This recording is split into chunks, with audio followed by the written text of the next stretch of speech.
Chapter 1. The Empress descends, bringing her 4 daughters to the mortal realm. On the Tsanglong continent, high above the clouds, 9 colossal golden dragons swiftly navigated the skies. Each dragon bore an iron chain, and behind them trailed an enormous jade chariot, its surface gleaming and radiant, enveloped in a mystical aura of frost, exuding opulence and enigma. Wherever it passed, a rainbow paved its way, its grandeur not only magnificent, but also imbued with an air of invincibility. Those with keen eyes marveled in astonishment. The Frost Jade Chariot. It belongs to the Frost Empress. The Frost Empress is the sovereign of the northern Xiantian. What brings her to the mortal realm? With 9 dragons pulling the chariot, the Frost Empress is indeed extraordinary. Above the Tsanglong continent lay the 9 heavens, one of which was known as the northern Xiantian, a realm within the extreme northern frigid lands. Within the northern Xiantian, there existed countless kingdoms, numbering in the tens of thousands. The ruler of these realms was a woman named Donghuang Zhou, who bore the imperial title of Frost and was recognized as the foremost powerhouse of the northern Xiantian. Throughout the planet, her name struck awe in the hearts of numerous prodigies and heroes. Today, the inhabitants of the Tsanglong continent could scarcely fathom that the Frost Empress would descend to their realm. At this moment, within the opulent hall of the Frost Jade Chariot, sat a stunning woman of around 20 years of age, clad in a long robe of purple and gold, the sleeves adorned with pure golden trim and intricately embroidered with phoenix patterns. Her exquisite attire accentuated her porcelain-like visage, rendering her even more radiant and refined. Before her, the sun itself seemed to pale in comparison. She was none other than the Frost Empress, Donghuang Zhou. Sighing softly, Donghuang Zhou was a formidable figure at the imperial realm. With a mere sweep of her consciousness, she could hear the myriad voices of the people far below. Upon hearing their discussions, she could not help but shake her head and sigh. Ordinarily, she would not descend to the mortal realm so readily, but today necessitated her presence for a singular purpose: to aid her 4 beloved daughters in locating their biological father. She vividly remembered the harrowing event from 4 years prior, when she was besieged by 12 quasi-imperial powerhouses. In a fierce battle, she retreated from a northern Xiantian to the Tsanglong continent. Although she ultimately vanquished her assailants, she was utterly exhausted, plummeting from the heights into a river. Fortune smiled upon her as she encountered a dashing young scion fishing by the riverbank, who rescued her.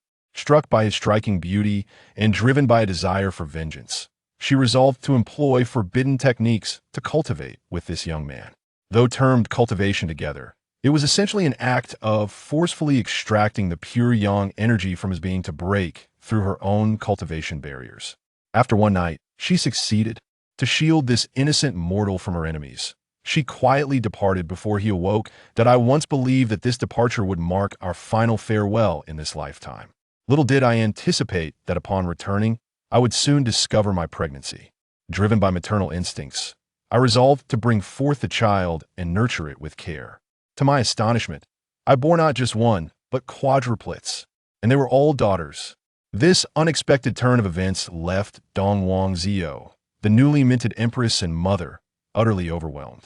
For the past 3 years, she has juggled the demands of governing Beishian heaven while tending to her 4 children, leaving her frazzled and beleaguered. Yet, this was not the crux of her troubles. As the children grew, they harbored an ever-increasing desire to uncover the identity of their biological father.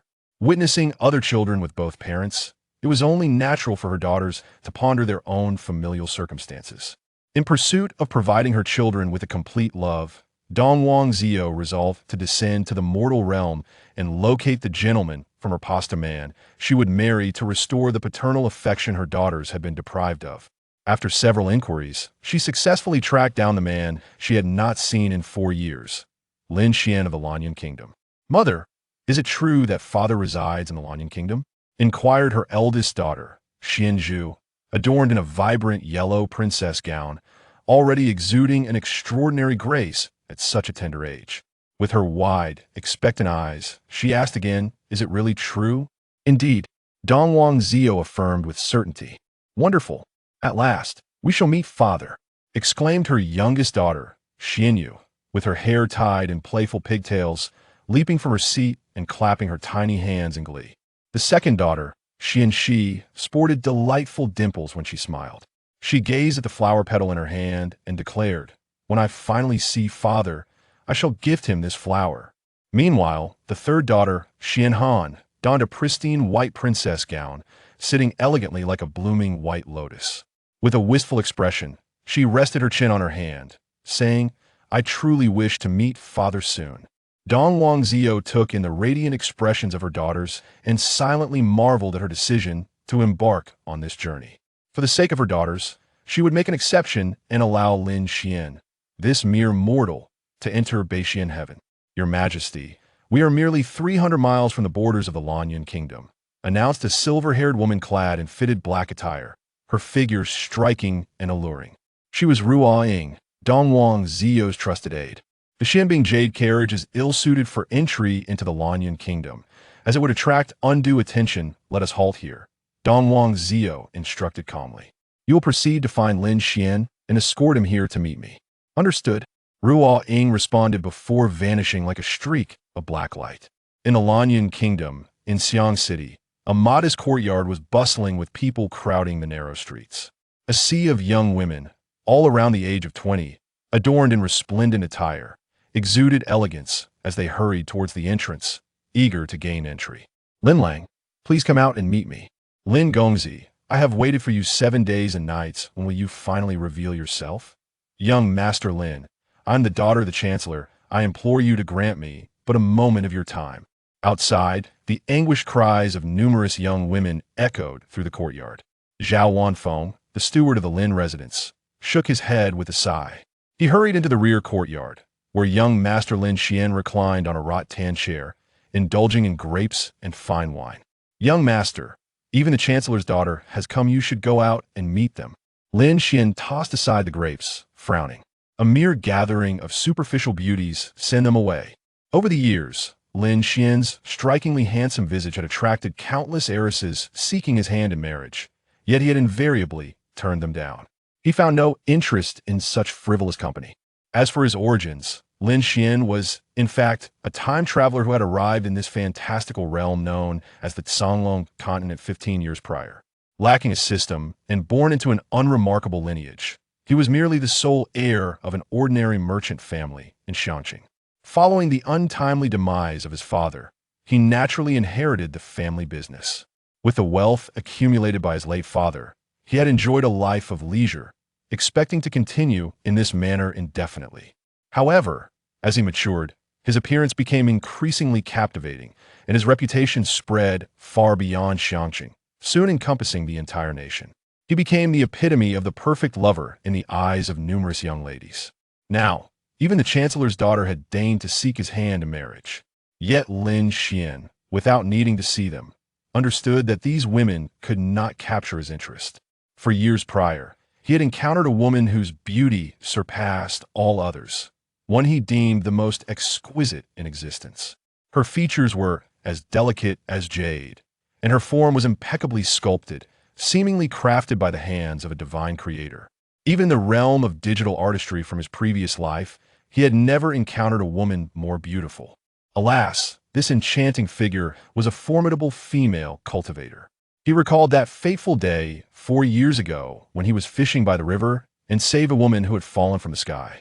Upon awakening, she had pounced upon him with the ferocity of a hungry tiger, leading to a night of tumult that nearly turned him into a mere plaything. That encounter had truly imparted to Lin Xian the meaning of beauty and the beast. To make matters worse, upon awakening the next day, he discovered that the cultivator had vanished without a trace, leaving him feeling as though he had been jilted. This experience only deepened his disdain for the so-called beauties who now sought his attention. "Ah, this wretched world that judges by appearance seems to be solely focused on my looks," Lin Xian mused, reclining and savoring his food and drink. Such a languid existence was, indeed, the most delightful of all. At that moment, Zhao Wanfeng re-entered from the front courtyard. "Young master, the guests have been sent away." "That was swift," Lin Xian remarked, surprised. "Zhao Bo, your efficiency today is commendable." Zhao Wanfeng chuckled awkwardly, shaking his head.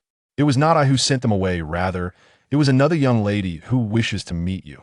"Not a chance." Lin Xian waved his hand dismissively after hearing the proposal.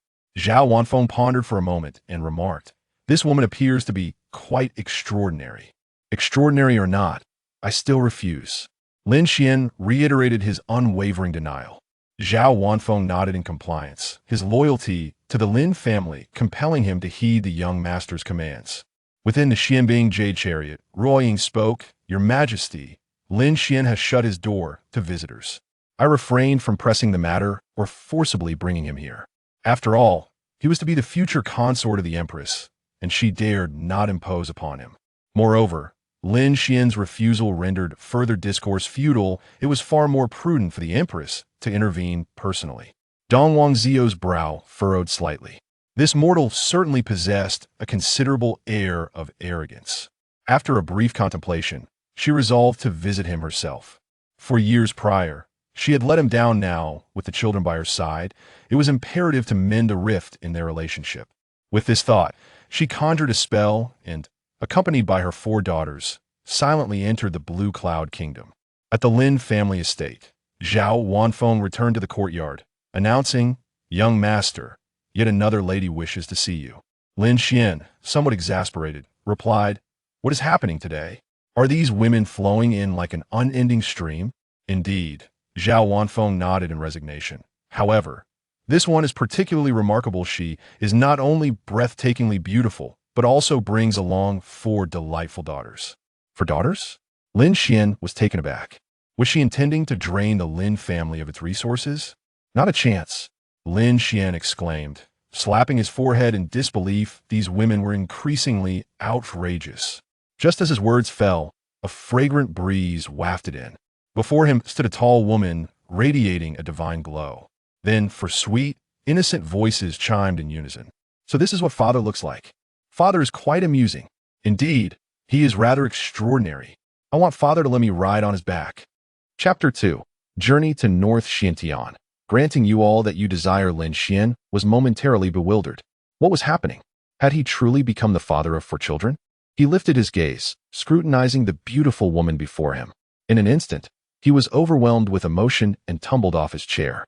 Over the past 4 years, her visage had occasionally surfaced in his mind, each recollection sending shivers down his spine.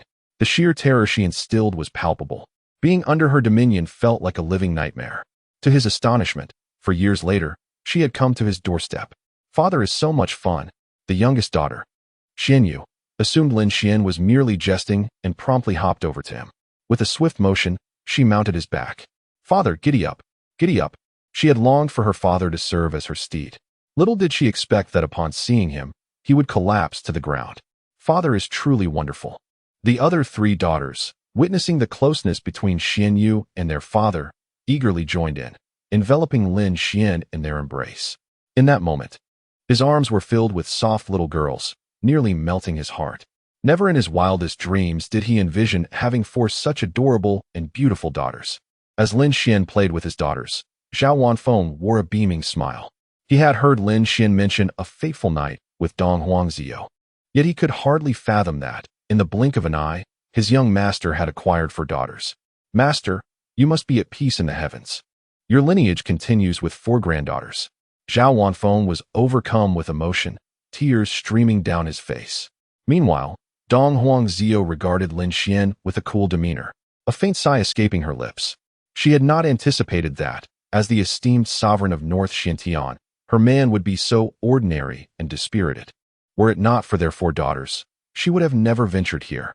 Clearing her throat, Dong Huangzio remarked, "It seems you remain unchanged after 4 years. Lin Xian, with Xianyu perched on his neck and the other daughters nestled in his arms, managed to sit up and replied, "You too." Dong Huangzio continued, "Allow me to introduce myself. I am Dong Huangzio of North Xintian." "Oh," Lin Xian replied nonchalantly, unaware of the significance of North Xintian or the lineage of Dong Huangzio. However, Zhao Wanfeng, standing nearby, trembled with fear, nearly kneeling on the ground. "Young master, she is the Empress of North Xintian." Many in the Songlong continent were familiar with North Xintian, a frigid realm in the far north, home to myriad kingdoms, surpassing the Songlong continent as a legendary world. In North Xintian, only the highest royalty bore the surname Donghuang. For years prior, tales had emerged of a remarkable empress appearing in North Xiantian. Coupled with Dong Huangzio's commanding presence, Zhao Wanfeng quickly deduced that she was indeed that legendary empress. Hearing Zhao Wanfeng's words, Lin Xian appeared calm on the surface, yet within him roiled a tempest. To his astonishment, the figure standing before him was none other than the Empress of Baishuanshan. This jest had escalated to extraordinary proportions. Regaining his composure, Lin Xian inquired, "What brings you here today? For the paternal love that your children have been deprived of, I wish to take you back to Baishuanshan and wed you," replied Dong Huangzio with an expression as tranquil as a still lake. "Wed me?" Lin Xian was at a loss for words, incredulous at the absurdity of her proposition. "I am a man of stature. If marriage is to occur, it shall be I who marries you." Initially, he had no intention of entangling himself further with Dong Huangzio. However, the four daughters were undeniably adorable, and the bond of blood stirred a surge of paternal affection within him. For their sake, he could reluctantly accept Dong Huangzio, but the notion of him becoming a groom was utterly inconceivable. The dignity of a man is not to be trifled with. "Humph," Dong Huangzio scoffed coldly. "You wish to marry me? On what grounds?" As a formidable empress, she relished in controlling all matters. Yet now, Lin Xian had the audacity to thwart her desires and suggest she marry him. How could she, Dong Huangzio, ever wed a mere mortal? "Simply because I am their father," Lin Xian replied nonchalantly. Dong Huangzio fell silent, the atmosphere thick with tension. Zhao Wanfeng hastily intervened. "Your Majesty, young master, the matter of marriage can be discussed later. It is best to focus on the children's future for now." Dong Huangzio exhaled softly. "Over the years, the children have lacked much paternal love. For their sake, come with me. Upon arriving at Baishuanshan, I can provide you with everything you desire: power, wealth, cultivation, divine artifacts, and longevity. I seek nothing more than your kindness towards the children." Lin Xian affirmed, "I will certainly care for my children." Dong Huangzio nodded, recognizing this truth in him. "Then let us depart at once." She began to turn away, yet Lin Xian hesitated. It was not that he did not wish to nurture these four children. Rather, he felt utterly unqualified for the role. Aside from his leisurely existence, he possessed no skills to offer. The thought of transforming into a doting father, tending to the children, was beyond his wildest imaginings. Suddenly, a surge of energy coursed through Lin Xian's being, accompanied by a crisp mechanical voice. "The child-rearing maniac system has been successfully activated. Initial binding complete. Reward, newbie gift pack. Will you claim it?" Joy surged within him. He finally had a system. The functions of the system were evident from its name, and Lin Xian felt that his challenges in parenting would soon be alleviated. Taking a deep breath, he silently commanded, "Claim it." Newbie gift pack successfully claimed. "Will you open it?" "Yes." "Congratulations, host. You have acquired the passive divine skill invincible domain." "Congratulations, host. You have gained master-level culinary skills." "Congratulations, host, on acquiring the perfect daddy tutorial X1. Upon receiving this novice reward, Lin Xian felt a surge of excitement. The reward appeared quite formidable. The system then provided an explanation. Invincible forbidden domain, a passive divine skill. With this skill, an invulnerable protective zone automatically forms within a certain radius around Lin Xian. As his cultivation increases, the extent of this protective area will likewise expand. The Perfect Daddy tutorial is a comprehensive learning resource, with all information seamlessly integrated into Lin Xian's mind, instantly transforming him into an exemplary father. His culinary skills, now at a master level, require no further elaboration from the system for Lin Xian to understand their significance. "Would you like to extract the rewards?" the system inquired. Lin Xian affirmed in his heart, "Extract." With these rewards, Lin Xian would not only immediately become a competent father, but he would also be free from concerns about potential dangers in Bei Xiantian due to insufficient cultivation. It must be said, the system's rewards are remarkably considerate. Ding. Successfully extracted the passive divine skill invincible forbidden domain. Successfully extracted master-level culinary skills. Successfully extracted the perfect daddy tutorial. Data integration in progress. 20. 100 completed. Chapter 3. A man capable of becoming an empress must possess extraordinary qualities. Father, hurry, take me home." The small, tender hand of Xian Yu tugged at Lin Xian's ear, her legs swinging with impatience. Before Lin Xian could gather his thoughts, Xian Zhu pulled at his hand and implored, "Father, come with us." "Yes, father, let us go." Xian Shi and Xian Han echoed with eager expressions. How could Lin Xian bear to refuse when faced with their innocent, hopeful eyes? Moreover, remaining here was indeed inappropriate, with so many women coming daily to propose, which could adversely affect the children. "Very well, I shall return home with you," Lin Xian said indulgently, ruffling the hair of his 4 daughters affectionately. A barely perceptible smile graced the lips of Dong Huangziyu. "Darlings, what are your names?" Lin Xian inquired, having spent ample time with them and eager to learn their identities. Xian Zhu raised her small hand, declaring, "Father, I am Xian Zhu." Xian Shi presented a flower petal to Lin Xian, stating, "I am Xian Shi." Xian Han beamed sweetly, "I am Xian Han." "And you?" Lin Xian asked, cradling Xian Yu down from atop his head. Xian Yu clung to Lin Xian's arm, reluctant to touch the ground, swaying in midair. "Father, I am Xian Yu." "All right, I understand." Lin Xian committed their names and characteristics to memory. With his impeccable paternal instincts, he could effortlessly distinguish between his 4 daughters, primarily through their appearances and personalities. According to Lin Xian's observations, the eldest, Xian Zhu, was the epitome of decorum, embodying the noble grace of royalty in her every gesture. The second daughter, Xian Shi, was an adorable little darling, her chubby face adorned with 2 charming dimples when she smiled. The third daughter, Xian Han, was somewhat shy, exuding a quiet elegance that promised a future as a pure and pristine white peony.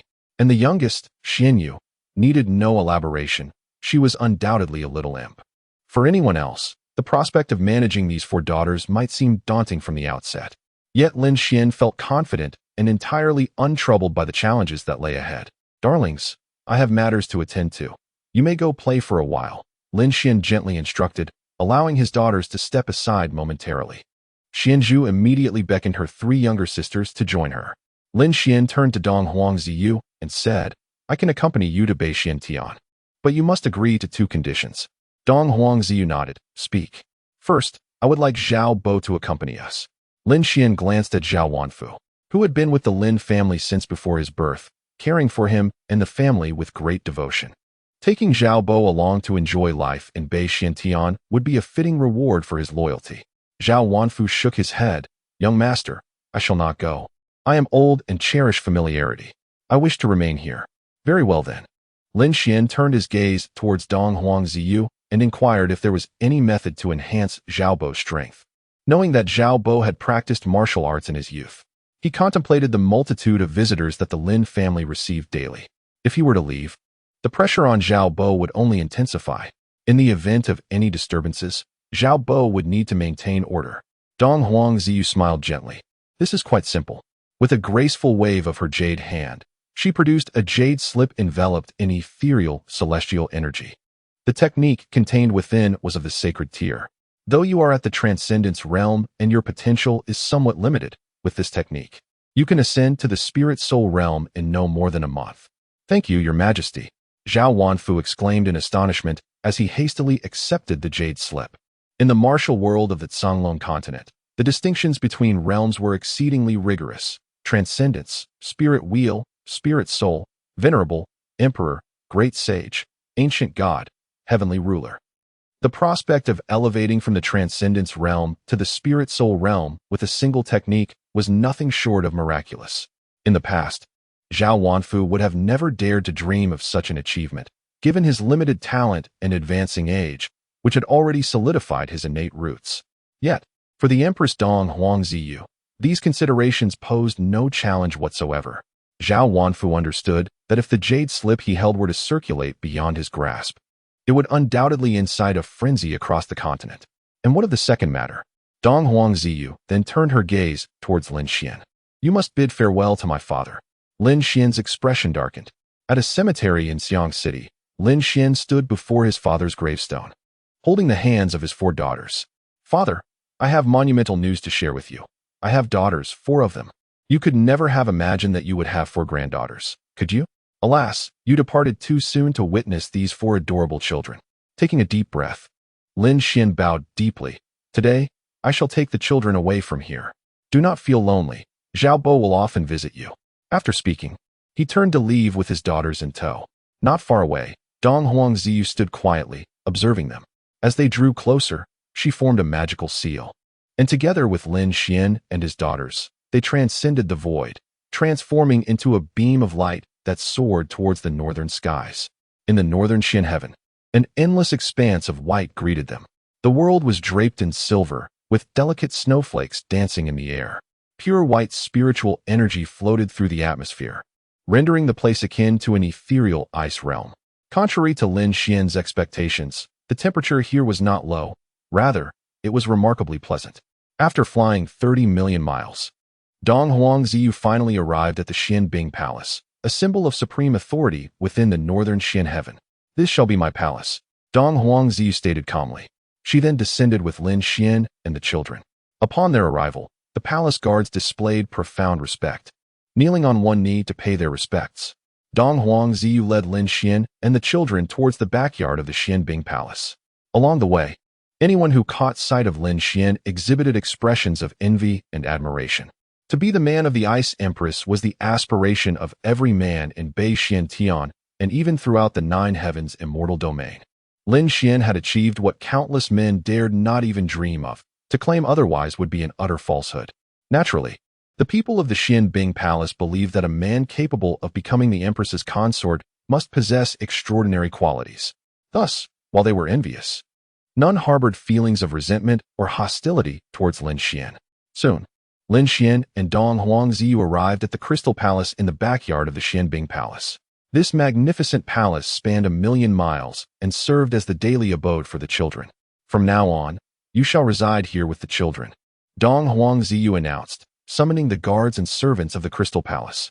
After disclosing Lin Xian's identity, she instructed them to heed his every command henceforth. Just as these arrangements were being finalized, Ruo Ying emerged from the shadows, bowing respectfully. Your Majesty, there are unusual movements in the demon realm. The ministers await your presence in the front hall for deliberation. Dong Huangziyu turned to Lin Xian, saying, I have pressing matters to attend to. You will need to look after the children more from now on. Lin Xian nodded in agreement. Subsequently, Dong Huangziyu departed with Ruo Ying. Lin Xian gazed at his 4 adorable daughters and said, My dears, lead your father to your rooms, please. To be the perfect dad, one must commence with the daily lives of the children. Chapter 4. How exciting. The perfect daddy cooks. Upon hearing this, Xin Yu promptly grabbed Lin Xian's hand, exclaiming, Father, you must come to my room first. Xian Yu's face turned pale with fear as she added, Father, Xian Yu's room harbors many terrifying mythical beasts, the largest being the 9-scaled serpent, which looks utterly fearsome. Lin Xian couldn't help but raise an eyebrow. Indeed, this 4th daughter of his was quite the character with her peculiar tastes. Xian Shi gleefully clung to Lin Xian's arm, saying, Father, come to my room. I have an abundance of beautiful flowers. Xian Han quickly chimed in, Father, I have flowers in my room too, along with many splendid crystal fish. Lin Xian silently nodded, noting that his 2nd and 3rd daughters had more conventional interests. However, Xian Yu insisted, No, Father must go to my room first. She climbed up Lin Xian's leg like a tree, exhibiting a determination that suggested she would not relent until her wish was granted. Observing the expressions of all 4 daughters, Lin Xian couldn't help but chuckle. It was evident that they were vying for his affection. In their little hearts, the order in which he visited their rooms represented who he loved the most. Now, the dilemma arose. Whom should Lin Xian visit first without hurting the feelings of the other 3 daughters? After pondering, he suggested, My dears, I do not yet have a room of my own. How about we all explore my room together? Lin Xian believed that diverting their attention would be the best approach while they vied for his affection. Once their focus shifted, he could visit each of their rooms one by one. Good. The 4 daughters exclaimed in unison, clapping their hands in excitement. Lin Xian smiled to himself, feeling quite adept at managing these children with his perfect daddy skills. The servants nearby watched this scene unfold, their faces reflecting admiration. Truly, the emperor's consort handled it with remarkable finesse. Soon, under the guidance of the servants, Lin Xian led the children to his room. Though termed a room, its grandeur rivaled that of a luxurious palace. The decor was opulent, with every conceivable amenity present: sandalwood furniture, gilded doors and windows, crystal flooring, and exquisite floral ceilings. Everything in sight exuded an air of nobility and extravagance. "Your Majesty, this room has been specially selected for you by His Majesty," a servant respectfully informed him. Lin Xian nodded, realizing that Dong Huang Zi was not as cold as he appeared. Seizing the opportunity while the children played in his room, he quickly toured each of their quarters with the servant's assistance. Through this exploration, Lin Xian gained deeper insights into the personalities and preferences of his 4 daughters. When dinner time arrived, Lin Xian escorted his daughters to the dining hall reserved for the Crystal Palace. The palace chef had prepared a sumptuous feast, and through the servant's introduction, Lin Xian learned that these delicacies were exceedingly rare and delectable. Juicy immortal ink, golden layered Xian turtle meat, creamy dragon abdomen, honey-glazed thunder egg. All the ingredients are sourced from an array of extraordinarily rare demon beasts, even including those of primordial divine lineage. Upon encountering these visually and aromatically enticing delicacies, Lin Xian was suddenly overwhelmed by a profound sense of hunger. Under the attentive service of his servants, he commenced a hearty feast. As he indulged, he began to notice an unusual atmosphere at the dining table. His eldest daughter, Xianzhu, scooped a spoonful of honey-glazed thunder egg, licking it several times but refusing to consume it. The second daughter, Xianxi, held a piece of Xian turtle meat in her mouth, seemingly unable to chew it into submission. The third daughter, Xianhan, twirled her spoon endlessly in her bowl, lost in contemplation. Meanwhile, the youngest daughter, Xianyu, had summoned a dog-like demon beast from who knows where, desperately shoving food into its mouth. Before long, the creature's belly bulged like a balloon. "Why aren't you all eating?" Lin Xian inquired, setting down his utensils. The 4 pairs of pitiful eyes turned toward him, and after a brief pause, they chorused, "We're tired of eating." Xianzhu added, "Father, will you scold us?" Xianxi chimed in, "Whenever we don't eat properly, Mother finds out and scolds us." With a hint of pride, Xianyu interjected, "Fortunately, I have the Tengu beast to help me eat a lot." In an instant, Lin Xian understood. His daughters had grown weary of these foods. From the tutorial provided by the system, he was aware that children, in their formative years, are incredibly discerning about food. It must not only be delicious and nutritious, but also vary in texture continually. Although the feast laid before them was more delectable than the rarest delicacies, its exquisite taste ironically rendered it monotonous for the children. Realizing the crux of the matter, Lin Xian gazed affectionately at his 4 daughters. "Father will not scold you. If you do not wish to eat, you may set it aside for now. Wait a moment. I will provide you with even more delicious offerings." "More delicious offerings?" The daughter's eyes sparkled with curiosity. "Father, is there truly something even tastier than this?" Xianzhu pointed at the dishes on the table. "Mother said these are the finest." Xianxi exclaimed, "I can't wait." Xianhan asserted, "If father says there is, then there certainly is."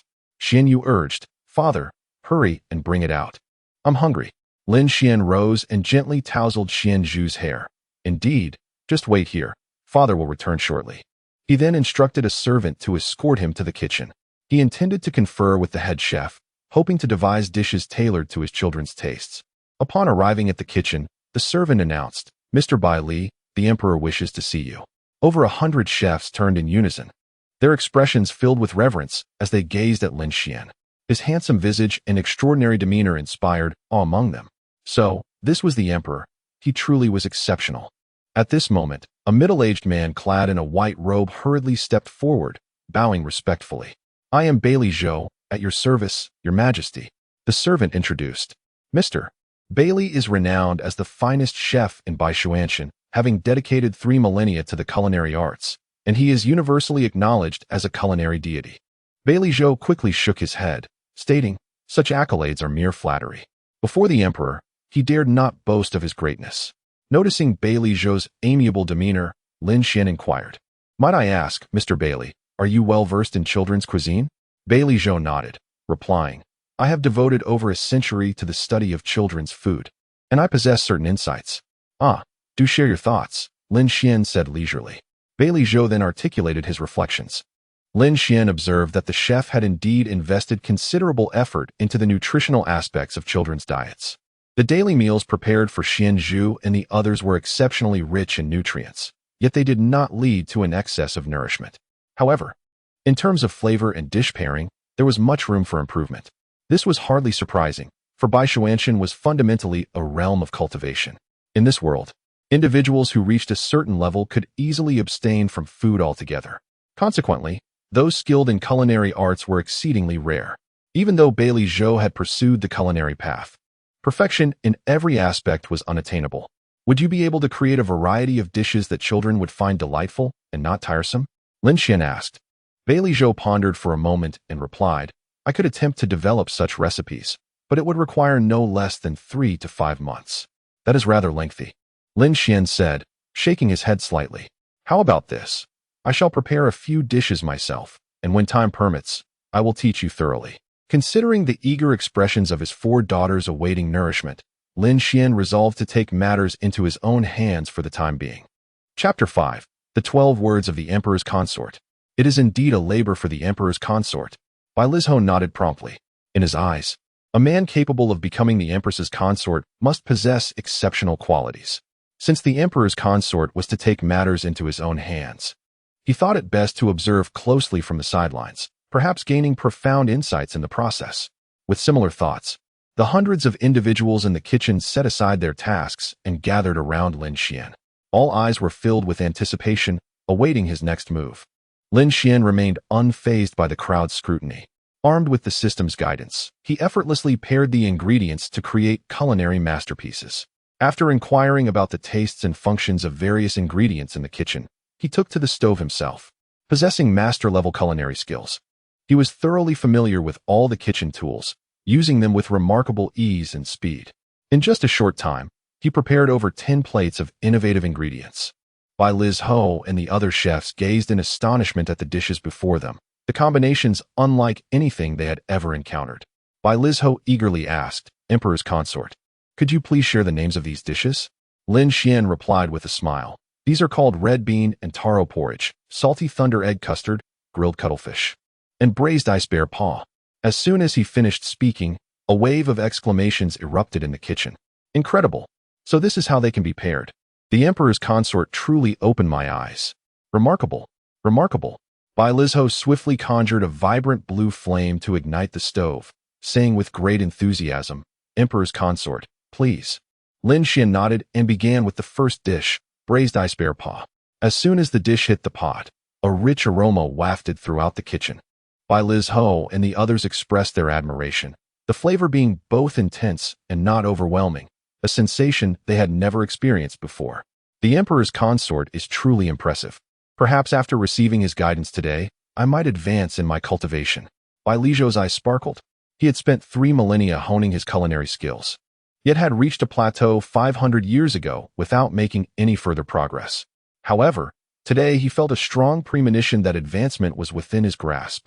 In the Xianbing Palace, the main hall, Dong Huangzhou sat regally upon the Ice Phoenix throne, surveying the assembly of ministers below. These individuals were monarchs from the myriad nations of the northern Xian heaven. Yet, before Dong Huangzhou, they were mere subjects. The ruler of the Min Kingdom, Song Yan, stepped forward and proclaimed, Your Majesty, the demonic realm's Wanma Kingdom is becoming increasingly restless, causing turmoil at our borders. I beseech Your Majesty to issue a decree to mobilize our forces against the demonic kingdom and assert the might of northern Xian heaven. The esteemed General Du Yunlong, affiliated with the Xianbing Palace, stepped forward and clasped his fists, stating, Your Majesty, I am willing to lead the troops. Dong Huangzhou replied, This time, I shall personally lead the army to confront the Wanma Kingdom. The ministers in the hall were taken aback. Song Yan hastily remarked, Your Majesty, the kingdom of 10,000 demons is merely a minor nation within the celestial demon realm, hardly worthy of your personal expedition. Eastern Emperor Zi waved her hand dismissively, declaring, It is decided.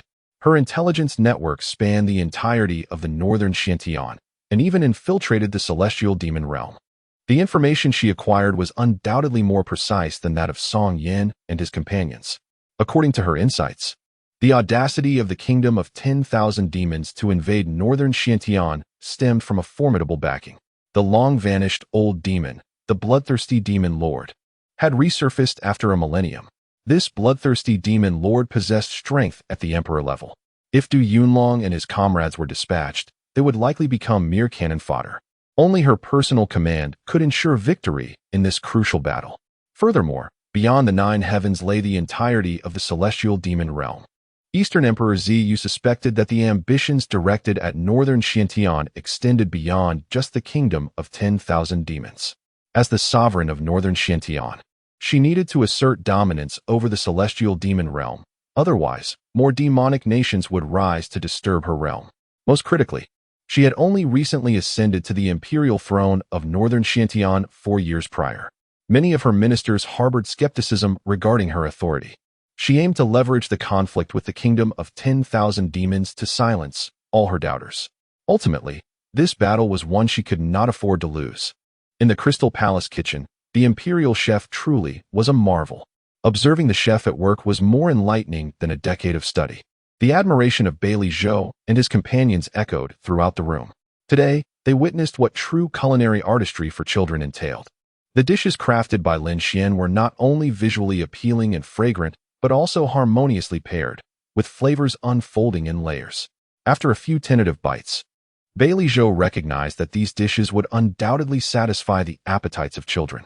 Lin Xian stated, "The essence of children's cuisine can be distilled into 12 words: balanced nutrition, appropriate sweetness and saltiness, and varied textures."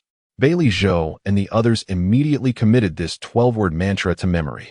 Reflecting on it repeatedly only deepened their appreciation. "Imperial Chef, I have learned much." Bailey Zhou respectfully bowed.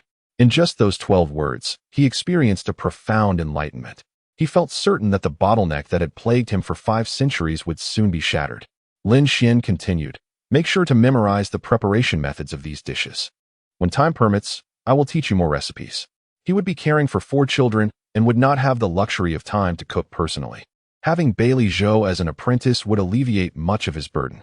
Given Bailey Zhou's aptitude, he would grasp the nuances quickly, without concern over the taste. Indeed, Bailey Zhou exclaimed, brimming with excitement. Having merely observed these 10 or so dishes, he had already reaped immense benefits. If he could learn more techniques from the imperial chef, it would truly be a stroke of fortune. Lin Xian then instructed for the dishes to be brought to the dining hall. Before they even entered, the 4 little gluttons inside let out exclamations of delight. "Wow, it smells amazing. I want to eat. Grandfather is truly remarkable. This must have been orchestrated by him." The 4 little girls turned their gazes toward the doorway, their eyes sparkling with excitement. Upon seeing Lin Xian bringing in the dishes, the girls were filled with joy. Xianyu leaped from her chair, her small hands raised high. "Father, I want to eat." Lin Xian lifted her up and gently placed her back in her seat, presenting her with a dumpling made from the purple shadow snow serpent.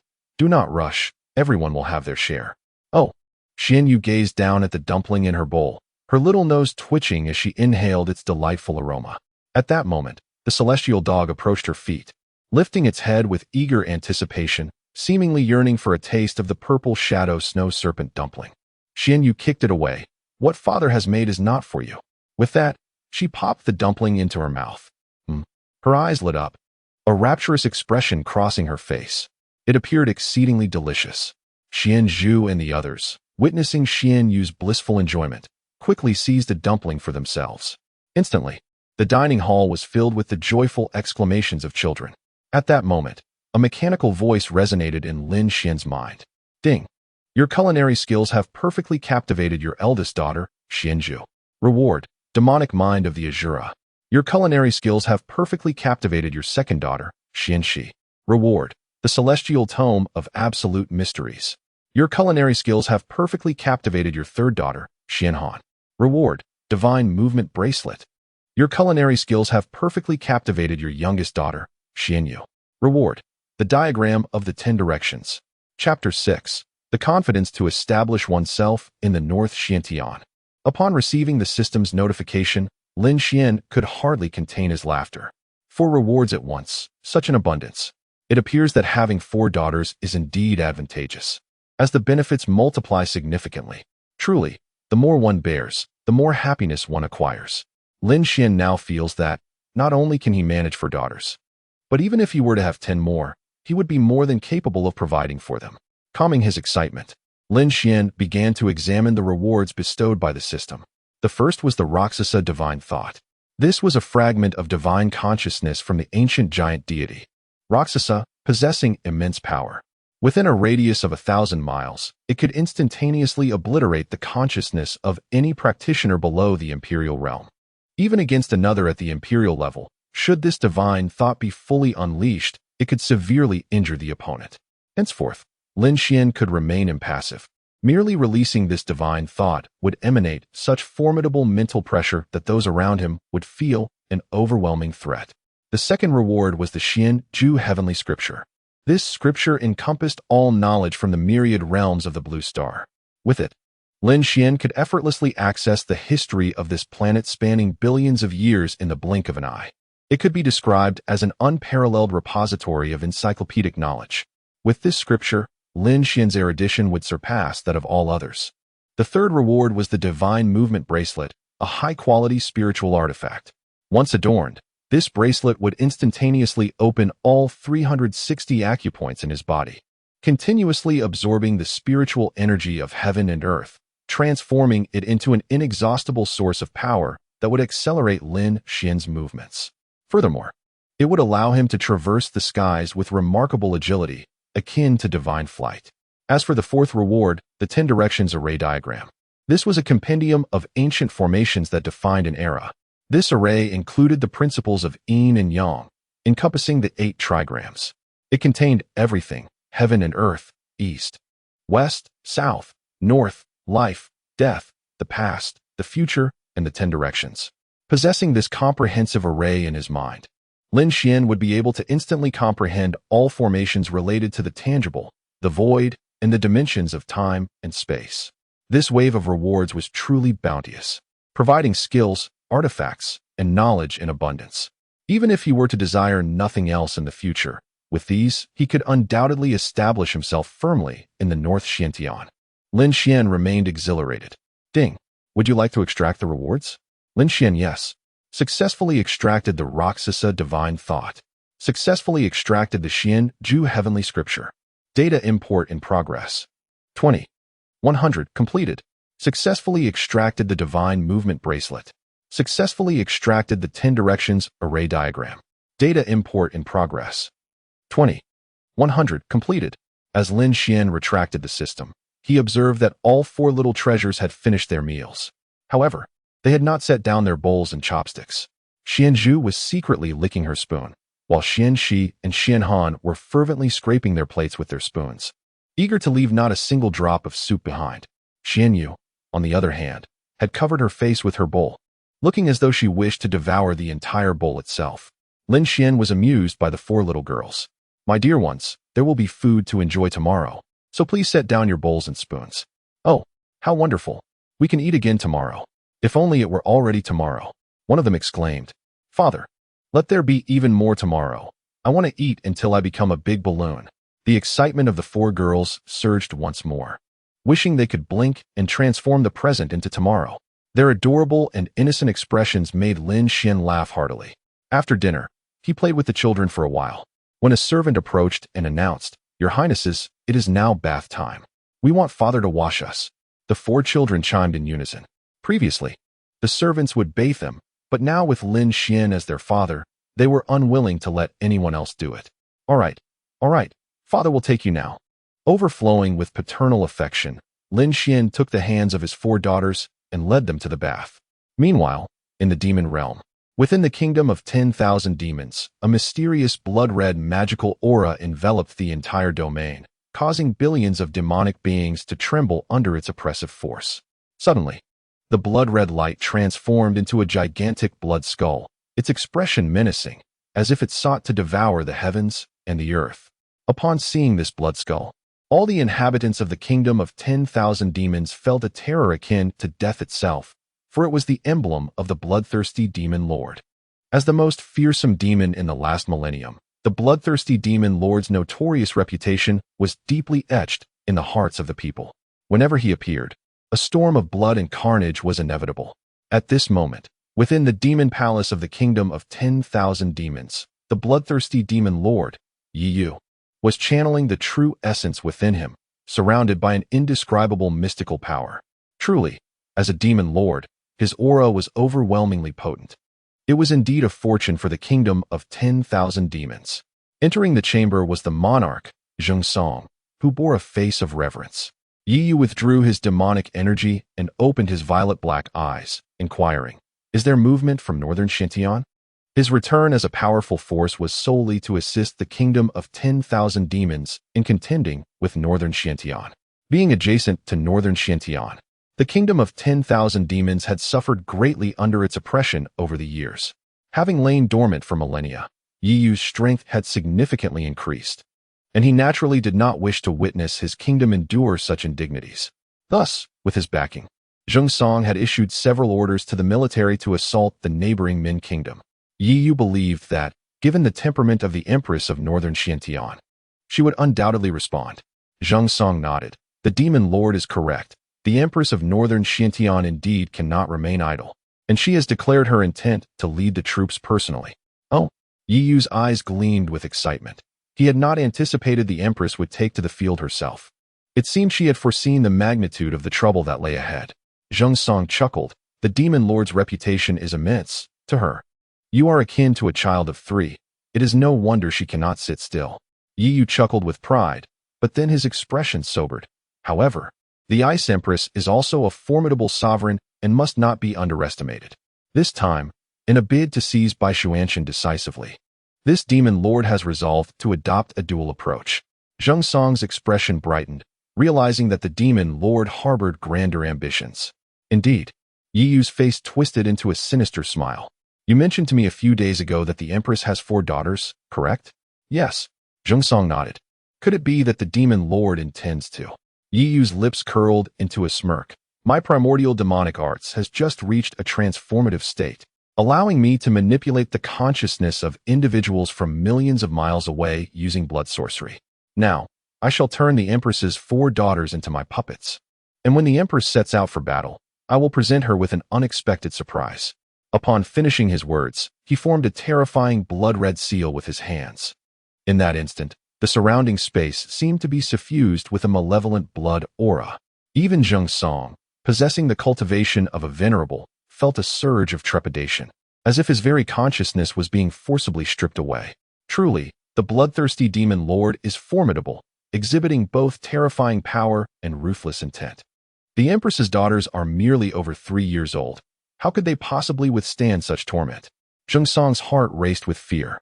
Suddenly, the space darkened. The boundless blood aura quickly converged, shooting toward the northern sky at lightning speed. Chapter 7. The Empress of Eastern Sovereignty became jealous. Lin Xian devoted a full hour to bathing his 4 daughters. Observing the delightful fragrance emanating from the little ones, he felt an overwhelming urge to indulge in their sweetness. At that moment, a servant approached and announced, Your Highnesses, it is time for bed. Xian Zhu gazed at Lin Xian with a look of longing and said, Father, I wish for you to accompany me to sleep. Me too. Xian, she chimed in eagerly. I want you to sleep with me, father. Xian Han also approached, wrapping her arms around Lin Xian's leg. I want as well. I want to. Xian Yu jumped up and down, anxious that Lin Xian might overlook her. Seeing the fervent enthusiasm of his 4 daughters, Lin Xian had no choice but to suggest, how about you all sleep in Father's room? Fortunately, his bed was spacious enough to accommodate all 4 little girls without any difficulty. Yea, the 4 little ones rejoiced, dancing with delight. The servant quickly interjected, Your Majesty, the princesses are still quite young. They may not be very still during the night, and it might disturb you. Lin Xian interrupted her, saying, No worries. I have my ways. If I cannot even manage to settle the children at bedtime, how can I claim the title of the perfect dad? Though the servant remained apprehensive about the potential disturbance, Lin Xian's determination silenced her concerns, and she refrained from further objections. Soon after, Lin Xian led the 4 little girls to his room, lifting them one by one onto the bed. Before long, they were all lying side by side, wide-eyed and gazing at Lin Xian. Shall I tell you a delightful story, and then you can sleep? Lin Xian was aware of their desires. He had heard from the servants that the Empress of Eastern Sovereignty sometimes shared bedtime tales with the children, but it had been at least 6 months since she last did so. The children were undoubtedly eager to hear a story before slumber. Fortunately, Lin Xian possessed a wealth of children's stories within him, making it effortless to entertain his daughters. All right, the story I shall tell is about Snow White and the 7 dwarfs. Upon hearing Lin Xian's words, the little girls' eyes sparkled with excitement. They had never encountered such a fresh tale before. Just that single phrase was enough to pique their interest immensely. Lin Xian smiled inwardly. realizing that this story indeed held great allure for the children. Once upon a time, there was a beautiful little girl named Snow White. However, she had a very wicked stepmother. Lin Xian narrated the tale with a measured pace, captivating the children's hearts as he shared the story. Before long, the four little girls became utterly engrossed, gradually succumbing to sleep as they immersed themselves in the narrative. As he watched them drift off one by one, Lin Xian felt an indescribable happiness. There was no greater joy than to have those four cherubic faces nestled beside him, creating a moment of pure bliss. Lin Xian suddenly furrowed his brow. Possessing the divine consciousness of the Rakshasa, he was able to monitor everything around him at any moment. He sensed an indescribable, arcane malevolent force stealthily probing the entire Crystal Palace. Could it be that someone intended to harm his children? The Crystal Palace was the sanctuary for Xian Zhu and her 3 children. Lin Xian could not help but suspect that the adversary was targeting his 4 daughters. If anyone dared to harm my daughters, they would find no passage. With a flicker of his mind, Lin Xian unleashed his divine consciousness completely. A resonating wave of invisible energy erupted in the air. The terrifying divine essence from the ancient giant bore down with the weight of 100 mountains. The moment it made contact with the bloodthirsty power of Blood-Slaughter Demon Lord, it shattered that force as if it were a mere fragile object. Hiss! Far away, billions of miles distant, bloodthirsty demon Lord Yi Yu trembled violently, nearly toppling over. Such formidable mental power. Yi Yu's right hand involuntarily quivered. He had practiced for 10 millennia to attain the Emperor realm, and the forbidden-level sorcery he cultivated was exceedingly powerful. Even though he could not elevate the bloodthirsty force to its utmost potential from such a distance, it was not something that could be easily obliterated. Yet, he did not anticipate that the divine consciousness he had just unintentionally brushed against was so vast and overwhelming, reminiscent of the ancient times. This was undoubtedly not the divine consciousness of an emperor. It was likely that of a saint, perhaps even surpassing the emperor realm. How could the North Xian heaven harbor a great saint? Yi Yu's eyes brimmed with deep trepidation. If a great saint existed within the North Xian palace, his plans for returning would be utterly thwarted. One great saint equated to 100 emperors. Should he, Yi Yu, encounter a great saint, he would be nothing but cannon fodder. Zheng Song, quickly dispatch intelligence agents into North Xian. We must ascertain who it was that just attacked me. Yi Yu's expression was exceedingly grave. Zheng Song recognized the gravity of the situation and promptly replied, yes. In the grand hall of the Xian Ice Palace, the lights blazed brightly. Eastern Emperor Zi Yu was making final preparations for the assault on the 10,000 Demon Kingdom. As Ru Ying emerged from the shadows, she spoke. Your Majesty, the night has grown late. You should rest. Eastern Emperor Zi Yu shook her head. With great matters yet unresolved, how could I find repose? Upon reaching the Emperor realm, one transcended ordinary existence.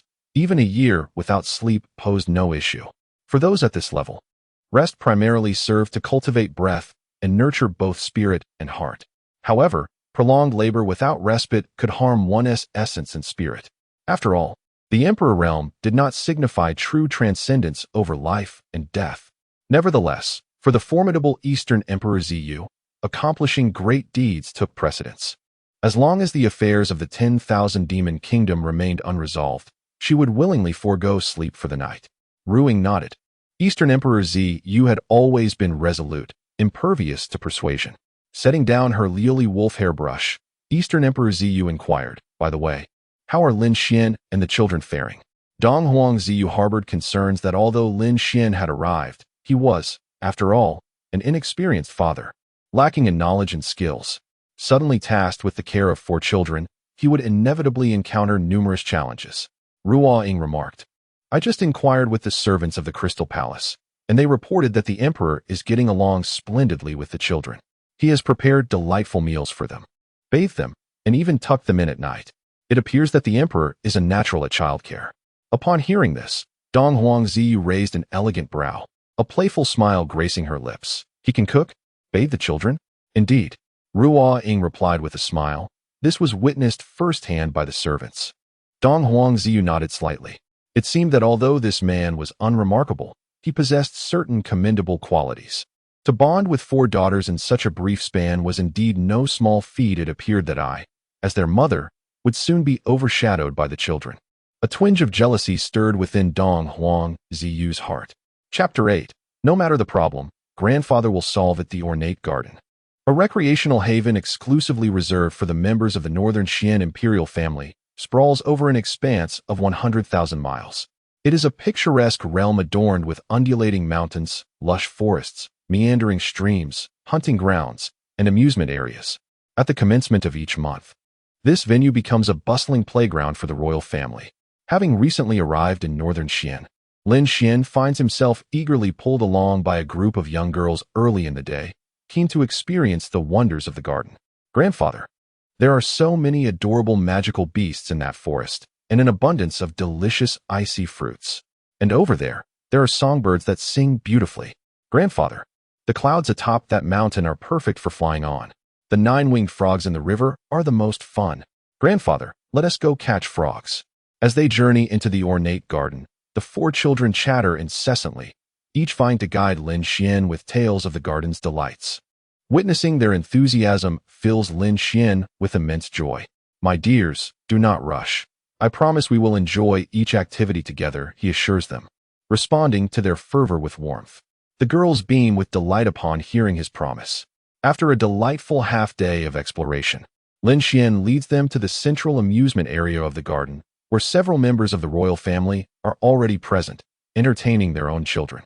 Upon learning that Lin Xian is the father of the 4 little princesses, the royal attendees regard him with admiration. A man capable of becoming the consort of the Empress is undoubtedly extraordinary, especially given that the Ice Empress is the most formidable figure in Northern Xian. After exchanging pleasantries with the royal members, Lin Xian finds a spot to rest while the girls play joyfully with other royal children nearby. Relishing the tranquility, he takes the opportunity to appreciate the garden's beauty. Before long, a delicate kite descends gracefully at his feet. As he bends to retrieve it, a fair little hand brushes against his, retreating as if startled by an electric shock. Upon raising his gaze, he encounters the enchanting visage of a young girl, around 16 or 17, with large, dark eyes fixed upon him. Is this kite yours? Lin Xian inquires, picking it up. Yes, the beautiful maiden, Mu Yuqing, replies bashfully, nodding. Here you go, he says, returning the kite to her. Thank you. She beams, her smile radiant. Young master, I often come here. How have I never seen you before? Lin Xian's charm and sunny demeanor instantly captivate her. Noticing Lin Xian is alone, Mu Yuqing feels an irresistible urge to engage him in conversation. This is my first visit, he replies with a gentle smile. Since we are both of royal lineage, let us introduce ourselves. I am Mu Yuqing. Lin Xian, he responds with a smile. Noted. Mu Yuqing does not ponder further, her heart already enchanted. The Dongwang clan boasts numerous distant relatives, including families with the surname Lin. At this moment, an older woman approached, smiling at Mu Yuqing, and remarked, You seem to be getting along splendidly with the Emperor's consort. Emperor's consort, exclaimed Mu Yuqing, her mouth forming a perfect circle. Then you must be my cousin-in-law. Her large eyes swept over Lin Xian, noting his undeniable charm, which was no surprise given that he had caught the eye of the Empress. The older woman explained, the Emperor's consort, Yuqing, is a distant cousin of the Empress. So by extension, you are indeed her cousin-in-law. Ah, I see, Lin Xian responded with a slight smile. Cousin-in-law, do join us for the tea gathering later. Mu Yuqing urged enthusiastically.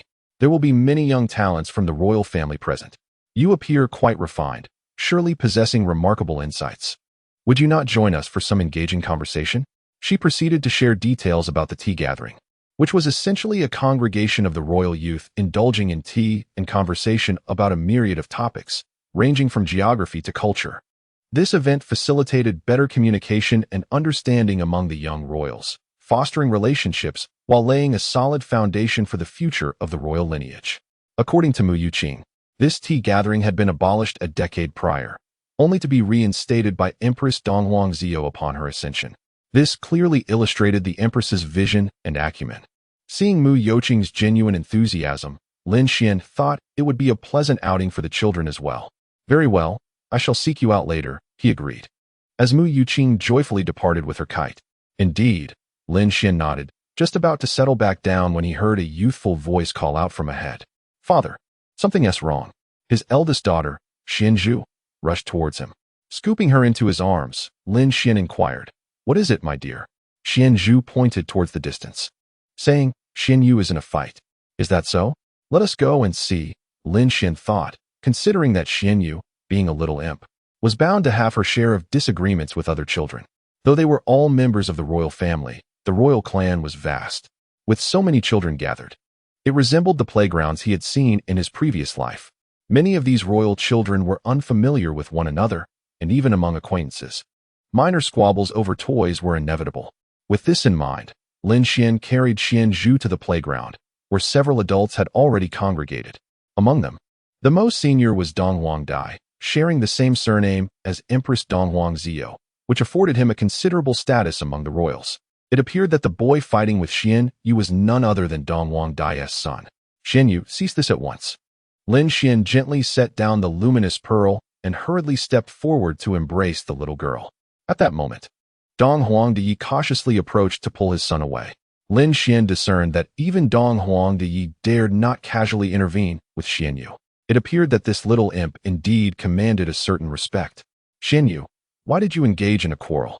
Lin Xian inquired. Xian Yu puffed out her cheeks and shook her head defiantly. "I want to say." This little girl was remarkably stubborn. Lin Xian resolved to take a more measured approach. "You can confide in Daddy. Whatever the issue may be, I shall help you resolve it." Xian Yu continued to shake her head. I can't say." Lin Xian found himself amused by her obstinacy. What could be so significant that she felt compelled to keep it a secret? Realizing that pressing her further might not yield results, he decided to employ a different tactic. With a feigned sigh, he lamented, "Alas, it seems my precious Xian Yu is unwilling to share her little secret with Daddy. If Daddy is feeling down, he may not be able to prepare delicious meals today." Upon hearing the mention of delectable food, Xian Yu's eyes instantly brightened. The dishes made by Daddy were simply delightful. The thought of missing out was truly unbearable. After a moment's contemplation, Xian Yu declared, "Daddy, I will tell you why I fought with Dong Huang Haoyu. It is because he said you look like a girl." Chapter 9. Finally able to show off my father. Lin Xian could not help but chuckle upon hearing this. It all stemmed from that single remark. "Why did you say that I resemble a girl, father?" Lin Xian inquired. Xian Yu, in a huff, retorted, "Because he said that father has a very fair complexion, and boys don't have such pale faces. Only girls do." This statement elicited laughter from the adults present. Who would have thought that such a comment would spark a conflict between the two children? On the subject, Lin Xian's striking handsomeness was indeed a rarity, even in the realm of Bei Xintian. His allure could overshadow many women, rendering them almost inconspicuous. Dong Huang Di, both amused and exasperated, pinched Dong Huang Haoyu's cheek, playfully scolding, "You little rascal, that is what we call handsome. A man can possess a fair and appealing visage, you know." Dong Huang Haoyu gazed in bewilderment. "Boys can look this good too?" "Of course." Dong Huang Di nodded affirmatively. "Your cousin, Emperor Fu, is the most handsome man in the world. Do you understand?" As the conversation progressed, Dong Huang Di eagerly sought to establish a connection with Lin Xian. Given his relationship with Dong Huang Ziyu, it was fitting for Dong Huang Haoyu to refer to Lin Xian as cousin-in-law. Got it. Dong Huang Haoyu promptly approached Lin Xian and bowed. "Cousin-in-law, I'm sorry." Lin Xian ruffled his hair. "No harm done." "Humph." Xian Yu crossed her arms defiantly, her expression proclaiming that she was not at fault. Dong Huang Di nudged Dong Huang Haoyu. "Apologize to your sister." Though it was Dong Huang Haoyu who had received more blows, there was no choice. The fault lay with him. Furthermore, Xian Yu was the daughter of the Empress, compelling Dong Huang Di to have his son take the initiative to admit his mistake. Dong Huang Haoyu stepped forward, grasping Xian Yu's small hand. "Sister Xian Yu, I was wrong." "Humph." Xian Yu remained obstinate. In a moment of exasperation, Dong Huang Haoyu produced a small, wrapped candy from his pocket. "Sister Xian Yu, I'll give you this candy. Will you not be angry with me?" Xian Yu snatched the candy but did not open the packaging immediately. Instead, she proclaimed, "My father is the most handsome boy." Dong Huang Haoyu nodded, "Indeed." Xian Yu continued, "And my father is the most capable boy." Dong Huang Haoyu replied, "Absolutely." Seeing Dong Huang Haoyu's sincere attitude, Xian Yu finally unwrapped the candy, tasted it, and declared, "It's so sweet. Then I shall forgive you." Dong Huang Di secretly breathed a sigh of relief, grateful to have quelled this little tempest. In the next moment, Xian Yu dashed into Lin Xian's embrace. beaming as she exclaimed, "I finally have a father too. They always boast about their fathers, but I had none. Now, I can finally show off my father." Upon hearing this, Lin Xian felt a pang of emotion swell within him. It became evident that this little girl's strong reaction stemmed from the accumulation of feelings she had held inside for far too long. Since her childhood, she has watched other children boast about their fathers, undoubtedly feeling a profound sense of frustration within. Truly, she is a devoted daughter. Lin Xian could not help but plant a kiss on her cherubic face, promising, "I shall always remain by your side." Upon witnessing this tender display, Xianzhu, Xianxi, and Xianhan were instantly engulfed by jealousy. The three little girls rushed towards Lin Xian, exclaiming, "Daddy, kiss me too." "Ha ha ha, very well." Lin Xian promptly obliged, bestowing each of them with a paternal kiss. The warmth of the scene evoked admiration from all present. How wonderful it is to have daughters. Surrounded by four little treasures, he felt an overwhelming sense of happiness. Oh, how heartwarming. Mu Yuqing approached Lin Xian from behind, catching sight of him showering affection on his daughters. And her heart melted instantly. "Cousin-in-law, the tea gathering is about to commence. Allow me to escort you." Upon seeing Mu Yuqing, Xianzhu and the others greeted her enthusiastically. "Hello, Auntie." Among the youthful members of the Eastern Imperial family, Mu Yuqing shared the closest bond with Xianzhu and her companions. Observing Xianzhu and Xianxi leap into Mu Yuqing's embrace, Lin Xian nodded, "Let us proceed." Mu Yuqing lovingly gathered Xianzhu and Xianxi in her arms, kissing them tenderly. "My little treasures, it seems you've gained a bit of weight in my absence." Xianzhu and Xianxi exchanged alarmed glances. "Oh no. Have I gained weight? Did I eat too much last night?" Having previously spent time with Dong Huangzio, the two girls had often noticed her abstaining from food for extended periods. Thus, they had absorbed some understanding of maintaining one's figure. Hearing Mu Yuqing's remark, a cloud of unease settled over them. "Haha, Auntie is just teasing you." Mu Yuqing smiled indulgently. "Though I may not possess the prowess of your mother, I am still at the quasi-emperor level. How could I possibly find you heavy?" Lin Xian felt a twinge of embarrassment upon hearing her words. As expected of the young talents of the Eastern Imperial family, Mu Yuqing had already reached the quasi-emperor level at such a tender age. What heights might she achieve in the future? Their journey was filled with laughter as Lin Xian followed Mu Yuqing to the gathering venue. A pavilion perched atop a small hill in the heart of the garden. This pavilion, known as the Elegant Pavilion, was clearly a gathering place for refined individuals.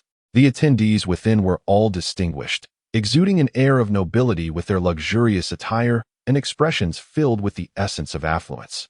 However, none displayed the arrogance typical of spoiled youths, which brought comfort to Lin Xian. It was only reasonable. Associating with someone as seemingly innocent as Mu Yuqing suggested that these individuals possessed commendable character. With a flourish, Mu Yuqing announced, "Let me introduce you to our Empress's consort, Lin Xian." The young men and women of the royal family wore expressions of admiration. Truly, the emperor's consort possesses an unparalleled charisma. The emperor's appearance is enough to make him the envy of all in the northern Xintian. How handsome! How one envies the empress sister. Upon hearing the crowd's praises, Xianzhu, Xianxi, Xianhan, and Xianyu displayed satisfied expressions on their small faces. In the past, wherever they went, they witnessed other children boasting about their fathers. Now, it was finally their turn to revel in the joy of having a father. At the invitation of Mu Yuqing, Lin Xian subsequently took his place at the head of the table. Since she needed to assist with the children, Mu Yuqing sat beside him. She then proceeded to introduce Lin Xian to everyone present. Among them, Shangguan Jie and Chong Lingting appeared to be the most outstanding among this group of promising youths. Both Brother Shangguan and Brother Chong were but a step away from the imperial realm. Moreover, they were renowned scholars in northern Xintian, proficient in the arts of music, chess, calligraphy, and painting. Their knowledge spanned both ancient and modern times, earning them the elegant title of Northern Xian's dual prodigies. After Mu Yuqing's introduction, a royal maiden present felt compelled to add a few remarks. Subsequently, the tea gathering commenced in earnest. After some casual conversation, a young noble inquired of Shangguan Jie, "Brother Shangguan, at the last tea gathering, you mentioned having a timeless masterpiece to share with us. Might you now enlighten us, so we may broaden our horizons?" Shangguan Jie shook his head with a wry smile. "Alas, this masterpiece is exceedingly challenging. I have pondered over it, but alas, my humble talents are insufficient. and I have yet to craft verses that perfectly harmonize with it. Chong Lingting chimed in. Indeed, Brother Shangguan even sought my assistance. Yet I too found myself unable to produce anything. Mu Yuqing gasped in astonishment. Is it truly that difficult? With your profound poetic skills, you cannot even compose a matching line. Both Shangguan Jie and Chong Lingting nodded in unison. Not only us, but even our teacher is at a loss. They lamented with resigned smiles. Chapter 10. Wow, grandfather is truly impressive. The words exchanged between Shangguan Jie and Chong Lingting left the audience utterly astonished. Their teacher, the esteemed Jiang Jiubai, was renowned as the preeminent authority of the North Xian celestial literature. His talents could scarcely be encapsulated by the phrases knowledgeable beyond measure or exceptionally gifted. It is said that he has devoted over 7,100 years to the literary path, mentoring 3 emperors of the North Xian. Furthermore, within the literary circles of North Xian, Jiang Jiubai is adorned with numerous titles: the poet immortal of North Xian, the god of lyrics of North Xian, the incarnation of the literary star, and the supreme scholar of literature. It was indeed unexpected that such a line of poetry could confound even the great Confucian master Jiang. Mu Yuqing couldn't help but sigh. Shangguan Jie nodded in agreement, stating that this particular line was a masterpiece from 50,000 years ago, with no subsequent versions or companion verses left in the annals of history. Moreover, the line's profound essence rendered any other verse pale in comparison. 50,000 years ago, one wonders which extraordinary talent could have penned such an extraordinary poetic line. Chong Lingting sipped his tea and remarked that if only he could hear the other half of the verse, he would welcome death at that very moment. The crowd, upon hearing this, nodded in solemn agreement. The term literary fanatic aptly describes those who reach a certain realm where literature is held in higher esteem than life itself. Clearly, the verse from the last tea gathering had enchanted Chong Lingting. Xianzhu blinked her large eyes, observing the conversation among the uncles and aunts. She tugged at Mu Yuqing's sleeve and inquired, Annie, what line of poetry are you discussing? Among the 4 daughters, Xianzhu possessed the deepest affection for literature. Over the years, Dong Huangzhou had imparted numerous ancient poems and verses to her, igniting her profound interest. Mu Yuqing smiled and replied, the line in question is the autumn waters share the same hue as the vast sky. It remains uncertain whether this is the first half or the latter half. What an impressive line it is. Upon hearing this, Xianzhu felt that the verse was indeed extraordinary. Lin Xian's eyes flickered with recognition. He was well acquainted with this line, having the Xianzhu heavenly tome that enabled him to instantly recite every verse ever penned on this planet. Though this line originated 50,000 years ago and now stands as a classic, for Lin Xian, articulating the other half of the verse would be a trivial endeavor. Father, can you recite the other half? Xianzhu asked eagerly, her face alight with anticipation. Before Lin Xian could respond, the other 3 girls chimed in. Xianzhu declared, Father can definitely do it. Xianhan affirmed, yes. Xianyu added, Father is the greatest. With the children expressing such conviction, Lin Xian could only nod and smile gently. I can. Instantly, the atmosphere in the room brightened. Shangguan Jie and the others, who had sensed from the beginning that Lin Xian was no ordinary individual, felt a slight warmth coursing through their bodies upon hearing his declaration. Perhaps today, Lin Xian would indeed surprise them. Emperor, please do share. Shangguan Jie urged eagerly. Lin Xian spoke softly. The setting sun and the lonely wild goose soar together. The autumn waters blend with the vast sky. Upon uttering these lines, the entire assembly fell into silence. Shangguan Jie and Chong Lingting exchanged glances, each reflecting the astonishment in their eyes. The imagery of the setting sun, the solitary wild goose, the autumn waters, and the expansive sky painted a profoundly evocative autumn scene. These couplets were exquisitely balanced, with a harmonious contrast in both meaning and rhythm. Truly a marvel. Splendid. It is indeed splendid. Even without a deep understanding of poetry, I could discern the elevated quality of these verses. The emperor is indeed a remarkable talent. After a brief silence, the hall erupted in waves of admiration. Lin Xian's verses, akin to an enlightening revelation, bestowed upon the audience a sensation akin to being touched by an immortal. The beauty of these lines offered an ineffable, refined experience. At that moment, Shangguan Jie and Chong Lingting regarded Lin Xian with eyes brimming with admiration and reverence. Meanwhile, several young noble women, including Mu Yuqing, displayed expressions of infatuation. Lin Xian was not only strikingly handsome, but his eloquence was also astonishing. Possessing both charm and talent, he was irresistible to these young maidens, whose hearts were beginning to flutter. Wow, father is so impressive. Indeed, father is exceptional. Bravo, bravo. Father is the strongest. The four little girls absorbed the expressions of those around them and clapped their hands in delight. Their words were filled with unabashed admiration and affection for Lin Xian. Xianzhu quickly tugged at Lin Xian's sleeve. Father, starting tomorrow, will you teach me to read? I also wish to learn poetry from you. No problem. Leave it to father. Lin Xian readily agreed. Xianxi and Xianhan simultaneously raised their small hands. Father, we want to learn too. Xianyu pouted. I don't want to study. It's too tiring. Lin Xian shook his head. You must study. Without learning, one will fall behind. Then can I just learn a little bit? Xianyu pondered for a moment and decided to heed her father's words. All right. Lin Xian smiled and nodded, knowing it was no easy feat to persuade this little imp. Mu Yuqing and the others observed Lin Xian's remarkable talent and his ability to guide children with such grace.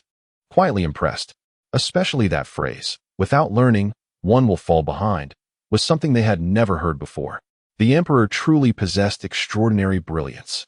It seemed imperative to invite him to the literary symposium scheduled in 3 days. Shangguan Jia produced an invitation and handed it to Lin Xian. Esteemed sir, this is an invitation to a literary symposium held by my teacher, an event that occurs once every 5 years, welcoming scholars and poets from across the realm. This invitation is a privileged one. I possess only a single copy, and I wish to present it to you. I sincerely hope you will grace us with your presence. Upon hearing this, Mu Yuqing and the others exhibited expressions of astonishment. The esteemed invitations from Jiang Zhoubai were limited to only 9 copies throughout the world. Those who received such an invitation were invariably distinguished figures of unparalleled stature in the literary world. To their surprise, Shangguan Jia had immediately bestowed one of these coveted invitations upon Lin Xian. Upon reflection, Lin Xian, who could effortlessly match the ancient verses from 50,000 years ago, truly deserved this prestigious invitation. Noticing the eager demeanor of Shangguan Jia, Lin Xian graciously accepted the invitation. After all, his days in Beixian heaven were spent relishing life while caring for the children. With such a grand event at hand, it would be delightful to take the little ones out for some exploration and to broaden their horizons. Subsequently, the tea gathering continued.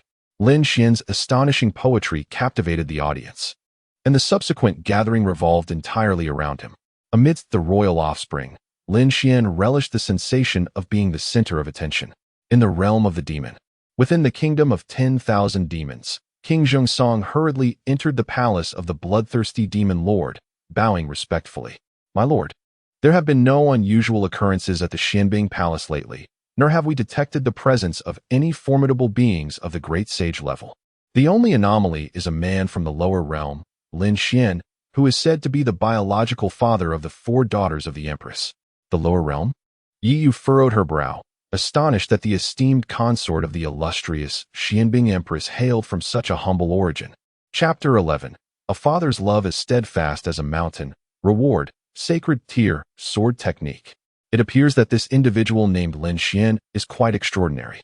Yi Yu displayed a hint of vigilance. The Xianbing Empress is a renowned sovereign power within the 9 heavens. Her partner, even if hailing from the lower realms, must be far from ordinary.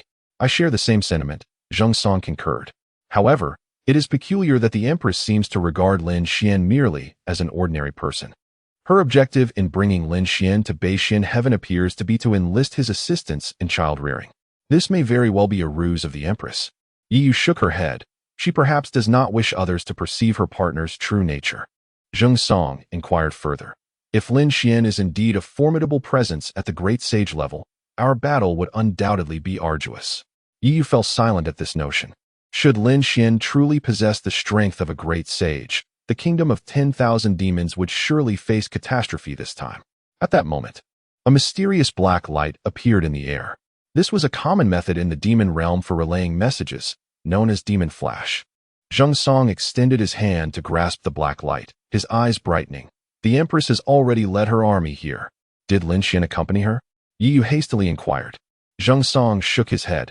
According to our accurate intelligence from the front lines, there has been no sign of Lin Xian. This.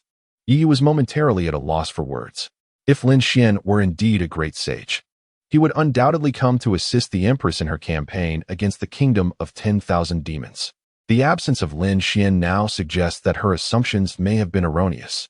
Regardless, this Lin Xian is certainly not an insignificant figure. Yi rose, an aura of fierce demonic energy emanating from her. Since the Empress has arrived, it is time to confront her decisively. Bright sunlight streamed through the window, casting its glow upon the opulent golden silk Nanmu bed. Upon awakening, Lin Xian felt a slight heaviness in his chest. Opening his eyes, he discovered two little girls nestled against his chest and abdomen, Xuanqi and Xianyu. Unbeknownst to him, Xianzhu and Xianhan had also snuggled beneath his arms. Upon awakening, he was greeted by the sight of four daughters clinging to him. Lin Xian felt an overwhelming surge of paternal love, akin to a torrent of river waters. Ding! The system's voice suddenly resonated. Your paternal love is as steadfast as a mountain, allowing your daughters to enjoy the sweetest slumber. Reward: Boundless Sword Technique. The Boundless Sword Technique is a high-grade sacred skill. In the lower realm of Canglong continent, this technique alone could sustain a millennia-old sword sect. Even in Beishan heaven, sacred techniques are exceedingly rare, not to mention a sacred sword technique that is highly specialized in the sword path and possesses formidable power. To receive such a magnificent reward merely for accompanying his daughters in sleep is a blissful existence for this doting father. Lin Xian felt immense joy within. To avoid disturbing the children, he inhaled deeply a few times, patiently awaiting Xuanqi and Xianyu to awaken. Fortunately, thanks to the education of Dongwang Ziyou, the children were not the slothful little creatures one might expect. As the hour of Chun arrived, the children gradually stirred from their slumber. Huh, how did I end up on my father's belly? It feels so comfortable. Xianhan, please don't put your feet on my face. The sight of the four little girls, so endearing in their morning antics, brought immense joy to Lin Xian right from the break of dawn. After rising, he accompanied them, attending to their needs as they brushed their teeth and washed their faces under the care of the servants. The four girls, eager for Lin Xian to prepare them a delicious breakfast, compelled him to personally whip up 4 delightful meals. The novel flavors and thoughtful combinations rendered the girls utterly enchanted. This breakfast was undoubtedly the most joyous meal they had experienced in the past year. In fact, Xianyu was so intent on savoring every bite that she even jeopardized her friendship with her celestial beast by denying it any morsel. Early in the morning, she indulged while her celestial beast watched forlornly, yearning for a taste. When the beast nudged Xianyu, attempting to curry favor for a share of her food, she simply kicked it away. After their meal, the commander in charge of the Crystal Palace's guards, Feng Jinfan, arrived at the Grand Hall. Your Majesty, today is the day when the 4 princesses practice their swordsmanship. I have come to escort them to the training ground. Lin Xian inquired further about this matter and learned that Dongwang Ziyou had established a dedicated training ground for the children, equipped with a spirit-gathering formation specifically for their use. Every 3 days, Feng Jinfan would personally lead the children to practice their swordsmanship there. Father, will you accompany me to practice swordsmanship? Xianzhu tugged at Lin Xian's hand. Xianyu threw herself into Lin Xian's embrace, holding him tightly. Father must go. Xianxi and Xianhan nodded gracefully in agreement. Yes, father should definitely go. Lin Xian lifted Xianyu in his arms, holding on to his other 3 daughters. Feng Jinfan looked on with envy, remarking, Your Majesty, the bond between you and the princesses is truly remarkable.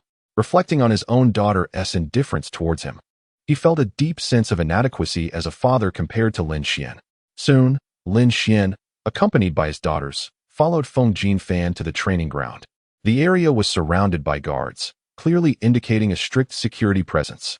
Lin Xian noticed, ahead in a grove, a swirling mass of dense white spiritual energy, its diameter spanning at least 2 miles. Even from a kilometer away, one could feel the abundant spiritual energy radiating from it. The spirit-gathering formation had been specially constructed by the emperor with the expertise of a master formation craftsman, intended to absorb spiritual energy for the princesses and enhance their cultivation. Practicing swordsmanship within this formation would allow the princesses to experience accelerated growth. As Feng Jinfan led Lin Xian forward, he provided further details. Lin Xian nodded slightly. recognizing from his possession of the 10 directions formation diagram that this array was indeed extraordinary. Such a vast formation could only be crafted by someone of master-level cultivation. Suddenly, a burst of black light erupted from the center of the spirit gathering formation. In the blink of an eye, the gathering spirit array had become a chaotic tumult. The immense surge of spiritual energy erupted forth like a deluge, wildly sweeping in all directions. Even spiritual energy, when concentrated to a certain extent and suddenly released, could wield lethal force. Lin Xian observed the nearest guards to the gathering spirit array, who let out agonized cries as they were violently propelled several yards away by the explosive energy. The oncoming tide of spiritual energy compelled Feng Jingfan to display a visage of astonishment. "This is perilous," he shouted in alarm, hastily retreating to protect Lin Xian and the four princesses. However, as he drew near Lin Xian, the overwhelming spiritual force suddenly dissipated entirely. Feng Jingfan felt as though he had entered a realm of serenity, where no matter how tumultuous the external surge of energy, it posed not the slightest threat to him. He immediately deduced that this was the result of Lin Xian's prowess. The emperor's ability to neutralize such a ferocious influx of spiritual energy without so much as a flicker of emotion was truly extraordinary. Feng Jingfan could not help but regard Lin Xian with profound respect. The other guards, witnessing Lin Xian's unwavering composure, also wore expressions of admiration. Truly, the emperor is remarkable. In light of the crowd's awe, Lin Xian offered a faint smile. The passive divine technique, invincible forbidden domain, is indeed formidable. Feng Jingfan then bowed and said, "Your Majesty, I apologize for causing you and the princesses such distress. I shall investigate the cause of the disturbance in the gathering spirit array at once." Chapter 12. The Thoughts of Daughters. Lin Xian nodded. In his eyes, this spirit gathering array was not a particularly profound formation. Judging by Feng Jingfan's expression, he seemed confident in resolving the issue, so Lin Xian decided to let him handle it. Upon receiving Lin Xian's consent, Feng Jingfan hurriedly made his way to the spirit gathering array. At that moment, the spiritual energy, which had originally concentrated in the center of the array, was now chaotically surging in all directions. It resembled a battered vessel, spilling its contents everywhere. Fortunately, I possess some understanding of the intricacies of formations. Otherwise, if today's matter were mishandled, I would undoubtedly face the emperor's wrath. Feng Jingfan mused, channeling his true essence. He shielded himself against the onslaught of spiritual energy while advancing towards the center of the array. Drawing upon his knowledge of formation principles, he formed a pure golden seal with his hands. This seal expanded like a vast membrane, swiftly enveloping an area of 2 miles, thereby encompassing the entirety of the spirit gathering array.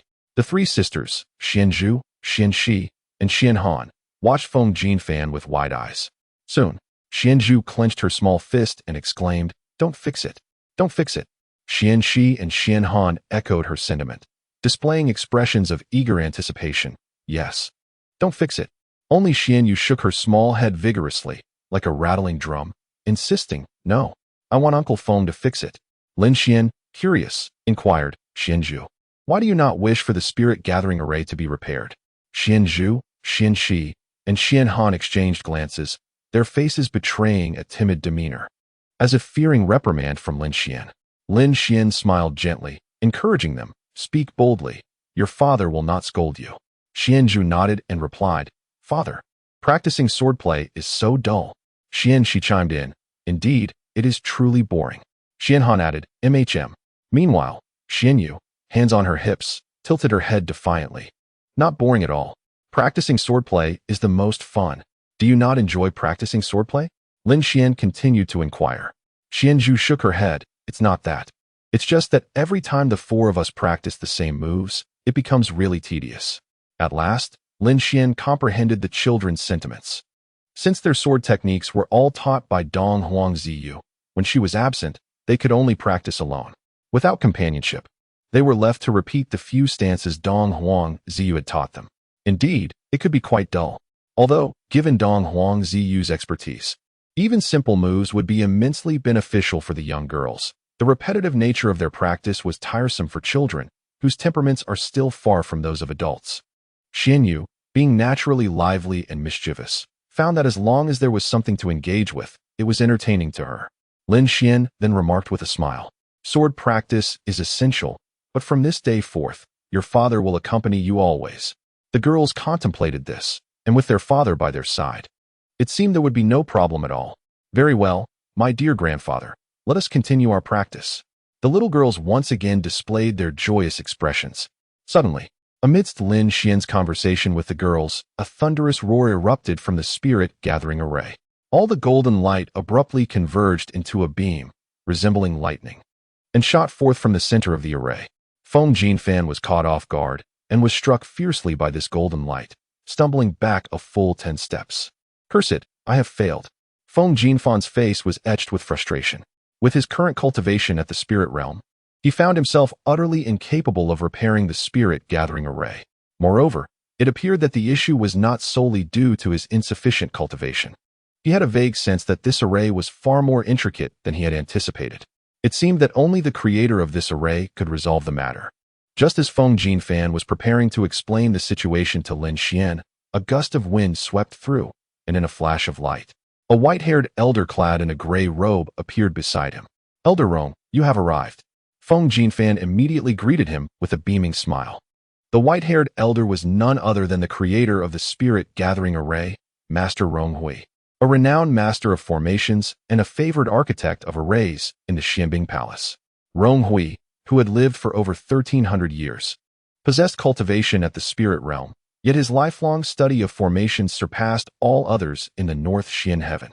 Thus, he had been greatly valued by the previous emperor, and after the ascension of Empress Dongwangzhou, he continued to be held in high esteem. This spirit-gathering array was constructed at the behest of the Empress specifically for the children. Rong Hui nodded to Feng Jinfan, and then turned his gaze upon the spirit-gathering array. "I just passed by the Crystal Palace and sensed a disturbance in the spiritual energy here. I did not expect that the spirit-gathering array would indeed be malfunctioning," he murmured, frowning. Feng Jinfan inquired, "Elder Rong, do you know why this formation has suddenly become chaotic?" After observing it carefully, Rong Hui replied, "Constructing a formation is akin to building a house. Once the foundation becomes unstable, issues are prone to arise. This spirit-gathering array was designed by me to harmonize with the 5 elements and the 7 stars, drawing in the spiritual energy of heaven and earth. The sudden malfunction indicates that the foundational elements of the 5 elements and 7 stars have shifted." Feng Jinfan expressed his astonishment. "Can the 5 elements and 7 stars truly change?" "Indeed," Rong Hui affirmed with a nod. "The Tai Chi gives rise to the 2 principles. The 2 principles give rise to the 4 symbols. Everything is in a constant state of flux and evolution. The 5 elements of heaven and earth, as well as the 7 stars of the Big Dipper, also gradually transform over time." After pondering for a moment, Feng Jinfan continued, "Then, according to your words, is it impossible for this formation to remain intact indefinitely?" "Not at all," Rong Hui replied, producing 4 golden square seals. "These 4 symbol seals are spiritual treasures. I initially thought I would not need them, but for the sake of the princesses, I shall employ them now." With that, he silently recited an incantation and cast the 4 symbol seals towards the spirit-gathering array. In an instant, golden light erupted forth, and the 4 golden seals descended upon the 4 cardinal points of the array, like the 4 foundational piles driven into the ground when constructing a house. The spirit-gathering array was firmly anchored in the center. As the golden light began to dim, the spiraling spiritual energy that had surged outward was swiftly compressed back by immense force. Witnessing this, Feng Jinfan could not help but exclaim, "Truly, the innate spiritual treasure. The 4 symbols holy seal is indeed formidable." Bang! No sooner had he uttered these words than an extraordinary phenomenon occurred. The spiritual energy, which had been retracted, erupted once more with even greater ferocity. Rong Hui and Feng Jinfan were compelled to retreat several dozen steps in the face of the overwhelming impact. How could this be? Rong Hui furrowed his brow. It is better to allow some passage than to block it entirely, with the spirit-gathering array compromised. A forceful obstruction would only exacerbate the situation. At that moment, a voice emerged from behind, causing Rong Hui's eyes to brighten. Lin Xian had arrived, accompanied by his 4 daughters, standing just behind Rong Hui and the others. He had initially believed that the combined efforts of Feng Jinfan and Rong Hui would suffice to resolve the issue. However, It now appeared that what he had presumed to be a simple problem was anything but straightforward for them. Rong Hui swiftly turned around and inquired, "Who are you?" Feng Jinfan, with a look of reverence, replied, "He is the Emperor Consort. I have encountered the Emperor Consort." Rong Hui hastily paid his respects and continued, "Your previous words seem to carry profound meaning. Might I request your guidance?" Just a single utterance from Lin Xian had bestowed upon Rong Hui the sensation of having encountered a true master. Chapter 13. The Extraordinary Daughter and Her Even More Extraordinary Father. Lin Xian leisurely cast a glance at the spirit-gathering array. "You previously mentioned that constructing an array is akin to building a house. There is indeed some truth to that. However, the intricacies and adaptability of an array are vastly different from mere construction." Upon hearing these words, Rong Hui's expression shifted dramatically. This was undoubtedly the most revolutionary statement he had ever encountered. He had always believed that each array possessed a fixed structure and purpose. Yet, upon deeper contemplation, Lin Xian's words resonated profoundly. "Please, continue, esteemed master," Rong Hui implored, his face alight with a thirst for knowledge. Pointing towards the spirit-gathering array, Lin Xian elaborated. "The fundamental purpose of this array is to converge boundless celestial energy. Nevertheless, if one were to forcibly amass all the energy within, a day will inevitably come when it exceeds its capacity. As the saying goes, it is better to allow flow than to block it. To ensure its continued efficacy, one must be vigilant about the balance of the array." Rong Hui nodded repeatedly. "Indeed, that is the essence. Hearing your insights is truly more enlightening than a decade of study." The awe on Feng Jinfan's face deepened. If even a master of array crafting displayed such humility before Lin Xian, it was evident that Lin was far more formidable than he had initially perceived. "In your esteemed opinion, what measures should be taken to perfect this spirit-gathering array?" Rong Hui continued his inquiry. Lin Xian smiled gently. "If the 5 elements and 7 stars are insufficient, then let us employ the numbers of the 8 desolations and 6 harmonies." "What?" Rong Hui exclaimed in astonishment. The numbers of the 8 desolations and 6 harmonies could yield an astonishing 1 billion variations. Such a colossal endeavor would require at least half a year for him to accomplish. Before he could fully comprehend the magnitude of this task, Lin Xian had already stepped into the spirit-gathering array. He raised his finger and deftly pointed to various directions within the array. Mysterious golden rings swiftly emerged within the spirit-gathering array. The arrangement of these golden rings was remarkably unique, exuding a resonance with the principles of heaven and earth. After careful scrutiny, Rong Hui couldn't help but express his shock. This is indeed the position of the 8 desolations and 6 harmonies. The speed at which you execute this is nothing short of divine. Golden light erupted forth, as all the golden rings connected to form a graceful curve. At that moment, the erratically surging spirit energy began to flow back into the spirit-gathering array. Moreover, once the energy reached a certain concentration, it began to stream out through an array of predetermined channels. This cycle continued seamlessly, endlessly, in a smooth and harmonious manner. Rong Hui clapped his hands in admiration. "Truly, you are a person of divine talent. It is only now that I comprehend why Lin Xian is the consort of the Empress. With just this mastery of the 8 desolations and 6 harmonies, he is undoubtedly qualified to stand above all the heroes of the northern Xiantian realm." Of course, beyond his profound skills, Lin Xian's striking appearance was also exceptional. When combined, these attributes rendered him irresistible, even to the eternal Empress herself. Feng Jinfan silently praised, "Indeed, the Empress possesses exquisite taste. Lin Xian is truly one in a million." "Very well. Let us proceed inside," Lin Xian concluded. As the situation reached a resolution, Lin Xian, accompanied by his 4 daughters, approached the spirit-gathering array. Rong Hui and Feng Jinfan immediately withdrew. According to the rules established by the Empress, the guards must retreat while the princesses practiced their swordplay. This was primarily due to the formidable sword techniques imparted to the children by Dong Huangziyu. "Father, let me demonstrate the swordsmanship taught by mother," exclaimed Xianzhu, her ebony eyes sparkling as she took Lin Xian's hand. "I want to show father too," chimed in the other 3 girls, who quickly gathered around, vying for his attention. Lin Xian affectionately ruffled their little heads, asking, "My dear ones, what is the name of the sword technique your mother taught you?" "It's called Tian Zhao sword technique." She eagerly raised her small hand to answer. Xianzhu added, "Mother said it is a mid-grade holy technique." Upon hearing this, Lin Xian nodded silently. No wonder Dong Huangziyu forbade onlookers. The Tian Zhao sword technique, being a mid-grade holy skill, could indeed be considered an extraordinary treasure of martial arts. Very well, then showcase it to father, Lin Xian smiled. The four little girls nodded in unison, stepping back several paces to gather their focus and channel their vital energy. Utilizing the ceaseless spiritual energy within the spirit-gathering array as a conduit, they summoned the long swords resting on the rack into their hands.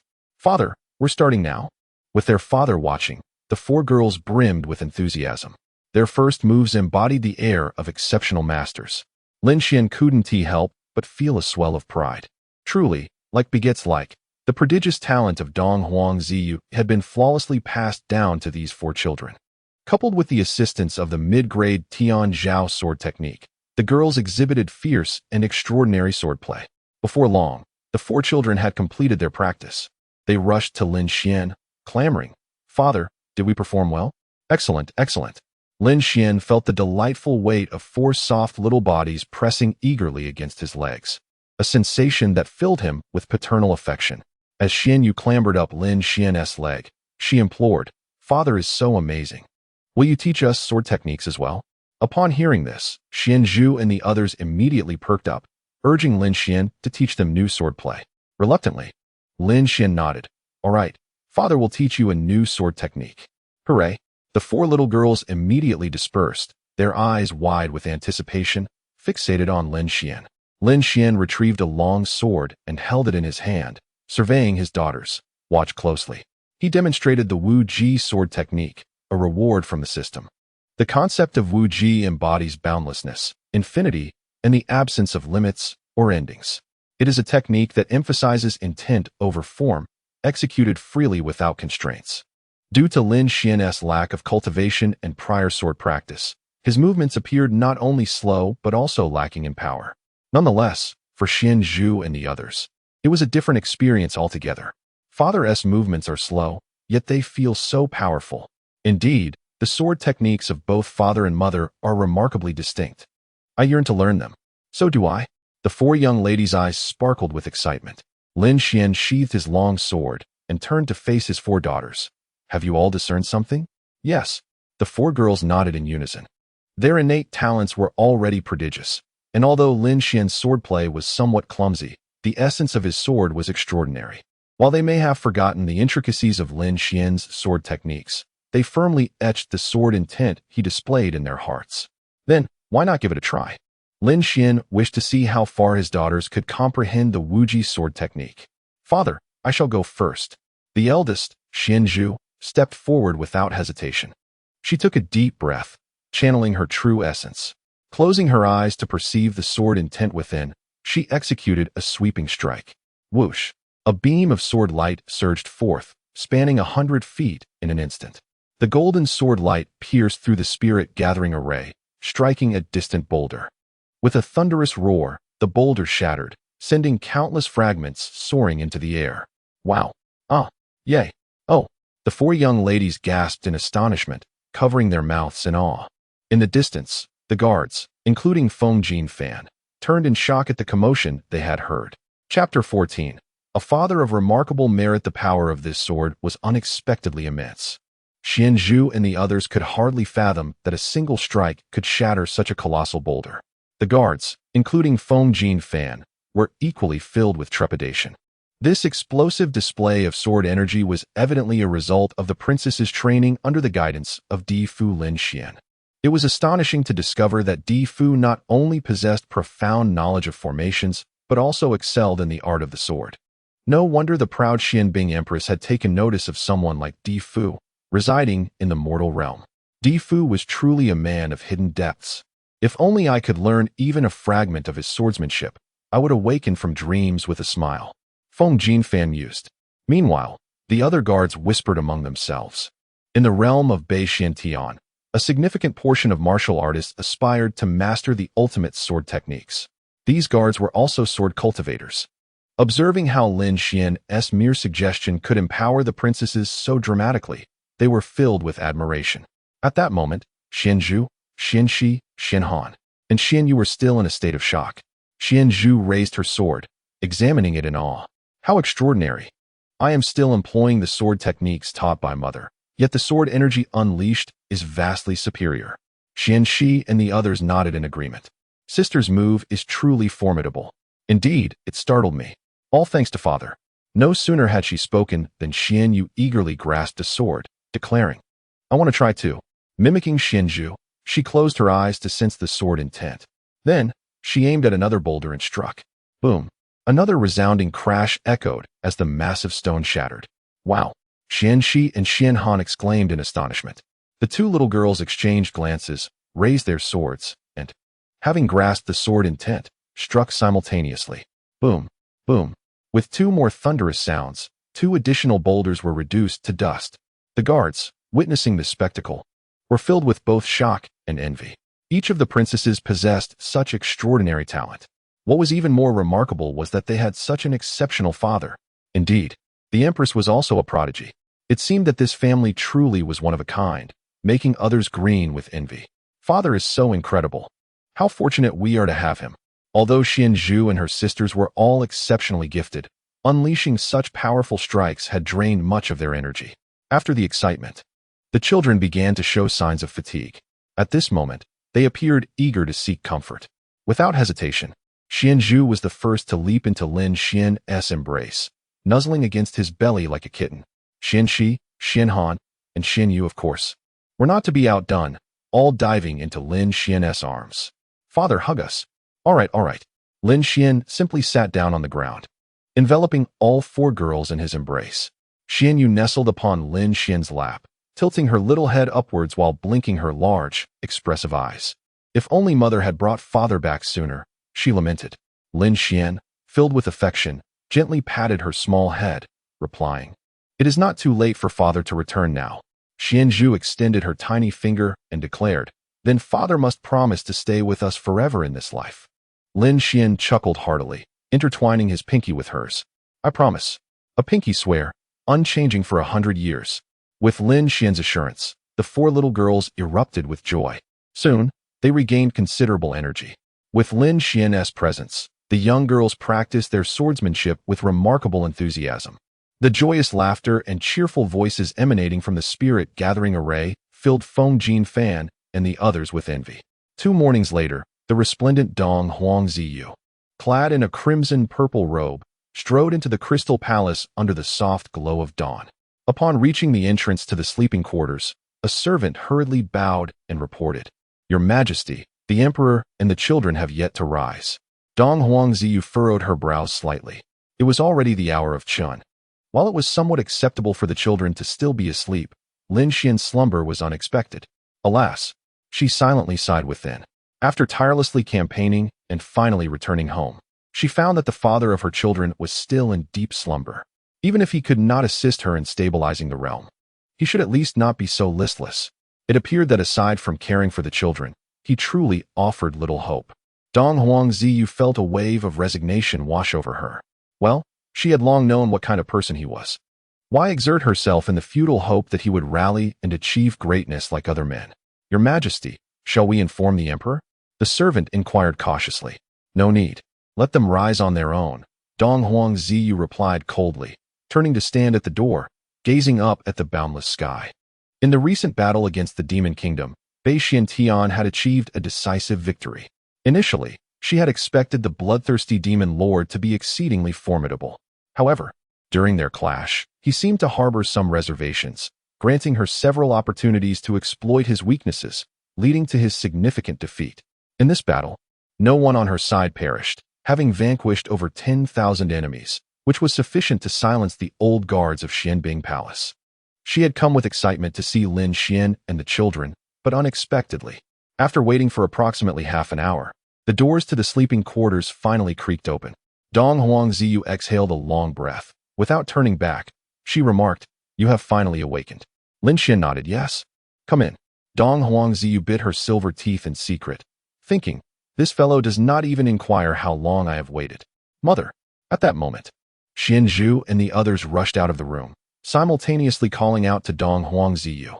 A gentle expression instantly graced her face as she turned and walked into the sleeping quarters. Xianzhu, do you all rise at the same time? Dong Huangziyu affectionately caressed the four children. Indeed, we all sleep together. Xianzhu nodded. Xianhan added, we sleep with father. Really? Dong Huangziyu glanced at Lin Xian in surprise. Does he not find it exhausting to sleep with four children? Dong Huangziyu recalled how chaotic it was when she initially shared a bed with the four girls at night. Lin Xian nodded. Yes, the children are very well behaved. It is not tiring at all to have them sleep with me. Upon hearing this, Dong Huangziyu felt a significant alleviation of her earlier frustration. After all, he is quite a competent father. After exchanging a few more words, Lin Xian took the children to wash up. Subsequently, the little girls urged Lin Xian to prepare breakfast, and he decided to make an extravagant spread. Upon seeing the lavish array of breakfast laid out before them, Dong Huangziyu could not help but display a hint of astonishment.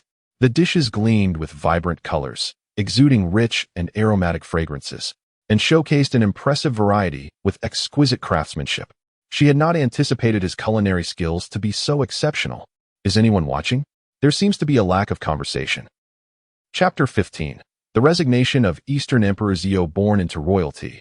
Eastern Emperor Zhou has now ascended to the throne of the Northern Xiantian Emperor, possessing an extraordinary breadth of experience. Despite having long since embraced fasting, she has indulged in countless culinary delights. The breakfast prepared by Lin Xian stands as the finest she has encountered thus far. The rich aroma wafting from the table has greatly alleviated her previously tumultuous mood. Mother, this is truly delicious. You should join us, exclaimed Xianzhu, her large eyes sparkling with enthusiasm. Eastern Emperor Zhou gently shook her head, replying, Mother is not hungry. You all enjoy.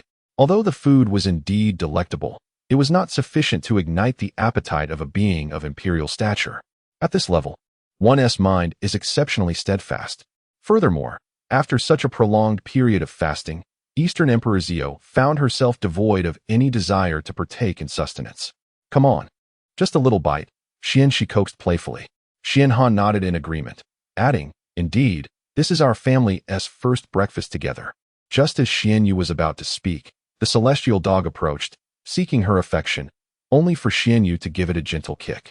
Witnessing the children's eagerness, Eastern Emperor Zhou reluctantly acquiesced. Very well, Mother will share a little with you. She then picked up a spoon and served herself a scoop of the nearby white-feathered celestial goose egg custard. The white-feathered celestial goose egg is a common delicacy in the Nine Heavens fairy domain. However, Lin Xian's preparation deviated somewhat from her memories of the traditional dish. She was curious to ascertain how Lin Xian's rendition would compare. With poised grace, she parted her delicate lips and savored a small morsel of the custard. Eastern Emperor Zhou's eyes sparkled with delight. The flavor was simply exquisite. The rich essence of the egg, intertwined with a peculiar fragrance, tantalized her taste buds, awakening the dormant flower of her senses that had long been in slumber. Unable to resist, Eastern Emperor Zhou reached out for another spoonful of custard. This time, the flavor remained rich and resonant, leaving an enduring aftertaste. It seemed as though her long-dormant palate had been wholly rejuvenated. To her astonishment, the white-feathered celestial goose egg could be transformed into such a culinary marvel by him. She lifted her striking, dark eyes to glance at Lin Xian, and if one observed closely, a hint of concealed surprise flickered within her gaze. Since Mother enjoys it, you may have all of it, Xianzhu proclaimed dutifully. Eastern Emperor Zhou took another small spoonful, shaking her head with a smile. Mother is already full. You all should eat. For her, consuming 3 spoonfuls in one sitting was a rare indulgence. With a faint smile, she watched Lin Xian as he shared breakfast with the children. For the first time in ages, her heart, long sealed away, felt the warmth of familial affection. After the meal, Eastern Emperor Zhou prepared to attend court and handle state affairs. Before departing, while the children played indoors, she retrieved a purplish golden pill and presented it to Lin Xian, saying, This pill is known as the Purple Gold Mystical Essence Pill, a mid-tier heavenly elixir. If you wish to cultivate, you may consume this pill to expedite your progress. A common individual, through diligent practice, may take a decade to reach the profound realm, yet with this elixir, it could be achieved in no more than 2 years. Lin Xian did not even glance at the purple gold mysterious pill, shaking his head as he declared, I do not require it. With the system at his side, A mere reward could potentially elevate him to the imperial realm. Although the purple gold mysterious pill is indeed remarkable, its consumption still necessitates relentless and arduous training. Having grown accustomed to a leisurely existence, how could Lin Xian possibly be tempted by such a thing? Dong Wangzhou sighed inwardly, shaking her head as she stored the pill away. The faint glimmer of good mood she had experienced that morning vanished in an instant. She had never truly harbored hope for Lin Xian's cultivation. This pill was merely her last desperate attempt. It seemed clear now that she could fully resign herself to the reality. Let Lin Xian focus on caring for the children. There was no need to impose further expectations. "I shall take my leave," she said, leaving behind a graceful silhouette, not looking back as she departed. Lin Xian gave it little thought and turned to enter the house, soon joining his daughters in their playful activities.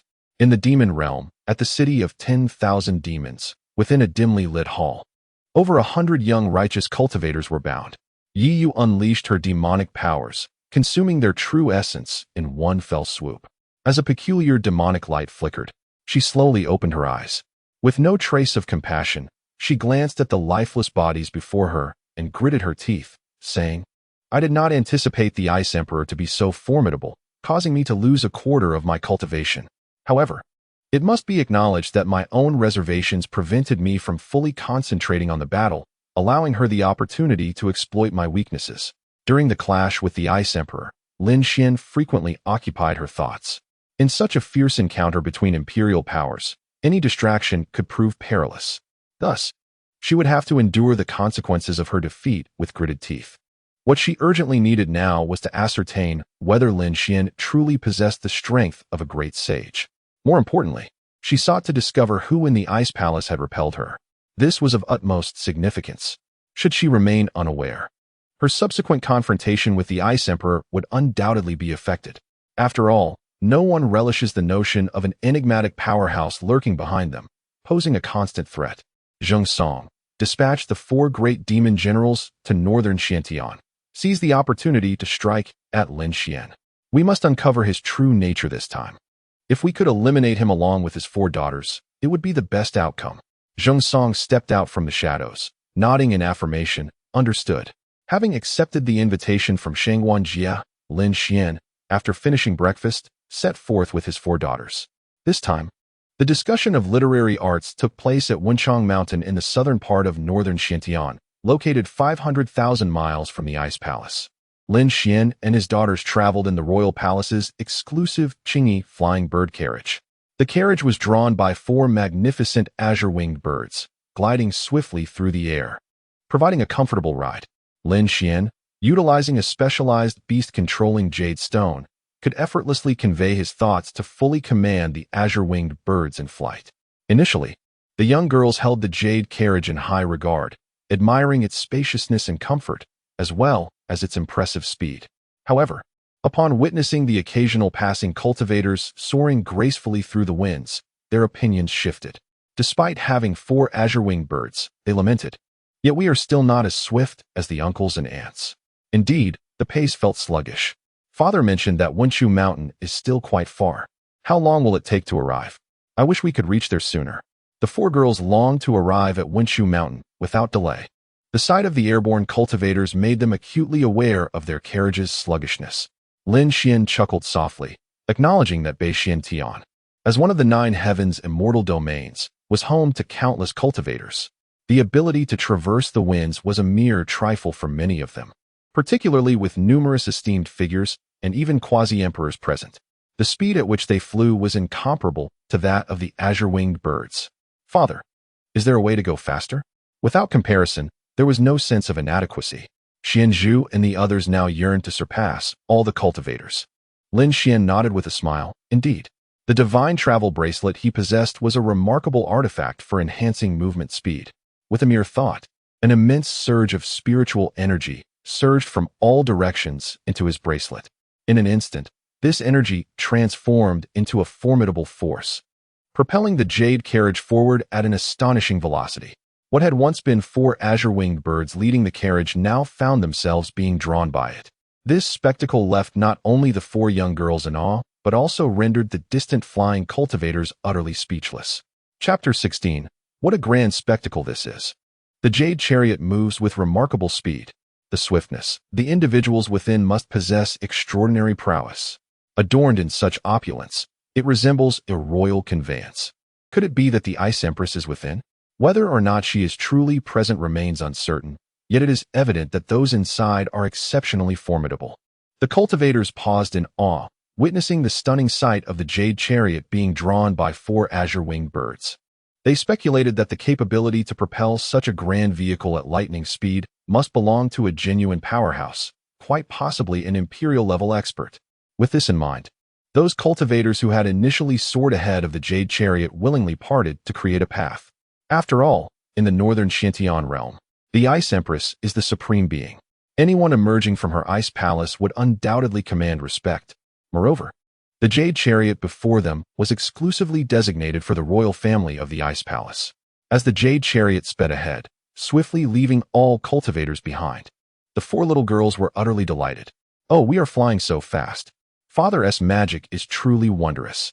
I feel like I am a beam of light. Look, the 4 azure-winged birds are following us. They seem so foolish.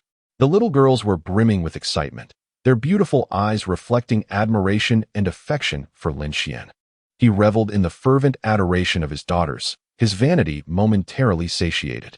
If you enjoy this, I shall frequently take you out to fly, my dear ones. Upon hearing this, the girls clapped their hands in joy, exclaiming in unison, yes. Xianzhu eagerly leaned forward and planted a kiss on Lin Xian's cheek. Xianxi, Xianhan, and Xianyu hurriedly followed suit, vying for their turn to kiss him as well.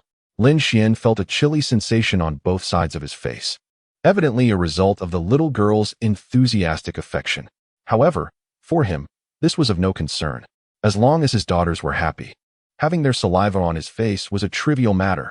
Amidst their laughter, Lin Xian soon beheld a majestic golden mountain rising majestically into the clouds ahead, its grandeur breathtaking.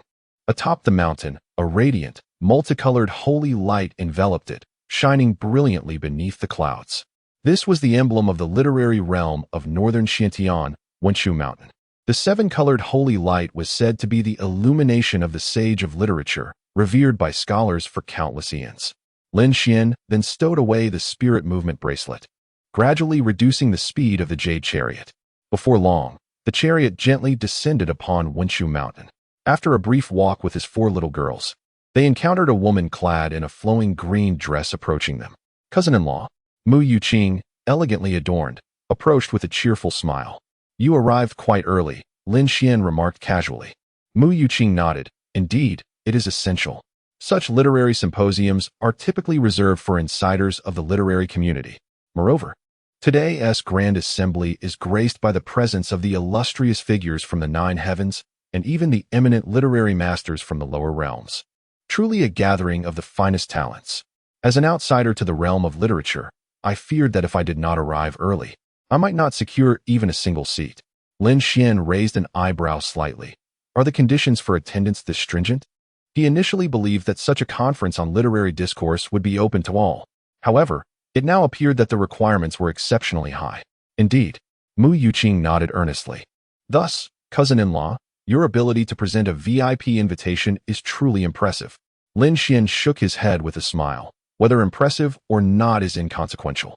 The primary purpose is to bring the children along for a bit of fun and broaden their horizons. Mu Yuqing smiled charmingly. Her cousin-in-law is exceptionally talented and of high status, yet speaks with such warmth and humility, devoid of any haughty or aggressive demeanor. Yet, this very quality accentuates his extraordinary nature. Oftentimes, the understated demeanor of prominent figures is not genuine modesty, but rather a natural expression of their elevated standing. Let us proceed now. Mu Yuqing then picked up Xianzhu and Xianxi, and together with Lin Xian, they made their way towards the summit of Wenshu Mountain. According to Mu Yuqing, the venue for this literary discourse is at the Grand Hall of the Wenshu Star atop the mountain. After ascending for a mile, a handsome man clad in a red robe, accompanied by 2 others, blocked their path. Upon seeing the man in the red robe, Mu Yuqing's brow furrowed slightly. She held little fondness for the man known as Sima Waney. Sima Waney, however, greeted Mu Yuqing with a beaming smile. Junior Yuqing, it has been a long time. Mu Yuqing's expression revealed a hint of disdain. Please, do not make unfounded connections. I am not your junior. Sima Wanyi is a protégé of the esteemed literary master Shen Yakong from Beijing Tian. 3 months prior, Mu Yuqing attended a lecture by Shen Yakong and fortuitously encountered Sima Wanyi. Initially, she bore no ill will towards him. However, since that day in class, he had insisted on referring to her as junior, infusing their exchanges with suggestive undertones, which greatly displeased her. Very well, I shall refrain from such terms. Sima Wanyi promptly amended his address. Yuqing, just the other day, inspiration struck me, and I penned an eternal love poem. Would you care to hear it? As he spoke, he withdrew a neatly folded piece of white paper from his sleeve. An eternal masterpiece? Mu Yuqing scoffed lightly. You might as well keep it for yourself. With that, she attempted to leave with Xian Zhu and the others. Sima Wanyi hurriedly pursued her. Yuqing, I assure you, this is indeed a timeless composition. If you find it lacking, I shall turn on my heel immediately. His companions nodded in agreement. Indeed, Senior Sima's poem has already been read by the teacher, who praised it highly. Miss Yuqing, you are undoubtedly aware of our esteemed teacher, a literary giant renowned alongside the illustrious Jiang Duru. Surely, you must have faith in his caliber, correct? Mu Yuqing pondered for a moment before responding with a hint of amusement. I certainly acknowledge the excellence of Master Shen. However, I believe it would be prudent for you to refrain from showcasing your skills in his presence. Showcasing my skills? In what manner have I done so? Sima Wanyi inquired. His expression one of confusion. He is a favored disciple of Shen Yakong, possessing a modest reputation within the literary circles of the Nine Heavens celestial domain. Furthermore, the verses he held were validated by Shen Yakong and numerous literati, which instilled him with the confidence to present them to Mu Yuqing. Little did he anticipate her retort. With a disdainful chuckle, Mu Yuqing asked, have you heard the lines, the setting sun and solitary wild goose fly together? The autumn waters share the same hue as the endless sky? Sima Wanyi and the others nodded in unison. Of course, these lines have been the talk of the literary world in Baishuanshan over the past few days. It is said that they are exquisite verses from 50,000 years ago, unmatched until now. Remarkably, just recently, someone has crafted a complimentary couplet, truly remarkable and unparalleled. Mu Yuqing's gaze landed on Sima Wanyi. In comparison to these lines, how do your skills measure up? After a moment of contemplation, Sima Wanyi gritted his teeth and admitted, they fall woefully short. Precisely. That is why I remarked that you were showcasing your skills inappropriately. Mu Yuqing smiled, gesturing towards Lin Xian behind her. Behold, the author of these verses is none other than my brother-in-law. Instantaneously, the eyes of Sima Wanyi and the others turned towards Lin Xian, and under the ethereal aura he exuded, they could not help but feel a pang of inadequacy. Chapter 17. Crafting a Statue for Father. Mu Yuqing, with her chin held high, walked away proudly beside Lin Xian. Xian Zhu, nestled in Mu Yuqing's embrace, shook her head and remarked, that uncle is rather unlikable. She nodded in agreement, adding, indeed, he is a show-off, and mother taught us to avoid such people. Mu Yuqing affectionately kissed the two little girls, saying, you are both correct. I too detest such individuals. Xian Han and Xian Yu, nestled in Lin Xian's arms, simultaneously raised their little hands to point at him, exclaiming in unison, father is the best. Mu Yuqing giggled.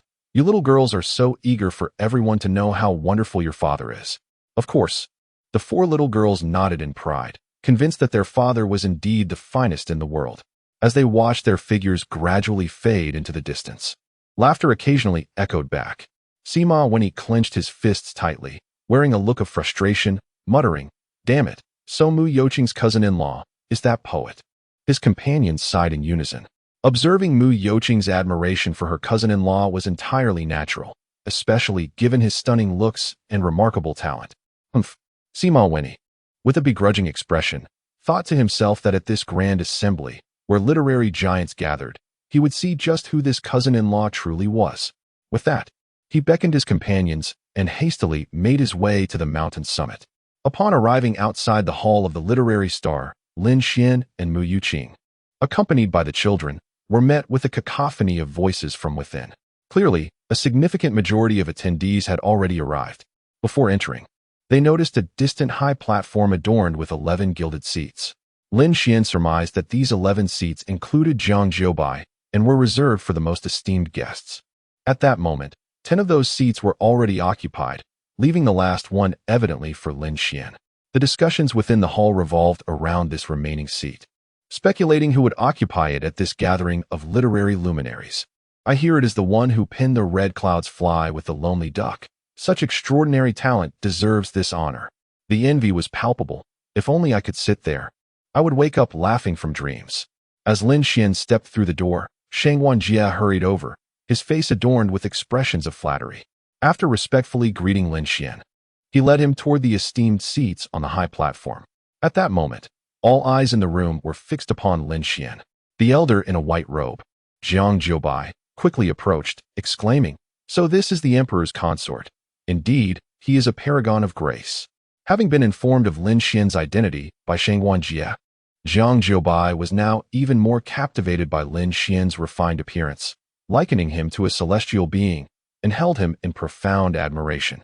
Upon witnessing Jiang Jiubai taking the lead, the other esteemed literary figures, including Shen Yakong, promptly rose to greet Lin Xian. Despite their high status within the literary world, Lin Xian, as the emperor's consort, coupled with his ability to compose verses of timeless brilliance, commanded enough talent and stature to earn their respect. The audience below was equally awestruck, realizing that the author of such a poem was none other than the emperor's consort himself. Truly formidable. He was not only exceptionally handsome, but also profoundly talented, a veritable winner in the game of life. Oh, how envious I am. In stark contrast to the crowd's admiration, Sima Waney, upon entering and seeing his mentor Shun Yakong bowing to Lin Xian, felt his spirits plummet. A wave of profound defeat washed over him, obliterating his pride. Lin Xian's identity, talent, and beauty were all unparalleled. With even his teacher acknowledging Lin Xian, Sima Waney realized he could hardly be compared to him. How could Mu Yuqing possibly regard him with any favor in Lin Xian's presence? As these thoughts coursed through his mind, Sima Waney felt the paper on which he had penned his timeless poem grow unbearably warm in his grasp. He found himself unwilling to produce it at that moment. Gritting his teeth, he crumpled the paper into a ball and turned to exit the grand hall, dejected. He could not bear to remain and witness Lin Xian basking in his resplendent glory, adored by the multitude. Meanwhile, Lin Xian had exchanged greetings with Jiang Jiubai and the other literary luminaries, who then returned to their seats, while Lin Xian took his place as well. Fortunately, the chair was spacious enough to accommodate him alongside the four charming young girls. The sight of these four adorable little girls nestled in Lin Xian's embrace stirred feelings of envy among the thousands gathered for the literary symposium, particularly among the male scholars, who found themselves wishing to rush home and have a daughter to cherish, so beguiled were they by the four delightful girls. This tender scene, with Lin Xian and the children, nearly melted the hearts of all present. Just as the audience was lost in their quiet admiration, a radiant light suddenly illuminated the space. Behind Lin Xian's VIP seating, a towering statue, reaching a height of 100 meters, emerged in a blaze of glory. Clad in a scholar's robe, the figure held a pen in its left hand and a book in its right, gazing skyward with an extraordinary presence. Possessing the knowledge bestowed by the celestial text, Lin Xian instantly recognized the statue as that of the Wenchang star. Xianzhu pointed at the statue and inquired, "Father, is that the venerable Wenchang star?" Lin Xian responded with a hint of admiration, "You recognize Wenchang star?" "Indeed." Xianzhu nodded, "Mother taught me about him." Lin Xian silently acknowledged her, noting that Xianzhu was the most respectful and literature-loving among the four children. It seemed Eastern Emperor Zhou had recognized her talents and tailored her education accordingly. However, Mother had merely mentioned the venerable Wenchang star in passing. What kind of person he truly is, I still do not know. Xianzhu furrowed her brow. Lin Xian chuckled, stating, "According to legend, the Wenshu star, the fourth star of the Big Dipper, presides over the scholarly examinations of the mortal realm. He governs the reputation of scholarly achievements and the literary and official accolades, possessing immense talent and remarkable literary flair himself." Upon hearing this, Xianzhu pondered for a moment and nodded, saying, "So, he is essentially a literary elder transformed from the Big Dipper star." One could say so. Lin Xian felt that Xianzhu's comprehension was indeed profound and her summary quite astute. Xianzhu then inquired, "But why do people create a statue of him?" "Naturally, it is out of admiration and affection for him," Lin Xian said with a smile as he affectionately patted Xianzhu's little head. "Oh, I see." Xianzhu nodded. Xianxi, with her large eyes twinkling, smiled, revealing two delightful dimples. Then I shall also create a statue for father. Xian Han raised 4 fingers. I want to make 4, one for each of us. The little Xian shook her head vigorously. Not enough, not enough. I wish to create 1,000, or even 10,000. Xian Zhu, Xian Shi, and Xian Han all exhibited expressions of astonishment. In unison, they exclaimed, Little Xian, if you make so many, what if someone steals them since you cannot keep watch? Little Xian. P.Q. Chapter 18. The Emperor's Prodigy. As the 4 young girls chattered excitedly about Lin Xian's statue, all the scholars rose to their feet. According to the conventions of the literary world, those present at this discourse would pay homage to the statue of the literary star with a kneeling salute. The statue held a significance akin to that of an ancestral tablet, revered and sacred to all. Amidst the throng of thousands, only Lin Xian remained seated with the children, creating a striking contrast. However, no one found this inappropriate. Lin Xian, not being a practitioner of the literary path and of noble stature, could not be compelled to bow if he chose not to. Once the collective homage was completed, the discourse officially commenced. In its initial phase, this gathering resembled a literary salon from Lin Xian's previous life. It was merely a congregation of literati exchanging experiences, flattering one another, and forging connections. During this process, nearly all individuals of note approached Lin Xian, treating him with utmost respect, regardless of whether they hailed from the lower dragon continent or the celestial domain. Some even took the opportunity of presenting gifts to Xian Zhu and her companions to bestow upon Lin Xian their own spiritual instruments and treasures. Lin Xian graciously accepted all these offerings, distributing those the girls fancied as toys on the spot. Unbeknownst to them, the highlight of the discourse was about to unfold. The 10 esteemed masters, including Jiang Jiubai, approached the statue of the literary star, simultaneously channeling their true essence and reciting a chant. In an instant, a radiant multicolored light erupted. The statue emitted an overwhelming aura of sanctity, ascending into the air autonomously. Shortly thereafter, it hovered above the ground, approximately 100 feet from the earth, where a massive water curtain materialized. Daddy, what is that? Xian Zhu asked with curiosity. That is the literary saint's water curtain. By inscribing characters upon it, one can assess an individual's literary talent, Lin Xian explained. Xian Zhu nodded. It resembles the spirit testing stone we encountered. The spirit testing stone was a device used to gauge martial aptitude.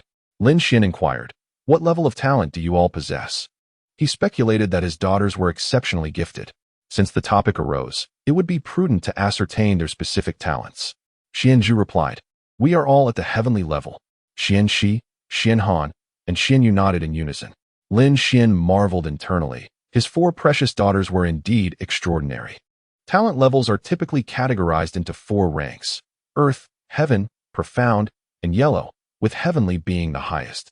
Furthermore, talent can be enhanced with age and accrued experience. At just over 3 years old, they had already attained the Heavenly level. If they continued to grow, their future potential was boundless. Daddy, will you take the test too? Xian Shi asked eagerly. Indeed, I am curious to know how high your father's literary talent is. Xian Han chimed in, nodding in agreement. Lin Xian shook his head and chuckled. As for my father, he shall pass. This is merely an affair of the literary world, a realm in which he holds no interest. From what he gathered, the literary symposium, held every 5 years, primarily serves to assess one's literary talent, ultimately aimed at selecting promising individuals. Those endowed with superior talent earn the acknowledgement of their peers. Even someone of Jiang Jiubai's stature must yield his position among literary luminaries should his talent be overshadowed. In essence, this is a process of elimination, designed to discover the finest guide for the literary path across the realm. According to Lin Xian's understanding, the levels of literary talent are classified by the hue of the radiance displayed: white, green, blue, red, purple, purple gold, and rainbow, in ascending order. Should anyone manifest the resplendent colors of the rainbow, they would undoubtedly be recognized as a literary prodigy descended from the heavens. Such an honor would compel even the likes of Jiang Jiubai and the other 10 titans to respectfully address this individual as Sir. Alas, despite the vastness of the Canglong continent and the 9 heavens celestial domain, not a single literary prodigy has emerged in the past 100,000 years. The girls, Xian Zhu and her companions, noted Lin Xian's reluctance to participate in the assessment, their enthusiasm waning. If only father were to take the test. He would undoubtedly be the one with the greatest talent. They mused silently. Meanwhile, Zhang Jiubai was the first to arrive before the literary saint's water screen. He grasped a white brush and, with a graceful flourish, inscribed several grand characters. Suddenly, a beam of purple light soared from the water screen, quickly revealing a glimmer of gold within the purple. The onlookers gasped in admiration. Purple gold. Zhang Deru's talent has reached the quasi-saint level. How impressive. After 5 years, Zhang Deru has made yet another leap forward. Zhang Jiubai's expression brightened. In the vast expanse of literary pursuits, attaining the purple gold tier signified a quasi-saint status. Reaching this realm would ensure that he, Zhang Jiubai, would be immortalized in history as an idol for future scholars. Yet, alas, the golden radiance faded all too soon, leaving only the solitary purple light, shimmering before the crowd. Sigh, my abilities still fall short. Zhang Jiubai lamented, shaking his head.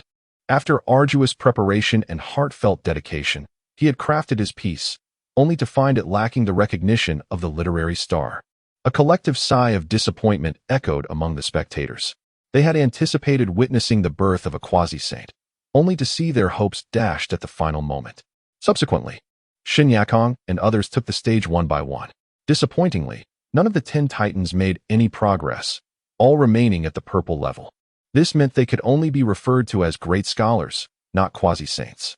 Following this, including Shangguan Jie and others, several hundred participants took their turns. Yet none surpassed Zhang Jiubai and his peers. The remaining thousands possessed only mediocre talents and were even less likely to achieve any remarkable feats. Zhang Jiubai surveyed the entire scene and sighed softly. The path of literary cultivation is indeed fraught with difficulties. It is as true as it seems. Xin Yakong nodded in agreement. It seems we must wait another 5 years to see if a quasi-saint emerges in this world. Zhang Jiubai glanced at the others. Then I shall continue to strive. Xin Yakong's expression turned resolute. It must be so. As dusk approached, the discourse conference was drawing to a close. Zhang Jiubai and the others rose and approached Lin Xian, each paying their respects and farewell. At that moment, Mu Yuqing joined Lin Xian's side and casually remarked, "Cousin-in-law, your literary talent is remarkable. You might as well give it a try." Her words sparked a glimmer of interest in Zhang Jiubai and the others. Zhang Jiubai suggested, "Emperor, your eloquence is unparalleled. Why not take a chance?" Lin Xian shook his head. "I am an outsider in the realm of literature. It is unnecessary." Xin Yakong countered, "Do not be modest, Emperor. The path of literature knows no bounds. Those with talent can cultivate through words. Why not give it a try?" Their encouragement ignited the enthusiasm of Xian Zhu and the others, who eagerly surrounded Lin Xian, almost lifting him toward the literary sage's water curtain. Faced with their insistence, Lin Xian, both amused and exasperated, finally relented. "Very well, I shall give it a try." In his heart, he reflected on an inspirational phrase regarding the foundation of a scholar's integrity and promptly inscribed it with a brush: "Cultivate oneself, regulate the family, govern the state, and bring peace to the world." As the 9 characters fell, a resounding boom echoed. A radiant 7-colored holy light erupted, obscuring Lin Xian's somewhat awkward handwriting, emanating a majestic aura befitting a sage descending upon the world. Witnessing this scene, Zhang Jiubai and the others were visibly shaken and exhilarated. The 7-colored holy light. This is the light of a sage. Could it be that the emperor is a manifestation of Wenxiu? There is no room for doubt. The emergence of the 7-colored holy light signifies that the emperor possesses the potential of a sage. Chapter 19, The intimacy with Xian Zhu has increased. The sage of literature. This signifies the descent of the star of literature, akin to the reincarnation of a celestial being in the realm of immortals. It transcends great scholars and quasi-saints, representing a true sage capable of eloquently articulating profound truths and wielding sharp critiques against the realm's governance. Although Lin Xian does not cultivate the literary path, the water curtain beneath the statue of the star of literature burst forth with a radiant, multicolored divine light. This illumination signifies that Lin Xian's words have received the recognition and admiration of the star of literature. Nothing could be more persuasive than this resplendent light. Securing the acknowledgement of the star of literature equates to being a bona fide sage of the literary realm. Jiang Jiubai and Shen Yakin, among others, were overwhelmed with excitement. A mere phrase, cultivating oneself, managing the family, governing the state, and bringing peace to the world, encapsulated the lifelong mission of us literati. The emperor, no, Mr. Lin's words have astounded the entire literary world, enlightening us as if we were doused in nectar. In my lifetime, to witness the emergence of a sage is a fulfillment I could die without regret. Henceforth, Mr. Lin shall be the foremost figure in the literary path across the 9 heavens. In a moment of fervor, Jiang Jiubai led the 10 literary titans in paying their respects to Lin Xian. Subsequently, all the scholars present bowed in reverence. The scene was grand and magnificent, leaving Mu Yuqing utterly astonished. Xianzhu, in disbelief, covered her small mouth. They have bowed to the statue of Grandpa's star of literature, and then to Father. This indicates that Father is as formidable as Grandpa's star of literature. Xianxi beamed with joy, her dimples deepening. Yes, yes, Father is indeed the greatest. Both Xianhan and Xianyu, the 2 little girls, wore expressions of pure happiness and satisfaction. Lin Xian, witnessing this spectacle, couldn't help but chuckle and shake his head. He never anticipated that a simple phrase would provoke such a monumental uproar. That said, the Xianzhu heavenly book is indeed extraordinarily useful in this fantastical world. Even without cultivating the literary path to attain an aura of righteousness and the swift winds of 1,000 miles, his knowledge alone, derived from this singular tome, could surpass all scholars throughout history. Becoming a sage of the literary path is not an insurmountable feat, Mr. Lin. When will you have the time to visit the various academies and institutions to impart the literary path? Jiang Jiubai inquired respectfully. According to the customs of the literary world, attaining the status of quasi-saint grants one the privilege to traverse every academy and institution across the land to expound on the teachings. This is considered the pinnacle of honor, surpassing even that of an imperial tour. Lin Xian replied with a serene smile. I shall consider it when the time permits. I have 4 adorable daughters to tend to. When would I have the time to preach across all the academies? Moreover, spending time with his daughters, filled with rewards and warmth, is a life well lived, is it not? Being a laid-back father is the true epitome of a perfect life. Noticing Lin Xian's lack of enthusiasm, Jiang Jiubai and the others ceased their insistence. Soon after, Lin Xian, under the watchful eyes of the multitude, departed with Xianzhu and the others. By the time they returned to the Crystal Palace, it was already deep into the night. The little girls were somewhat weary, and after much coaxing from Lin Xian, they obediently finished their baths and climbed into bed together. Just as they had drifted into slumber, a rumble of thunder echoed through the air. Lin Xian observed that the brows of his 4 daughters slightly quivered, clearly disturbed by the sound. At that moment, a second clap of thunder erupted, louder than the first. One by one, the little girls were jolted awake, their wide eyes filled with sheer terror as they turned to Lin Xian. Daddy, it's thundering. Oh no, I fear thunder the most. How loud it is. I can't bear it. I want to hide my ears. Lin Xian quickly turned to shield the 4 little girls, reassuring them. Don't be afraid, my darlings. Daddy is here. With Lin Xian's protection, the girls managed to calm down a little, although the fear in their eyes remained unabated. Daddy, why is thunder so frightening? Xianzhu inquired. Lin Xian chuckled softly. In truth, thunder is not frightening at all. Rather, it is quite fascinating. Armed with the wisdom from his perfect parenting guide, he understood that nearly all children harbor a fear of thunder. When children are startled by thunder, the most crucial task for a parent is to gently guide them through their fears. Thus, Lin Xian deliberately spoke in a contrary manner. Fascinating. Indeed, under Lin Xian's gentle persuasion, the little girls' eyes lit up simultaneously. You're right. Lin Xian affectionately tousled their hair, explaining, you see, thunder occurs when Grandfather Thunder and Grandmother Thunder are having a quarrel. What Lin Xian intended next was to share a beautiful mythological tale, helping them embrace thunder and dispel their fears. Grandfather Thunder? Grandmother Thunder? What a delightful story Daddy tells. They exclaimed. Yes, yes. Daddy, quickly tell us who Grandfather Thunder and Grandmother Thunder are.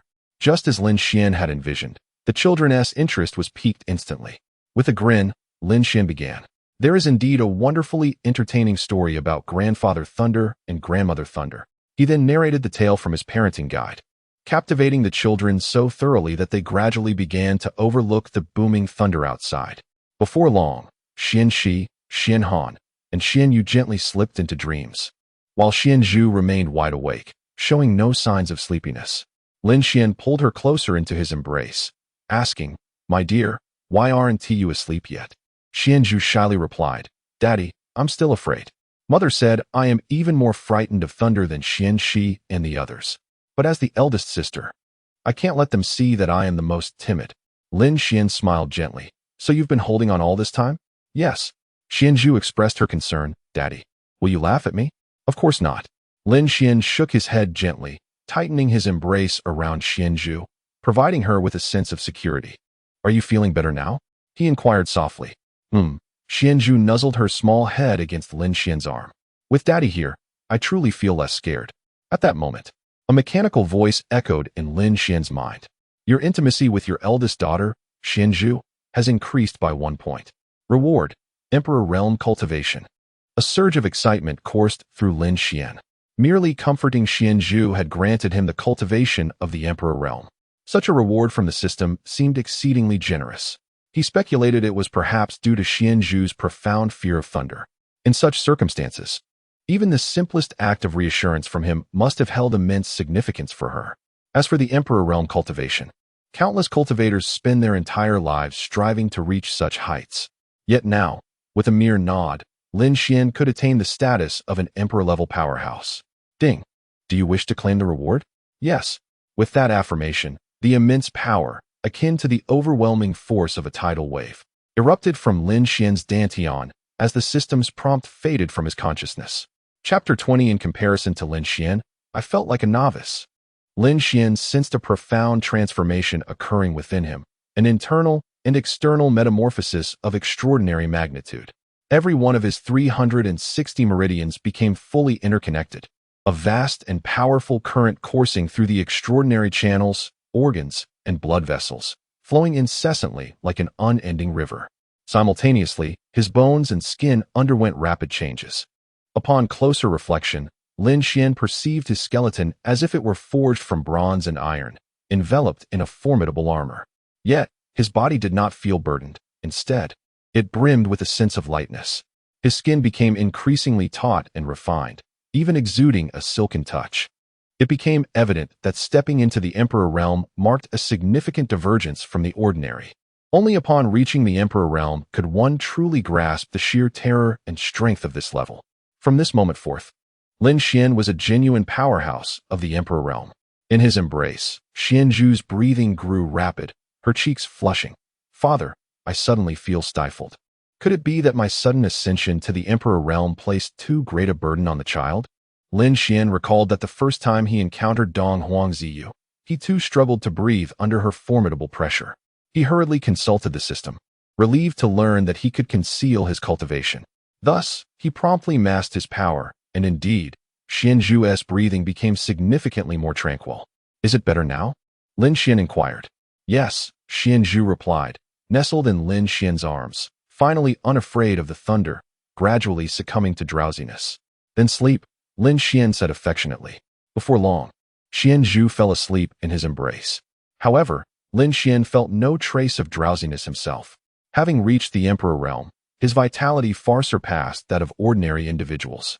Even days and nights without sleep posed no issue. At that moment, a dazzling black light suddenly appeared before Lin Xian's bed.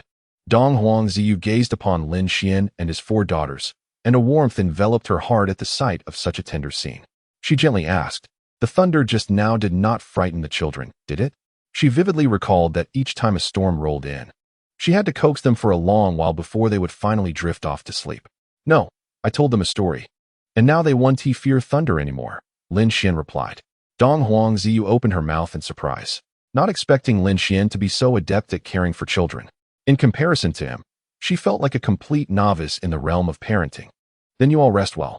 Recently, aside from the Demon Kingdom, various rival factions are stirring within the 9 Heavens immortal domain. With Lin Xian helping me with the children, I feel more at ease to handle these affairs, she remarked, leaving Lin Xian with a beautiful silhouette as she transformed into a streak of light and vanished.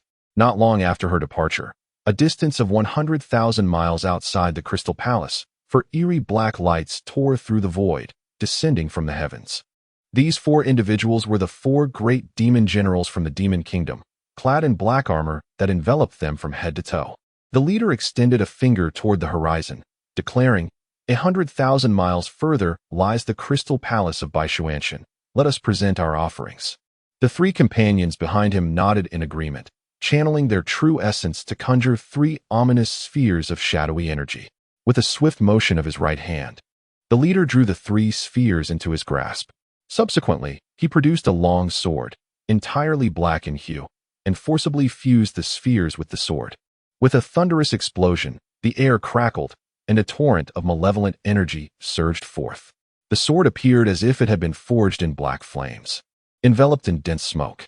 Its ferocious aura of sword intent and demonic energy melded into a singular force, evoking expressions of awe among the 4 demon generals.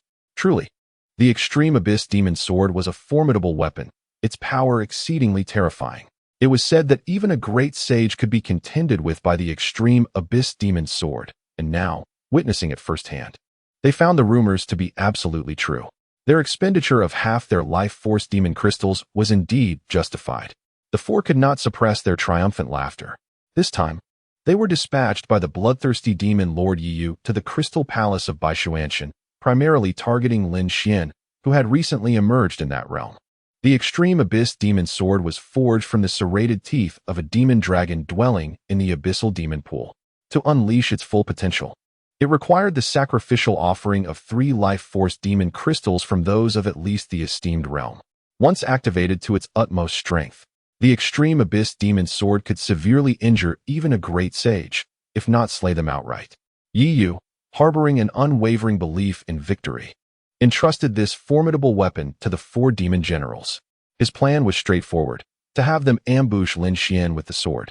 Regardless of whether Lin Xian or another great sage was targeted, should they be gravely wounded or killed, Yiyu would then be free to confront the Empress Dongwang Ziyou. According to Yiyu, the Empress was not only exceptionally powerful, but her defenses were also formidable, making a direct assault perilous.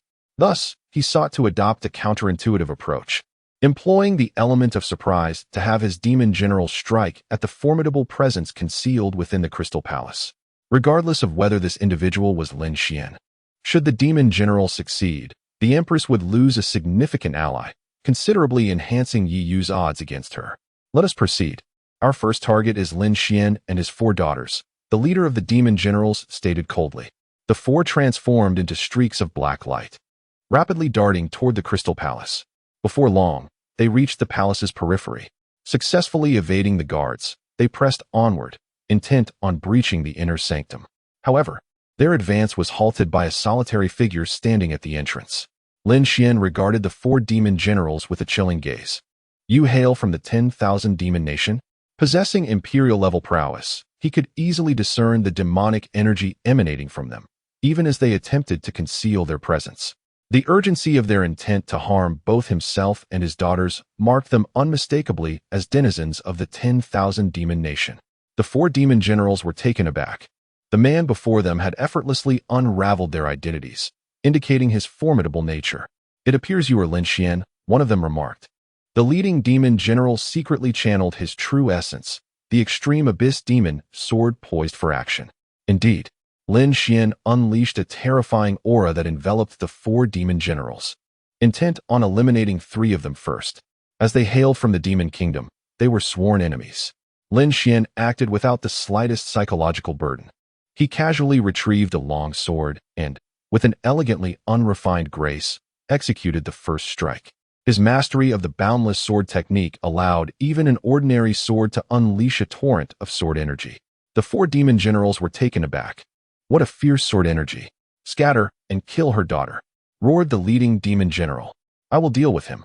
Swiftly, the other 3 generals obeyed, dispersing to the sides. Seeking death, how could Lin Xian permit them to enter the palace? His Rakshasa divine consciousness erupted in a resonating boom, transforming into an invisible pressure that stunned the 4 demon generals, causing their heads to throb. Before they could regain their senses, Lin Xian's long sword soared forth. 1 sword for each, and all 3 fell to the ground. The leading demon general's heart sank. The situation was dire. The ferocity Lin Xian exhibited had exceeded his expectations. In a panic, he hastily unleashed the Extreme Abyss Demon Sword. The terror of the Extreme Abyss Demon Sword lay not only in its deadly force, but also in its astonishing speed. A black beam of sword light flashed, swift as lightning, closing the distance in the blink of an eye. When Lin Xian came to his senses, the tip of the Extreme Abyss Demon Sword was merely a finger's breadth from his throat. "Are you certain you can injure me?" Lin Xian scoffed.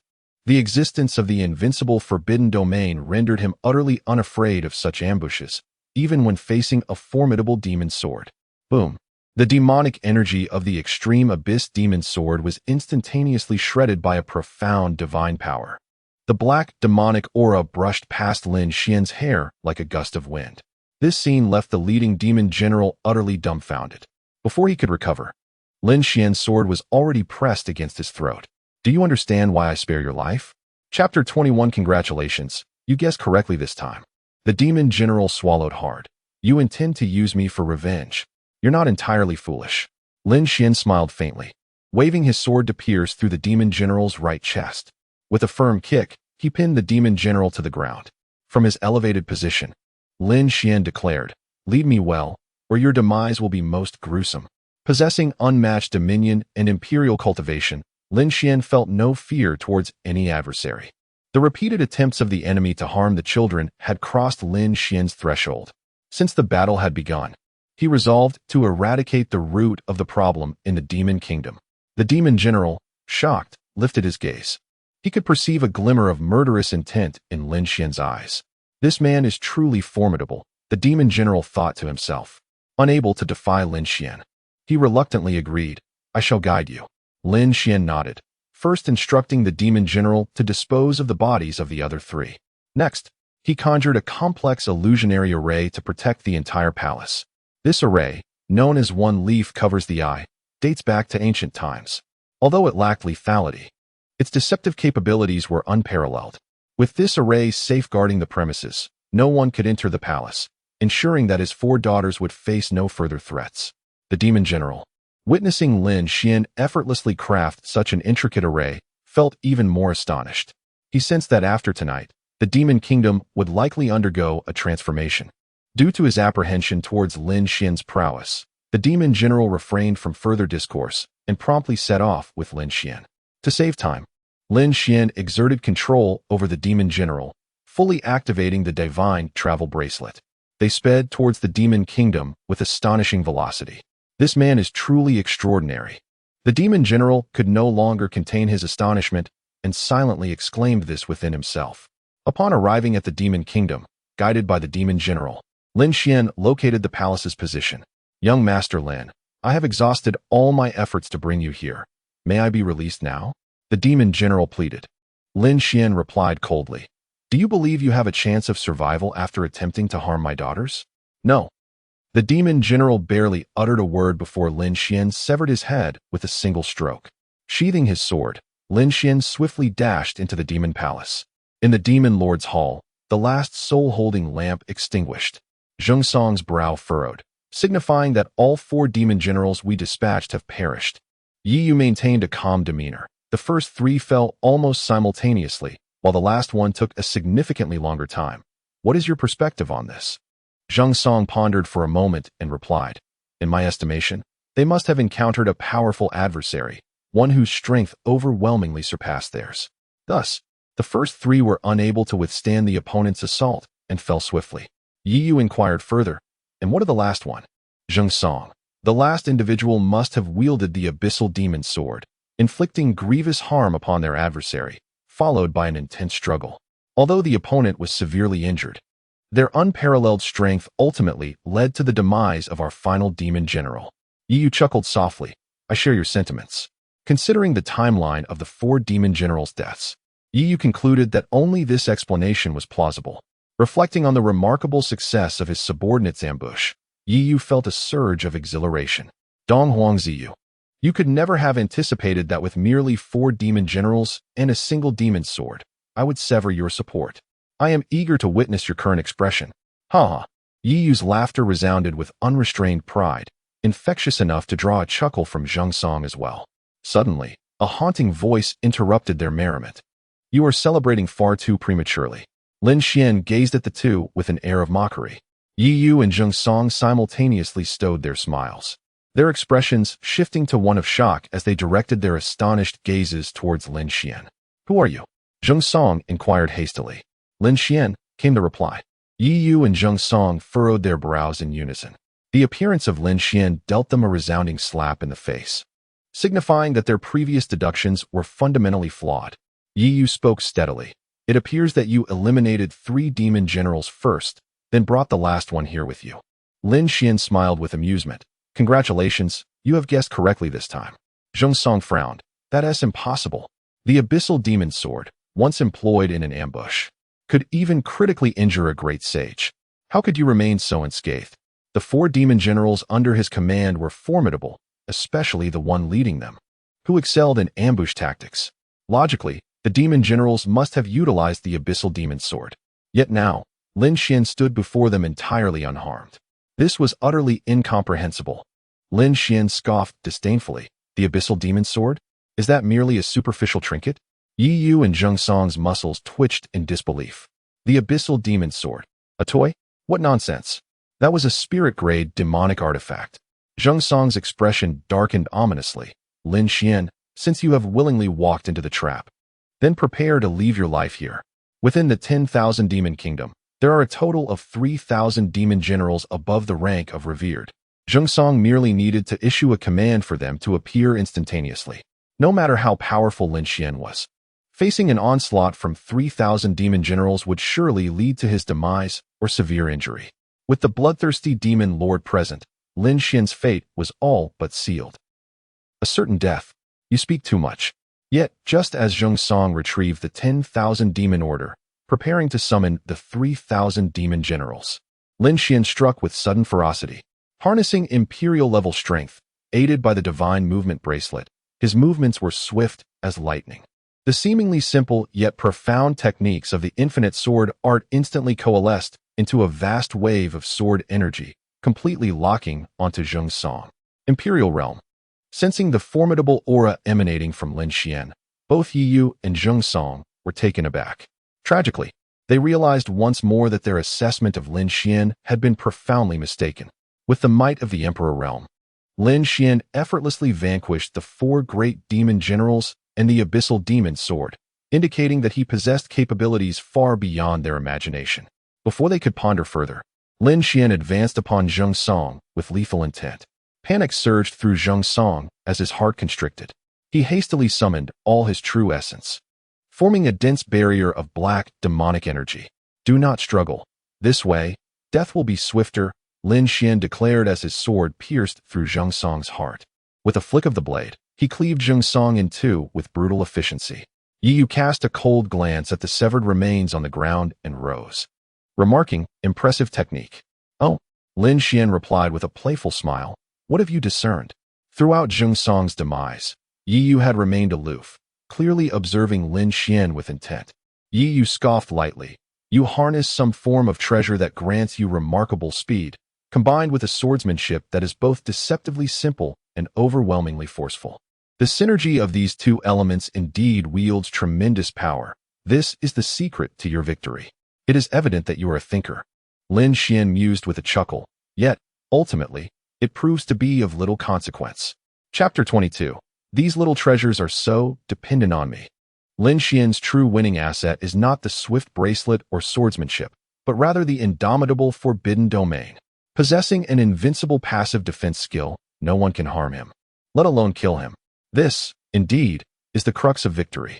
Naturally, Lin Xian will not divulge this secret to anyone. Thus, Yi Yu's deductions are, in Lin Xian's eyes, nothing more than laughable and utterly meaningless. The efficacy of one's statements is not for you to determine. Yi Yu's aura surged with demonic energy, a wave of bloody malevolence rising skyward. The rich crimson light enveloped the space, causing one's very soul to tremble and boil. Upon witnessing this, Lin Xian's gaze turned cold. He was all too familiar with this blood malevolence. The very force that had been repelled when he sought to infiltrate the Crystal Palace was strikingly similar to the one before him.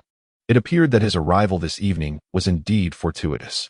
Having located the instigator, Yi Lin Xian resolved to reduce him to ashes. To repeatedly seek to harm his daughter warranted any form of retribution. With a roar, the bloodlight erupted. Yi exerted all his might into the primordial demon art, coalescing boundless blood malevolence into a colossal crimson skull. Die! The overwhelming mental pressure emanating from the blood skull caused the surrounding space within 1,000 meters to ripple. Is that all? Lin Xian summoned the full force of his Rakshasa divine mind. The mental pressure originating from the ancient titans surged forth, crashing against the blood skull. Bang! With this collision, the blood skull was shattered into fragments. Yi felt a deafening roar in his head, darkness enveloping his vision. Had it not been for his profound foundation, he might have been rendered unconscious by this impact. Even so, the sensation was far from pleasant. His body shuddered, stepping back, as blood trickled from his nostrils and the corners of his mouth. Impossible. This cannot be. He was merely at the Imperial realm. How could he possess such saint-level divine mind? In this moment, Yi truly grasped the terror of the Rakshasa divine mind. His primordial demon art had already reached the quasi-saint level, yet it appeared woefully fragile before the true divine mind of the ancient titans. What left him incredulous was that this immense divine mind emanated from Lin Xian, who was at the Imperial realm. It is known that divine mind, or mental energy, requires a powerful individual as a vessel to contain it. The intensity of the divine mind is often proportionate to one's cultivation. The divine mind of the Imperial realm corresponds to the cultivation of the Imperial realm. A prodigious talent, like Yi might cultivate a quasi-saint level divine mind with Imperial realm cultivation, but that is the utmost limit. A saint-level mental energy is not something an Imperial realm individual can harbor. Yet, Lin Xian's emergence completely overturned Yi's understanding. This individual is truly unfathomable. With a resigned sigh in his heart, Yi pondered. Do you have any trump cards left? Lin Xian said lightly. If not, I shall make my move. Lin Xian, do not be arrogant. Yi gritted his teeth in fury. A tumultuous surge of demonic energy erupted, transforming into countless black skulls. Mysterious demonic inscriptions coiled around Yi, an unending manifestation of arcane power. The overwhelming aura of malice plunged the entire demonic palace into an abyss of despair. Let us see if you can withstand my blade. Heavenly Demon Slash. Boundless dark energy coalesced into a colossal demonic sword, and Yi, embodying the fusion of man and sword, became an ethereal shadow intertwined with the weapon. Die! A streak of black light descended, radiating immense might. Yet, when the gigantic sword detonated upon Lin Xian, he remained utterly unperturbed. The terrifying malice, imbued with a devastating intent that seemed capable of rending the heavens, could not sever even a single hair from Lin Xian. Ah, how is this possible? Yi was engulfed in utter despair. The full force of an Imperial realm strike, upon reaching Lin Xian, felt as fleeting as a gust of wind. What does this signify? Yi felt as though, after living for millennia, his worldview had been irrevocably shattered. At that moment, Lin Xian suddenly surged forward, piercing Yi's heart with a single thrust of his sword. A chilling aura emanated from his handsome visage, enough to instill dread even in the bloodthirsty demon lord. You have wronged the wrong person, do you understand? Lin Xian withdrew his sword, delivering a kick that sent Yi sprawling to the ground. I cannot abide anyone threatening my daughters. Regrettably, you have ignited my wrath. Thus, I shall ensure your demise is not a swift one. Lin Xian sheathed his sword, clasped his hands together, and conjured a profound golden seal. What? What are you planning? Yi was taken aback. He sensed the golden seal in Lin Xian's hands was stripping away his very soul. Lin Xian smiled slightly. This is the demon suppression array, the natural nemesis of the demonic path. Once ensnared, your 7 souls and 6 spirits will be extracted one by one and then crushed. The sensation, oh, it is quite exquisite. With that, Lin Xian hurled the golden seal toward Yi. A surge of golden light erupted. A cylindrical array immediately ensnared Yi within its confines. Within the array, countless golden Sanskrit characters emerged, cascading like a tidal wave, relentlessly washing over Yi's form. He writhed in agony as if engulfed in searing flames, emitting a heart-wrenching wail. Before long, his 7 souls and 6 spirits were entirely severed from his corporeal body. The horrific scene enough to make one's skin crawl. Lin Xian observed for a brief moment before turning to depart. Yi Yu was doomed, and with his demise, the kingdom of 10,000 demons would soon follow suit into decline. Yet, this was no longer a concern for Lin Xian. His intention was singular, to eliminate Yi Yu, the shadowy puppeteer, and restore peace to his daughters' lives. Lin Xian, even in death, you shall not find peace. My master, the primordial demon lord, will surely seek vengeance upon you. Yi Yu's final cry echoed. Upon reaching the threshold, Lin Xian paused, not looking back, and replied, "It matters not." With a snap of his fingers, the demon-slaying formation erupted into chaos, utterly shredding Yi Yu into fragments. Upon returning to the Crystal Palace, Lin Xian inspected the exterior of his chamber, discreetly dispelling the veil of illusion while ensuring that no trace remained. "My lord, why are you still awake at this late hour?" At that moment, Feng Jinfan suddenly materialized behind Lin Xian. Turning calmly, Lin Xian replied, "I find myself devoid of sleep tonight, and have stepped out for some fresh air."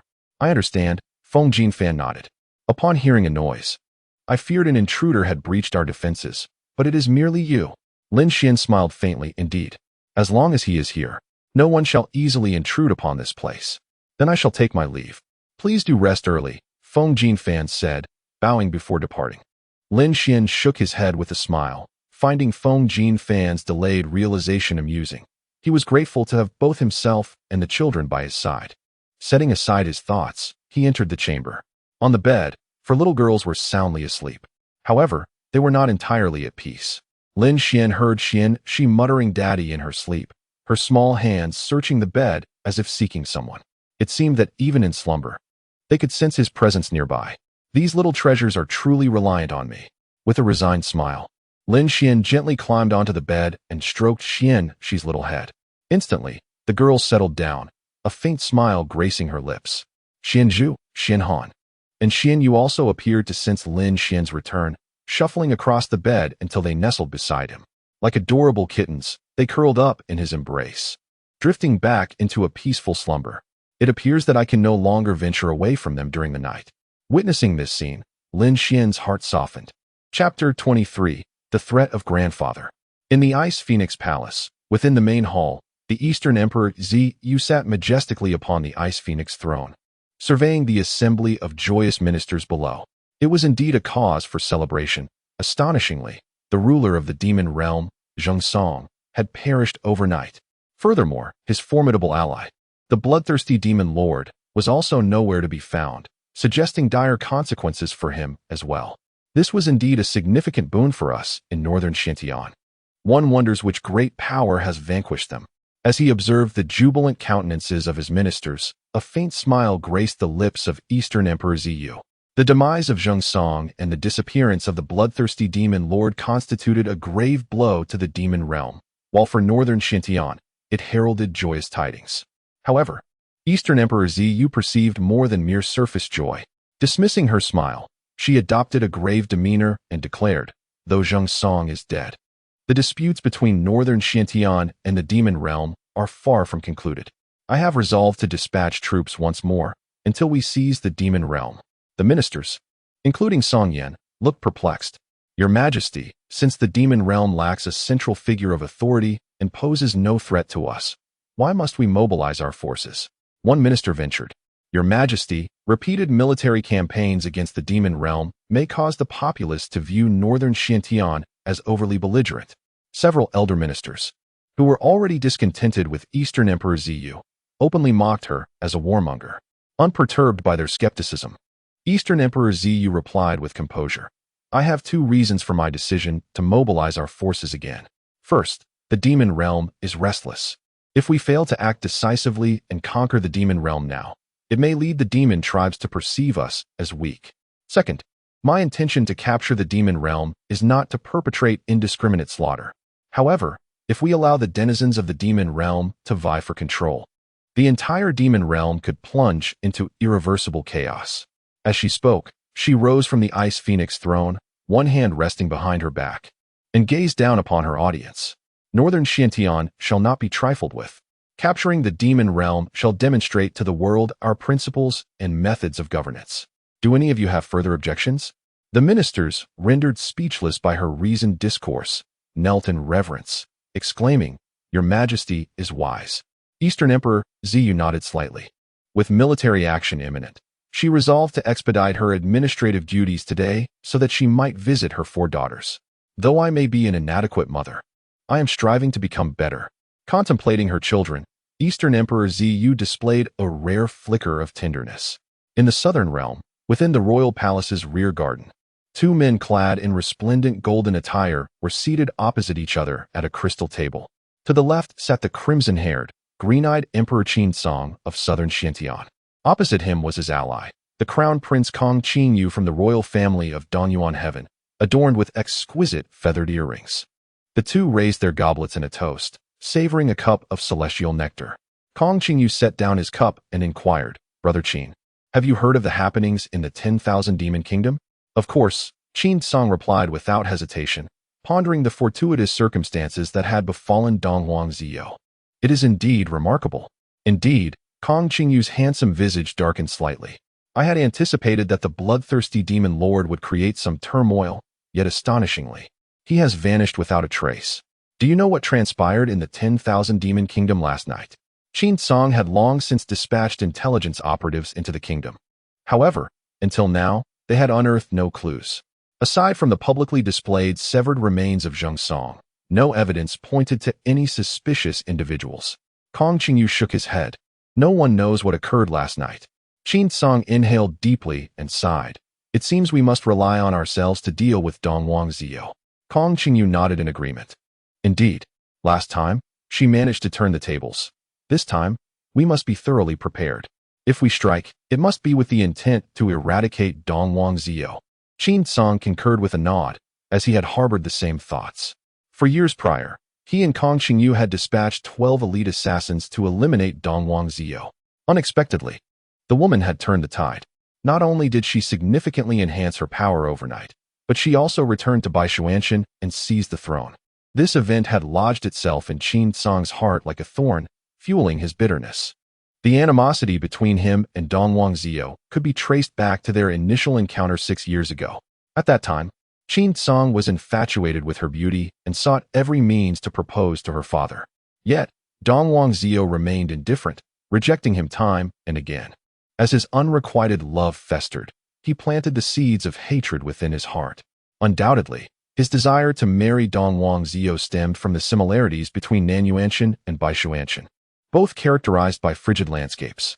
After ascending to the throne, Qinsong had long aspired to expand his territory, with his first ambition aimed at the strikingly similar Baishuanshan. However, fate had other plans. Donghuang Ziyo's coldness cost Qinsong the opportunity to conquer Baishuanshan with minimal expense. Thus, he allied with the royal family of Dongyuanshan to confront Donghuang Ziyo and reclaim his honor. To conceal his schemes, he orchestrated all his plans in secrecy. Recently, he had covertly contacted the demon clan, who would dispatch the Black Hawk war god to ambush Donghuang Ziyo during her assault on the 10,000 Demon Kingdom. Qinsong smirked coldly. "Once we eliminate Donghuang Ziyo, our forces can surge forward and seize the Xianbing Palace." Kong Qingyu smiled with satisfaction at these words. "Excellent." As the moon hung low in the west, Lin Xian, after enjoying a delightful dinner with his daughters, led the 4 young girls to bathe. In a bathtub crafted from the gentle texture of cloud-soft jade, the young maidens, Xian Zhu and her companions, soaked together in the water. As Lin Xian attended to their bathing, the little ones proved to be anything but tranquil. Xian Zhu incessantly scooped water and playfully splashed it upon her face. The droplets infused with the fragrances of petals and rare spices. Meanwhile, Xian Shi and Xian Han kicked their legs, sending waves of water soaring into the air. The most mischievous among them was undoubtedly Xian Yu, who imitated the swimming posture of a 9-winged frog, causing water to scatter in all directions. Lin Xian, tasked with their bath, found himself unable to evade the playful splashes. Upon witnessing their father getting drenched, the little girls erupted in excitement. "Haha, Daddy's hair is wet. I just splashed water on his sleeve. How delightful! How delightful! Look, Daddy, I've transformed into a 9-winged frog." Observing his daughters in such gleeful revelry, Lin Xian felt a mix of amusement and exasperation. "No more splashing water on Daddy, or I shall have to give you little bottoms a light smack." he threatened, though he knew his words held little weight. The young maidens were acutely aware that their father would never truly scold them. His threats were merely playful bluster. These little girls were indeed clever and spirited. Lin Xian chuckled helplessly, realizing that dealing with them required more than simple tactics. You little rascals. You certainly keep me on my toes, he mused as he pondered creative ways to manage their antics. Just then, a calm voice interrupted his thoughts. Dong Huang, Ziyu spoke from behind him. However, before Lin Xian could turn to respond, Xian Shi, facing Dong Huang Ziyu, called out exuberantly, "Mother, it's so much fun for Daddy to bathe us. Come join us, and let Daddy wash you too." Chapter 24. A Revolution in Dong Huang Ziyou's Worldview. Xuanqi's words caused a faint blush to grace Dong Huang Ziyou's delicate face. However, the little ones remained oblivious to their mother's bashfulness. Xianzhu, Xianhan, and Xianyu all shouted in unison, "Mother, come down and wash with us. Mother, Father enjoys bathing so much. Mother, let me teach you how the nine-winged frog swims." As the children's voices grew louder, Dong Huang Ziyou's cheeks reddened even further. Although 4 years ago she had forcibly engaged with Lin Xian, the realm of emotions had remained a blank canvas for her. In matters of love, she was incredibly naive, akin to those budding young maidens. Now, with these children making such ambiguous requests, even as a formidable empress, she felt an overwhelming urge to flee. The mere thought of Lin Xian bathing her sent her heart racing. Yet, being an empress and a powerful cultivator, her composure was not easily shaken. Taking a deep breath, she gently shook her head, declaring, "Mother is a cultivator, and I can now cleanse myself using spiritual energy. Bathing is unnecessary." Upon uttering these words, she formed a spell, and a brilliant azure light enveloped her from head to toe, as if she had been thoroughly washed. "Oh, so this is how Mother bathes." Xianzhu, Xianxi, and Xianhan nodded in understanding. Xianyu, however, shook her head, exclaiming, "This isn't fun when I grow up. I want Father to wash me like he does now." Lin Xian chuckled, "When you grow up, you must learn to wash yourself. Father cannot do it for you." "Why not?" The 4 little girls all wore puzzled expressions. Lin Xian laughed gently. "When you grow older, you will understand." At their tender age, discussing such matters could confound their emotions, so it was best to glide past the topic. Fortunately, the children were not troubled by it and resumed their joyful play in the water. Dong Huang Ziyou then assisted Lin Xian in bathing the girls, though she appeared far more clumsy in comparison to him. "To be honest, I never expected you to possess such a talent for child-rearing." Dong Huang Ziyou could not help but remark. Lin Xian casually replied, "Hence, the heavens granted me 4 daughters all at once." Dong Huang Ziyou's cheeks flushed. Before meeting Lin Xian, she could hardly have envisioned becoming a mother so soon, let alone giving birth to quadruplets. She was the sole one in the entire Beixian Tian royal family to have borne 4 treasures in one go. "My goodness, I never realized I was so prolific." This utterly subverts Dong Huang Ziyou's worldview. Clearing her throat, she forcefully shifted the topic. "By the way, I am preparing to deploy troops once more to the Demon Nation. This mission will require more time, so I will trouble you to care for the children alone." "Are we heading out so soon again?" Lin Xian inquired. "Indeed," she responded. Dong Huang Ziyu pondered for a moment and decided to be completely forthright with Lin Xian. It remains unclear which formidable being vanquished the monarch of the 10,000 demon kingdom overnight. It is even possible that the bloodthirsty demon lord has been eradicated as well. Hence, I have resolved to swiftly reclaim the 10,000 demon kingdom, providing them and the northern Xian heaven with stability. Lin Xian nodded in agreement, recognizing the soundness of Dong Huang Ziyu's decision. As they conversed, the two collaborated to bathe the children. After spending some time playing with the little ones, Dong Huang Ziyu took her leave and returned to the Xianbing Palace.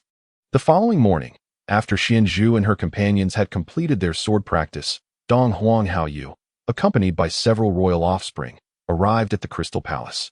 Upon spotting Lin Xian, Dong Huang Haoyu immediately inclined his body in a respectful bow. Greetings, esteemed uncle." Lin Xian observed that Dong Huang Haoyu and the others were carrying 4 jade boxes and inquired, "Do you intend to present something to Xianzhu and her friends?"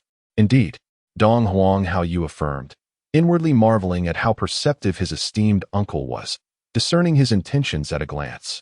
Xianzhu and her companions gathered around, their curiosity piqued. "What are you going to give us?" they asked eagerly. "Something wonderful," Dong Huang Haoyu teased. He and the royal youths placed the 4 jade boxes on the ground, opening them one by one.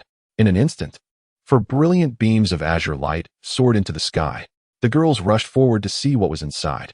Within each box lay an adorable little demon beast, entirely snow-white and fluffy.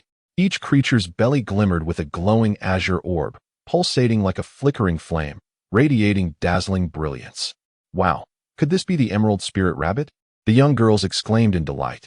The Emerald Spirit Rabbit, known for its gentle temperament and charming appearance, is particularly adored by the girls of the 9 Heavens immortal domain. However, these creatures are remarkably agile and exceedingly difficult to capture. Once caught, they must be placed within specially crafted jade boxes, sealed with spiritual energy to ensure they remain docile inside. Indeed, we ventured to the 10,000 Beasts mountain range for a trial yesterday and were fortunate enough to capture 4 Emerald Spirit Rabbits, which we have brought for you. Dong Huang Haoyu declared proudly. The royal youths behind him beamed with enthusiasm, as being able to participate in the trial at the 10,000 Beasts mountain range signified their official entry into the martial path.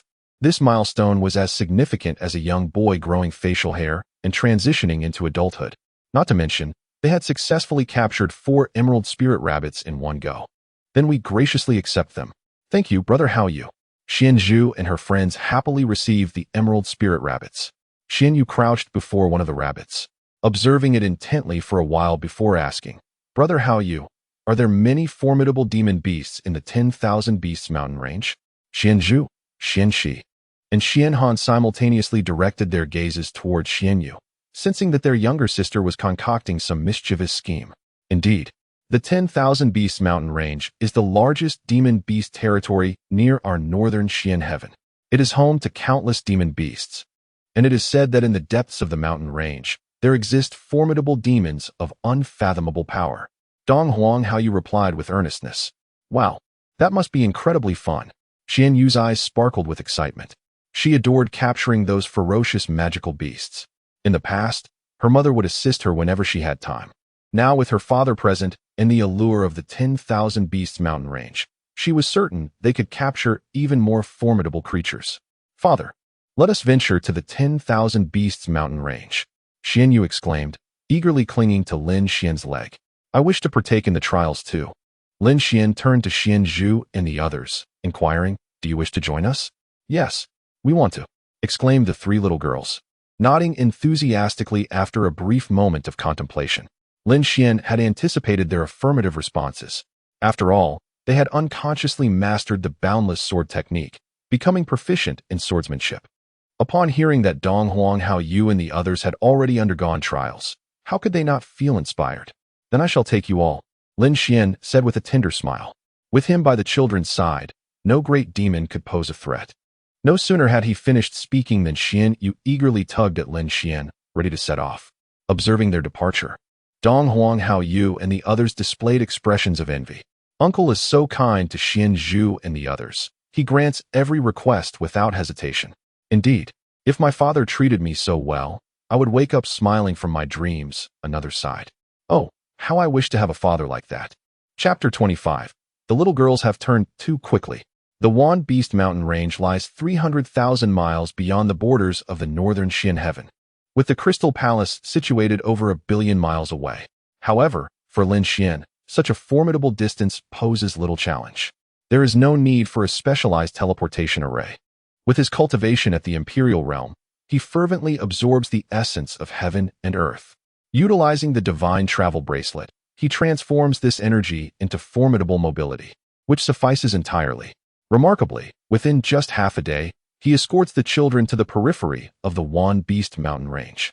As he gazes out, the mountains stretch infinitely, with majestic peaks rising in layers, showcasing a breathtaking landscape. Even from afar, one can feel the occasional sinister winds that sweep forth from within the mountains. This place is magnificent. It appears to be teeming with magical beasts. The eyes of Xian Zhu and her companions sparkle with excitement. Lin Xian smiles and swiftly leads the children through the mist, entering the Wan Beast mountain range. Due to the complex terrain, flying becomes impractical. So Lin Xian gently lands with the children in his arms. The 4 little girls immediately draw their swords, vigilantly surveying their surroundings. Observing their expressions, Lin Xian cannot help but chuckle inwardly. These little ones indeed exhibit a sense of seriousness in their endeavors. Xianzhu, do you know how to distinguish the ranks of magical beasts? Since he brought the children for a trial, Lin Xian is keen to ensure they grasp the fundamental knowledge. Xianzhu nods, recalling her mother's words. The rank of a magical beast is determined by the rings of light in their pupils. A first-tier beast has 1 ring, a second tier has 2 rings, and so forth. Greater than ordinary magical beasts are the great beasts, whose pupils shine golden. Beyond the great beasts are the beast generals, with pupils of a purplish-golden hue. Lin Xian nods approvingly. Well said, Xianxi, Xianhan, and Xianyu. Do you know this as well? The 3 eagerly raised their hands, exclaiming, Father, we know this too. Indeed, you are all my clever daughters. Seeing the children vying for his affection, Lin Xian is more than willing to indulge them. Suddenly, amidst their banter, a thunderous roar reverberates through the forest. Lin Xian notices the air tremble to his right as a massive black figure bursts through the underbrush, landing before him. A creature towering over 10 feet, covered in black fur with a single sharp horn atop its head, bares its teeth threateningly at Lin Xian and the children. Upon discerning the ring within its pupils, the 4 little girls are taken aback. Heavens! A 9th-tier magical beast. Wow, it's so powerful. I'm so scared. Father, quickly defeat it. The 4 little girls hurriedly flank Lin Xian, clutching his legs. Lin Xian is thoroughly amused. Just moments ago, the children were brimming with courage. What a swift turn of events. Fear not, my dear ones. Father will chase it away at once. Lin Xian consoled his daughters and casually picked up a twig, channeling his true essence to launch it forth. Bang! The twig, as thick as a thumb and enveloped in Imperial Realm energy, shot out like a cannonball. Swift as lightning, it bore an unstoppable force. The 9th-tier Iron Lion beast had yet to regain its senses when a searing pain struck its chest. In an instant, propelled by the twig, it soared backward, flying 100 yards away. Wow, how impressive! Xianzhu and the others gasped, covering their mouths in awe. Indeed, Father was the mightiest of boys. Xianyu quickly tugged at Lin Xian. Father, let us go see if it's dead. With Father by her side, she felt no fear of the wicked Iron Lion beast. All right, let us take a look. Lin Xian held the hands of his 4 daughters and walked towards the direction where the Iron Lion beast had vanished. At this moment, deep within the great forest, a mysterious dark yellow light slowly spun in the air. With each rotation, the light thickened slightly, as if it were a key to the fabric of space, gradually unlocking a door to another realm. Not far from this luminous phenomenon, a gathering of approximately 20 individuals could be seen. Clad in robes of various colors and adorned in diverse styles, they appeared to hail from different sections. This secret realm was rumored to contain the exceedingly rare everlasting flower, a top-tier sacred pill capable of reshaping spiritual roots and activating multiple attributes within them. Esteemed guests, today let us each showcase our talents and engage in fair competition. Boomed a burly man in a black robe, his beard thick and voice gruff.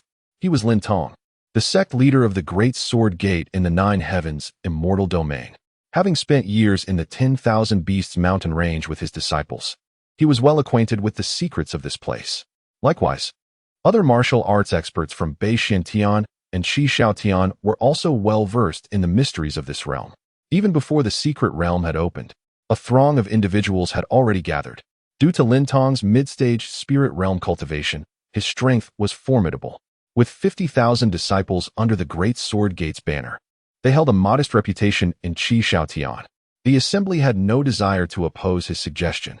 After all, the matter of the secret realm was minor, and there was no need to unnecessarily offend a sect as prominent as the Great Sword Gate and invite trouble upon themselves. Moreover, the opportunity for a fair competition based on individual merit was, in itself, the best outcome. Apologies, everyone, you may compete for other treasures, but the everlasting flower shall be claimed by me by... At that moment, an elder with white hair, dressed in a white robe, approached with 5 disciples in tow. Lin Tong's brows furrowed slightly. Master Bai from the Wind and Moon sect. The newcomer was Bai Fengxin, the leader of the Wind and Moon sect in Qi Xiaotian. With over 90,000 disciples, Bai Fengxin was a peak spirit realm powerhouse, merely a step away from the revered realm. In terms of both individual and overall strength, he far surpassed Lin Tong's Great Sword Gate. Moreover, Let us not speak of those present who are inferior to Lin Tong. Sensing the overwhelming aura of Bai Fengxian, the crowd lowered their heads in silence. The strength of a peak soul realm expert is sufficient to challenge each and every individual present. At this moment, anyone who dares to utter a word of dissent would undoubtedly invite grave trouble upon themselves. Suddenly, Bai Fengxian furrowed his brow, and a sharp pressure surged toward the nearby thicket. A slender figure hastily emerged. She appeared to be around 18 or 19 years old, clad in a somewhat worn blue gown. Her delicate, fair-skinned oval face was marred by tightly furrowed brows, seemingly unable to withstand Bai Fengxian's formidable presence. "Why were you hiding in the bushes to eavesdrop?" Bai Fengxian inquired from his elevated position. The young girl, named Lingrong, quickly shook her head. "I was not eavesdropping." "What were you doing then?" Bai Fengxian pressed, relentless. Lingrong hesitated for a moment before responding. "I was waiting for the secret realm to open, so I could enter." "Oh, and what do you wish to do upon entering the secret realm?" Bai Fengxian asked, a hint of disdain evident in his tone. He perceived clearly that Lingrong, with her delicate demeanor, was certainly not a practitioner of martial arts. With her fists clenched tightly and biting her lip, Lingrong summoned her courage and declared, "I wish to obtain the everlasting flower." Chapter 26. So he is the man of the ice Empress. Eng's words plunged the room into a momentary silence. Among those present, Bifngxn possessed the greatest cultivation and influence. He had already proclaimed his intent to claim the everlasting flower, leaving no one else with the audacity to contest him. Yet, at this critical juncture, Eng boldly declared her opposition, seemingly inviting humiliation and, perhaps, even endangering her own life by challenging someone of Bifngxn's caliber, a peak figure in the realm of divine spirits. Eng and the others silently shook their heads. The girl before them did not appear to be so foolishly unaware of her circumstances. Bifngxn couldn't help but sneer. "Why do you desire the everlasting flower?" Eng, with unwavering determination, replied, "Because I seek to reforge my spiritual roots and reclaim my lost talent for cultivation." Understanding dawned upon the crowd, revealing the reason behind her fervent quest for the everlasting flower. She had once been a practitioner of martial arts. Bifngxn regarded her thoughtfully. "It seems you possess a story worth telling. Pray, what is your name, and from which sect do you hail?" Sensing the tenacity radiating from Eng, Bifngxn felt a flicker of interest. "I am Eng," she declared, "from the Eng family of the Great Xia Kingdom." Upon hearing this, Bifngxn and the members of Chotn were struck with realization. The Great Xia Kingdom was a moderately sized realm within Chotn, and the Eng family was renowned in the martial arts community there. It was said that the Eng family had existed for 8,000 years, a lineage of ancient martial practitioners. Even within the broader martial world of Chotn, it was a distinguished family. Notably, the most celebrated figure from the Eng family was none other than Eng herself. At the tender age of 3, she had been identified as possessing the exceedingly rare 5 elements spiritual root, a talent that eclipsed her peers. The Eng family had regarded her as the future leader of their clan, a burgeoning star in the martial arts realm of Chotn. Even the sovereign of the Great Xia Kingdom had personally visited the Eng family, wishing to betroth her to the crown prince, envisioning her as the rightful empress of the Great Xia Kingdom. Such a status was undeniably radiant and illustrious for the former Eng. Alas, merely 6 months after the royal engagement was bestowed, she tragically lost her 5 elements spiritual root overnight. From a celebrated prodigy, she was reduced to an unfit cultivator, a mere waste of potential. Despite the Eng family's efforts to conceal this calamity, the truth could not be hidden, and the news eventually reached the ears of the Great Xia sovereign. Consequently, the crown prince was compelled to annul the engagement and revoke all prior commitments. Following this crushing blow, the Eng family fell into despair, becoming a source of ridicule within the Great Xia Kingdom and throughout Chotn. "So, you are the woman who was spurned by the crown prince," Bifngxn mused, nodding slightly. With respect, Eng performed a courteous bow. "Senior Bi, I humbly request a chance to compete. Please grant me this opportunity." "Do you truly believe you are worthy of making such a request?" Bai Fengxian furrowed his brow slightly. "In terms of strength, The young girl was as fragile as a bird without feathers, yet she had reached a point of no return. Compelled to fight with her back against the wall, Lingrong clenched her teeth tightly. How naive and immature, Bai Fengxian scolded. Under different circumstances, I might have shown you some leniency out of pity, but the eternal flower is my ultimate desire. Anyone who dares to seize it becomes my adversary. You, a mere woman, I have no intention of clashing with you. It would be wise for you to depart. A terrifying pressure suddenly descended, violently bearing down on Lingrong. Her delicate face paled, and her legs trembled, causing her to retreat several steps, nearly stumbling. Bai Fengxian displayed a look of contempt. If you cannot even withstand my gaze, what do you possess to contest with me? The beasts of the myriad beasts mountain are far less merciful than I am. My urging you to leave is a chance for survival. Witnessing Lingrong's plight, the onlookers felt a twinge of sympathy. Lin Tong stepped forward to comfort her. Little girl, Bai Zhongmen speaks the truth. The secret realm is fraught with unknown perils. Not only you, even we would have no choice but to flee when faced with higher-tiered beasts. It is best for you to go. In life, some things cannot be forced. Lingrong slowly lifted her head, tears shimmering in her eyes. The secret realm of the eternal flower is said to emerge only once every few years. She had poured her heart and soul into arriving here. Yet now, faced with a master like Bai Fengxian, she felt utterly powerless. Am I destined to live a life of poverty, watching my entire family endure endless ridicule? Lingrong's heart brimmed with resentment and anguish. Suddenly, a colossal shadow plummeted from the sky, landing at the center of the crowd. As the onlookers focused, they gasped in astonishment. It was a gigantic iron lion beast. Upon recognizing the creature's pupils and the branch piercing its body, the crowd erupted in exclamations. A ninth-tier iron lion beast. My heavens, such a beast can only be dealt with by a pinnacle-level spirit realm master. One mere branch has pierced through its chest. Surely even a pinnacle-level spirit realm individual could not accomplish that? The iron lion beast, with its bronze skin and iron bones, is notoriously difficult to harm. Who could have slain it? Even Bai Fengxian was momentarily rendered speechless by the sight before him. A ninth-tier iron lion beast is akin to a pinnacle-level spirit realm powerhouse in the human realm, and that unknown master pierced it with a single branch. Such a feat is utterly astounding. Only an Emperor realm expert could achieve such a kill, Bai Fengxian murmured. At that moment, a melodious voice rang out among the crowd. Father, I saw it fall right in front of me. Soon after, a handsome young man clad in white appeared before them, accompanied by 4 adorable little girls resembling porcelain dolls. Xian Zhu and the others, stunned, gathered around the corpse of the iron lion beast. Alas, it has perished. I had thought it formidable, yet it could not withstand the might of the elder.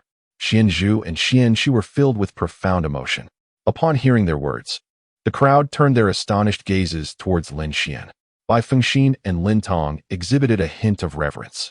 It appeared that this iron lion creature had been vanquished by this dashing young man. Who, indeed, was this extraordinary individual, so youthful yet so powerful? From the throng emerged a man clad in a grayish-white robe, who approached Lin Xian and bowed respectfully. It is an honor to meet you, Emperor Consort, Lin Xian inquired. And you are? The man wore a flattering smile. I am Ning Jie from the Bailu Academy. Recently, at the literary forum, I had the privilege of witnessing your esteemed presence, hence I recognized you at once. Understanding dawned upon Lin Xian as he gave a slight nod. Hearing their exchange, Bai Fengxian and the others felt a wave of awe wash over them. Bailu Academy was renowned as a prestigious Confucian institution in the northern Xian realm. By addressing Lin Xian as Emperor Consort, Ning Jie was indicating that Lin Xian was the consort of the Empress of northern Xian. No wonder this man exuded such grace and strength. He was indeed the partner of the Ice Empress. Bai Fengxian and the others suddenly comprehended the truth. Chapter 27. The immaculate image of a perfect father cannot endure the slightest stain. I am Bai Fengxian of the Qishao Heavenly Sect, and I have the honor of meeting the northern Xiantian Emperor Consort. Bai Fengxian hastily stepped forward to pay his respects. Despite being a member of Qishao Tian, he felt compelled to bow to Lin Xian at this moment. In fact, in Bai Fengxian's eyes, having the opportunity to meet the northern Xiantian Emperor Consort was a privilege.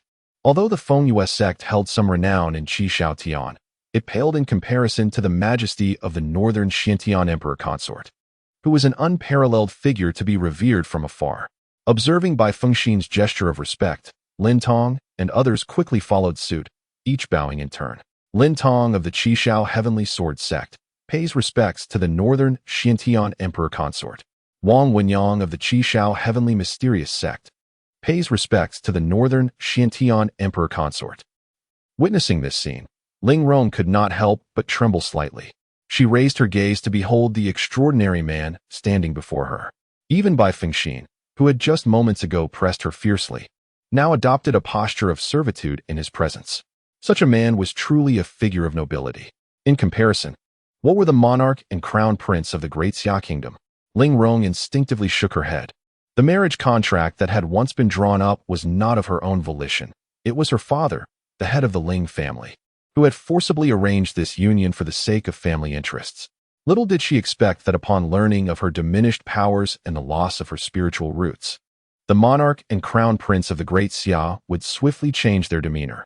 These opportunistic individuals, who bend with the winds of fortune, dare to call themselves nobility? They are likely unworthy even to serve as attendants to the Northern Xiantian Emperor Consort. Lin Xian responded with a casual acknowledgement. Prior to his appearance, his divine sense had already enveloped the area where the crowd gathered. He was fully aware of Bai Fengxin's coercion of Ling Rong, which did not endear him to the latter. Although the matter was not directly his concern, Lin Xian had an inherent disdain for those who delight in bullying the weak. Father, Mother says that every demon beast possesses a demon core. Where do you think the demon core of the Iron Lion monster is hidden? Xianzhu inquired as she returned to Lin Xian's side. Of course, it is within its abdomen, Lin Xian replied, affectionately ruffling her little head. Xianxi approached as well. Mother says demon cores are quite valuable. Are they expelled by the demon beasts or born from them? Xianyu hurriedly chimed in, raising her small hand. I know. They must be born from them. Xianzhu, Xianxi, and Xian Han turned their attention to Xianyu in unison. How do you know that? Seeing her three sisters' puzzled expressions, Xianyu proudly lifted her chin and declared, because the 9-spotted python in my room laid many demon cores. Xianzhu and the others shook their heads in disbelief. Those are obviously snake eggs. Xianyu retorted defiantly, impossible. Last time I asked the 9-spotted python if it laid demon cores, it nodded and said yes. Xianzhu covered her mouth, stifling a laugh. That's because it was afraid you would bully it. Xuanqi shook her head with a sigh, saying, Mother mentioned that the 9-lin-spotted serpent is inherently fierce, yet you have managed to transform it into a docile creature. Xianhan nodded in agreement. Indeed, encountering Xianyu, these mythical beasts appear quite pitiable. Lin Xian listened to his daughter's dialogue and couldn't help but chuckle. It seemed that Dong Huangzhou had only introduced the concept of the beast core to the girls without providing a thorough explanation of its intricacies. Clearly, he needed to take the time to delve deeper into the subject of these creatures with them. At that moment, Bai Feng approached, holding a pure white orb in his hands. The orb, about the size of an egg, was encircled by 9 golden rays of light. Even from a distance, one could sense the intense aura emanating from it. Your Majesty, this is the beast core of the Iron Lion monster, Bai Feng said with a look of admiration. He believed that, as the Emperor Consort of Beixian Heaven, Lin Xian would not personally engage in the trivial task of acquiring a beast core. Seizing this opportunity to present the core to Lin Xian was his way of ingratiating himself. Wow, so this is what a beast core looks like. It appears so fascinating, exclaimed Xianzhu, her eyes wide with amazement. Lin Xian smiled and said, if you like it, feel free to take it and play with it. Xianzhu nodded and took the beast core from Bai Feng's hands. The 4 little girls gathered around, each with wide eyes, studying the core intently. Lin Tong and the others looked on with envy. For a beast core from a 9th-tier beast would undoubtedly be a treasure worth its weight in gold within the realm of cultivation. If one could refine and absorb it, it could elevate their cultivation by at least half a realm, if not more. However, this treasure rightfully belonged to the Emperor Consort of Beixian Heaven, and despite their envy, they dared not entertain even the slightest ill thought. Suddenly, a petite figure dashed towards Lin Xian, kneeling fervently before him. Ling Rong pleaded, Your Majesty, I am Ling Rong. I beseech you to grant me the opportunity to enter this secret realm. Lin Xian gazed down at her with indifference, replying, The secret realm is fraught with peril. They have made it abundantly clear to you. Why would you choose to risk your life for such an endeavor? Bai Feng and the others immediately turned pale. realizing that everything they had just spoken had been overheard by the emperor consort of Beishin heaven. Such prowess was indeed both admirable and daunting. Because I wish for my parents to stand tall and regain their dignity as individuals. I want the Ling family to find their self-respect. Ling Rong pressed her forehead against the ground, fervently imploring, I only seek one chance from you, Your Majesty. If I succeed, I will repay you with my life. Lin Xian noticed a fierce determination and unyielding spirit in Ling Rong's eyes. This unwavering conviction was something he had never witnessed in a woman before. Aside from the reasons you've mentioned, what you truly desire is to reclaim your talent and confront the king and crown prince of the Great Xiao, is it not? Lin Xian asked with a hint of amusement.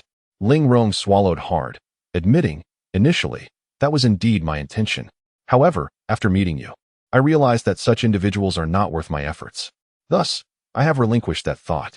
Lin Xian nodded, discerning that Ling Rong was not deceiving him. Casting a fleeting glance at Bai Fengxin and the others, he inquired, what do you all propose?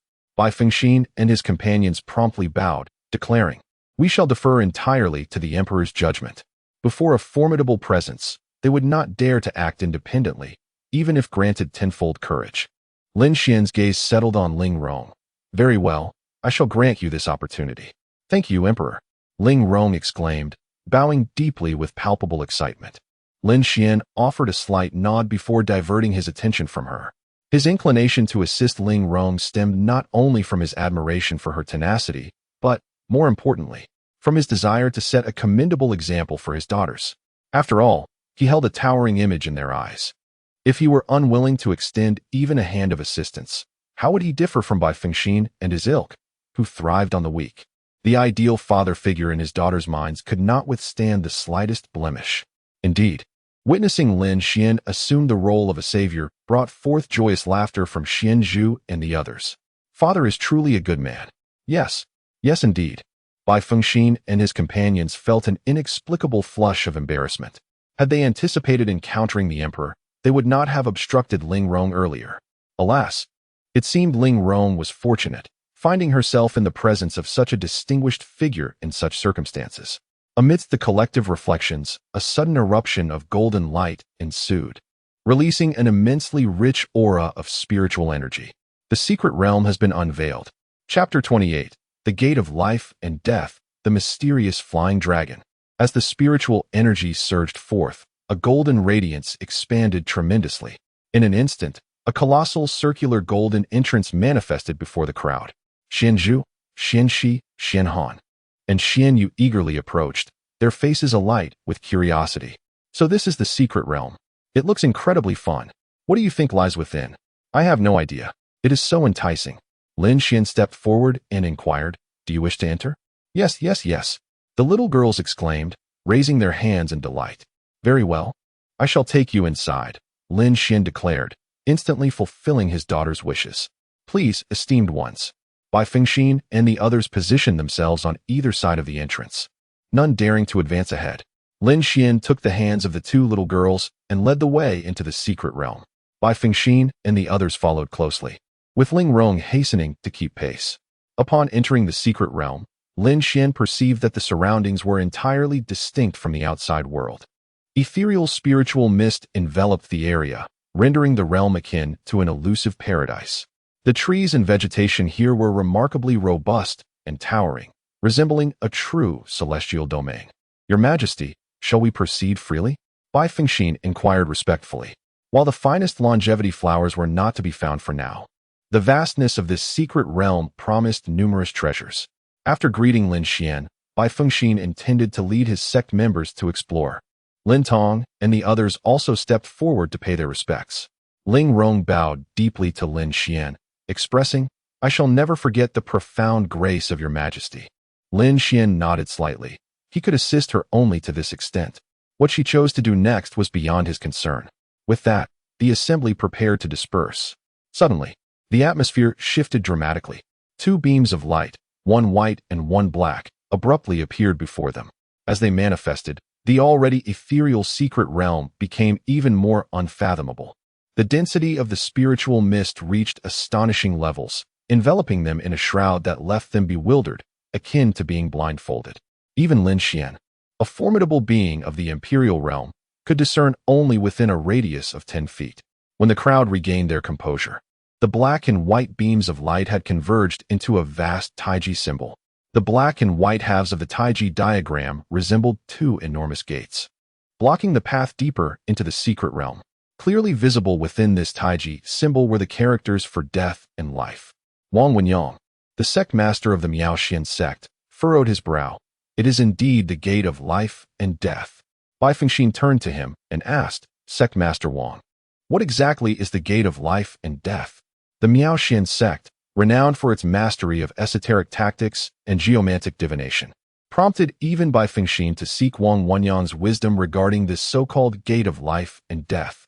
Wang Wenyang explained, the gate of life and death serves as an entrance to two distinct temporal realms of the secret realm.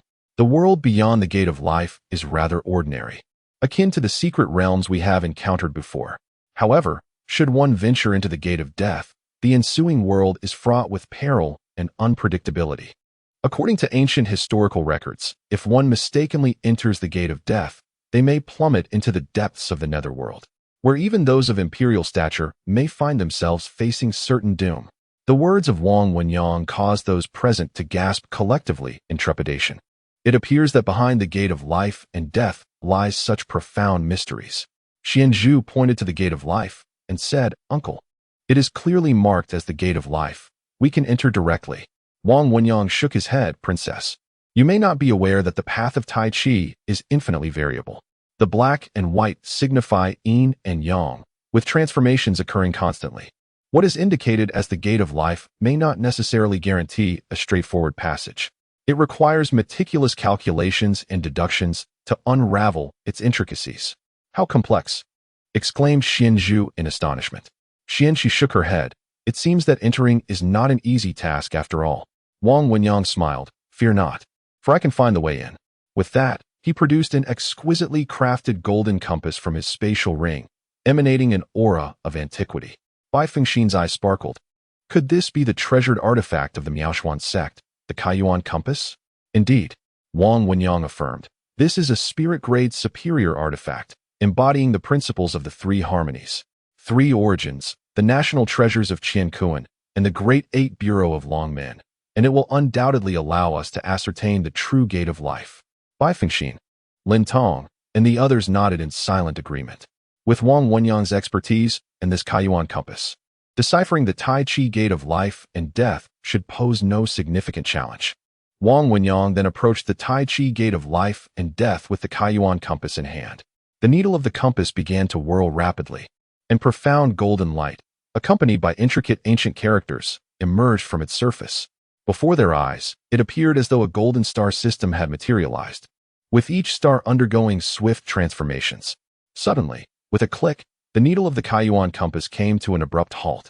I found it, Wang Wenyang exclaimed as he formed a mysterious seal and pointed towards the northwest position of the Tai Chi gate of life and death. The golden seal swiftly merged into the Tai Chi diagram, instantly engulfing the entire black and white representation. At that moment, a vast golden light orb manifested before them, appearing to be the genuine entrance to the secret realm. Your Majesty, please. Wang Wenyang felt a surge of joy, for this moment marked a significant display before the northern Xian emperor. To his surprise, Lin Xian did not advance but raised his hand, saying, Let us wait a moment longer. The crowd exchanged glances of bewilderment. Could it be that matters were not yet settled? With a breath, the golden portal to the secret realm began to shift once more.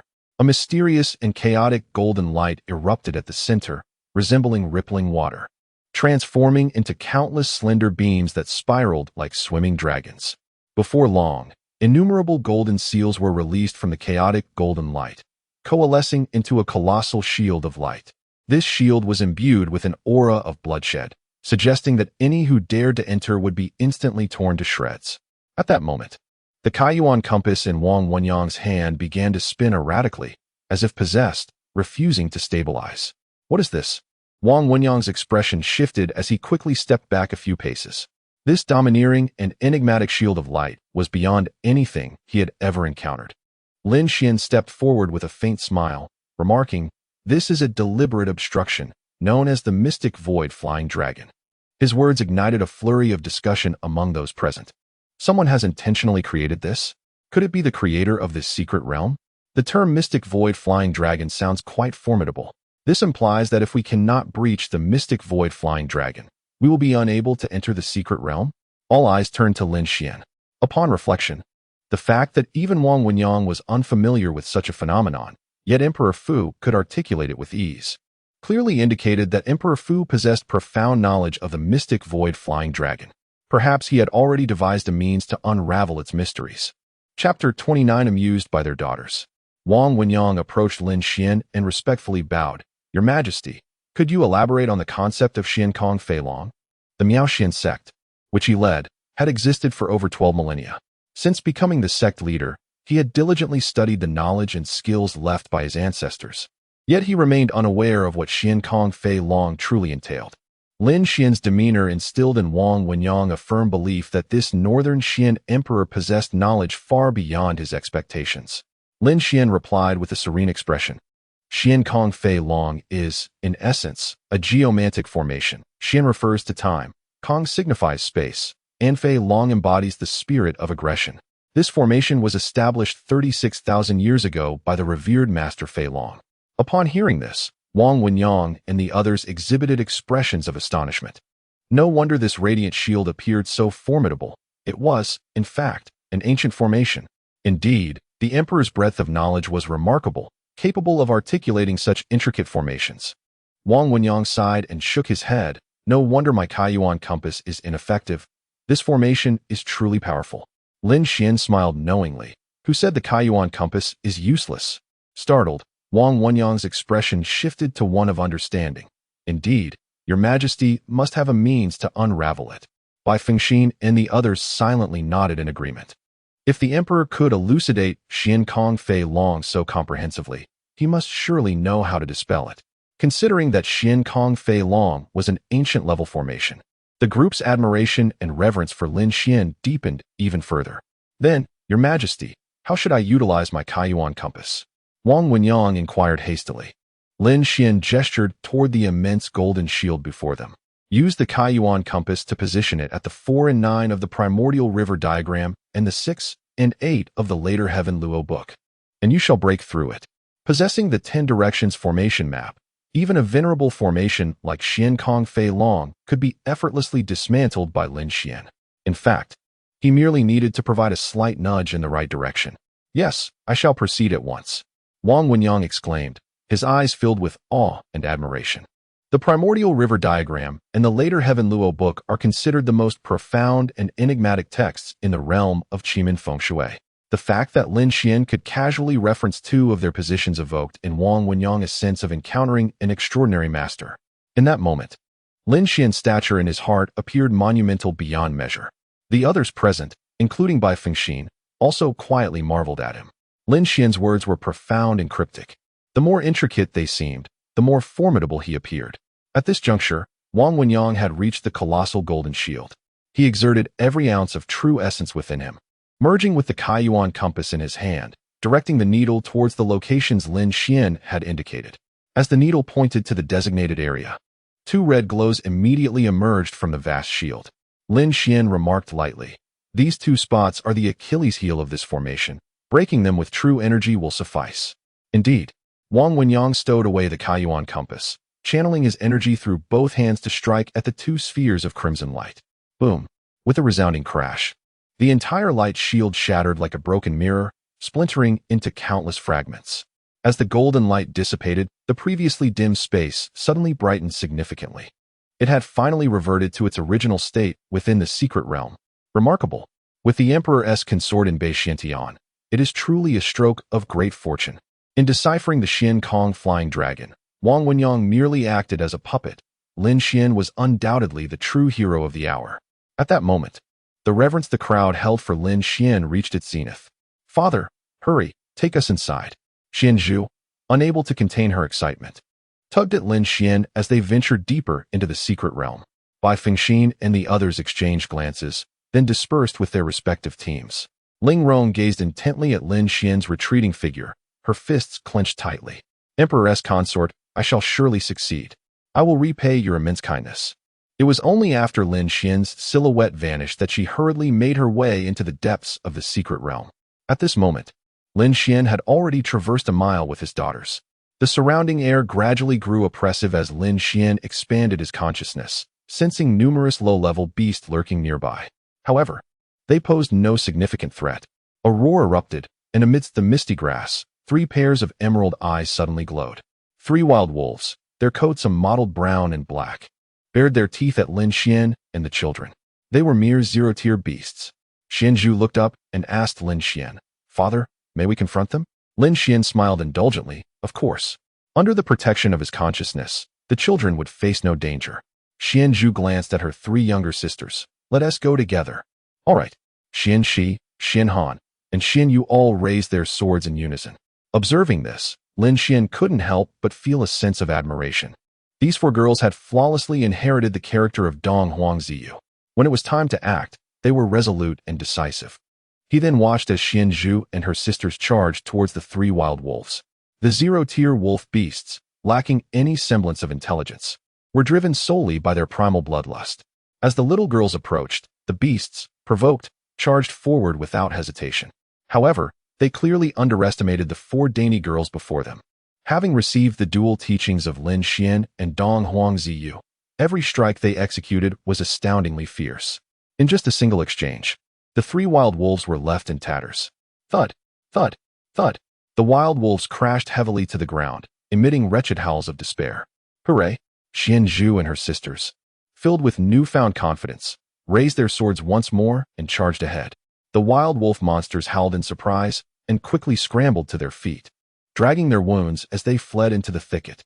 They must not be allowed to escape. Xianzhu and her companions immediately dashed into the underbrush. In the blink of an eye, the thicket rustled, and the 4 young girls re-emerged, turning back in haste. Wow, such a large wild wolf monster. Father, there are big bad guys chasing us. Father, help us. Run, run quickly, or it will bite our behinds. The daughters, who moments ago had displayed fierce determination, were now etched with terror. Each clutched their swords, their little legs racing desperately, wishing fervently to be by Lin Xian's side. Lin Xian observed a massive wild wolf monster, half a zhang tall, bursting forth from the thicket, its pupils adorned with luminous rings. It was evident that this 4th-tier wild wolf monster was beyond the girls' capabilities to handle. Seeing the adorable yet fearful expressions on his daughters' faces brought a smile to Lin Xian's lips. He casually picked up a pebble and flicked it with his fingers. Bang! The stone, akin to a cannonball, pierced through the forehead of the 4th-tier wild wolf monster, sending its body tumbling away. All right, the big bad guy has been driven off. Lin Xian embraced his daughters. Phew, that's a relief. Thank goodness for father. Xianzhu and her friends wore expressions of profound gratitude. Suddenly, a mechanical voice echoed in Lin Xian's mind. You have assisted your daughters in completing their first trial. Reward, Master-level Beast Taming Talent. Chapter 30. The 9-headed Celestial Python. What toy awaits Xianyu? To Lin Xian's delight, he discovered that he could attain master-level rewards in such an effortless manner. The prospect of receiving exceptional rewards so easily felt like a dream come true. According to the system, with a master-level beast taming ability, he could command any beast below the 3rd tier at will. The great beasts, on the other hand, were equivalent to the esteemed realm of humanity. Lin Xian was thoroughly satisfied with this reward.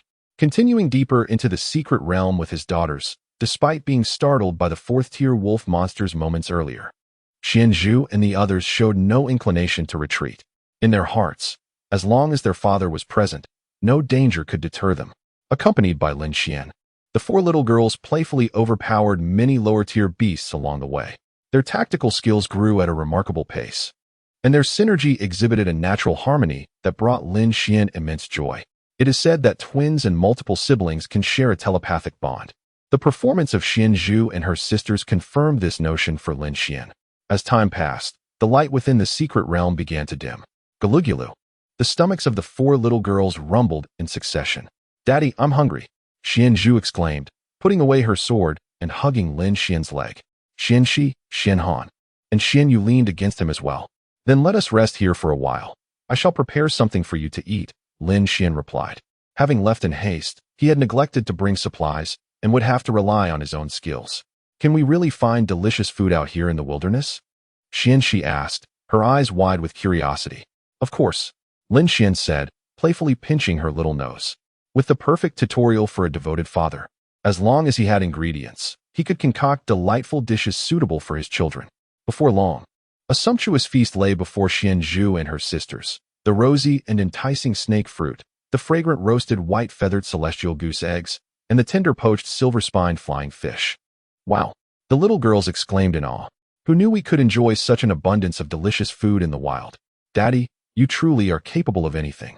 After basking in his daughter's admiration, Lin Xian joined them in a hearty meal, relishing the moment. Once they had finished eating, the surroundings had become quite dim, signaling the approach of twilight. Suddenly, a brown light illuminated the depths of the secret realm, revealing a towering mountain shrouded in swirling clouds, mysterious and magnificent. This mountain could very well be the ultimate destination of this secret realm. Just as Lin Xian pondered this, Xian Zhu and her sisters eagerly tugged at him to rise. Daddy, let us go take a look. Children are naturally filled with curiosity for the unfamiliar, and Lin Xian, of course, would not decline their request, promptly leading them onward.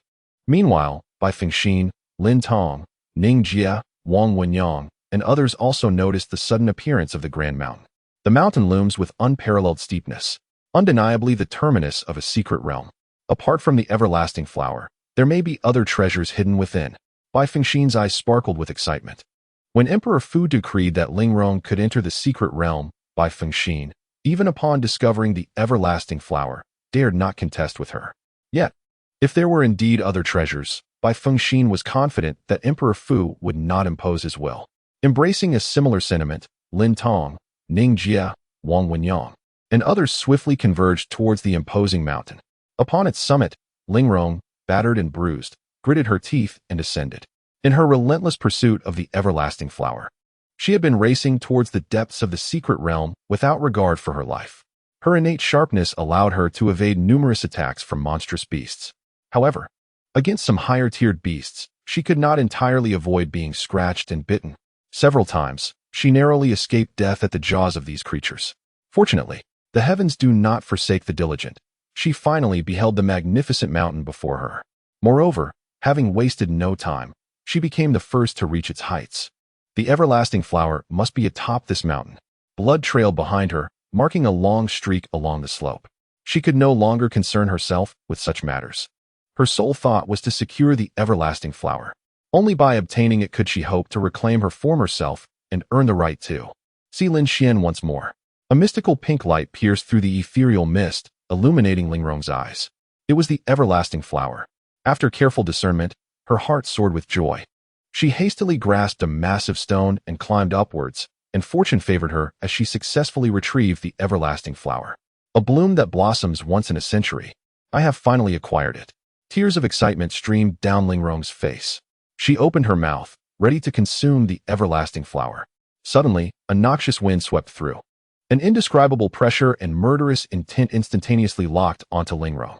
As she lifted her gaze, she beheld a pair of enormous, crimson eyes where the everlasting flower had been plucked. No, not just one pair, but 9 pairs. With a thunderous rumble, as these 9 terrifying eyes emerged, the entire mountain trembled violently. Lingrong observed the slope rising swiftly. A colossal serpent with 9 heads and 9 tails burst forth from the gravel, its menacing gaze fixed upon her. It spanned 100 feet in length, its golden pupils radiating 2 crimson rings. A 2-tiered, 9-headed heavenly python. Lingrong's every pore stood on end, a chill coursing through her bones. Before her was a formidable 2-tiered demon. With a resounding crash, the 9-headed heavenly python raised its tail and struck down. Boulders and dust exploded on the slope, and the terrifying force flung Lingrong away, sending her tumbling towards the river at the mountain's base.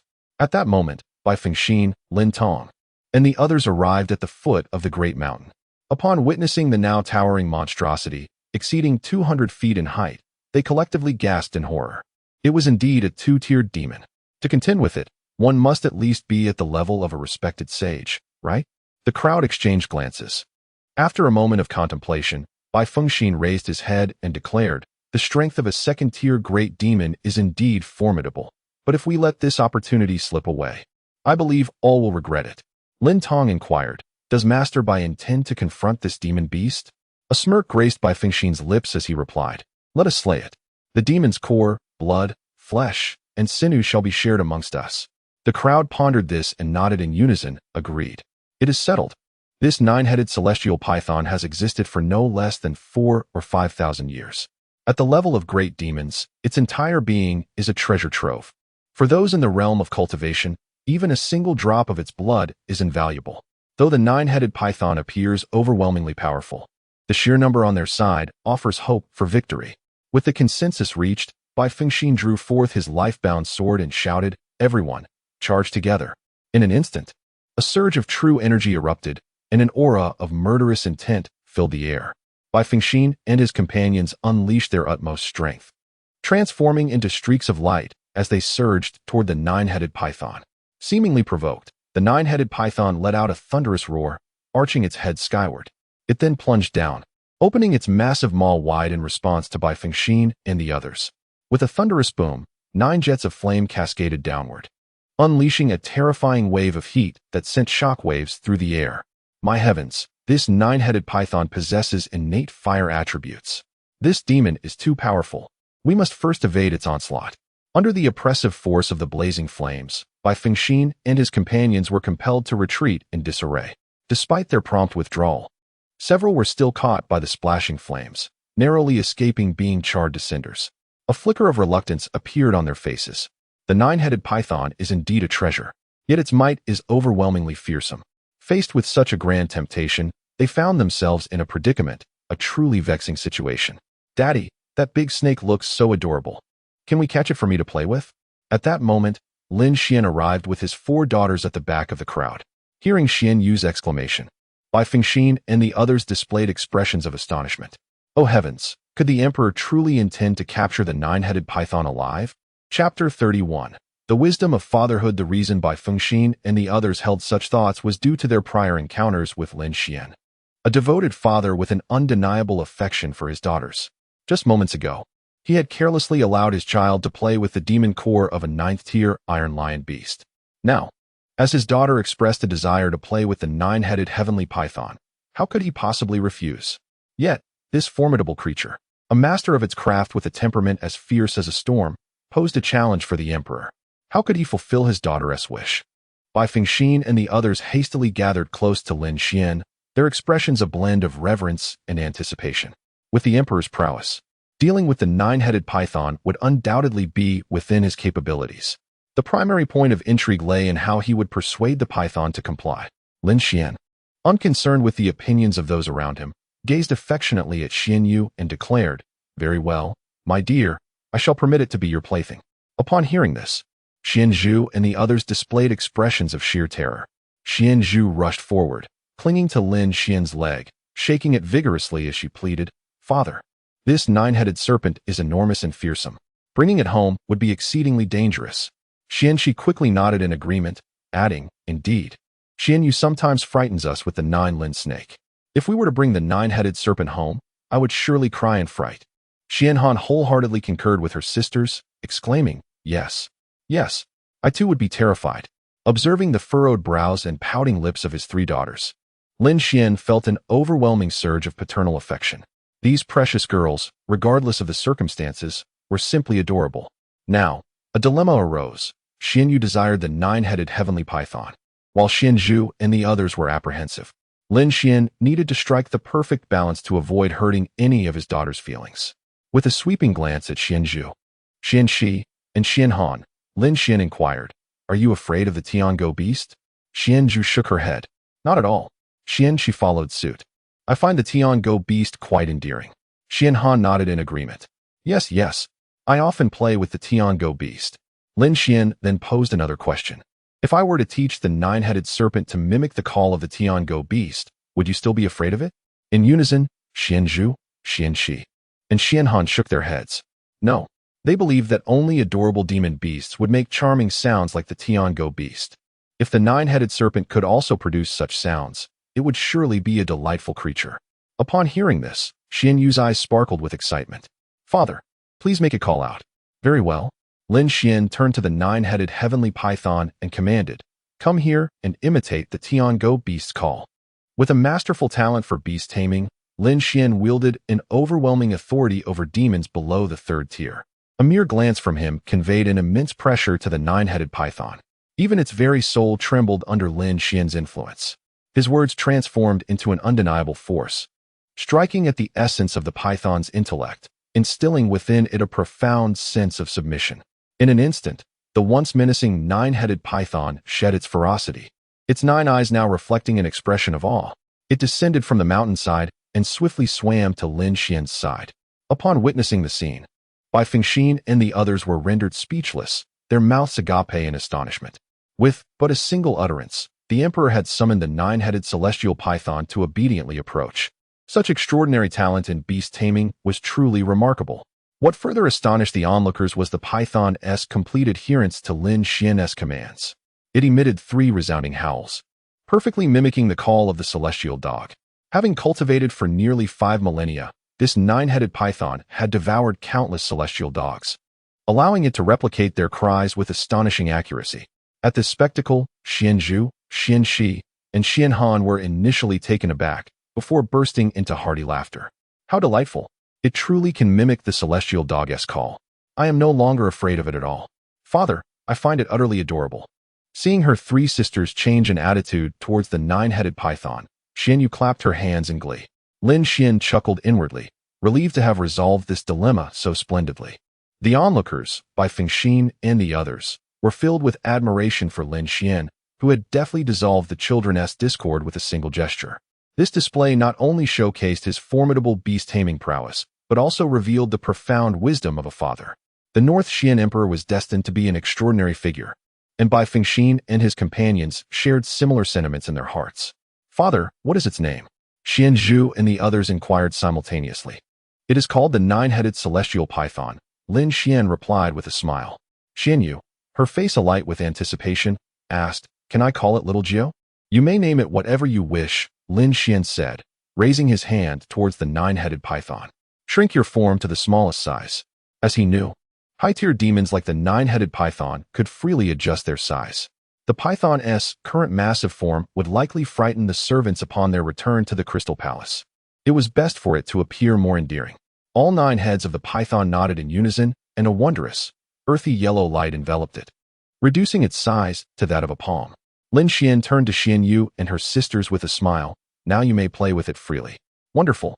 The little girls exclaimed in uncontainable joy, enchanted by the diminutive and adorable nine-headed python.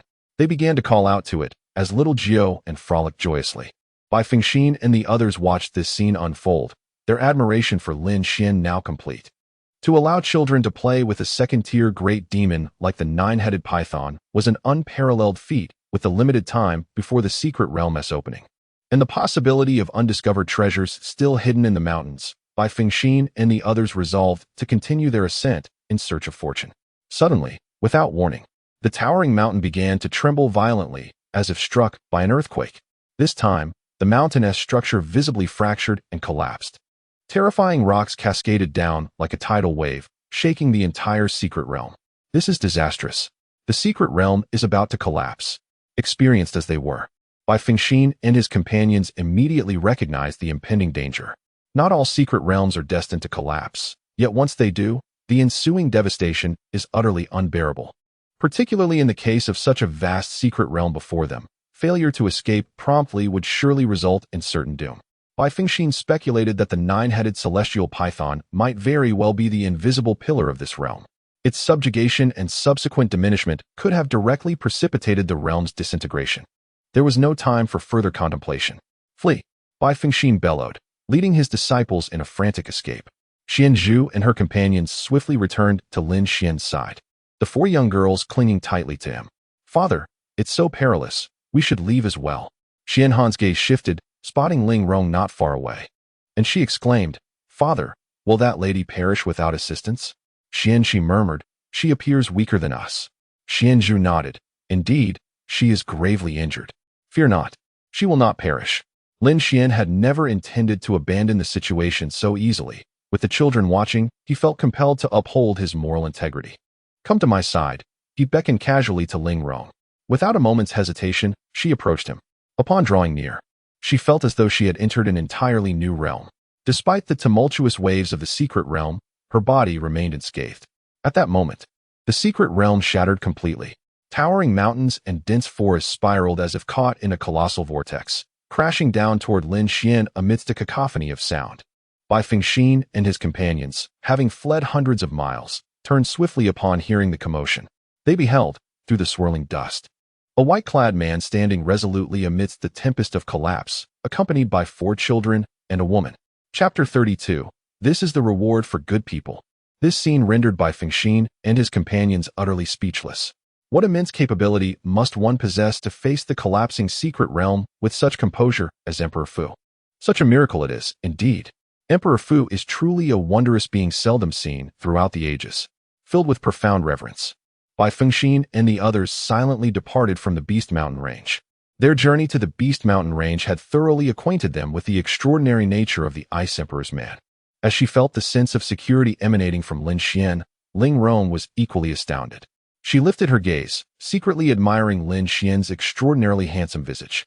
In that moment, her heart overflowed with admiration and affection. The ideal man of every woman's dreams must surely resemble him. Let us depart, Lin Xian said softly. With a wave of his hand, a mysterious whirlwind arose, transporting everyone outside the Beast Mountain Range. Beneath the night sky, the jade chariot of the azure-winged bird stood not far away. Just as Lin Xian was about to lead his 4 daughters onto the chariot, a figure suddenly burst forth from a nearby path. An elderly man with graying hair looked at Ling Rong with excitement. Miss. The newcomer was none other than Qian Song, the old steward of the Ling family. Uncle Qian, what brings you here? Ling Rong felt an unsettling premonition. Qian Song gasped for breath, tears streaming down his face as he grasped Ling Rong's hand. Miss, our Ling family is in dire straits. Uncle Qian, please do not panic. Tell me what has happened? Ling Rong's face was etched with concern. Subsequently, Qian Song recounted the events that had transpired. 3 days prior, after Ling Rong had departed for the Beast Mountain Range, Wei Changtian, the Grand Commander of the Great Xia Kingdom, came to propose marriage to the Ling family. He publicly declared that he bore no disdain for Ling Rong or the Ling family's humble status, expressing his willingness to welcome her into the Wei household as a bride for his second son. However, it was widely known throughout the Great Xia Kingdom that Wei Changtian's second son was a natural imbecile, incapable of self-care. To marry him would be akin to a fate worse than death. Ling Rong's father immediately voiced his vehement opposition to the union. Seizing the opportunity, Wei Changtian retaliated, accusing the Ling family of insulting the Grand Commander, a crime deemed unforgivable, and ordered his men to brutally beat Ling Rong's father and take him captive. All direct descendants of the Ling family were similarly apprehended under various pretexts. Old steward Qian Song, knowing Ling Rong was en route to the Beast Mountain Range, hurried to deliver this urgent news to her. Upon hearing Qian Song's words, Ling Rong trembled with rage. Wei Changtian is merely a grand commander. During our Ling family's prosperous days, he was not even worthy of being a dog. Who would have thought that now, with our family in turmoil, he would dare to bully us so? Ling Rong gritted her silver teeth, resolutely declaring, Uncle Qian, rest assured, our Ling family will not come to harm. Yet, Qian Song could only sigh in helpless resignation. The Ling family's martial legacy had faltered, and after having produced such a remarkable woman as Ling Rong, they had overnight lost their spiritual roots. The audacity of the Grand Chancellor Wei Changtian undoubtedly stems from the tacit approval of the imperial family of the Great Xia Kingdom. Presently, it seems that even the celestial emperor himself may be powerless to assist the Ling family. Ling Rong has already ingested the eternal flower, and she can distinctly sense her lost talents rapidly returning. She possesses unwavering confidence in her ability to rescue the Ling family from dire straits. Subsequently, she refrains from further elaboration and respectfully kneels before Lin Xian, expressing her gratitude. Thank you, esteemed emperor consort, for repeatedly saving my humble self from peril. Upon my return, I shall surely erect a golden statue in your honor and offer incense day and night in gratitude. Having spoken, she rises resolutely and strides towards the direction of the Great Xia Kingdom. Qian Song, however, is taken aback, his gaze fixed on Lin Xian with astonishment. The young lady addresses him as emperor consort, and in Baishuanshan and Chixiation, there exists but one empress. Could it be that he is the consort of the Ximbing Empress? The thought sends a surge of excitement through Qian Song. The young lady's encounter with the emperor consort of Baishuanshan is undoubtedly a grand fortune bestowed upon her by the heavens. Observing her demeanor, She must possess immense confidence in her ability to turn the tide, which surely relates to the emperor consort of Baishuanshan. He hastily kneels. Paying his respects, this old man pays homage to the emperor consort. May you enjoy boundless longevity and everlasting fortune. With a face full of reverence, he turns and follows Ling Rong. Xianzhu and the others watch Ling Rong and Qian Song depart, their brows furrowed in contemplation. Xianzhu inquires, "Father, can that lady truly resolve such a grave matter at home?" Indeed, Lin Xian nods. According to the novels he has perused in his past life, Ling Rong embodies the quintessential fated daughter.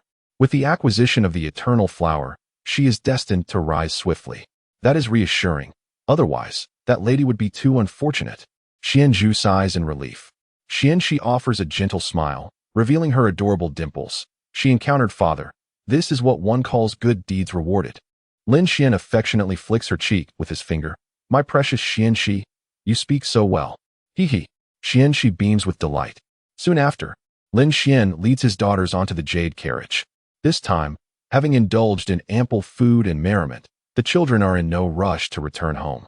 Consequently, Lin Xian opts not to employ the teleportation bracelet, instead allowing 4 azure-winged birds to draw the jade carriage through the skies. After approximately an hour of travel, a waft of ominous demonic energy suddenly surged into the carriage. Lin Xian swiftly waved his hand, using his vital energy to dispel the unpleasant odor. Concurrently, from the vast heights above, countless flames erupted skyward. The sounds of battle cries and anguished screams echoed throughout the heavens and earth. Xianzhu and the others simultaneously felt a wave of unease, clinging tightly to Lin Xian.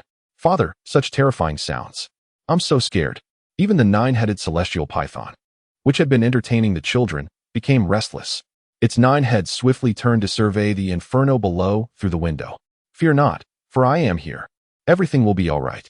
Lin Xian promptly conjured a soundproof array, ensuring that the terrifying clamor did not reach the ears of her daughters. Although the brutality of war was an experience they must ultimately confront, Lin Xian was determined to shield them from the dark facets of the world for as long as possible. They were still young, and their hearts should be filled with sunshine and love.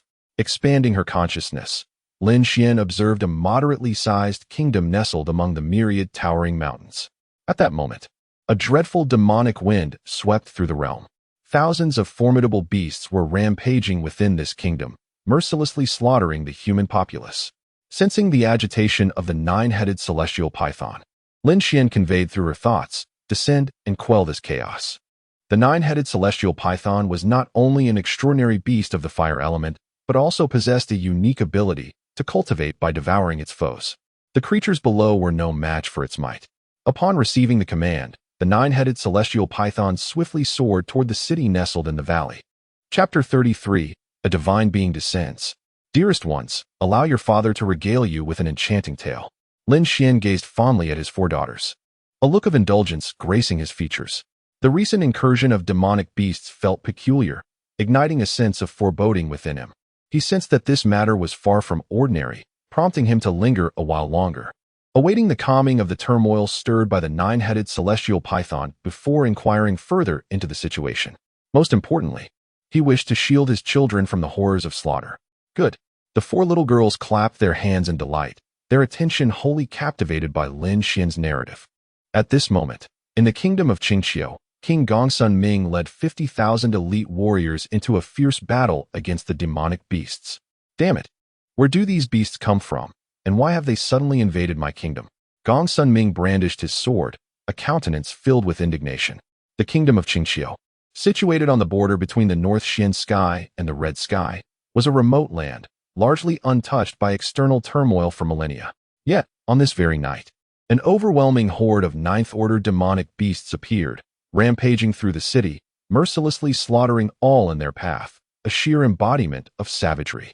The Grand Master Su Wenzhou remarked, Your Majesty, these are but secondary concerns. We must first eliminate these beasts. With a heavy sigh, Gongsun Ming lamented, Can you not see? We cannot hold out much longer. A 9th-order beast is equivalent to a cultivator at the spirit wheel realm, and there are over 1,000 of them before us. Our entire kingdom can muster only 50,000 elite warriors below the Transcendence realm. One cultivator at the spirit wheel realm can easily contend with hundreds at the Transcendence realm, let alone those beneath it. What do we have to win? Su Wonjo, hearing this, wore a look of helplessness. It seems we are indeed destined for calamity tonight. Boom. Just as despair settled over them, a colossal shadow descended from the heavens, shaking the ground with a tremendous impact. Gong Sun Ming and his men looked up to behold a massive nine-headed serpent demon, towering in the center of the city. Hiss! The nine-headed celestial python. Good heavens! With such a formidable beast appearing, our Qingqiu kingdom faces annihilation.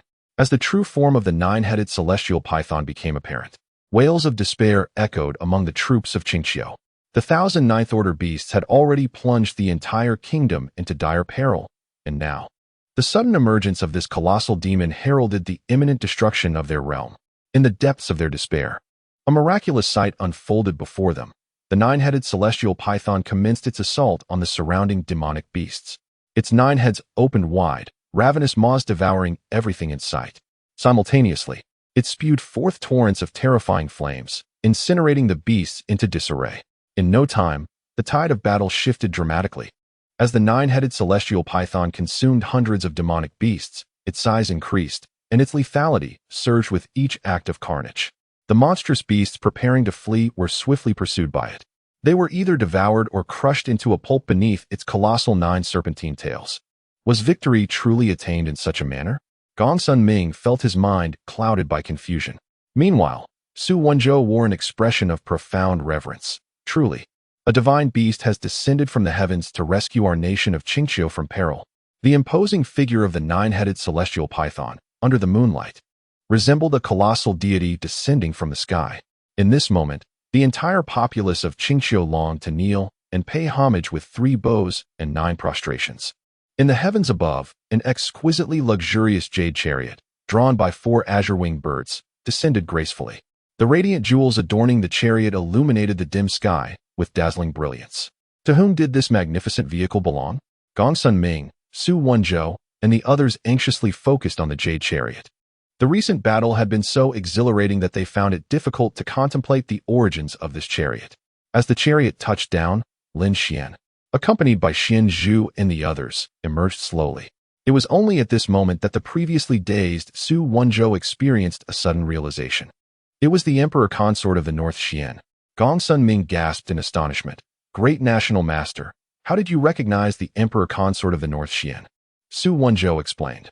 This jade chariot is exclusively used by the royal family of North Xian, and it is said that the Ice Empress has 4 daughters. Given the ethereal beauty and extraordinary demeanor of the young man before us, who else could he be but the Emperor Consort of the North Xian? Thus enlightened, Gong Sun Ming was filled with joy. It seemed that this formidable 9-headed celestial python had been sent by the Emperor Consort of the North Xian to save Qingqiu. Gong Sun Ming, along with Su Wonjo, hurriedly approached Lin Xian to pay their respects. We, Gong Sun Ming, the ruler of Qingqiu, and Su Wonjo, the great national master, humbly greet the Emperor Consort of the North Xian. At this moment, the once mighty 9-headed celestial python transformed into a diminutive serpent, obediently returning to Lin Xian's side. Witnessing this, Gong Sun Ming and the others were filled with even greater awe. The Emperor Consort of the North Xian is indeed a divine being. Lin Xian nodded in acknowledgement and then inquired, why did these beasts suddenly attack Qingqiu? Gong Sun Ming and Su Wonjo exchanged glances. To the Emperor Consort, this is something we also do not know. Just as they spoke, a terrifying malevolence erupted in the sky behind Lin Xian. A shadow, vast enough to obscure the heavens, charged ferociously through the moonlit night. Upon closer inspection, it was revealed to be a colossal winged crimson whale demon. Even more alarming were the 3 red rings flickering in the golden pupils of the crimson whale. A third-tier great demon. Gong Sun Ming and the others could not help but gasp in trepidation, sensing the murderous intent of the crimson whale. The 9-headed celestial python swiftly reverted to its original form and charged forward. With a resounding crash, the impact reverberated throughout the entire nation of Qingqiu. The crimson whale not only outclassed the 9-headed celestial python in rank, but also dwarfed it in size, being twice as large. In such a head-on collision, the 9-headed celestial python stood no chance and was sent crashing to the ground, leaving devastation in a 3-mile radius. After being provoked, the crimson whale became even more ferocious and irritable. A terrifying aura of sanguine malevolence surrounded it as it turned and charged towards Lin Xian. Clearly, It recognized the true mastermind amidst the crowd. The intelligence of a third-tier demon is akin to that of a mortal, and it seemed that to glean certain insights, Lin Xian had no choice but to engage with it. With this thought in mind, Lin Xian effortlessly summoned a long sword from the air. He soared gracefully, stepping upon the void as if traversing a celestial ladder, advancing step by step towards the heavens. Before him loomed the crimson whale, exuding an overwhelming aura of slaughter. With a soft hiss, Lin Xian executed an elegant yet deceptively simple sword technique, plunging the blade into the whale's chest. The entire process was executed with such finesse and tranquility that it bore no semblance to a life-and-death struggle. Gong Sun Ming and the others marveled in silent awe. The emperor's technique, so primitive yet profound, truly resembled that of a descending deity.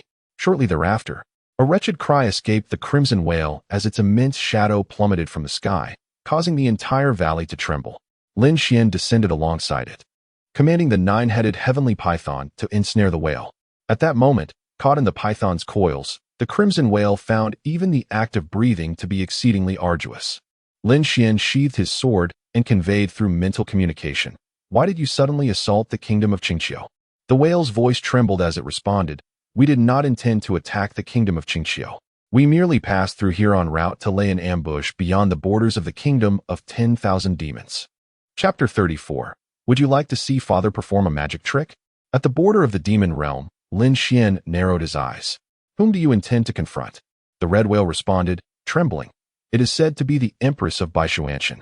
We have received the command of the Black Hawk War God and are gathering from all directions towards the border of the demon realm.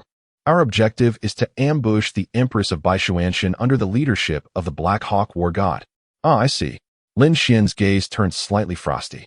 The situation had become clear. The lurking demon tribes had received the call of the Black Hawk War God and were emerging from their hiding places. They merely passed through the state of Qingqiu, coincidentally encountering the resistance of its people, and thus took the opportunity to spill blood. "Do you know who issued the order to the Black Hawk War God?" Lin Xian pressed further. The red whale hurriedly replied, "I truly do not know." Lin Xian silently nodded. With that, the red whale no longer held any value for survival. Feeling the chill in Lin Xian's gaze, the red whale quickly pleaded, "Great Immortal, I implore you to spare my life. I am willing to serve you faithfully." "Not interested," Lin Xian replied coldly. He turned and walked towards Xian Zhu and the others, his expression softening. "My dear ones, would you like to see Father perform a magic trick?" "Yes." Xian Zhu and the others responded in unison, their beautiful eyes sparkling with anticipation. "A trick performed by Father must be delightful." "All right, now close your eyes," Lin Xian said with a smile. The four little girls promptly shut their eyes. At that moment, Lin Xian transmitted a message to the nine-headed heavenly python, "Swallow the red whale." Upon hearing this, the nine-headed heavenly python was elated. If it could consume the third-tier red whale, its strength would surely advance. Without hesitation, the python opened its 9 massive mouths, its sharp teeth piercing into the flesh of the red whale. The terrifying venom, combined with searing flames, rapidly spread within the creature. What once was a red whale measuring 1,000 feet long swiftly dissolved into silence, completely consumed by the nine-headed heavenly python. Boom! A golden light erupted forth. A third red circle of light appeared in the python's 9 eyes. Its originally dark scales were now coated with a faint layer of gold. The mere sight of its exterior radiated an aura of formidable ferocity. Gong Sunming and the others watched in awe, swallowing hard. The nine-headed heavenly python, having devoured the red whale, was evidently stronger than the whale itself. Such a mighty beast could effortlessly topple the state of Qingqiu. Contemplating this, everyone's gaze shifted back to Lin Xian. Compared to the nine-headed heavenly python, the true object of reverence was the emperor of Baishuanshan. His abilities and prowess represented a genuine terror.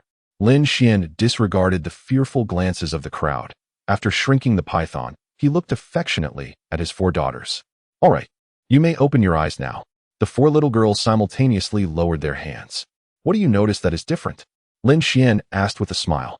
Xian Zhu and her companions glanced around, the most conspicuous absence being the gigantic Qi Jing demon beast. "I know. Father has vanished that colossal beast." "Indeed. How did he manage such a feat?" "Incredible. Father, I wish to learn the art of magic." The little girls nestled into Lin Xian's embrace, utterly amazed at how such a massive creature could simply disappear. "Very well. Once we return, your father shall teach you some tricks. Lin Xian replied, his face a picture of indulgence. The perfect guide to fatherhood included many delightful little magic tricks, ideal for parent-child activities. Once we master them, can we too make such a large demon vanish like father? The girl's eyes sparkled with eager anticipation. Absolutely. Lin Xian chuckled, affectionately ruffling their hair. Observing this tender scene, Gong Sun Ming and the others were filled with profound reflections. The northern Xian Empress, a goddess revered in the 9 heavens, had once coldly rejected countless suitors, many of whom were not even deemed worthy of her gaze. Before Lin Xian had entertained the children, Gong Sun Ming and his companions speculated on the peculiar means by which Lin Xian had captured the Empress's heart. Now, they comprehended, when it came to caring for children, Lin Xian could claim the second position, as no other man would dare to assume the first. His magical tricks not only shielded the children from the gruesome sight of a snake devouring a whale, but also brought them immense joy. What a masterful performer he was. With the turmoil in the Qingqiu kingdom quelled, Lin Xian subsequently led his daughters back to the jade carriage. Given the ample time, he intended first to address the lurking ambush of the demon clan before returning home with the children. In this world, Lin Xian possessed 2 treasures that none could touch, his 4 daughters and their mother. Should anyone dare to lay a hand upon them, he would not hesitate to eradicate them completely. 30,000 miles beyond the borders of the 10,000 demon kingdom, where it bordered northern Xian, lay a vast valley. The valley was flanked by majestic mountains, and its terrain was remarkably intricate. If one were to conceal themselves atop the valley, they could avoid detection from those below while surveying everything within a 100-mile radius. The renowned Black Hawk were gods. The Go brothers, Go Zhan, Go Xian, and Go Wu, were presently stationed there with 10,000 demon warriors, lying in ambush within the valley. Each of the Go brothers was a 3-tiered, 2-headed Black Hawk demon, valiant and formidable, earning them a reputation as war deities among the demon clan. Their troops consisted of demon warriors above the 9th tier, with over 300 formidable demons among them. This force, should they launch a surprise attack, would undoubtedly prove lethal. Amidst the dark thickets of the valley, the Go brothers donned purple-black armor and cloaked themselves in black feathered capes as they gazed down upon the land stretching 100 miles ahead. Go Zhan then lifted his gaze to the sky. According to our calculations, within an hour at most, the Ice Empress's army will depart from the 10,000 demon kingdom and return to northern Xian. Are all our men assembled? Go Wu pondered for a moment and remarked, it seems the red whale is the only one yet to arrive. Go Xian glanced at him and coldly replied, third brother, it appears that the red whale is not entirely loyal to you. While others have arrived, he lingers, seemingly intent on putting you in an awkward position. Go Wu's face darkened with anger. Merely a foolish whale. His absence will not hinder us. We shall ensure that the Ice Empress cannot escape unscathed. Go Zhan nodded slightly. He had already dispatched scouts to ascertain the situation in the Demon Kingdom. Although the demon King Zhengsong had been suddenly slain and the bloodthirsty demon lord had vanished without a trace, many formidable demonic factions still lingered within the Demon Kingdom. The Ice Empress had suffered considerable losses during her aggressive campaign against the Demon Kingdom. Now, as she prepared to lead her remaining forces back, her troops would undoubtedly be weary. Given their ambush position, they could exploit her vulnerability and catch the Ice Empress off guard. With this thought, a smug smile crept upon Go Zhan's lips. The third brother was correct. The absence of the red whale would not affect us in the least. Should we succeed in severely wounding the Ice Empress this time, the names of the 3 brothers shall resonate even more within the demon race. The day when my Black Hawk clan rises to prominence among the demon race is surely near. Go Xian and Go Wu both wore expressions of pride. To avoid detection, they quickly lowered their voices. Since they were lying in ambush, patience and composure were paramount. They must not allow the Ice Empress to sense anything amiss. Unbeknownst to them, 1,000 miles above the valley, amidst the clouds, the jade carriage carrying Lin Xian floated ethereally. His demonic consciousness was fully extended, taking in the entirety of the valley's situation. Chapter 35, A Night of Abundant Harvest. As Lin Xian journeyed towards the Demon Kingdom, he employed the power of his Rakshasa divine sense to explore the terrain beneath him. For him, uncovering the ambushes laid by the demon race was as effortless as turning a page. In the vast valley, every blade of grass, every tree, and every soldier fell under Lin Xian's keen gaze. Dearest treasures, would you allow little Gio to play with you for a while? Father must step out for a moment. Lin Xian said tenderly, looking at his daughters. He had already formed a strategy in his mind to deal with the horde of demon beasts. His plan was to strike first, and then let the nine-headed heavenly python cleanse the battlefield. All right. Xian Zhu and the others nodded in agreement. Lin Xian then cast a soundproof formation and departed from the jade carriage, swiftly descending towards the ground under the cover of night. Suspended in midair, Lin Xian gazed down upon the valley, channeling his true essence with all his might to form a mysterious black seal. 9 Nether Profound Heaven-Killing Array. This was an exceptionally potent formation he had discovered within the Shifeng array diagram, specifically designed to counteract demon beasts. Once established, this array could envelop an area spanning 100 miles. It contained the frigid aura of the netherworld, which even the most resilient of demon beasts would find difficult to withstand. Furthermore, once activated, the array could siphon the power of the heavenly way, transforming it into an unending stream of lethal energy. Those ensnared within would face certain death. According to Lin Xian's plan, he would intentionally leave a slight flaw in the formation, allowing the most formidable Black Hawk battle god to inquire. The rest would be annihilated without mercy. With a flick of his wrist, he hurled the black seal towards the valley. It vanished into the night, causing ripples in the surrounding space that expanded geometrically. Before long, it was completely concealed within the vast valley. At that moment, the Black Hawk battle god and the other demon race members hidden in the valley sensed a peculiar disturbance in the air. What is this? The Go brothers exchanged bewildered glances, scanning their surroundings. Suddenly, a surge of black light erupted. The entire valley appeared to be enveloped by an immense bubble. A chilling, piercing aura, laden with murderous intent, surged forth like a tempest. Hiss! This is a formation. What formidable power can conjure such a massive killing array? We must flee. Chaos ensued among the demon soldiers.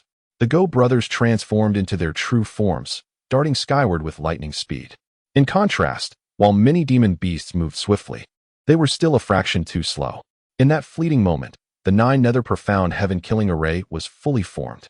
In the blink of an eye, terrifying waves of frigid, murderous energy erupted from the array, unleashing a cacophony of anguished screams and gasps that resonated throughout the heavens.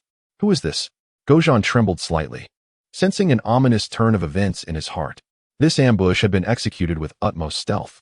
Little did they expect to be outmaneuvered, like a mantis stalking a cicada, only to find themselves ensnared by an unseen foe. At that moment, a magnificent and overwhelming imperial aura descended from the heavens. The 3 brothers of the Go family simultaneously raised their heads to behold a handsome figure clad in a white robe standing above them. Gozhan's eyes glinted with vigilance. So it was you who ambushed us?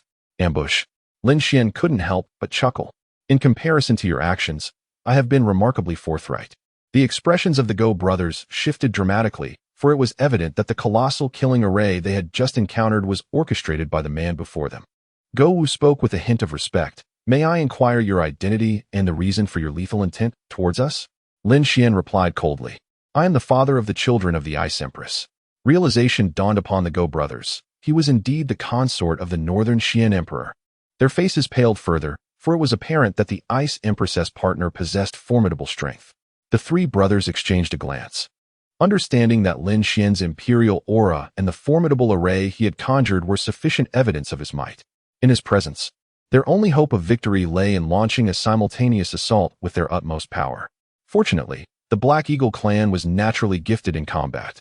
With their lightning-fast speed, indomitable offensive capabilities, and their own terrifying cultivation, this battle was not devoid of potential miracles.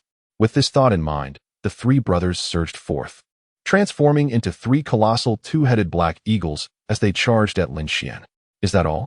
Lin Xian gripped his sword, activating the divine movement bracelet to draw in the energies of heaven and earth. The innate speed of his imperial cultivation combined with the propulsion from the bracelet manifested into a terrifying velocity that overwhelmed the 3 brothers. With a swift strike, the first sword severed one of Go Wu's wings. Another slash brutally pierced through Gozhan's right chest. The remaining brother, Go Xian, gasped in alarm and hastily flapped his wings to ascend into the sky. However, Lin Xian transformed into a gust of wind, blocking his escape. I don't recall granting you permission to leave. A flash of sword light descended, cleaving into Go Xian's back. In this first exchange, the 3 brothers of the Go family were soundly defeated, crashing heavily to the ground. The reputed combat prowess of the Black Eagle clan proved utterly ineffective before Lin Xian. Damn it. The Go brothers gritted their teeth in frustration, but as they looked up at Lin Xian, fear overtook their expressions. The Northern Xian Emperor's consort had indelibly etched a profound shadow in their hearts. With a foot planted firmly on Go Zhan's head, Lin Xian gazed down imperiously. Speak. Who commanded you? Go Zhan swallowed hard. It was the order of the Grand Commander, instructing us 3 brothers to ambush the Ice Empress. Do you know where he is? Lin Xian pressed further. Go Zhan quickly shook his head. No. The Grand Commander has always issued commands from afar. We lack the privilege to meet him. Lin Xian smiled with a hint of amusement. It seems you have outlived your usefulness. These 3 Black Eagle warriors were clearly cunning. Lin Xian would not be easily deceived by their words. Go Wu, trembling in fear, interjected.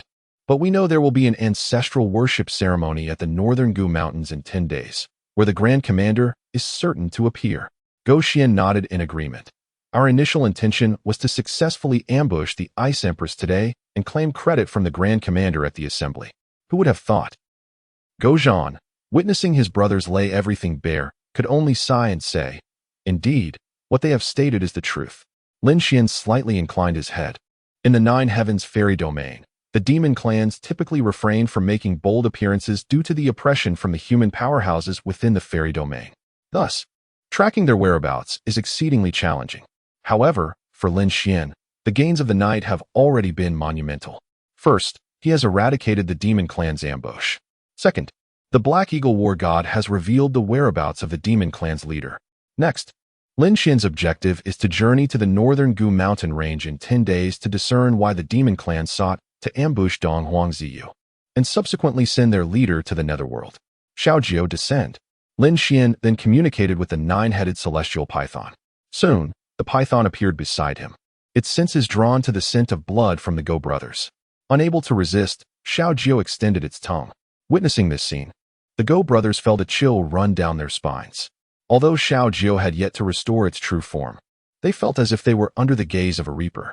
North Xian Emperor, we have divulged all we can. What more do you wish? Go Zhan hastily inquired. Is that even a question? Lin Xian replied with a cold smile, turning into a flicker of light that soared into the sky. Simultaneously, he conveyed to the 9-headed celestial python, devour them. Hiss, hiss, hiss. The python greedily flicked its tongue and in the blink of an eye, restored its true form. The immense shadow cast by it made the Go brothers feel as though they had plunged into hell. Upon returning to the jade carriage, the 4 young maidens pouted, their faces displaying displeasure. Humph, we were having such fun, and then Xiao Jiu suddenly left. How mischievous. Xian Yu frowned. It seems I need to bully it a bit more, otherwise, it won't realize I am her elder sister. Xian Zhu, Xian Shi. And Xian Han pondered this and found her reasoning quite sound. Indeed, the 3 young maidens chimed in unison. Lin Xian shook his head with a smile at this endearing display. His dear children, they truly are the epitome of cuteness. Darlings, father has returned. After being away from his daughters for so long, Lin Xian found himself surprisingly reluctant to part with them. Chapter 36. The Eastern monarch Zio was utterly bewildered. In the demon palace of the 10,000 demon kingdom, she stood poised in her resplendent purple golden phoenix battle armor, hands clasped behind her back. After 2 arduous days of fierce combat, the Northern Xiantian army had finally seized control of the demon palace. This signified that the 10,000 demon kingdom would henceforth fall under the dominion of Northern Xiantian. The magnitude of this battle was such that the lurking adversaries would undoubtedly not remain passive. Eastern monarch Zio pondered silently. For years prior, she had been ambushed by 12 formidable foes at the quasi-emperor level, and the mastermind behind that assault remained undiscovered. This compelled her to remain vigilant, and she had made the most thorough preparations for the conflict in the 10,000 demon kingdom. Your Majesty, Ruo Ying, with her alluring figure emerging from the shadows, interjected. Without turning her head, Eastern monarch Zio inquired, have you gleaned any news? At the pivotal moment when the situation in the 10,000 demon kingdom was solidifying, she had dispatched Ruo Ying to send elite intelligence officers to gather information about the surrounding areas. Ruo Ying nodded. According to reports from our scouts, unusual movements have been detected from the demon clan 30,000 miles beyond the borders of the 10,000 demon kingdom. The demon clan, Eastern monarch Zio exclaimed, slightly taken aback. Even the demon clan was becoming involved. It seemed the situation was more intricate than she had anticipated. Indeed, Ruo Ying affirmed, just as you surmised. They appeared to be preparing an ambush, most likely in the Tongtian Valley. Can we ascertain that the final location is indeed Tongtian Valley? Eastern Monarch Zio turned around. Ruoing shook her head. The demon clan possesses extraordinarily keen senses. Our intelligence officers dare not venture too close. With a wave of her delicate hand, Eastern Monarch Zio conjured a large map from the void. After scrutinizing it, she narrowed her beautiful eyes and remarked, if someone intends to ambush us, the Tongtian Valley would be the optimal location. Ruoing nodded slightly, acknowledging that Eastern Monarch Zio was not only adept at managing state affairs, but also a prodigious talent on the battlefield, well-versed in various military strategies and tactics. Your Majesty, how shall we navigate this predicament? Ruoing inquired. With the capture of the 10,000 Demon Kingdom, Eastern Monarch Zio intended to lead her troops back to northern Xiantian. If an ambush awaited them in Tongtian Valley, they must overcome this challenge. Eastern Monarch Zio gazed intently at the map, taking a deep breath, and said, given the uncertainty of enemy forces, a direct assault would not be prudent. I propose we divide our forces into 3 paths, one for a strong thrust, with the flanks providing cover. Ruoing nodded in agreement. Yes. I shall inform the 3 armies to formulate a detailed battle plan. Just as she turned to leave, a figure hurriedly entered the Grand Hall. Report. The newcomer was the leader of the second wave of intelligence officers dispatched by Ruoing. Ruoing asked, what news do you bring? The intelligence officer replied, an unexpected event has occurred at Tongtian Valley. The ambushing demon beasts have been entirely annihilated by an unknown powerful entity. From the remnants of the demon corpses and their ambush positions, I deduced that the demon clan had at least 10,000 troops, including several hundred first-tier great demons. Upon hearing this, Eastern Monarch Zio looked up in astonishment. Is this true? Absolutely certain. The chief of the intelligence officers nodded hastily, declaring that he, along with his subordinates, had personally entered the valley to confirm that the ambushing troops had been eradicated. This, Dongwang Zio could not help but gasp in astonishment. Within such a brief span of time, over 10,000 demon beasts had been slain, including several hundred third-tier great demons. Who could possibly possess such formidable prowess? Why did this individual or these individuals unleash such ruthlessness upon the demon race's ambush? Was it for their own North Xiantian, or were there other motives at play? Despite Dongwang Zio's remarkable intelligence, she found herself momentarily bewildered by the sudden turn of events. Nevertheless, the demise of the ambushing forces was undoubtedly a fortuitous development. Dongwang Zio promptly issued orders for the 3 armies to gather and prepare to return to North Xiantian within half an hour. Meanwhile, in the South Xiantian Imperial Palace, a white light pierced through the void. The Emperor Qin Song extended his hand to grasp this shimmering apparition. This light was a communication method exclusive to the demon race, known as Feiyu. Channeling a surge of spiritual energy to activate the Feiyu, a weighty piece of news reached Qin Song's ears. The ambush he had dispatched to intercept the Ice Empress had been completely annihilated overnight by a mysterious individual, leaving corpses strewn throughout the valley. Consequently, the Ice Empress was able to return to North Xiantian unimpeded. This mission was declared a failure. Qin Song clenched his fists tightly, his arms trembling uncontrollably. How could this happen? Who was responsible for this? Such a golden opportunity had been thwarted by a mysterious figure. There was nothing more infuriating in the world. Now, the generous rewards promised to the demon race had gone to waste, and the Ice Empress remained unscathed. It was truly a case of losing both the lady and the soldiers. Within Qin Song's heart, a seething frustration threatened to erupt like a volcano. Drawing in several deep breaths, his gaze turned icy. Dongwang Zio, you may have escaped the initial pursuit, but you cannot evade the inevitable. My capabilities and stratagems surpass your imagination. Just wait, for whoever aids you shall ultimately see you bow before my might.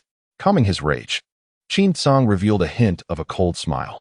He was on the verge of achieving a perfect mastery of the South Xiantian royal family's forbidden art, the annihilation divine nerve. Once accomplished, he would be invincible within the imperial realm, even nearing the great sage level. On the day when his divine skills reached fruition, he would ensure that Dongwang Zio watched in despair as North Xiantian was devoured whole. At the Crystal Palace in North Xiantian, the bright morning sunlight bathed the palace, rendering it a dreamlike paradise of unparalleled beauty. After washing up with his daughters, Lin Xian prepared a sumptuous breakfast for them. Just as they finished their meal, an elderly gentleman clad in white robes, exuding an air of refined elegance, entered the room. Greetings, Imperial Consort. The old man was Yang Wensheng, the Grand Tutor of the Ice Palace. Good morning, Grand Tutor Yang, Lin Xian replied with a nod. According to his knowledge, Yang Wensheng was appointed by Dongwang Ziyou to educate the children, holding the esteemed title of Grand Tutor. Yang Wensheng holds another esteemed title, that of one of the 10 luminaries of the Beixian celestial literary path, renowned alongside figures such as Jiang Jiubai and Shen Yakong. He is indeed a paragon of knowledge and virtue. Whenever time permits, he visits the Crystal Palace to impart his wisdom to the students. Upon his arrival, Xian Zhu and the others hastily rise, forming a line to pay their respects. Greetings, Grand Tutor. Splendid, splendid. Yang Wensheng's eyes twinkle with joy, appreciating the children's thoughtfulness. Xian Zhu steps forward and inquires, Master, will you be teaching us again today? Yang Wensheng shakes his head, casting a respectful glance at Lin Xian. The Emperor, your father, is a sage of literature. How could I dare to display my modest skills before him? With the Emperor guiding you, it is time for this humble teacher to step aside. Lin Xian nods slightly in acknowledgement. Yang Wensheng must assist Dongwang Ziyou in managing state affairs, and he cannot devote all his energies to educating the children. As their dedicated caretaker, he is undoubtedly the best choice for them. The young girls, upon hearing this, shine with excitement in their eyes. Having their father as their teacher must surely be delightful. Yang Wensheng then produces an ink wash painting from his sleeve, stepping forward to say, Your Majesty, I have come today with another matter for which I seek your assistance. Lin Xian observes that the painting depicts a wintry landscape, seemingly resembling the scenery of Beixian. Chapter 37. The Little Secret of Xuanxi. What is the matter? Lin Xian inquired. Yang Wensheng gestured towards the scroll and remarked, This scroll is a primordial spiritual artifact of our literary path. It is said to have been created over 30,000 years ago by a quasi-saint, containing the essence of an innate sage, capable of nourishing an entire academy. Lin Xian nodded. Are you intending to activate this sage essence? According to Yang Wensheng, this sage essence resembles a spiritual vein that nourishes a sect. Once activated, it could provide an endless supply of sage energy to the entire academy, benefiting the literary cultivation of all its members and enhancing the academy's prestige and foundation. In the realm of cultivation, an innate spiritual vein could sustain a sect for millennia. Thus, the allure of this innate sage essence is evident. Nothing escapes the Emperor. Yang Wensheng expressed his reverence to test the literary talent of future generations. That quasi-saint set an obstacle on the scroll. Only by inscribing the finest phrases according to the scroll's content can one activate it. Unfortunately, my knowledge is limited. I have spent 200 years in vain attempts to decipher it. Today, I humbly seek your assistance, esteemed Emperor. Lin Xian smiled slightly upon hearing this, a trivial matter. He swiftly searched his mind for descriptions related to the scene depicted in the scroll from the Xianzhu Tianshu. Yang Wensheng was overjoyed. The Emperor's nod indicated that success was assured. He produced a brush he carried and respectfully offered it. Emperor, please. Lin Xian took the brush and casually inscribed 12 grand characters on the scroll. Northern Xian scenery, 1,000 miles of ice sealed, 10,000 miles of snow drifting. As the 12 characters fell, the scroll erupted in a brilliant golden light. A rich essence of innate sage transformed in midair into ethereal 7-colored clouds, resplendent and everlasting. Witnessing this, Yang Wensheng was ecstatic, bowing thrice to Lin Xian. Marvelous, truly marvelous. Your 12 characters, esteemed Emperor, are breathtakingly majestic and splendid to the utmost. Yang Wensheng was full of praise. The Empress's choice of the Emperor indeed demonstrated her discerning eye. With such talent, it was surely appropriate for the Empress to entrust him with educating her children, yet she may have found it difficult to broach the subject. It seemed he had made the right decision today, aligning with the Empress's intentions, resigning from his teaching position while receiving the Emperor's aid to successfully obtain the innate sage essence. This endeavor was indeed a double triumph.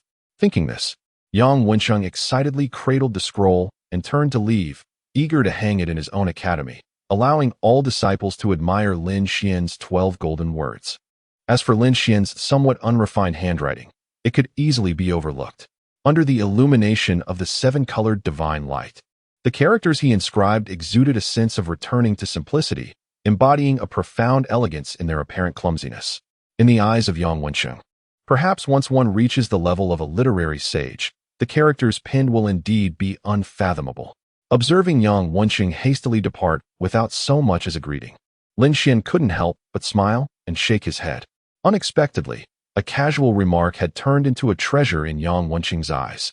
Considering his role in educating the children, let this be a gift to him. Wow, Daddy is so amazing.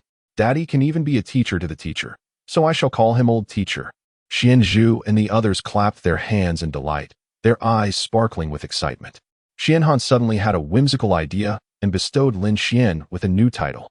Lin Xian affectionately pinched Xianhan's nose, saying, "My dear, are you not afraid of calling your father old by naming him Old Teacher? Will it?" Xianhan's face turned anxious as she tilted her head in contemplation. Daddy is still Daddy, even if he becomes a teacher. Well said, truly clever. Lin Xian lovingly kissed the chubby cheek of the little girl. Daddy, you must kiss us too. Xian Zhu, Xian Shi, and Xian Yu pointed eagerly at their own faces. Of course, Lin Xian was more than willing to oblige each of his daughters. After the affectionate kisses, Lin Xian prepared to teach his daughters. Possessing the profound tome of Xian Zhu, the reservoir of knowledge in his mind was nothing short of extraordinary. From astronomy to geography and from local customs to cultures, his knowledge encompassed all. He was indeed well-versed in every subject. Faced with his 4 clever daughters, he was entirely confident in nurturing them into well-informed little stars of wisdom. To facilitate the lessons, Lin Xian had a servant seek out a royal craftsman to create a blackboard from exquisite sandalwood. Upon witnessing Lin Xian's ingenious idea, both the servants and craftsmen marveled at his brilliance. The little girls, too, were filled with curiosity, surrounding the blackboard and chattering excitedly as they explored it for quite a while. Subsequently, Lin Xian utilized the blackboard to write and impart knowledge to them. Unbeknownst to them, an hour had passed, yet the little ones remained engrossed. They discovered that what Daddy taught was indeed fascinating, far more captivating than what the Grand Tutor offered. However, after such an extended period, the little girls began to feel a bit weary. Noticing this, Lin Xian allowed them to take a break, indulging in the pastries and fruits brought by the servants. Seizing the opportunity while her sisters were munching, Xian Shi stealthily approached Lin Xian, presenting him with a piece of paper in a mysterious manner. Daddy, how is this character pronounced? Lin Xian glanced down at the paper, which bore 3 characters. He chuckled softly. This character is pronounced Yao. Oh, Xian Shi nodded. Observing an unusual expression on the little girl's face, Lin Xian inquired, "Have you been unable to remember how to pronounce this character?" Xian Shi shyly nodded. Yes, the Grand Tutor taught me several times before, but I forget quickly. My sisters always remember it, yet I constantly forget. With a look of perplexity, she clutched Lin Xian's arm and inquired, "Father, am I less intelligent than they are?" Of course not. Lin Xian gently tousled her hair, assuring her that all of them possessed equal brilliance. He realized that Xuanqi felt a tinge of inferiority due to her persistent inability to remember a particular character. But why do I keep forgetting? Xuanqi blinked her large eyes innocently. Armed with the wisdom of a devoted father, Lin Xian understood the underlying reason. He replied kindly, in truth, every child encounters difficulties in remembering characters during their learning phase. However, I possess a magical method that will ensure you never forget again.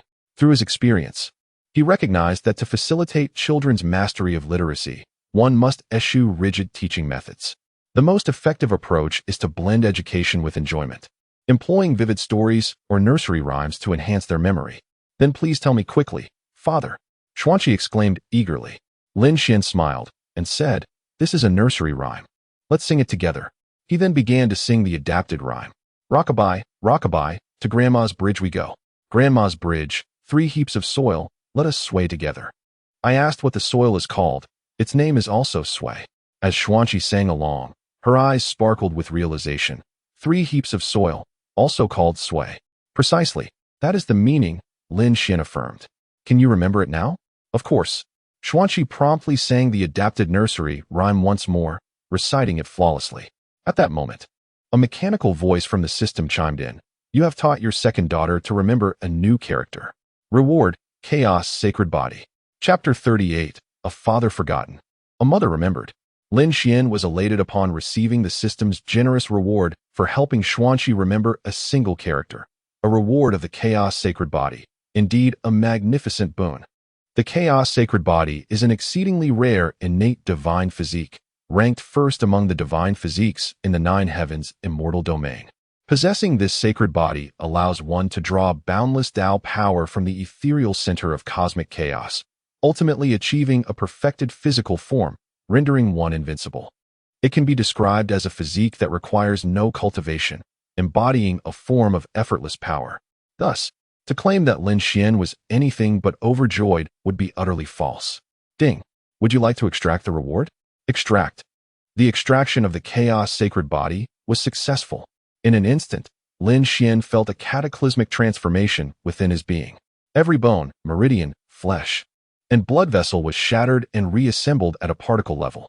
Internally, it was as if his body had been obliterated and restructured into a universe containing countless stars, aligning according to a new set of rules. This arrangement was completed in the mere span of a breath. Lin Xian sensed that each of his cells resonated with the profound and vast center of chaos. Even in stillness, he could draw that Tao power into his body through the void. Truly, it was the pinnacle of divine physiques, immensely powerful indeed. After savoring this newfound sensation, Lin Xian could not help but express his awe. Father, was my singing inadequate? Xuanxi, noticing Lin Xian's dazed expression, felt a sudden pang of anxiety in her heart. Lin Xian quickly snapped back to reality, shaking his head with a smile. Of course not. My precious Xuanxi sings beautifully. His heart swelled with affection for her. As her learning a new character had granted him such a divine body, he could scarcely contain his adoration. Hee. Xuanxi beamed, revealing her adorable dimples. As long as she remembered the nursery rhyme, she would never fear forgetting that character again. At that moment, Xianzhu, Xianhan, and Xianyu approached. Having overheard Xuanxi's singing and finding it delightful. What were you singing, Xuanxi? Xianzhu inquired. Xuanxi replied with a smile. It's a nursery rhyme that father taught me. Let us sing it together. Absolutely. Xianhan clapped her hands in excitement. Xianyu, with an eager expression, joined in. This little imp not only relished mischief but also adored singing. The four sisters then sang and danced joyfully in the courtyard, radiating happiness. At that moment, a sultry voice floated in. My dears, what beautiful song are you singing? Dong Huang Ziyou, clad in a purple golden robe, glided in gracefully. The four little girls rushed to her side. Mother, it's a nursery rhyme that father taught us. It's so lovely. They chimed in unison, and then sang the rhyme together. How delightful. Dong Huang Ziyou's face lit up with joy as she discreetly cast a glance at Lin Xian in the distance. Surprised by his unexpected talent, a thought echoing in her mind. Upon seeing Dong Huang Ziyou approaching with the children, Lin Xian casually inquired, Is the court not busy today, allowing you to visit the children?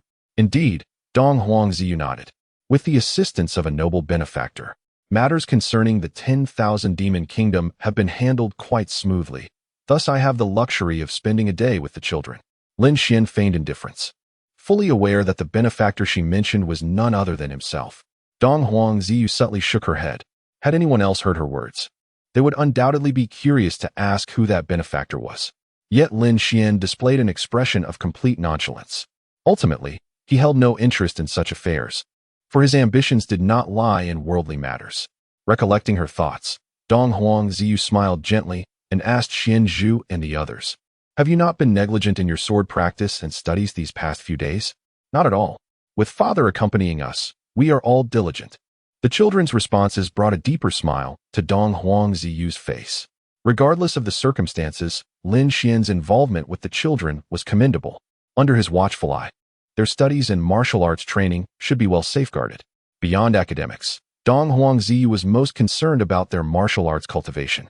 She secretly resolved that after a year, once the children had thoroughly mastered the Tian Zhao sword technique, she would teach them higher-level swordsmanship. Very well. Since mother has some free time today, where would you like to go play? Dong Huang Ziyou gazed affectionately at the children. The four little girls immediately began brainstorming, chattering excitedly for a while before deciding to visit Shengjing Mountain. They had heard that it was a place where spring prevailed year-round, the only location in Beixiantian where one could witness the season of blossoms. All right, let us proceed to Shengjing Mountain, Dong Huang Ziyou declared, elegantly waving her hand. A resplendent golden light emerged from the sky behind her. 9 colossal dragons descended from the clouds, drawing the Xian Bing jade chariot, which gracefully landed in the courtyard. Let us go, Dong Huang Ziyou said to Lin Xian. He then accompanied her. leading the children onto the Xian Bing Jade Chariot. The opulence of the Xian Bing Jade Chariot, the foremost noble vehicle in Beixian Tian, surpassed all expectations. In comparison, the Qing Yi Fei Miao's Jade Chariot seemed almost pedestrian. Inside the chariot, 2 rows of facing seats were intricately carved with divine phoenixes, exuding grandeur and splendor. After Lin Xian and Dong Huangziyu took their seats, the 4 little girls immediately leaped into Lin Xian's embrace. Seeing this, Dong Huangziyu couldn't help but part her lips in amusement, a tinge of bittersweetness swelling in her heart. These little girls truly forgot their mother the moment they had a father. Observing the scene of the 4 girls nestled in Lin Xian's arms, Dong Huangziyu felt both laughter and helplessness. Before long, Xianzhu turned and approached Dong Huangziyu. "Darling, you are here to accompany mother." Dong Huangziyu's heart leaped with joy. For her eldest daughter, Xianzhu held a special affection for her. However, before she could finish her sentence, her hand was seized by Xianzhu. "Mother, you should sit on father's lap with us."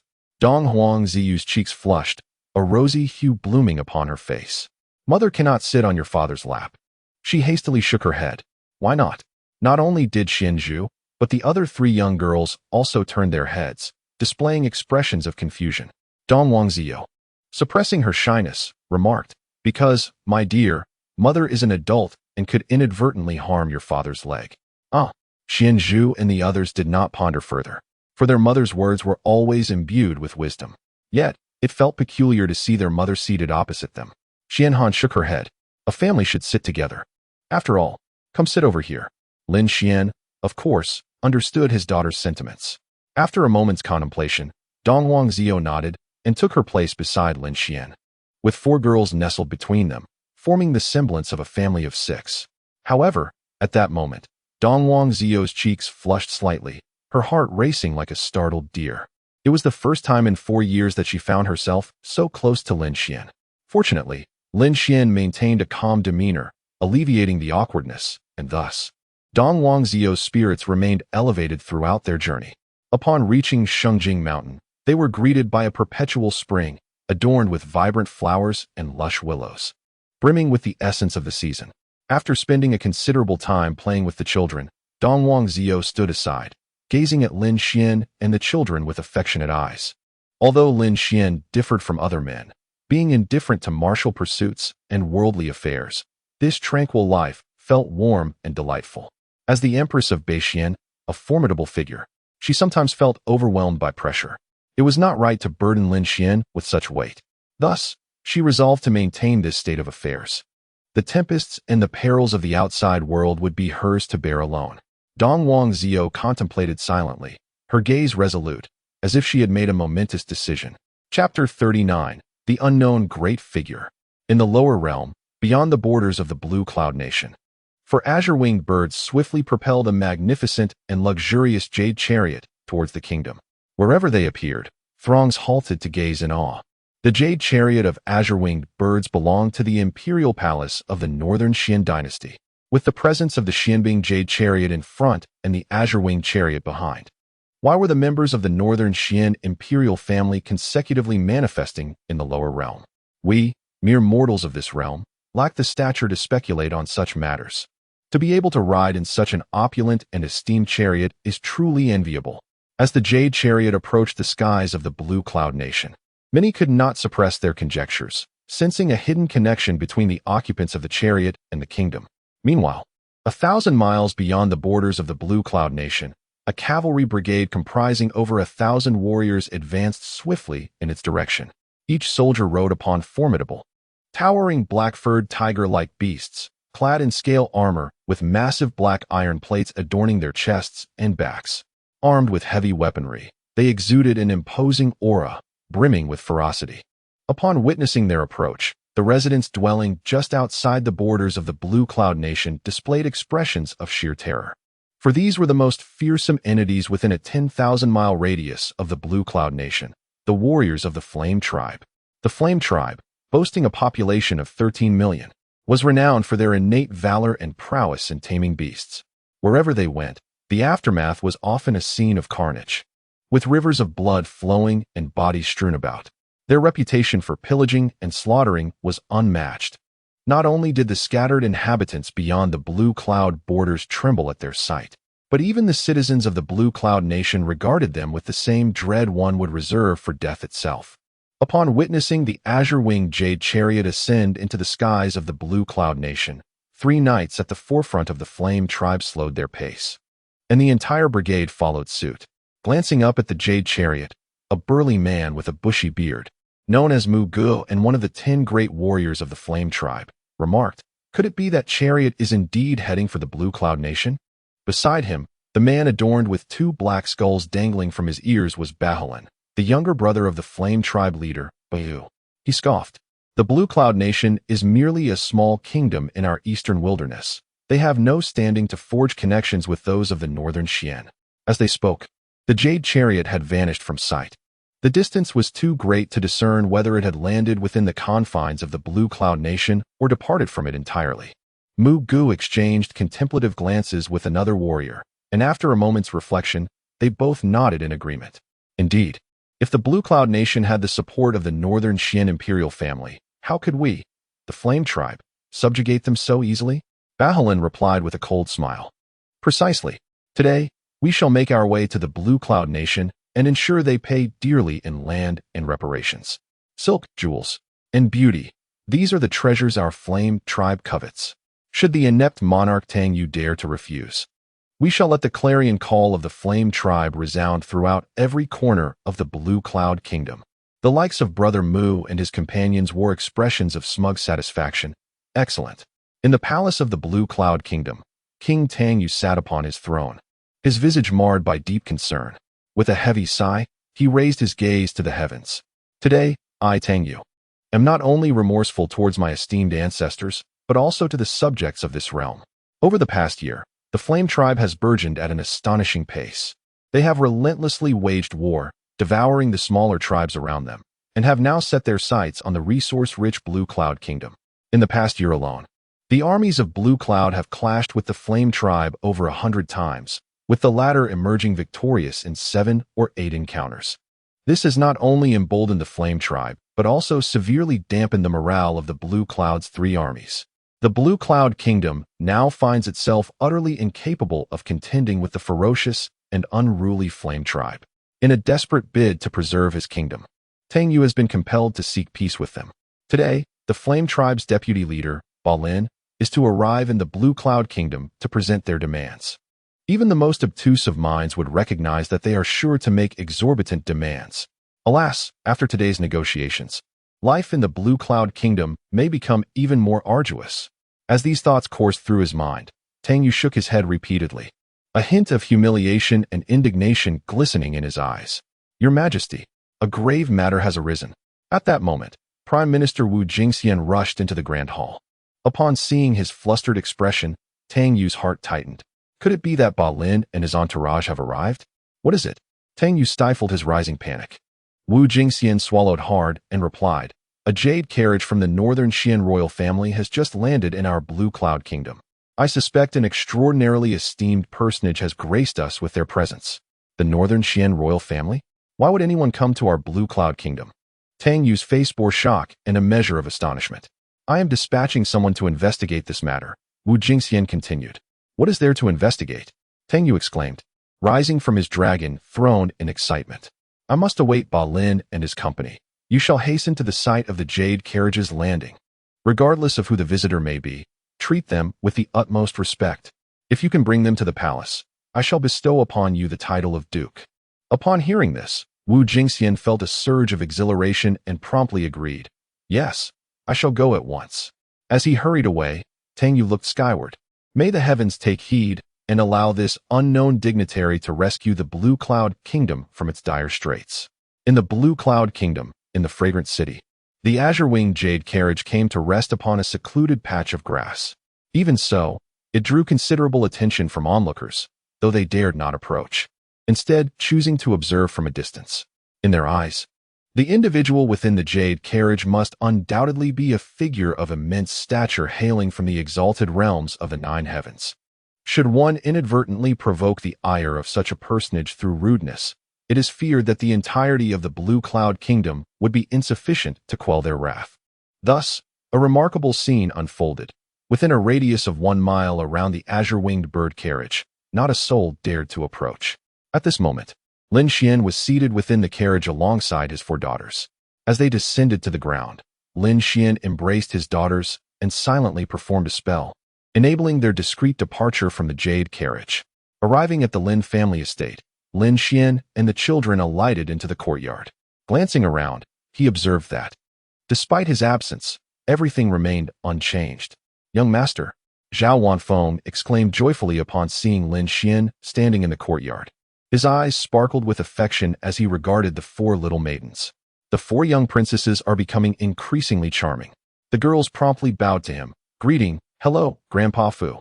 Upon hearing this, Zhao Wanfeng's heart swelled with delight, and he nodded repeatedly, exclaiming, "Ah, ah, ah." He could hardly fathom that the daughter of the illustrious Northern Xian Empress would address him as Grandpa. If the ancestors of the Zhao family were to learn of this, surely they would rise in their graves with pride. Looking up at Lin Xian, Zhao Wanfeng was filled with emotion. Had he not devoted himself wholeheartedly to caring for Lin Xian, he would scarcely have merited such endearments from the children. "Young master, sensing your potential return today, I have already prepared the meal," Zhao Wanfeng said respectfully, extending his hand. "Please, young master, come inside. After we dine, we shall proceed to the old master's grave." Lin Xian nodded in acknowledgement. Today marked the Qingming festival, and his return was to pay respects at his father's tomb. Chapter 40. A gift for grandfather. Zhao Wanfeng prepared a particularly sumptuous lunch. Although it could not compare to the exquisite dishes crafted by Lin Xian, it nonetheless brought great joy to the children. This meal concluded amidst an atmosphere of tranquility and happiness. After dining, Lin Xian engaged in playful rest with his daughters in the living room, while Zhao Wanfeng retrieved the offerings and joss paper he had prepared for the tomb sweeping ceremony, including gold ingots and other items. The 4 little girls were instantly captivated by what he had presented. Xianzhu curiously inquired, "Father, what are these items that Grandpa Fu has brought out?" Xianxi tugged at Lin Xian's hand, pointing towards the offerings. "Father, we have already eaten. What purpose do those serve?" Xianhan glanced around and shook her head. "No one else is eating." Xianyu, silent, fixated on the offerings and joss paper, her dark eyes swirling as if deep in thought. Lin Xian chuckled. "These are items used during the Qingming festival to honor our deceased ancestors. The food is called offerings, while these items resembling banknotes are joss paper, along with paper gold ingots. Every Qingming festival, people present offerings and joss paper ingots to pay tribute to their ancestors." "Oh," the 4 little girls nodded in unison. Xianzhu proclaimed, "So, Qingming festival is a celebration for our ancestors." Lin Xian affectionately pinched her little nose. "Clever girl." Xianxi raised her small hand. "I also know that these offerings and joss paper ingots are for Grandpa." "Exactly." Lin Xian tousled her hair affectionately. Xianhan and Xianyu jumped down from Lin Xian's arms. Father, let us hurry to Grandpa." Observing the eagerness of the little girls, Lin Xian led them to the Lin family carriage, setting forth towards his father's grave. Upon arrival, Zhao Wanfeng first cleared the weeds from the grave, then arranged the offerings and began to burn the joss paper. Xianzhu and her sisters widened their eyes, watching as the joss paper and gold ingots were reduced to ash. This is how offerings are made to Grandpa. The 4 girls wore expressions of sudden understanding. They exchanged glances, nodding in unison as if reaching a silent agreement. Subsequently, Xianzhu produced a precious spirit pearl. Xianxi revealed the exquisite jade she wore. Xianhan unfastened her purple gold bracelet, and Xianyu retrieved a shimmering glass pearl from her pocket. Together, the 4 little girls approached the fire, tossing their treasures into the flames. "Grandpa, this is my crimson spirit pearl for you." "Grandpa, I give you my mysterious ice jade." "Grandpa, my purple gold bracelet is quite valuable. And my glass pearl. Grandpa, please take it and use it." Lin Xian, who had been burning joss paper alongside Zhao Wanfeng, was taken aback by the girls' actions. Seeing their precious items consumed by the flames, he couldn't help but chuckle and sigh. "My dear ones, your grandfather cannot receive these treasures." "What? How could this be?" The little girls were astonished. These treasures were immensely valuable. It would be such a pity if Grandpa couldn't obtain them.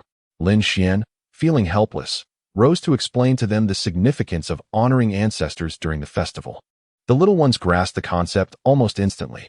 Soon, Their faces reflected a hint of disappointment, as they felt they had erred, believing that Grandpa was unaware of their intentions. Lin Xian affectionately gathered them in his embrace and gently reassured them, "My dear ones, even if Grandpa cannot acquire your treasures, he will still be very happy." "Really?" The little girl's eyes sparkled with delight. Indeed, during the Qingming festival, the essence lies in the sentiment.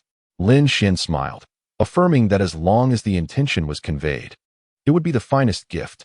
"I see." Xian Zhu and the others broke into relieved smiles. Ding! At that moment, a voice resonated in Lin Xian's mind. "You and your daughters have celebrated the most meaningful traditional festival. Reward, Taiyan Dance Scroll." Lin Xian raised an eyebrow, elated by the notification.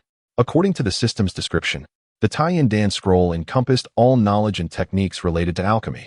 Possessing this scroll would not only enable immediate recognition of all materials required for alchemical processes, but also transform the mundane into the extraordinary, allowing the creation of various rare elixirs. One could say it was a veritable encyclopedia of alchemy, simply by spending a festival with his daughters. Lin Xian felt that life was truly wonderful. Ding!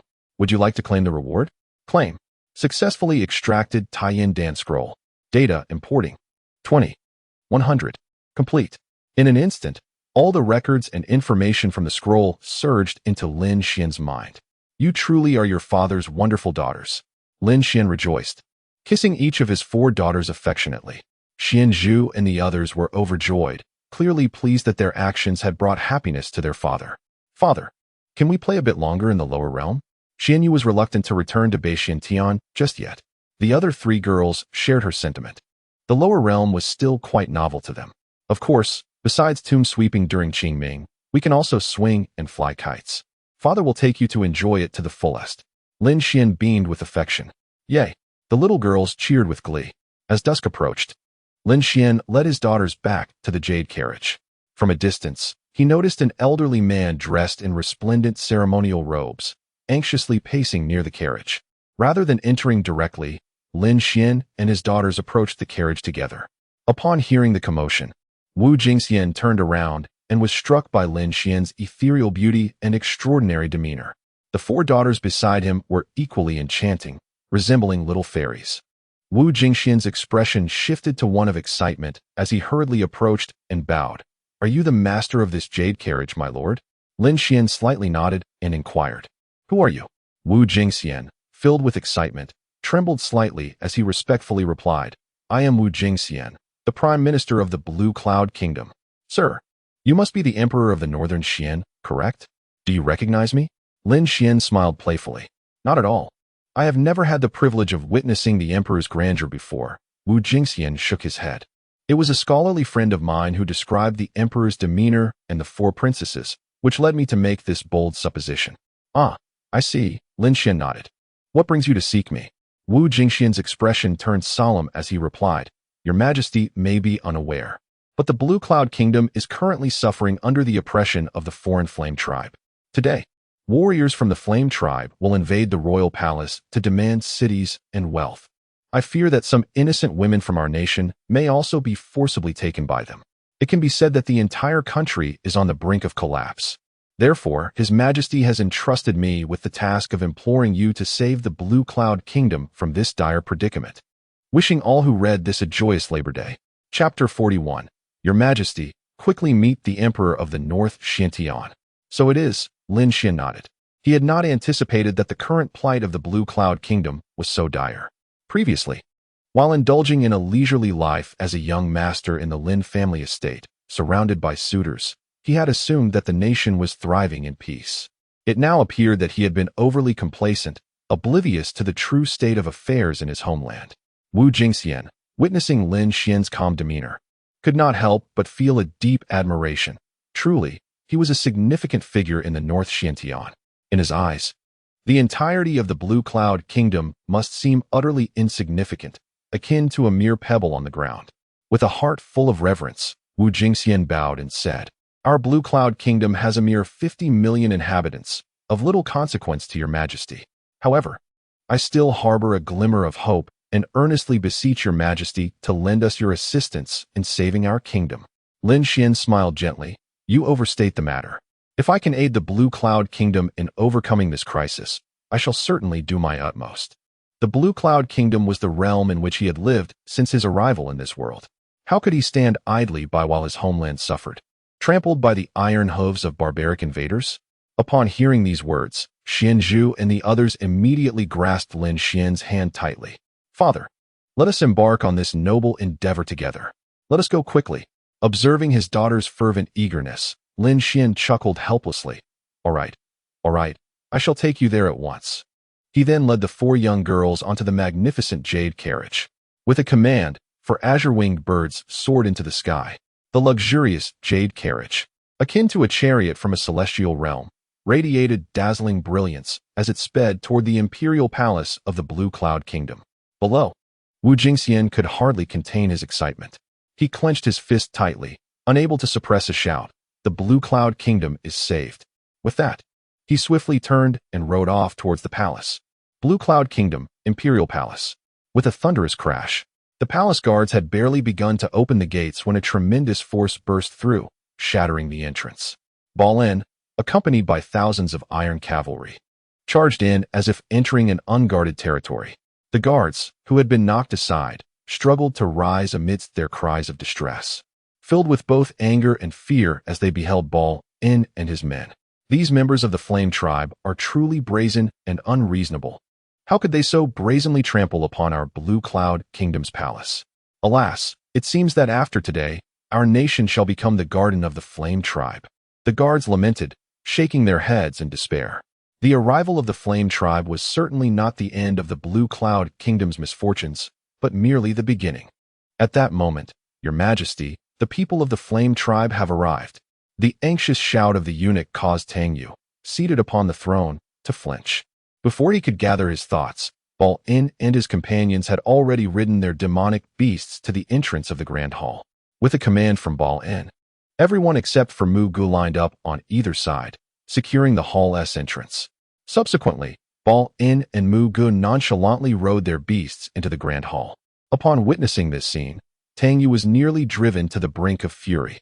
Since the establishment of the Blue Cloud Kingdom 8,000 years ago, no one had ever dared to ride a beast into the Grand Hall.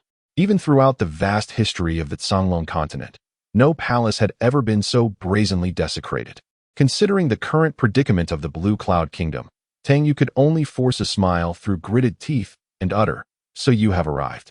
Balin, mounted on his beast, stood at the center of the hall and scoffed. "Indeed, what gifts have you prepared for us?" Mu Gu chimed in. "Think carefully before you speak. If we are not satisfied, you know the consequences." Their tone was thick with menace. "Preposterous." A thunderous shout echoed from outside the hall. A man clad in a white battle robe, wielding a long blade, approached the entrance. He was Du Deshan, the national general of the Blue Cloud Kingdom. Seizing the moment while the members of the Flame Tribe were momentarily taken aback, he leapt forward, transforming into a swift shadow that charged into the hall. His blade slashed down with the force to cleave mountains and shatter stones. Mu Gu let out a derisive laugh, a mere parlor trick. He unsheathed a serpent bone whip from his waist, flicking his wrist to unleash a terrifying shadow. Boom! The hall trembled violently. Du Deshan felt a tremendous force collide with his chest, letting out a muffled groan before crashing heavily to the ground. Raising his head, he looked at Mu Gu with disbelief. Du Deshan was a formidable expert in the mid-stage of the Spirit Wheel realm. Yet, he had been unable to withstand Mu Ji's strike, indicating that Mu Gu had at least reached the pinnacle of the Spirit Wheel realm. If he was this strong, how terrifying must the 2 leaders of the Flame Tribe be? Balin cast a disdainful glance at Du Deshan before turning to Tang Yu. "Your national general is nothing extraordinary. What do you intend to use to resist us?" Tang Yu let out a heavy sigh, his eyes helplessly gazing towards the door. If only that esteemed figure from Beishan heaven would appear. But would he even deign to notice the Blue Cloud Kingdom? "Tang Yu, listen closely," Balin arrogantly proclaimed. "We, the Flame Tribe, demand 100 million pieces of gold, 5,000 horses, 50,000 bolts of silk, and 3,000 beautiful maidens. Furthermore, the 3 cities to the north, Chunyang, Yangcheng, and Dian, must be surrendered to us." Upon hearing this, Tang Yu's expression changed drastically. "Are you not being excessively greedy? Dare you refuse?" Balin retorted with a cold smirk. Mu Gu added with a sinister grin, if you do not comply. Our iron cavalry of the Flame Tribe will charge into your Blue Cloud Kingdom tomorrow. Tang Yu, upon hearing this, slumped helplessly onto his throne. At this juncture, how could he refuse Bok Lin and his companions? He raised his head, despairingly gazing outside. With a heavy heart, Tang Yu sighed inwardly, fearing that the esteemed figure would indeed overlook the Blue Cloud Kingdom. What merit did he possess to beseech such a powerful ally for assistance? In an instant, the atmosphere within the grand hall became oppressively tense. Just as Tang Yu was about to nod in agreement to the conditions proposed by Ba Lin, a cacophony erupted from the entrance, where the members of the Flame Tribe and all the palace guards were gathered. What a lavish and opulent jade carriage! Is it not the very one that hails from the northern Xintian? Gasp! The jade carriage from northern Xintian? Does this not imply that a personage of astonishing stature has arrived? The ambience within the hall shifted dramatically. Tang Yu hastily descended from his throne and rushed towards the entrance. After a brief moment of astonished silence, Ba Lin and Mu Gu also swiftly mounted their demonic beasts and charged toward the door. What they beheld was a jade carriage, enveloped in a mystical dark luminescence, gracefully descending, drawn by 4 azure-winged birds. As it touched down, the breaths of all present became heavy with anticipation. The eminent figure from northern Xintian had yet to reveal himself, yet the immense pressure he exuded was already palpable. Under the intense scrutiny of the crowd, Lin Xian emerged from the jade carriage, leading his 4 beloved daughters. Upon witnessing his striking visage and commanding presence, admiration surged within the hearts of all. Surely, only a celestial being reincarnated could possess such astonishing beauty. Before the crowd could fully regain their composure, Wu Jingxian galloped into the palace on a swift steed, exerting all his might to shout, "Your Majesty, quickly, pay your respects to the Emperor of Northern Xintian." Chapter 42. This is the attitude one should have when facing great figures. Bei Xintian, Emperor Consort. Tang Yu was taken aback. He had envisioned that the person within the jade carriage would undoubtedly be a figure of considerable stature. However, he never anticipated that it would be the man of the Ice Empress. This was indeed an extraordinary individual of immense significance. What merit did the Blue Cloud Kingdom possess to warrant the presence of the Emperor Consort? Nevertheless, Tang Yu did not doubt Wu Jingxian's words. Lin Xian's demeanor and elegance were truly rare. Only a sovereign of such lofty stature could exude such an extraordinary presence. With this thought in mind, Tang Yu, filled with excitement and reverence, stepped forward and bowed respectfully before Lin Xian, saying, "I am Tang Yu of the Blue Cloud Kingdom, paying my respects to the Beixian Emperor Consort." In a bid to avoid any semblance of offense, he deliberately omitted the title of monarch. Lin Xian inclined his head slightly. Observing Tang Yu's countenance, he discerned that he did not resemble a foolish sovereign, but rather possessed the qualities of a mediocre ruler. It was no wonder that the Blue Cloud Kingdom had been subjugated to such a degree by the Flame Tribe. Meanwhile, Ba Lin and Mu Gu, along with the thousands of members from the Flame Tribe, watched Lin Xian with palpable tension. The mere utterance of Beixian Emperor Consort had swiftly diminished their previous arrogance, replaced by an undeniable sense of apprehension. The arrival of such a monumental figure at the palace of the Blue Cloud Kingdom was laden with implications. It signified his intention to advocate for the kingdom. With his backing, the survival of the entire Flame Tribe was uncertain. After exchanging glances, Ba Lin mustered his courage, stepped forward, and placed his hand upon his chest. Bowing deeply to Lin Xian, "I am Ba Lin of the Flame Tribe, paying my respects to the Beixian Emperor Consort." The warriors, including Mu Gu, followed suit. Bowing in unison, "We pay our respects to the Beixian Emperor Consort." Despite their fierce and formidable appearances, they dared not breathe in the presence of Lin Xian. Even the beasts accompanying them lowered their heads, trembling under an inexplicable pressure. Witnessing this scene, the palace guards felt a rush of exhilaration. The mere appearance of the Beixian Emperor Consort, without uttering a word, had frightened the Flame Tribe into submission. What a delightful spectacle! With the arrival of the Emperor Consort, the Blue Cloud Kingdom was poised for a resurgence. The Emperor Consort truly inspired our admiration. The guards whispered among themselves, their eyes filled with profound respect and reverence. "Emperor Consort, please." Tang Yu promptly led Lin Xian and the children into the grand hall. Undoubtedly, the seats for Lin Xian and the children were none other than Tang Yu's golden throne. The 4 little girls, sitting atop the throne for the first time, curiously surveyed their surroundings. Noticing the golden dragon heads adorning the armrests, Xuanqi and Xianyu gleefully perched upon them, beaming with delight. Father, look, we are riding the dragon. Lin Xian gazed at them with affectionate indulgence, asking, is it fun? Very fun, the two little girls exclaimed joyfully.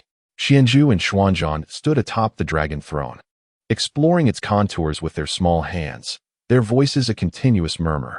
This chair is truly fascinating. It is considerably smaller than Mother S. One exclaimed. Indeed, and while Mother S' chair is cold, this one radiates warmth. Their words elicited a glimmer of reverence from Tang Yu and his companions, who could not help but admire the daughters of the Lord of Baishuanshan. Tang Yu approached with a genial smile, saying, little princesses, my humble chair cannot possibly compare to Her Majesty the Empress's. However, feel free to play to your heart's content. The four girls nodded in unison, which brought Tang Yu a sense of relief. He realized that Lin Xian dotes on his precious daughters immensely, as long as they enjoyed their time here. Lin Xian would surely assist him in overcoming his predicament. Then, with a serious demeanor, Tang Yu addressed Lin Xian, Your Majesty, I earnestly request your justice for our Blue Cloud Nation. If the Flame Tribe ceases its incursions, I am willing to coexist peacefully and engage in trade with them indefinitely. Lin Xian regarded Tang Yu with a knowing glance, responding, you desire to coexist peacefully, yet to others, this might be perceived as a sign of weakness. At that moment, Baklin, who had just steeled himself to enter the Grand Hall, froze upon hearing Lin Xian's words. A cold shiver ran down his spine. Could it be that the Emperor of Baishuanshan intended to wage war against the Flame Tribe? With trepidation, Baklin raised his gaze to Lin Xian on the golden throne. His eyes filled with dread. If Baishuanshan were to strike, the Flame Tribe would likely be obliterated in an instant. In a flurry of anxiety, he stepped forward and bowed, exclaiming, Your Majesty speaks too highly of us. The Flame Tribe is indeed eager to coexist peacefully with the Blue Cloud Nation, ensuring that we do not interfere with one another. Tang Yu was taken aback by Baklin's unexpected submission.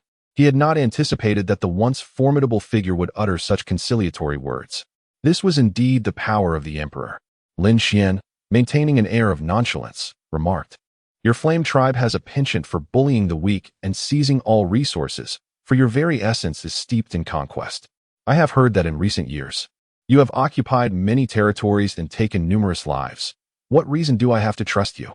With deliberate control over his aura, Lin Xian allowed his immense imperial pressure to fill the hall, akin to a colossal mountain descending from the heavens, suddenly pressing down upon everyone present. Tang Yu and Baklin felt their hearts falter as the overwhelming dread nearly rendered them breathless. In a state of panic, Baklin hastily declared, I swear by the name of the Flame God that we will uphold our promises. Furthermore, we shall return all resources pillaged from the Blue Cloud Nation over the years. Additionally, we are willing to relocate 7,000 miles northward, far from the borders of your realm. His anxiety propelled him to propose such extensive reparations, and he believed that his brother, Batu, would echo these sentiments in the presence of the Emperor. The formidable aura of Lin Xian's imperial realm rendered him feeling as insignificant as an ant. You have 3 days, should you fail. Lin Xian smiled faintly, his meaning unmistakable. Rest assured, Emperor Xian, we shall accomplish it within a day at most. Baklin hastily replied. Lin Xian nodded slightly. Given the circumstances, one could trust that the blazing Flame Tribe would not dare to act recklessly again. Let today serve as a moment of tranquility for the realm in which I once resided. With Lin Xian's approval, Baklin promptly turned to exit the Grand Hall. Stealthily wiping the cold sweat from his brow, he lamented inwardly, Oh dear, what ill fortune has befallen me to encounter such a terrifying figure. Taking a deep breath, he quickly summoned his companions to depart. Upon exiting the palace gates, Brother Mu could no longer contain himself. Deputy Leader, the conditions you just proposed are too numerous. Can we truly accomplish them within a day? We must deliver, regardless of the difficulty. Baklin declared with unwavering resolve. Even if my brother were present, he would echo the same sentiment. After all, before Emperor Xian, I possess no room for negotiation. It is far better to assertively present our terms than to wait for him to speak. Even the harshest demands must be met. That is the proper attitude when facing a person of such stature. Brother Mu and the others nodded in silent agreement. Today, they finally grasped the extent to which a person's authority can compel others. Chapter 43. The Daughter's New Friend. As Baklin departed in disarray alongside the members of the Flame Tribe, Tang Yu and Wu Jingxian could not suppress their delight.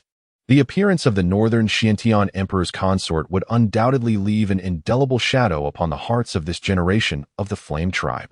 At the very least, they would no longer dare to disturb the kingdom of Lanyun. With this thought in mind, Tang Yu and the others once again bowed to Lin Xian, expressing their gratitude. "Thank you, Emperor's consort, for saving the kingdom of Lanyun. It was but a trifling effort. No need for formalities," Lin Xian replied nonchalantly. Tang Yu and the others nodded in quiet acknowledgement. Truly, the Emperor's consort was a remarkable figure, having saved an entire nation without a hint of self-importance. Such magnanimity was indeed awe-inspiring. Suddenly, as they conversed, a small head appeared at the entrance of the grand hall. A little girl, of a similar age to Xian Zhu and the others, peered timidly at them from the doorway. Tang Yu turned to see her and quickly beckoned, "Come here to Grandpa." The little girl, Tang Ying, promptly dashed into the hall and leaped into Tang Yu's embrace. The four girls, Xian Zhu and her companions, all focused their attention on her. "Emperor's consort, this little girl is my granddaughter, Tang Ying," Tang Yu introduced, guiding Tang Ying forward. "Inger, quickly greet the Emperor's consort."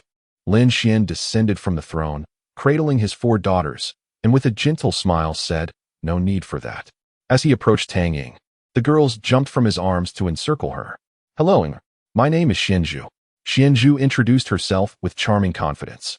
Xianxi, Xianhan, and Xianyu each followed suit, sharing their names with Tang Ying. Lin Xian perceived their desire to befriend the little girl.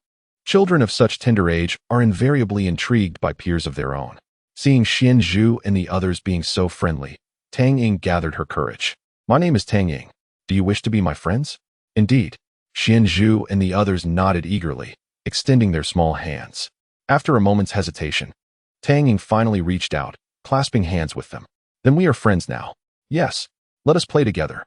With that, the four girls began to frolic with Tang Ying within the grand hall. Observing their joyful play, Tang Yu couldn't help but remark, "Inger is rather reserved by nature and has rarely had friends. This is her first time making friends, and it is truly thanks to these four little princesses that she has become a tad more cheerful."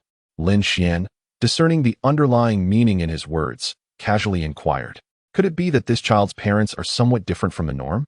According to the principles of exemplary parenting, the most significant influence on a child's character during their formative years stems from their family environment.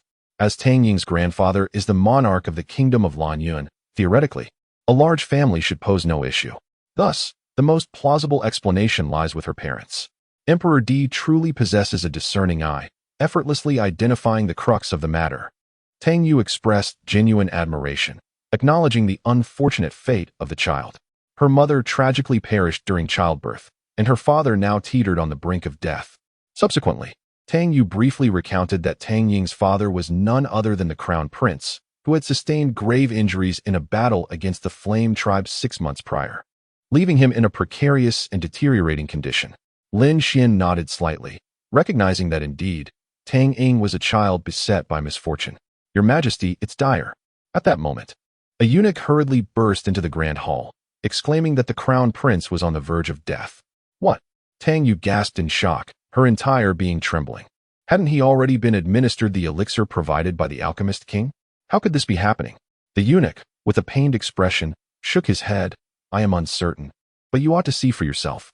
A look of anguish crossed Tang Yu's face. If even the alchemist king's potion could not save her son, it seemed he was truly doomed. "Go summon the alchemist king. I shall see my son one last time."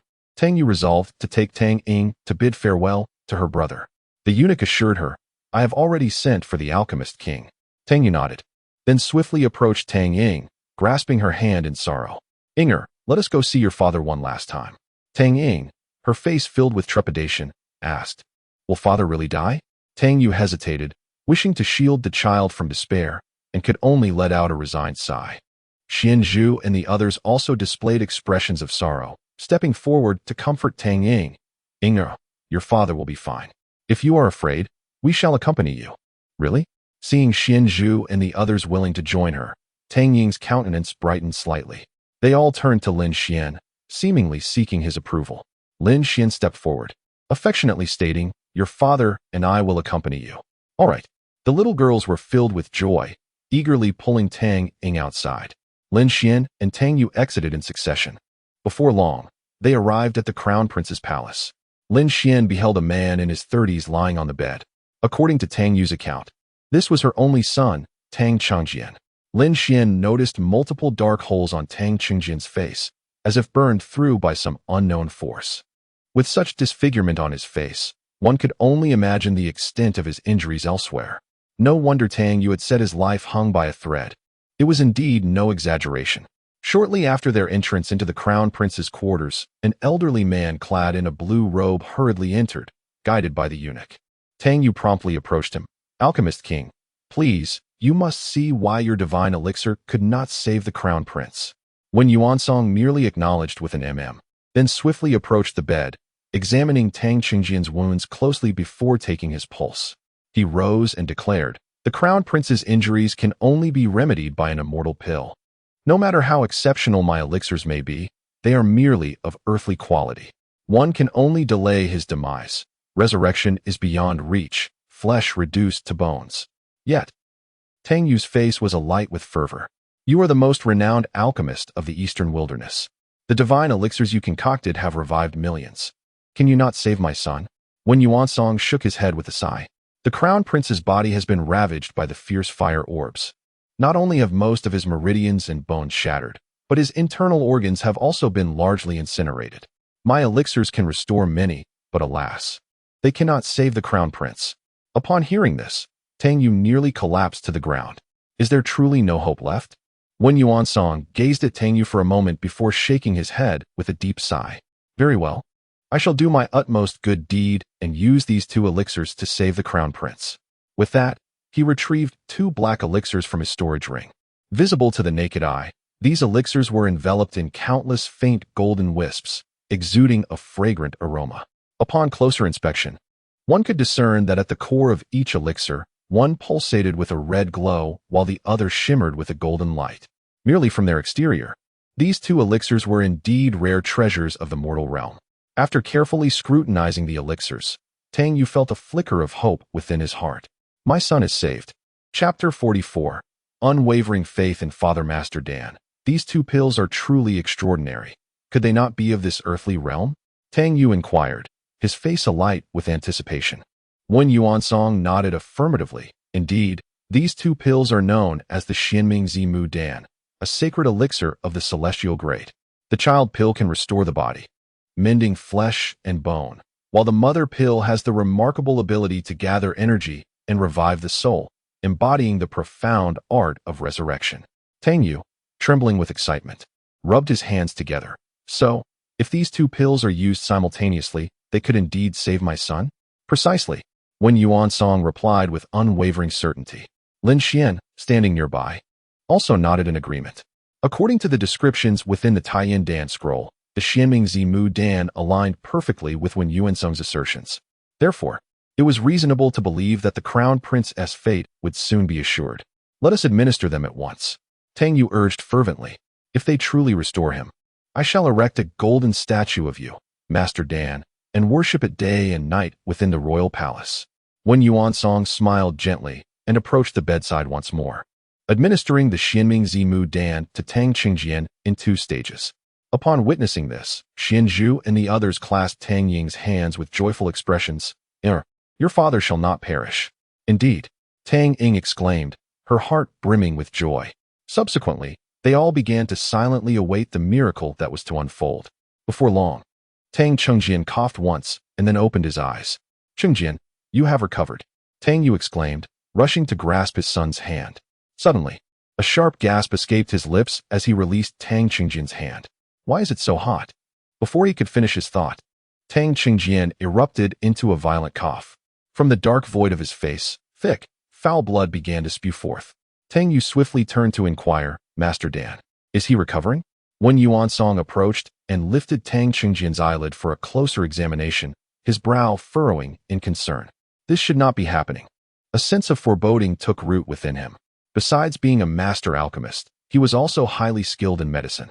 Logically, after consuming the Xianming Zimu Dan, Tang Chengjian should have swiftly returned to normalcy, rather than experiencing such a terrifying fever, with his pupils beginning to dissolve, appearing as though he were on the brink of death. What do you mean, not happening? Tang Yu's heart tightened with dread. Wen Yuansong turned.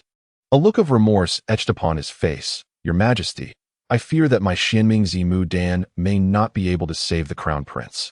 Why? Did you not assert that these 2 pills are celestial elixirs? Tang Yu nearly lost his composure in desperation. Alas, Wen Yuansong sighed deeply initially. They could have saved the Crown Prince, but these pills are not complete products. My abilities are limited. I could only refine them to about 70 or 80% of their potential.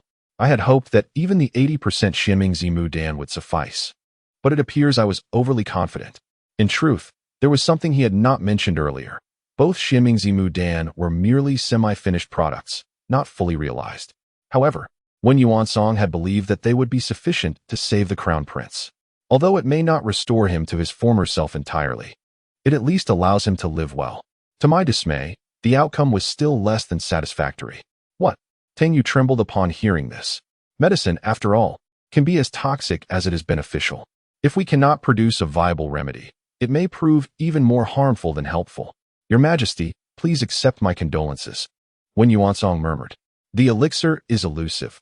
This endeavor was inherently a gamble, and we have both done our utmost. However, at that moment, Tang Yu's mind was engulfed in chaos, rendering him unable to absorb any words. Standing nearby, Tang Ying was overtaken by tears. Soon, she wept uncontrollably, exclaiming, My father is going to die. My father is going to die. Her cries prompted the other 4 young maidens, Xian Zhu and the others, to join in lamenting. Ing's father is dying. How pitiful she is. A child without a father is truly unfortunate. I cannot bear to see Ing's father perish. Inger, your father will not die. Oh, dear heavens, please save Ing's father. Witnessing the 4 young girls wailing, Lin Xian felt a pang of sorrow. He hurried over to comfort them, saying, Little ones, do not cry. Your father will be heartbroken to see you like this. He has a way to save Ing's father. You must trust him. Upon hearing this, the girls' tears began to subside. Yes, yes, father, please save Ing's father quickly. The young maidens held unwavering faith in Lin Xian. With his reassurance, their hearts felt a little lighter. Meanwhile, Tang Yu and Wen Yuansong turned their attention to Lin Xian. Tang Yu, roused from his grief, suddenly smacked his forehead. Of course, with the emperor here, my son still has hope. He had been so anxious on his way to the prince's palace that he had almost forgotten that the North Xian emperor was standing beside him. With the emperor present, what miracles could not occur?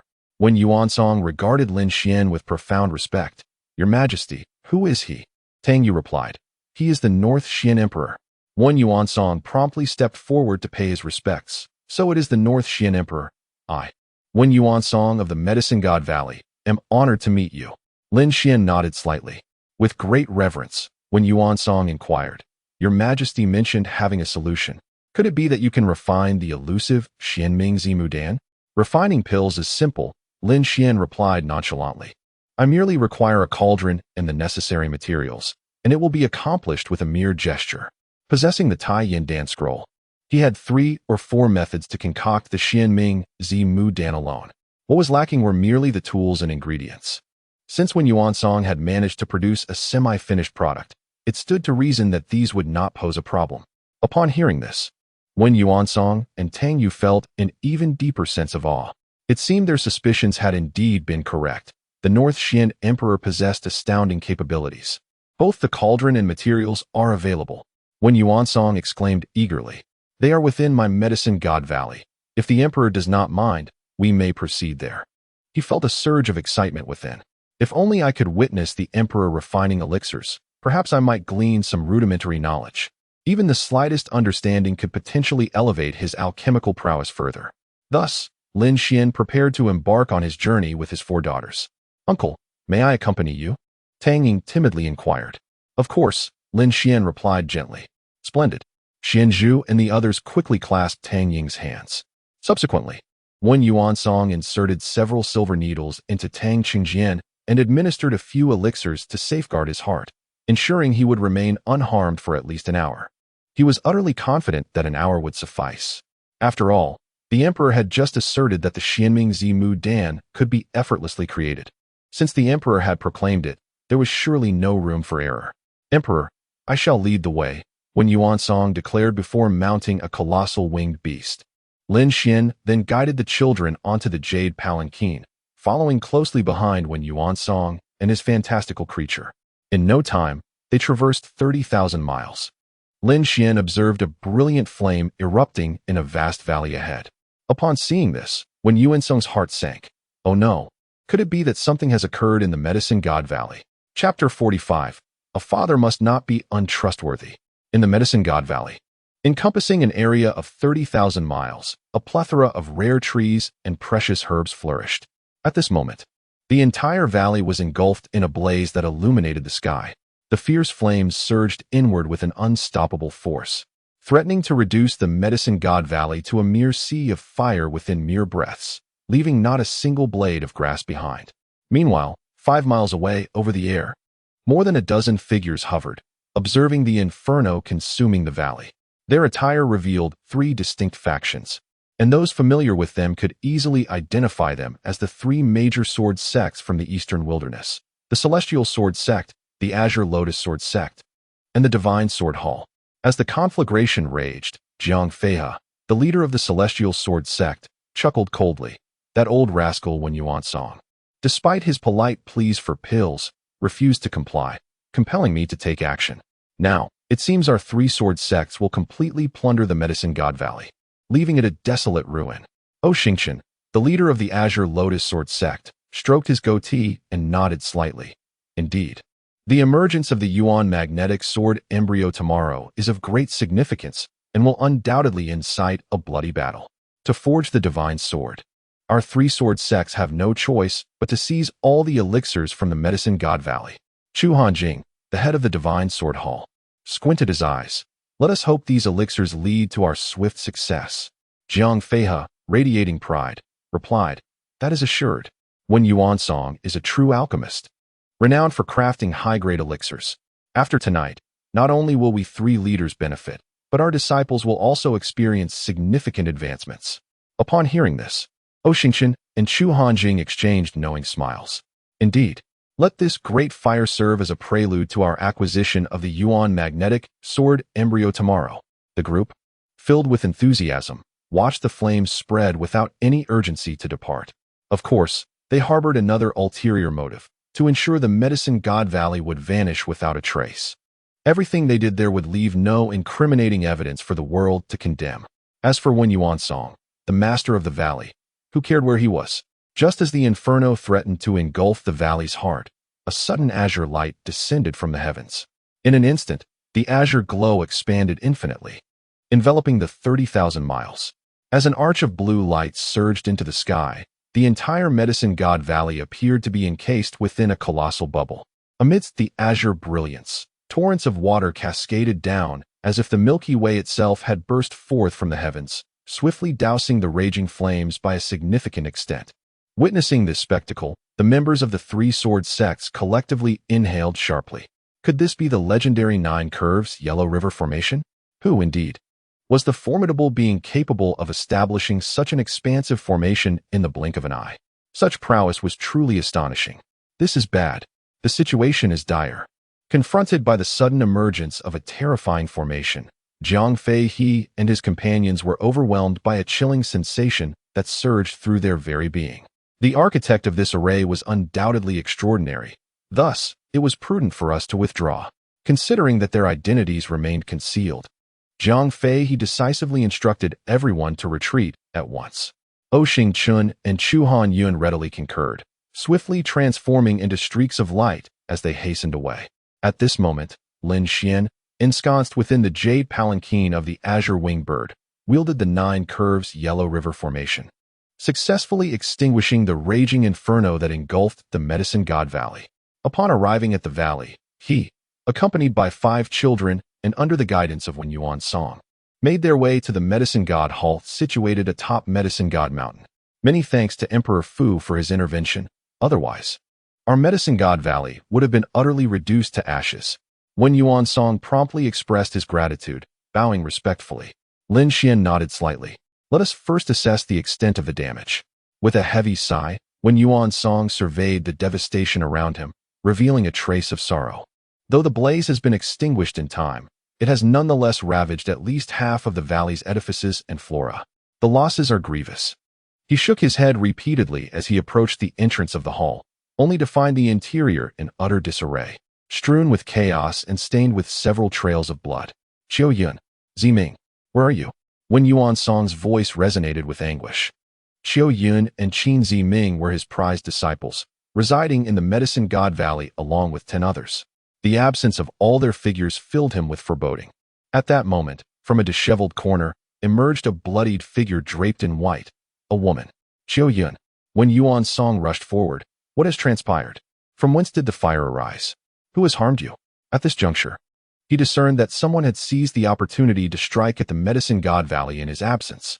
With a face contorted in hatred, Qiu Yun responded. It was the people from the Heavenly Sword Sect, the Qinglian Sword Sect, and the Divine Sword Hall. They entered with lethal intent, stormed the alchemy chamber, and absconded with all our elixirs and the Golden Crow Cauldron. I feigned death to escape, but alas, my senior brothers, none survived. Upon hearing the names of the Heavenly Sword Sect, the Qinglian Sword Sect, and the Divine Sword Hall, a formidable aura of vengeance erupted from Wen Yuan-song. Zhang Feihe, you old wretch. Chu Han Yun and O Xingchun, how cruel you are. You scoundrels, having failed to procure elixirs, resorted to such nefarious deeds, endangering my disciples and stealing my elixirs and Golden Crow Cauldron. This enmity is irreconcilable. As he spoke, tears of rage and sorrow cascaded down his cheeks. The 5 young maidens outside stood in stunned silence, observing this tumultuous scene. Xian Zhu, Xian Shi, Xian Han, and Xian Yu displayed traces of grief, while Tang Ying, with a sorrowful expression, turned to Lin Xian. Uncle, is it true that my father cannot be saved? Noting the tears welling in her eyes, Lin Xian quickly shook his head. There is still hope. He recognized that if this child wept, Xian Zhu and the others would undoubtedly follow suit, and he could not bear to witness such distress in their innocent hearts. Upon witnessing Lin Xian's unwavering confidence, Tang Ying suppressed the urge to weep and nodded slightly. Her uncle was a man of great stature. Even her grandfather would pay him respects.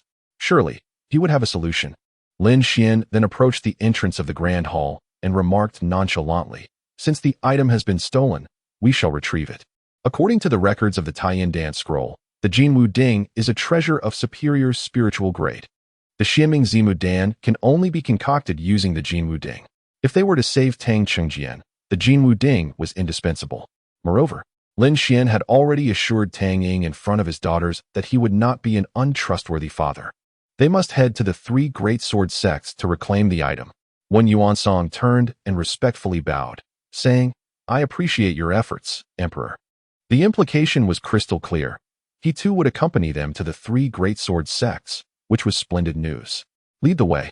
Lin Xian then guided the children back to the royal carriage, and under Wen Yuan-song's direction, they swiftly made their way to the Tianjin sect. Before long, the Tianjin mountain range, spanning a vast area of 100,000 miles, came into view. The towering Tianjin mountain, the highest peak, stood majestically. Surrounding the mountain, crimson light swirled, as if boundless mystical spiritual energy flowed within. Emperor, the highest peak houses the grand hall of the Tianjin sect, Wen Yuan-song pointed out. It is said that an ancient sword formation guards Tianjin mountain. Before he could finish his sentence, an unforgettable scene unfolded before their eyes. Lin Xian stood suspended in the air, effortlessly drawing a long sword and aiming it at Tianjin mountain. The once ordinary sword erupted with a force capable of rending the very fabric of reality. It transformed into a blazing light that illuminated the heavens and earth, crashing into the protective mountain formation. Boom! With a thunderous roar, flames shot into the sky. The Hunyuan sword formation, which had withstood for 30,000 years, was instantaneously reduced to ruins. Chapter 46. Parents are the best mentors for children. For Lin Xian, the Tianjin sect, despite being a righteous sect, had resorted to unscrupulous means for the sake of profit, committing acts devoid of humanity. Therefore, there was no need for him to reason with such individuals. Overwhelming them directly would suffice. At that moment, within the grand hall of the Tianjin sect, Zhang Feihe, O Xingchen, and Chu Hanyun were startled by the sounds of explosions from outside. What is happening? Jiang Feihe demanded angrily. A disciple hurriedly rushed in from outside, exclaiming, "It's terrible. Sectmaster, our protective mountain sword formation has been breached." Hearing this, the three could not help but gasp in shock. The Huan Yuan sword formation was an ancient array, and it had actually been broken. The assailant must possess formidable power, possibly a revered expert. A revered one? Even an emperor-level being could be a possibility. The more they contemplated, the more alarmed they became, cold sweat trickling down their foreheads. "Let us go. We must see what is happening." Jiang Feihe took the lead, followed closely by Xingchen and Chu Hanyun. Upon reaching the sect square, they looked up to behold a strikingly handsome young man clad in white, standing boldly in the air. His visage resembled that of a celestial being, and his unparalleled aura inspired an instinctive desire for reverence. This individual was undoubtedly an extraordinary powerhouse. The hearts of Jiang Feihe and his companions grew colder. Following Lin Xian's figure, they were further astonished to see the royal carriage of the North Xian imperial family. At that moment, their calves trembled involuntarily. The one who had breached the protective formation hailed from the North Xian imperial family. What did this signify? It indicated that the Tianjin sect was likely facing dire calamity. Beside them, Wen Yuansong, filled with rage and hatred, approached Lin Xian and bellowed, "Jiang Feihe, O Xingchen, Chu Hanyun, upon seeing the North Xian emperor's consort, why do you not kneel?" His words struck Jiang Feihe and the others like a thunderclap. The mere mention of the North Xian emperor's consort bore down upon all present like a mountain. In an instant, not only Jiang Feihe and his companions, but also the thousands of disciples of the Tianjin sect fell to their knees. "We pay our respects to the North Xian emperor's consort." The strength of the Ice Empress's partner was beyond the imagination of those from the lower realms. All they understood was that, in the presence of Lin Xian, their only course was to kneel. Lin Xian, accompanied by 5 young maidens, descended before the grand hall. Under the anxious guidance of Jiang Feihe and the others, he took a seat upon the Tianjin sect's throne. As soon as he settled, Jiang Feihe, Xingchen, and Chu Hanyun promptly knelt before him. "Your Excellency, we were merely driven by an overwhelming desire to seize the Yuan magnetic sword embryo, which led us to commit foolish acts," they hastily proclaimed. It was evident to all that Lin Xian had come to Tianjin Mountain to hold Wen Yuansong accountable. If one does not proactively seek forgiveness, it is likely that the emperor's wrath will lead to the immediate obliteration of the Heavenly Sword sect, the Divine Sword Hall, and the Azure Lotus Sword sect. Lin Xian let out a cold smile. Is it justifiable to pursue power at any cost, indiscriminately slaughtering the innocent? He had 2 objectives for this visit. Firstly, to reclaim the Golden Crow Cauldron and concoct the Xianming mother and child pill, fulfilling his promise to his daughters. Secondly, and of paramount importance, was to address the heinous actions of Jiang Feihe and others, who, in their relentless pursuit of profit, had forsaken all moral boundaries. Consider this.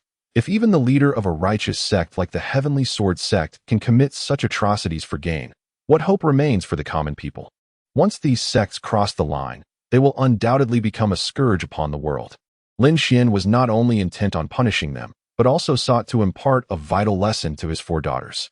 That is, under no circumstances should one act immorally in the pursuit of personal gain. This was the ultimate purpose of Lin Xian bringing the little ones to the Heavenly Sword sect. As anticipated, upon hearing his words, Xianzhu, Xianxi, Xianhan, and Xianyu nodded in agreement. Just as father and mother said, to grow strong one must rely on learning, not resort to theft. Yes, we must strive to be good people, just like father and mother. Indeed, Lin Xian smiled inwardly at their words. Parents are indeed the finest mentors for their children. It appears this visit was well worth it. The remarks of the little ones left Jiang Feihe and his companions filled with shame, their heads bowed deeply. They pleaded for the emperor's forgiveness. Jiang Feihe and the others found themselves at a loss for words, reduced to begging for mercy. Lin Xian, with his daughters in tow, rose and slowly made his way to the door. "Do not address me with such words. Speak to Wen Yuansong instead." With that, he led the children outside. The hearts of Jiang Feihe and the others turned cold instantly. The implication of the emperor's words was clear. They would not be forgiven. Now, only they and Wen Yuansong remained in the Grand Hall. Did the emperor intend for Wen Yuansong to exact vengeance for the Apothecary Valley? At this thought, Jiang Feihe and his companions exchanged glances. Were they now to simply await their demise at the hands of Wen Yuansong? Just then, a terrifying divine consciousness, bearing the weight of an ancient giant, enveloped the entire hall. Under the pressure of this divine presence, Jiang Feihe and the others felt their hair stand on end, and even breathing became laborious. The Emperor's release of divine consciousness to monitor us indicates that should we dare to move, he will intervene personally. Alas, it seems our fate is sealed. The three lamented inwardly. Meanwhile, Wen Yuansong, having grown impatient, unleashed his full essence like a frenzied beast. Jiang Feihe, O Xingqian, Chu Hanyan, you deserve nothing less than death. I shall send you straight to hell. Outside the grand hall, a gentle breeze stirred. Lin Xian stood atop the highest stone platform with the children, gazing at the colossal stele situated at the center of the Tianjin Sex Plaza. Inscribed upon it were 4 grand characters: Sword Qi Eternal. Behind him, a respectful voice of Wen Yuansong echoed, Your Majesty, the Golden Crow Cauldron has been retrieved. Lin Xian tenderly looked at his 4 daughters. My dears, soon your father will return to refine the elixir. Yea, father is wonderful. The 4 little girls beamed with uncontainable joy. Before descending from the elevated platform, Lin Xian unleashed a formidable surge of true essence, transforming his finger into a sword that pointed toward the stele. With a resounding boom, the first character of sword was obliterated into fragments. With a flick of his finger, he inscribed 5 strokes in the air, manifesting 5 piercing sword energies that struck the stele. Wen Yuansong, along with the thousands of disciples of the Tianjin sect, simultaneously raised their gazes, their eyes trembling in astonishment. Before them, the imposing stele of the sect was transformed. The character for sword replaced by a magnificent and dignified character for justice. Justice eternal. These 4 words caused all the disciples to momentarily hold their breath, feeling a surge of fervor erupt within them. The emperor was establishing his authority, warning us to uphold justice eternally. The disciples of the Tianjin sect knelt once more, collectively bowing and proclaiming, We shall diligently adhere to the emperor's teachings, unwavering until death. Chapter 47. Do you desire such a father? In the imperial palace of the Blue Cloud Kingdom, Lin Xian, adhering to the descriptions within the Taiyin Dan scroll, gathered the requisite materials for alchemy from Wen Yuansong. He then placed these ingredients into the Jinwu cauldron, which housed the primordial fire of an ancient golden crow, an exceptional divine flame for alchemy. However, merely relying on this divine fire was insufficient for concocting the Xianming Zimu Dan. Strict requirements concerning cultivation and alchemical techniques must also be met. Upon consulting with Wen Yuansong, Lin Xian casually shared a few insights. Wen Yuansong nodded repeatedly, recognizing the profound significance of Lin Xian's words. The forthcoming alchemical process, if observed closely, would undoubtedly yield him immense benefits. At that moment, Lin Xian channeled a stream of true energy, enveloping the entire Jinwu cauldron. With a whoosh, a brilliant golden-red flame ignited, as the primordial golden crow's divine fire was instantaneously kindled. Lin Xian's imperial realm true energy seemed to augment the atmospheric pressure within the cauldron, compelling the divine fire to burn at its zenith. Soon, a distinct sound resonated from the Jinwu cauldron, accompanied by an intoxicating fragrance that pervaded the entire room. Such rapid success. The emperor's prowess is truly remarkable. Wen Yuansong marveled inwardly. The emergence of the fragrance indicated that the elixir was nearing completion, and Lin Xian's speed in alchemy was almost instantaneous. If this were to spread, it would undoubtedly astonish all within the realm of alchemy. Amidst Wen Yuansong's admiration, Lin Xian deftly withdrew his true energy and lifted the lid of the Jinwu cauldron. Immediately, the aroma intensified, and 2 black elixirs soared into Lin Xian's hands. These elixirs shimmered with a red and a golden light at their cores, each enveloped in a mysterious purple glow. Is this the finished product of the Xianming Zimu Dan? Wen Yuansong exclaimed in astonishment, recognizing its ethereal quality, clearly not of this mundane world. At this moment, he grasped the extraordinary nature of the Xianming Zimu Dan's final form. Lin Xian subsequently presented the Xianming Zimu Dan to Wen Yuansong, and together they entered the crown prince's chamber. Upon seeing the elixirs in Wen Yuansong's hands, Tang Yu was nearly moved to tears. What merit does my son possess to receive such aid from the emperor? Knowing the profound efficacy of the Xianming Zimu Dan, Tang Yu was certain that his son was truly saved. After administering the elixir to Tang Qingjian, within mere moments, the dark blemishes on his face vanished rapidly. A purple light flickered around him, and his complexion swiftly regained its rosy hue, appearing entirely normal. Is this real? Tang Qingjian joyfully opened his eyes, incredulous. Certainly not a dream, Tang Yu exclaimed, tears streaming down his face. Once he confirmed that Tang Qingjian's injuries had completely vanished, he turned abruptly and knelt on the ground. I am eternally grateful for the Emperor's benevolence. I vow to serve him faithfully. Tang Qingjian, realizing his ability to rise, promptly offered his profound respects to Lin Xian. Lin Xian had forcefully pulled him back from the brink of death, which he perceived as a miraculous act of divine intervention. At this moment, Lin Xian appeared to him as a towering figure of omnipotence.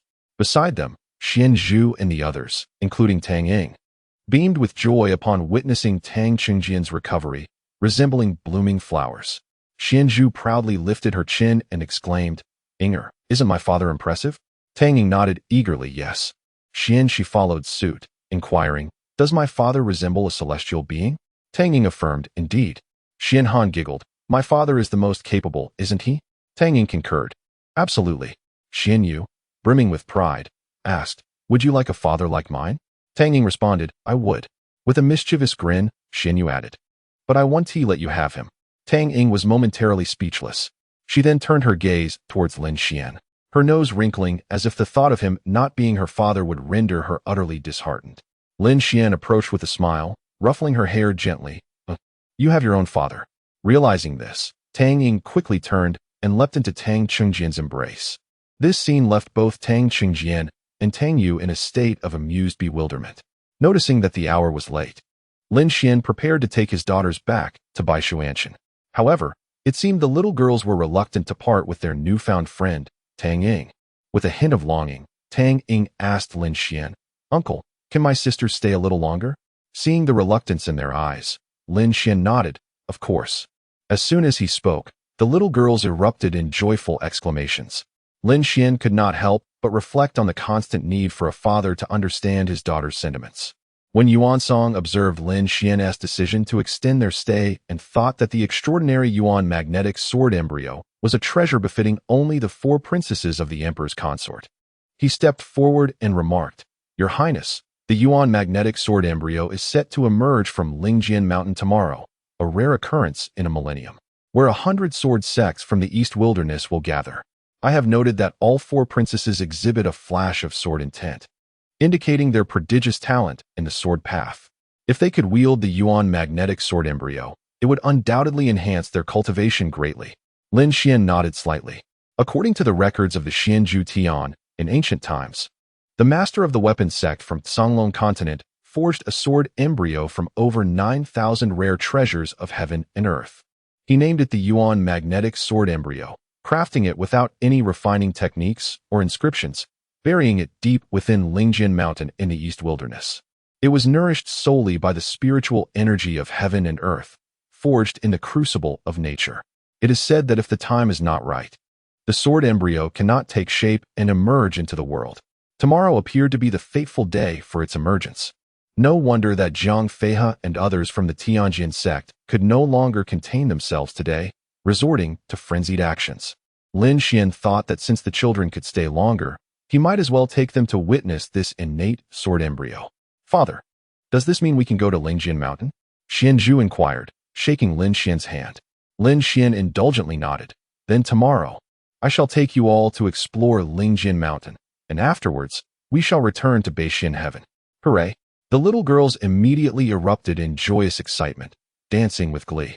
However, as the night deepened, their enthusiasm waned. Within the royal chamber of the Blue Cloud Kingdom, Lin Xian lay in bed with the 4 young girls. When the clock struck midnight, he noticed that they had yet to drift off to sleep. Xian Zhu turned to her side, discreetly running her fingers through her hair. Xian Shi, on the other hand, pointed her finger upward, tracing circles in the air. Xian Han gently tapped her fingers together, while Xian Yu was slowly inching her way towards Lin Xian's calves. With a resigned smile, Lin Xian asked, "Xian Zhu, what are you doing?" Xian Zhu turned to him and replied with a slight smile, "Father, I am counting how many strands of hair I have. Lin Xian then inquired, and you, Xianxi? Xianxi lowered her hand and said, Father, I am pondering when I will be able to ride the stars and soar through the sky. And you, Xianhan, what are you up to? Lin Xian continued. Xianhan chuckled and replied, Father, I can't sleep, so I am doing some arithmetic. Just as Lin Xian was about to speak again, he felt a weight pressing against his legs. Looking down, he saw Xianyu perched on his lap, swaying back and forth while chanting, I am a roly-poly toy. No matter how much I sway, I shall not fall. These little girls were behaving rather unusually. Lin Xian shook his head with a smile. Observing the amusing yet peculiar antics of his daughters, he quickly deduced, based on the insights from a perfect fatherhood guide, the reason for their sleeplessness.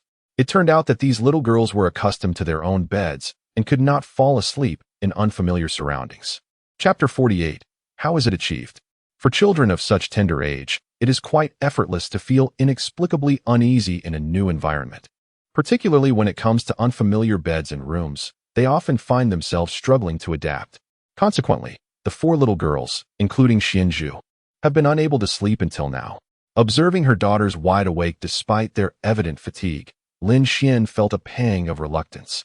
Fortunately, within the perfect paternal guide, there exists a corresponding solution. Darling ones, is it because you have changed places that you do not wish to sleep? Lin Xian gently inquired. Four pairs of bright, sparkling eyes turned towards him in unison. Lin Xian smiled and proposed, what if I were to bring our crystal palace room here? Would you sleep well then? His words ignited a spark of curiosity and interest among the four little girls. Wow, is that possible? Are you going to take us back there now? If we return to Daddy's room, I will fall asleep instantly. Yes. In truth, I am quite sleepy. Listening to the tender voices of the little girls, Lin Xian felt an overwhelming surge of paternal affection. Very well, I shall make it happen for you right now. He raised his right hand and gently snapped his fingers, conjuring a small enchanting illusion. In a flash, a mysterious light enveloped the space.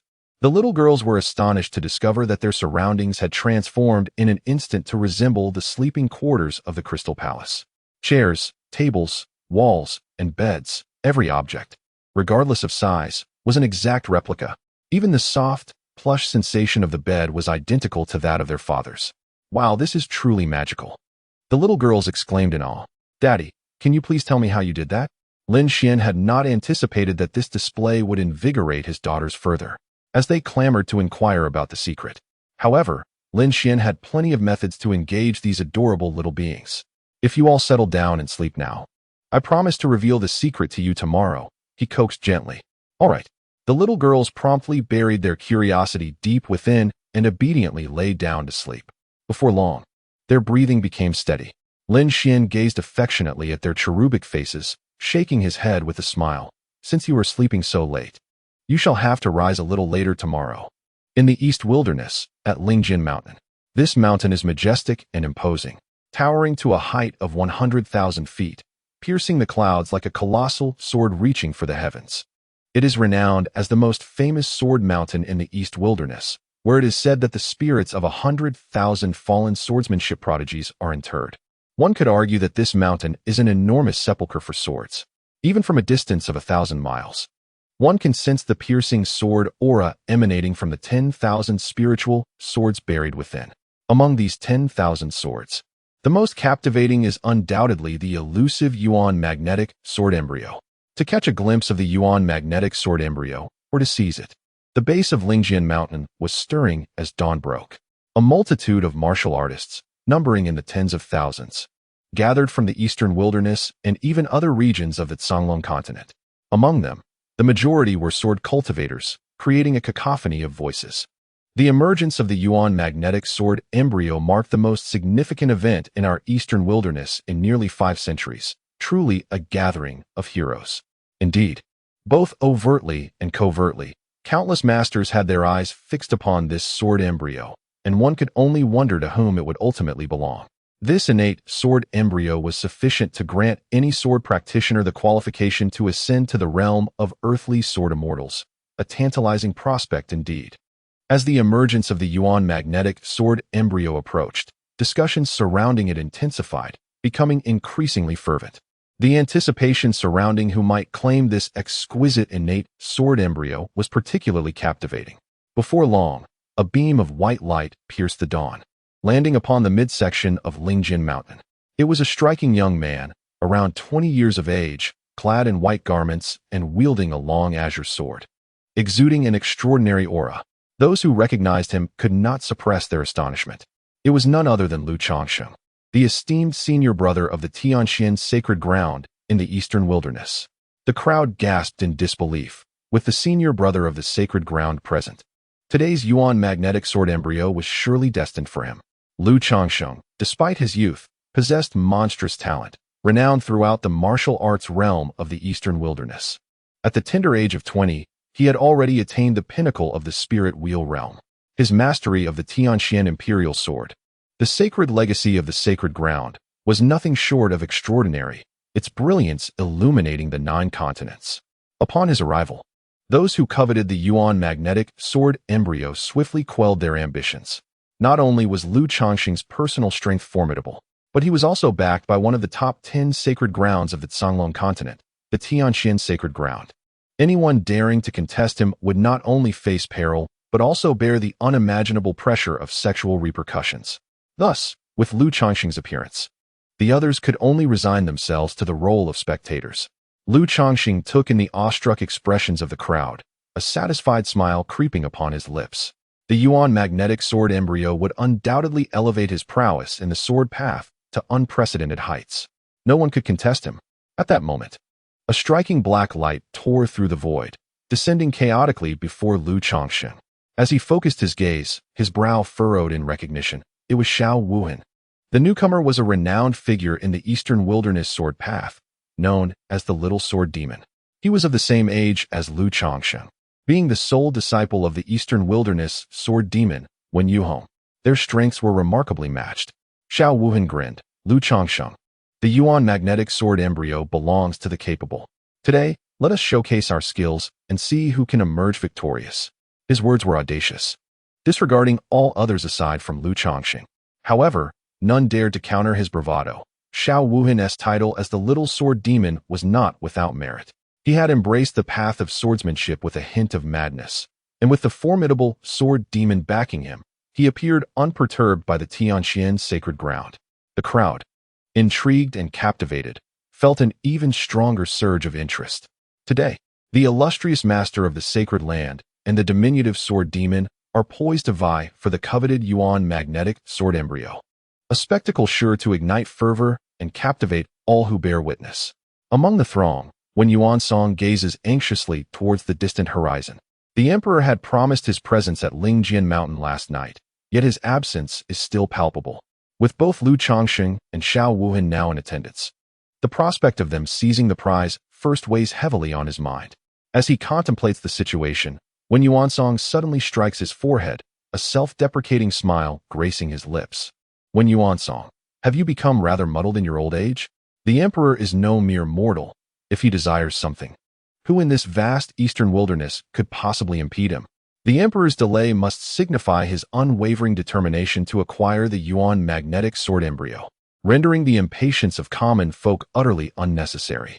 With this realization, when Yuan Song comprehends the reason behind the emperor's tardiness. As the morning sun bathes Lingjin Mountain in its golden light, the entire mountain begins to tremble violently. A resplendent azure gold beam of light pierces the sky, as if tearing the mountain apart, illuminating a radius of 100 miles around Lingjin Mountain. Before the crowd can recover from their astonishment, this beam of light suddenly divides into 4, transforming above the peak into 4 sword energies that ascend skyward. Wasn't the Yuan magnetic sword embryo singular? Why are there 4? The assembly is momentarily left in a state of bewilderment. Chapter 49. The Daughter's Extraordinary Destiny. As the crowd stood in perplexity, 4 sword embryos began to whir rapidly, coalescing into a circular azure-golden sword formation. Within this formation, an array of ancient and mystical sword inscriptions spun incessantly. A powerful, unmatched force of attraction surged outward, akin to a magnetic field, expanding wildly. In the blink of an eye, the sword formation had enlarged several hundredfold. The intensity of this magnetic pull reached terrifying levels. At that moment, The 100,000 spiritual swords atop Spirit Sword Mountain emitted a resonant howl, teetering on the brink of instability. The swords possessed by all present sword cultivators began to tremble uncontrollably, emitting faint cries of their own. This spectacle left the assembly of thousands utterly astounded. What on earth is happening? Why are my swords refusing to heed my command? This does not bode well. Even the long sword carried by Lu Changsheng and the demonic blade concealed by Xiao Wuhan began to stir restlessly. Before anyone could grasp the situation, all the spiritual swords on Spirit Sword Mountain surged into the sky, drawn irresistibly towards the frenzied sword formation. Simultaneously, the swords of all cultivators could not be restrained and ascended towards the heavens. This is disastrous. Our swords have all been devoured by the sword formation. The Yuan magnetic sword embryo, upon its emergence, is destined to voraciously consume various spiritual swords. This is utterly terrifying. It was only at this moment that everyone comprehended that the Yuan magnetic sword embryo was not a benign entity. Named for its magnetic properties, it could obsessively attract all spiritual swords. Now, it appears that not only have we failed to seize the Yuan magnetic sword embryo, but we have also lost our own swords in the process. The sword cultivators present were rendered speechless, their frustration reaching a fever pitch. Lu Changsheng and Xiao Wuhan gazed at one another in bewilderment. After a brief moment, Lu Changsheng's gaze ascended to the ever-expanding sword formation, and his eyes brightened. The Yuan magnetic sword embryo has consumed so many spiritual swords. It must be even more formidable now. If I were to forcibly claim it, my own power would surely ascend. With this thought, a smile crept upon his face. He then unleashed an immeasurable sword intent, transforming it into a streak of light as he charged toward the sword formation. Boom. However, the instant he made contact with the formation, a terrifying devouring force violently collided with him, as if intent on obliterating his sword intent. Lu Changsheng felt a resounding thud in his head, his vision darkening as he plummeted from the sky. Trembling slightly, he gazed at the sword formation in disbelief and frustration. Damn it, this formation is too powerful. Even my master would struggle to contend with it. Boom. Another deafening crash resounded. Xiao Wuhan attempted to assault the sword formation, but upon contact, he was violently repelled. Wiping the blood from his lips, he clenched his fist and roared in anger. Damn it. This is infuriating. Not only have I lost my demonic sword, but I cannot even breach the periphery of this formation. For sword cultivators like us, this is the utmost humiliation. Alas, the assembled crowd could not help but sigh in despair. The Yuan magnetic sword embryo, with its sword energy soaring to the heavens, is indeed a remarkable treasure. However, this artifact proves exceedingly difficult to conquer. Even the esteemed master brother of the sacred land and the little sword demon are unable to subdue it. It is likely that in the eastern wilderness, no one can claim this unparalleled sword embryo. Amidst the crowd, only Wen Yuansong exhibited a hint of a smile. Indeed, the emperor's consort refrained from rushing over because he was already aware that none could manipulate the Yuan magnetic sword embryo. Contemplating this, Wen Yuansong's admiration for Lin Xian's strategic prowess reached new heights. In the sky, 100 miles away, Lin Xian sat atop a jade chariot drawn by the celestial winged bird, accompanied by his 4 daughters and Tang Ying. Father, is that the innate sword embryo you mentioned? The curious Xin Zhu and her sisters gazed at the brilliant sword formation ahead. Throughout their journey, Lin Xian had imparted knowledge about the Yuan magnetic sword embryo to them, and the little girls expressed great anticipation for acquiring it. As they witnessed the Yuan magnetic sword transform into an immense sword array, their fascination and affection only deepened. Indeed, Lin Xian replied with a gentle smile, and it has already evolved into 4 blades, perfectly suited for each of you. According to the records of the Xian Zhu Heavenly Book, the reason the master of the artifact sect refrained from imposing any restrictions upon the Yuan magnetic sword embryo was that he discovered it possessed an innate spirit. Furthermore, this spirit could gradually grow and evolve over time. Lin Xian surmised that the artifact sect's master likely never anticipated that the sword embryo he forged would, after absorbing sufficient celestial energy, give rise to 3 additional sword embryos. Each of these 4 Yuan magnetic sword embryos harbored their own spirits. To avoid being seized by others, they formed a close-knit group, creating a colossal Yuan magnetic sword array that, in turn, preyed upon all sword cultivators. This development was surely beyond the expectations of the artifact sect's master. In Lin Xian's view, this signified an extraordinary opportunity for his 4 daughters. The Yuan magnetic sword array is an exceedingly rare formation, one that no one on the Canglong continent could breach. However, for Lin Xian, who possessed the 10 directions array diagram, it was a mere trifling task. Initially, had there been only a single Yuan magnetic sword embryo, Lin Xian would have held little interest. Yet, with its transformation into 4, it serendipitously became a fateful opportunity for his daughters. Naturally, Lin Xian would not let such a fortuitous event slip away. But they seem formidable. How can we acquire them? Xian Zhu asked, her expression filled with concern. Xian Shi, Xian Han, and Xian Yu nodded in agreement. Lin Xian gazed at them fondly, assuring, "Father will ensure they come to you willingly." The 4 little girls immediately brightened with glee. That's right. No matter the problem, Father can resolve it. Lin Xian then activated the divine travel bracelet. And in the blink of an eye, he arrived near the summit of Spirit Sword Mountain. Utilizing the secrets surrounding the Yuan magnetic sword embryo and the methods inscribed in the 10 directions array diagram, he deftly crafted a mysterious seal and hurled it towards the Yuan magnetic sword array. With a resounding whoosh, the golden seal expanded to a 1,000-meter radius, illuminating the peak of Spirit Sword Mountain like a radiant sun.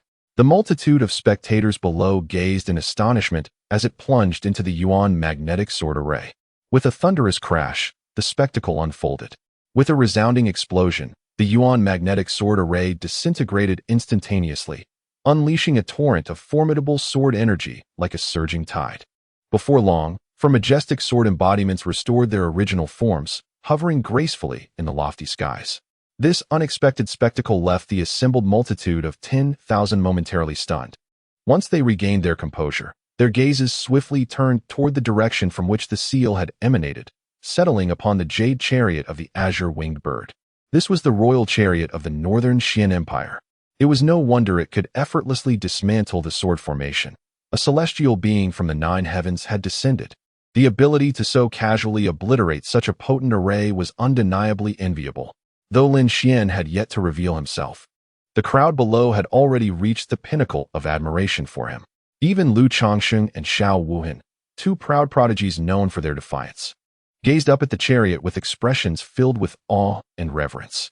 They silently mused that if, one day, they could ascend to such heights as the person within the jade chariot, their lives would indeed have been worth living. Chapter 50. A winner in life, yet nothing more. Amidst the collective astonishment of the crowd, Lin Xian and his jade chariot prepared to retrieve the 4 sword embryos. Suddenly, at the peak of Spirit Sword Mountain, an unusual phenomenon occurred. A surge of black light descended from the heavens, transforming into a colossal black figure towering hundreds of feet high. Those at the foot of the mountain gazed upward, drawing in a sharp breath of astonishment. This was the manifestation of the one-armed ape king. The dark figure represented a massive black ape with a single arm. For many sword cultivators in the eastern wilderness, this silhouette was all too familiar. He was one of the rare demon race sword cultivators in the region over the past 5 millennia, the one-armed ape king. Legends spoke of the one-armed ape king as an exceedingly rare innate great demon, gifted with prodigious talent in cultivation. His mastery of the sword was so profound that it rendered many esteemed sword heroes of the eastern wilderness seemingly insignificant by comparison. It was widely believed that the one-armed ape king had nearly attained the state of unity between man and sword a millennium ago. His right hand had become one with the sword, his hand was the sword, and the sword was his hand. Relying on such monstrous talent, the one-armed ape king was merciless in his slaughter, displaying unparalleled cruelty towards humanity. On one notorious occasion, he decimated 300 sword sects across the eastern wilderness in a single night, claiming the lives of over 1 million people. At that time, it was thought that the human race in the eastern wilderness would forever remain ensnared in the terrifying shadow of the one-armed ape king. Fortunately, due to the limitations of his demonic physique, a fundamental distinction remained between him and the human race. Ultimately, the unity of man and sword was not fully realized. His right hand shattered, leaving him one-armed. It was from that moment that the title of one-armed ape king spread throughout the eastern wilderness. Now, with the manifestation of the one-armed ape king suddenly appearing atop Spirit Sword Mountain, any perceptive individual could readily discern his intentions. He sought to seize the 4 primordial magnetic sword embryos. Indeed, the enormous manifestation reached out its left hand, attempting to grasp the 4 sword embryos. Observing this, Lin Xian's gaze turned icy. Did he dare to pilfer? In an instant, his demonic consciousness unleashed, forming a pure golden halo high in the sky. Boom! A thunderous explosion followed as the demonic consciousness shattered the left hand of the one-armed ape king's manifestation in an instant, swiftly expanding to obliterate the entire figure. My heavens! Such a crushing defeat of the one-armed ape king's manifestation speaks volumes of the might of the North Xian heavenly realm. It was astonishing to witness the one-armed ape king's manifestation crumble so easily.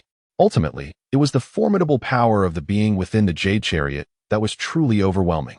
The gathered cultivators at the base of the mountain expressed their profound awe. At that moment, a beam of white light shot forth from the jade chariot. Lin Xian's demonic consciousness enveloped the surrounding 1,000 miles, swiftly locating the hiding place of the one-armed ape king. As a fiend of the demon race dared to act in theft, Lin Xian had no reason to let him escape unscathed. Meanwhile, the one-armed ape king, concealed 100 miles away from Spirit Sword Mountain, suddenly felt a ringing in his head. His vision darkened, and he spat out a mouthful of fresh blood. What a cursed phenomenon, this formidable being! He had just arrived at Lingjian Mountain from 1,000 miles away, and fortuitously beheld 4 sword embryos suspended in the air. Elated, he hastily manifested his avatar to seize the sword embryos. Little did he know, his attempt would result in a devastating failure. A surge of terrifying divine consciousness instantaneously shattered his avatar, nearly fracturing his skull. In that moment, he comprehended that he had provoked a superlative powerhouse, one he ought not to have trifled with. Sensing the precariousness of his situation, the one-armed monkey king swiftly turned to flee. Yet, a beam of white light descended before him, obstructing his escape. With a chilling countenance, the one-armed monkey king hastily implored, "Predecessor, I did not intend to pilfer your belongings. It was merely a momentary impulse." Although Lin Xian possessed a countenance as exquisite as unblemished jade and a visage akin to an ethereal being, appearing youthful and remarkably handsome, the one-armed monkey king, nearly 5 millennia Lin Xian Sr., dared not exhibit an ounce of disrespect, addressing him as predecessor out of necessity. He understood that it was this striking young man in white who had shattered his avatar, and who could traverse miles in the blink of an eye to impede his flight. Such prowess was beyond the reach of the one-armed monkey king. Even with a lifetime of cultivation, faced with such an overwhelming force, he had no recourse but to bow his head. Lin Xian coldly smiled. When you take a life, do you heed their insincere apologies? Releasing the aura of the emperor's realm, a tremendous pressure enveloped the one-armed monkey king, inducing a sensation of suffocation. Channeling his true essence, Lin Xian unleashed a direct and tyrannical palm strike towards the one-armed monkey king. With a resounding impact, his formidable energy effortlessly tore through the one-armed monkey king's chest, penetrating from front to back. The one-armed monkey king let out a wretched scream before collapsing to the ground. In his final moments, he lamented the hasty decision that led him to offend such an extraordinary powerhouse. Had he paused for even a fleeting instant, perhaps he could have avoided inciting this formidable adversary. Lin Xian subsequently approached the fallen one-armed monkey king, retrieving his storage ring.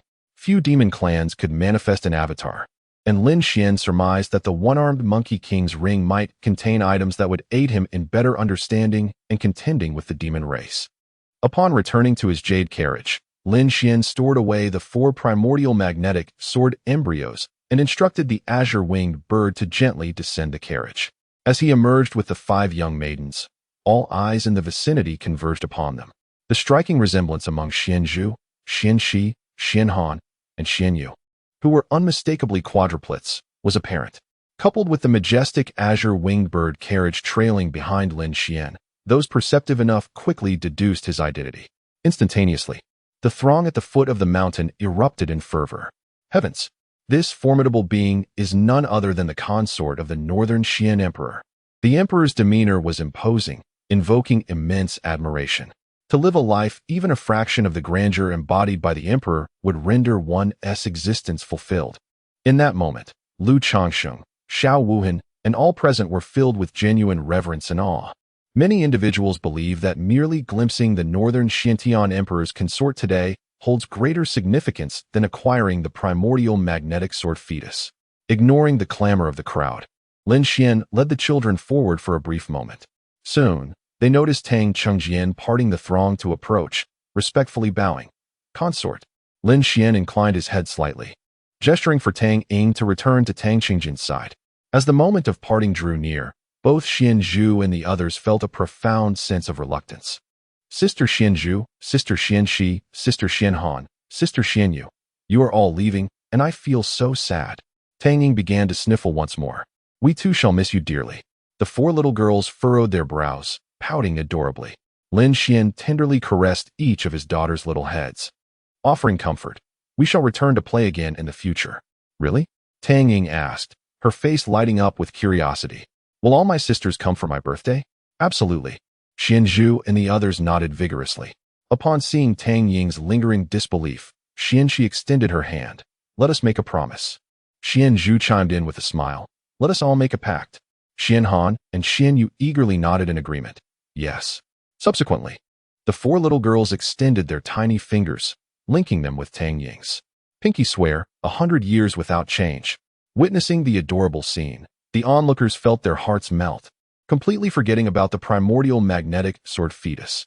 They gazed at Lin Xian with envy, acknowledging that not only did he possess both charm and strength, but he was also blessed with a breathtakingly powerful spouse, the Ice Empress, and four daughters resembling delicate porcelain dolls.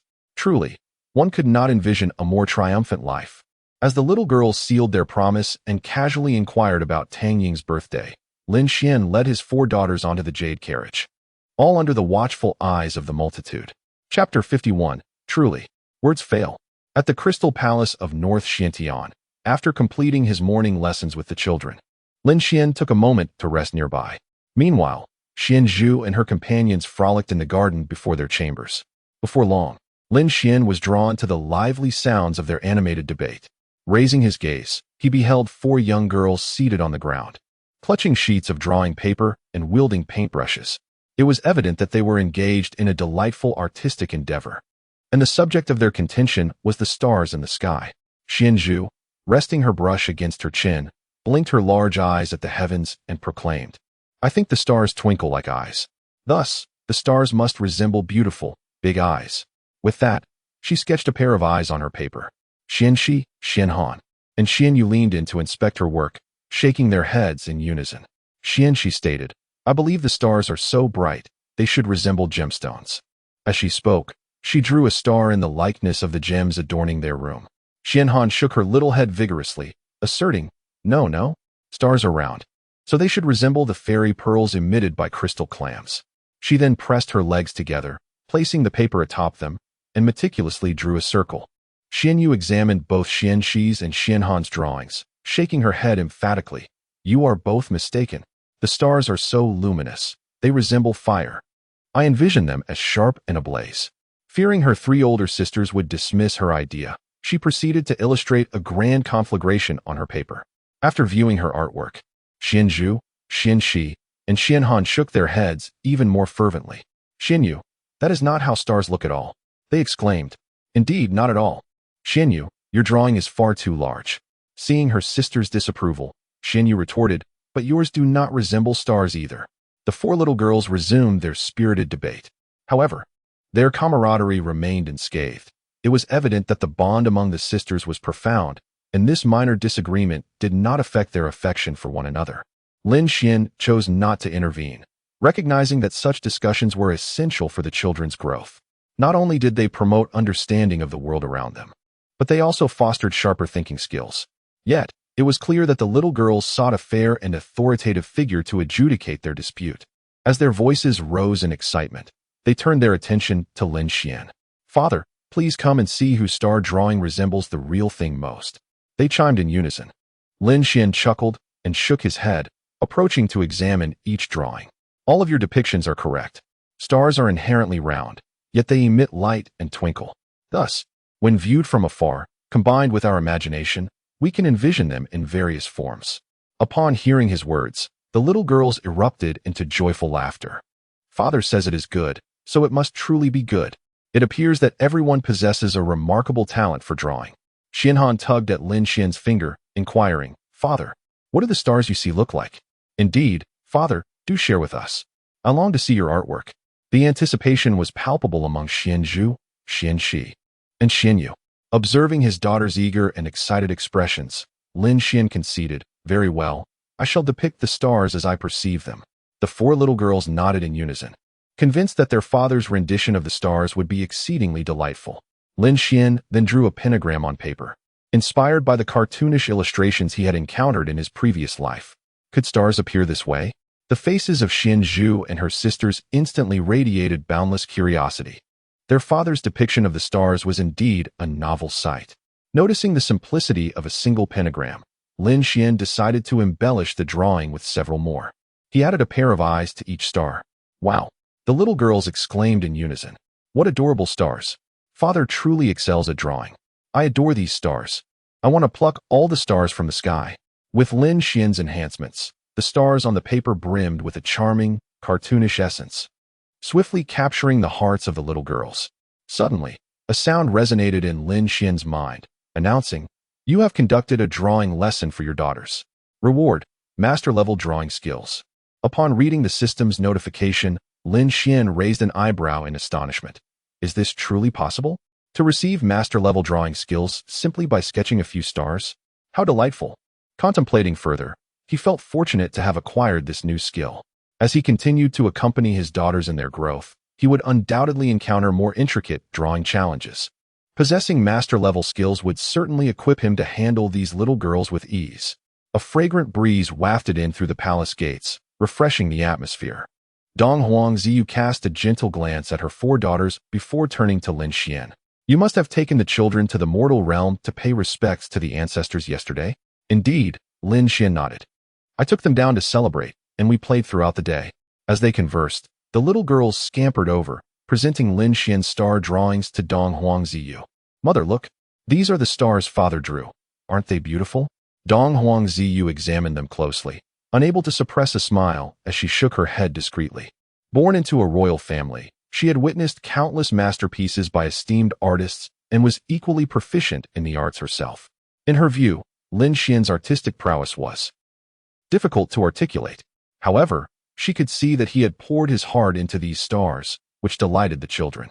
"Quite lovely," Dong Huangziyu declared, reluctant to dampen Lin Xian and the children's enthusiasm. "Hee, I knew mother would like them," Xian she exclaimed joyfully. Subsequently, the young girls scampered aside, clutching the paintings. Their father's artistry was so exquisite that they yearned to master it themselves, aspiring to depict stars as beautifully as he did.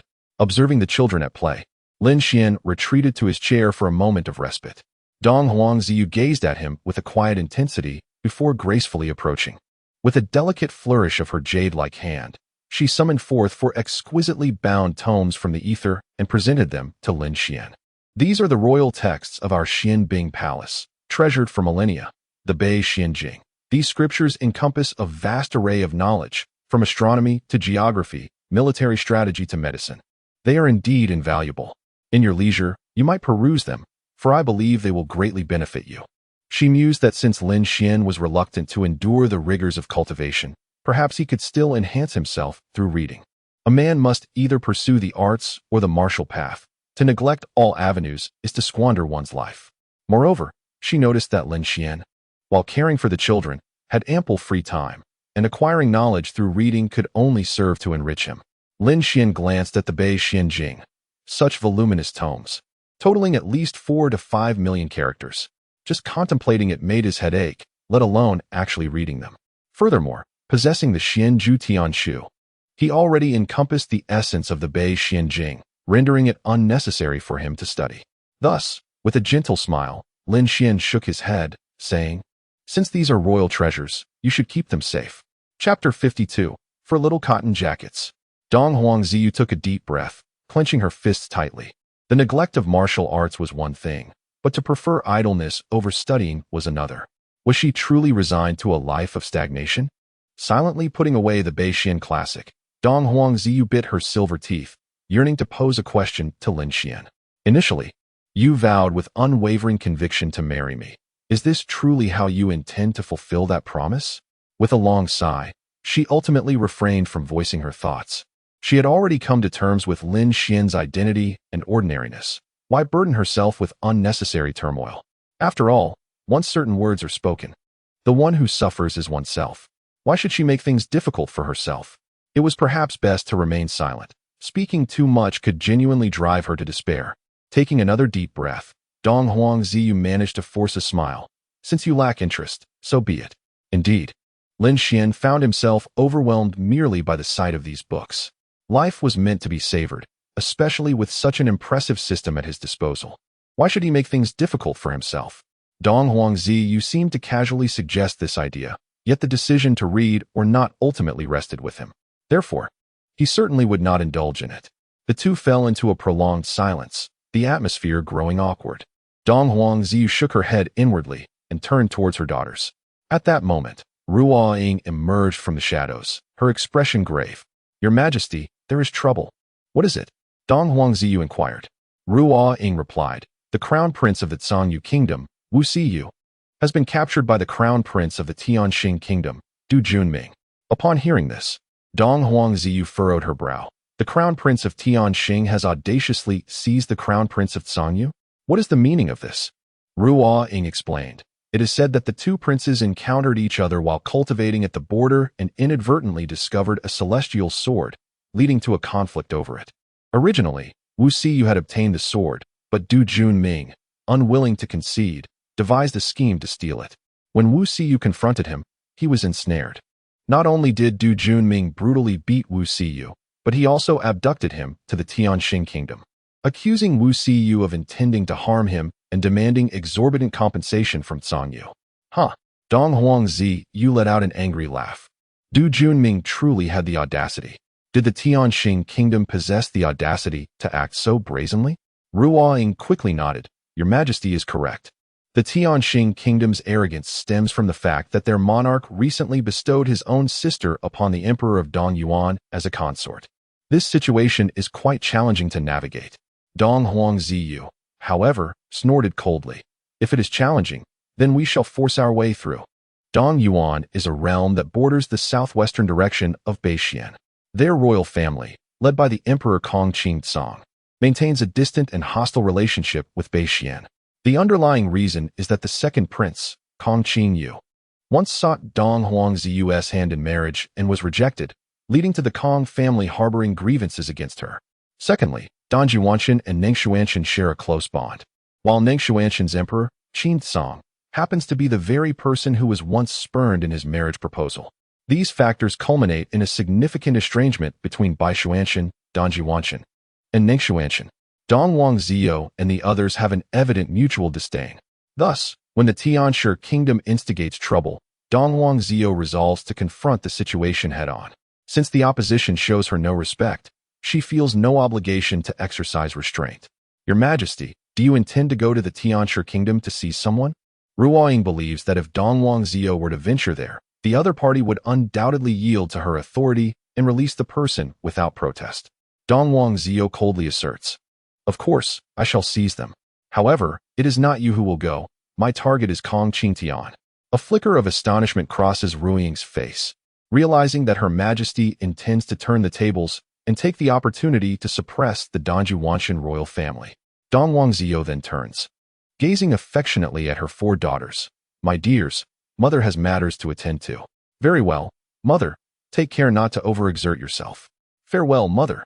Rest assured, we have Father with us. Mother, go with grace. Witnessing her daughter's tender concern warms Dong Huangziyu's heart, prompting a smile. Indeed, with these four little darlings by my side, no matter the tempest outside, I shall forge ahead. Stealing a subtle glance at Lin Xian, Dong Huangziyu hurriedly departs with Ruo Ying. Shortly after her departure, Mu Yuqing arrives on a white celestial steed, landing gracefully within the Crystal Palace. Dismounting, her face aglow with joy, she approaches Lin Xian with a playful smile. Greetings, cousin-in-law. Lin Xian returns her smile. Have you come with business? Indeed, something of great importance. Mu Yuqing glances at the four little girls, Xianzhu, gather around. What is it? The little ones quickly encircle her. Mu Yuqing pulls out 4 candies, indulgently sharing them with them, then turns to Lin Xian. Tomorrow morning, I will participate in the swordsmanship assessment at the Taichu Sacred Land. I previously mentioned to my cousin that I would take the children along to witness it. It is a revered place where my cousin has trained in swordsmanship, and she has long wished for the children to experience its atmosphere, but has been too preoccupied with state affairs to spare the time. Lin Xian nods slightly. The Taichu Sacred Land is renowned in Baishuanshan for its mastery of swordsmanship. Legend has it that since its establishment 1,000,000 years ago, a peerless sword saint has emerged every 10,000 years, a testament to its profound heritage and formidable strength. No wonder the eternal Empress of Baishuanshan, Donghuang Ziyou, chose to refine her swordsmanship there. Do you intend to set off today? Lin Xian inquires. Yes. Mu Yuqing reveals a hint of admiration. Cousin-in-law, you are indeed astute, discerning my thoughts at a glance. She continues. Both my cousin and I are registered disciples of the Taichu Sacred Land, allowing us to cultivate their authentic swordsmanship. My cousin reached the third realm of the heart in swordsmanship by the age of 14. Thus, I wish to set out early, firstly to make adequate preparations, and secondly to take the children on a little adventure. Lin Xian, after hearing this, nonchalantly nodded in agreement. That seems fine. The swordsmanship examination indeed offers the children a rare opportunity for experience. Let us take them to broaden their horizons and enjoy themselves along the way. Seeing Lin Xian's nod of approval, Mu Yuqing was filled with joy. I have prepared 2 celestial steeds. I shall summon the other one now. With that, she lifted her head and whistled into the sky. In an instant, a flash of white light appeared as a heavenly steed, adorned with a pair of snow-white wings. Gracefully descended. The prospect of another outing filled the 4 young girls with exuberance, and they hurriedly tugged at Lin Xian to ride the horses. Just before mounting, Xianzhu, with a flicker of inspiration, said, Auntie, as you prepare for your examination, I wish to gift you something to bring you good fortune. Saying this, she produced an exquisite and luxurious ruby hairpin from her spatial ring. Xianzhu, the epitome of politeness, is truly sweet. Mu Yuqing received the pin with delight, bending down to affectionately ruffle Xianzhu's little head. Witnessing her sister's thoughtful gift to their aunt, Xianxi, Xianhan, and Xianyu eagerly approached. Xianxi presented a fine feather from a white crane, extending it forward. Auntie, here, wishing you success in your examination. Thank you. Mu Yuqing laughed joyfully. Xianhan offered a lily carved from spiritual jade. Auntie, the lily symbolizes everything going smoothly. I present this to you. Very well, Auntie shall accept it. Mu Yuqing was profoundly touched. The children had truly grown up and were so considerate, observing her sisters bestowing various remarkable gifts. Xianyu pondered for a moment and realized she had something particularly special. She reached into her robe and said, Auntie, with little Jiu by your side, you will surely excel in your examination. Before Mu Yuqing could respond, she placed a 9-headed celestial python into Mu Yuqing's hands. Mu Yuqing's terrified scream pierced through the skies of the Crystal Palace. Chapter 53. Grasping the sun and moon, plucking the stars. In this world, there exists no one like me. From a young age, Mu Yuqing harbored a profound fear of snakes. The mere sight of an ordinary snake would send her into a panic, let alone the fearsome 9-headed celestial python. Even a specimen as small as a palm's width nearly caused her to faint from terror. Nevertheless, this did not deter her from embarking on the journey to the Taichu Sacred Land. Once she regained her composure, Mu Yuqing embraced Xianzhu and Xianxi and mounted a heavenly steed, while Lin Xian held Xianhan and Xianyu, riding on another celestial horse. The steeds then spread their wings, soaring swiftly towards the direction of the Taichu Sacred Land. The Taichu Sacred Land is situated in the southeastern outskirts of the North Xinjiang region, covering an expanse of approximately 80 million miles. Outside the sacred domain, a realm known as the Jiayue Kingdom lies 1,000,000 miles away. At noon, Lin Xian and his companions arrived at the royal city of the Jiayue Kingdom. Upon landing, Mu Yuqing commanded the heavenly steed to remain airborne, ready to respond at a moment's notice. Acting as a guide, she led Lin Xian and the 4 little treasures through the kingdom. Having visited the Taichu Sacred Land thrice, Mu Yuqing was well acquainted with the delights of Jiayue Kingdom. She enthusiastically recounted its wonders. The most renowned establishment here is undoubtedly the Star Plucking Tower. This restaurant not only serves delectable dishes, but also offers a breathtaking view of the starry sky from its rooftop, visible even during the day. The little ones, upon hearing this, displayed expressions of astonishment. We can see stars during the day? Mu Yuqing nodded. Indeed, though I cannot explain why. Lin Xian chuckled. In truth, stars exist even during the day. It's merely that the sun's intense light overwhelms their brilliance, obscuring them from our sight. The star-plucking tower must possess a unique material that filters out the daylight, allowing a glimpse of a miniature night sky, hence revealing the stars. Possessing the Xianzhu heavenly book, Lin Xian was able to articulate the essence of this phenomenon. In simpler terms, the star-plucking tower must contain an apparatus akin to an astronomical telescope from a past life to unveil the stars during daylight. This knowledge, however, seemed grand and sophisticated to Mu Yuqing and the little girls. Father is so impressive. One exclaimed. Yes, yes. Although I do not understand, Father must be the most brilliant. The little girls gazed at him with admiration. Mu Yuqing, too, looked at Lin Xian with sparkling eyes, profoundly moved by his talent and erudition. Her cousin's husband was not only eloquent, but also possessed knowledge that surpassed ordinary understanding. It was no wonder that even a formidable woman like her cousin willingly bore him for little ones. Lost in thought, they soon arrived at the entrance of the star-plucking tower. Upon seeing Lin Xian, exuding charm and grace, akin to an otherworldly being, alongside Mu Yuqing's unparalleled beauty and the four adorable girls resembling porcelain dolls, the attendants of the star-plucking tower immediately recognized them as individuals of significant stature. With a prompt and welcoming smile, the young attendant exclaimed, "Esteemed guests, please step inside." Lin Xian and Mu Yuqing had just ushered their children through the door. The attendant continued, "Ladies and gentlemen, our most luxurious accommodation is the Starlight Pavilion on the top floor, exclusively designed for distinguished guests like yourselves. Might I escort you to this exquisite venue?" Lin Xian casually nodded. "That sounds agreeable. Please lead the way." The attendant, brimming with compliments, guided Lin Xian and his party upstairs.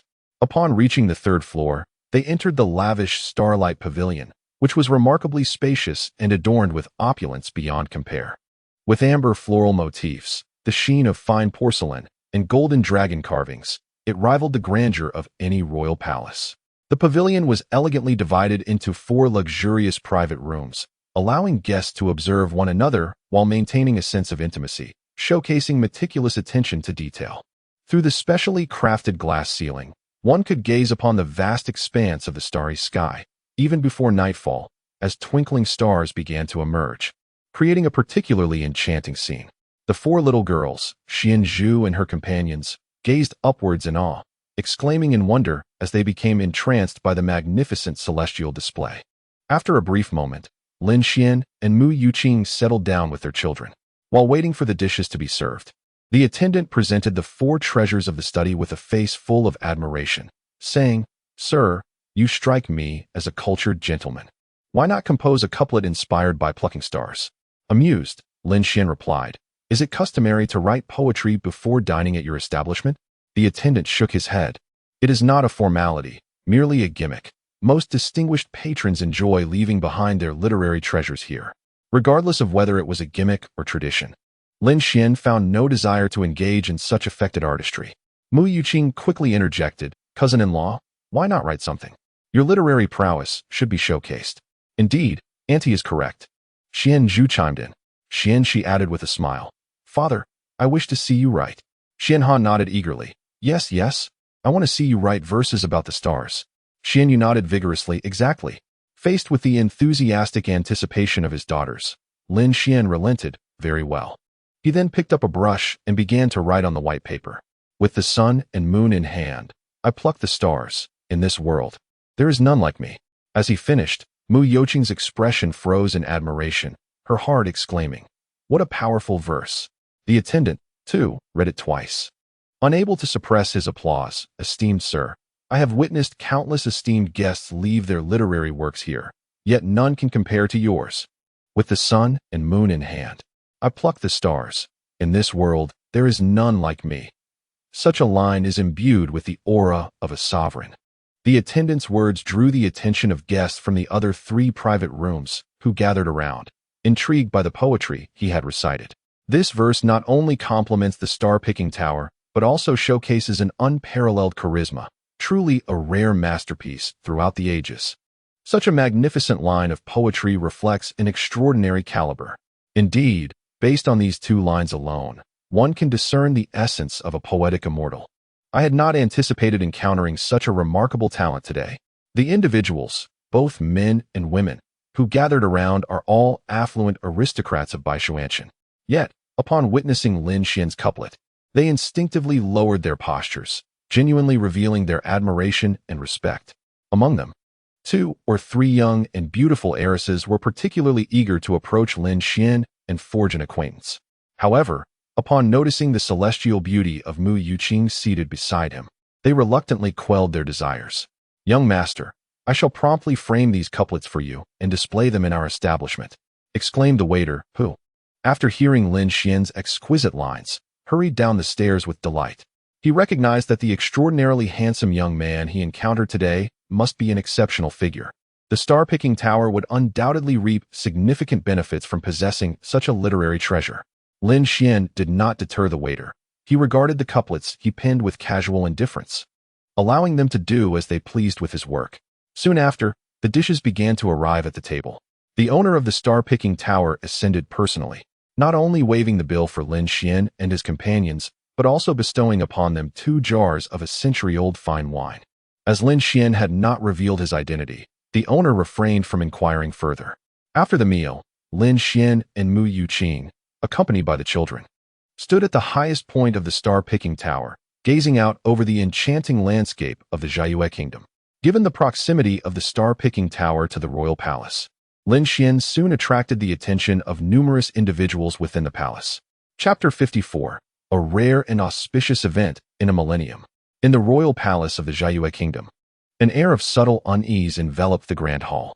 The sovereign, Zhao Hongyao, furrowed his brow as he perused the memorial in his hands, increasingly alarmed, his hands trembling uncontrollably.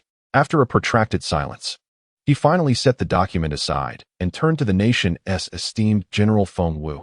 "Has the situation with the specters in Pengcheng escalated to this extent?" Feng Wu shook his head with a sigh, responding, "Indeed, I have dispatched 3,000 elite troops, none of whom have returned. They were all skilled in the mystical realm, and I could never have anticipated.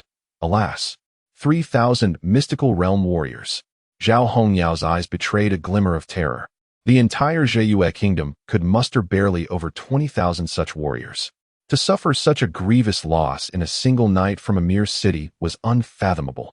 If this situation were to persist, the entire nation might well be overrun by those specters. With a deep exhalation, Zhao Hongyao spoke gravely. "Fortunately, I issued a bounty yesterday, summoning heroes from the martial world to lend their aid. I believe that under the allure of substantial rewards, valiant souls will emerge. General Feng, instruct your soldiers to halt their advance towards Pengcheng. We shall await the arrival of these martial experts before proceeding." Feng Wu nodded earnestly, "Yes. The specters are far too powerful and enigmatic. Our soldiers cannot contend with them. It is fortunate that the sovereign foresaw this and issued the bounty in advance. I trust that these martial experts from various regions will devise a strategy to confront the specters." As these thoughts lingered, a voice from the entrance announced, "Your Majesty, the leaders of the Xinqing sect, Haotian sect, and Yunlan Valley seek an audience." Zhao Hongyao raised his hand. "Let them enter." Soon, the eunuch ushered in a dozen martial practitioners. Feng Wu noticed that these individuals exuded a profound aura and possessed exceptional skills. In his estimation, they were all experts of at least mid-level in the spirit realm. After exchanging greetings, the assembly quickly addressed the matter at hand. Zhao Hongyao declared, "Esteemed leaders, the emergence of these specters has been abrupt and exceedingly formidable. Should you assist me in quelling this chaos, I assure you that each sect may freely select a mountain to establish a branch within our kingdom. Furthermore, I shall reward each of you with 10,000 taels of gold and 5,000 high-grade spirit stones." Upon hearing this, the leaders of the Xinqing sect, including Zhang Yuping, displayed expressions of delight. Excellent.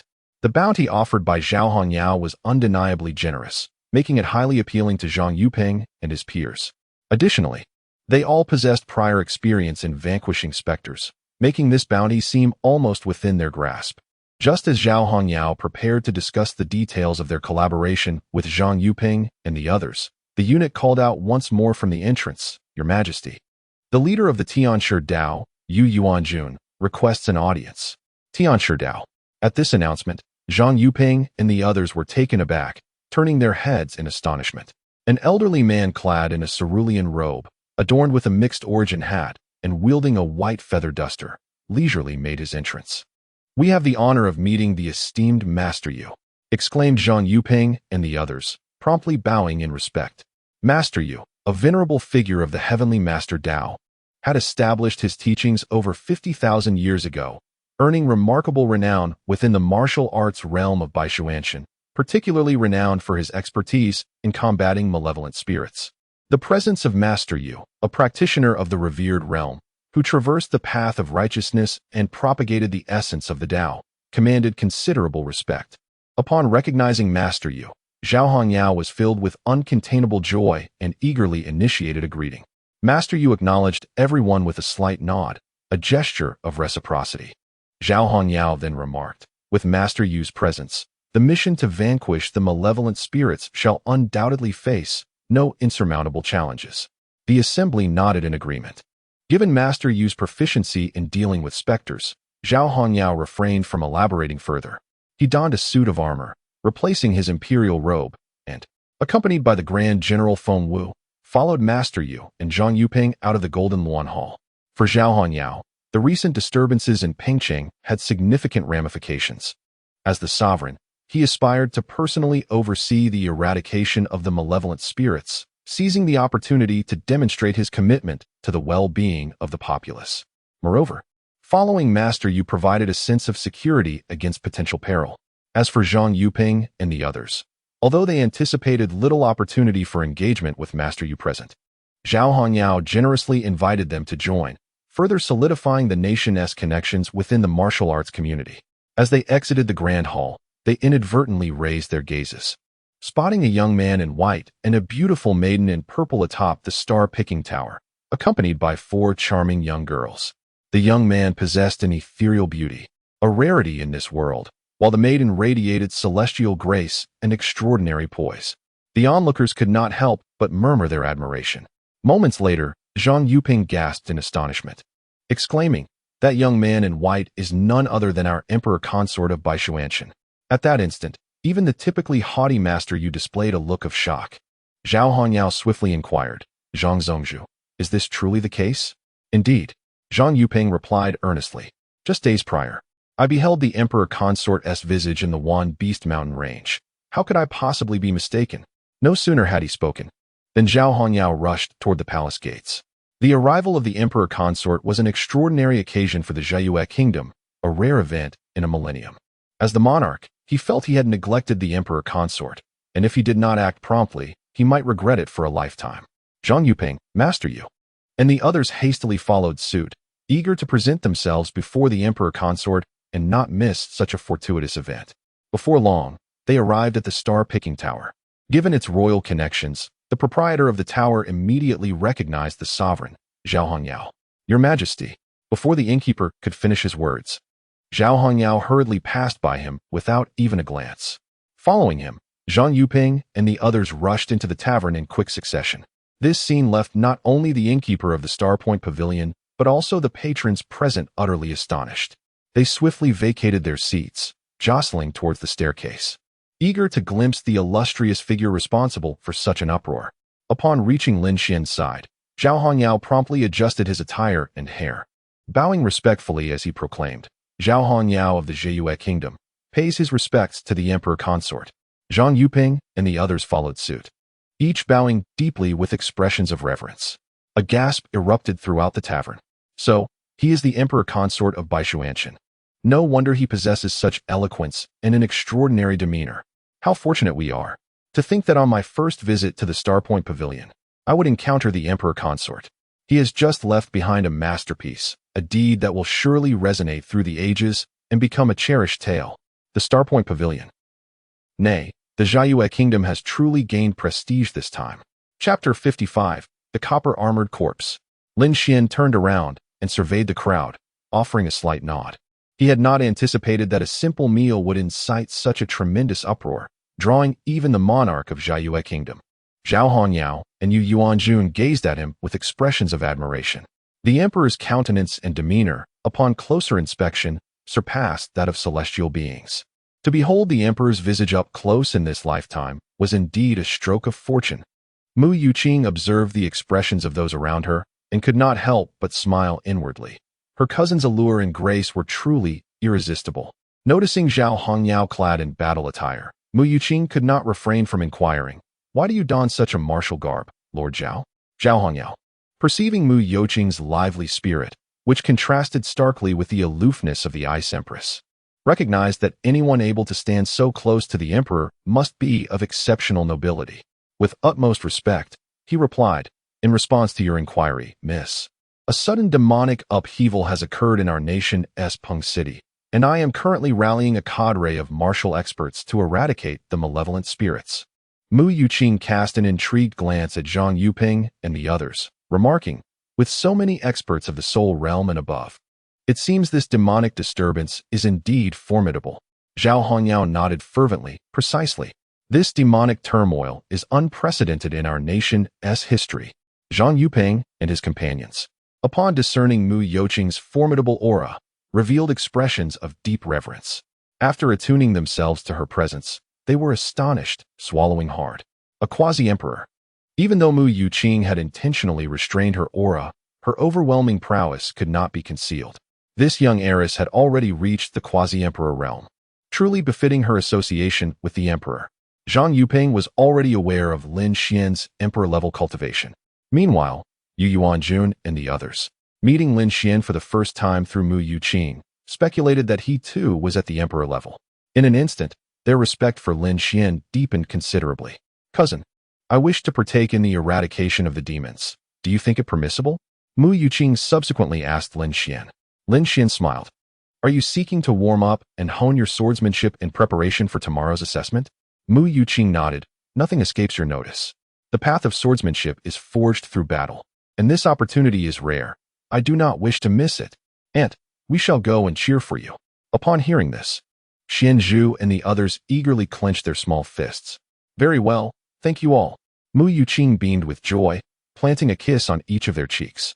Observing the little ones making plans with Mu Yuqing, Lin Xian could only chuckle helplessly and decided to accompany them to Peng City. However, when they were still 10 miles away, Lin Xian halted the progress of the little girls. He resolved not to let them approach Peng City too closely. Firstly, the city was suffused with malevolent energy and echoed with wails, which might easily frighten the girls. Secondly, in Lin Xian's view, with the presence of the quasi-empress Mu Yuqing and the renowned demon-slaying expert Yu Yuanjun, mere county-level malevolent spirits would hardly pose a significant challenge. Thus, he determined to support Mu Yuqing from a safe distance. After parting ways, Lin Xian led the children to a nearby grove for some amusement. Meanwhile, Mu Yuqing and Zhao Hongyao hastened their journey toward Pengcheng. Before long, they arrived at the gates of the city. Raising their heads, they beheld a shroud of ominous darkness enveloping the entire Pengcheng. A chilling, blood-curdling wind, laden with an unbearable stench, rushed toward them. Zhao Hongyao could not help but swallow hard. It appeared that the situation was far graver than he had imagined. Pengcheng was relatively small, housing approximately 30,000 inhabitants. The official reports Zhao had perused earlier indicated that there were at least 20,000 malevolent spirits within the city. However, the current scene suggested that the entire city might have succumbed to ruin. Otherwise, such a terrifying aura of malevolence would not permeate the air.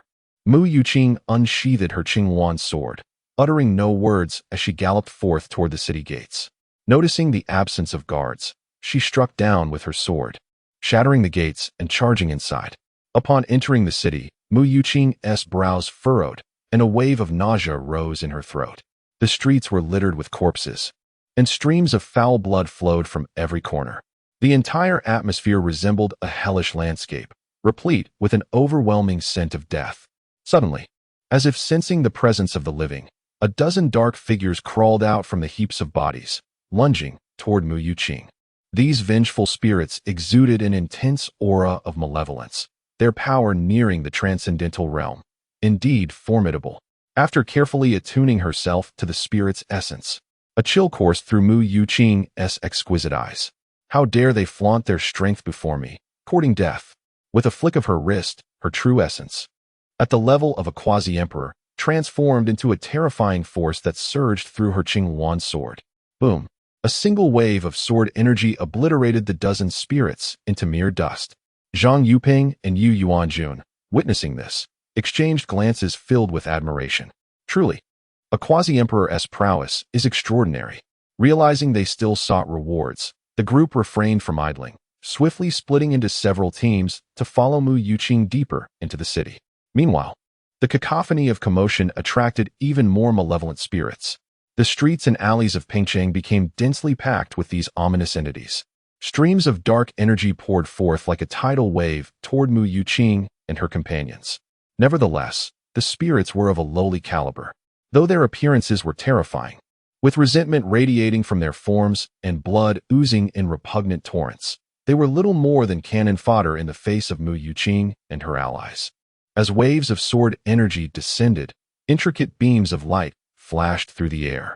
Within the span of a mere incense stick's burning, they had vanquished nearly 40 to 50,000 spirits. It seemed the entire city had indeed fallen. Zhao Hongyao sighed at the sight. Feng Wu shook his head, remarking, "At this juncture, we can only sever a limb to save the body. Sacrificing Pingcheng to save the nation is our only recourse." Zhao Hongyao nodded in agreement. "Fortunately, we have the princess with us.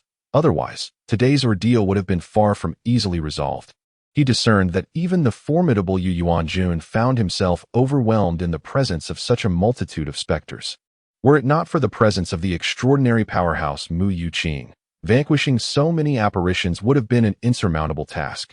A piercing howl erupted, infused with an unparalleled ferocity, causing a slight tremor in the eardrums of those present. A colossal, dark blue-black figure crashed through the wall ahead, barreling towards Mu Yuqing. As the onlookers focused their gaze, they could not help but gasp in trepidation. The figure bore a humanoid shape, yet stood significantly taller than an average person. Its bronze-hued skin was marred with fissures, and its 4 elongated fangs protruded menacingly like sharpened canine teeth. Yet, this was not the most terrifying aspect. The sheer intensity of this creature's aura was already teetering on the pinnacle of the divine soul realm. "Is this also a specter?" Mu Yuqing inquired with curiosity. After a moment of contemplation, Yu Yuanjun's gaze flickered with trepidation. "Indeed, it is a specter, yet it is a copper-armored corpse, 100-fold more formidable than the usual specters." Chapter 56. Joy is truly ubiquitous. The copper-armored corpse. Upon hearing this novel term, Mu Yuqing and her companions were visibly perplexed. Yu Yuanjun elucidated.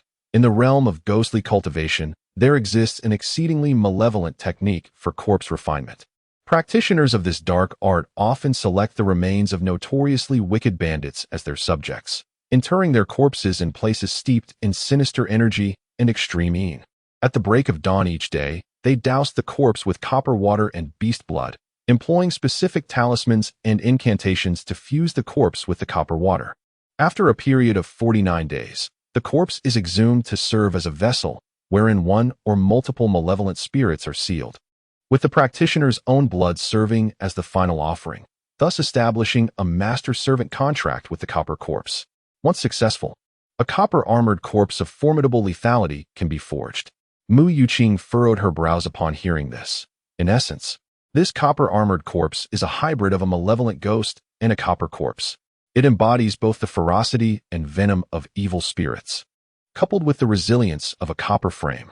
Yu Yuanjun nodded in affirmation. "Indeed, Your Highness. Hence, this copper-armored corpse is exceedingly difficult to confront, and those who refine such corpses possess terrifying strength. I surmise that the cultivator capable of creating this copper-armored corpse before us must be at least at the pinnacle of the esteemed realm." His words sent a chill down Zhao Hongyao and the others' spines. No wonder the chaos in Peng City escalated so rapidly. The hidden hand behind it possessed such formidable power. As the copper-armored corpse charged towards them, Mu Yuqing summoned every ounce of true essence within her, brandishing the Qinghuan sword and rushing forward. "No matter what, I must slay this copper-armored corpse." With the Phoenix Cry sword technique, a resplendent beam of sword light erupted. With astonishing speed, she struck the copper-armored corpse upon its forehead. Clang! A jarring shockwave reverberated through her hand, causing Mu Yuqing's grip to tingle slightly. Such thick skin! Mu Yuqing was taken aback, as were Yu Yuanjun and the others behind her. Even a strike from a quasi-emperor level could not vanquish this copper-armored corpse. It seemed they were indeed as formidable as the legends foretold. However, endowed with extraordinary talent and profound cultivation, Mu Yuqing found the challenge of battling this copper-armored corpse daunting yet not insurmountable. After more than a dozen exchanges, she gradually gained the upper hand. With her incisive sword techniques and the high-grade spiritual Qingluan sword in hand, she finally managed to cleave a gash in the copper-armored corpse's chest. Thereafter, she relentlessly targeted this opening, ultimately slicing through the copper corpse's hide. Boom! A resounding explosion echoed as Mu Yuqing channeled her true essence, causing the sword energy to erupt within the wound, violently splitting the corpse in two. She sheathed her sword and landed gracefully, her right hand, which had gripped the sword, trembling slightly. Gazing at the severed copper-armored corpse, she sighed deeply. Truly, it was an arduous battle. For her, the combat prowess of the copper-armored corpse was entirely formidable. Even with the cultivation of a quasi-emperor, it took over 100 rounds to deal with a single bronze-armored corpse. One can only imagine how formidable its defenses are, rendering it exceedingly difficult to defeat. From a distance, Yu Yuanjun and the others shared the same sentiment, observing Mu Yuqing's slight breathlessness. Everyone couldn't help but feel relieved that there was only one of these bronze corpses. Otherwise, not only would Peng City be in peril, but the entire Zhaiyue kingdom would also be at risk. Roar! Another thunderous roar startled the onlookers. Looking up, even Mu Yuqing gasped in astonishment. There, hundreds of feet away, a dozen bronze-armored corpses surged forth. And this was merely the beginning. In an instant, those bronze corpses rushing from even farther away gathered together, amounting to a staggering 100. Damn it! Is this meant to exhaust me to death? Mu Yuqing's delicate face turned slightly pale. Outside Peng City, in the woods, Lin Xian strolled leisurely with his 4 daughters. Oh, so many butterflies. Halfway through, Xianhan suddenly pointed ahead. There, amidst the trees, lay a clearing adorned with vibrant flowers, where swarms of butterflies flitted about, captivating the eye. Xianyu rushed forward, exclaiming, "I want to catch butterflies." She raised her small hands high, attempting to grasp one.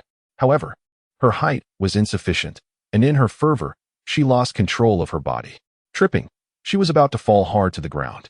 Seeing this, Lin Xian transformed into a gust of wind, catching the little girl in his arms. "Sweetheart, slow down, you almost fell. But if I don't fall, I want to be able to catch the butterflies." Xianyu retorted, her expression earnest. Lin Xian couldn't help but chuckle at her adorableness, shaking his head. "If you fall, you definitely won't catch any butterflies." Xianyu tilted her head, pondering, and concluded that her father made a valid point. "Father, how can we catch the butterflies then?" Xianzhu and the others gathered around, eyes brimming with excitement. Lin Xian, noticing their eagerness, understood their desire to play. However, attempting to catch them with bare hands would be futile. They needed nets, which were not available. Instantly, Lin Xian recalled the information from the Perfect Father tutorial and declared, "Father has a solution." He wandered into the nearby grass and, in a crevice of a rock, discovered a handful of white dragon beard grass. According to the tutorial, this grass was long and sturdy, often dried, and used as rope. In the wild, one could weave a simple net with it. By attaching a long branch, the children would have a tool to catch butterflies. Soon, Lin Xian set to work and, in no time, crafted 4 nets. "Father, what is this?" The little girls gazed at him with wide, curious eyes. Lin Xian affectionately smiled. "These are nets I've made for you. You can use them to catch butterflies." After briefly explaining the usage of the net to the children, Lin Xian distributed one to each of them. The little girls quickly grasped the concept and soon rushed towards the flower bushes with their nets. As they witnessed the butterflies fluttering in the air, they joyfully raised their nets high. Then, aiming at the butterflies, they swung their nets down with enthusiasm. Unfortunately, Xianzhu inadvertently placed her net over Xianyu's head, while she did the same to Xianhan. "Wow, I can't see anything," Xianyu exclaimed. "Xianxi, don't cover my head with the net," Xianhan cried out.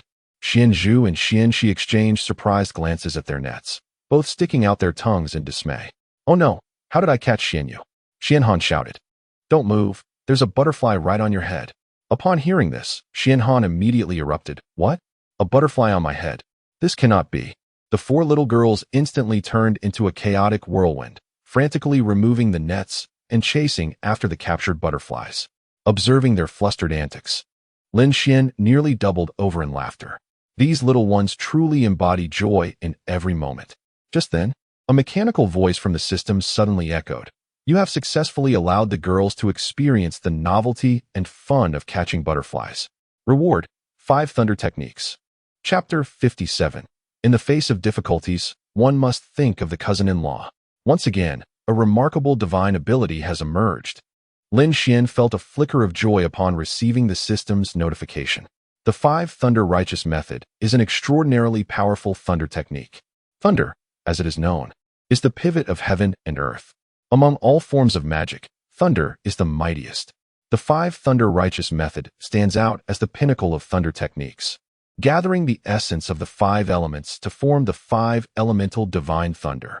With a mere gesture, it summons thunder, instilling awe across the world. Possessing the 5 Thunder Righteous Method is akin to wielding a supreme killing technique, with limitless power at one's fingertips. Ding! Do you wish to extract the reward? Yes. The 5 Thunder Righteous Method has been successfully extracted. In an instant, this divine skill merged with Lin Xian's being. As he felt the surging elemental thunder energy hidden within his organs, a satisfied expression graced his face. At that moment, the young girls had successfully captured butterflies. After playing for a while, Xianhan lifted her butterfly high. Dear butterfly, I have played with you enough. You may go now. Xianzhu also raised her hand, blowing gently at the butterfly to assist its flight. Xuanqi gazed at the butterfly in her hand and murmured, I truly hate to let you go, but I cannot allow you to perish in my grasp. With that, she too released the butterfly. Xianyu initially intended to secretly keep a butterfly for herself. However, witnessing her sisters liberate theirs, she felt compelled to do the same. After all, she too possessed a kind heart. Xianyu thought to herself, beaming with pride. Lin Xian observed his 4 daughters, each displaying such compassion, and smiled indulgently, nodding in approval. Cousin-in-law, just as Lin Xian was leading the children out of the woods, Mu Youqing's figure hurriedly appeared before him. Lin Xian cast a brief glance at her. At that moment, her delicate face was pale, reflecting signs of excessive exhaustion. Having broken into a sweat, her hair clung to her cheeks, exuding a sense of vulnerability that was hard to resist. Her thin dress clung closely to her form, accentuating her graceful curves.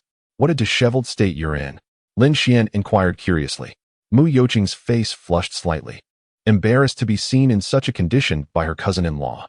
Taking a deep breath, she replied, the spirits in Peng City are not as simple as we had imagined. We encountered a formidable copper-armored corpse and found ourselves unable to fight back, ultimately having to flee in haste. As she spoke, Zhao Hongyao, Zhang Yuping, and Yu Yuanjun arrived before Lin Xian, equally disheveled. A copper-armored corpse? Lin Xian furrowed his brow at the mention. Indeed, Mu Youqing nodded. It is said to be a unique spirit formed from the fusion of malevolent entities and copper corpses, possessing extremely strong defenses. Even I would require hundreds of rounds to vanquish one. Lin Xian nodded slightly. The Xianzhu Heavenly Book encompasses myriad phenomena, containing secrets about the copper-armored corpse. According to reports, the copper-armored corpse is indeed an exceptionally rare specter. Its entire form is forged from bronze and iron, and attempting to confront it head-on is an arduous endeavor. Mu Youqing cast a worried glance at the 4 young maidens and remarked, Cousin, there are still dozens of copper-armored corpses and countless malevolent spirits in Pengcheng. If they were to pursue us, it would create a significant dilemma. We should depart promptly and devise a strategy to protect the children. Zhao Hongyao and the others nodded in agreement. Confronting the copper-armored corpses directly was undoubtedly an unwise course of action. However, as this thought crossed their minds, Zhao Hongyao and the others could not help but shake their heads. They turned their gazes toward Lin Xian, who appeared remarkably calm, seemingly regarding the copper-armored corpses as inconsequential. Zhang Yuping and Yu Yuanjun speculated that Emperor Fu's nonchalance might indicate he had a method to deal with the copper-armored corpses, given his profound strength as an imperial-level expert. Yu Yuanjun stepped forward and respectfully inquired, It seems that Emperor Fu is not in haste to leave. Might it be that he possesses a brilliant strategy for confronting the copper-armored corpses? At this query, Mu Youqing, who had been anxious, also looked toward Lin Xian. Indeed, Cousin had maintained an air of composure upon hearing the term copper-armored corpse, suggesting he had a plan in mind. Lin Xian smiled gently and replied, "Dealing with them requires little mental exertion. One merely needs to identify their weaknesses and deliver a decisive strike." Weakness? The eyes of the gathered crowd brightened with understanding. The fact that Emperor Fu had approached the matter in such a manner indicated that he indeed had a strategy for confronting the copper-armored corpses. Lin Xian continued, "The copper-armored corpse boasts formidable external defenses, which is its strength. However, the spirit sealed within is merely a spectral entity, exceedingly fragile, and thus its weakness." The crowd nodded in silent agreement, recognizing the truth in his words. Suddenly, without further inquiry, a wave of violent, ghostly energy surged from behind. A copper-green copper-armored corpse with a gaping, menacing maw lunged toward them. The group felt a jolt of fear and hurriedly pressed closer to Lin Xian, who, at that moment, appeared as a sanctuary, providing them with their only sense of safety. "My dear ones, turn your heads away. Do not gaze upon this grotesque creature," Lin Xian gently instructed, raising his right hand to invoke the Five Thunder technique. With a deafening roar, a bolt of lightning streaked across the clear sky. 100-foot-long crimson lightning bolt, exuding an earth-shattering force, struck the crown of the copper-armored corpse. A plume of black smoke billowed forth, and the once ferocious copper-armored corpse immediately collapsed to the ground, motionless. The Thunder Technique. My heavens, that is the authentic Five Thunder Technique. Yu Yuanjun exclaimed in astonishment.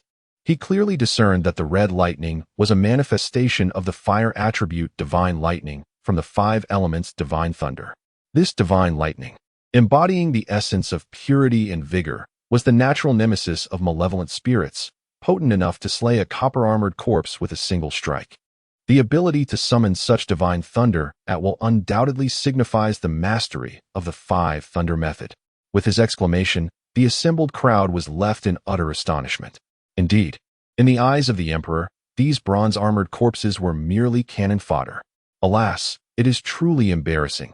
Despite our considerable efforts, we could not vanquish the malevolent spirits. And ultimately, we must rely on the emperor to intervene. Zhang Yuping, Feng Wu, and others felt a mixture of reverence and admiration for Lin Xian in that moment. Mu Yuqing silently nodded her head, realizing that in her moment of impatience, she had forgotten that her cousin's husband was an enigmatic powerhouse. Clearly, in the face of future challenges, she must remember to consider her cousin's husband more thoughtfully. "Emperor, please lend your strength to restore peace to Pengcheng." Zhao Hongyao stepped forward respectfully, stating, the emperor's prowess was more than sufficient to quell this chaos of spirits with ease. Lin Xian nodded, having also intended to eradicate these phantoms entirely. He then ascended into the air, his white robe billowing as he hovered 100 feet above. Raising his long, fair fingers, he formed a mysterious red seal. "Go." Lin Xian cast the seal towards the direction of Pengcheng. Within a few breaths, a dark crimson thundercloud, spanning 100 miles, suddenly materialized above Pengcheng. Within the thundercloud, countless red lightning bolts roared incessantly, creating a tremendous spectacle. Boom! Subsequently, the thundercloud unleashed a torrent of terrifying red divine thunder, akin to a dam bursting. As these divine bolts rained down upon Pengcheng, they were soon followed by deafening explosions. Witnessing this, Zhao Hongyao and the others could not help but gaze up at the white figure suspended in the air, feeling their admiration and awe swell within them like an unceasing river. Chapter 58. What great power is this? In the northern expanse of the Jiayue Kingdom, spanning 3 million miles, lies a secluded valley, beneath which rests the formidable Yuguizong. At this moment, within a clandestine cave of Yuguizong, a flickering crimson light illuminates the darkness. Hundreds of blood-red beams, akin to serpents, converge from the void. The one orchestrating this gathering of energies is none other than Zhao Liwen, the master of Yuguizong. Suddenly, with a resounding crack, the first blood-red beam severed. Zhao Liwen furrowed his brow. Has the copper-armored corpse been vanquished? The crimson light he held was a blood contract binding him to the copper-armored corpse. Regardless of the distance, he could manipulate it through this blood connection. The severance of the light signified the demise of the corresponding copper-armored corpse. Zhao Liwen soon relaxed his brow, a cold smile creeping across his lips. With over 100 copper-armored corpses at my command, the loss of one is trivial. He speculated that the Jiayue kingdom must have expended considerable resources to eliminate this single corpse.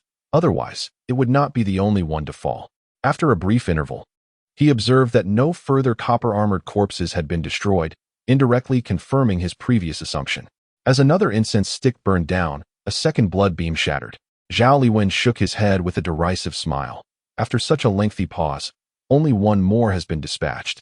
Zhao Hongyao, indeed you are a feeble ruler.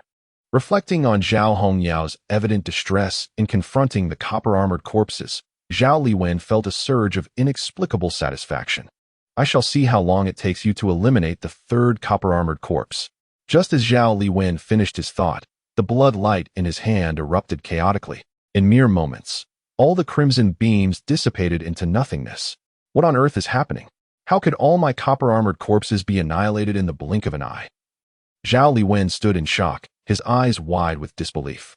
He sensed that Zhao Hongyao had summoned an unparalleled master. For even he, the peak master of Yuguizong, could not eradicate over 100 copper-armored corpses in such a brief span. The assailant must possess either terrifying power or be an extraordinary ghost cultivator. Zhao Liwen could not suppress his curiosity. Whichever possibility it may be, it posed a significant challenge. At that moment, a dark silhouette appeared before him.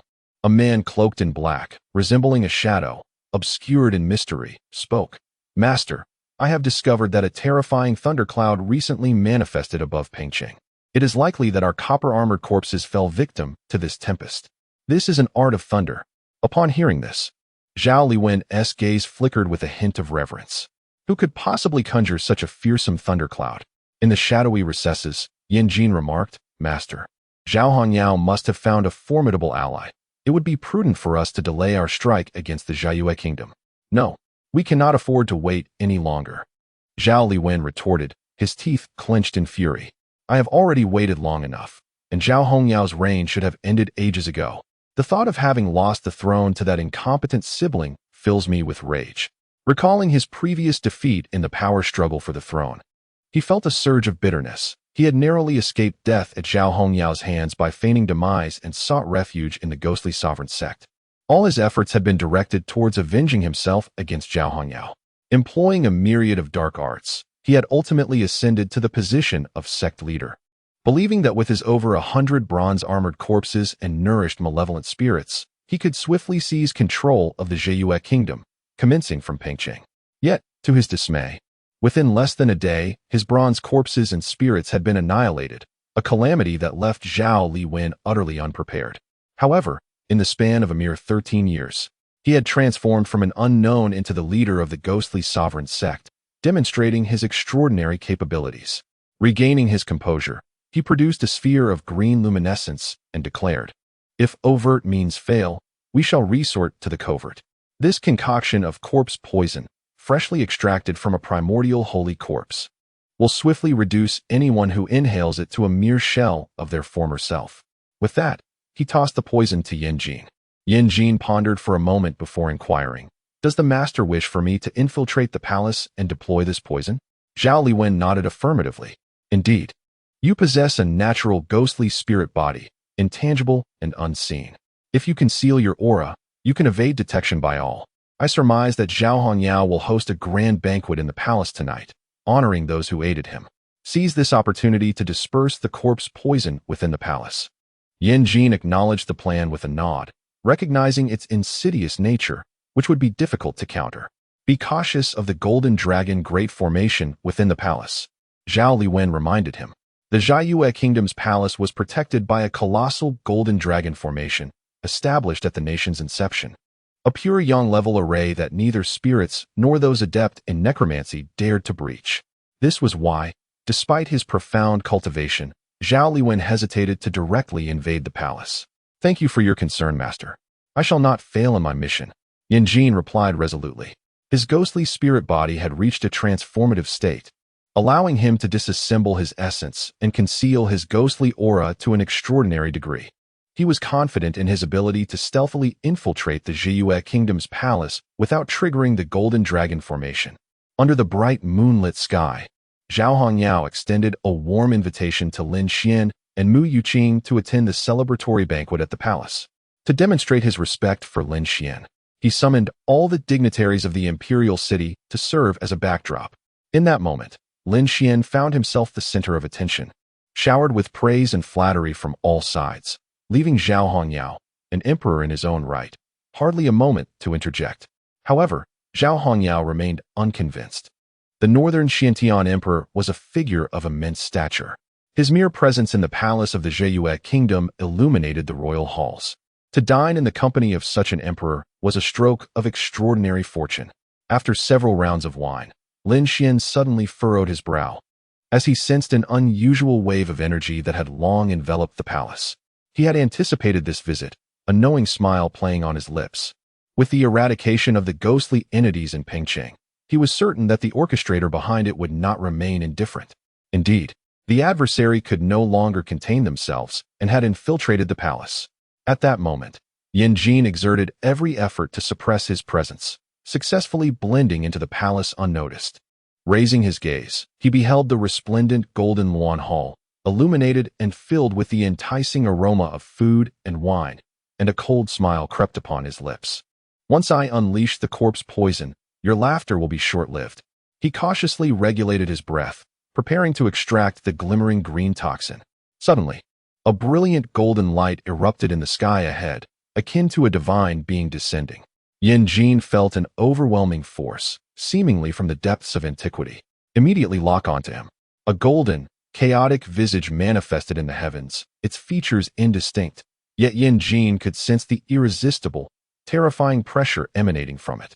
Good heavens! Could Zhao Hongyao have summoned a celestial being for assistance? At that moment, regret flooded Yin Jin for intruding so boldly. Before he could react, a voice resonated through the air. Ah, merely a ghostly spirit. No wonder you are so sneaky. In an instant, a colossal golden hand materialized, seizing Yin Jin and engulfing him in the void. Moments later, as Yin Jin regained his senses, he found himself bound by divine power.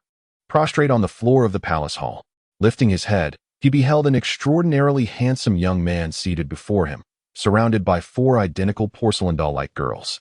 So youthful, yet so powerful. Who was this formidable being? Faced with Lin Xian, Yin Jin was gripped by an overwhelming terror. Chapter 59. Someone is about to face misfortune. Yin Jin suddenly materialized at the center of the grand hall, instantly drawing the attention of all present. Zhao Hongyao and others were taken aback. How could such an enigmatic figure appear out of nowhere? The crowd quickly turned their gaze towards Lin Xian and suddenly understood. It must be the emperor's consort who had employed some arcane technique to summon him into the hall. Yin Jin, trembling, spoke. My lord. Zhao Hongyao interjected sternly.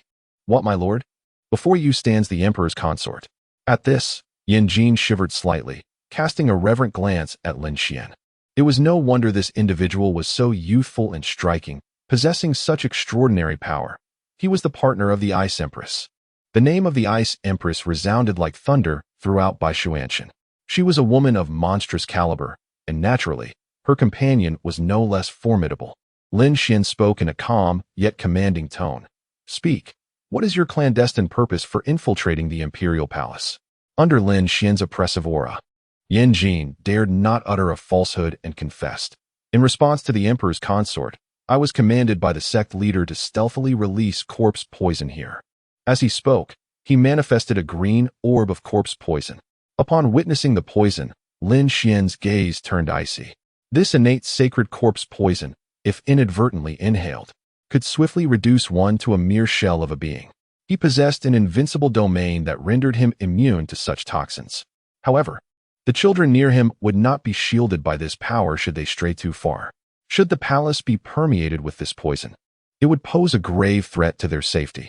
Setting aside the children, Mu Yuqing and the others present were innocent as well. The consequences of their infection would be dire. Even if he could concoct a miraculous elixir to save everyone, it did not absolve the perpetrator of their transgressions. With this thought, the previously tranquil heart of Lin Xian surged once more with intense murderous intent. He was a man who preferred a laid-back existence, often reluctant to intervene in matters. However, should anyone dare to threaten his daughters or those close to him, they would become his mortal adversaries.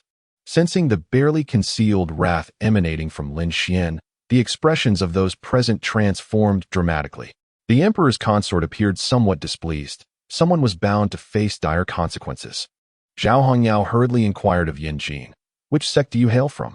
Why resort to such nefarious deeds?" Lin Xian's demonic presence exerted a formidable pressure on the ghostly Yin Jin. With just a slight intensification of his aura, Yin Jin was pinned to the ground, utterly immobilized. Yin Jin understood this as a warning from the emperor's consort. Utter even a single erroneous word, and he would be reduced to ashes. In response to the emperor's consort, "I hail from the Ghost Control sect, led by Zhao Liwen." Upon hearing the name Zhao Liwen, Zhao Hongyao and the other dignitaries in attendance paled in shock. It turned out that Zhao Liwen had not perished. He had instead risen to become the leader of the Ghost Control sect. Yin Jin continued, "Zhao Liwen harbors resentment for having lost the throne 13 years ago and schemes to forge copper-armored corpses to lead his disciples in invading the Jiayue kingdom. Today, witnessing the complete annihilation of the copper-armored corpses, he devised a nefarious scheme to unleash chaos upon the entire imperial palace, aiding him in the pursuit of his ambitions." Upon hearing this, Zhao Hongyao was incensed, striking his thigh in frustration. "You, Zhao Liwen, have resorted to such ruthless malice to avenge past grievances. You have already brought calamity upon the 300,000 citizens of Pengcheng. Do you truly desire to transform the entire Jiayue kingdom into a hellish realm? Zhao Liwen, it is no wonder that the late emperor refused to bequeath the throne to you. He discerned long ago that you are a man of brutality." The assembly of dignitaries present was equally outraged. Rumors had it that the ghostly cult was among the top 10 ghostly sects of the northern Xinjiang, with over 100,000 spirit practitioners under its banner. The actions of Zhao Liwen were utterly inhumane. The crowd shuddered at the thought. The 10,000 ghostly practitioners of the ghostly cult were highly skilled. Had the emperor's consort not fortuitously arrived today, it was uncertain whether they would survive the night. Lin Xian drained the last sip of wine from his cup and turned to Mu Yuqing. "Please entertain the children for a while." Mu Yuqing nodded obediently. Sensing a flicker of anger within Lin Xian, and naturally understood his intentions. "Dear ones, father has some matters to attend to, but will return shortly." Lin Xian then gazed affectionately at his daughters, his face adorned with a tender smile. Yes, father need not worry. We shall behave." The little girls, their cheeks stuffed, looked up with wide, innocent eyes. Lin Xian smiled softly and silently cast a formidable defensive array around the imperial palace. Once finished, he cast a cold glance at Yin Jin before disappearing from the grand hall. In the valley where the ghostly cult resided, above the Blackwater pool, Lin Xian hovered in the air, surveying the scene below.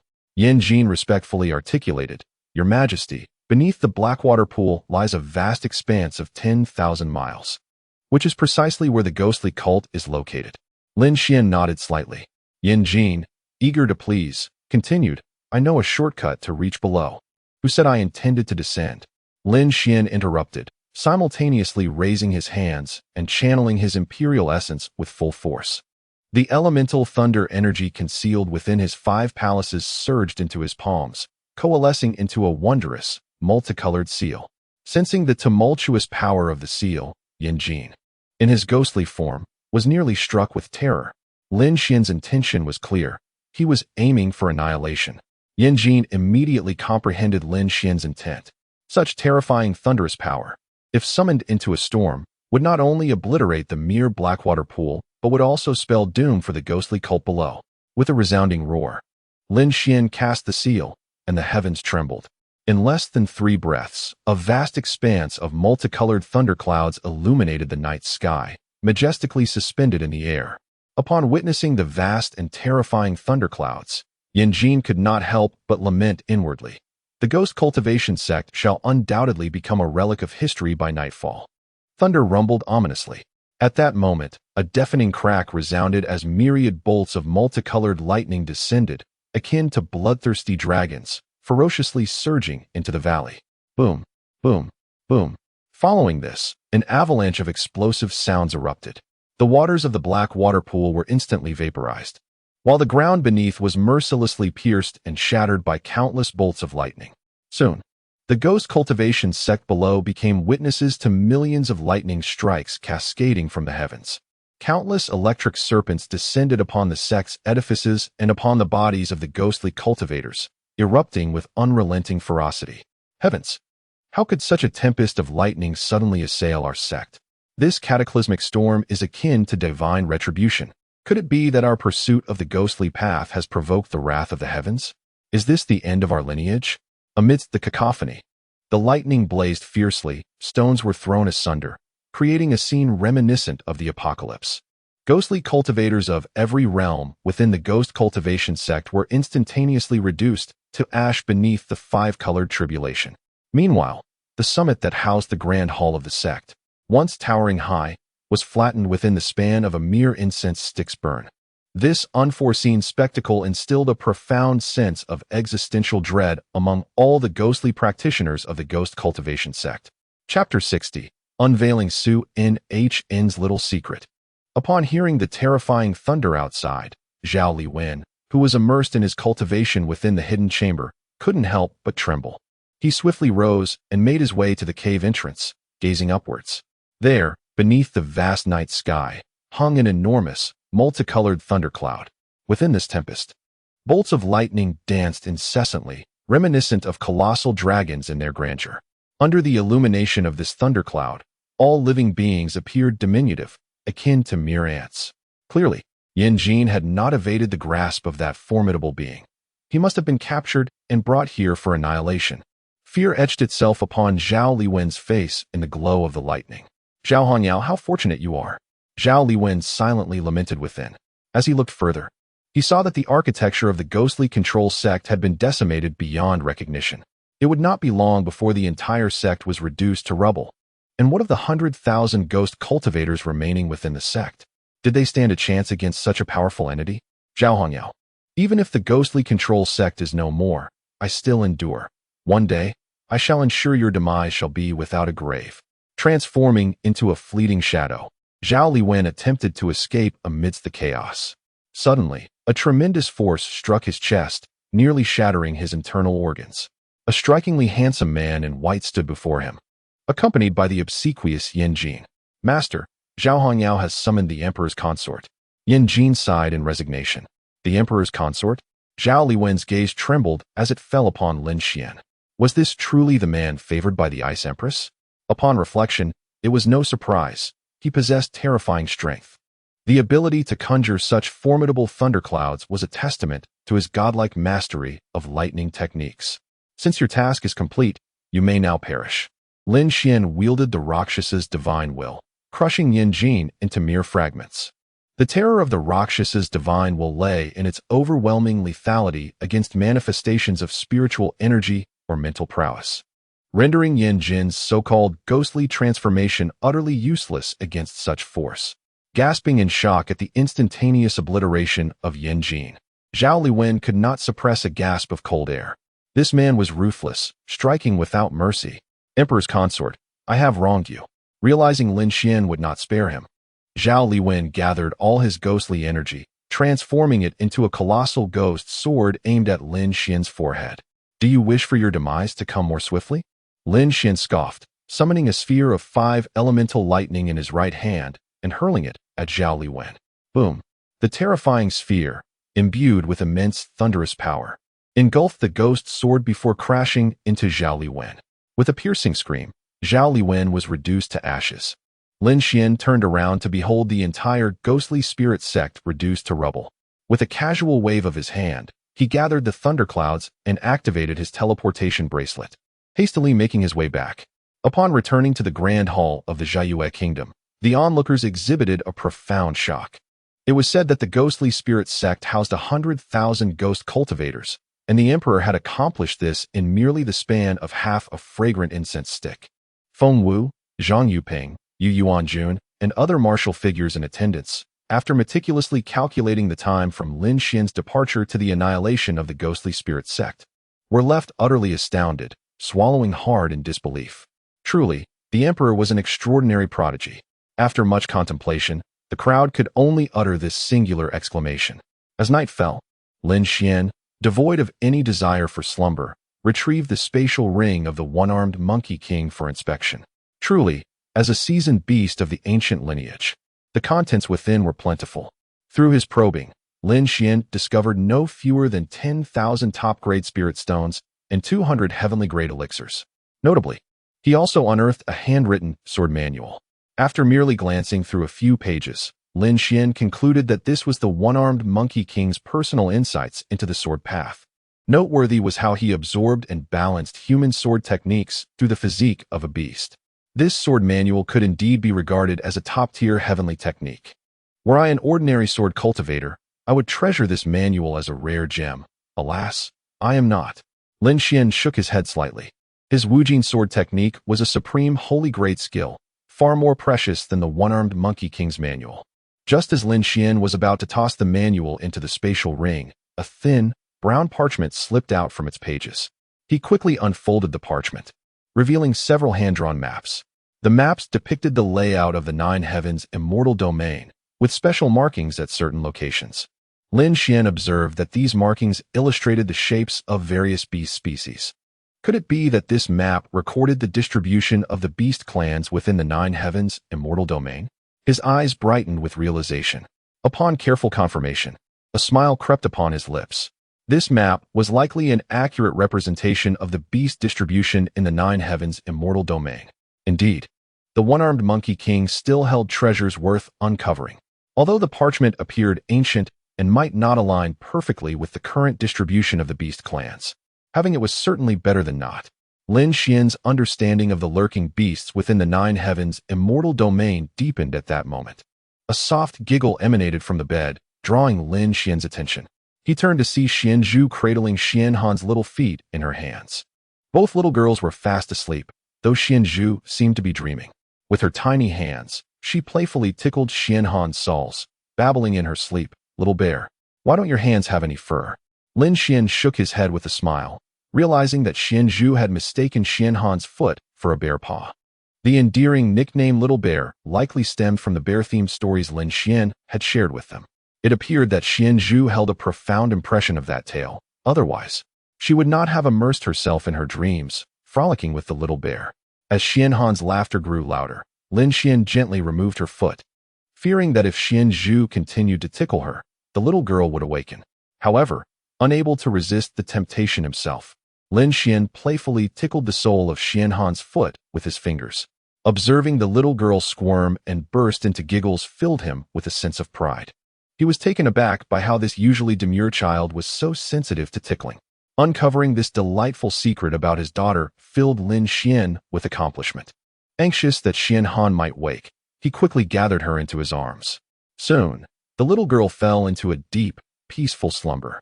Thus, the night passed quietly. The following morning, Lin Xian, accompanied by Mu Yuqing and the children, departed from the imperial palace of Jiayu Kingdom, heading towards the Taichu sacred land. In the Dongyuan heaven, the Dongyuan Emperor, Kong Qingtsong, who presided over 300,000 realms, resided within the Heavenly Origin Palace. At that moment, in the rear palace of the Heavenly Origin Palace, Kong Qingtsong was reveling with a beautiful young woman of about 20 in his embrace. Shortly thereafter, Kong Qingyu hurriedly entered. Casting a glance at his father and the newlywed consort Du Yuru in his arms, Kong Qingyu furrowed his brow and said, "Father, I have just received news that the grand leader of Beixian Heaven, Ruo Ying, has come to the Tianqing Kingdom to abduct people. The monarch and prince of Tianqing Kingdom were beaten mercilessly for attempting to intervene." Chapter 61. No wonder today is so extraordinary. What? The words of Kong Qingyu jolted Kong Qingtsong and Du Yuru from their stupor. The monarch and crown prince of the Tianqing Kingdom, who had been vanquished, were none other than Du Yuru's brother and nephew. Both Du Yuru and Kong Qingtsong were consumed with an anger that threatened to erupt. The audacity of Bei Xiantian Ruoying was staggering. "Release Du Yuru," Kong Qingtsong declared, rising to his feet. His formidable imperial cultivation unleashed a powerful pressure capable of rending space itself, causing the air within a 10-mile radius to tremble violently. Du Yuru had long informed Kong Qingtsong about the affairs concerning Prince Du Junming of Tianqing and Prince Wu Siyu of Zhangyue. Kong Qingtsong had refrained from taking action, intending to allow the Tianqing Kingdom to detain Wu Siyu for a few days, thereby sending a clear message to Bei Xiantian. Little did he expect that before he could order Wu Siyu's release, Ruoying would storm into the Tianqing Kingdom, even injuring his esteemed father-in-law. Kong Qingyu's gaze turned icy. "Father, if Ruoying had not received orders from Dong Huangzhou, she would not dare to be so brazen."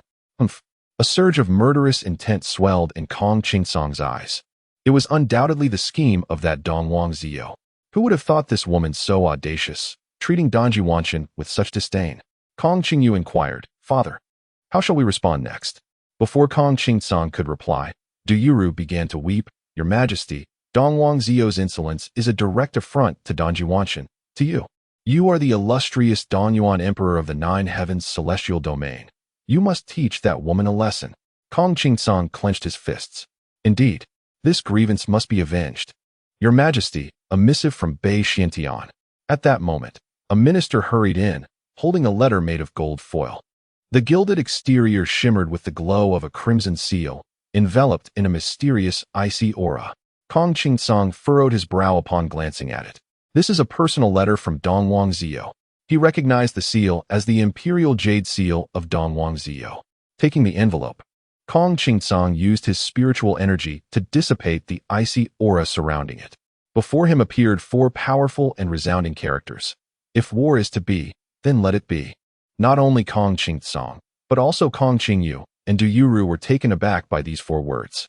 Dongwang Ziyou was issuing a fierce challenge.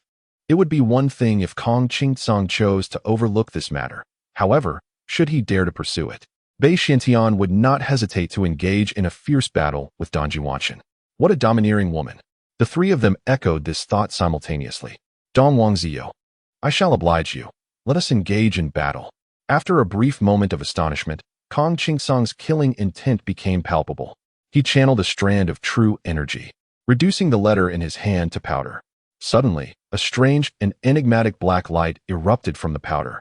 After carefully sensing it, Kong Qingsong and Kong Qingyu were both taken aback. Demonic energy. How could Dongwang Ziyou possess demonic energy? Kong Qingsong comprehended the truth within this letter. Dongwang Ziyou had sealed a trace of demonic energy, intending to reveal that she, Dongwang Ziyou, was not only cultivating immortality, but also delving into the dark arts. Historically, immortals and demons cannot coexist. No matter how gifted an individual may be, it is impossible to cultivate both paths simultaneously. However, the presence of demonic energy intertwined with her profound ice aura unmistakably indicated her dual cultivation of both realms. If my assumptions are correct, Dongwang Ziyou must have acquired the demonic techniques from the kingdom of 10,000 demons. By sending me this letter, she is subtly revealing a portion of her cards, hoping to instill caution in me. To cultivate both immortality and demonhood is indeed a remarkable talent and immense bravery. A sinister smile crept across Kong Qingsong's face. Kong Qingyu, recalling the woman he once admired, felt a surge of resentment towards Dongwang Ziyou's refusal, knowing her extraordinary capabilities. Father, what shall we do now? Kong Qingsong suddenly erupted into laughter, stating, Since Dongwang Ziyou ascended to the throne, it was destined that I would confront her. Since she practices both paths, let her take her time to cultivate. I possess the patience to wait. He refrained from mentioning the absolute taboo technique of the Donyuan imperial clan, the devouring heavenly art, which forcibly consumes an opponent's cultivation. If Dongwang Ziyou, with her monstrous talent, were given time, she would undoubtedly achieve a terrifying level of power that could astonish the Nine Heavens immortal domain. At that moment, if Kong Qingsong could find an opportunity to absorb Dongwang Ziyou's cultivation, he would undoubtedly become the strongest in the Nine Heavens immortal domain. With Donyuan's power, he could, riding this favorable wind, annex Beixian Heaven, and even the entirety of the Nine Heavens immortal domain would be within reach. Thus, Kong Qingsong reminded himself that great achievers do not sweat the small stuff. He would endure this moment of indignation, and once his devouring heavenly art reached perfection, he would first utilize the allies from Nanshan Heaven to devour Beixian Heaven. Then, one by one, he would dismantle and consume the entire Nine Heavens immortal domain. It seemed that Father already had a brilliant strategy to deal with Dongwang Ziyou. Kong Qingyu was not foolish enough to believe that his father could be intimidated by her.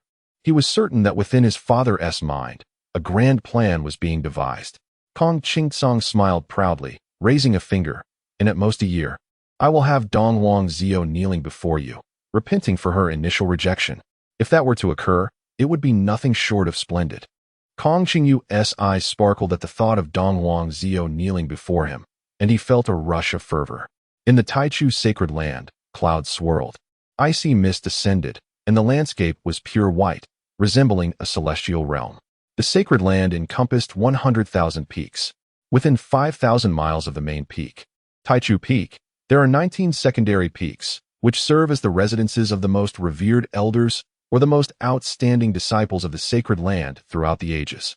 In other words, the ability to reside atop these 19 secondary peaks signifies an exalted status, second only to one among a multitude in the entire sacred land. For over 1,000,000 years since its establishment, only 10 true disciples have been granted the honor of living on these secondary peaks. Among them is Lin Ruofei, the current elder brother of the sacred land. As the morning sunlight streamed into Lin Ruofei's chamber, it accentuated his extraordinary beauty, lending him an ethereal grace. Among the vast waters, I shall only take a single ladle. You, Mu Yuqing, today I shall make my feelings known to you. After meticulously grooming himself, Lin Ruofei donned a pristine white robe, exuding elegance. He seated himself at his writing desk and penned a letter, intending to seize the opportunity presented by Mu Yuqing's visit to the sacred land for an assessment to deliver his heartfelt message. The letter contained his confession of love for Mu Yuqing, who had captivated his thoughts ever since her arrival at the sacred land at the tender age of 10. Over the years, having witnessed her transformation from a young girl into a graceful goddess, Lin Ruofei found himself unable to contain his emotions.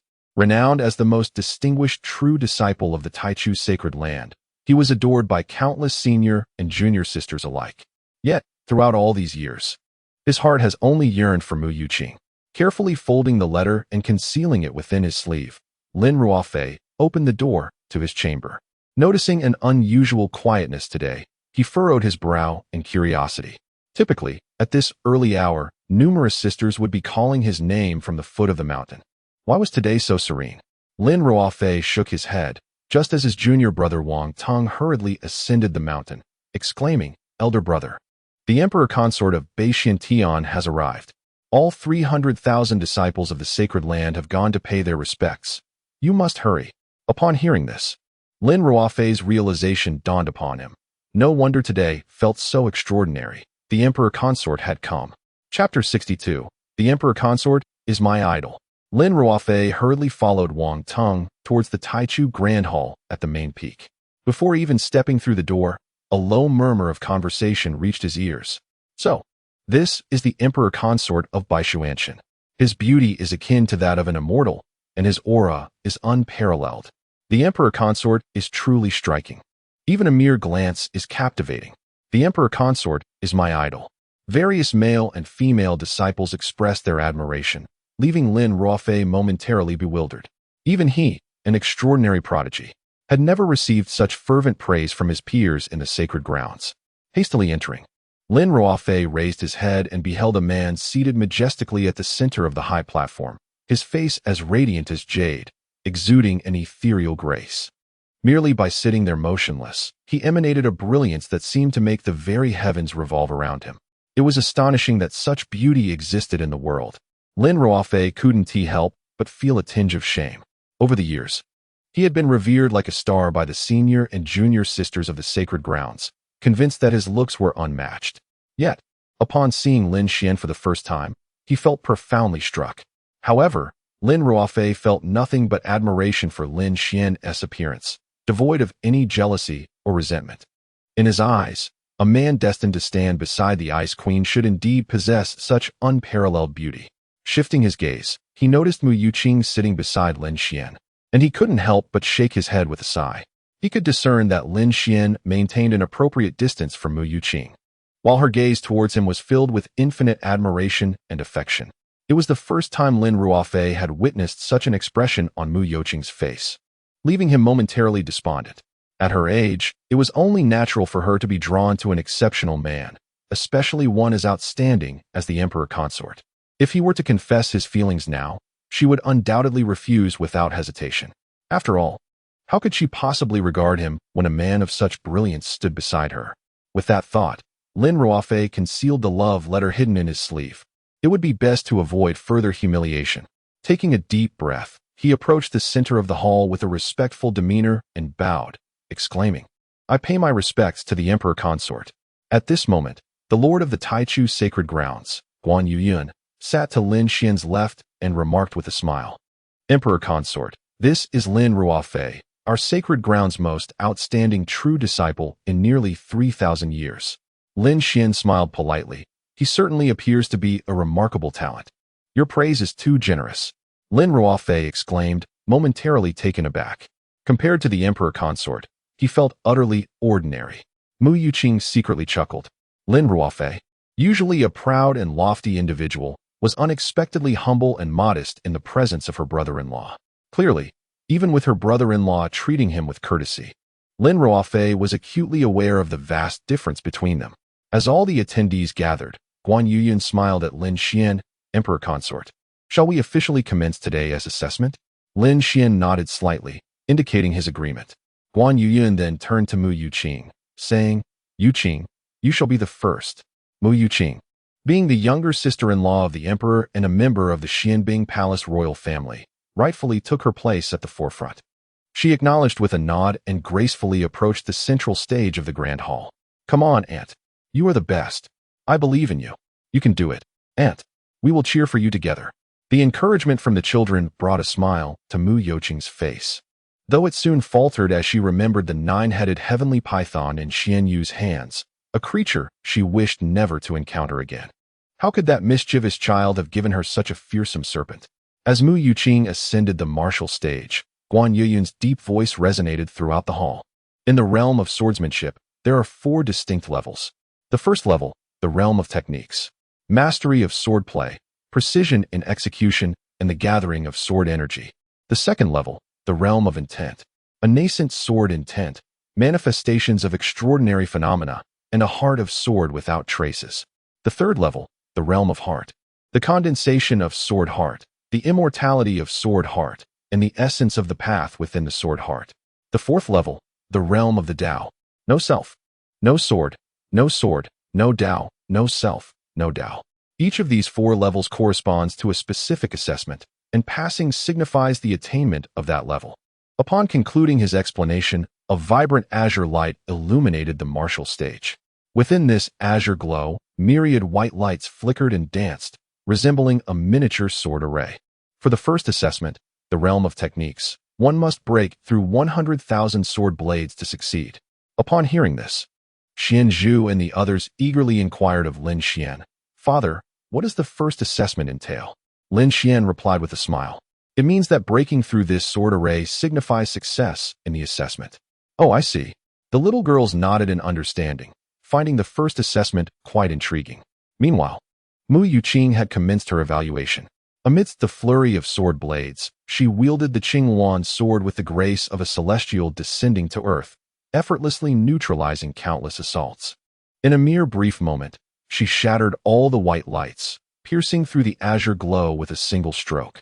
With a resounding boom, the azure light erupted, and the sword array dissipated. Guan Yuyun nodded in satisfaction, declaring, First assessment, passed. Yay, and is amazing. The 4 little girls danced about, showering Mu Yuqing with cheers, their adorable antics endearing them to everyone present. Once they settled down, Guan Yuyun continued, Next, the second assessment, the realm of intent. One must manifest intent as a sword and strike a target 1,000 miles away to succeed. A mysterious golden light enveloped the martial stage. In an instant, Mu Yuqing's surroundings transformed, as if the very fabric of her world had been reshaped. The golden light rippled like water, creating an ethereal atmosphere. In this new realm, Mu Yuqing seemed to be entering an entirely different world. Father, is Aunt trapped? She asked anxiously. Lin Xian shook his head. She is not trapped, rather. The space around her has undergone a transformation. This enigmatic space, seemingly diminutive, is, in truth, vast, reminiscent of the concept of shrinking distances. Upon hearing this, Xianzhu nodded in understanding. Thus, in this realm, objects that appear close to one's aunt are, in reality, quite distant. Astute. Lin Xian affectionately ruffled her little head, explaining that this is a temporal and spatial formation. Oh, Xian Shi, Xian Han, and Xian Yu truly grasped the concept. In the midst of their conversation, a small orb of white light materialized before Mu Yuqing. This orb circled her at an astonishing speed, yet, according to the formation she inhabited, It was at least 1,000 miles away. The essence of intention transformed into a sword. Mu Yuqing needed to manifest her sword intent into sword energy to shatter this white light. After a brief moment of introspective meditation, a verdant glow coalesced upon her delicate, jade-like finger. Go. In a flash, Mu Yuqing extended her finger, launching the sword energy. Bang! The white light was struck with precision, vanishing into nothingness. Hooray! Aunt has succeeded once again. The little girls erupted in jubilant celebration, even performing a butterfly dance together, flitting about like 4 adorable butterflies in flight. Their charming and delightful demeanor captivated the admiration of the over 30,000 spectators present.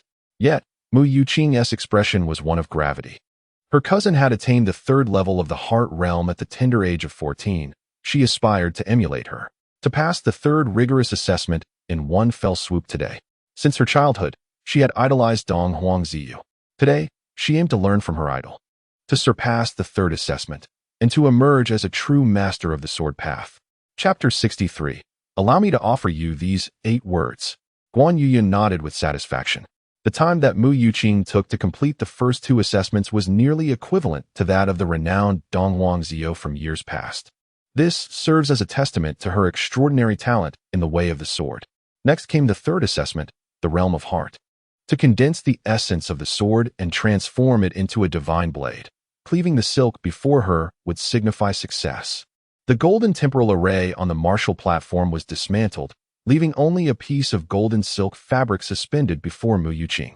This fabric appeared remarkably delicate, floating in the air with the grace of rippling water. However, for those present, this challenge proved exceedingly arduous. Even Lin Ruofei found himself repeatedly faltering at this stage. After practicing for a full 300 years within the Taichu sacred land, he had yet to pass any of the 4 assessments. Thus, even he could not help but feel an undercurrent of anxiety. Would Yuqing manage to surmount this hurdle? Mu Yuqing gazed intently at the silk before her. Gradually, she closed her eyes, immersing herself wholly in the way of the sword. Her hands came together, beginning to gather her mental focus. The so-called realm of heart is the heart sword. It is forged upon the foundation of one's primordial spirit, with mental fortitude serving as the whetstone for the sword, capable of severing the primordial spirit. The condensation of the heart sword necessitates not only a formidable primordial spirit and mental prowess, but also the ability to withstand immense physical pressure. Furthermore, after forming the heart sword, she must cleave the silk before her. This is akin to merging the intangible force of mental energy with the tangible essence of sword aura. The difficulty is unimaginable. Consequently, Mu Yuqing dared not exhibit the slightest negligence, exerting all her strength to condense the heart sword. Golden light flickered from her hands, transforming into a thick, liquid luminescence that shaped itself into the form of a sword hilt in accordance with her will. Guan Yuyan, Lin Ruofei, and others silently nodded in acknowledgement. To be able to swiftly condense the hilt of the heart sword, Mu Yuqing indeed possessed remarkable talent. Alas, in the blink of an eye, the heart sword in Mu Yuqing's hands shattered. At this moment, her delicate face turned pale, beads of sweat trickling down her forehead. Curse be it, she had barely formed the hilt when she failed. Frustration gnawed at her as she bit her silver teeth, shaking her head in resignation. She realized that the gap between herself and her cousin, the Empress, was indeed substantial. Resolving to focus anew, she concentrated intently on condensing the heart sword for a second attempt. However, due to the immense drain of her mental energy from the first attempt and her physical fatigue, she found herself incapable of forming even the hilt this time. She then forcibly endeavored a 3rd and 4th attempt, both culminating in failure. Sigh. Mu Yuqing felt her entire body weaken, shaking her head in despair. It was far too difficult. Truly, it was exceedingly challenging. Guan Yuyan, witnessing her plight, also shook his head in helplessness. In nearly 10,000 years, only 2 individuals within the Taichu sacred land had successfully condensed the heart sword in a single attempt, passing the 3rd assessment. One of them was the current lord of the sacred land, and the other, of course, was the ancient empress, Dong Huangziyu.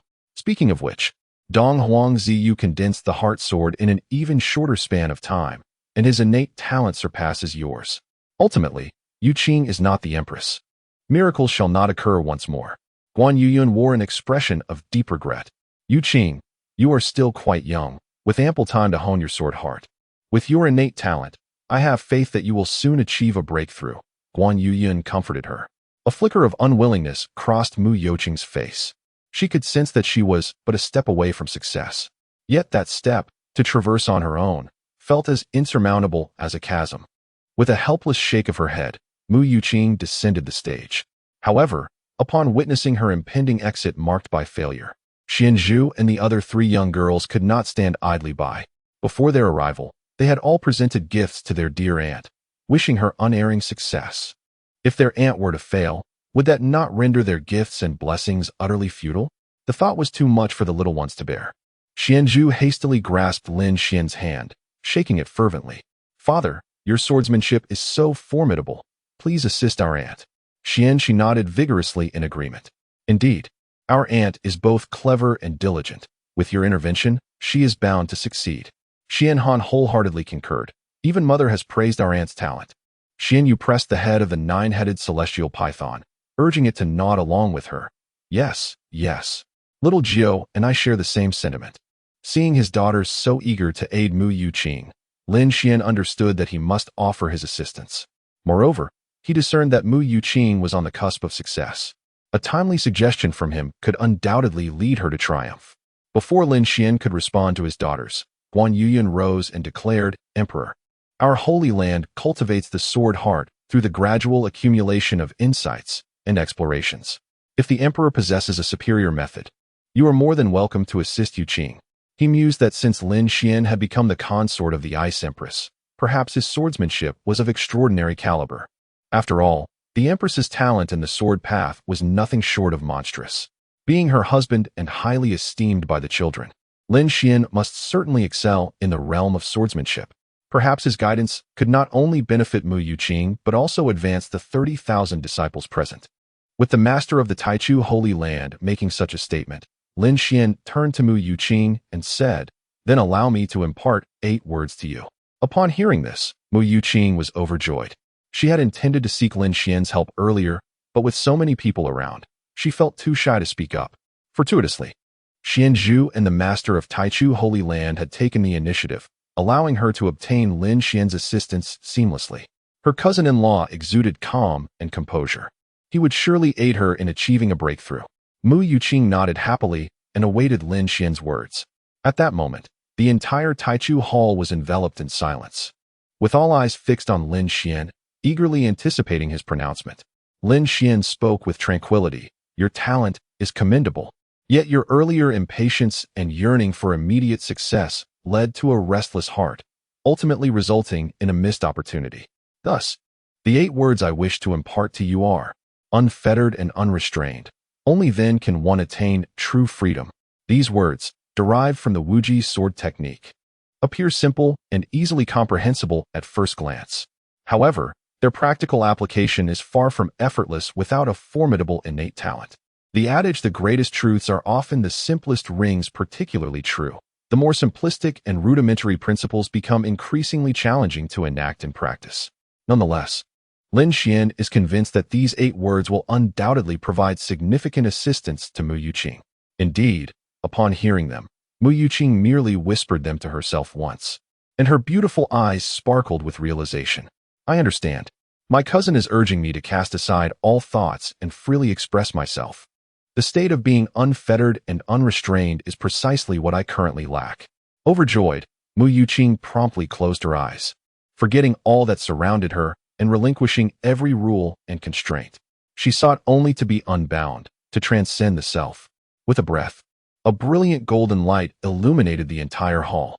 In her delicate hand, there materialized a pure golden divine sword, exceeding a length of 10 feet. This was her heart's sword, the sword of her primordial spirit. As a surge of true energy fused with her heart's sword, Mu Youqing swung the blade, cleaving the silk before her into 2 halves. Success! Upon opening her eyes, 2 piercingly fierce sword intents erupted from her obsidian gaze. Except for Lin Xian and the primordial Saint Master Guan Yuyan, none dared to meet her intimidating gaze. Following a brief silence, the hall erupted into a chorus of admiration. Indeed, the 8-character mantra of the Emperor is formidable. It is regrettable that my talent is too meager to grasp its essence. Yet, it matters not. To have had the fortune to personally hear the emperor's words is a blessing for us all. The gathered male and female disciples were left in profound admiration of Lin Xian. Lin Ruofei, shaking his head with a wry smile, reflected, the emperor's 8-character mantra has enabled Yu Qing to reach the third realm of swordsmanship, while I have yet to comprehend its essence. This has unequivocally illuminated the considerable barriers between Yu Qing and me. Chapter 64. Once again, my daughters refresh my spirit. Lin Ruofei felt a bittersweet pang within, yet harbored no resentment towards Lin Xian. His sole aspiration was to diligently learn from the esteemed emperor, even if he could not attain the exceptional standards of the emperor. Achieving even a fraction of his prowess would render his life worthwhile. Within the entire Taichu sacred land, the individual who grasped the profundity of Lin Xian's 8-character mantra the most was undoubtedly the Taichu sovereign. The wisdom encapsulated in these 8 characters was indeed profound. Guan Yuyun had embarked upon the realm of the heart 3,500 years prior.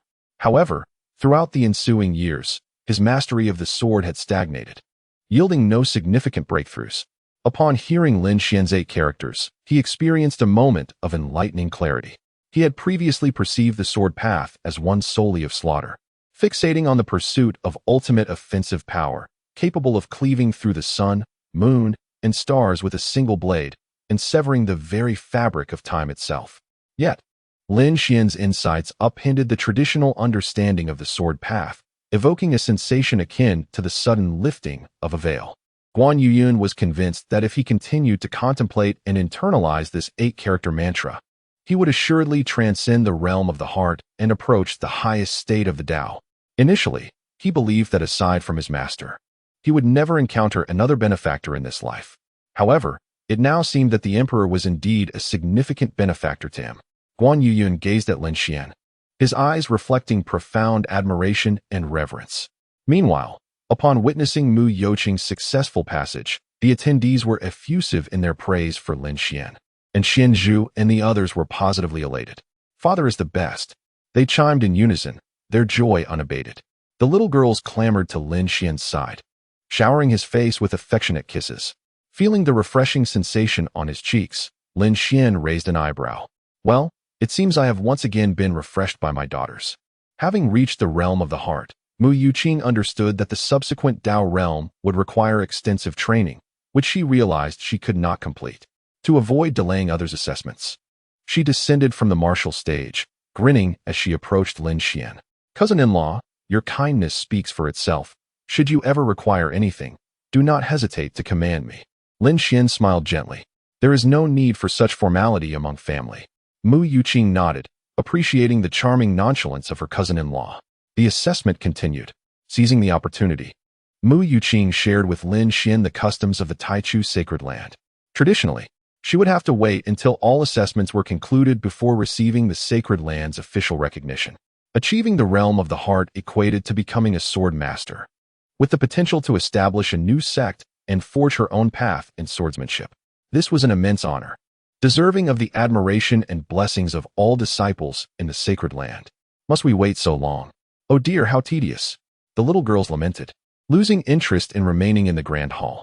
They had come to support their aunt, and now that she had succeeded, lingering any longer would truly be dull. Lin Xian affectionately suggested, why don't I take you all out to play? The 4 young girls instantly lit up with excitement. Mu Youqing remarked, I know of a particularly delightful hill in the sacred land. Shall I guide you there? According to the regulations of the Taichu sacred land, registered disciples are free to roam after their assessments. With a playful spirit, Mu Youqing quickly found common ground with the girls. After exchanging pleasantries with Guan Yuyun, she led Lin Xian and the children away from the grand hall. Once Lin Xian and the others departed, the assessments continued.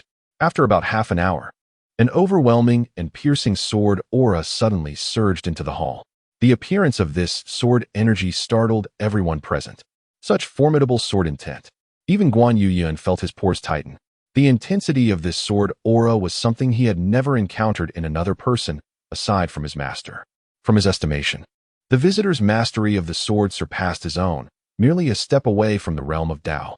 According to the principles of swordsmanship, reaching the 3rd level of the heart realm qualifies one as a sword sect master, while attaining the 4th level, the realm of Tao, designates one as a sword immortal.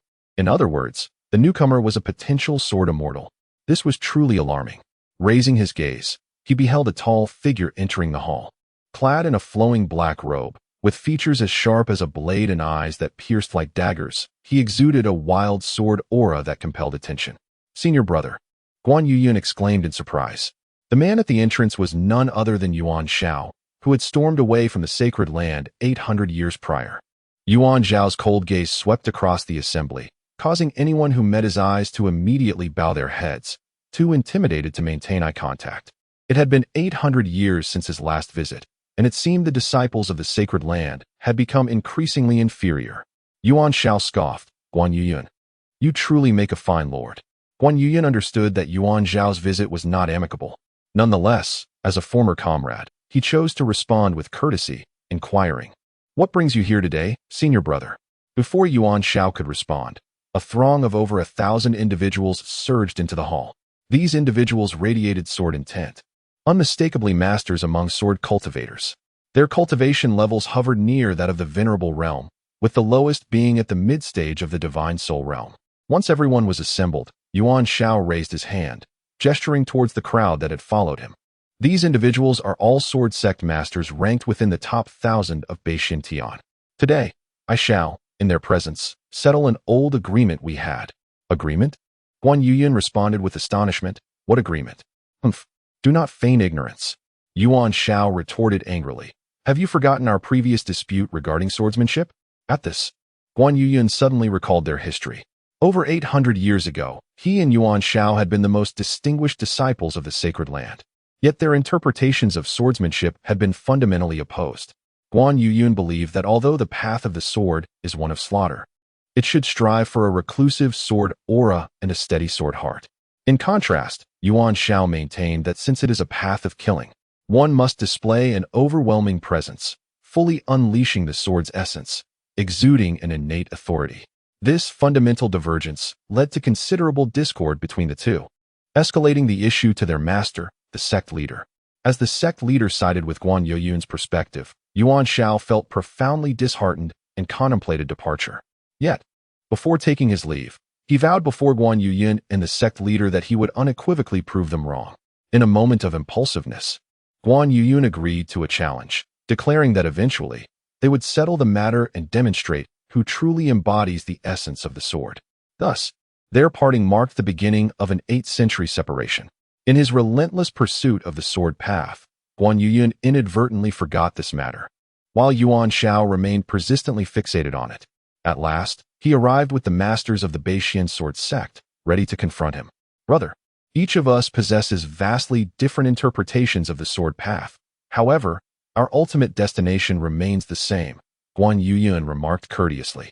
Yuan Shao, dismissing his words, retorted, "Spare me the pleasantries.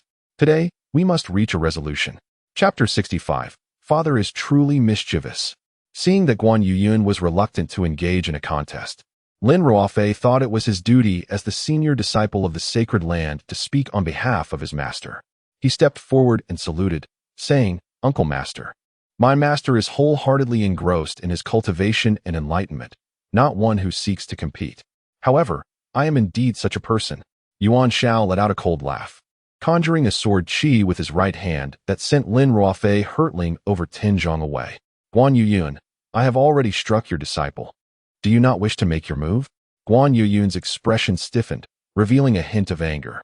It is often said that one should not strike at a smiling face, especially when it belongs to a junior. "Brother, you are being excessive." Yuan Shao scoffed. "Today, I must fulfill our agreement. If you do not take action, I shall have no choice but to compel you to do so." With that, he conjured another sword chi, seemingly intent on targeting the other disciples as well. Guan Yuyun furrowed his brow and sighed heavily. "Very well, since you wish to compete, let us do so." With a mighty exhalation, he unleashed an overwhelming sword chi, summoning his life-bound flying sword, and soared to the center of the grand hall. Upon witnessing this, Yuan Shao couldn't help but smile triumphantly. Now that is more like it. He unleashed a formidable mixed Yuan sword chi, charging towards Guan Yuyun with an intimidating presence. In the northwest direction of the Taichu Grand Hall, atop a mountain 5,000 miles away, the landscape was draped in silver blanketed in thick snow.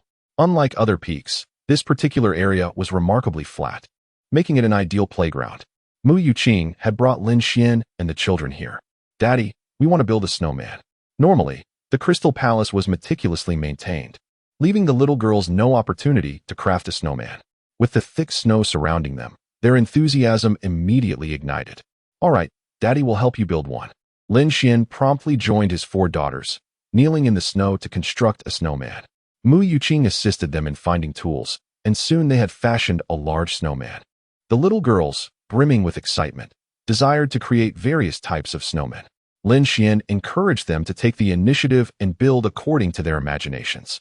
In the words of a perfect father tutorial, this provided the children ample space for self-creation, allowing them to unleash their imagination and creativity. Observing the children reveling in their joy, Lin Xian moved aside, finding a rock to lean against and bask in the sunlight. Before long, a snowball whizzed past. Lin Xian smiled slightly, making a subtle movement to evade the snowball. "Oh dear, Daddy is so amazing, he dodged it," Xian Zhu exclaimed, stamping her foot in frustration. She had noticed Lin Xian lounging there and, fearing he might be bored, had playfully thrown a snowball at him. Xian Shi, witnessing this, also rolled up a snowball and hurled it at Lin Xian. "Let me try."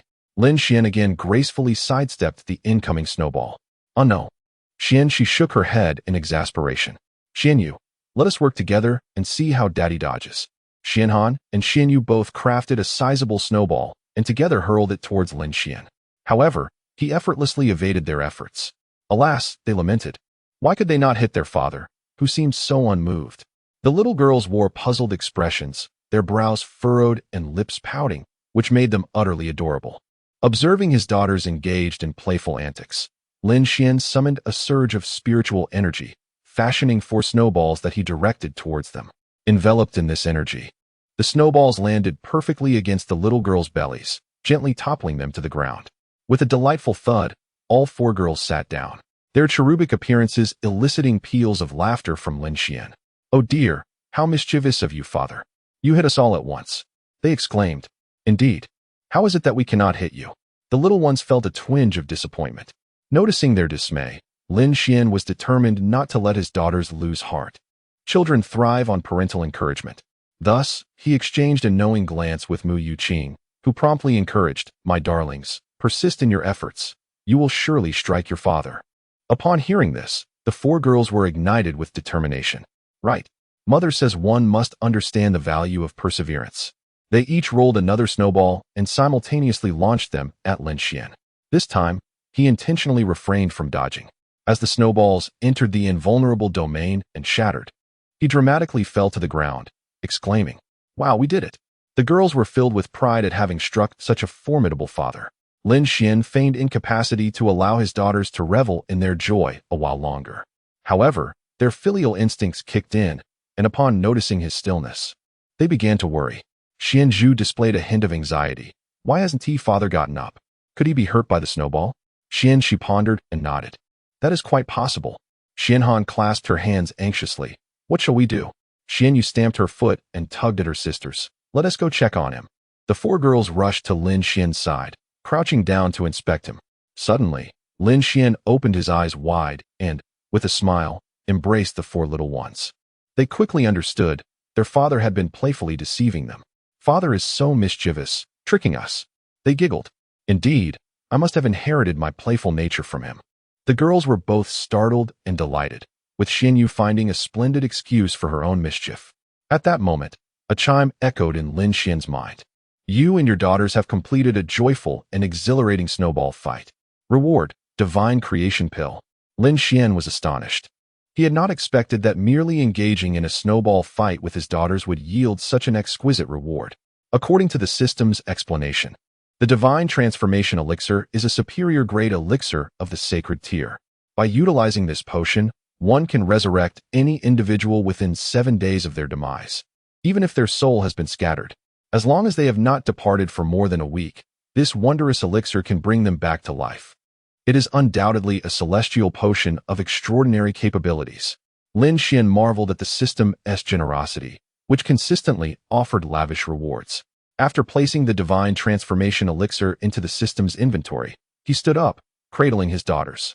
The little ones, having been startled by Lin Xian moments ago, were now particularly clingy, each gripping him tightly with their small hands, as if fearing he might vanish. Even when Mu Yuqing approached, they showed reluctance to leave Lin Xian's side and move into her embrace. Cousin-in-law, these children are incredibly attached to you. It's truly enviable, Mu Yuqing exclaimed with admiration. Lin Xian smiled faintly, aware that with the perfect fatherly system by his side, the children had no choice but to cling to him. Suddenly, while they were sharing light-hearted banter, two brilliant beams of sword light erupted from the pinnacle of the Taichu Hall in the distance. It was evident that these two sword lights were distinctly different, originating from different wielders. Mu Yuqing furrowed her brows. Could it be that something has transpired at the Holy Land? Lin Xian nodded. It appears that indeed something has occurred. Mu Yuqing urged urgently. Then we must hasten to investigate. The Taichu Holy Land was renowned in the North Xinjiang, and any incident there would surely be of great significance. Consequently, Lin Xian, along with her and the children, swiftly returned to the Taichu Hall. Meanwhile, after thousands of encounters, Guan Yuyun was ultimately defeated by Yuan Shao. Within the hall, the 30,000 disciples of the Holy Land were engulfed in sorrow. They could hardly believe they were witnessing their master being vanquished right at their doorstep. Guan Yuyun, now in tatters with trembling hands, forced himself to speak through the pain. Senior brother, I have lost. Yuan Shao maintained his piercing demeanor, nodding slightly as he responded. I have proven myself to the sword sect of North Xinjiang 1,000 times, and now, you too have fallen before me. I ask you, in the present North Xinjiang, is my swordsmanship not the highest? Guan Yuyun pondered for a moment before shaking his head. While it is true I have been bested by you, I lack the authority to evaluate your swordsmanship. Then who does possess such authority? Yuan Shao inquired eagerly. Guan Yuyun slowly uttered 2 words. The Emperor's Consort. Chapter 66. His swordsmanship is the true path. The Emperor's Consort? Yuan Shao and the multitude of sword sect masters he brought with him displayed expressions of astonishment. Guan Yuyun nodded, affirming, indeed, he is the consort of our northern Xian's Empress. As soon as these words left his lips, a faint sound of footsteps echoed from outside. Yuan Shao and the others swiftly turned to look.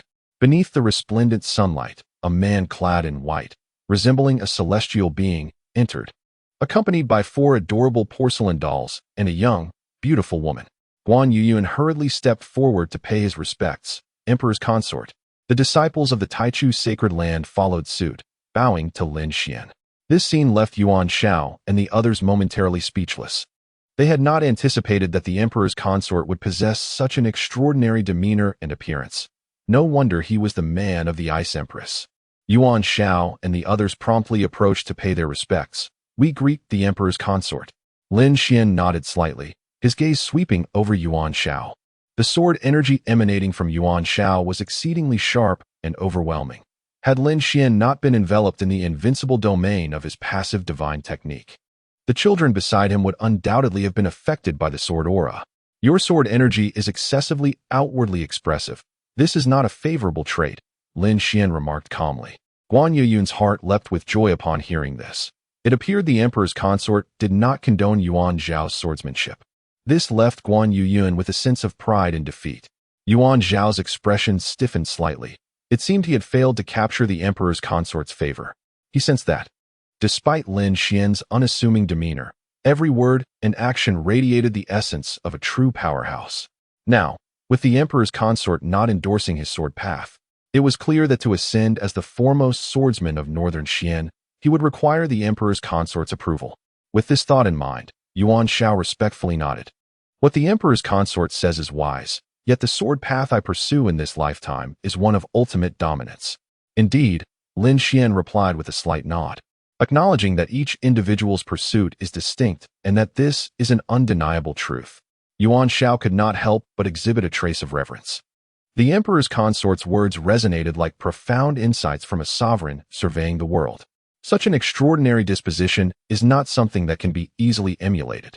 Mu Yuqing, having already noticed Guan Yuyun's tattered clothing, immediately understood that he and Yuan Shao must have engaged in a contest.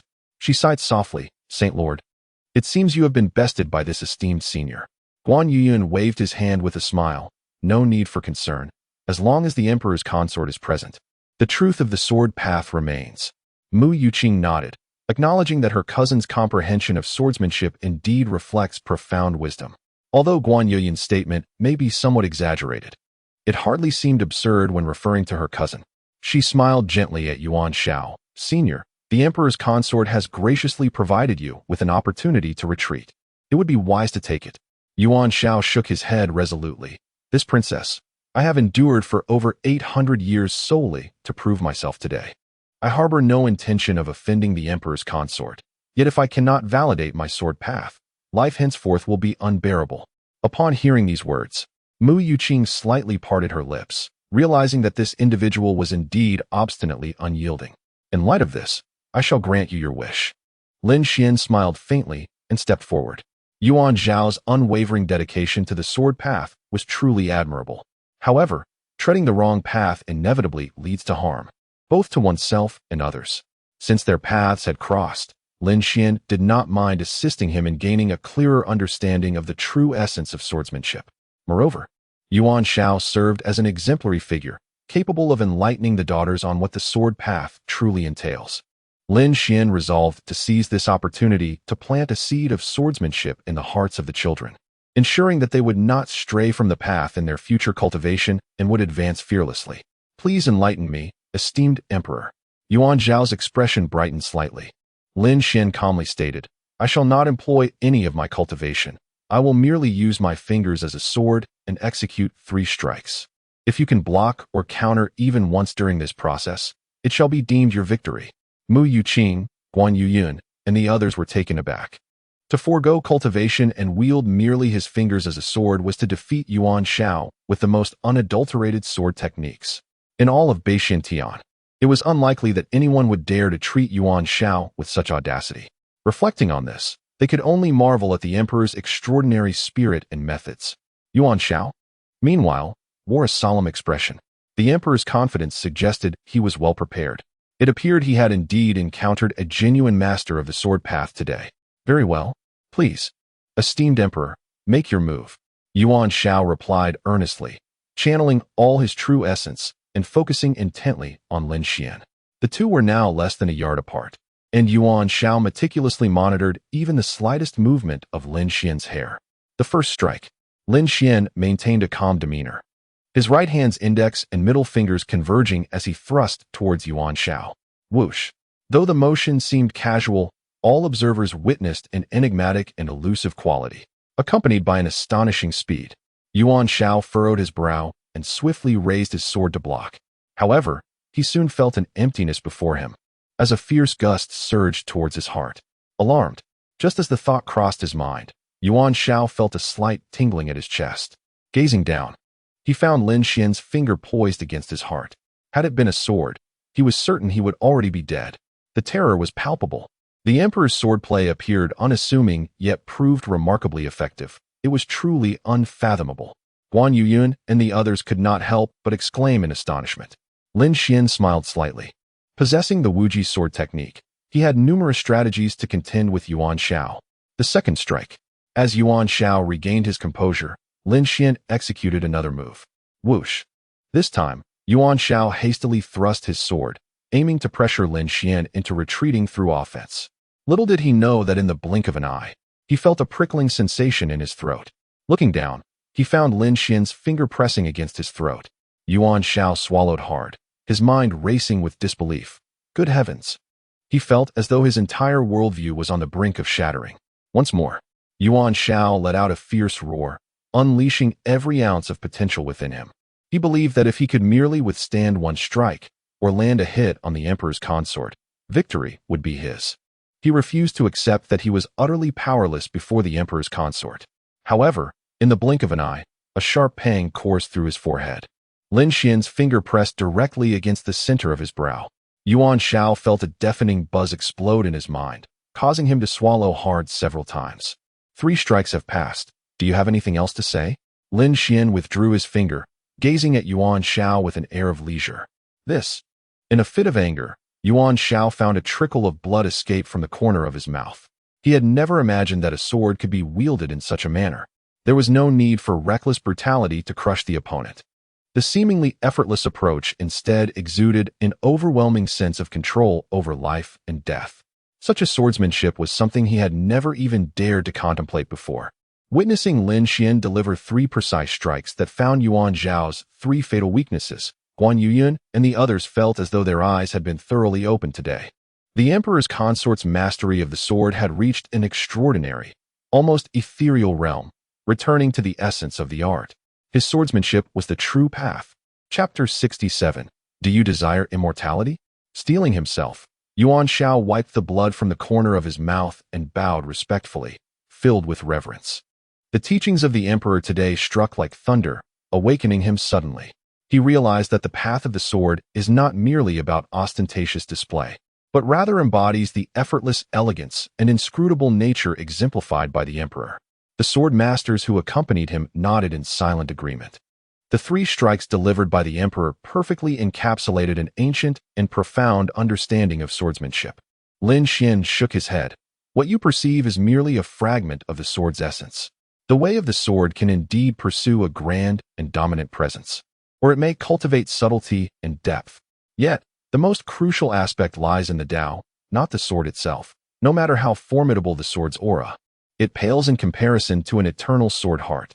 Once one's heart has been tempered through trials, then all things can be transformed into a sword, and every breath can become a sword's energy. Upon uttering these words, a profound silence enveloped the room. All things can be a sword. Every breath can be the energy of the sword. These 2 succinct phrases resonated like the touch of an immortal, leaving everyone with an ethereal sense of enlightenment. So, the way of the sword can be understood in such a manner. It is no wonder that the Lord Guan proclaimed that as long as the Emperor exists, the truth of the sword is likewise present. This statement holds true without a doubt. After a brief silence, the hall erupted with awe-filled exclamations. Lin Xian's words, laden with philosophy, were perceived by all as a manifestation of great wisdom. He observed the expressions of everyone around him and could not help but smile wryly to himself. He had not anticipated that a mere excerpt from the infinite sword technique could elicit such admiration and reverence from these individuals. It seems that the system has been quite generous to him, and his life as a nurturer is becoming increasingly gratifying. To be able to hear such profound insights from the Emperor is truly a stroke of fortune. A hint of joy finally appeared on Yuan Zhao's face. He confidently asserted that if one were to thoroughly comprehend and absorb the Emperor's words, they would undoubtedly break free from their shackles and ascend to a higher realm of swordsmanship. Not only can Father serve as our teacher, but he can also guide many others. Seeing Lin Xian awaken the crowd with his words, Xianzhu gleefully clung to Lin Xian's arm, her face beaming with pride. Indeed, being with Father is a source of such pride. Xian, she chimed in, her cheeks forming adorable dimples as she too embraced Lin Xian's arm. Xian Han and Xian Yu joined in, encircling Lin Xian. The 4 little girls wore expressions brimming with pride, as if to proclaim, "Behold, this is our father."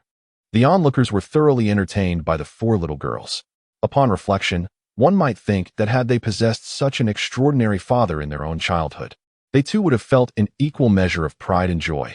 Yuan Shao then turned to Guan Yuyun and clasped his fists in salute, saying, "Junior brother, I have been caught in a narrow mindset for years. Without the Emperor's guidance, I fear I would have succumbed to madness. In the past, I departed from the sacred land in a moment of impulsiveness, causing great distress to both you and Master.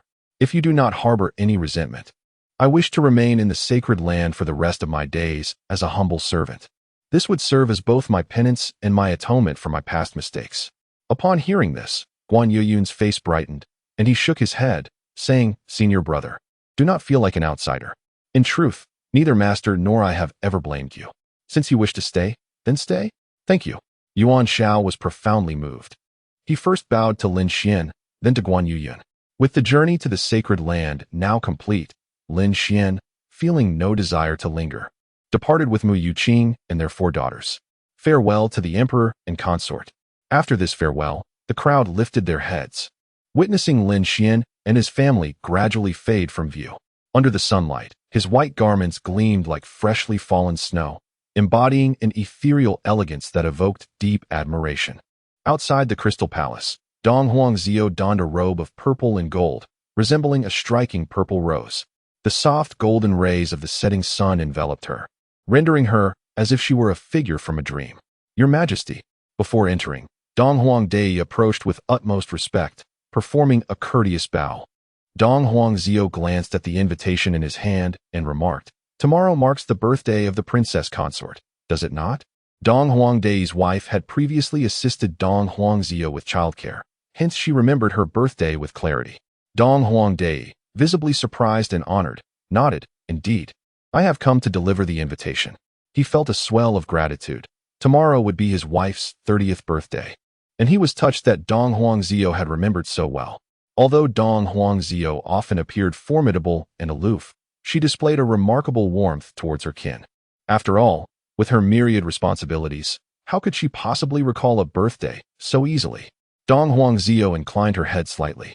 "I have arranged for a generous gift to be delivered to your residence." "Thank you, Your Majesty." Dong Huangdi promptly bowed in appreciation. The implication was clear. She would be unable to attend the birthday celebration herself, hence the gift. Yet, receiving a present personally prepared by Dong Huangzhou was already a significant honor for Dong Huangdi. Nodding, Dong Huangzhou and Dong Huangdi proceeded through the gates of the Crystal Palace. Upon entering, Dong Huangzhou found herself in a state of reverie. Lately, she had felt an inexplicable desire to visit the Crystal Palace whenever she had the chance. As they arrived at the garden in front of the main hall, they beheld four little treasures playing merrily, while Lin Xian was deeply engrossed in crafting a kite.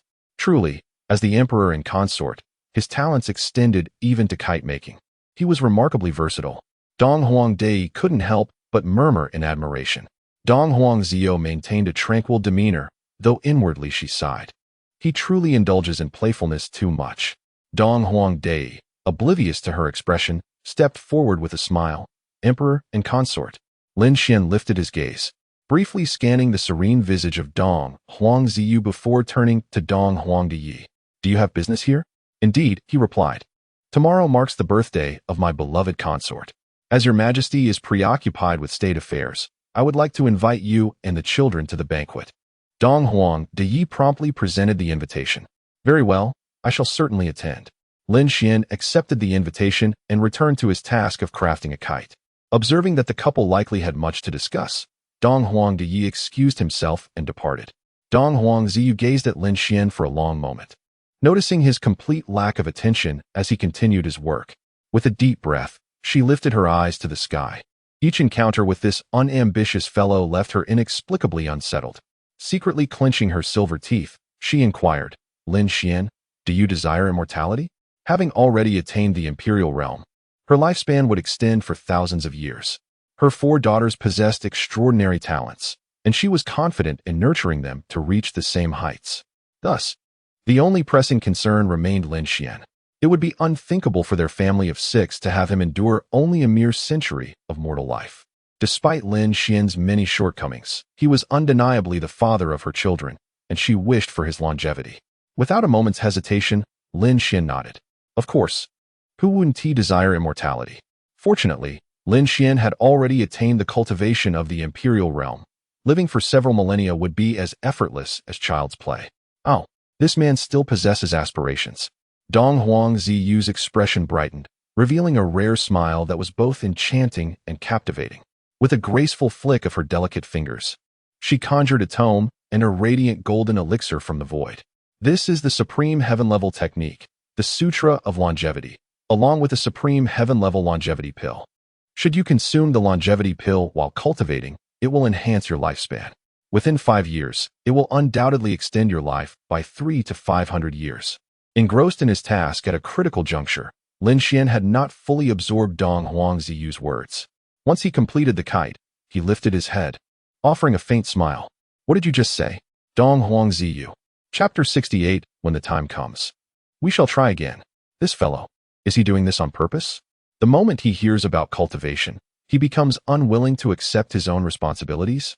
Dong Huangzhou clenched her silver teeth and shook her head, saying, "It's nothing of great importance, merely a casual remark." She had discerned that Lin Xian was resolutely averse to taking matters into his own hands.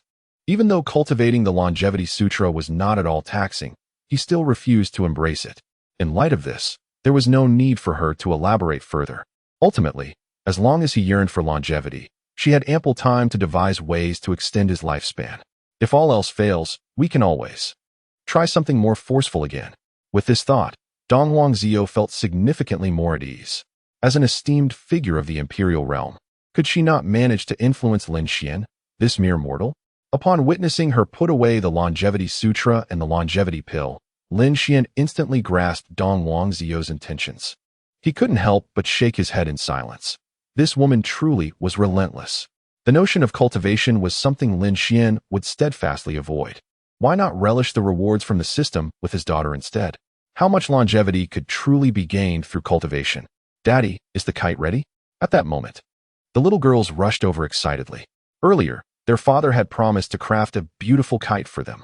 All right, Lin Xian replied with a fond smile, securing the kite with fine string. With the final touch, it was now completely finished. A vibrant, beautiful butterfly kite appeared before the little girls. Wow, it looks amazing! They exclaimed joyfully, clapping their hands. Their father's kite was far more exquisite than those created by the artisans in the palace. Even Dong Huangzhou, after casting a glance, couldn't help but quietly commend its beauty. As long as you like it. Lin Xian laughed with a sense of accomplishment. The kite-making techniques he learned from the Perfect Father tutorial were far more graceful and lively than the kites of this world. With good materials at hand, Lin Xian could certainly craft a particularly stunning kite for the children. Daddy, Mommy, let us fly the kite together. Yes, I saw other daddies and mommies flying kites together. It looked like so much fun. Xianzhu and Xianhan tugged at Lin Xian and Dong Huangzhou, respectively. Unable to refuse the children, Dong Huangzhou nodded. All right. Lin Xian handed the specially crafted round spool of string to Dong Huangzhou. You hold the spool, and I will manage the line. Dong Huangzhou nodded slightly. The two then divided their tasks. Dong Huangzhou slowly turned the spool, while Lin Xian stood before her, controlling the kite's ascent with the line. Daddy, Mommy, could you go a bit faster? That's right, let the kite soar higher. The little girls cheered on with their tiny fists raised. Lin Xian and Dong Huangzhou exchanged helpless smiles, acquiescing to their requests. Dong Huangzhou quickened her retreat, but as this was her first time collaborating with someone in this endeavor, she was evidently quite unaccustomed to it. Alas, in a moment of distraction, she inadvertently stepped onto a smooth stone amidst the grass, causing her to stumble. Fortunately, her reflexes were remarkably swift. She immediately summoned her inner energy to prevent a fall. Before she could rise, a strong arm encircled her delicate waist. Lin Xian glanced down at the young lady in his embrace, stating matter-of-factly, "Be careful." The cheeks of Dong Huangzhou flushed slightly, suppressing her unusual feelings.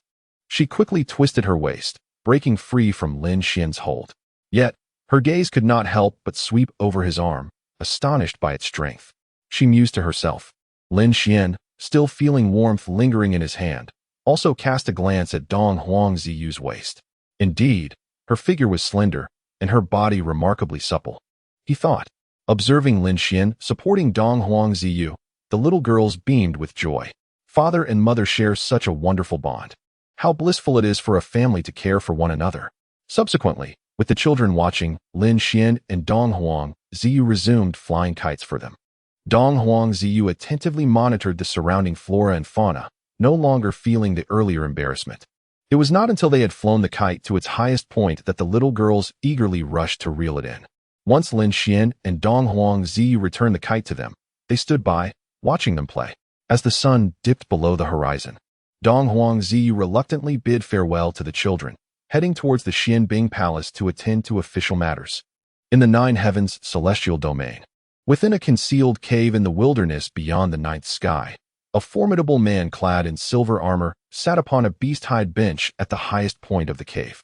With a mane of fiery red hair and a silver horn protruding from his forehead, his muscular frame exuded an aura of boundless ferocity.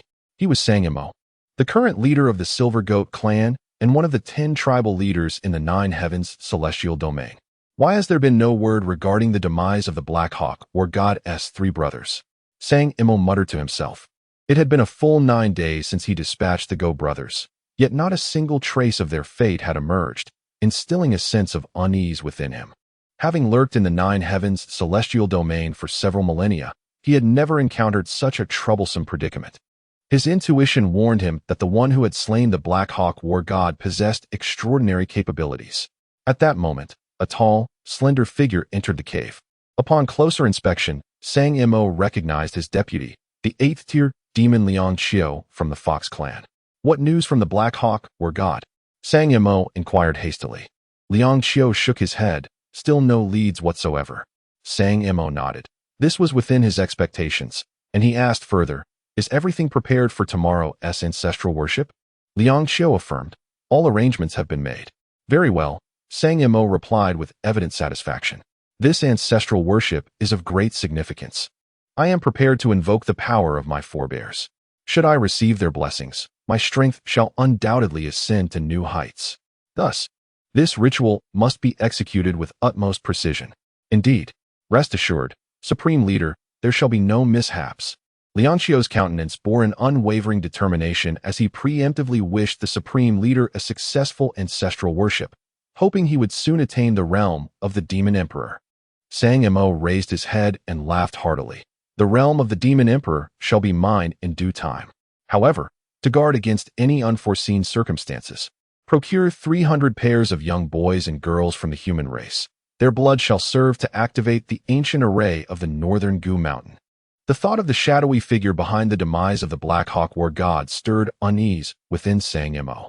In the interest of caution, he resolved to activate the ancient defense array of the northern Gu Mountain.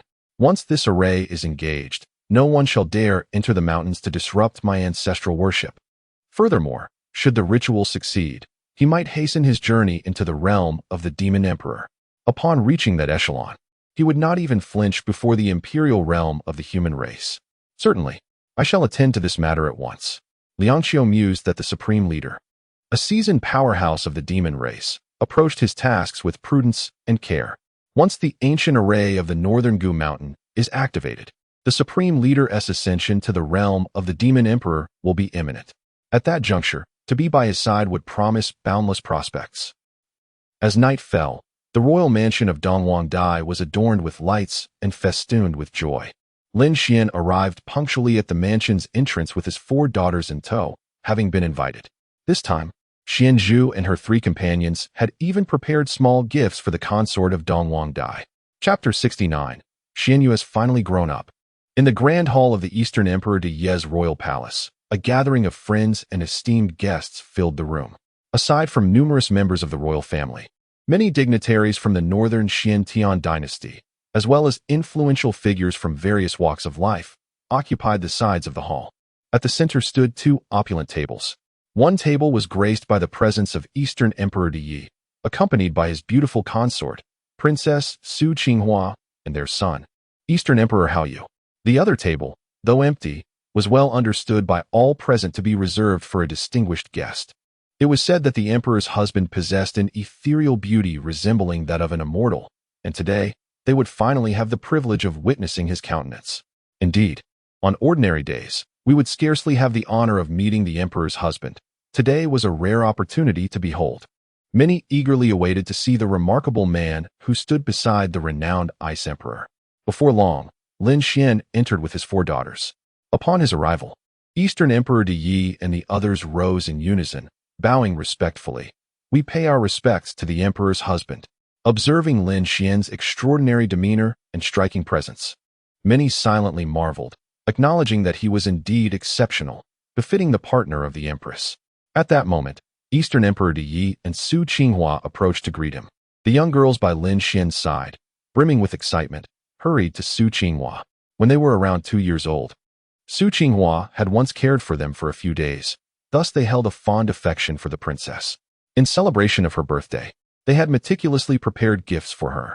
Xianzhu produced a violet mirror, emanating a gentle moonlight, and said, "Princess, this is the Miao Yu mirror I have gifted you. It will emit moonlight in the evening, making it as useful as by day." With a tender smile, Su Qinghua affectionately stroked Xianzhu's head as she accepted the mirror. "Xianzhu is so well-behaved. And mine," Xianxi chimed in, presenting a translucent, crystalline bird. "This is my Xiankong bird. It will look lovely on your bedside." "Thank you, dear Xianxi," Su Qinghua replied, delighted as she received the bird. "Princess, this is the Changsheng flower I have brought for you. wishing you a longevity akin to its own, Xian Han offered, revealing a flower enveloped in ethereal energy, its petals radiant and leaves lush, appearing as though it would never wither. Su Qinghua nodded appreciatively. Xian Han, you are becoming increasingly thoughtful. Xian Yu tugged at Su Qinghua's sleeve, presenting a palm-sized, pearly white snake. Princess, since you were born in the year of the snake, I have brought you this little snake. Su Qinghua recognized the creature as a beloved pet among many women of northern Xintian, known as the Yunyu snake. This snake would never grow large and was exceedingly charming. Your gift is truly wonderful, Xianyu, Su Qinghua exclaimed, her face alight with joy as she accepted the Yunyu snake. Xianyu, brimming with pride, turned to her three sisters. See, the princess really likes the gift I gave her. Last time, she had gifted Mu Yuqing a 9-headed celestial python, nearly frightening her. Therefore, Xianyu vowed that her next gift would be a beast that others would cherish. Today, she finally accomplished it, filling her heart with pride. Xianzhu, Xianxi, and Xianhan nodded like little adults. Indeed, Xianyu has finally grown up. Yes, Xianyu now knows how to present demon beasts. This is a splendid development. The elder sisters are right. It would be even better if Xianyu didn't scare us with those creatures. Just the day before, I almost cried from fright. Witnessing their serious yet adorable expressions, the onlookers couldn't help but chuckle. Such charming porcelain dolls, it's hard not to adore them. Dong Huangdi then respectfully suggested, Imperial Consort, please take your seat. Lin Xian nodded and led the 4 little girls to the table. Once the birthday banquet commenced, everyone present approached Lin Xian to raise a toast. These wealthy dignitaries, prominent figures in their respective domains, lowered their postures significantly before Lin Xian. Some even felt it a great honor to clink glasses with him. Lin Xian graciously reciprocated each toast. Reaching the imperial realm, he could easily dissolve the effects of alcohol through his spiritual power, rendering him impervious to inebriation. The onlookers gasped in amazement. The imperial consort truly possesses a remarkable capacity for liquor. As the rounds of drinks continued, Dong Huangdi's gaze fell upon an elderly man dressed in green robes with white hair, and he politely remarked, Master Han, you may now commence painting for my beloved. The elder, Han Daozi, promptly stood and nodded, certainly. He left his seat and walked to the center of the grand hall. With a wave of his right hand, a mysterious light flashed. When the brilliance faded, an exquisitely crafted canvas hovered in the center of the hall. Han Daozi supported an inkstone in his left hand, which shimmered with a wondrous array of colors, while his right hand wielded a brush imbued with ethereal energy, appearing of high quality. At that moment, a commotion arose within the hall.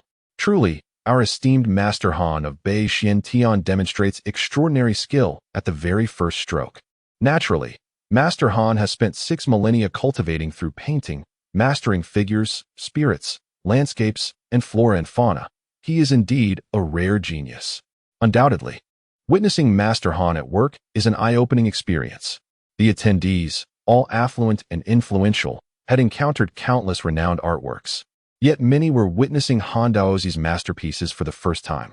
This underscores that his title as the painting saint is well earned, holding an unparalleled status in the artistic realm of Bei Xiantian. Undeterred by the surrounding excitement, Han Daozi concentrated fully, channeling his spiritual energy to skillfully maneuver the brush, meticulously rendering the likeness of Su Qing on the canvas. Xianzhu curiously inquired of Lin Xian, Father, why does the princess wish to have a portrait of herself? Lin Xian explained, this is her way of commemorating her youth. In simpler terms, it is a means to preserve her youthful appearance. Many women from noble families in this world have portraits painted of themselves on their birthdays. Oh, I see. Xianzhu and her companions immediately committed this knowledge to memory. Approximately a stick of incense later, Han Daozi finally completed his painting. He then produced a jade pot, flicking it with his right hand, from which a stream of ethereal liquid was released, cascading over the artwork. In an instant, the canvas erupted in a dazzling white light. Once the brilliance faded, the painting of Su Qing radiated with myriad charms and enchanting allure, lifelike in its depiction, exuding an air of elegance and grandeur. The onlookers hurriedly gathered, unable to contain their astonishment, erupting in a chorus of admiration. Master Han's artwork was indeed breathtaking, a marvel to behold. It was simply exquisite. Dong Huangdi quickly took the painting of Su Qing and stepped forward. Upon witnessing the subject's vivid beauty, both displayed expressions of profound satisfaction. Father, we must take a look too. Xian Zhu and her friends, unable to suppress their curiosity, eagerly tugged at Lin Xian to join them. Wow, it's truly beautiful. The young girls were utterly captivated by such a perfect painting, their faces alight with excitement as they applauded Han Daozi. Just then, a tiny droplet of oil lifted from Xian Xi's hand, landing squarely on the painting. Oh no! The crowd swiftly glanced down, only to see that the droplet had landed on the tip of Su Qing's nose, transforming into a small yellow spot. The little girls, sensing something amiss, halted and gazed intently at the painting. In that moment, Xian Xi's eyes widened in shock, her expression one of fear. The young girl realized that she had erred. Chapter 70. Father, you are my miracle. Father, I have made a mistake. Xuanqi timidly grasped Lin Xian's hand. Her small lips quivered and her little nose wrinkled. Resembling a child on the verge of tears, Lin Xian scrutinized the oil stain on the canvas. Possessing masterful painting skills, he was exceedingly familiar with how to address this tainted artwork. He gently patted the little girl's head, saying, "It's all right, this is not a significant issue." Before Lin Xian could speak further, Dong Huangdai interjected, "Indeed, it's nothing but a minor stain." Su Qinghua approached, affectionately ruffling Xuanqi's hair and smiling softly. "Little darling, do not take it to heart. However, Your Highness, you were quite beautiful, and now it has become unsightly." Though comforted, Xuanqi still felt a pang of guilt. Xian Zhu, Xian Han, and Xian Yu nodded earnestly in agreement. They thought to themselves that had they not clapped their hands together, Xuanqi would not have splattered oil onto the canvas. Witnessing such a beautiful painting marred, the little girls felt a sense of remorse. Never mind, never mind. Dong Huangdai shrugged nonchalantly. "I shall invite Master Han to paint another one." "Is that truly possible?" Xuanqi blinked her large eyes at Han Daozi. "Repainting is certainly feasible," Han Daozi replied, "but the only caveat is that the canvas I used is a magical artifact, known as pearl-like cloth. This artifact can solidify color and luster. Once painted, it guarantees that the colors will not fade or distort for at least 10,000 years, retaining its brilliance. However, should it be tainted with oil, the stain cannot be removed permanently. I possess only one of these artifacts, and if we repaint, we will have to resort to ordinary paper." Upon hearing this, Dong Huangdai and the others nodded in silent understanding. It was no wonder that the queen depicted by Han Daozi was so stunningly vivid. It was clear that the canvas itself was extraordinary. Since the canvas had been permanently blemished, it must be discarded. Su Qinghua smiled gently. "Using paper is perfectly acceptable. This is merely a means of commemoration. We must not allow such a trivial matter to burden the child with guilt." The others gazed at her with admiration. Truly, as a queen, her magnanimity and composure were exceptional. Lin Xian also nodded slightly, realizing why his daughters adored Su Qinghua so much. Her character was indeed splendid. "Father, is there truly no way to restore the canvas to its original state?" Xuanqi, holding on to a glimmer of hope, inquired of her seemingly omnipotent father. Lin Xian shook his head. "Restoration is impossible. As Han Daozi has stated, this artifact solidifies color and luster, and oil stains are inherently difficult to cleanse. Once locked by the artifact, unless it is destroyed, the oil cannot be thoroughly cleansed." Upon hearing this, Xuanqi's little shoulders slumped, and disappointment filled her eyes.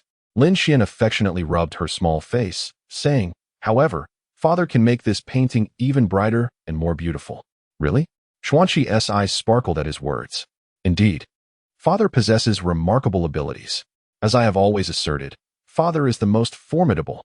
Having spent considerable time with Lin Xian, the young girl is aware that if Father declares it feasible, then it undoubtedly is. Xian Zhu, Xian Han, and Xian Yu eagerly tugged at Lin Xian, urging, "Father, please enhance the painting." Not only they, but also Dong Huangdi and Su Qinghua, among others, wore expressions of astonishment and anticipation. Since the emperor had claimed a solution, it was assuredly not mere empty words. Yet, how would he transform the tainted artwork into something more splendid? Among the crowd, Han Daozi exhibited the most fervent excitement.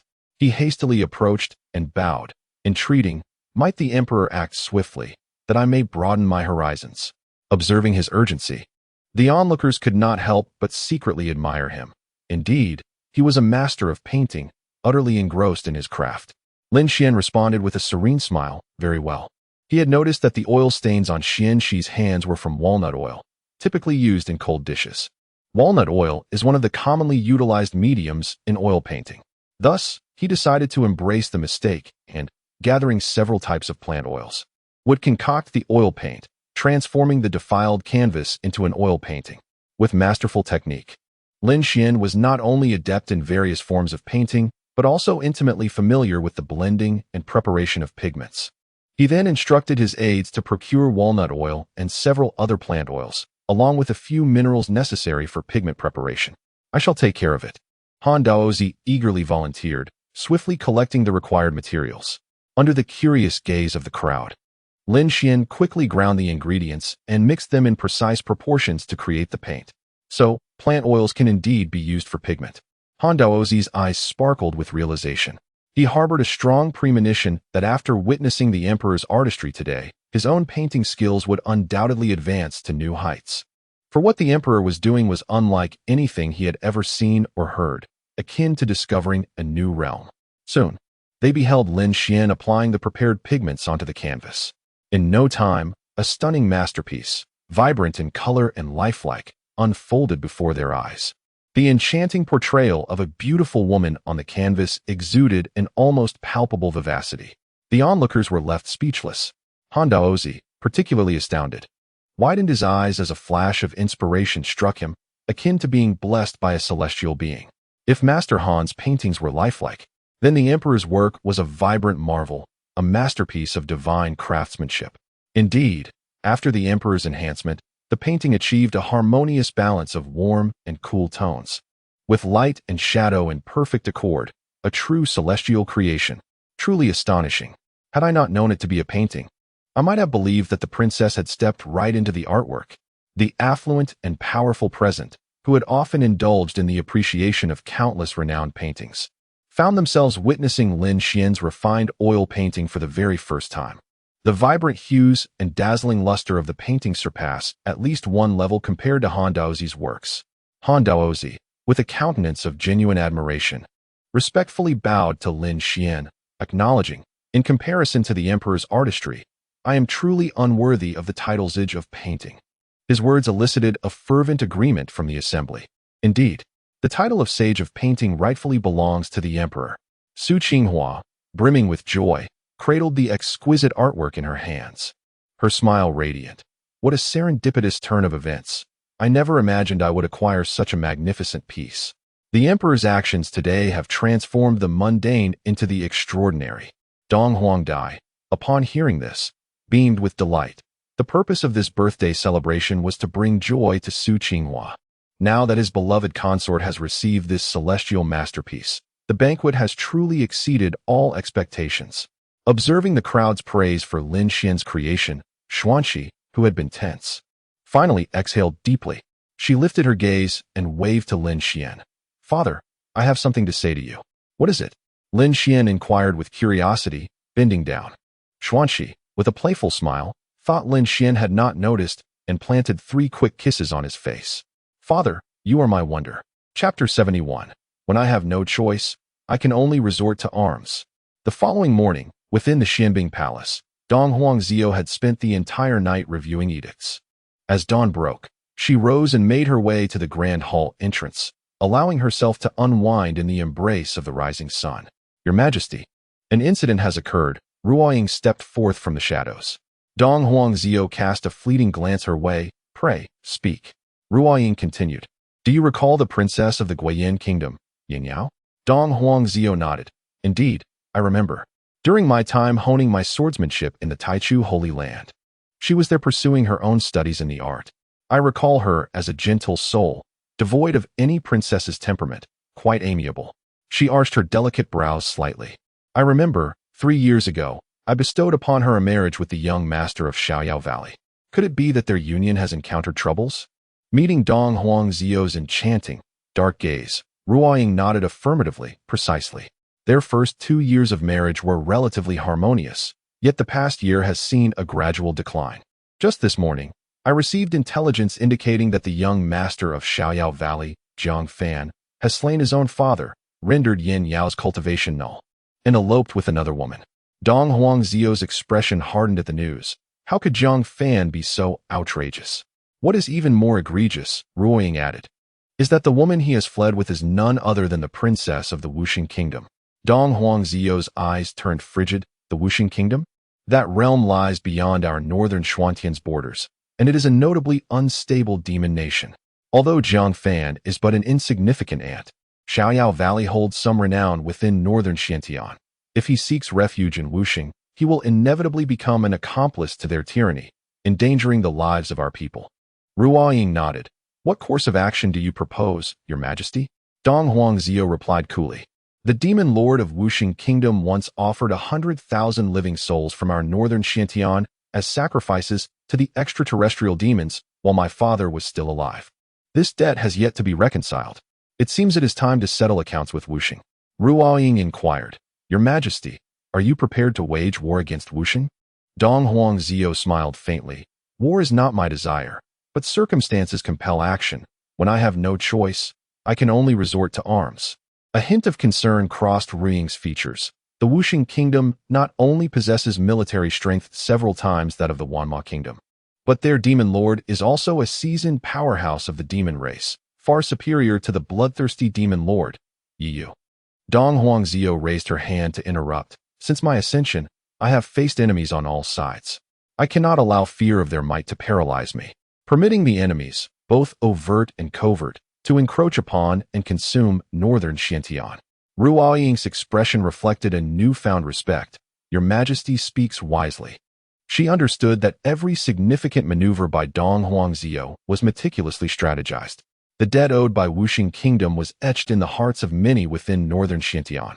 Empress Dong Huangzio ascended to the throne with grand ambitions, to elevate the northern Xiantian and restore it to the formidable zenith it once enjoyed 100 millennia ago. The debts of the Wuxing Kingdom must inevitably be settled in her hands. Yet, Her Majesty bears the weight of this burden alone, with no capable ally to share her stress, a fact that deeply pains Ruoying, who observes this with a heavy heart. Send someone to the Wuxing Kingdom and demand the surrender of Zhang Fan. Otherwise, I shall plant the Xianbing imperial flag in the capital of Wuxing. She commanded. Yes. Ruoying turned to depart. Wait, Dong Huangzio added gently. Have someone bring Yin Yao to the Xianbing Palace. I wish to personally assist her in healing her wounds. The Xianbing Palace harbors the finest medical resources of northern Xiantian, and as the strongest among them, her intervention might expedite Yin Yao's recovery. Understood, Ruoying responded, her face reflecting a touch of emotion.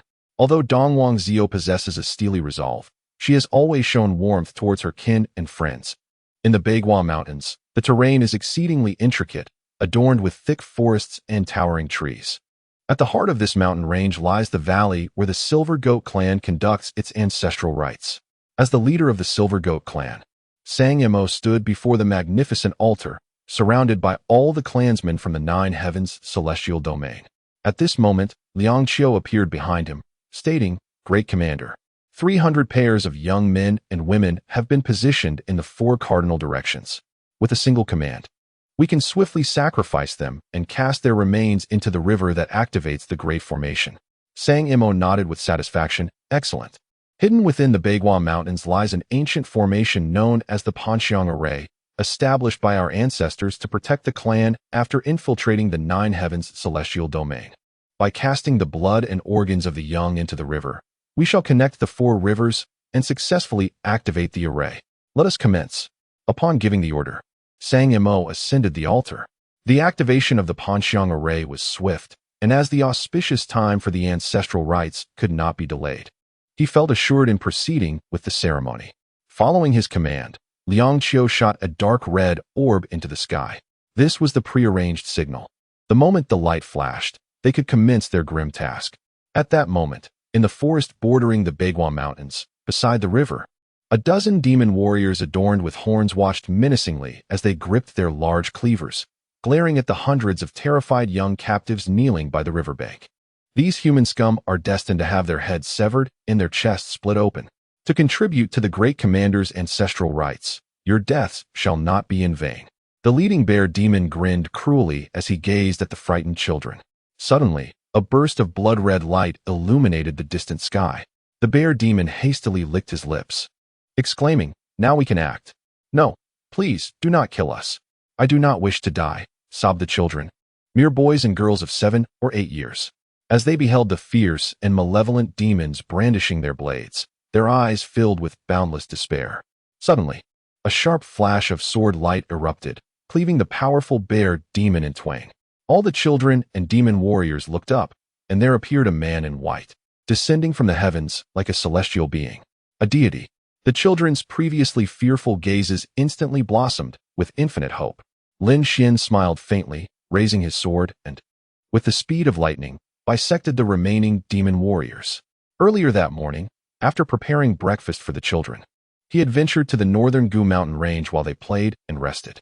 Observing the situation, he felt his arrival was quite timely.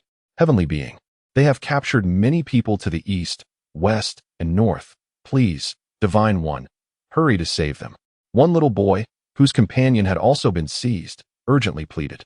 Lin Xian nodded, amplifying his imperial essence to its maximum strength, activating the divine bracelet and dashing towards another direction with blinding speed.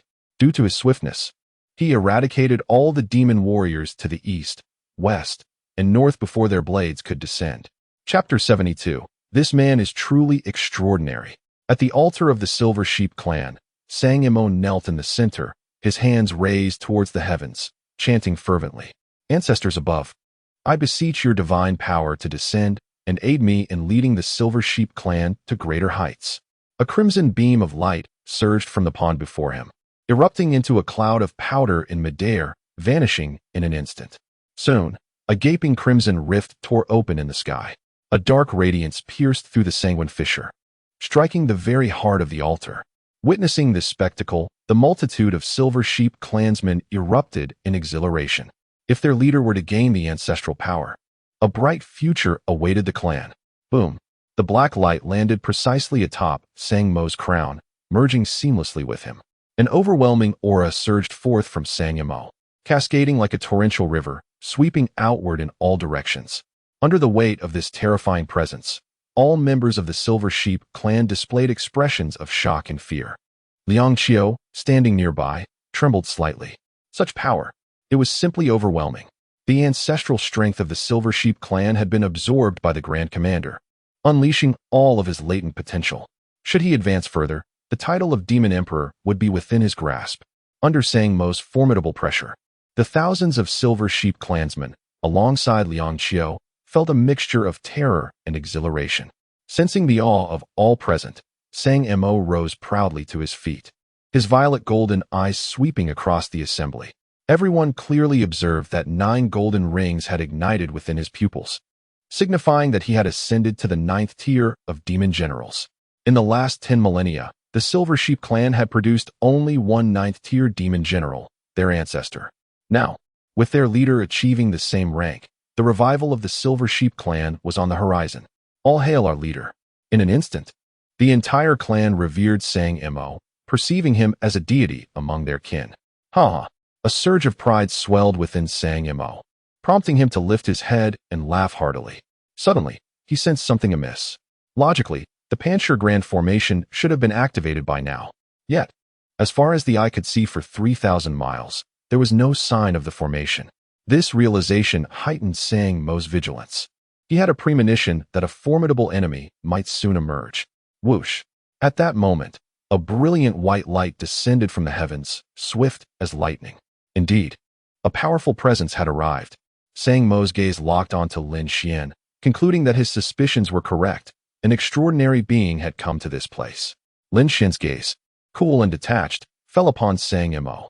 "You are the one who commanded the Black Hawk War God to ambush the Ice Empress, are you not? And if so?" Sang Mo narrowed his eyes, contemplating for a moment before responding with resentment.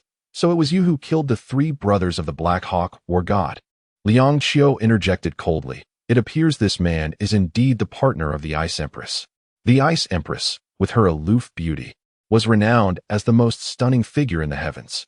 For years prior, she gave birth to quadruplets with a mysterious man, a fact well known to anyone familiar with the Ice Emperor. Coupled with Lin Xian's earlier remarks, Sang Mo and Liang Qiu deduced not only that Lin Xian was the mastermind behind the demise of the Black Hawk War God, but also that he was indeed the partner of the Ice Emperor. You are correct, Lin Xian remarked with a playful smile. I relish engaging with intelligent individuals. It makes matters considerably simpler. He raised his right hand and snapped his fingers. With a sharp crack, an enigmatic black seal shot forth from his fingertip, vanishing into the vast expanse above. Subsequently, a flash of black light enveloped the surroundings, and a terrifying aura instantaneously encompassed a 10-mile radius. The thousands of Silver Sheep clansmen beneath the altar felt an overwhelming chill surge around them, akin to being thrust into the depths of a hellish abyss. This is a killing formation. How terrifying. Chief, save us. As the Silver Sheep clansmen gasped in horror, the 9 Nether Xiantian killing formation had fully materialized. Countless frigid, ghostly energies, amplified by the heavenly Tao forces absorbed by the formation, transformed into innumerable chilling arrows capable of piercing the skin and bones of the Silver Sheep clansmen. In an instant, the dark, ghostly energies surged forth, accompanied by piercing cries that reverberated through the heavens and the earth. Witnessing this scene, Sang Mo and Liang Qiu were left utterly astonished, unable to regain their composure for some time. They had anticipated Lin Xian's strength, yet they could scarcely fathom his power reaching such heights. To weave a formation with mere fingers, this skill is nothing short of celestial. Sang Mo's apprehension deepened. Thankfully, he was bolstered by the strength of his ancestors. Otherwise, he would have been left to await his demise. To subdue a woman like the Ice Emperor indeed required such formidable prowess. Liang Qiu, meanwhile, reflected quietly. Once he regained his senses, Sang Mo glared at the Silver Sheep clansmen perishing within the killing formation. A fierce killing intent surged from his body. Northern Xiantian Emperor. You annihilate my kin. This grudge is one we cannot share the heavens with. In an instant, a torrent of malevolent energy coalesced around him. The strength inherited from the ancestors of the Silver Sheep combined with his own cultivation, forming a towering totem of a giant silver sheep. Sang Mo summoned his thunderous hammer from the void, transforming it into a streak of lightning as it hurtled toward Lin Xian. Your ancestor's power is rather unremarkable. Lin Xian scoffed derisively. The sword in his hand danced with grace, employing the boundless sword technique to deftly cleave downward. The potent true essence of the imperial realm erupted into an unending torrent of sword energy, harmonizing with the might of the 5 elements divine thunder, and clashed against Sang Mo's thunderous hammer. Boom! Sang Mo felt a terrifying force explode before him. By the time he regained his senses, not only had his thunderous hammer been obliterated, but his right arm too lay shattered. This man is truly a prodigy. A pang of regret surged within Sang Mo. Had he known the Ice Emperor's partner was this formidable, he would have refused this mission, even at the cost of his life. In a moment of folly, driven by mere trifles, not only has he doomed the entire Silver Sheep clan, but his own life now hangs perilously in the balance. What a grievous miscalculation. Observing the complete subjugation of Sang Mo, Liang Qiu, unable to contain his dread, swallowed hard and transformed into a swift gale, fleeing into the distance. Did I permit your escape? Lin Xian summoned the power of the 5 thunder techniques, conjuring a bolt of thunder with his left hand. With a thunderous roar, a tempest of elemental lightning descended from the heavens, striking Liang Qiu with pinpoint accuracy, reducing him to mere dust. Sang Mo stood utterly petrified at the sight. Liang Qiu, a formidable 8th-tier demon, was obliterated by a single bolt of lightning from the Northern Xian Emperor's consort. It appears that the Emperor's consort had shown restraint.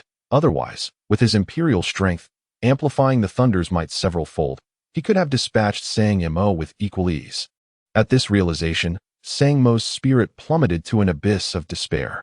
Faced with such a dominating force, he possessed neither the courage nor the audacity to make a second attempt. Thud! Lin Xian then crushed Sang Mo to the ground with a swift kick. His sword crackling with lightning, pressed against Sang Mo's throat. Speak. Who commanded you to ambush the Ice Empress? A chill coursed through Sang Mo's throat, rendering him incapable of deceit. He hastily replied. It was someone from the Southern Xian imperial family. The Southern Xian imperial family? A cruel smile crept across Lin Xian's lips, for he had finally identified the true mastermind. Chapter 73. The Crystal Palace terrified by the adorable creatures. Pray tell, Which member of the Southern Qian royal family is it? Lin Qian pressed for clarification. Sang Yimou shook his head. I truly do not know. All I can confirm is that the individual hails from the Southern Qian royal lineage. Lin Qian, employing the Rorschach divine consciousness, penetrated Sang Mo's sea of consciousness to ascertain the veracity of his words. It stood to reason, given Sang Mo's rank. If the other party wished to conceal their identity, he lacked the ability to uncover it. Nevertheless, for Lin Qian, this journey had yielded its due rewards. The revelation that a member of the Southern Qian royal family had orchestrated an ambush against Dong Huang Zi would be relayed to her. With her cunning and capabilities, she would not only be able to implement adequate precautions against Southern Qian, but might also unearth the individual connected to Sang Yimou. Should the need arise, Lin Qian would undoubtedly act without hesitation. Noticing Lin Qian's unwavering intent, Sang Yimou urgently pleaded, Your Majesty of the Northern Qian Empire, you have already annihilated my kin. I beg you to show mercy and spare my life. Lin Qian replied coldly, You are well aware that this is impossible. Had I not arrived in time, those 300 innocent young souls would have met a gruesome fate at the hands of Sang Mo's demonic soldiers. They exhibited such cruelty towards our kind that there was no justification for sparing them. Eradicating the threat entirely is the only prudent choice. With a swift motion, Lin Qian's sword pierced Sang Mo's throat. Sheathing his weapon, he ascended into the air, surveying the entirety of the northern Gu mountain range. Rise. He raised a finger, and a yellowish light enveloped a radius of 30,000 miles, engulfing the entire northern Gu mountain range. This was the grand array created by the ancestors of the Silver Sheep clan. Possessing the diagram of 10 directions, Lin Qian could activate this formation without the need for human sacrifice. His intention for activating this array was, of course, to obliterate it completely. Break. As Lin Qian pressed down with his finger, a beam of golden light surged into the heart of the grand array. Then came a resounding explosion that shattered the entire formation into dust. The rivers in all 4 cardinal directions were upheaved and destroyed. Beneath the chaos of rocks and dust, no one would be able to reactivate this grand array. Having completed this task, Lin Qian transformed into a streak of light, swiftly returning to the Crystal Palace. Upon arriving at the palace entrance, he witnessed a throng of servants and guards rushing out in a panic. Flee. This is too terrifying. My heavens, how can there be such a fearsome beast? Even the head guard, Feng Jin Fan, fled with a face full of dread, turning back to shout, Little ancestors, you must make it stop. It is positively horrifying. Hastily, Lin Qian stepped into the palace doors and beheld the immense garden where the 9-headed celestial python had completely reverted to its true form. At that moment, it stood erect, towering a full 1,000 feet, casting a shadow that obscured the sunlight. From the ground, it appeared as a menacing mountain, instilling fear in the hearts of onlookers. Meanwhile, his 4 little treasures were joyfully perched atop the heads of the 9-headed celestial python, their short legs swinging gleefully. How high it is! Truly delightful. Little Geo, could you grow even larger? Yes, Little Geo, if you could be a bit bigger, our garden is vast enough, so we need not worry about being crushed. If only Little Geo could reach the height of the sky, then I could feast upon the clouds. Lin Qian quickly comprehended that the little girls wished to ride Little Geo and play, hence their desire for it to grow so tall. Yet, to the guardians and servants of the Crystal Palace, Little Geo was indeed terrifying. Its imposing figure wandering about the garden would surely frighten them. Lin Qian shook his head with a smile, indulgently raising his voice. My dears, father can take you to even greater heights. Where? The little girls inquired with curiosity. To the heavens. With a grand gesture, Lin Qian summoned a terrifying gust of wind that swept up the 9-headed celestial python and his 4 daughters, soaring them high into the sky. There, he used his spiritual power to seal off a whole expanse of clouds, providing a playground for the little girls. Soon, the clouds echoed with their joyous laughter. Seizing the opportunity, Lin Qian retrieved the feather from the storage ring of the one-armed Monkey King. After inscribing a message within, he sealed it with his spiritual energy and cast it down towards the Xianbing Palace. In the Xianbing Palace, are you feeling better now? Dong Huang Ziyu entered the guest room and gazed down at Yin Yao, who lay on the bed. Since bringing Yin Yao to the palace, Dong Huang Ziyu had utilized the finest resources for her recovery. Fortunately, the timely treatment allowed her broken legs to heal completely, without any lingering repercussions. Thank you, Your Majesty. Yin Yao expressed her heartfelt gratitude. She never imagined that the illustrious Empress of the Northern Xian would show such concern for her. A nameless princess from a small nation. However, your spiritual roots have been shattered, leaving you with no possibility of cultivation in this lifetime. Dong Huang Ziyu gently shook her head. Yin Yao sighed deeply. It is enough that I can live well. Dong Huang Ziyu nodded. Very well, continue to rest. As Yin Yao noticed her turning to leave, she hurriedly asked, Your Majesty, are you planning to bring Jiang Fan back? Dong Huang Ziyu turned back, gazing intently at her. What is it that you wish to convey? A hint of worry crossed Yin Yao's face. The reason Jiang Fan eloped with the princess of the Wuxing kingdom is that he seeks to leverage the power of Wuxing to establish his own dominion. I have secretly discovered that he has obtained a tremendous fortune, inheriting one of the 10 demonic bodies. The Shura demon body. He likely intends to use Wuxing to cultivate his demonic body to perfection and then become a formidable ruler. It seems Jiang Fan harbors such a secret. Dong Huang Ziyu revealed a hint of amusement. The initial betrothal was a result of the profound affection between Yin Yao and Jiang Fan. It was only at the behest of both families that she consented. One could say that she had always regarded Jiang Fan, a mere insignificant figure, with indifference. However, it now seemed imperative to accord him the attention he warranted.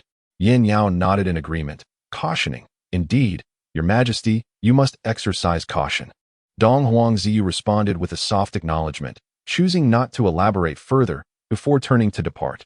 Jiang Fan, having defied the marriage decree, sought refuge with the demon clan, committing heinous acts against his wife and slaying his father to embrace the demonic path. He was nothing short of a heartless villain. If Dong Huang Ziyu were to allow such a person to succeed, how could she govern the realm thereafter? For both personal and public reasons. This battle against the Wuxing kingdom must be fought. With these thoughts occupying her mind, she arrived at the entrance of the main hall of the Xianbing Palace. Suddenly, a brilliant white light floated forth from the void. Dong Huang Ziyu extended her hand, capturing the light with a surge of spiritual energy. This was a feather used by the demon clan for communication. What was it doing here? Curiosity piqued. She opened the feather with her spiritual power. Before her eyes, a message materialized. The demon clan's ambush was dispatched by the southern Xiantian royal family.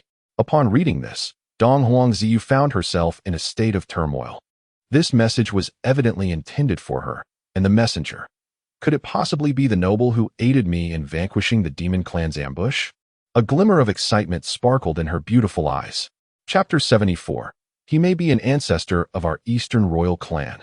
Calming her emotions, Dong Huang Ziyu summoned Ruo Ying to her side. After sharing the news, Dong Huang Ziyu inquired, What are your thoughts on this matter? Ruo Ying pondered for a moment and responded, I believe that the messenger is likely the formidable being who once eradicated the demon race's ambush. He should not belong to the demon race, but rather be an extraordinary master who prefers to remain hidden from the world. Dong Huang Ziyu nodded slightly. This individual must hold deep connections with our northern Xiantian and possibly with the Eastern royal clan as well. I cannot help but speculate that he might be an ancestor of our Eastern royal clan. His immense abilities and understated conduct suggest that it would require centuries of emotional cultivation to achieve such mastery. Ruo Ying silently agreed. The figure behind the scenes is indeed powerful and enigmatic. However, it is fortunate that with this person's assistance, Your Majesty will be better equipped to confront various adversaries. Nevertheless, the authenticity of this information must be verified. Dong Huang Ziyu, with her astute mind, decided to pursue this lead to its conclusion, instructing, You shall send someone to discreetly investigate the southern Xiantian royal clan. Understood. In the demon realm, within the kingdom of no life. The demon lord's hall. Jiang Fan followed the princess of the kingdom of no life, Jing Han Xian, arriving at this imposing place. As he stepped through the threshold, an overwhelming and terrifying pressure enveloped the surroundings. An aura reminiscent of an ancient giant demon surged forth. Truly, the seasoned demon lord emanated an aura that instilled profound despair. Jiang Fan lowered his head, adopting a demeanor of humility and respect. Yet within, he was filled with exhilaration and anticipation. The ruler of the kingdom of no life, Jing Wuya, was not only a renowned demon lord of imperial caliber, but also a prominent figure in the greatest organization of the demon realm, the Demon Path Alliance. If he could earn his support, Achieving prominence and potentially becoming a formidable demon lord in the future would be within reach. Furthermore, having captured the heart of Princess Jing Han Xian, Jiang Fan was confident that he could persuade Jing Wuya to aid him. "Father, I have brought Jiang Fan," Jing Han Xian announced, leading Jiang Fan to the center of the grand hall, lifting her gaze towards the formidable figure seated upon the demon lord's throne. Jing Wuya cast his eyes upon Jiang Fan, his dark pupils illuminating with two enigmatic beams of black light. As these beams made contact with Jiang Fan, he found himself enveloped in a shroud of black mist. Indeed, it was the Azura demon body. It seems this young man truly shares a bond with our demon clan. Jing Wuya imperceptibly nodded. His daughter, Jing Han Xian, had previously informed him of her affection for Jiang Fan from the Nine Heavens fairy realm. Initially, Jing Wuya vehemently opposed their union and held Jiang Fan in disdain. However, upon learning that Jiang Fan had inherited the legacy of an ancient demon and activated the Azura demon body, willing to commit himself to the demon clan, Jing Wuya granted him an opportunity to meet. Now, it appears that his daughter has not deceived him. "Jiang Fan, are you truly willing to unite in matrimony with my daughter and pledge your loyalty to me henceforth?" Jing Wuya inquired coldly. Indeed, under the oppressive aura of Jing Wuya, Jiang Fan found it difficult to breathe and hastily knelt on one knee to demonstrate his loyalty. Jing Hanxin joyfully remarked, "Father, Jiang Fan has faced opposition from his father and wife in his pursuit of allegiance to our Wuxing kingdom. In his quest to be with me, he has committed patricide and betrayed his spouse, disregarding the marriage bestowed upon him by the Ice Empress. His loyalty is truly commendable. Patricide and spousal betrayal?" Jing Wuya furrowed his brow slightly, recognizing the ruthlessness within him. Nevertheless, it was not unusual for a righteous individual to resort to such reprehensible acts in the pursuit of dark powers. As the saying goes, one must break the old to establish the new. How could one embrace the ways of the dark without shattering previous beliefs and constraints? Jing Wuya silently resolved to exercise careful control over a person like Jiang Fan. Through a blend of benevolence and authority, he could ensure Jiang Fan's unwavering commitment to his daughter, Jing Hanxin. Jiang Fan quickly clarified, "My lord, it was merely an unfortunate mishap that led to the death of my father." Jing Wuya waved his hand dismissively. "This matter does not concern me. I shall simply inform you that upon entering the gates of Wuxing Kingdom, you must vow eternal loyalty to me. I can aid you, or I can bring about your demise." With that, he raised a finger, and a mysterious black light shot into Jiang Fan's body. In an instant, a surge of potent dark energy erupted from Jiang Fan. The Shura demon body is a transcendent physique, requiring one to defy the heavens and forsake justice to cultivate it. I now elevate your demonic physique to the third level. The path ahead is for you to navigate. As he felt the tumultuous dark energy within, a glimmer of joy crossed Jiang Fan's face, and he quickly knelt in gratitude. "Thank you, my lord." His previous cultivation had been stagnant at the mid-stage of the spirit wheel realm. Now, with the Shura demon body enhanced to the third level, his cultivation skyrocketed to the early stage of the divine soul realm. At this rate, within a year, he could ascend to the pinnacle of the divine soul realm. With the support of Jing Wuya, a seasoned demon lord, he might even progress more swiftly. Jing Wuya narrowed his eyes and smiled. "Since you are now with Hanxin, it is time for you to address me differently." "Yes, my lord," Jiang Fan exclaimed, unable to contain his elation. Jing Hanxin added, "By the way, father, given Jiang Fan's recent sensational actions, I believe the Ice Empress will not remain indifferent. His current cultivation is insufficient to confront her. Please ensure his safety. Now that Jiang Fan has become my subordinate, his well-being is naturally of concern to me," Jing Wuya replied, shifting the topic. "However, the Eastern Emperor Zio, that young girl, poses no threat. I do not regard her father, so what of her?" He recalled the time he had sacrificed 100,000 people from the northern Xiantian to the outer celestial demons, thereby achieving the Wuxing demon body, an act that had become a thorn in the hearts of the northern Xiantian populace. It has already been 4 years since the ascension of the Eastern Emperor Zio. Has she uttered a word regarding this matter? One can detect the arrogance and pride in Jing Wuya's words, coupled with his disdain for Eastern Emperor Zio. Both Jing Hanxin and Jiang Fan displayed expressions of delight. Indeed, the Xianbing Empress, renowned as the most formidable woman, has yet to dare to confront the Wuxing kingdom. This clearly indicates one undeniable truth. She harbors a deep apprehension towards the Wuxing demon lord, Jing Huaya. As this conversation unfolded, a demon general hastily entered the grand hall. "Your Majesty, envoys from Bai Xuanxian have arrived." Jing Huaya's expression turned icy. "Do they intend to take Jiang Fan back?" The demon general replied, "Indeed.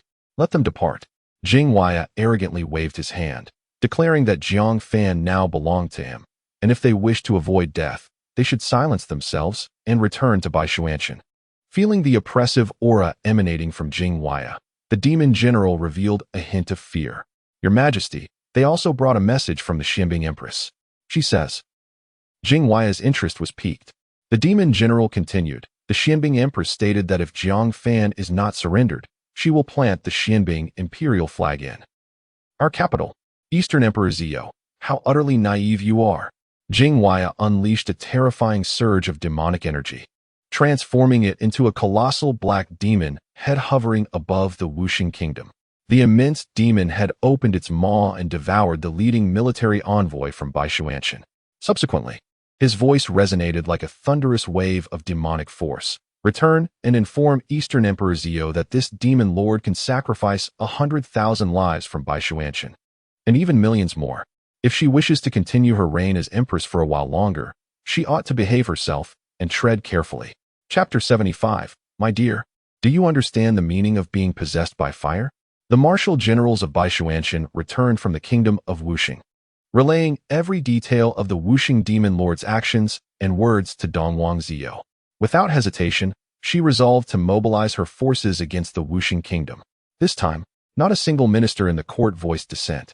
They were either intimidated by the formidable presence of Dongwang Zio, who had already garnered recognition for her rule after conquering the kingdom of 10,000 demons, or they acknowledged that the Wuxing demon lord owed Bai Xuanxian a staggering debt of 100,000 lives. Delaying further would be detrimental to the stability of Bai Xuanxian. Everyone was acutely aware that Dongwang Zio bore the heavy responsibility of leading Bai Xuanxian to revival.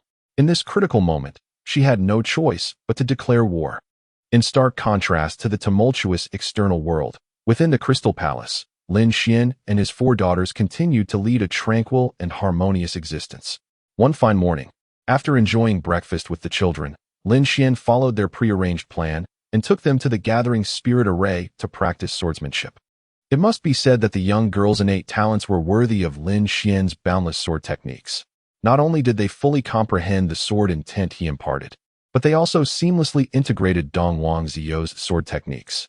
Each move was executed with remarkable precision and formidable power. Witnessing his daughter's rapid progress filled Lin Xian with a sense of anticipation, envisioning them as formidable sword immortals in the future. With a tender smile in his eyes, Lin Xian took a moment during their practice to explain some deeper sword philosophies. Xian Zhu raised her small hand and inquired, "Father, do all who achieve the ultimate sword path reach the same destination?" The little girl had previously listened to Lin Xian's discourse on swordsmanship at the Taichu Holy Land, yet she did not fully grasp it. Now, with her father elaborating on the sword path once more, she sought to clarify her doubts. Lin Xian shook his head with a smile. "The way that can be spoken of is not the eternal way. Each person's sword path is distinct, shaped by their own life experiences and insights." Xian Shi raised her hand. "I understand. Only the sword path that is most suited to oneself is the best." Lin Xian affectionately pinched her small nose. "Correct."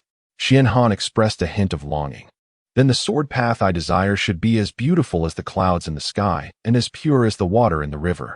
Lin Xian replied with a smile. "When you reach a certain level of mastery, that is entirely achievable." He understood that Xian Han's gentle nature would lead her to pursue a sword path that erupted from tranquility. Xian Yu, with her hands clasped over her chest, declared, "Then my sword path must be all-powerful, the kind that is possessed by fire." Lin Xian, both amused and exasperated, asked, "My dear, do you know what it means to be possessed by fire?" "Of course," Xian Yu replied with certainty. "It means to unleash a great flame and burn away all the demons." Before Lin Xian could respond, Xian Zhu, Xian Shi, and Xian Han vigorously shook their heads in unison. No. Being possessed by fire means that one has trained to such an extent that they become a demon themselves. After listening, Xian Yu scratched her head, her little face filled with confusion. "Is that so?" She pondered and felt that her sister's words seemed to hold some truth. Lin Xian, observing from the side, shook his head and chuckled. It appeared that the little girls had never truly comprehended what it meant to be consumed by obsession. This was hardly surprising, as they had only recently embarked on their path of cultivation. Moreover, the knowledge and skills imparted by Dong Huangzi were presented in a gradual and systematic manner, entirely unrelated to the concept of losing oneself in obsession. Consequently, he refrained from discussing such matters with them at this early stage. Lin Xian then elucidated, the term being consumed by obsession refers to becoming enmeshed in a misguided direction during cultivation, leading to the loss of reason and ultimately resulting in self-harm or harm to others.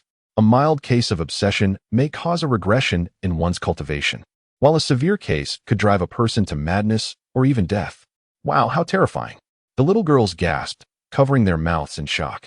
Indeed, Lin Xian nodded. That is why, during our last visit to the Taichu sacred land, the senior of the Taichu Lord experienced a moment of awakening. He realized he had nearly succumbed to obsession. Oh, I see. This time, the little girls thoroughly understood. Daddy, what exactly is a demon like? Xian Zhu continued to ponder. I've heard that many demons reside in distant lands. In truth, demons are quite similar to us. Often, the distinction between humans and demons lies in a single thought. Lin Xian replied, striving to simplify his explanation for the children's comprehension. I see. Xian Zhu looked toward the horizon, wishing she could catch a glimpse of the demon realm. Xian Shi, Xian Han, and Xian Yu nodded in agreement, their eyes reflecting a sense of longing. The little girls were at an age where they were eager to understand the world around them, filled with curiosity for these novel concepts. Noticing the expressions on his daughters' faces, Lin Xian smiled indulgently and said, Since you wish to see, I shall take you to explore. Yay! The little girls exclaimed joyfully. Whatever they desired, their father would promptly fulfill. How wonderful it was to have such a father. Feeling a profound sense of accomplishment from his daughter's admiration and happiness, Lin Xian promptly set off with them. To provide his daughters with a novel travel experience, he chose to fly with them on his sword. As they soared through the skies, the little girls were exhilarated by the swift journey. Before long, the sky ahead transformed into a dark hue, with vast crimson clouds stretching infinitely, exuding an eerie ambience. Wow, so this is what the demon realm looks like. Amidst the little girls' astonished exclamations, Lin Xian guided them into the heavenly demon realm. Upon entering the borders of the 10,000 demon kingdom, Lin Xian landed and led his daughters to admire the enchanting scenery of the demon realm along the way. Surrounded by the majestic mountains, the little girls encountered a plethora of extraordinary flora unique to the heavenly demon realm. Possessing the Xianzhu Heavenly Book, which encompassed all phenomena, Lin Xian took the time to explain the names and effects of these wondrous plants, much to the delight of his daughters. As they observed the surroundings, a few diminutive magical beasts passed by. Xian Yu retrieved the 9-headed celestial python hidden in her embrace, allowing it to witness the mythical creatures of the demon realm. Suddenly, the 9-headed celestial python appeared to be stimulated, with all 9 heads simultaneously turning to the right. There emerged a tiger-shaped magical beast, entirely snow-white, with a single silver horn. Charging forth from the thicket and halting before Lin Xian and his companions, Lin Xian noticed several streaks of purple blood staining the beast's body. He immediately comprehended that the 9-headed celestial python had been provoked by the scent of blood. Father, what manner of magical beast is this? Why does it bear blood upon its form? Xian Zhu and the others inquired, their faces etched with confusion. Lin Xian responded, This creature is known as the Silver Moon White Tiger. It possesses a gentle disposition and is exceedingly rare. The blood upon it likely belongs to a member of the demon clan, as their blood is tinged with purple. Just as he spoke, the Silver Moon White Tiger, stricken with fear by the 9-headed celestial python, let out a terrified cry and bolted back into the forest. Father, let us pursue the Silver Moon White Tiger, Xian Yu exclaimed, tugging at Lin Xian. Such a delightful magical beast must not fall into the hands of nefarious individuals. Xian Zhu and the others shared her sentiment and urged Lin Xian to give chase. Nodding in agreement, Lin Xian commanded the 9-headed celestial python to revert to its true form and intercept the Silver Moon White Tiger, while he was pulled along by the young girls into the woods. Meanwhile, 5 miles away, a woman clad in blue found herself besieged by hundreds. Holy Maiden of the Yu Luo sect, Surrender at once. They cried. Considering your youth, if you capitulate willingly, we may spare your life. Otherwise, you shall wish for a fate worse than death. Faced with such threats, the blue-clad woman, Xiao Yiran, raised her brows defiantly and retorted, "Dream on." Chapter 76. The Saintess of the Yuluo Sect. Xiao Yiran is the revered saintess of the Yuluo Sect, the most prominent sect in the kingdom of 10,000 demons. The assailants surrounding her are from the three major demonic sanctuaries bordering the kingdom. Leading these three factions are the elders Wu Jintao from the Luoyang Sanctuary, Lian Kong from the Jueyou Sanctuary, and Sikong Tu from the Hanchua Sanctuary. Despite being encircled by these formidable forces, Xiao Yiran remains resolute, unwilling to surrender. She has silently resolved that even in death, she shall not yield to the oppressive might of these three factions. Observing her fierce determination, brandishing her demonic sword, the expressions of Wu Jintao and the others contort with unease. Wu Jintao bellows angrily, "You stubborn girl named Xiao, do not resist futilely. We have annihilated your Yuluo sect. Any further defiance is in vain." Lian Kong, stroking his goat-like beard, sneers maliciously, "Submit obediently, allow us to draw your blood, and I can guarantee you shall remain alive for a while longer." Sikong Tu leers at Xiao Yiran's figure, chuckling, "It would be a pity for one so young to perish. Saintess, do not be foolish." Following their taunts, the members of the three sanctuaries erupt into laughter. "Child, abandon your resistance. Preserving your life is paramount. If you wish, you could even marry our Lord to ensure your safety. He would surely not disdain your humble origins." Faced with their derision, Xiao Yiran grits her teeth, filled with indignation as she declares, "Wretched scoundrels, I, Xiao Yiran, would rather die than allow you to succeed. Even if I bleed to the last drop, I shall not grant you your desires." With that, she raises her demonic sword, channeling all her energy to strike back. The calamity that befell the Yuluo sect stemmed from the revelation of her heavenly demon saint body, one of the 10 supreme physiques of the demon realm. Possessing this physique allows her to far surpass other demon cultivators in the path of demonic cultivation, excelling in talent, cultivation speed, and ultimate potential. At the core of the heavenly demon saint body lies the heavenly demon sacred blood, a lineage that nourishes the body like an inexhaustible spring, enabling it to grow at an unimaginable pace and yielding tremendous benefits. These individuals before her are solely after her heavenly demon sacred blood. After decimating her fellow sect members, they relentlessly pursued Xiao Yiran to this very place, their objective glaringly evident, to drain her of her sacred blood. In the face of these ruthless fiends, Xiao Yiran harbors an intense loathing, preferring to spill her blood upon the earth than concede to them. "You foolish girl, this is your own doing." Wu Jintao and the others, enraged, attack her ferociously. In less than the time it takes for half a stick of incense to burn, Xiao Yiran finds herself overwhelmed, her body marred by countless wounds. With a piercing scream, she collapses to the ground. Upon witnessing the faintly golden, purple blood seeping from her, Wu Jintao and his companions revealed their covetous gazes. "Humph, you force our hand. Let us see how you resist now." Observing Xiao Yiran sprawled on the ground, Wu Jintao could not suppress a triumphant smile. Suddenly, a white figure darted towards them from the distance. As they focused, they discerned a white magical beast charging forth. "You wretched creature, you have returned." Wu Jintao's magic sword transformed into a streak of black light, piercing the silver moon white tiger's chest in an instant. With a splatter, the silver moon white tiger coughed up blood and fell heavily to the ground. "Little white," Xiao Yiran cried out in profound sorrow, gritting her teeth as she crawled to the side of the silver moon white tiger. "Did I not instruct you to leave? Why have you returned?" The silver moon white tiger, with sorrowful eyes, shook its head. Xiao Yiran understood. The silver moon white tiger must have intended to seek reinforcements, but was frightened back mid-journey. Hiss! A colossal shadow descended from the heavens. Everyone looked up to see a towering, 1,000-foot nine-headed sky python charging towards the crowd. A third-tier great demon. Wu Jintao and his companions' eyes lit up with excitement. They surmised that the nine-headed sky python might indeed be the reinforcements the silver moon white tiger had sought. Otherwise, it would not have appeared at such a crucial moment. Furthermore, a third-tier nine-headed sky python is a treasure trove in itself. Should they manage to slay it and forge magical artifacts from its remains, they would undoubtedly acquire numerous spirit-level magical items. With this thought, Wu Jintao and his companions became exhilarated. This pursuit of Xiao Yiren promised not only the coveted heavenly demon's sacred blood, but also the unexpected boon of the nine-headed sky python. Truly a tremendous gain. After exchanging glances with Lian Kong and Si Kong Tu, Wu Jintao took the lead, raising his magic sword and charging towards the nine-headed sky python. Lian Kong and Si Kong Tu secretly channeled their full energy, preparing to assist Wu Jintao. Witnessing this scene, Xiao Yiren's expression darkened with sorrow. Regardless of the nine-headed sky python's origins, if Wu Jintao and his cohorts were to slay it, their power would undoubtedly escalate further.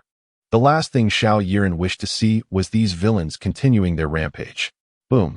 In a flash, an immense force suddenly surged down from the sky, striking Wu Jintao with tremendous weight. Under this force, both man and sword were forcefully driven into the ground, creating a pit at least half a yard deep. The sound of shattering bones echoed, making it abundantly clear to all that he had undoubtedly been crushed beyond survival. This scene nearly caused Lian Kong and Si Kong Tu, who were poised to act, to faint from shock. The Imperial Realm. Good heavens, that is the aura of the Imperial Realm. The terrifying presence, though fleeting, left a profound impact in their hearts. They could never have imagined that the one who had struck Wu Jintao was a being of the Imperial Realm. Before anyone could regain their composure, a tender and delightful voice rang out. Daddy, little Jiao, is over there. The crowd swiftly turned to behold a strikingly handsome man, resembling a celestial being, who was leading 4 porcelain doll-like girls towards them with great haste. The nine-headed celestial python immediately returned to Xin Yu's side, displaying a demeanor of ingratiation. Upon witnessing this, a profound understanding dawned upon everyone. The nine-headed python was indeed a pet nurtured by the white-clad gentleman for his daughter. It became evident that the one who had just attacked Wu Jintao was none other than this enigmatic figure. With this realization, the gazes directed at Lin Xian were instantly imbued with deep reverence. Even before Lin Xian approached with his daughters, Kong and the others felt a slight tremor under his formidable aura, retreating several steps in trepidation. Oh dear, father, look. The silver moon white tiger beast is injured. Upon nearing, Xin Yu's face was etched with concern upon seeing the feeble silver moon white tiger. Xianzhu shook her head, revealing a hint of sorrow. It looks so pitiful. Both Xian Shi and Xian Han nodded in unison. Indeed, it has blood on its belly. It must be in great pain. Hearing the children's words, Xiao Yiren felt a wave of profound sadness wash over her countenance. However, she quickly composed herself, rising to her knees with utmost respect before Lin Xian. I am Xiao Yiren, humbly paying my respects to the North Xian Heavenly Emperor. Chapter 77. As long as father is present, even the dead can rise again. Xiao Yiren's words struck everyone, including Lian Kong, like a thunderbolt. Standing before them was none other than the esteemed Emperor of Beixian. Upon further reflection, the crowd deemed this highly plausible. This territory belonged to the Wanma Kingdom, which had been annexed by Beixian. Lin Xian, being a formidable figure of the Imperial Realm, possessed an extraordinary appearance and was accompanied by quadruplet daughters. When pieced together, it was highly likely that he was indeed the Emperor of Beixian. Lin Xian gazed down at Xiao Yiren with a calm demeanor. Do you recognize me? Indeed, he was the Emperor. Upon hearing Lin Xian's words, Xiao Yiren felt a surge of exhilaration. She hurriedly replied, I have never had the honor of meeting the Emperor in person. However, I once encountered the Ice Empress during her unification of the Wanma Kingdom. Noticing the resemblance between the 4 girls beside the Emperor and the Empress, along with the Emperor's imperial prowess, I deduced this possibility. Xianzhu inquired, Auntie, have you met my mother? Xiao Yiren nodded. Yes, my sect is called the Yuluo sect. My master brought us to pay our respects to Her Majesty during her conquest of the Wanma Kingdom. Lin Xian nodded slightly. It was likely that Dong Huang Ziyu had purged the martial world of the Wanma Kingdom after her conquest. The Yuluo sect, having submitted to Dong Huang Ziyu, indicated that they were not a malevolent sect. Otherwise, given Dong Huang Ziyu's character, they would have been eradicated. Oh, it seems Annie is a good person, Xianzhu remarked, nodding in agreement. Xianxi added, Father says that the silver moon white tiger is a noble beast, so its master must be a good person as well. Xianhan pondered for a moment and found it quite reasonable. Indeed, listening to their conversation, Lian Kong and the others felt their hearts leap to their throats, internally lamenting the impending disaster. The Yuluo sect appeared to be a faction favored by the Ice Empress. Now, not only had they slaughtered the Yuluo sect, but they also intended to eliminate the princess's pet, the nine-headed sky python. This deeply offended the Ice Empress and crossed the Emperor's bottom line. Observing the Emperor's indulgent demeanor towards his daughters, it was clear he would not easily forgive them. If he were to unleash his wrath, the three great sacred lands could be reduced to ashes in an instant. With this thought, Lien Kong and the others felt their legs grow weak, collapsing to the ground. Your Majesty, we did not intend to offend you or Her Majesty the Empress. We beseech you to spare us. Lin Xian furrowed his brow, initially dismissive of these rabble. However, their assault on the Yuluo sect had introduced further instability into the Wanma Kingdom's martial realm. Moreover, they had just contemplated attacking the nine-headed sky python, providing Lin Xian with ample justification to take action against them. In Lin Xian's heart, his daughters and their mother were untouchable taboos that others could not infringe upon. These individuals, who disturbed the Wanma Kingdom and sought to slay the nine-headed sky python, could not be spared. However, Lin Xian refrained from unleashing his wrath in front of his daughters and instead coldly uttered, "Scram. Yes, yes, yes. Thank you, Emperor." Lien Kong and the others hurriedly departed, as if granted a pardon. As for Wu Jintao's lifeless body, no one dared to touch it without the Emperor's command, leaving it to languish in the mud. Xiao Yiran initially believed that Lin Xian truly intended to spare Lien Kong and the others, which left her feeling a tinge of disappointment. After all, she was of such humble stature. How could she possibly expect the Emperor to avenge her? She sighed helplessly. However, in the blink of an eye, she sensed something amiss. An indescribable aura of terrifying divine intent, avoiding the children, emanated from the Emperor. This divine presence was vast and overwhelming, akin to that of an ancient titan, evoking a profound sense of reverence. I see now. The Emperor does not wish to slaughter in front of the children.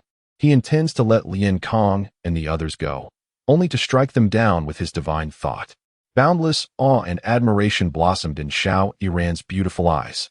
Such a powerful man, so meticulous and gentle. He was truly perfect.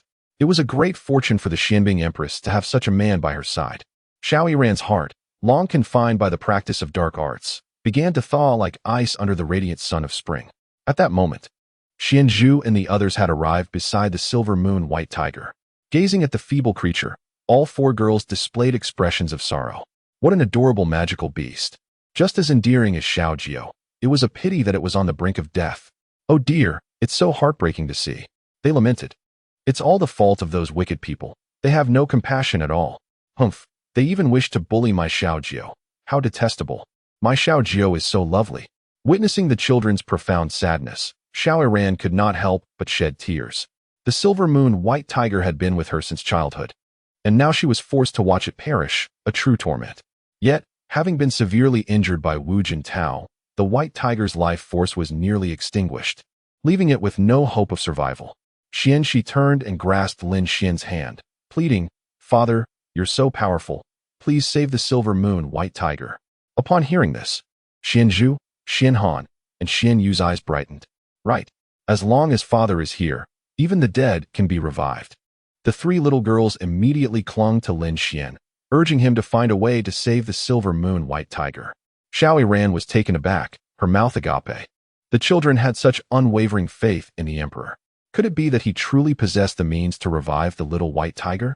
She quickly bowed and implored, "I beseech the Emperor to save the little white tiger.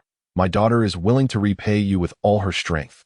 Surrounded by the children's pleas, Lin Xian could only smile helplessly and say, all right, I will find a way." He recalled that he had acquired a sacred-level creation elixir last time, which possessed the miraculous ability to bring the dead back to life, undoubtedly capable of saving the silver moon white tiger. For the sake of his daughters, Lin Xian would certainly not hesitate to use the creation elixir. He spread his palm and, with a flourish, conjured the divine elixir of creation into his grasp, proclaiming, "Father will come to revive it." Hooray! Indeed, Father possesses a solution. How wonderful! The little girls immediately began to dance with joy. After Lin Xian administered the divine elixir to the silver moon white tiger, a mysterious golden light flickered, and the silver moon white tiger was rejuvenated. A miraculous resurrection. Xiao Yiran gazed up at Lin Xian in awe. He truly was an extraordinary man. "Annie, may we play with little white for a while?" Upon witnessing the revival of the silver moon white tiger, Xianzhu and the others eagerly inquired. Before Xiao Yaren could respond, Xianyu summoned the nine-headed celestial python, exclaiming, "Auntie, I'll trade little nine with you for a turn." Xiao Yaren, looking alarmed, quickly replied, "No, no, if you all enjoy little white, feel free to play with it." "Oh, thank you." Xianyu beamed with delight. It was such a stroke of luck to be able to play with someone else's pet without having to swap little nine. While the children frolicked, Xiao Yaren approached Lin Xian with reverence, saying, "Your Majesty, there is a martial arts tournament taking place in the realm today. If it were not for your leadership, I fear it would descend into chaos." "A martial arts tournament?" Lin Xian narrowed his eyes slightly upon hearing this. It seemed his earlier suspicions were not unfounded. The martial world of the 10,000 Demons Kingdom was not as tranquil as it appeared. The annihilation of the Yuluo sect would indeed generate the bloodshed that Xiao Yaren had foretold at today's gathering. Chapter 78. We cannot offend our sacred land. In light of this, let us proceed to take a look, Lin Xian remarked. Before arriving at the kingdom of 10,000 demons, he had intended to take the children to the Demon Lord's palace for a bit of amusement. Since the martial arts tournament was being held in the capital, it seemed opportune to visit. I shall guide you." Xiao Yiran eagerly volunteered, feeling immensely honored to accompany the emperor. Lin Xian nodded slightly. Allowing Xiao Yiran to lead the way had the additional benefit of giving his daughters more time to play with the silver moon white tiger. As long as his daughters were content, everything would be well. Thus, Lin Xian, accompanied by his daughters, followed Xiao Yiran as she led them to the venue of the martial arts tournament. 300,000 miles outside the kingdom of 10,000 demons. In the falling sun's sacred land. "Master, something terrible has happened." An anxious voice reached Zhu Tianyu's ears. Opening his blood-red eyes, Zhu Tianyu furrowed his brow and inquired, "What is it?" The elder of the sacred land reporting the situation said, "Elder Wu and the others are dead." "What?" Zhu Tianyu's expression shifted in shock. That should not be the case. Today, Wu Jintao had led a group, in conjunction with two other elders from different sacred lands, to besiege the Yuluo sect, a plan that had been personally orchestrated by Zhu Tianyu. According to Zhu Tianyu's calculations, the grand elders of the three major sacred lands were all at the initial stage of the venerable realm, comparable in strength to the sect master of Yuluo sect. Coupled with the protection of the sacred land's secret techniques, a sudden attack on the Yuluo sect would surely catch them off guard. How could there be fatalities? The elder continued, "The Yuluo sect has been completely annihilated, and the news has spread. Elder Wu and his companions all perished while pursuing the Saintess." Upon hearing this, Zhu Tianyu's confusion deepened. The notion that chasing down a Saintess could lead to total obliteration was preposterous. Were their bodies brought back? Zhu Tianyu urgently asked. "They were brought back, and they are within the sacred hall." After hearing this, Zhu Tianyu hastily made his way to the sacred hall alongside the elder. Upon arrival, he beheld over 100 bodies lying in a row on the ground. Among them, the most noteworthy was, of course, Wu Jintao. Zhu Tianyu meticulously examined their corpses and murmured, "Elder Wu bears only a slight wound, yet his entire skeleton is shattered, and his meridians and blood vessels are completely ruptured. This indicates that the assailant struck him with a single lethal blow and possessed a cultivation far superior to that of Elder Wu. As for the others, their bodies showed no discernible injuries, and their meridians and bones remained intact. The only sign of distress was the disintegration of their pupils, suggesting they had been attacked by mental energy." Suddenly, he straightened up and asked, "What of the other two sacred land members?" The elder replied, "All are dead. As per your command, Master, they too succumbed to mental energy attacks and have been returned to their respective sacred lands." Hearing this, Zhu Tianyu couldn't help but draw in a cold breath. He surmised that the one who had slain Wu Jintao and the others must have first crushed Wu Jintao with overwhelming power. Continuing, he extended his consciousness and swiftly eliminated all the remaining adversaries. Thus, it could be concluded that there was only one opponent, for the method of killing was seamless and intricately linked, resembling the handiwork of a single individual. To be able to simultaneously vanquish so many masters of the sacred grounds, we have encountered an extraordinary figure. Zhu Tianyu, a pinnacle sage, was also an adept in the cultivation of divine consciousness. He asserted with unwavering confidence that the one responsible possessed both the cultivation and divine consciousness of at least the imperial realm. This was truly terrifying. That formidable individual, relying solely on their imperial cultivation, could easily crush the entire falling sun's sacred ground. If they were to employ their imperial divine consciousness, the magnitude of their power was inconceivable. The entirety of the falling sun's sacred ground would likely appear as insignificant as ants in their eyes. The elder inquired, "Holy Master, shall we investigate who was behind this?" "Indeed, we must investigate," Zhu Tianyu replied, his face alight with fervor. "Following the lead of the saintess of the Yu Luo sect, we will undoubtedly uncover the identity of that individual. Remember, once you ascertain who it is, report to me immediately." "Understood." The elder nodded, unable to restrain his concern. "Holy Master, the opponent's capabilities are exceedingly formidable. We must proceed with caution." "I am well aware." Zhu Tianyu revealed a hint of reverence. "Once we discover who they are, I shall personally seek them out to apologize. Such a powerhouse is not one we can afford to offend." Sharing the same sentiment as Zhu Tianyu of the Falling Sun's sacred ground, the Holy Master of the Absolute Yu sacred ground, Zhong Dinglei, and the Holy Master of the Cold Blood sacred ground, Ling Su, were also fervently searching for Lin Xian's whereabouts. In an instant, the three great sacred grounds were engulfed in a tense and anxious atmosphere, all striving to locate Lin Xian. In the kingdom of 10,000 demons. At the Demon God Mountain. The mountain, towering 10,000 fathoms, resembles a demon god surveying the world, thus earning the reverence of the entire nation's demon sections. The martial arts conference of the demon sect, held once every 5 years, was now underway atop the mountain. Demon cultivators from across the nation, with cultivation levels exceeding the spirit wheel realm, gathered in a cacophony of voices. The Xianbing Empress, who created a historic legacy, ruled over our kingdom of 10,000 demons, making this martial arts conference particularly unique.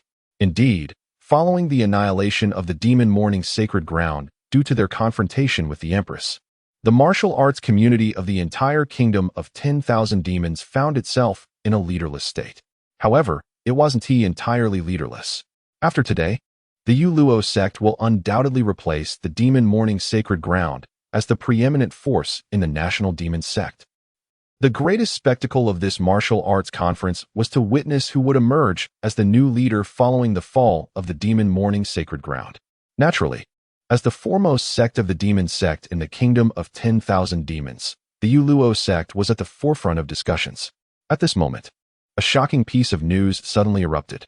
The Yu Luo sect had been unexpectedly besieged by the falling sun's sacred ground, the Absolute Yu sacred ground, and the Cold Blood sacred ground, resulting in its annihilation. The venue erupted in a tumult of discussions as this astonishing news reverberated throughout. Many were taken aback, for they had not anticipated that the Yu Luo sect could be extinguished overnight. It seems that today's martial arts tournament will inevitably witness numerous sects engaging in fierce battles for supremacy, leaving them bloodied and battered. Amidst the fervent discussions among the crowd, a magical moon suddenly illuminated the entirety of Demon God Mountain.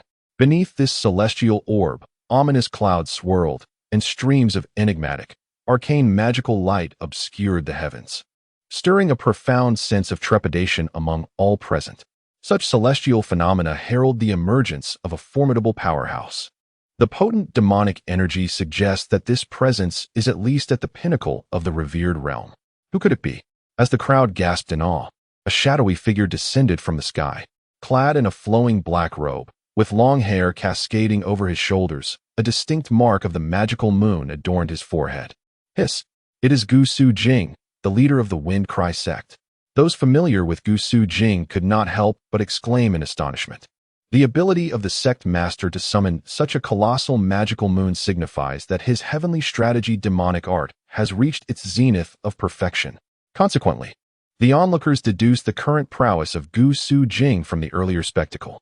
Setting aside his cultivation level, what most instills fear in others is his forbidden and unparalleled heavenly strategy demonic art. This formidable technique allows him to create a realm of his own, harnessing boundless demonic energy for his purposes. A single, concerted strike could unleash potential exceeding tenfold. In other words, should Gu Su Jing unleash his full strength, he could elevate his power to the brink of the quasi-emperor realm. Witnessing Gu Su Jing's imposing presence, the assembled crowd understood that his ostentatious entrance was a declaration of dominance. Anyone daring to contest him would have to endure the ramifications of his heavenly strategy demonic art. Unless a stronger adversary emerges, this martial arts tournament is destined to become a mere exhibition of Gu Sujing's prowess. At this moment, everyone could not help but contemplate. Chapter 79. Only kneeling remains. The esteemed leader of the Gusis sect, how imposing.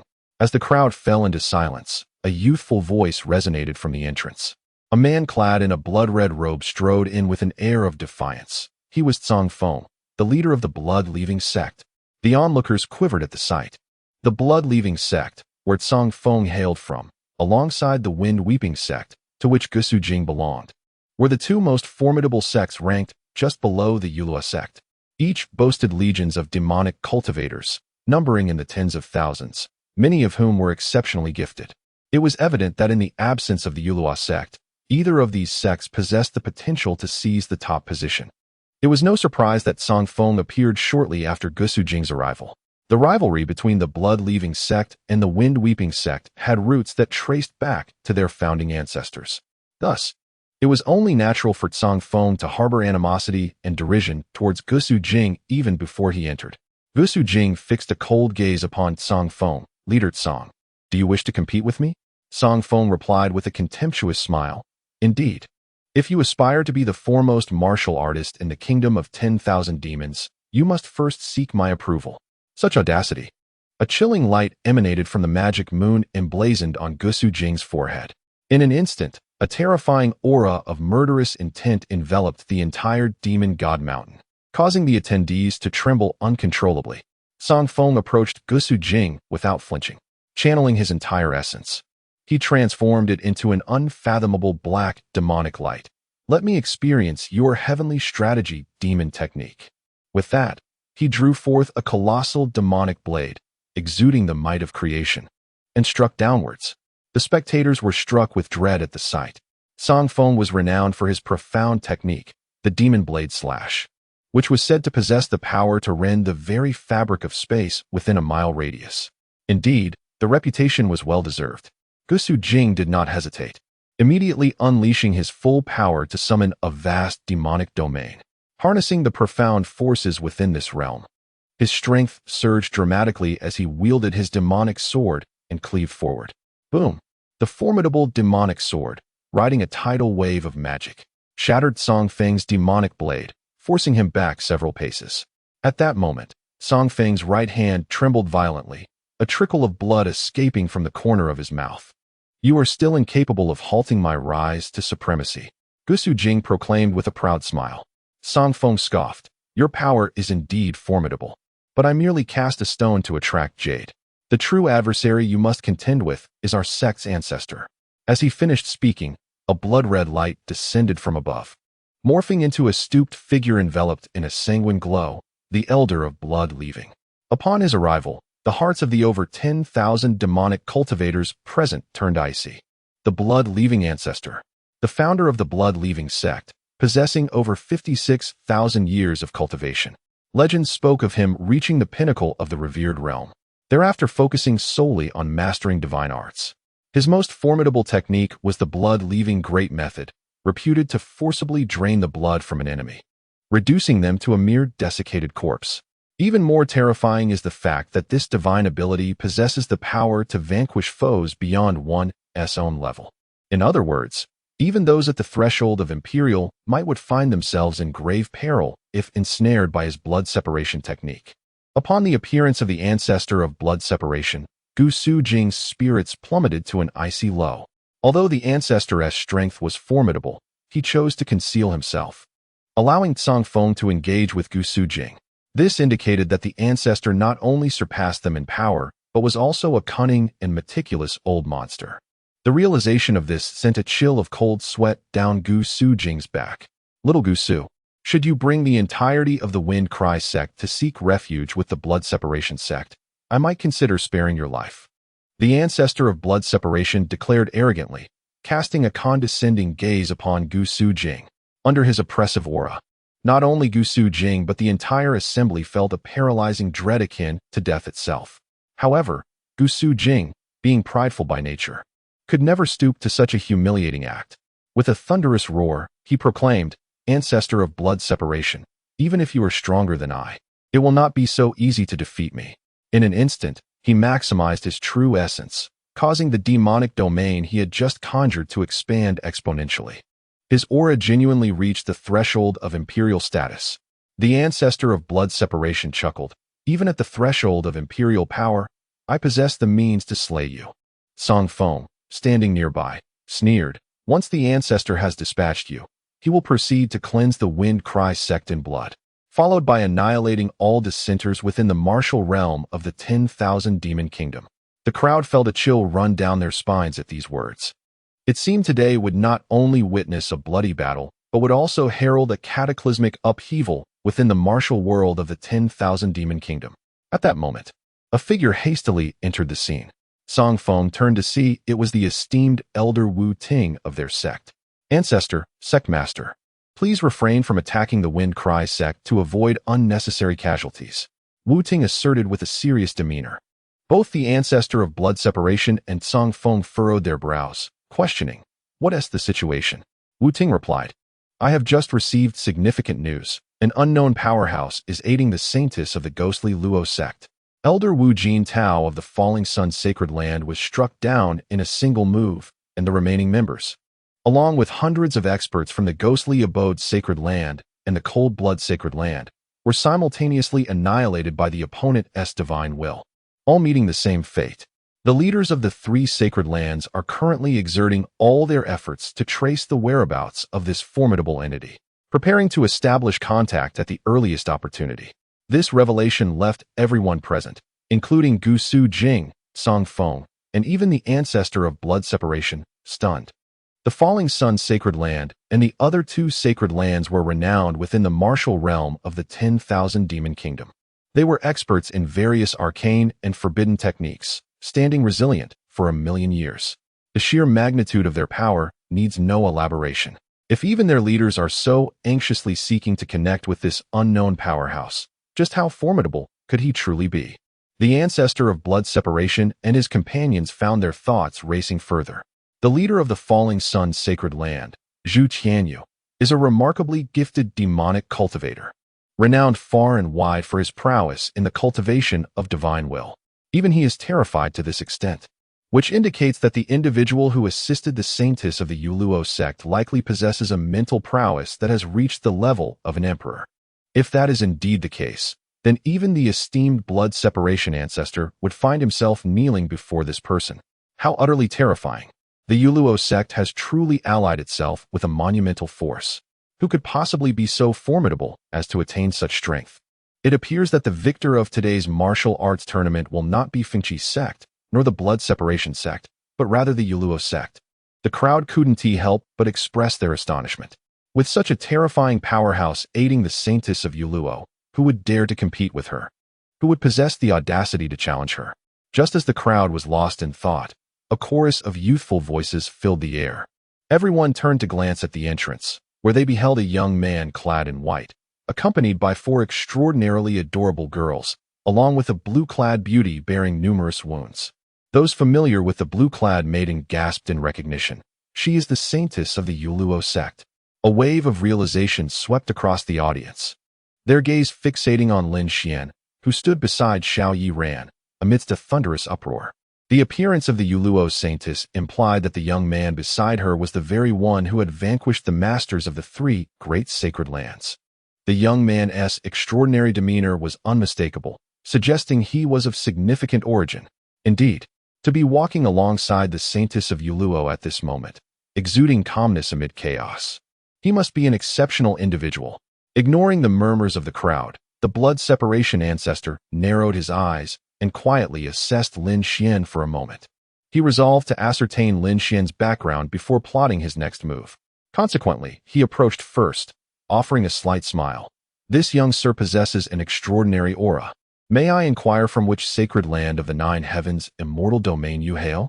Noticing the absence of demonic energy surrounding Lin Xian, he boldly speculated that he must be from the 9 heavens immortal domain.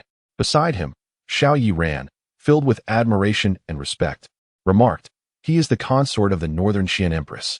So, he is the husband of the Northern Xian Emperor." At that moment, the blood separation ancestor, and all present genuinely displayed expressions of reverence. Chapter 80. Returning to the main affair. The Ice Emperor, renowned as the supreme female ruler of the ages, governs the North Xiantian and has conquered the 10,000 Demons Kingdom. After purging the hostile forces within the kingdom, her name resonates throughout the martial world with thunderous acclaim. Lin Xian, as the consort of the Empress, displays abilities that surpass even her own, even in his mere presence. Standing there with an air of tranquility, over 100,000 demonic cultivators feel an overwhelming pressure. Such is the might of the Emperor's consort. Among all present, the blood ancestor perceives Lin Xian's power with profound depth. His cultivation of blood evil possesses an inherent aggressiveness. Yet, upon approaching Lin Xian, he finds his blood evil instantly subdued, as if entering a divine realm. No matter how formidable his blood evil may be, it is rendered utterly powerless in an instant. This realization instills genuine fear and reverence in the blood ancestor. He hastily bows and declares, "I am the blood ancestor of the blood sect, paying my respects to the Emperor's consort." Witnessing his humble deference, Song Feng, Gu Su Jing, and all present promptly follow suit in reverence. Song Feng, the current sect leader of the blood sect, pays respects to the Emperor's consort. Gu Su Jing, the leader of the Wind Cry sect, pays respects to the Emperor's consort. The collective bowing of over 100,000 demonic cultivators reverberates like thunder. Xiao Yiran gazes in astonishment at the scene before her, turning her head to look at Lin Xian with boundless admiration. This man, standing silently, commands the respect of myriad martial elites within the 10,000 Demons Kingdom. Such is his charisma, his unparalleled presence. Lin Xian smiles playfully. "No need for such formalities. You may continue." The blood ancestor and Gu Su Jing exchange awkward glances. Just moments ago, emboldened by the fall of the Yuluo sect, they were fiercely vying against each other.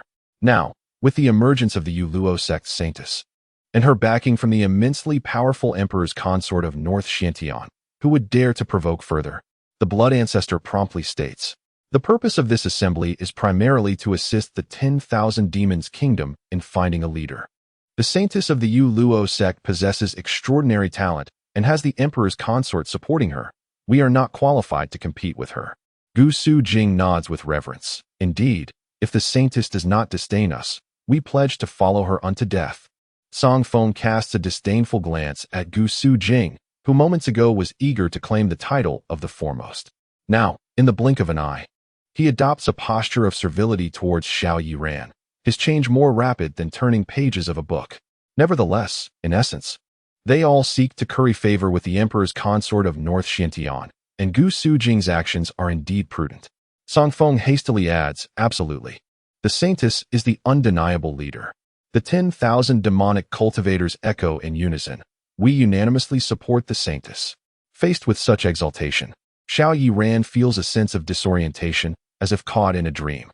Reflecting on the past, when she was chosen as the saintess of the Yu Luo sect, that occasion pales in comparison to the grandeur of the present moment.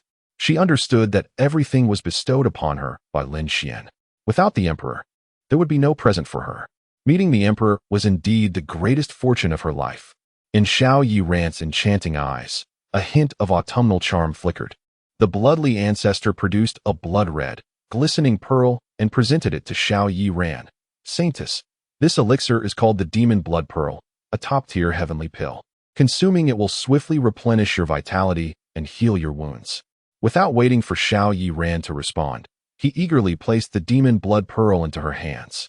Gu Su Jing and the others, witnessing the bloodly ancestor's generous offering, could not help but internally chastise him as an old fox, and soon after, they too began to present various miraculous elixirs to Xiao Yiran. After consuming the Demon Blood Pearl and several spirit medicines, her injuries were swiftly healed. She promptly turned to Lin Xian and bowed. "All that I possess today is a gift from the Emperor. From now on, my life shall be under the Emperor's command."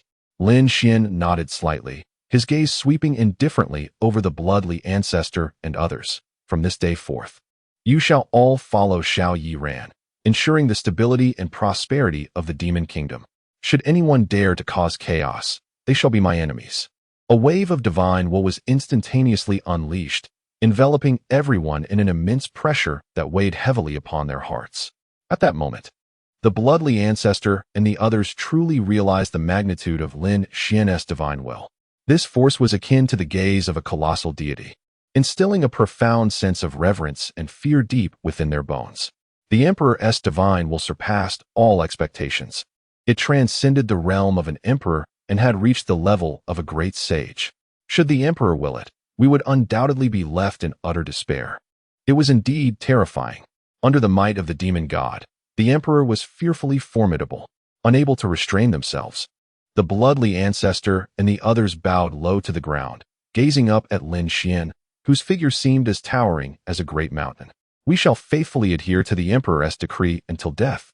The resounding cries of the crowd reverberated through the heavens. Lin Xian nodded slightly. This expedition to Demon God Mountain had stabilized the martial realm of the Demon Kingdom. Now, it was time to return to the main affair and take the children out to play. "My darlings, let us depart," Lin Xian said, affectionately gazing at his 4 daughters. "Father, are we going to the Demon Palace?" Xian Zhu and the others asked eagerly. Having long desired to see what the Demon Palace looked like and how it differed from their mother's Xianbing Palace. "Indeed," Lin Xian replied, leading them toward the entrance. Xiao Yiran stood amidst the crowd, quietly watching Lin Xian's departing figure, her eyes filled with admiration and reluctance. "Emperor, I shall strive doubly hard to become a true powerhouse, drawing closer to you." As Lin Xian and his daughters approached the Demon Palace, they encountered a lavish procession of the demon race awaiting them. The leader, upon sighting Lin Xian, immediately reined in his horse, dismounted, and respectfully bowed. "Your Excellency, I am the captain of the Demon Palace's guards." The prince, having learned from the martial arts tournament of the emperor's impending visit to the Demon Palace, promptly arranged a banquet in the rear palace, specifically dispatching an attendant for the welcome. Lin Xian nodded slightly, acknowledging the prince's keen awareness of current affairs. Subsequently, he and his daughters ascended the most opulent Xianlong magical carriage, proceeding towards the Demon Palace amidst the reverent gazes of countless demon kin. Upon their arrival, Lin Xian was escorted to the rear palace under the guidance of the chief guard. Along the way, the little girls curiously observed the wonders of the Demon Palace, noting its stark contrast to their mother's Xianbing Palace. Indeed, the architecture here was utterly unique, evoking a sense of intrigue. Hearing their chatter, the chief guard, with a sycophantic grin, remarked, "Little princesses, the Demon Palace is replete with delightful attractions, particularly in the rear palace, which is the most entertaining." Excited by his words, the little girls eagerly tugged at Lin Xian, racing forward as if fearful of missing out on the enchanting sights. Lin Xian, both amused and exasperated, jogged after them until they arrived at the rear palace garden. This locale boasted an array of exotic flora, shrouded in ethereal mist, with architectural styles that were both bizarre and wondrous. "Wow, this is truly extraordinary," the little girls exclaimed, their eyes wide with astonishment. The Demon Palace, as a symbol of the power of the 10,000 Demons nation, housed all manner of rare and curious treasures, naturally captivating their imaginations. Upon hearing their delighted voices, Prince Zhengzhe, along with a cadre of noble peers awaiting Lin Xian at a distance, hastily approached. After taking a moment to appraise Lin Xian's appearance, Zhengzhe and his companions were deeply impressed. Truly, he was a man worthy of having captivated the Ice Emperor, as his visage alone was breathtaking. The assembled company promptly bowed in respect, thereafter courteously inviting Lin Xian and his children to take their seats. Lin Xian observed that the table was laden with exquisite delicacies, all of the utmost luxury and rarity. It was evident that Zhengzhe and his compatriots had exerted considerable effort to prepare such a splendid feast. Chapter 81. When strength is established, difficulties fade away. At the table, Zhengzhe and his companions exerted every effort to curry favor with Lin Xian. In their eyes, the Ice Empress exuded an air of aloofness and formidable power, brimming with an intimidating presence. Conversely, the Emperor Consort was enigmatic. Although he revealed little of his stature, it was evident that he was a person of immense authority. Engaging with such a prominent figure necessitated utmost sincerity and meticulousness, with no room for error or pretense. Thus, despite being the younger brother of the former sovereign Zhengsong and a prince of the illustrious Wanma kingdom, Zhengzhe humbly lowered his demeanor. nearly akin to that of an ordinary servant. The other noble figures accompanying him mirrored this sentiment, showering Lin Xian with flattery akin to the sycophants of the streets. Lin Xian, however, maintained a tranquil composure, his attention primarily devoted to his daughters. Aside from engaging in courteous toasts with Zheng Zhe and the others, he dedicated the meal to caring for his children, whether by serving them food or gently wiping their small mouths, displaying an abundance of tenderness and affection. This scene evoked a profound admiration from Zheng Zhe and his companions. It was indeed rare to witness such a formidable figure as the emperor consort exhibiting such gentleness towards his daughters. As the revelry continued and the wine flowed, a sudden bang echoed from afar. Amidst the swirling magical mist, a torrent of water surged skyward with great force. Xian Zhu and the others turned in astonishment, exclaiming, "Oh dear, what has exploded?" Zheng Zhe's expression shifted. If the little princesses were frightened, it would be dire. He promptly rose and said, "Dear princesses, that was no explosion, but rather the mischievous antics of the magical dragon." Upon hearing his words, the young girl's eyes sparkled with excitement. A magical dragon? How intriguing. Yes, let us go see. With that, Xian Zhu and her companions leapt from their chairs. Xian Zhu and Xian Han wiped their greasy little hands with handkerchiefs before dashing towards the magical dragon. Seeing them race ahead, Xian Shi and Xian Yu hurriedly wiped their own soiled hands on their clothes and scampered after them, observing the small handprints left on their garments. Lin Xian couldn't help but chuckle. These little treasures truly disregard everything for the sake of play. He swiftly conjured a stream of spiritual energy, transforming it into a cleansing liquid to wash their clothes clean. Arriving at the edge of a vast pool, Lin Xian beheld the water teeming with magical energy. A colossal black dragon, measuring around 400 to 500 feet in length, swam gracefully within the depths. With the map of the 10 directions in his possession, Lin Xian instantly discerned that this pool, along with the magical mist above, formed an intricate formation. Clearly, this formation was designed to confine the dragon. Zheng Zhe explained, "This dragon hails from the Black Demon Sea to the west of our Wanma kingdom, known as the black-scaled Xian dragon. Its nature is inherently violent. When enraged, it can shatter a 100-foot mountain in an instant, making it exceedingly difficult to tame. Hence, it was captured and confined here for training." Upon hearing this, Xian Zhu and her companions displayed expressions of astonishment. "Wow, such a formidable magic dragon can be captured. How impressive." Zheng Zhe chuckled. "That is because the one who captured it is the mightiest beast master of our 10,000 demon kingdom." Just then, a tall, dark figure emerged from the surrounding mist. Zheng Zhe pointed at him and said, "Ladies, this is the beast master I mentioned. Master Huan is not only the strongest in our 10,000 demon kingdom, but also ranks among the top 5 beast masters in the entire eastern region of the demon realm." Huan Jiexiao, who had been by the pool, was well aware of Lin Xian and the young ladies' identities. He promptly approached and bowed. "I humbly greet the emperor and the 4 princesses." Xian Zhu pointed at the black-scaled dragon and asked Huan Jiexiao, "Uncle, how did you manage to capture such a massive magic dragon?" Huan Jiexiao revealed a hint of pride. "I have diligently practiced beast mastery for over 6,000 years and had the fortune to learn an exceptionally powerful beast mastery heart technique. With this technique, I can communicate with the minds of all magical beasts and command them to perform any action as desired." "That sounds incredibly impressive." Xian Zhu and the others exclaimed in admiration. Seeing their admiration, Huan Jiexiao felt an overwhelming sense of joy. To receive such praise from the princesses truly elevated his spirits. Zheng Zhe, with a flattering expression, said, "Master Huan, since the princesses are so fond of it, why not command the black-scaled dragon to perform a few tricks to entertain them?" "Certainly." Huan Jiexiao immediately agreed. How could he let such an opportunity to shine before the emperor slip away? He then approached the pool, silently reciting an enigmatic incantation, and pointed his right hand at the black-scaled magic dragon. "Raise your head."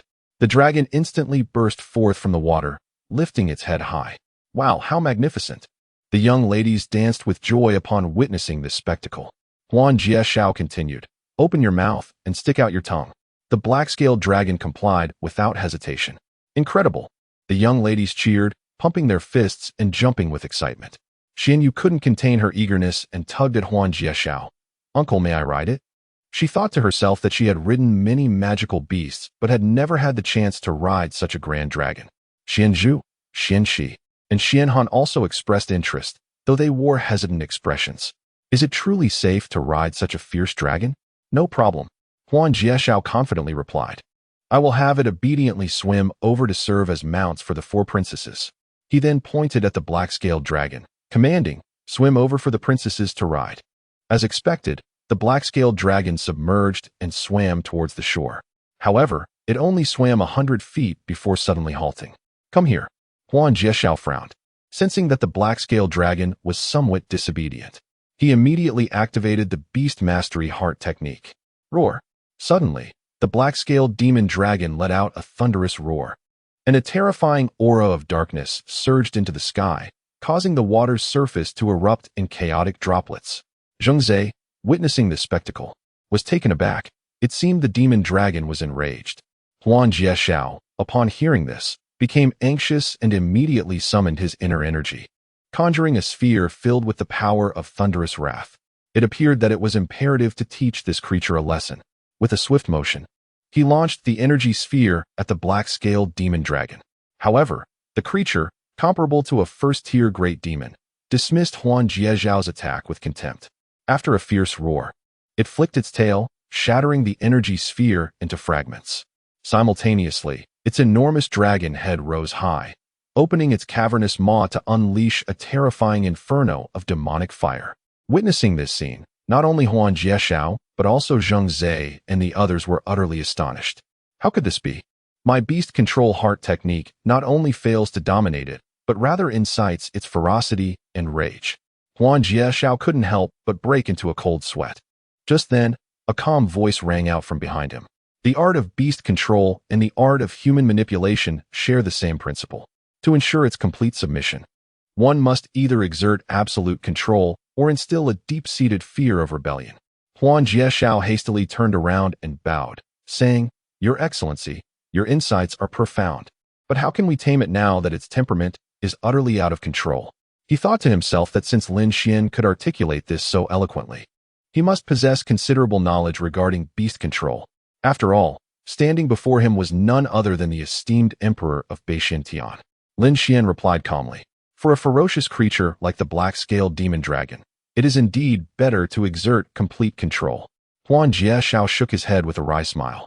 To fully dominate this black-scaled demon dragon is a task as daunting as ascending to the heavens. This dragon has lived for over 8,000 years, having long awakened its intellect, and possesses a highly advanced mind. My beast control heart technique, a superior celestial grade method, can be easily unraveled by it, demonstrating the immense difficulty involved. Lin Xian smiled faintly. With the right strength, it becomes manageable. With that, he lifted his gaze towards the approaching black-scaled demon dragon and calmly commanded, Withdraw. Huan Jiexiao and the others were astonished to see that, upon hearing Lin Xian's words, the black-scaled demon dragon seemed to have undergone a transformation in demeanor, immediately retreating into the water, leaving only its head above the surface. Gazing at Lin Xian with a look of reverence. Chapter 82. A Rare Talent in Child-Rearing. As Huan Jiexiao regained his composure, he gazed in astonishment at Lin Xian. It truly has retreated, Zhengzhe exclaimed, clapping his hands in awe. Not only has it retreated, but it is behaving remarkably well. This maneuver by the emperor truly opens our eyes. The group of nobles behind them nodded in agreement. This fearsome magic dragon, known as the strongest in the kingdom of 10,000 demons and ranking among the top 5 beastmasters of the eastern domain of the demon realm, was utterly subdued by a mere phrase from the emperor, behaving like a docile child in the water. This indicated that the emperor's beast-controlling prowess had reached an extraordinary level. If I am not mistaken, your mastery of beast control has undoubtedly attained the level of a grandmaster. Huan Jiexiao's face was filled with admiration. Throughout history, grandmasters have been revered as dragons among men. Countless beastmasters aspire to reach this pinnacle. Achieving grandmaster status not only allows one to command formidable beasts and magical creatures below the 3rd tier, but also grants the ability to establish one's own sect and gather disciples. Such an honor is indeed monumental. However, the path of beast mastery is fraught with challenges. It demands not only exceptional talent, but also unwavering dedication and prolonged interaction with various magical beasts. One must be well versed in their characteristics and habits. as well as possess a thorough understanding of their survival methods, environments, and the intricacies of taming them. Most importantly, a beastmaster must cultivate their own strength and abilities through their bond with these creatures. These arduous requirements render beastmasters a rare and challenging profession to pursue. Yet, Lin Xian's demonstration of grandmaster abilities left Huan Jiexiao filled with profound respect and admiration. "Daddy, can I ride it now?" Xian Yu eagerly tugged at Lin Xian's sleeve. With a tender smile, Lin Xian responded, "Of course." He then beckoned to the black-scaled magic dragon, which obediently swam to the shore, lowering its head to allow Xian Yu to climb onto its back. At first, Xian Zhu and the others hesitated, but upon seeing Lin Xian's encouraging gaze, they boldly climbed aboard as well. The black-scaled magic dragon then joyfully swam around the pool, eliciting peals of laughter from the children. "Daddy, the magic dragon is so long. Can I slide down its body?" After a moment of play, Xian Shi whimsically asked Lin Xian. They had a special slide in the Crystal Palace's garden, after all. Of course, with a grand gesture, Lin Xian commanded the black-scaled magic dragon to carry the children to the shore. It then coiled its body into a three-tiered slide. Wow, it's a spiral slide. How marvelous. It must be so much fun. The little girls were utterly astonished, having never seen a spiral slide before. Zhengzhe, Huan Jiexiao, and the others were equally taken aback. No one could have anticipated that Lin Xian would turn the black-scaled magic dragon into such a delightful plaything. The emperor truly is an extraordinary talent in child-rearing. The spectators were momentarily filled with profound admiration, utterly captivated by Lin Xian's strategies and wisdom. At that moment, a sudden mechanical voice echoed, "Ding! Your daughters have experienced a novel slide. Reward, Lihua Jintong." Lin Xian's heart surged with joy. The Lihua Jintong, as its name implies, allows one to unleash the South Mingli fire through the pupils. This fire is one of the 10 ancient divine flames, said to be the primordial fire of the divine beast Zhu Ke, capable of incinerating all. With the Lihua Jintong, Lin Xian's eyes appeared as if they were armored with divine fire, able to summon the sacred flames with a mere blink, reducing everything to ashes. "Ding! Do you wish to extract the reward?" Yes. He successfully extracted the Lihua Jintong. A dazzling golden light flashed through Lin Xian's eyes. In the very center of his pupils, a flicker of purple-golden divine flame danced subtly before it was deeply concealed moments later. Lin Xian sensed the essence of the South Mingli fire securely nestled within his consciousness. Whenever he desired, he could release this formidable fire at will.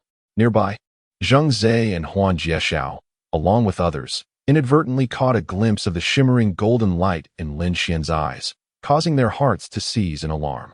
They distinctly felt a terrifying pressure emanating from Lin Xian's gaze, as if their very souls could be reduced to ash at any moment. Truly, the emperor's mere glance could instill fear deep within, earning both respect and terror. Wiping away a cold sweat, Zhengzhe, Huan Jiexiao, and others dared not meet Lin Xian's eyes again. After a brief moment, the head guard hurried into the inner palace, saying, "Your Majesty, there are some individuals outside requesting an audience. They claim to hail from the falling sun sacred land, the absolute sacred land, and the cold blood sacred land, and have come to plead for forgiveness." Upon hearing this, Zhengzhe and the others exchanged astonished glances. It appeared that the 3 sacred lands had indeed offended the emperor. They must be wishing for their demise. Lin Xian nonchalantly replied, "Let them in." The 3 sacred lands, having recklessly slaughtered in pursuit of Xiao Yi Ran's heavenly demonic blood, had become embroiled in this conflict. Such occurrences were commonplace in this brutal world of fantasy, especially in the realm of the celestial demons. Had it not been for an unexpected encounter with Xiao Yi Ran, Lin Xian would not have been drawn into this affair. However, now that fate had intertwined their paths, it would be prudent to admonish these 3 sacred lands for the sake of maintaining stability within the martial realm of the 10,000 demons. Soon, the leaders of the 3 sacred lands, Zhu Tianyu, Zhongding Lei, and Ling Su, entered, their expressions filled with trepidation. Upon seeing Lin Xian, they hastily bowed in greeting. Zhu Tianyu of Falling Sun Sacred Land, Zhongding Lei of Absolute Sacred Land, and Ling Su of Cold Blood Sacred Land, humbly seek forgiveness from the North Xian Heavenly Emperor. Lin Xian regarded them with an air of calm anticipation. "What do you offer as atonement?" Upon hearing these words, Zhu Tianyu and the other 2 felt a slight sense of relief. The implication of the Emperor's words was clear. As long as they conducted themselves well, there would be an opportunity for atonement. Exchanging glances, Zhu Tianyu produced a jade slip of transmission and said, "Your Excellency, this is our Sacred Ground's forbidden ultimate skill, Wuji Devil Sound Technique, which has traditionally only been practiced by the Holy Master. We humbly request that you graciously accept it." Lin Xian cast a casual glance at the slip. This magical technique appeared to be of high quality, belonging to the upper tier of heaven-grade skills. Evidently a treasured secret of the Falling Sun sacred land. Although he had no need for it, he nonetheless accepted it. Zhong Dinglei and Ling Su soon presented their own hidden treasures as well. A jade slip of transmission of the same upper tier and a spirit-grade superior magic blade sealed with the forbidden energy of the demon race for a millennium. Casually tossing these items into his spatial ring, Lin Xian remarked, "I have accepted your offerings, but it does not signify that you may now rest easy." His fiery golden eyes flickered with a divine flame, while the terrifying divine consciousness emanated through his gaze. The dazzling flames, coupled with the overwhelming aura of his consciousness, caused Zhu Tianyu and the others to feel a sudden heat in their eyes, as if scorched by fire. The three quickly understood that the Emperor was demonstrating his might. Had he truly intended to strike, they would have been incinerated in an instant, perhaps even meeting their demise without warning. The terror of it all was palpable. They were fortunate to have come promptly to seek forgiveness. Otherwise, the consequences would have been unimaginable. This thought simultaneously arose in their minds, leaving them to inwardly marvel at the wisdom of their actions.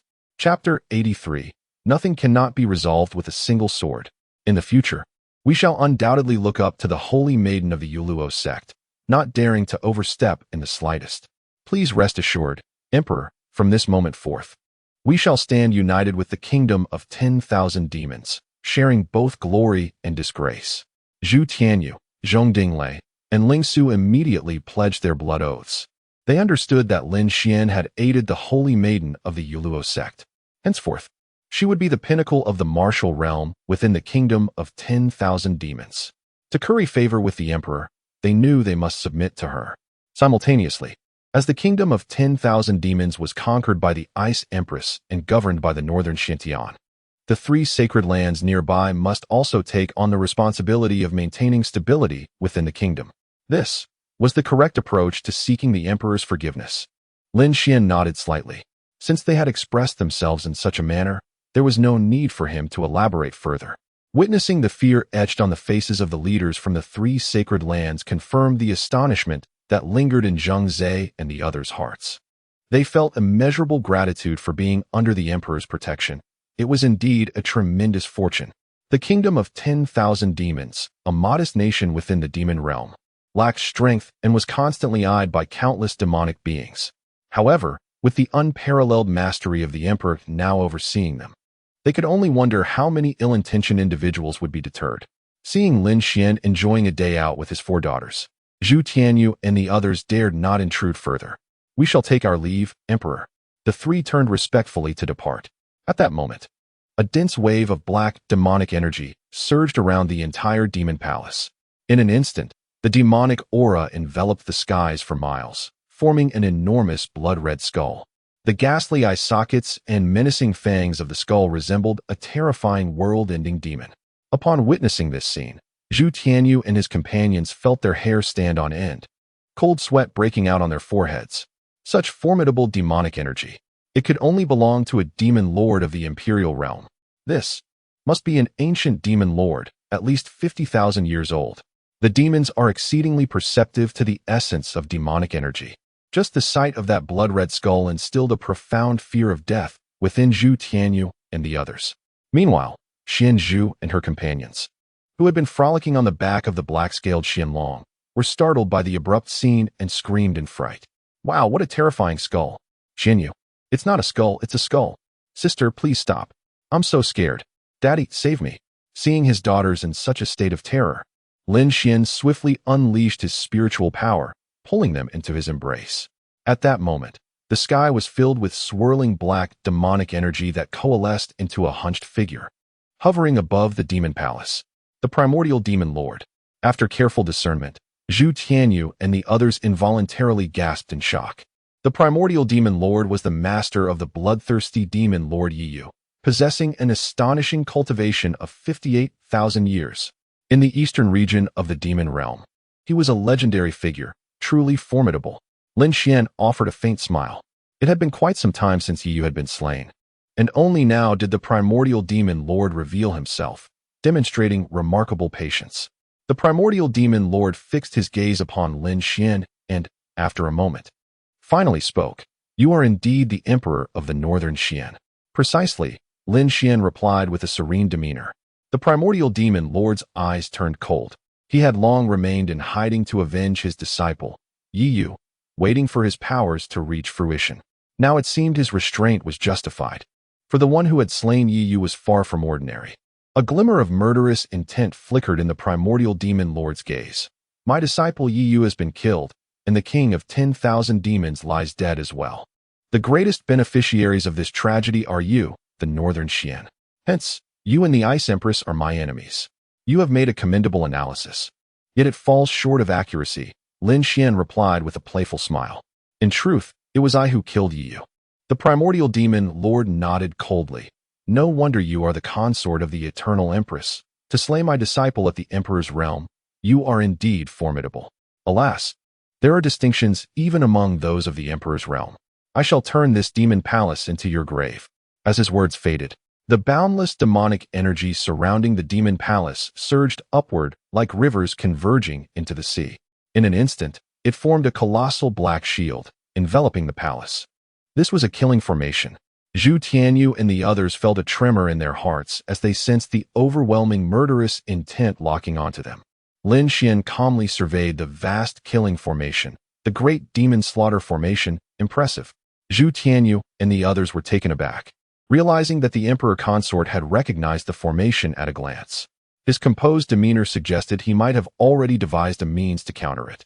With this thought, their anxiety diminished considerably. The primordial demon lord, however, wore a fierce expression. "Then I shall see how you intend to dismantle my formation." The boundless black demonic energy whirled violently, manifesting as terrifying gusts akin to razor-sharp blades. The atmosphere was charged with an intimidating presence. Simple. Lin Xian stood resolute in the face of the imminent danger. Lifting his slender, pale finger, he pointed towards the northwest direction of the great demon slaughter formation.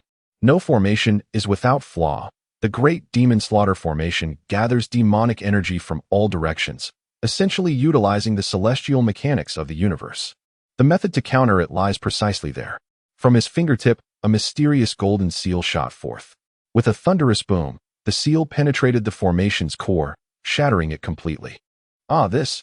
The primordial demon lord gasped internally. This was one of the top 30 killing formations of the demon race, and it had collapsed so easily? Zhu Tianyu and the others gazed at Lin Xian with profound respect. Indeed, the emperor consort had known from the outset how to dismantle this formation. Humph! The primordial demon lord roared angrily, channeling the terrifying emperor's true essence accumulated over 58,000 years at full speed. "I respect your prowess. I shall employ the transformative primordial demon technique against you." In this moment, it seemed as though the malevolent energy of the entire world converged frantically upon the primordial demon lord. His form radiated with an aura of law, subtly merging with the surrounding dark energies. Simultaneously, a colossal, shadowy demonic sword fused with a blood-red skull hovering in the sky, exuding an overwhelming and cataclysmic presence. Under his oppressive force, not only were Zhu Tianyu and the others unsettled, but the entire populace of the demon kingdom trembled in trepidation. Countless demon cultivators raised their heads towards the demon palace, feeling a dread akin to the arrival of an apocalypse. In this world, there is nothing that cannot be resolved by a single strike of the sword. Lin Xian casually grasped the sword and soared into the heavens. With his left hand, he conjured a 5-element thunder technique and cast it into the air. A thunderous roar erupted, and a terrifying, multicolored thundercloud, spanning thousands of miles, emerged dramatically. Beneath the illumination of this thundercloud, the black demonic energy enveloping the demon kingdom became significantly clearer. The demon cultivators, who had just been engulfed in fear, suddenly felt a surge of hope. The 5 elements divine thunder. This must be the work of the emperor. A thundercloud stretching for miles. Truly, the emperor, is divine. To stand as a rival against such a being is indeed a lamentable fate. Amidst the collective awe, Lin Xian and the primordial demon lord struck simultaneously. As they faced the boundless black energy swirling around the demonic sword, the sword in Lin Xian's hand absorbed billions of divine thunders from the multicolored thundercloud. Upon their collision, the sword energy, infused with the power of thunder, erupted instantaneously, transforming into a terrifying force that tore through the heavens, mercilessly shattering the primordial demon lord's sword. A chilling scream reverberated throughout the cosmos. In an instant, the primordial demon lord's body disintegrated into countless particles, incinerated cleanly by the searing thunder fire. Even his soul was utterly obliterated beneath the terrifying might of the thunder. In that fleeting moment, the sky over the demon kingdom illuminated brilliantly. Millions gazed in rapt attention, beholding only a singular white figure, standing proudly in the world. Chapter 84. A deep bond of love, united in effort. The ancient powerhouse, the primordial demon lord, was swiftly vanquished by a single strike from the emperor's consort, demonstrating the vast disparities between realms. Witnessing the dissipating black, demonic energy, Zhu Tianyu and the others remained profoundly astonished. The trio hastily took their leave, unwilling to linger in Lin Xian's formidable presence. As the saying goes, accompanying a sovereign is akin to befriending a tiger. Lin Xian's aura was overwhelmingly powerful, his authority palpable. Having erred, they felt a pang of guilt and dared not breathe freely in his company, ultimately deciding to depart early. With the primordial demon lord dealt with, and the four young maidens losing interest in their play with the black-scaled demon dragon due to fright, Lin Xian took them on a tour of other areas within the imperial harem before preparing to leave the demon realm. "I shall escort you." Zhang Zhe quickly followed suit. Yet, before they could exit the harem, a demonic general hastily approached, accompanied by a tall figure clad in silver-white armor. Upon nearing, the armored man promptly bowed, declaring, "I am Wang Haolong, left vanguard general of Baishuanshan, paying my respects to the emperor's consort." He had seen Lin Xian from afar, accompanied by 4 daughters, and quickly deduced his identity. Observing Lin Xian within the demon palace, Wang Haolong speculated that he must have come concerning the Empress's military endeavors against the lifeless nation. He could not help but marvel at the profound bond and collaboration between the emperor's consort and the Empress. Lin Xian nodded slightly. He surmised that Wang Haolong's sudden appearance in the demon realm indicated impending military action from Baishuanshan. Indeed, the ensuing dialogue between Zhang Zhe and Wang Haolong confirmed Lin Xian's suspicions. Zhang Zhe inquired, "What brings General Wang here?" Wang Haolong produced a piece of an obsidian ice token, stating, "I am here at the behest of Her Majesty the Empress, tasked with gathering the 300,000 demonic troops of the demon realm to launch an assault on the lifeless nation tomorrow alongside my vanguard army." The lifeless nation? Zhang Zhe gasped slightly, taken aback by the sudden intention to attack. Wang Haolong considered this was not a secret. Glancing at Xian Zhu and the others, he decided against divulging the brutal details of Jiang Fan's patricide to the young ones. Instead, he explained, in Baishuanshan, there is a man named Jiang Fan who, in pursuit of demonic cultivation, harmed his father and wife and eloped with the princess of the lifeless nation. The lifeless demon lord not only accepted him but issued a grave threat. Should Her Majesty pursue the matter, we would face greater slaughter in Baishuanshan as an example. Furthermore, the lifeless demon lord had previously sacrificed 100,000 Baishuanshan people, inciting Her Majesty's wrath. For the sake of justice and the people's sentiment, she has ultimately decided to dispatch troops to confront the lifeless nation. Upon hearing this, Zhang Zhe pondered briefly before expressing his righteous indignation. This lifeless demon lord is truly excessive. The Empress's decision to attack the lifeless nation aligns with the will of the people and the path of righteousness. I shall wholeheartedly support this endeavor. Having spoken, he and Wang Haolong bid farewell to Lin Xian and hurriedly departed from the harem, making their way to the military camp of the 10,000 Demons Kingdom. "Father, that Uncle Jiang is so wicked." Xianzhu subsequently tugged at Lin Xian's sleeve. In the little girl's heart, regardless of who it might be, no one should ever strike their own father. Xianxi nodded in agreement. Indeed, how could one hit their own father? Xianhan clung to Lin Xian's left arm. "Father is so wonderful. I want to be with him for a lifetime." Xian Yu pouted in indignation. What's worse is that Uncle Jiang made Mother so angry. He is truly terrible.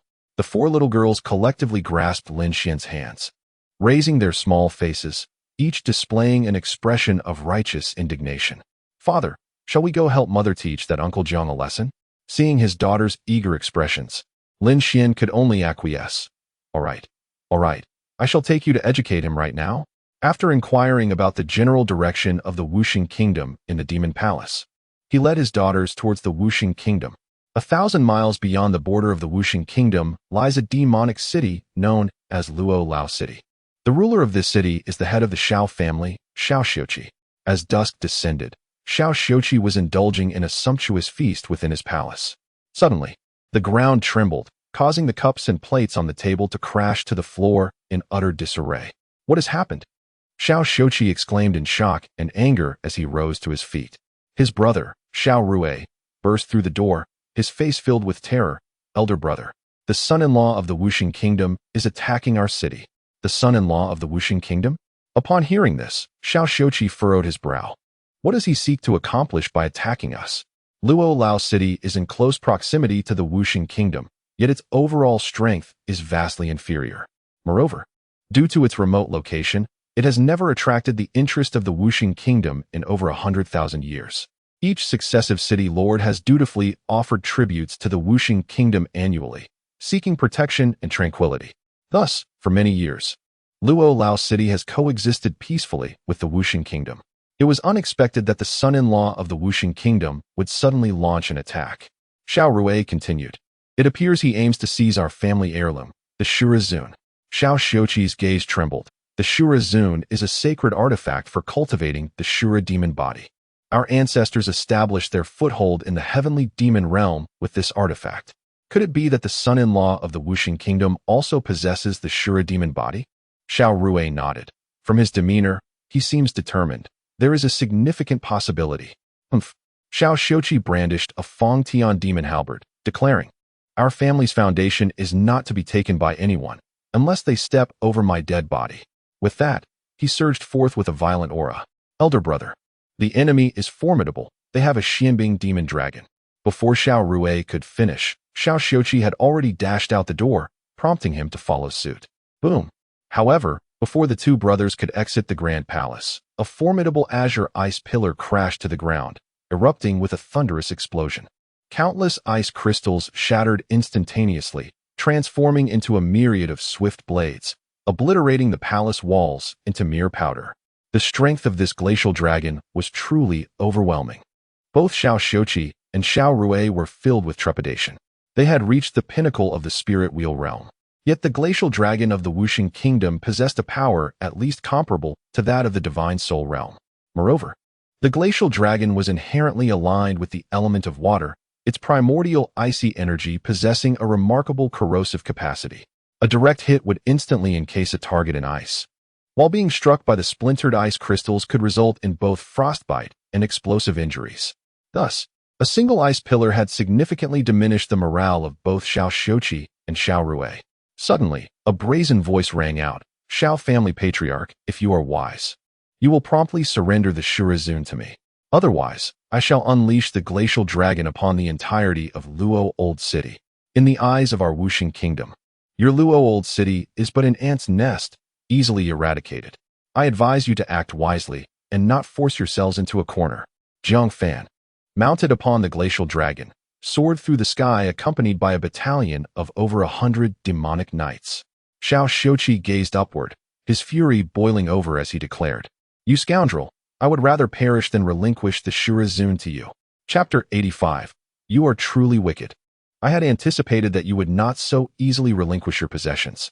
In the face of Xiao Xiuqi's furious rebuke, Jiang Fan wore a calm smile, as if everything were well within his control. To cultivate the Azura demon body, he had perused countless ancient texts within the demonic palace of the lifeless kingdom. By chance, he discovered that a city named Luo Old City lay 10,000 miles beyond the borders of the lifeless kingdom. The founder of this city, an ancestor of the Xiao family, was also an Azura demon body practitioner. It was said that when the Xiao family's ancestor cultivated this body, he received assistance from the sacred artifact, the Azura vessel, which propelled his power to astonishing heights. Henceforth, The Azura vessel became a treasured heirloom of the Shao family, passed down through generations. Regrettably, after the ancestor, the bloodline of the Shao family began to wane, each generation weaker than the last. Consequently, the Azura vessel became a mere relic, devoid of practical use. Moreover, the lifeless demon lord, not being an Azura demon body practitioner himself, had little desire to seize the Azura vessel, given the Shao family's historical subservience to the lifeless kingdom. However, for Jiang Fan, who had unexpectedly acquired the inheritance of the Azura demon body, the Azura vessel was a coveted treasure. Determined to rise swiftly and gain the favor of the lifeless demon lord, he was resolute in his intention to seize the Azura vessel at the earliest opportunity. Taking advantage of Princess Jing Hanxin's goodwill towards him, he circumvented the lifeless demon lord and mobilized over 100 demon riders from the demonic palace, arriving on the back of the Xianbing demon dragon. Aware that the Shao family would not easily surrender the Azura vessel, he decided to make an imposing entrance. Not only did he ruthlessly slay over 100 individuals along the way, but he also commanded the Xianbing demon dragon to launch an assault on the Shao family palace. Destroy them, Jiang Fan commanded, gesturing for the demon riders to charge at the Shao brothers. Beast, Xiao Shouqi roared, channeling his inner energy as he surged forward with a streak of demonic light. Seeing the dire circumstances, Xiao Rui had no choice but to join his brother in battle. However, the demon riders of the lifeless kingdom were formidable. Many had reached the realm of divine soul and possessed exceptional combat skills. Within a mere 10 exchanges, they had severely wounded the Shao brothers.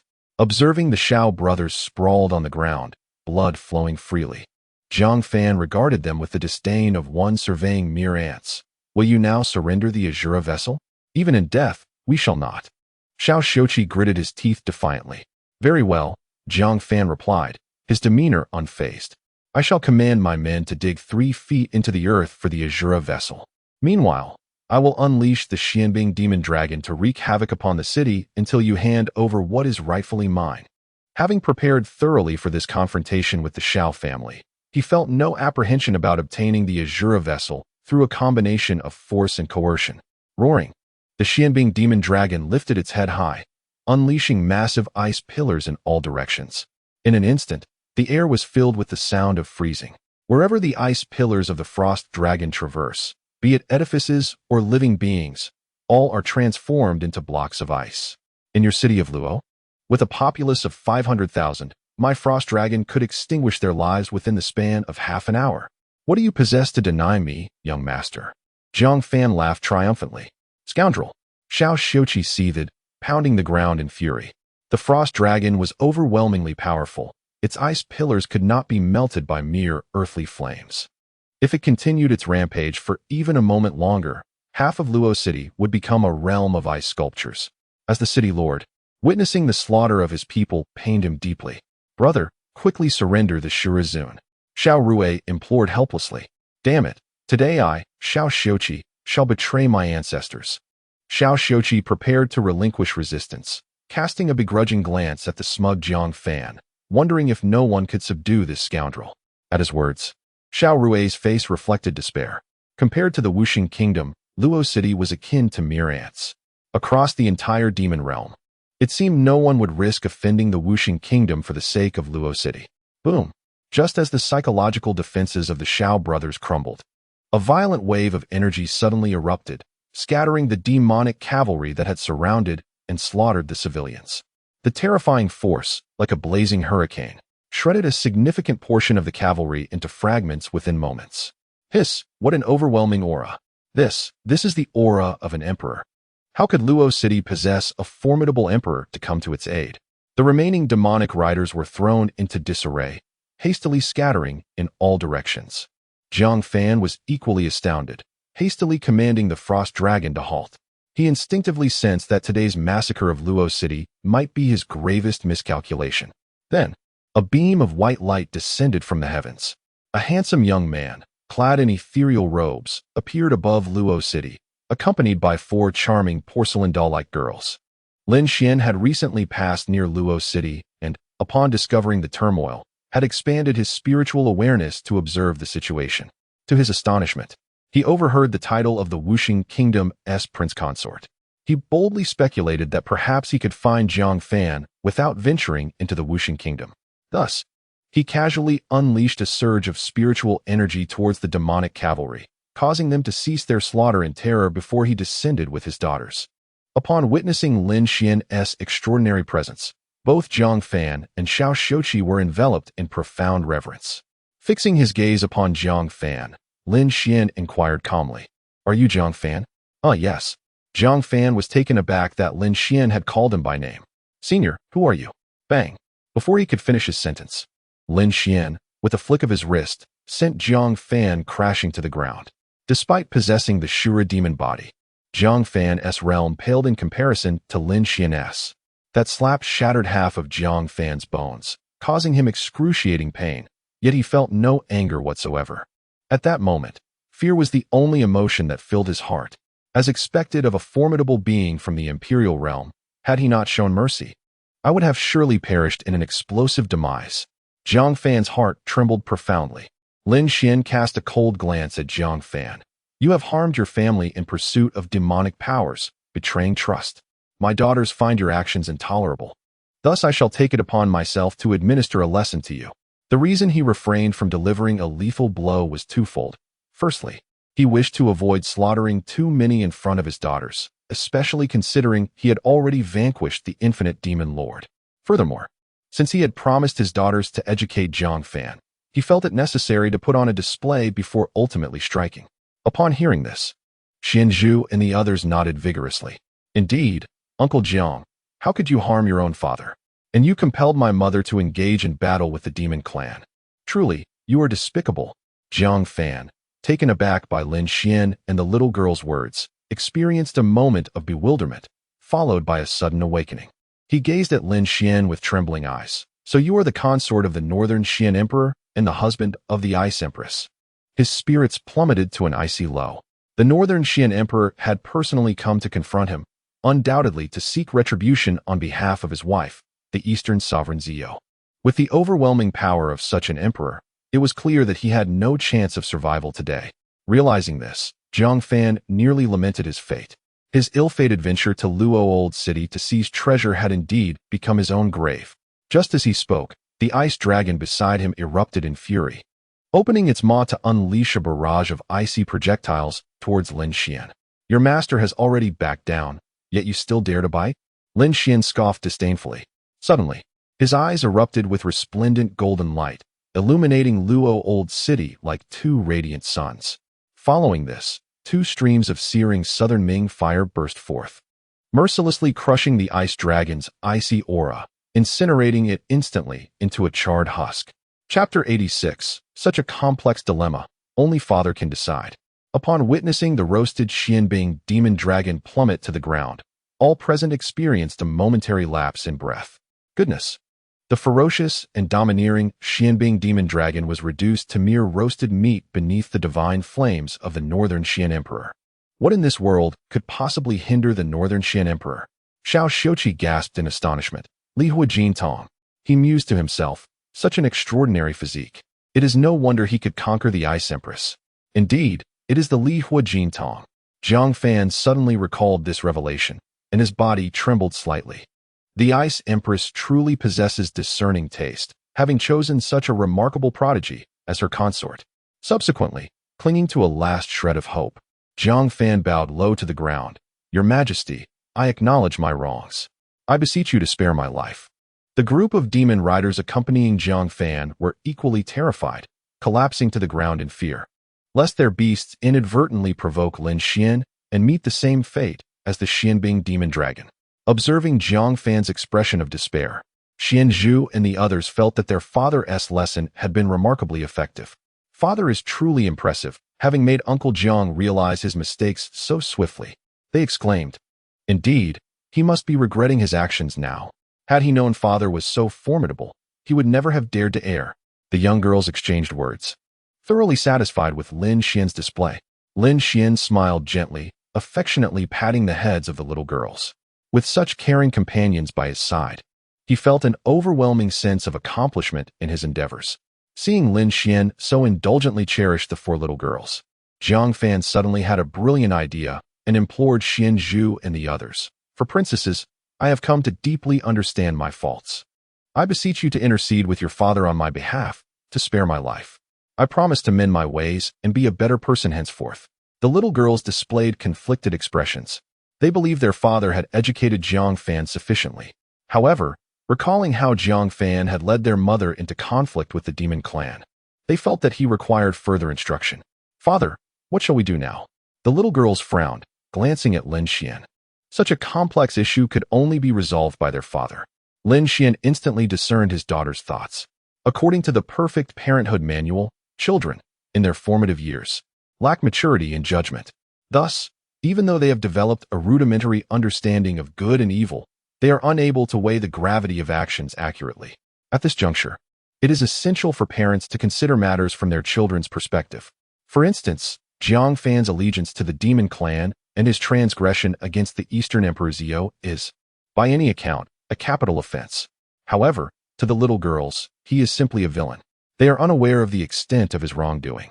This is precisely why Lin Xian refrained from executing Jiang Fan before them. For the sake of the children, Lin Xian naturally approached the matter with gentle persuasion, carefully nurturing their delicate hearts.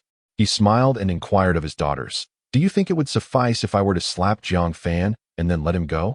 After a moment of contemplation, Xian Zhu and the others concluded that their father's immense strength would render such a blow exceedingly painful. A second slap would serve as an additional lesson for Uncle Jiang. That would be enough. The little girls nodded in unison. Lin Xian smiled faintly, having anticipated their choice. Jiang Fan, witnessing this, felt an overwhelming sense of joy. Although Lin Xian's power was terrifying, it appeared he would not take his life. Possessing the Azura demonic body, even if he were left with but a breath, he had numerous means to recover upon returning to the realm of no life. "Thank you, princesses," Jiang Fan exclaimed, unable to contain his elation. Lin Xian let out a cold laugh, channeling a surge of spiritual and thunderous energy that shattered Jiang Fan's skeletal structure and meridians before dismissing him with a wave of his hand. "Thank you, Your Highness." With only a sliver of life left, Jiang Fan was nonetheless ecstatic, quickly signaling for the demon riders to take him away. Once they departed from Lao City, they sped away, eager to distance themselves from Lin Xian. It was only upon reaching the borders of the realm of no life that their anxieties began to ease. One of the demon riders remarked, "Thanks to the prince's quick thinking and pleading for mercy from the princesses, we were able to save our lives." Jiang Fan was administered a life-preserving elixir by the demon riders, restoring much of his vitality. Unable to suppress a smug expression, he mused, as the saying goes, "Those who recognize the times are the true heroes."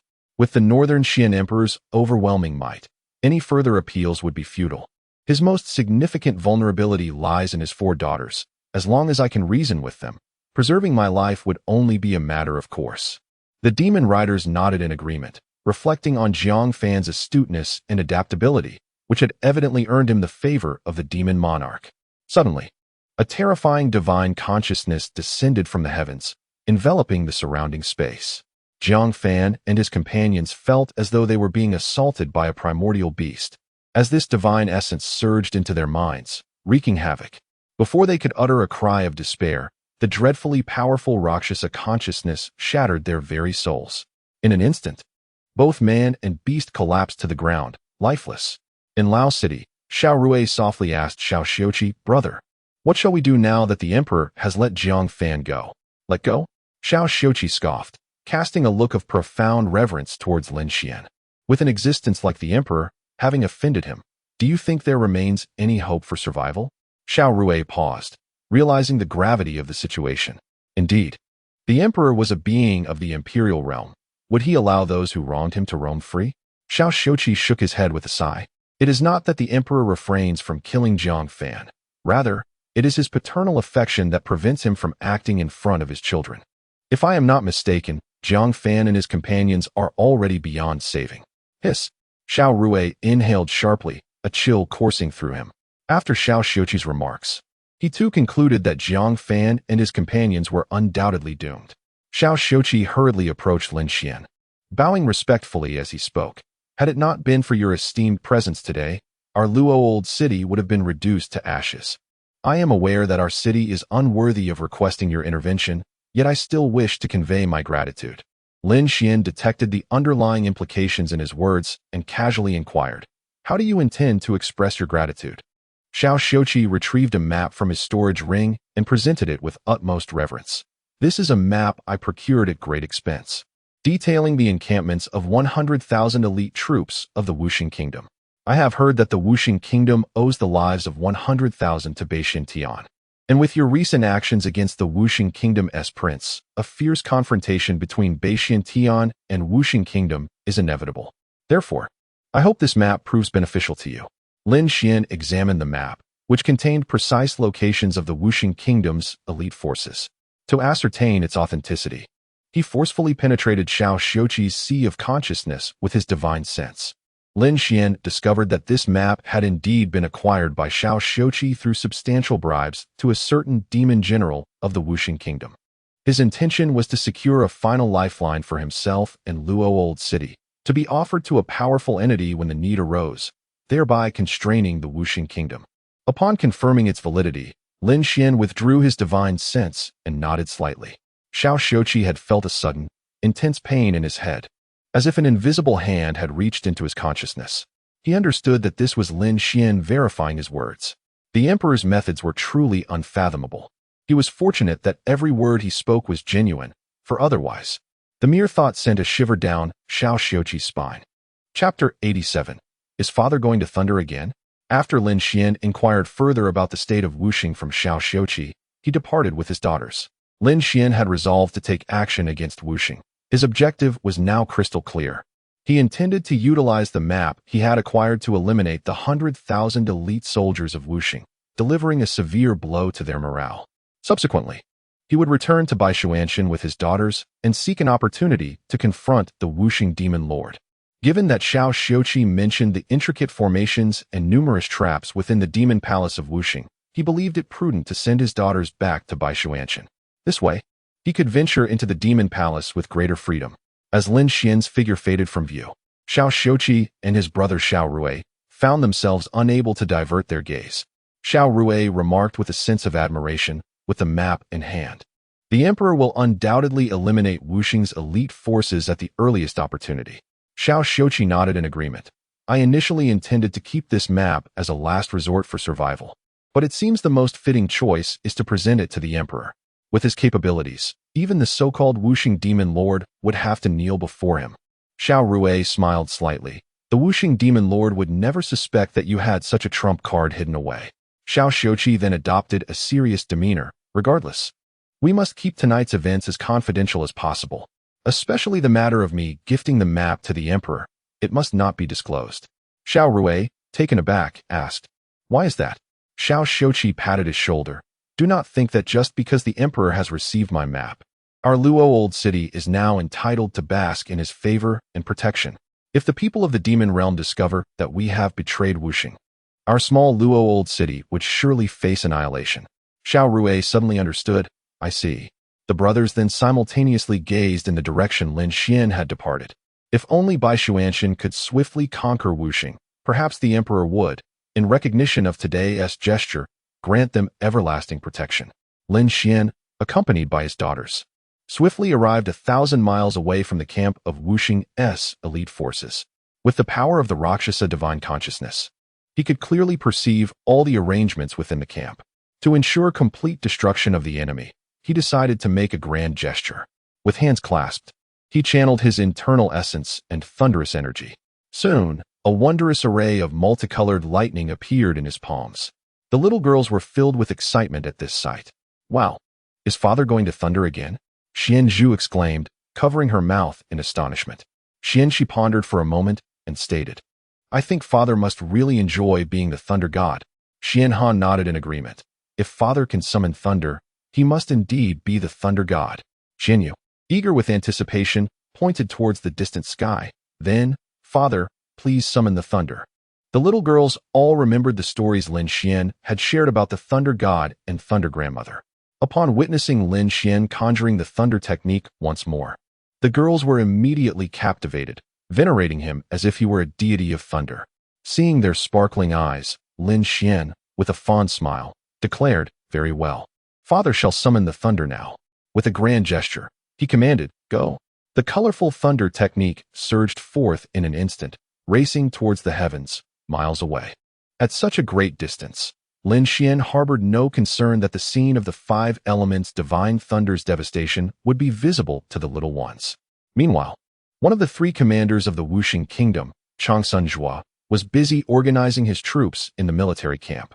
He had received urgent orders from the Wuxing demon lord to mobilize 100,000 demon soldiers to the borders of the Wuxing kingdom, positioning them in strategic locations. Should the army of Beixian Tian venture within striking range, they would deliver a crushing blow. His troops were composed entirely of warriors at the mid-stage of the spirit wheel realm, exhibiting formidable combat prowess. Changsun was confident that, should they launch a surprise attack on the unsuspecting Beixian Tian forces, they could annihilate at least 10,000 of the enemy's troops. "Prepare yourselves," he urged. "Our black demon army has remained dormant for over a year. The people of Wuxing Kingdom are beginning to doubt our might. Tomorrow, we shall shed the blood of the Beixian Tian forces to proclaim our military renown." Mounted upon a towering blood elephant beast, Changsun passionately rallied his soldiers. As his words echoed through the air, the 100,000 black demon soldiers raised their arms in unison, shouting, "Annihilate the Beixian Tian army. Uphold the glory of the black demon army."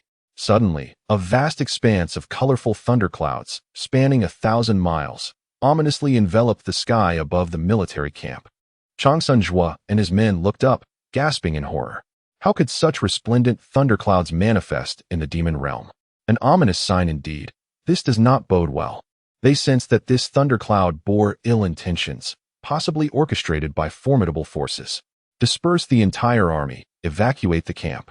Changsun, seasoned from countless battles, quickly detected the palpable danger and commanded the black demon army to retreat. Just then, the colorful thundercloud unleashed billions of terrifying bolts of lightning. In the blink of an eye, these electric serpents descended upon the ground, wreaking havoc. The camp was engulfed in blinding light and flames, accompanied by the anguished cries of soldiers. In the Wuxing kingdom, within the demon palace, a cry shattered the silence. "Your Majesty, we have a situation." The Wuxing demon lord, Jingwaya, was jolted from his meditation. "What is it?" he inquired, opening his dark eyes. The demon general replied, "Our border commander has discovered the corpses of the prince and a group of demon riders within our territory." "What?" Jingwaya exclaimed, shocked. "Do we know how they came to be there, and who is responsible?"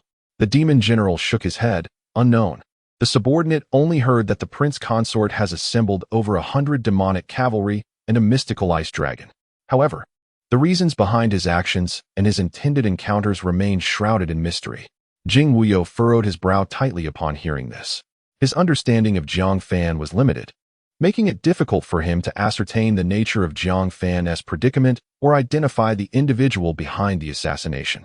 Nevertheless, his instincts suggested a profound connection to Bai Xuanqian. At that moment, another demon general hurriedly entered. "Your Majesty, trouble has arisen." The air around Jing Wuyo crackled with demonic energy, enveloping the entire demon palace in a terrifying pressure as he thundered, "What calamity has befallen us now?" The demon general replied, "The black demon army's encampment was suddenly struck by heavenly thunder, reducing 100,000 soldiers and their base to mere dust." With a resounding explosion, a wave of horrific demonic energy erupted, disintegrating the general into nothingness. Jing Wuyo sprang to his feet, a chilling aura of murderous intent surrounding him. What nonsense is this about heavenly thunder? This is clearly the work of an extraordinary powerhouse wielding lightning arts. He felt an overwhelming certainty that Jiang Fan's demise and the annihilation of the Black Demon Army were the handiwork of the same individual. The one capable of flattening an encampment of 100,000 must possess strength at least on par with the Emperor's realm. Initially, he surmised this formidable entity hailed from Bai Xuanqian, yet upon further reflection, he found this unlikely. If such a powerhouse existed in Bai Xuanqian, why would Dongwang Zhou send emissaries to demand Jiang Fan?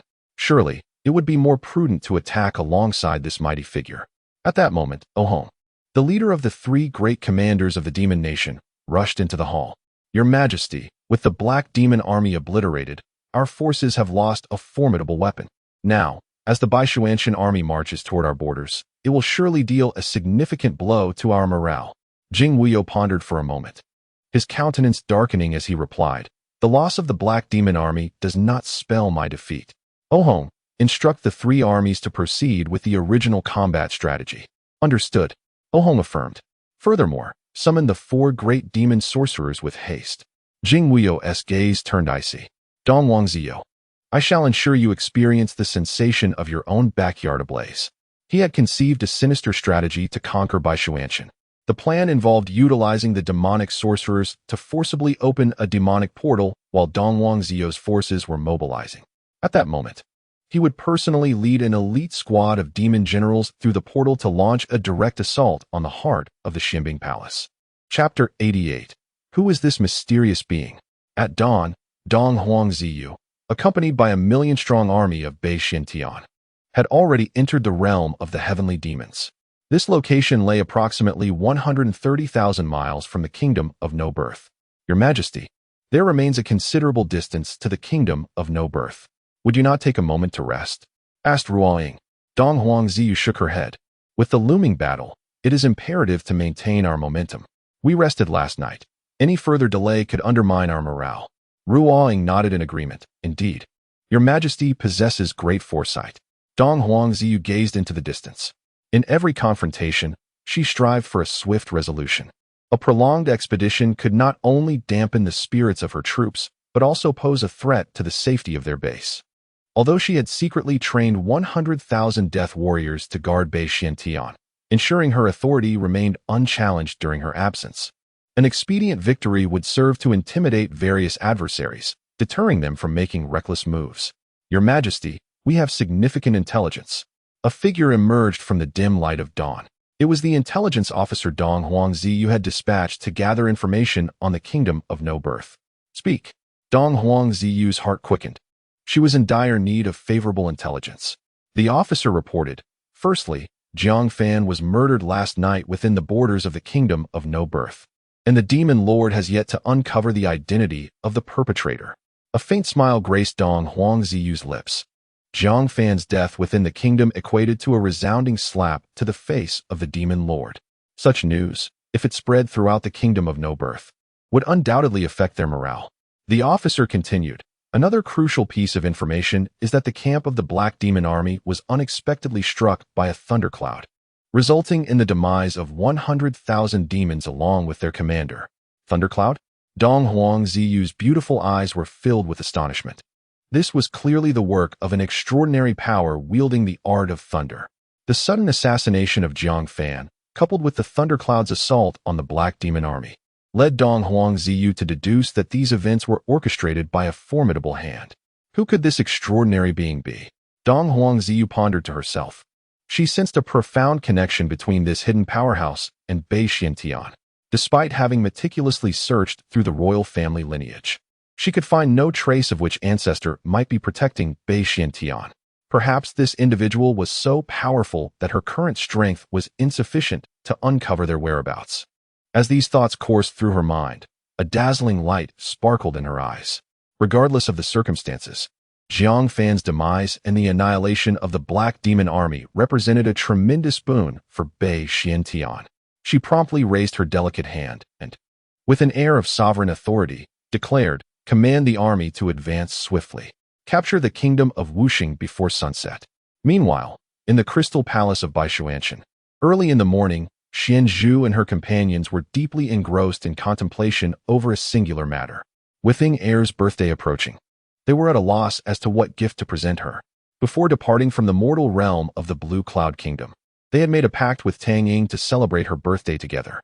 Now, a dilemma arose. The young girls yearned to offer her the finest gift, yet they were uncertain of what to choose. After all, they had already bestowed several gifts in the past, and their ideas seemed exhausted. Being of the same age as Tang Ying, they felt compelled to present something truly meaningful. At that moment, Lin Xian was busy preparing breakfast for his daughters. Upon emerging from the kitchen, he noticed that the 4 little darlings had not touched their food. Instead, they rested their chins on their hands, their cherubic faces etched with expressions of concern. "Why aren't you eating, my little treasures?" Lin Xian inquired with a smile. Xian Zhu sighed. "We wish to give Ying Heir a very special gift, but we are uncertain of what to offer." Xian Shi nodded in agreement. Indeed, it is quite a conundrum. Xianhan pouted. I truly do not know what gift would be best. Xianyu glanced at the 9-headed celestial python in her arms, and then at the drooling celestial dog beast. With a mischievous grin, she wondered aloud. I wonder if Ing Air would like the celestial dog beast? Oh well. The celestial dog beast, sensing Xianyu's intentions, let out a cry and hurriedly scampered away, its tail tucked between its legs. Lin Xian observed his daughter's expressions and could not help but chuckle. My dear ones, when it comes to gifting among friends, what truly matters is not the gift itself, but the expression of your heartfelt sentiments. Xianzhu eagerly asked, Father, how can we convey our feelings to Ing Air? Lin Xian smiled. For instance, Xianzhu, since you enjoy writing, why not create a beautiful piece of calligraphy for Tang Ying as a gift? Do you think she would be delighted? Xianzhu pondered for a moment and nodded. I believe she would be very pleased, as it would be something I crafted with my own hands. Precisely, Lin Xian said, affectionately ruffling her hair. She chimed in, I understand. I love painting, so I will create a lovely picture for Ing Air. She will surely adore it. Lin Xian playfully pinched her nose. Yes, my clever Xianxi. I shall find a beautiful vase and personally plant exquisite flowers in it for Ing Air. Xianhan exclaimed, her eyes sparkling with excitement. And I will catch 100 luminous fireflies to make her room sparkle all night long. Xianyu eagerly added, Wonderful, wonderful. Your gifts will undoubtedly bring joy to Ing Air. Lin Xian beamed with paternal pride. What brought him even greater solace was the realization that his daughters were remarkably astute. They grasped the essence of the matter with such clarity. As their father, it was truly a delightful experience. Let us now proceed to create the gifts. Subsequently, the 4 little girls departed from the dining table. Lin Xian called for them to eat, yet each girl, brimming with determination, insisted on completing their gifts before partaking in their meal. With no recourse, Lin Xian allowed these spirited children to continue their crafting. Observing that breakfast was ready while his daughters were unlikely to finish their gifts anytime soon, Lin Xian resolved to take this opportunity to visit the kingdom of No Birth and address the matters concerning the No Birth Demon Lord. He entrusted the care of his daughters to the servants and established a formidable formation to safeguard the Crystal Palace. Promptly, he activated the Divine Movement Bracelet, propelling himself at an astonishing speed towards the Demon Realm. In the Kingdom of No Birth, within the Grand Hall of the Demon Palace, 4 elderly figures clad in black cloaks sat at the cardinal points before the No Birth Demon Lord, Jing Wuya. These were the last remaining millennial demon sorcerers of the kingdom. The purpose of Jing Wuya's summoning was to conjure the forbidden formation of the demon race, the Demon Gate. Through this gate, one could traverse vast distances in an instant. Jing Wuya confidently asserted that once he led his followers through the Demon Gate to the Xianbing Palace, he would completely reverse the odds, catching Dong Huangzhou off guard. Masters, you may commence, Jing Wuya declared. Casting a glance at the 3,000 elite demon generals outside the hall, his eyes betraying a hint of impatience. Indeed, the 4 demon sorcerers nodded in unison, each forming an intricate magical seal. Together, they cast the seals into the air, merging them into a dark orb of light. They then recited an incomprehensible incantation in an ancient demonic tongue. In a mere 3 breaths, the dark orb erupted, unveiling a massive spatial gate. This gate, shrouded in chaos and mystery, seemed to compress the very fabric of space behind it, unfathomable in depth. It is done, Jing Wuyao exclaimed with delight, rising swiftly and gesturing for the 3,000 demon generals to surge forward. Masters, strive for a swift resolution. You must exert all your power to maintain the gate's openness, he cautioned, aware that sustaining the gate required immense magical energy. Rest assured, Your Majesty, we will not falter. The 4 sorcerers replied with resolute expressions. Nodding slightly, Jing Wuya stepped forward, preparing to enter the demon gate. At that moment, an ethereal white figure boldly emerged from within the gate. Jing Wuya and the 4 sorcerers were taken aback. How could there be someone within the gate? Lin Xian noted their astonishment with a knowing smile. Why laboriously maintain the gate? Let us resolve matters here. With a wave of his hand, he shattered the gate into fragments. Chapter 89. The demon lord you possess is quite feeble. At the border of the lifeless kingdom, the Eastern Emperor Zhou, commanding an army of 100,000 from Baishuanshan, engaged in fierce combat against the million-strong forces of the lifeless kingdom led by O Hong. This monumental battle allowed Hong and his compatriots to truly witness the formidable might and overwhelming presence of the Ice Emperor. As Eastern Emperor Zio led the charge, an aura of desolation enveloped her, creating a seemingly barren expanse within a mile around her. Ethereal powers of celestial laws subtly lingered around her, and with her grandiose strikes, waves of astonishing pressure and momentum erupted forth. What struck terror into Hong and his commanders was the realization that Eastern Emperor Zio's techniques were laced with demonic energy. A practitioner of both celestial and demonic arts, the Ice Emperor was indeed an anomaly. Her innate talent was extraordinarily rare, making combat with her a most unfortunate affair. Hong, along with another commander and numerous demon generals, could not help but express their awe. Thanks to Eastern Emperor Zio's relentless advance, the million-strong army behind her surged forward like a tidal wave. In less than half an hour, they had penetrated 300 miles toward the capital of the lifeless kingdom. Sensing the dire situation, Hong anxiously glanced toward the distant capital. Why had His Majesty not yet appeared? The Ice Emperor was a formidable force, and to halt the onslaught of the Baishuanshan army, it was imperative to confront her. Within the entirety of the lifeless kingdom, only the lifeless demon lord could achieve such a feat. Yet, the lifeless demon lord had not disclosed his intentions to Hong, leaving him anxiously awaiting his appearance to salvage the dire circumstances. Bang! With the Ice Phoenix sword in hand, Eastern Emperor Zio unleashed a strike that reverberated for 10 miles. Observing her growing strength on the battlefield, Hong decisively resolved to send someone to the demon palace, seeking the lifeless demon lord's assistance. Eastern Emperor Zio, perceptive of Hong's intentions, quickly formulated her own strategy. Logically, given the evident downfall of the lifeless kingdom, the lifeless demon lord should have emerged by now. His absence suggested he harbored ulterior motives or encountered unforeseen challenges. Gazing toward the capital of the lifeless kingdom, Eastern Emperor Zio calculated that if she proceeded at full speed, she could reach it in roughly the time it takes for a stick of incense to burn. With the battle seemingly under her control, she resolved to capture the king first, intending to ascertain the lifeless demon lord's situation and eliminate him. In a flash, she transformed into a streak of light, swiftly dispatching the messenger Hong had sent forth, then continuing her rapid advance toward the capital. Hong, witnessing this, felt a jolt of alarm. Was the Ice Emperor truly intent on single-handedly storming our capital? Suddenly, a piercing blue chill surged into his back. The demon generals, roused from their stupor, realized too late that Eastern Emperor Zio's Ice Phoenix sword had pierced through Hong. This is disastrous. We have all been ensnared by the Ice Emperor's attention, failing to notice that she had separated from her weapon. The Ice Empress's actions are indeed ruthless and utterly unexpected. This woman is truly formidable. Why say so much? The commander is dead, and now the trouble is immense. The sudden strike from the Eastern Emperor Zio shattered the morale of the lifeless kingdom's army. In an instant, despair engulfed the million-strong troops of the lifeless kingdom. Within the lifeless kingdom's demon palace, Jing Wui gazed at Lin Xian for a moment, his eyes trembling with realization. You are the man of the Ice Empress. The name of the Ice Empress resonates like thunder. It is well known that her partner cannot be an ordinary individual. The man before him exudes an ethereal aura, his beauty unparalleled. Only the Eastern Emperor Zio, renowned as the most exquisite beauty of the 9 heavens, could possibly match him. Considering the events of the previous night and Lin Xian's earlier words, Jing Wui was nearly certain that Lin Xian was indeed the husband of the Ice Empress. The assembled demon sorcerers and generals exchanged astonished glances, realizing that the Ice Empress's partner was of such extraordinary caliber.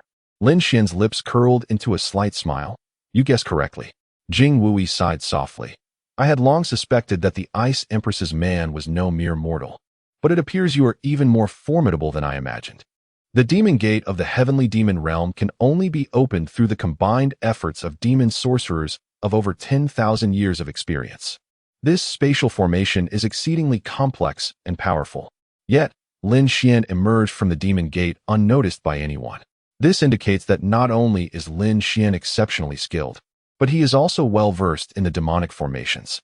To exaggerate slightly, Jing Wui even considered Lin Xian to be a prodigious genius, mastering both celestial and demonic arts. You refer to my emergence from the demon gate just now, don't you? Lin Xian smiled playfully. remarking that such formations are not particularly impressive.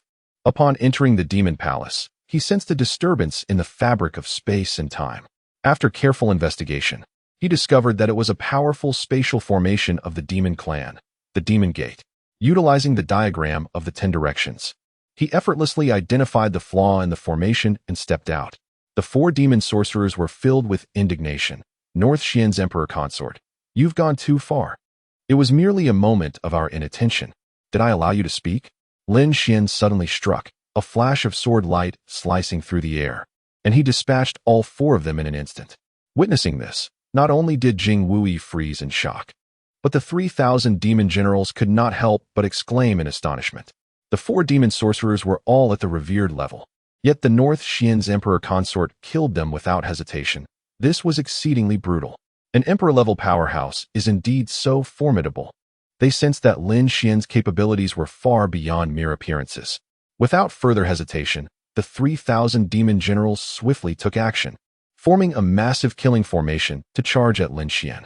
Seeking death, Lin Xian immediately activated his Lihua golden eyes, and the brilliant golden pupils erupted with the divine flames of the South Ming Lihua. Whoosh! Whoosh! 2 terrifying beams of fire illuminated the entire demon palace. Wherever they passed, the air was scorched to an unbearable heat, and the 3,000 demon generals felt as though they had plunged into a sea of flames. Amidst the cacophony of anguished cries, they were consumed by the terrifying pillars of fire, reduced to mere vapor. The fire golden eyes. Jing Wei, standing nearby, clenched his fists in astonishment. He realized once again that he had underestimated Lin Xian. At this juncture, it appeared that only by employing his most formidable techniques could he hope to overpower Lin Xian. The lifeless demon art.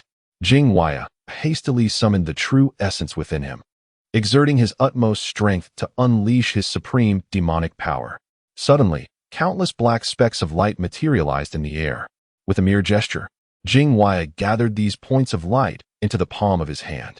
Subsequently, a colossal transparent black sword emerged from his grasp, entwined in ethereal black light that melded seamlessly with the surrounding space, as if this blade were not of this world.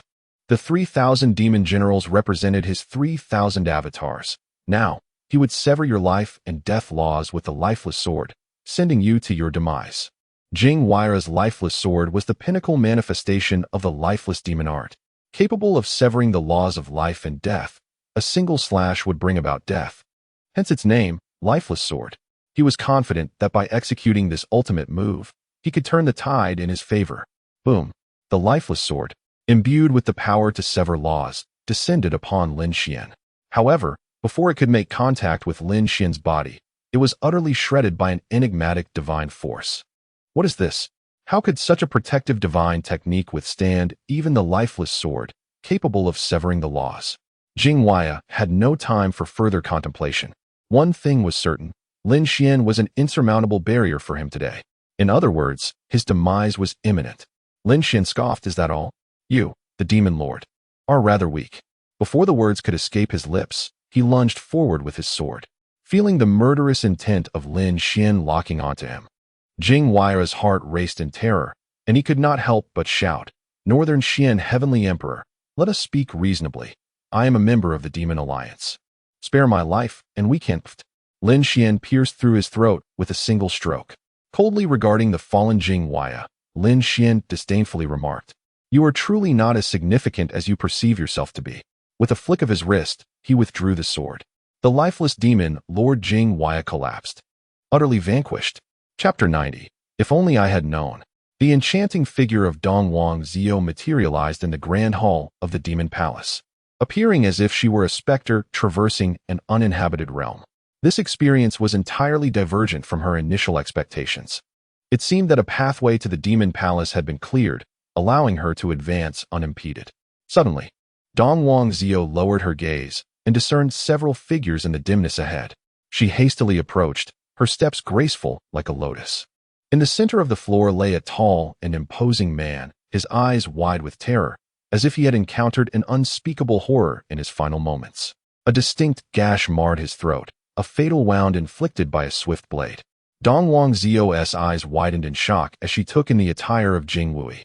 It was evident that this was the lifeless demon lord, and he had been pierced through the throat by a single sword strike. She quickly scanned her surroundings. Apart from the 4 deceased sorcerers, there were no other traces left behind. This indicated that the assailant had utterly overwhelmed the lifeless demon lord and the others with ease. The lifeless demon lord was reputed to possess over 70,000 years of cultivation, a seasoned powerhouse of the imperial realm, renowned for his formidable strength. Furthermore, he wielded terrifying powers capable of severing the laws of life and death. Who, then, could have so thoroughly vanquished him? Dong Wangzhou clenched her delicate fist in frustration. Alas, I have arrived a moment too late. She lamented her misfortune at not witnessing the figure of that extraordinary powerhouse. Your Majesty, following your slaying of Ohong, the lifeless nation's army has disintegrated, and our forces have already penetrated the capital, Ruo Ying announced as she entered from outside the hall. Dong Wangzhou inclined her head slightly, recognizing that Ruo Ying's presence signified a resounding victory for Bai Xuanchen. This must be the lifeless demon lord. Who could have been strong enough to bring about his demise? Ruo Ying, upon seeing the state of the lifeless demon lord, was equally astonished. If only I had known, Dong Wangzhou mused silently. She then turned around, her expression commanding as she declared, relay orders to the commanders of the 3 armies to take comprehensive control of all cities within the lifeless nation. All soldiers must refrain from harming the innocent.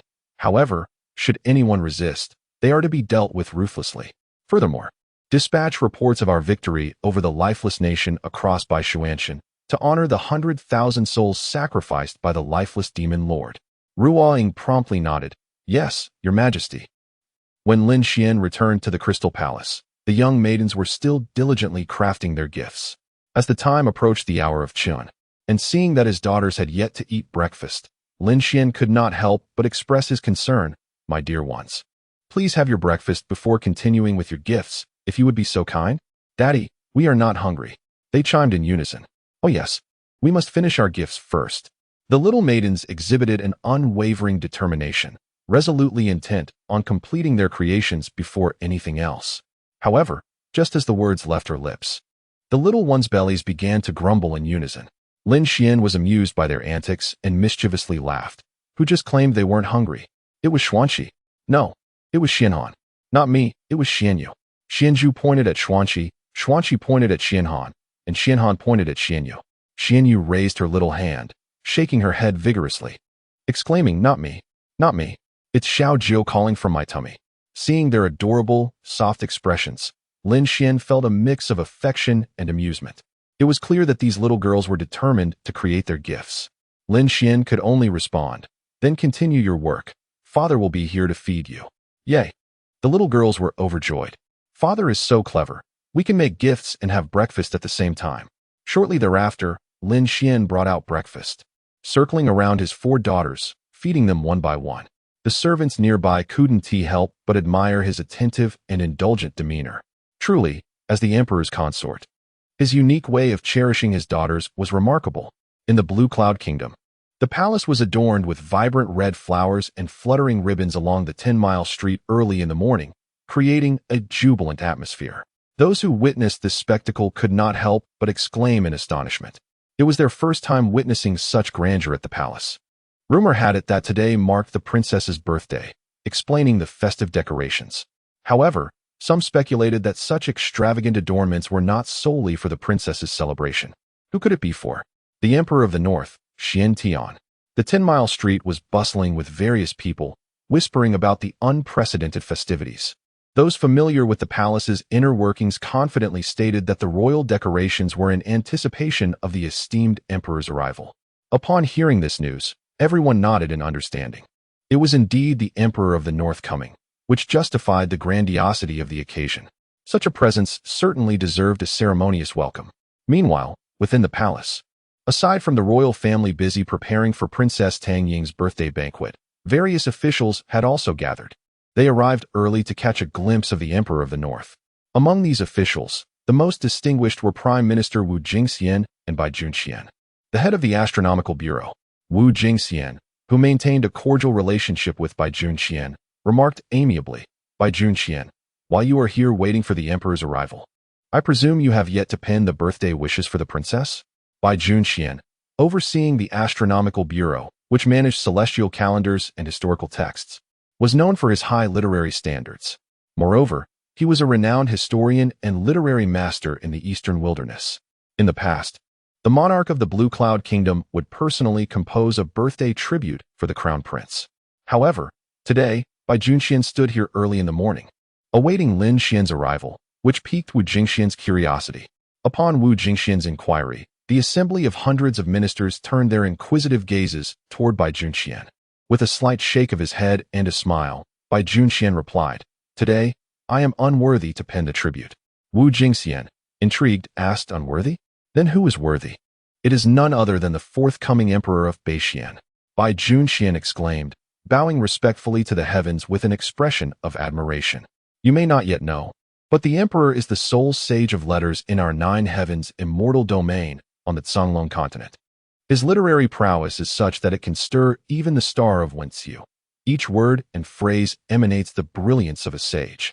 Upon hearing this, Wu Jingxian and the others nodded in agreement. Truly, it is no surprise that the emperor possesses such extraordinary talent. Just as they were conversing, a magnificent radiance pierced through the clouds, illuminating the entire palace like divine light. The assembly looked up, witnessing a jade palanquin descending slowly, drawn by 4 enormous azure-winged birds. The emperor had arrived. The ministers displayed expressions of excitement. To witness such a remarkable figure in one's lifetime is indeed a rare fortune. Chapter 91. Truly unique. Under the gaze of the multitude, the azure-winged flying bird's jade chariot finally descended. Lin Xian emerged, leading 4 adorable little treasures. "Welcome, Imperial Consort." The officials immediately bowed in reverence, their display of respect even surpassing that of the emperor's procession. After the formalities, the officials dared to lift their heads and scrutinize Lin Xian closely. Upon this examination, all present were internally filled with admiration. Undoubtedly, the Northern Xian Emperor Consort possessed a celestial beauty and unparalleled grace, exuding an extraordinary charm with just a mere glance. Some officials even discreetly gave a thumbs up, utterly captivated by Lin Xian's stunning visage. As Lin Xian approached with his daughters, Bai Junxian hurriedly stepped forward. "Your Excellency, I am Bai Junxian, the chief of the Astronomical Bureau, and I wish to request your assistance with a matter." Lin Xian smiled slightly. "What is it?" Bai Junxian continued. "Today marks the princess's birthday, and according to tradition, I ought to compose a birthday poem. However, Your Excellency, being the literary sage of our time, it would be best if you took the quill." Lin Xian nodded gently. "Very well." As the chief of the Astronomical Bureau, Bai Junxian held a position comparable to that of a prime minister, yet he addressed Lin Xian with utmost humility and sincerity. Naturally, Lin Xian was pleased to lend his talents for this modest request. Upon receiving Lin Xian's agreement, Bai Junxian's face lit up with joy. He was confident that observing the imperial consort compose the birthday poem at such close range would greatly benefit his literary cultivation. Soon after, Wu Jingxian, accompanied by a group of ministers, approached, eager to witness the literary prowess of the contemporary sage. Bai Junxian took a brush from one of the disciples of the Astronomical Bureau and respectfully presented it to Lin Xian. Then, he procured a sheet of white paper, holding it with both hands to ensure its smoothness. "Your Excellency, please." Lin Xian nodded and retrieved a birthday poem from the Xuanjue Heavenly Book, effortlessly inscribing it onto the paper. "Divine dragons observe the sun, celestial phoenixes nurture their young year. Great fire ascends to the heavens, bright pearls greet the full moon. Crafted in a new golden box, melodies performed before the jade basket. Today is a celebration for the grandson. Let us also partake in the birthday verses." Witnessing Lin Xian compose such a breathtaking poem with little thought, Bai Junxian, Wu Jingxian, and the others were left in awe. Truly, as the literary sage of the age, the verses Lin Xian penned were immortal in essence. This birthday poem was both grand and intricate, its rhythm and antithesis masterfully crafted, a veritable masterpiece of a sage. Such celestial works by the imperial consort are rarely seen on earth, indeed worthy of admiration. Amidst the chorus of praise, Tang Yu and Tang Chengjian arrived, accompanied by Tang Ying and several members of the royal family. After bowing to Lin Xian, they shifted their focus to the birthday poem. Upon reading it, they too were astonished and filled with admiration. Tang Yu, brimming with excitement, affectionately stroked Tang Ying's little head. "Inger, This birthday poem by the imperial consort will be an invaluable treasure for you in this lifetime. The young girl, you are truly fortunate. Tang Ying joyfully lifted her small face and smiled. Thank you, uncle. Lin Xian gently tousled her hair, saying, no need for thanks. The onlookers, witnessing Lin Xian's tender affection towards Tang Ying, couldn't help but express their envy. To be treated with such kindness by the emperor's consort was undoubtedly a matter of great pride.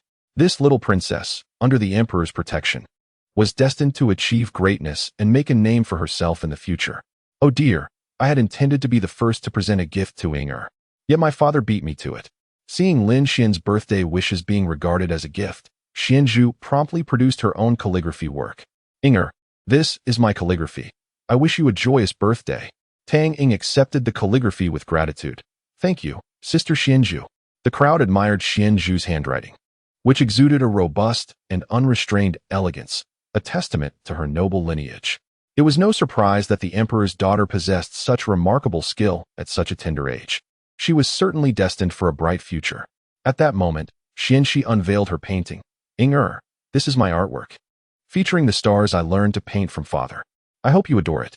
Wow, such adorable stars. Tang Ying exclaimed upon seeing the five-pointed star with eyes, instantly captivated.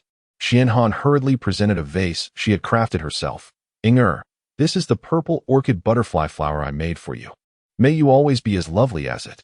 Alongside this, Xianyu stuffed a large jar of glowing fireflies into Tang Ying's arms. And these are my luminous fireflies. They can serve as lamps at night. Tang Ying, brimming with joy, embraced all the gifts, exclaiming, thank you, Sister Xianzhu, Sister Xianxi, Sister Xianhan, and Sister Xianyu. I am truly delighted. Xianzhu, Xianxi, and Xianhan affectionately patted Tang Ying's head like little adults. We are your sisters, of course. We will bring you joy. Xianyu joined in, gently stroking Tang Ying's head. Yes, with sisters around, you will always be happy. The sight of the four little girls exuding a protective camaraderie evoked hearty laughter among the crowd, as well as profound envy. The emperor's four daughters were indeed each unique and utterly endearing.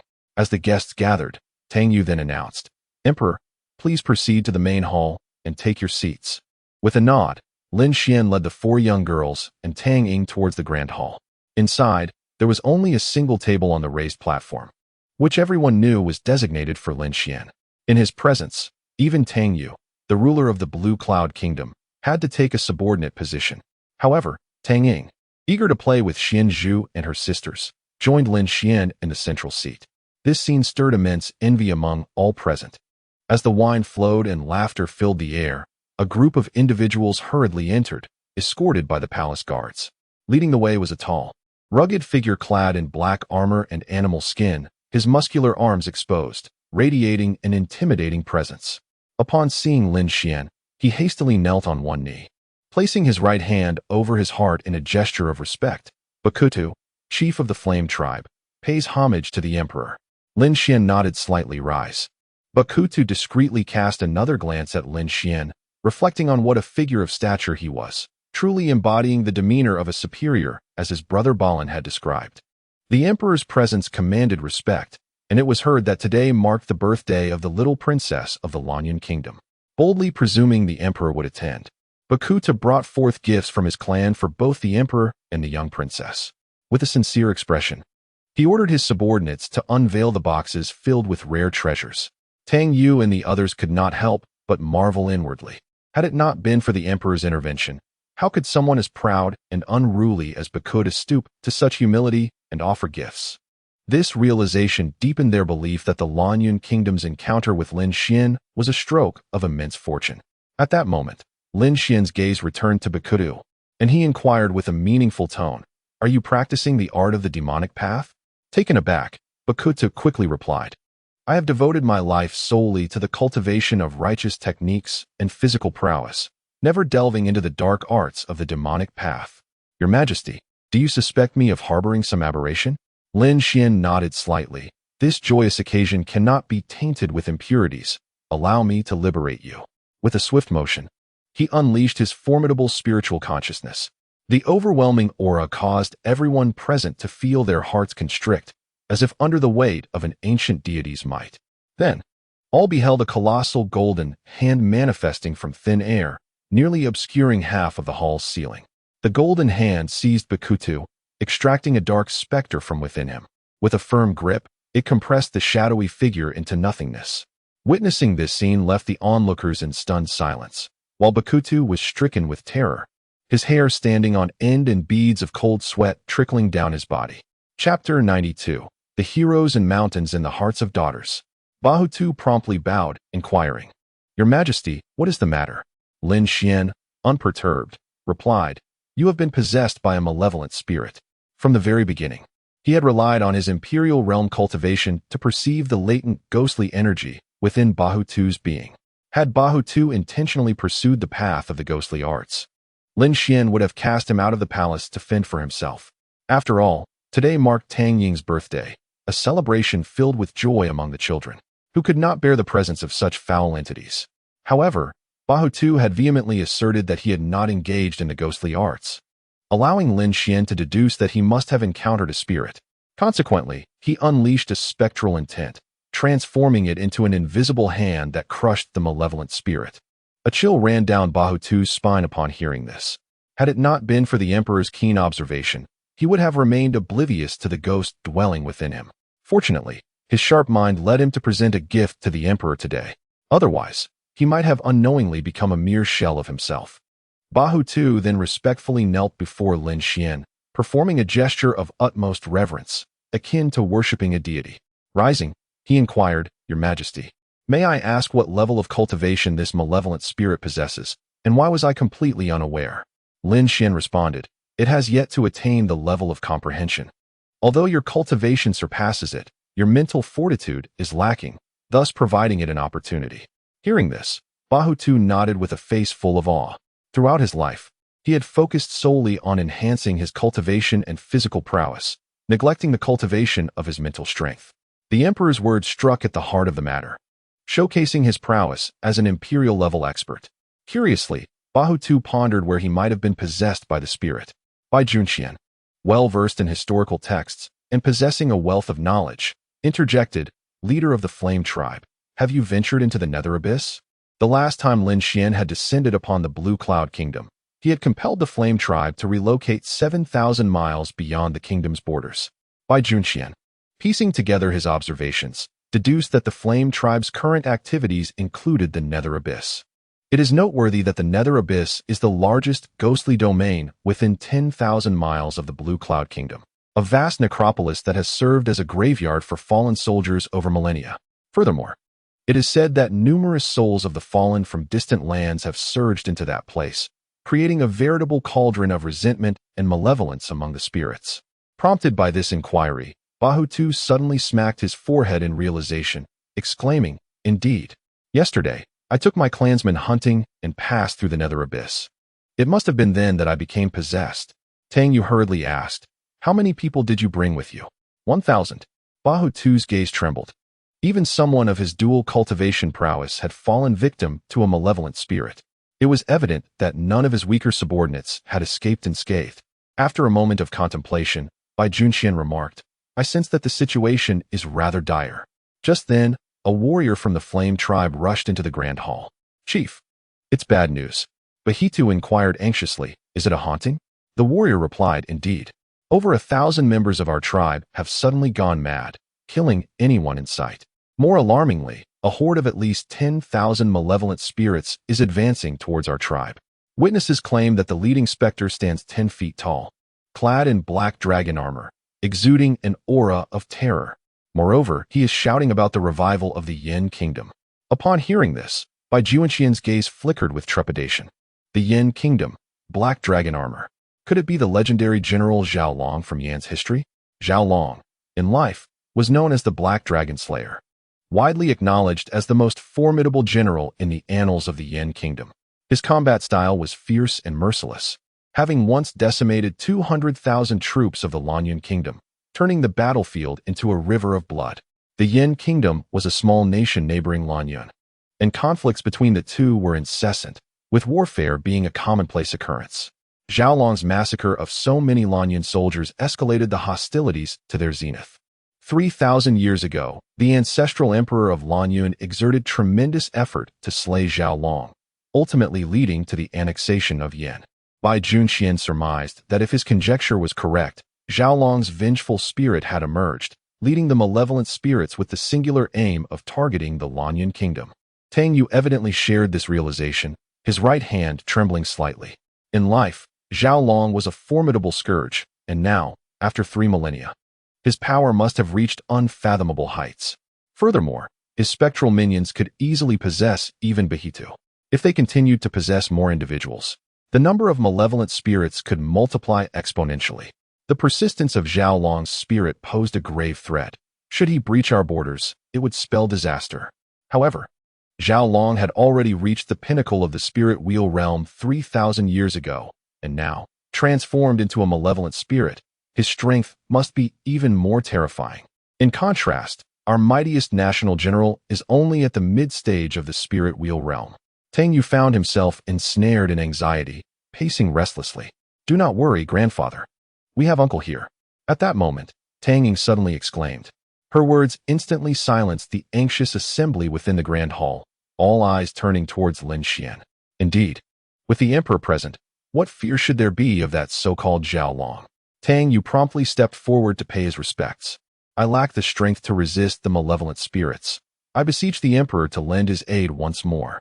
Bahita echoed, "Please, emperor, save the populace from peril." The gathered officials quickly joined in, urging, "We implore the emperor to take action." Lin Xian nodded. He certainly had to intervene in such matters. Otherwise, if the malevolent spirits were to conquer the Lanyan kingdom, he would be left without a homeland. Moreover, rescuing the populace from calamity would also serve as an opportunity to establish a great image in the eyes of his daughters. As a father, who does not aspire to be the hero and towering figure in the hearts of his daughters? Indeed, upon witnessing Lin Xian preparing to embark on yet another heroic venture, the little ones sprang to their feet. "Father, we shall accompany you in your battle against the demons. Father, father, once we vanquish the wicked spirits, we shall return for dinner. I shall set down the drumstick for now. Perhaps just a bite. I'll save the rest for after you finish your fight." The 4 little girls then clung to Lin Xian. Observing their eager expressions, Lin Xian couldn't help but chuckle, nodding in agreement. "Very well, I shall take you along." Tang Yu, Behitu, and the others couldn't suppress their smiles at this turn of events. With the emperor himself stepping into action, this journey promised not only to resolve the enmity with Xiaolong, but perhaps also to eradicate the entire realm of the underworld, ushering in peace for the world. A mile outside the blazing flame tribe, chaos erupted. "Flee!" The crowd discarded their burdens, sprinting as swiftly as they could. Ba Lin was leading the surviving tribespeople in a desperate escape. Hot on their heels, less than a mile away, trailed a horde of over 15,000 malevolent spirits. Wherever these fiends roamed, dark smoke billowed, the stench of blood permeated the air, and an overwhelming aura of resentment enveloped the land, instilling a profound sense of dread and despair. Chapter 93. Father promises you shall all achieve immortality. Thus, within a span of several thousand miles beyond the borders of the Blue Cloud Nation, chaos reigned wherever malevolent spirits roamed. At this moment, not only the Flame Tribe, but also hundreds of other tribes, large and small, frantically fled from south to north. Their ultimate destination lay in the Blue Cloud Nation. Cursed be it, the number of these wretched apparitions was escalating, snowballing into a terrifying multitude. Where could we possibly escape to? Baklin gritted his teeth, gazing anxiously at the oppressive darkness above him. Turning his gaze toward the Blue Cloud Nation, a glimmer of hope ignited within his eyes. If only the Northern Emperor Xiantian were present. Should his elder brother, Batu, manage to summon him, then no matter how many spirits there were, they would pose no threat. Suddenly, a blood-red light cleaved through the void, descending upon the rear of the Flame Tribe with an imposing aura. Baklin and the others looked on in astonishment as the bloodlight rapidly expanded upon the ground. In mere moments, it transformed into a colossal barrier towering 100 feet high. Boom! The spirits at the forefront collided with this barrier, emitting a deafening roar. Fortunately, they could not breach it. A savior had arrived. Baklin's heart soared with joy. The one who had intervened could easily repel the horde of spirits, indicating an extraordinary level of power. He lifted his gaze to behold a magnificent white Liyun-feathered bird soaring through the sky. Upon its back stood several dozen individuals, Among them was a figure clad in a gray taiji robe, wearing a Hunyuan hat and bearing a purple golden peachwood sword, exuding an air of grandeur. Could this be Master Zheng of Tiger Dragon Mountain? Lin could not help but display a hint of admiration. In the eastern wilderness, Tiger Dragon Mountain was a time-honored sect dedicated to combating malevolent spirits. Their leader, Zheng Tiankui, was renowned as a master in subduing spirits, earning the title of Master Zheng. Even someone as fierce and barbaric as Lin felt a twinge of reverence upon encountering him. As Zheng Tiankui and his entourage descended to the ground, Lin hurried forward, clasping his hands in salute. "Esteemed elder, you must be Master Zheng of Tiger Dragon Mountain?" Indeed, Zheng Tiankui nodded slightly. Lin's heart leapt with joy, and he quickly implored, "Please, Master Zheng, subdue the malevolent spirits. Our flame tribe, along with over 100 other tribes, is in utter disarray. If these spirits are not eradicated, we shall have no home to return to." It was rumored that Zheng Tiankui enjoyed traveling with his disciples, utilizing ghostly tracking artifacts to locate malevolent spirits. Lin felt that the rumors were indeed true. Encountering Zheng Tiankui today was a stroke of fortune. Zheng Tiankui glanced at him coolly. "Our foundation at Tiger Dragon Mountain lies in purging malevolent spirits and restoring peace to the world. So there is no need for you to elaborate." "Understood." Lin promptly fell silent. Zheng Tiankui then observed the distant barrier, stating, "My Tianshimen formation can currently only exert 30% of its power. It cannot permanently hold back these spirits. Join me in the assault, and let us vanquish these malevolent spirits." Upon hearing their master's command, the disciples behind him swiftly drew forth their peachwood swords, exclaiming, "Yes, Master." Zheng Tiankui pointed his right hand skyward. A dozen blood-red beams of light shot into the heavens, transforming into intricate talismans radiating formidable power. These talismans, known as the Nine Heavens Divine Exorcism Talismans, were innate spiritual symbols that, when affixed to the swords, would amplify their might exponentially. "Do not misplace them," he cautioned. "Understood." With the disciples nodding in agreement, Zheng Tiankui recited incantations, attaching the talismans to each of their swords. Lin observed from the sidelines as the combination of the Nine Heavens Divine Exorcism Talismans and the peachwood swords unleashed terrifying exorcism lightning. This lightning, being of the Yang attribute, was the nemesis of the Yin spirits.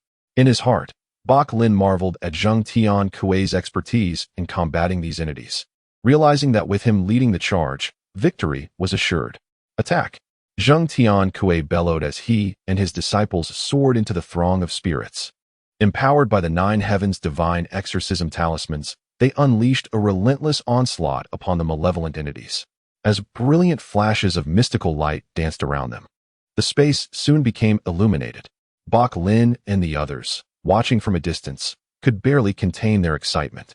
Their fists clenched in anticipation of the imminent destruction of the evil spirits. Zheng Tiankui did not disappoint. After a mere 10 breaths, the spirits in their vicinity were entirely eradicated. "Master, we have won." The disciples of Hulong Mountain beamed with joy, eagerly producing small black gourds from their bags. These were essential tools for all members of Hulong Mountain, known as qi-nourishing gourds. After subduing or annihilating malevolent spirits, they could use these gourds to absorb the lingering ghostly essence for future cultivation. Wiping the sweat from his brow, Zheng Tiankui felt utterly drained. He nodded slightly. Indeed, the exertion was considerable, yet the rewards are substantial. Gathering this ghostly essence will surely enhance our cultivation by at least 10%. Having spoken, he too retrieved a qi-nourishing gourd from his bag, unsealing it with a specially crafted peachwood stopper, preparing to draw in the surrounding ghostly energy. Suddenly, a raucous laughter echoed from the distant sky. In an instant, the ghostly essence surrounding Zheng Tiankui and his companions began to converge frantically once more, swirling like a torrent of dark light. The once clear sky darkened ominously, as if a storm were imminent. They beheld a massive specter clad in black dragon armor, wielding a great sword, charging towards them from a kilometer away. With each step he took, hundreds of spirits surged forth from the ground.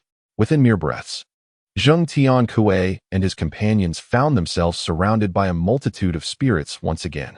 "This is bad. We have fallen into a trap."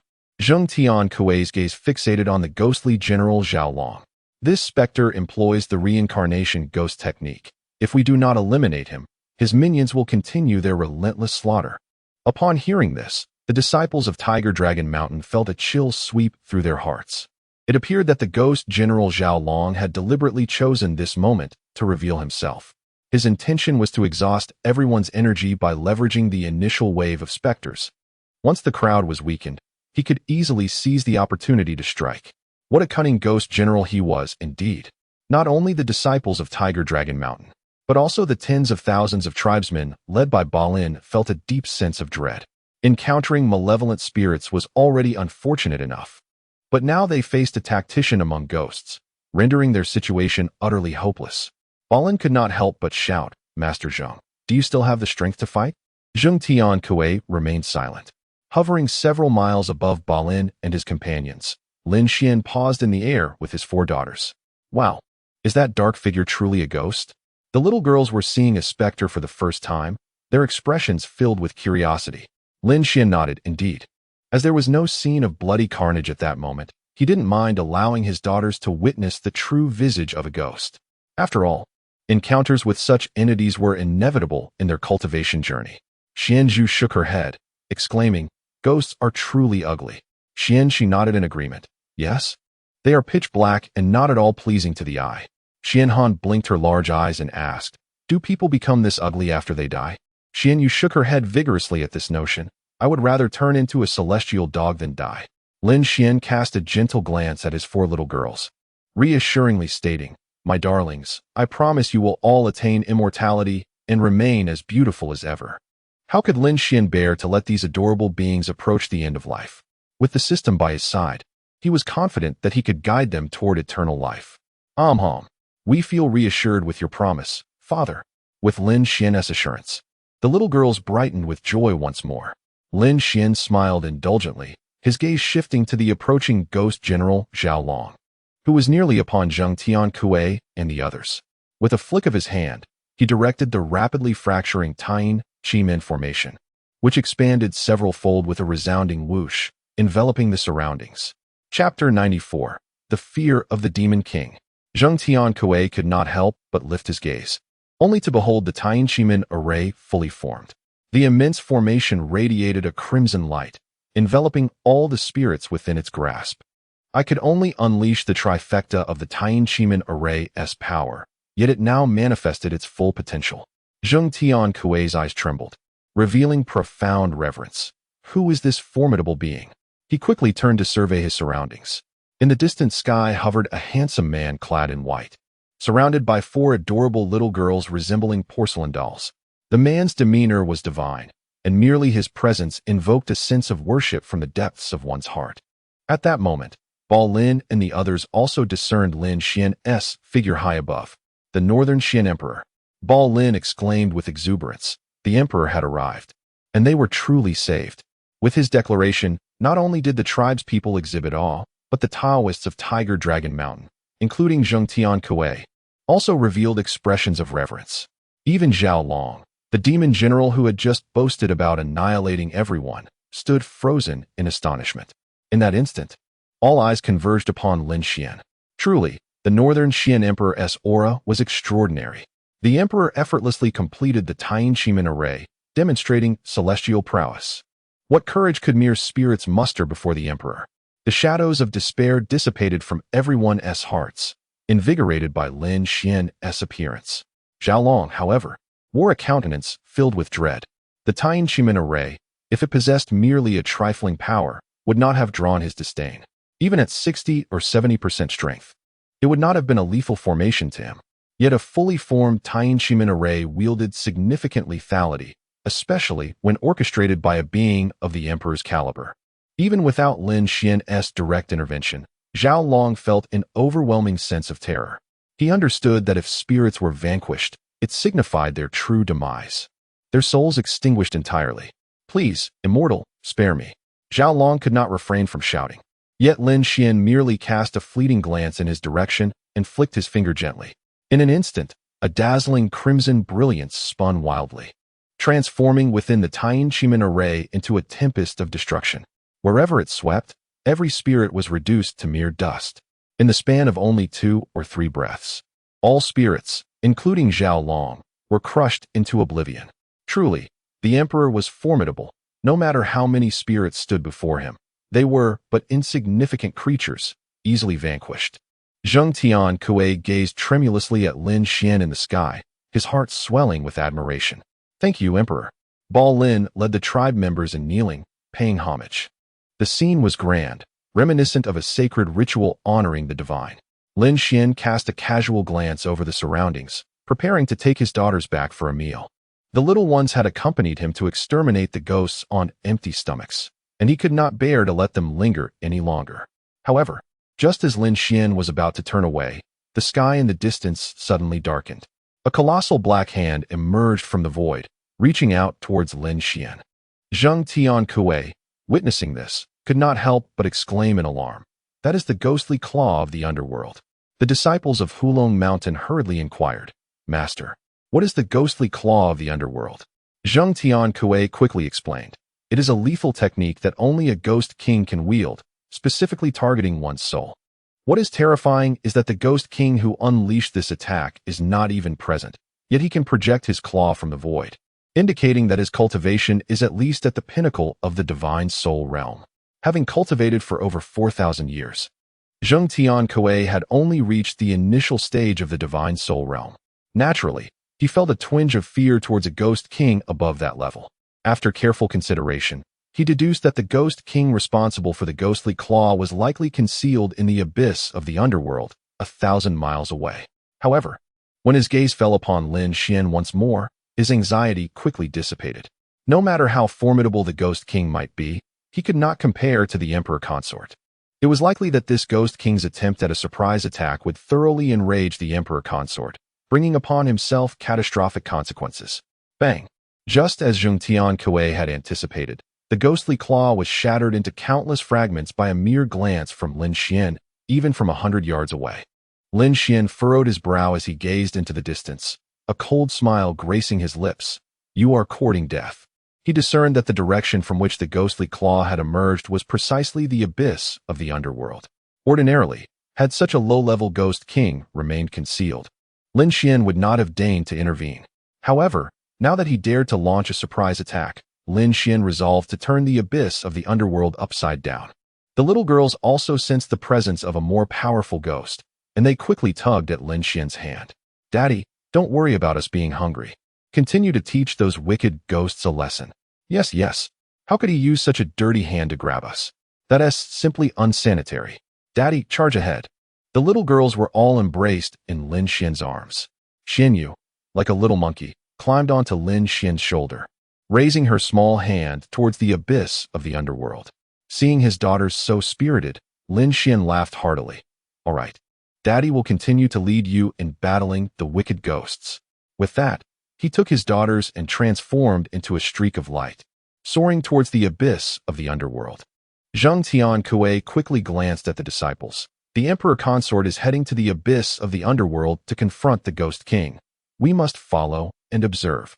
The disciples all nodded eagerly. A ghost king of such caliber was a rare encounter. If they could witness the emperor consort eliminate the ghost king, they might glean some insights. For a sect like Hulong Mountain, dedicated to combating ghosts, acquiring even a fragment of knowledge from the emperor consort would undoubtedly yield great rewards. The abyss of the underworld. In this vast, spiraling abyss, which plunges into unfathomable depths, an all-consuming darkness reminiscent of the underworld envelopes the surroundings. At the very bottom of this chasm lies a ghostly city, its expanse stretching for miles. Within this eerie metropolis, malevolent spirits and vengeful apparitions swirl like a relentless tide. At the heart of this ghostly realm stands the Grand Hall, the abode of the Ghost King. At this moment, the Ghost King, Li Shao, is seized by an expression of sheer terror, as dark crimson blood ceaselessly oozes from his ebony right arm. What formidable entity could have so severely injured my spectral claw, even wounding my very essence? Li Shao shakes his head slightly, grappling with disbelief. Moments ago, the connection between him and his ghost general, Zhao Long, had been severed, alerting him to Zhao Long's demise. Driven by a desire to uncover the truth, he forcefully summoned his consciousness, stretching it across 1,000 miles to glimpse the unfolding situation. However, given the limitations of his spiritual prowess, he could only faintly discern a striking white figure. Without further contemplation, he channeled his essence to unleash the spectral claw, hoping to catch this figure unawares. Yet, to his dismay, his strike met an impenetrable barrier. Not only did his ambush fail, but he also sustained injury to his own being, filling him with an immediate sense of dread. Zhao Long's annihilation must surely be the work of that formidable being. And now, with my right arm wounded, it seems prudent to withdraw into the shadows and remain concealed for the time being. After much deliberation, Li Xiao resolved to avoid a direct confrontation with this powerful foe and opted for a more cautious approach. He promptly commanded all the spirits within the city, seal the stone gates, and secure the realm of the underworld. Upon hearing the command, legions of malevolent spirits converged upon the skies above the ghost city, rallying to maneuver a colossal stone, towering thousands of feet high, to obstruct the passage between the ghost city and the realm of the underworld. Chapter 95. Could such a handsome man exist in this world? With the passage now blocked, Li Xiao's anxious heart finally found solace. The abyss of the underworld, as legend has it, was crafted by an ancient deity of extraordinary power, utilizing a divine artifact. This being pierced the earth, leaving behind this eternal realm of darkness. During times of war, countless souls, both those severed from their lifeless bodies and the wandering spirits spawned from the battlefield, would flood into this place. Over time, it became renowned throughout the eastern wilderness as a land of ghosts. Eventually, an unknown powerful entity procured a piece of obsidian from the northern Black Sea and sealed the entrance to the abyss. However, as the influx of spirits continued to grow, this obsidian was eventually displaced. After achieving the status of a ghost king, Li Xiao infiltrated the abyss, intent on claiming dominion. He regarded the obsidian as the key connecting the ghost city to the realm of the living. Whenever he wished, he could remove the obsidian, unleashing spirits to wreak havoc. Conversely, should he sense impending danger, he would command the spirits to reseal the entrance with the obsidian. The stone itself was remarkably tough and measured thousands of feet thick. Unless one possessed extraordinary abilities, no one could hope to open it. A confident smile graced Li Xiao's lips as he glanced down at his injured arm. Wounded by Lin Xian, gritting his teeth, he resolved to enter a profound meditative state, aiming to cultivate for at least a millennium before removing the obsidian once more. On the edge of the abyss, a stunning maiden clad in a flowing white gown descended gracefully. Upon gazing into the depths of the abyss, Zhu Qingjun furrowed her brows. Why has it been sealed? She distinctly remembered that 6 months prior, the entrance had been wide open. How could it be that in such a short span, a massive black stone had obstructed the entrance? Junior sister, a figure in white descended from the sky, capturing Zhu Qingjun's attention. She cast a fleeting glance at Lu Changsheng and inquired, "What brings you here, senior brother?" Both were disciples of the Tianxian sacred land. Regarded as paragons among mortals, Lu Changsheng had always shown her considerable care, ostensibly under the guise of an elder brother. However, Zhu Qingjun was well aware of his affections for her. Yet, she continued to regard him solely as a brother, for in her heart, any man worthy of her attention must be an extraordinary talent among thousands. Lu Changsheng smiled gently. It is said that a ghost king has recently infiltrated the abyss, claiming it as his own. I heard you were coming here to refine the Qingying sword, so I followed to assist you. Thank you, senior brother. Zhu Qingjun offered a slight bow. If indeed a ghost king lurked below, it would not be easily manageable for her. Even with Lu Changsheng's assistance, there remained a certain degree of peril. Zhu Qingjun was reluctant to accept such a significant favor from him. Senior brother, since it is possible that a ghost king resides below, perhaps we should retreat. Before Lu Changsheng could respond, another figure descended gracefully. Zhu Qingjun and Lu Changsheng turned to see a handsome young man clad in a crimson robe standing before them. Lu Changsheng furrowed his brow slightly and remarked, "Yang Jin, what brings you here?" The newcomer was Yang Jin, the young master of the Changxing sect, boasting peak cultivation in the spirit wheel realm. On the Qingyan ranking of the Eastern Wasteland, Lu Changsheng held the top position, closely followed by Yang Jin in second. Their prowess made them rivals of equal standing, both distinguished among the young prodigies of the Eastern Wasteland. However, what irked Lu Changxing the most was that Yang Jin also harbored feelings for Zhu Qingjun. Unbeknownst to Yang Jin, Zhu Qingjun felt no affection for him in return. Yang Jin smiled and said, I heard that junior sister Qingjun was here to practice swordsmanship, so I thought I would come and lend my support. Zhu Qingjun shook her head and sighed. Never mind. I do not wish to practice today. You both should return. Yang Jin countered. Junior sister Qingjun, I understand your concerns about the Ghost King's strength. But the three of us are at the pinnacle of the spirit wheel realm and possess our respective sects' secret techniques. Together, while we cannot claim to defeat the Ghost King, we can at least ensure a safe retreat if danger arises. Seeing that Yang Jin was unwilling to leave, Lu Chongqing also had no intention of departing easily. He nodded in agreement. Indeed, the three of us can guarantee our safe passage. After their exchange, the two shared a meaningful glance. Zhu Qingjun, ranked 5th among the Eastern Wasteland's elite, was also renowned as its most beautiful maiden. Anyone who displayed weakness in her presence would effectively withdraw from the competition for her affection. As Zhu Qingjun observed the escalating tension between the two, her brows knitted in concern, prompting her to consider leaving alone. The nether abyss is blocked. Could it be that the spirits within have been vanquished? Lu Chongqing approached to investigate, his voice laced with curiosity. Yang Jin joined him, noting the unusual sight. According to their knowledge, the nether abyss had not been obstructed by stones in decades. It had always served as a trial ground for various sects to hone their skills. If it were indeed blocked, it might imply that the spirits within had been eradicated. Yet, who possessed the capability to defeat the Ghost King and seal the nether abyss with such massive stones? Both Lu Chongqing and Yang Jin were left in the dark. They decided to first clear the obstruction and ascertain the situation, as it presented an opportunity to impress Zhu Qingjun.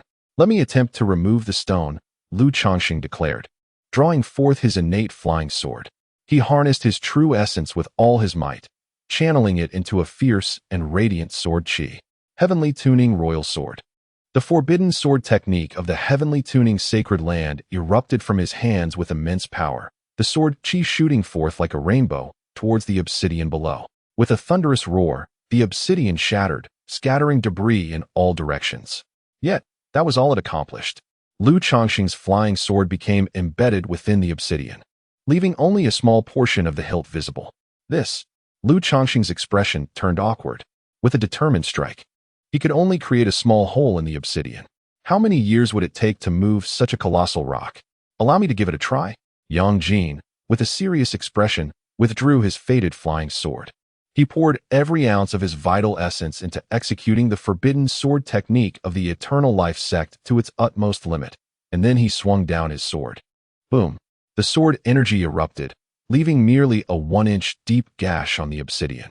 Compared to the vastness of the stone, this mark was but a drop in the ocean, utterly insignificant. It was futile. Yang Jin awkwardly furrowed his brow. Bamboo Qingjun shook her head slightly. It appeared that the plan to refine the clear shadow sword in the netherworld abyss had come to naught.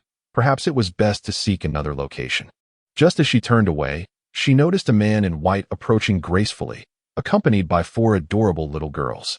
The sunlight bathed the man in white, rendering him as handsome as a celestial being descended to earth. Bamboo Qingjun was momentarily taken aback. Such exquisite beauty existed in this world. After Lin Xian landed with his daughters, he swiftly approached the edge of the netherworld abyss. Lu Chongqing turned back and was instantly filled with awe. I am Lu Chongqing of the Tianxian Holy Land. It is an honor to meet the Emperor Consort of the North Xian. Having witnessed Lin Xian's unparalleled grace during the struggle for the Yuan magnetic sword at Lingjin Mountain, he held Lin Xian in the highest regard. To encounter him again was a delightful surprise for Lu Chongqing. Upon hearing his words, both Bamboo Qingjun and Yang Jin were astonished. They quickly followed suit in salutation. Bamboo Qingjun of the Tianxian Holy Land, I pay my respects to the Emperor Consort. Yang Jin of the Eternal Life sect, I pay my respects to the Emperor Consort. A glimmer of admiration and affection shone in Bamboo Qingjun's eyes. Lin Xian's appearance and demeanor perfectly matched her ideal vision of a man. Yang Jin, on the other hand, was filled with reverence and admiration. Although he was a top-tier prodigy of the Eastern Wilderness, he felt utterly insignificant compared to the Emperor Consort of the North Xian. To have the fortune of encountering the Emperor Consort was a matter of great pride for him and the entire Eternal Life sect. Lin Xian casually returned their greetings and then led his daughters forward. Upon seeing the immense obsidian blocking the netherworld abyss, Lin Xian did not hesitate. He activated the five thunder technique and conjured a thunder seal to cast into the sky. Thunder rumbled. In an instant, the heavens and earth altered. From the vibrant thunderclouds stretching across thousands of miles, countless colorful electric dragons surged forth. In Lin Xian's hands, they coalesced into a gigantic sphere of divine thunder. Bamboo Qingjun, Lu Changsheng, and Yang Jin quickly took cover. They understood that the emperor consort intended to shatter the obsidian with divine thunder. Such terrifying thunder, once unleashed, could severely injure or even kill them with just a residual wave. It was best to keep their distance. Lin Xian possessed an invincible barrier, utterly impervious to the damage caused by the Thunder-S explosion. Thus, he nonchalantly hurled the sphere of divine thunder down. In an instant, a deafening explosion resonated, shaking the heavens and earth, while fierce winds howled incessantly. The massive obsidian was reduced to mere fragments in an instant. Chapter 96. Serving as a teaching tool for his daughter, as Lin Xian effortlessly reduced the obsidian to powder with a mere gesture. Zhu Qingjun and her companions were left utterly astonished. Truly, he is a formidable figure of the imperial realm. If one could attain even a fraction of his prowess, life would be well spent. Lu Changsheng and Yang Jin were deeply moved. Meanwhile, Zhu Qingjun displayed a hint of excitement. As the saintess of the Tianxian Holy Land, she was renowned as the aloof goddess of the eastern wasteland. Never had she shown such emotion towards a man. A man of his caliber is the epitome of perfection in the hearts of all women. Alas, he is already the father of 4 daughters with the Ice Empress, and it seems unlikely he will ever look upon another woman again. Is it the fate of a perfect man to belong solely to others? Zhu Qingjun's mind was awash with thoughts. Following closely behind, Zhang Tiankue and his disciples from Longhu Mountain were equally astonished by Lin Xian's invocation of such divine thunder to obliterate the obsidian. The display of power from an imperial expert is not something one encounters lightly. Zhang Tiankue inwardly mused that today was indeed a feast for the eyes. In stark contrast to those on the ground, within the ghost city, the sudden shattering of the obsidian sent terrifying shockwaves through the air, instilling fear in the countless spirits dwelling there. In an instant, hordes of specters scrambled in panic, desperate to flee to the underworld. Li Xiao, who had been quietly meditating, was thrown into turmoil. The destruction of the obsidian indicated that the formidable figure who had attacked him was now in pursuit. Moreover, he wielded authentic thunder techniques, a natural nemesis for beings like him. The more he pondered, the more dread filled his heart. Had he known he would provoke such a terrifying power, he would have never employed the ghost claw. It was time to seek mercy. The underworld was a sealed realm, leaving Li Xiao with no escape. He could only brace himself and ascend towards the surface. As he flew, a terrifying orb of 5-colored divine thunder re-emerged at the opening above. The divine thunder illuminated the entire underworld like a blazing sun, evoking a sensation of an apocalyptic deity descending. This is utterly terrifying. Li Xiao summoned all his strength, desperately gliding against the cave wall in his flight. In the meantime, the orb of divine thunder rapidly descended upon the ghost city. Under the watchful gaze of countless frightened spirits, the thunder erupted violently, transforming into a swirling tempest of lightning and fire that surged in all directions. Boom! Those standing at the edge of the underworld witnessed a blinding, searing light shoot up to the heavens, resembling a fiery pillar connecting earth and sky. Without a second thought, they realized that all the spirits below were doomed. At that moment, a figure suddenly appeared. Li Xiao transformed into human form, kneeling in midair before Lin Xian. The celestial being, albeit small and lacking in wisdom, has inadvertently provoked your ire. I beseech your mercy. Upon emerging, he clung to a flicker of hope for escape.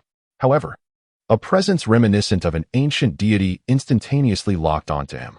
In his current state, even with 100-fold courage, he dared not flee and could only kneel in supplication. As his visage became clear, the young maidens exhibited expressions of astonishment. It turned out that not all spirits are shrouded in darkness. Indeed, his appearance bore a striking resemblance to that of an ordinary human.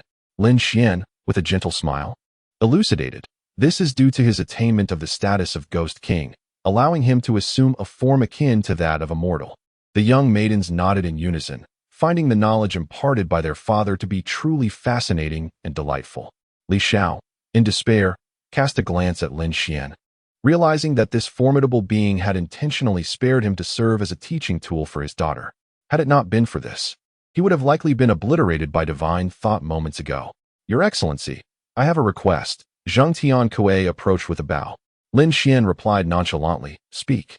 I wish to seek your assistance, Great Emperor, in bringing this Ghost King back with me, Zheng Tiankui stated. If I am not mistaken, this Ghost King is none other than Li Xiao, the founding emperor of the Yin Kingdom, possessing at least 4 millennia of cultivation. Our Hulong Mountain has long specialized in combating spirits. If we could bring him back for thorough study, it would greatly benefit our sect. Lin Xian nodded slightly. It is permissible. Zheng Tiankui and his disciples have consistently aided humanity in ridding itself of spirits, demonstrating commendable ambition and vision. A mere Ghost King is trivial to Lin Xian, yet it presents an invaluable opportunity for Hulong Mountain to gain precious experience. Thus, he casually raised a finger and directed a lightning decree at Li Xiao. With this decree concealed within Li Xiao's essence, it effectively imposed a seal upon his cultivation. Henceforth, Li Xiao would be subject to the whims of others beneath the decree's suppression. Realizing Lin Xian's true identity, Li Xiao promptly implored, I beseech the Great Emperor to spare me. I acknowledge my transgressions. The words of the Great Emperor hold weight beyond measure. Do not waste your breath in futile pleas. Zheng Tiankui responded with a beaming smile, retrieving a specialized artifact for containing spirits and ensnaring Li Xiao within it. Thank you, Great Emperor. Subsequently, he and the disciples of Hulong Mountain respectfully bowed to Lin Xian before departing. Witnessing the complete suppression of the spirit turmoil, Lin Xian prepared to leave with his daughters. However, before taking his leave, he waved his right hand, summoning a tempest of immense proportions. With a thunderous roar, a towering mountain, standing at a staggering height of 100,000 feet, was uprooted. Following a resounding crash, this formidable peak precisely descended upon the abyss of the underworld, completely enveloping it, moving mountains and filling seas. Truly, as a powerful being of the imperial realm, his might is beyond imagination. Lu Changsheng, Yang Jin, and Zhu Qingjun stood in awe, their astonishment reaching unparalleled heights. With a decisive gesture from the emperor, the netherworld truly vanished into oblivion. As he raised his gaze, the ethereal figure clad in white had already departed with his daughters. Zhu Qingjun gazed at him with profound admiration. Her heart stirred as she called out 2 words, Emperor. Lu Changsheng and Yang Jin exchanged glances, understanding that Zhu Qingjun had indeed developed feelings for the emperor. It was no surprise. Who could resist the charm of such a remarkable man? Yet, this revelation rendered them even more inconspicuous in her eyes. Nonetheless, neither Lu Changsheng nor Yang Jin harbored resentment or jealousy towards Lin Xian. Some individuals are destined to remain beyond their reach for a lifetime.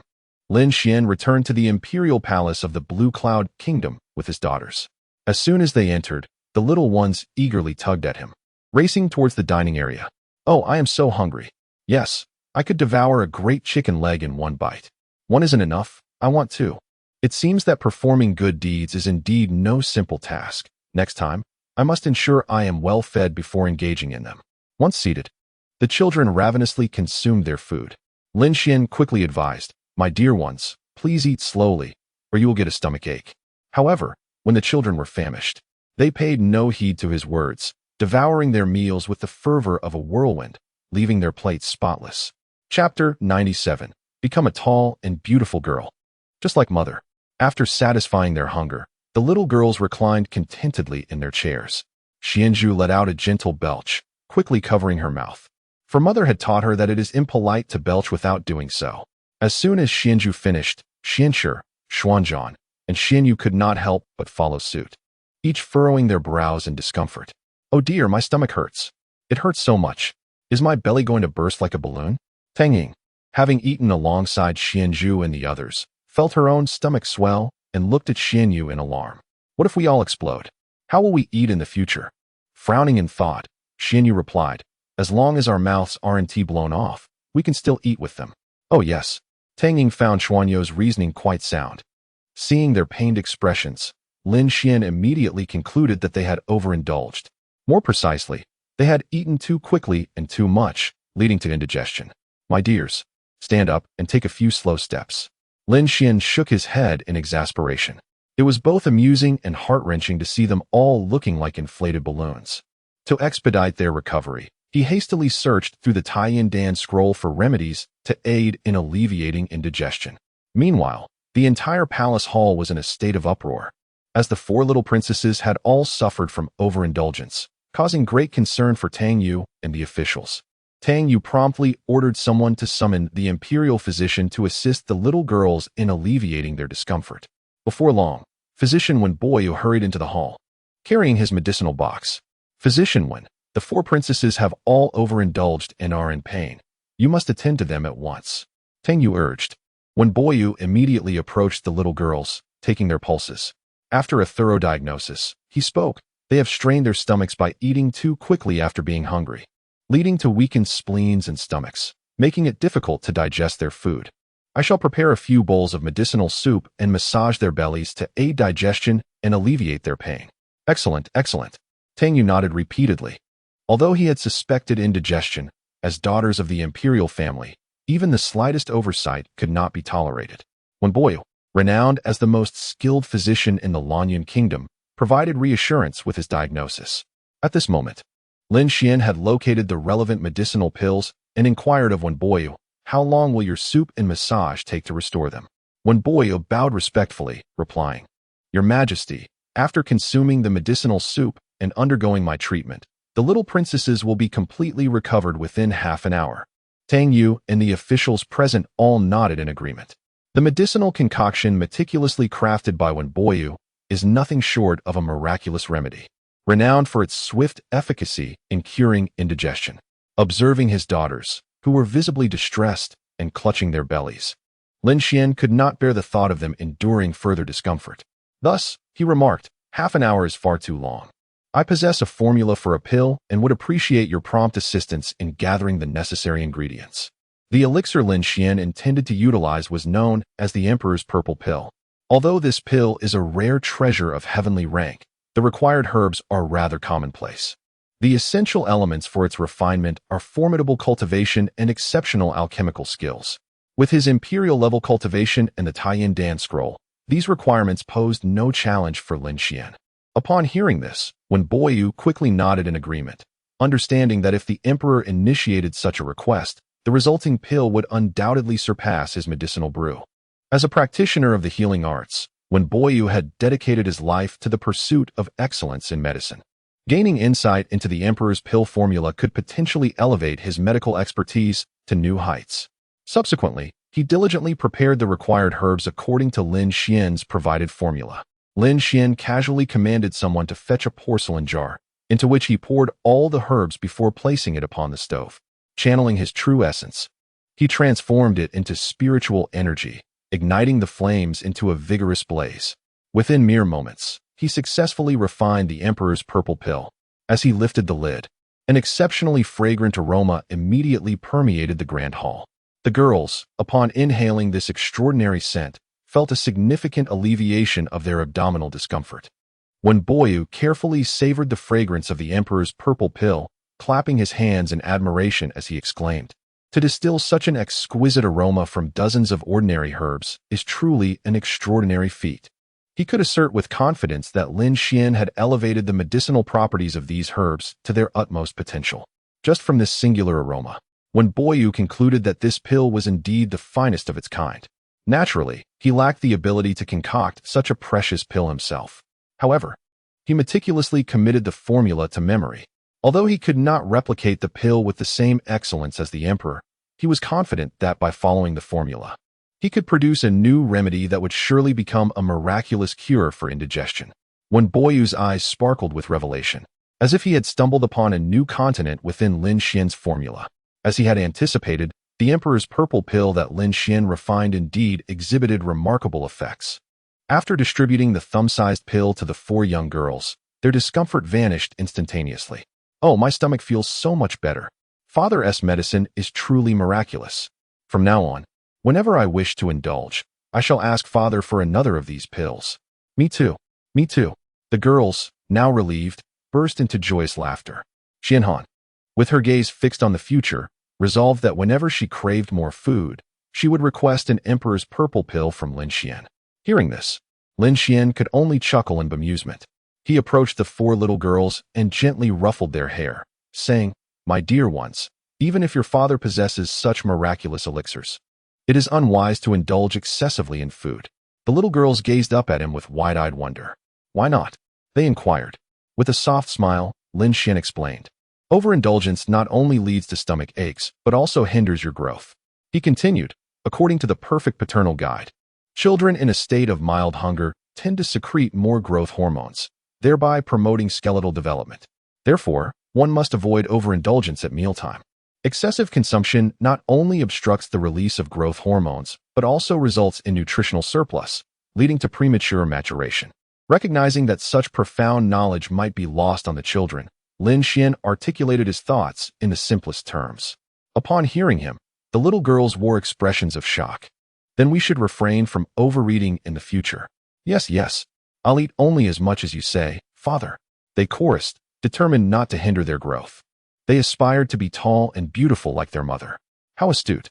Lin Xian affectionately patted their heads, observing how effortlessly he commanded their obedience with just a few words. The onlookers couldn't help but admire him. Some even discreetly noted down his advice, intending to educate their own children similarly. Ding! At that moment, a notification echoed in Lin Xian's mind. "You have imparted the significance of a balanced diet to your daughters. Reward, master-level medical skills." Chapter 98. Could the Empress be near? Another master-level skill. Lin Xian raised his eyebrows, a wave of joy washing over him. The master-level medical skill would perfectly complement his Taiyin dance scroll. In the face of common ailments and pains, the master-level medical skill would undoubtedly provide swift relief. Moreover, in dire and complex situations, he could rely on this expertise to swiftly diagnose any issues, subsequently utilizing the Taiyin Dan scroll to concoct the appropriate elixirs. It can be said that this is an incredibly practical skill, striking precisely at the heart of the matter. As the issues of the little girl's stomach pains were impeccably resolved, tranquility returned to the grand hall. When Boyu stepped forward and remarked, "Your Majesty, your prescription exhibits remarkable efficacy. I dare to request permission to take this formula back for research to develop a new medicine. If successful, it would surely benefit the world and alleviate much suffering." Although Lin Xian had already shared the elixir formula with him, when Boyu did not presume to act independently. After all, this formula belonged to the esteemed Emperor of Beixian. To use it without permission would undoubtedly be a grave mistake. Lin Xian nonchalantly nodded, "Very well." When Boyu, whose heart was devoted to the advancement of medicine, truly embodied the spirit of a healer, this elixir formula was of little rarity to Lin Xian.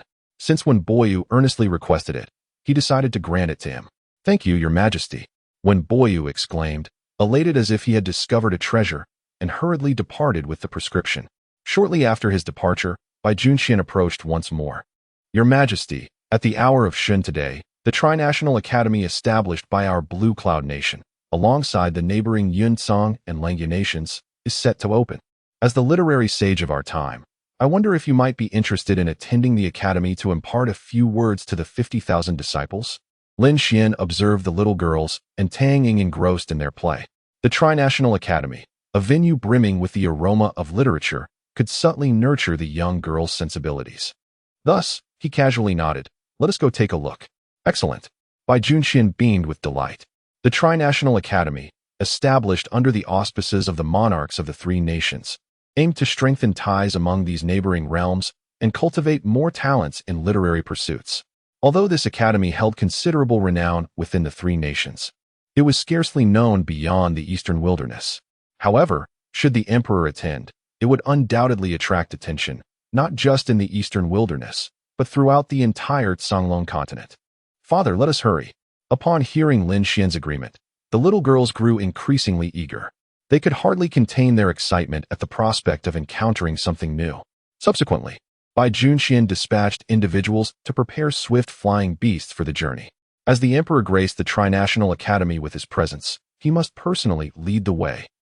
In the northwest direction of Beixian, 500 miles beyond the border, Dong Huangzhou led 1,000,000 Beixian lions, triumphantly returning home. This assault on the lifeless nation was facilitated by an unknown formidable warrior who had slain the lifeless demon lord, Jing Wuyo, thereby removing numerous obstacles for the Eastern Emperor, Zio, in unifying the lifeless nation. Furthermore, as the Eastern Emperor has also cultivated demonic arts, her comprehension of the path of demons has deepened significantly. Consequently, the suppression and cleansing of the martial realm within the lifeless nation proceeded with remarkable ease. It took her 3 days to stabilize the 10,000 demon nation, but merely around 2 days to conquer the lifeless nation. When comparing the national strength of both the lifeless nation and the 10,000 demon nation, this accomplishment was indeed executed with lightning speed. Regardless of who the individual may be, should I encounter them in person, I would undoubtedly express my gratitude. The Eastern Emperor Zio mused silently. She was inherently a person of clear affections and aversions. This conflict between Baishian heaven and the lifeless nation, thanks to that unknown strongman, spared at least 1,000,000 lives. Such a monumental favor warranted a word of thanks from her, the Ice Empress. Help! Suddenly, a cry for help echoed from afar.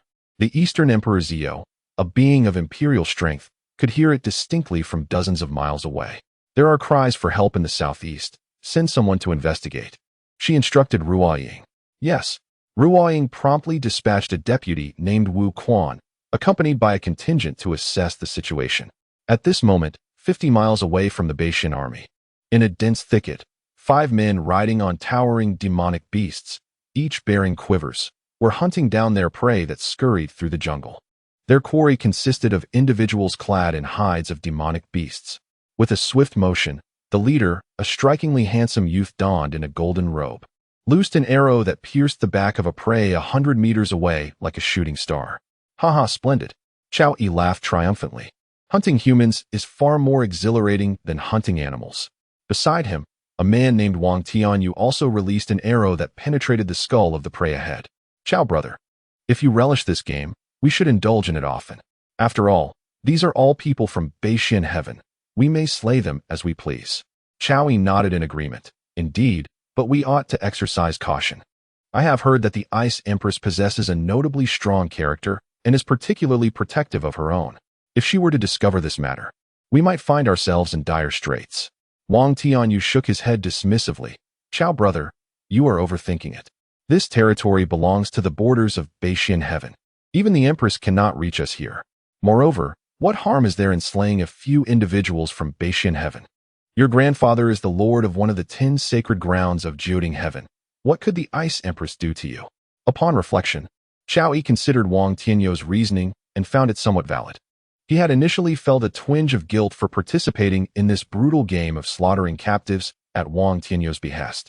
However, after Wang Tianyu's reassurances, he began to perceive the situation as rather inconsequential. In this desolate wilderness, even the Ice Empress would be unable to intervene. Moreover, the Yunshao sect, to which I belong, stands as the preeminent sect in the vast realm of Jiuding Tuningze. My esteemed maternal grandfather is the sovereign of the Qingwu sacred land. Thus I have no cause for concern. With these thoughts in mind, Chao Yi's interest peaked, and he raised his bow, aiming at a prey before him, releasing an arrow. Bang! Mid-flight, the arrow was obliterated by a surge of true energy. Turning his gaze, Chao Yi beheld Wu Quan and a dozen soldiers from Baishan Tian rushing towards him. The Xianbing army of Baishan Tian? Chao Yi instantly recognized their attire, a wave of shock coursing through him. The Xianbing army is led by the Empress Dong Wang Zio herself. Could it be that the Empress is nearby? Chao, we must flee. Wang Tianyu and the others had come to the same realization, nodding in agreement. Chao Yi swiftly drew his personal flying sword, channeling all his true essence, and struck towards Wu Quan and his men with a mighty blow. The earth trembled as the fearsome sword energy ravaged the forest.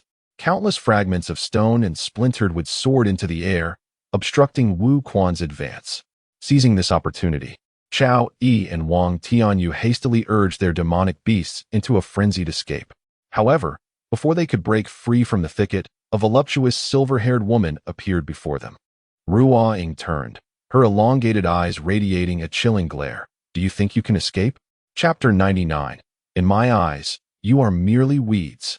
With her unparalleled mastery at the peak of the venerable realm, Ruoying forcefully subdued Chao Yi and others of the spirit realm, sending them crashing to the ground. Soon after, Wu Quan and his companions swiftly bound Chao Yi and his group, escorting them before Dong Huang Ziyu. stealing a glance at Dong Huangziyu. Qiao Yi and the others could not help but marvel in their hearts. Truly, she is the most exquisite beauty of the 9 heavens' immortal domain. Clad in a resplendent white phoenix battle armor, Dong Huangziyu resembled a celestial warrior descending from the heavens. Her cold and imposing demeanor exuded an air of elegance, intermingled with a touch of enchanting allure, igniting admiration in all who beheld her. To be her man is undoubtedly the dream of every man. Such sentiments echoed in the hearts of Qiao Yi and his companions, who soon lowered their heads. As an emperor-level powerhouse seated upon the throne, Dong Huangziyu emanated an overwhelming aura that commanded respect without the need for anger. Qiao Yi and the others, mere practitioners of the spirit realm, felt immense pressure even from a single glance. Ruo Ying returned to Dong Huangziyu's side and reported, "Your Majesty, we have ascertained that these individuals hail from the 9 tripod heavens. They have clad the residents of the northern Xian heaven in animal skins, treating them as prey for sport." Upon hearing this, Dong Huangziyu unleashed a terrifying wave of murderous intent. To treat humans as beasts is a despicable game played by barbaric armies. You possess an audacious spirit to dare impose such treatment upon my subjects. Boom. A pressure emanating from the Emperor realm descended from above, crashing down upon Qiao Yi and the others. They felt a deafening roar in their minds, collapsing to the ground in submission. All of them coughed up blood, nearly having their skulls shattered by Dong Huangziyu's overwhelming might. "Your Majesty, spare us. We have only killed a few." Qiao Yi pleaded desperately. "Huh? Only a few?" Dong Huangziyu replied with a cold laugh, her murderous intent intensifying. Wang Tianyu exchanged a knowing glance with Qiao Yi, urging him to reveal his background. Qiao Yi quickly responded, "Your Majesty, I am the son of the sect master of Yunxiao sect from the Yingzhe kingdom, and my maternal grandfather is the sovereign of the Qing Wu sacred land. Your Majesty possesses extraordinary insight. You must be aware that the Qing Wu sacred land is one of the 10 great sacred lands of our 9 tripod heavens. If you spare me today, I will ensure my father and grandfather come to express their gratitude. Are you threatening me?" Dong Huangziyu's smile vanished, her countenance becoming eerily calm. How could she not discern the veiled boasting of Qiao Yi regarding his powerful connections? However, in her eyes, such affiliations were utterly inconsequential. Ruo Ying, familiar with her temperament, understood that this tranquility signified that Dong Huangziyu was seething with rage. The fury of an emperor is like the calm before a storm, outwardly serene, yet tumultuous within. Qiao Yi fell silent, yet his implication was clear. The Qing Wu sacred land was not to be trifled with. To offend the Qing Wu sacred land was akin to offending the martial realm of the 9 tripod heavens, even the imperial family. You wield your influence with such disregard for human life. Dong Huangziyu spoke blandly. Similarly, in my eyes, you are nothing but weeds. Ruo Ying comprehended Dong Huangziyu's intent and promptly commanded, "Execute them." "No, Your Majesty, spare us. Do not take our lives." Dong Huangziyu, for the sake of a few mere civilians, you shall surely come to regret this. In Jioding Tian, there are many who surpass you. The might of the Jioding Emperor can easily crush your Xianbing palace. Before Qiao Yi could finish his words, he, along with Wang Tianyu and the others, had their heads severed. Dong Huangziyu cast a dispassionate glance at their lifeless bodies and lifted his gaze toward the distance. "Let us proceed." "Yes." Ruo Ying immediately commanded the million-strong army to advance. Meanwhile, those saved from Baishuanshan knelt upon the ground, gazing up at the figure of Dong Huangziyu. In their hearts, they reassured themselves that with such a wise ruler, the future of Baishuanshan would surely be radiant. At the juncture of the countries of Lanyun, Sungyun, and Langya, there stood a towering mountain known as Derenzin. Atop this mountain, a vast expanse of flat land spread for hundreds of miles. Here, the Grand Academy of the 3 nations was constructed.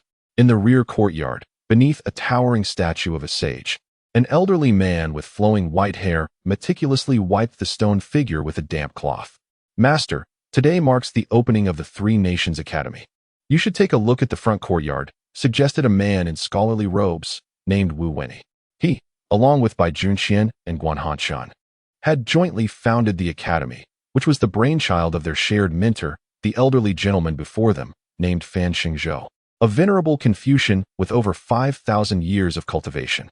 As Fan Xingzhou continued to polish the statue, he shook his head and replied, I have grown old and am unfit for such occasions. Let the three of you represent us at the opening of the new academy. Wu Wenyi countered, Master, you have polished this sage statue 100,000 times. With the arrival of the Emperor of Baishuanshan, you cannot remain absent. Upon hearing the title Emperor of Baishuanshan, Fan Xingzhou was momentarily taken aback before responding, My greatest aspiration in this life has been to attain the realm of a quasi-saint. Until I reach that goal, I shall remain here, tending to this statue. The Emperor is a figure of great stature. I would not wish to tarnish his sight. Wu Wenyi replied, Master, if you wish to step into the realm of a quasi-saint, it is imperative that you meet the Emperor. Why? Fan Xingzhou inquired, astonished. Wu Wenyi explained, We previously neglected to inform you that the Emperor is the sage of literature of our time. Recently, during a literary debate, the Emperor, with but 9 words, summoned auspicious clouds for 3,000 miles, illuminating the world with radiant colors. Upon hearing this, Fan Xingzhou trembled, dropping the damp cloth from his grasp. The sage of literature. The murky depths of Fan Xingzhou's old eyes suddenly became remarkably clear. If I could receive his guidance, perhaps the conundrum that has plagued me for 2 millennia would finally be resolved. For years, he has been meditating beneath the statue of the sage, seeking a breakthrough to the realm of quasi-saintship. However, he has been hindered by a lack of progress. Now, with the arrival of the contemporary sage of literature, he sees a tremendous hope for advancement. How could he possibly contain his excitement? Quick, take me to meet the Emperor, Fan Wenzhou urged, pulling Wu Wenyi along. After a few steps, he suddenly halted, looking down at himself. The Emperor not only holds a prestigious position, but is also the exalted sage of literature. How could I present myself in this manner? Wenyi, fetch me some water. I must bathe, change attire, and shave before meeting the Emperor. Outside the grand courtyard, a vast square was filled with 50,000 disciples, all gazing upwards at the jade carriage descending gracefully from the sky, borne by azure-winged birds. As the carriage touched the ground, Lin Xian, accompanied by Xian Zhu and the others, stepped out. We pay our respects to the Emperor. The disciples of the Three Kingdoms Academy displayed expressions of deep admiration. Regardless of gender, at that moment, they were all captivated by Lin Xian's boundless charisma. Another founder of the academy, Guan Hanshan, hurriedly emerged from the crowd, saluted, and remarked, Emperor, we have erected a new stone tablet within our academy, eagerly awaiting your inscription. Lin Xian nodded slightly, and, under the guidance of him and by Jun Qian, led his daughters into the academy. Chapter 100. As long as one follows in the footsteps of one's sisters, there can be no mistake. Upon Lin Xian's entrance, the 50,000 disciples in the square hastily followed suit. The imperial calligraphy was the most solemn segment of the opening ceremony of the Three Kingdoms Academy. This stone tablet would embody the very spirit of the academy and serve as the guiding principles for all disciples in their pursuit of knowledge and wisdom. It is evident how pivotal this is for the Three Kingdoms Academy. Among all those present, the contemporary sage of literature, the Emperor, was undoubtedly the ideal choice to inscribe the tablet. Observing the Emperor's calligraphy would be an unparalleled experience in our literary cultivation. With the Emperor's extraordinary talent, it would certainly enlighten us, propelling our advancement in the realm of literature. The eyes of the numerous disciples sparkled with admiration, eagerly awaiting Lin Xian's actions. Lin Xian now stood before the grand stone tablet, gazing upwards at its impressive construction, which exuded a remarkable aura. Bai Junqian and Guan Hanshan approached and bowed respectfully, saying, Your Majesty, please. Lin Xian nodded and began to search for inspirational quotes regarding the pursuit of knowledge within the Xuanjue heavenly book. In an instant, he unearthed 2 well-known phrases. He then harnessed his true essence, raising his finger as if wielding a sword, leaving behind elegant sword strokes on the stone tablet. Before long, the 2 phrases were inscribed in their entirety. Without detachment, one cannot clarify one's aspirations. Without tranquility, one cannot reach far. Bai Junqian, Guan Hanshan, and the 50,000 disciples present silently read the phrases twice, and immediately, thunderous applause erupted. Detachment clarifies aspirations. Tranquility fosters distance. These truly encapsulate the principles we strive to embody in our lives as learners. What exquisite lines! The Emperor's eloquence was not only magnificent, but also profoundly meaningful. truly deserving of the title of the contemporary sage of literature, leaving all in awe. These two phrases from the emperor will undoubtedly endure through the ages, earning the reverence of future generations. At this moment, everyone at the Three Kingdoms Academy finally grasped the essence of unparalleled talent. Lin Xian's succinct phrases were akin to a refreshing breeze, invigorating all present.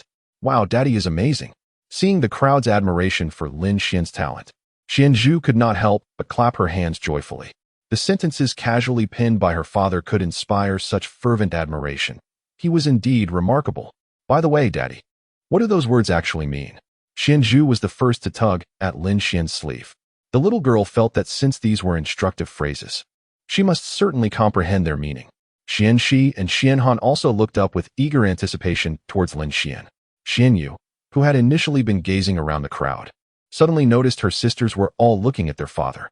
Thus, she too lifted her gaze towards Lin Xian, thinking to herself, as long as I follow in my sister's footsteps, there can be no mistake. The little girl felt quite clever and secretly smiled with pride. Lin Xian gazed affectionately at his daughters and remarked, "These two sentences remind us not to be misled by fleeting advantages, but rather to cultivate a tranquil mind during our studies." Oh, Xianzhu and her sisters comprehended his words almost instantly, realizing the profound wisdom in their father's counsel. Meanwhile, Fan Xingzhou and Wu Wenyi, who had just arrived in the front courtyard, also beheld the inscription carved by Lin Xian on the stone tablet. Instantly, their faces lit up with awe. Fan Xingzhou, filled with excitement, clapped his hands and quietly marveled. What a splendid phrase. Truly remarkable. No wonder he is known as the sage of literature. Even his casual utterances are rare gems. Having lived for over 5 millennia, he felt he had finally encountered a person of great significance today. He hurriedly approached Lin Xian. Bowing respectfully, old man pays his respects to the emperor's consort. Bai Jun Xian introduced, esteemed consort, this is our revered teacher, Fan Xingzhou, the great scholar. Wu Wenyi added.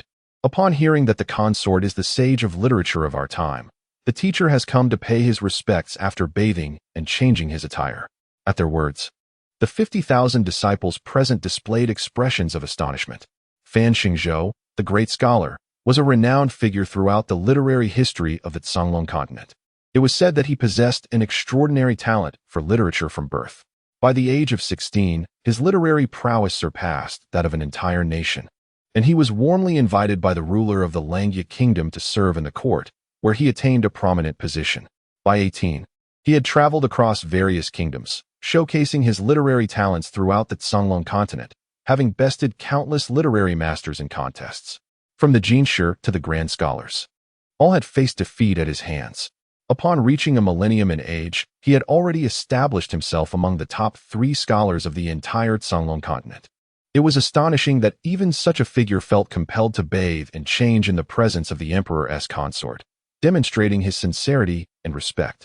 Reflecting on this, everyone felt that, given the consort's literary brilliance and esteemed status, he indeed deserved such reverence from Fan Xingzhou. Lin Xian nodded slightly. There is no need for excessive formalities. Elder Fan. Fan Xingzhou's face revealed a hint of excitement.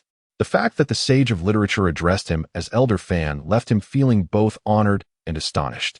Regaining his composure, Fan Xingzhou stated, Your Excellency, I have come today with a request for assistance.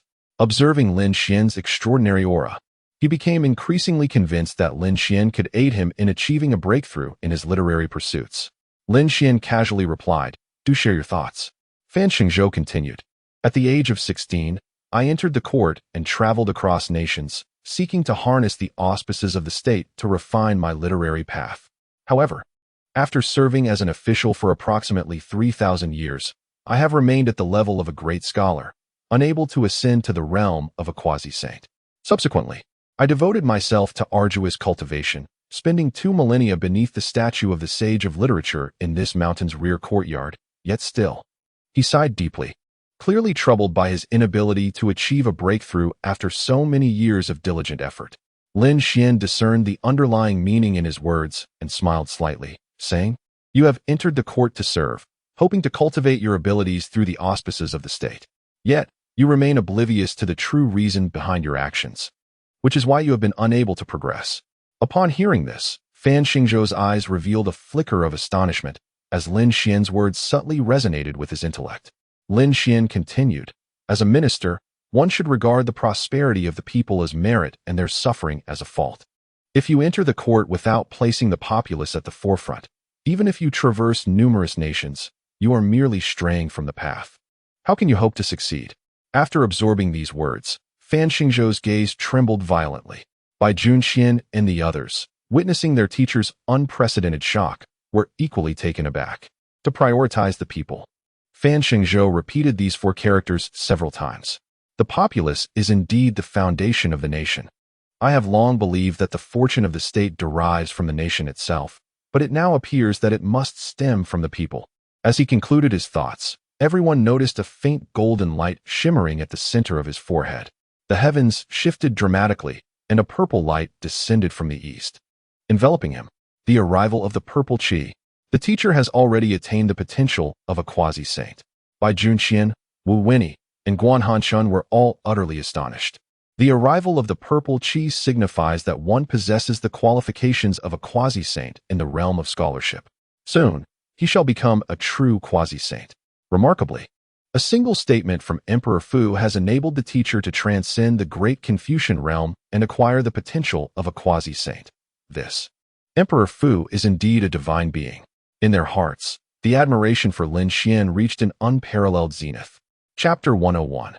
The true figure of authority here is not myself, but the North Xiantian Emperor Consort.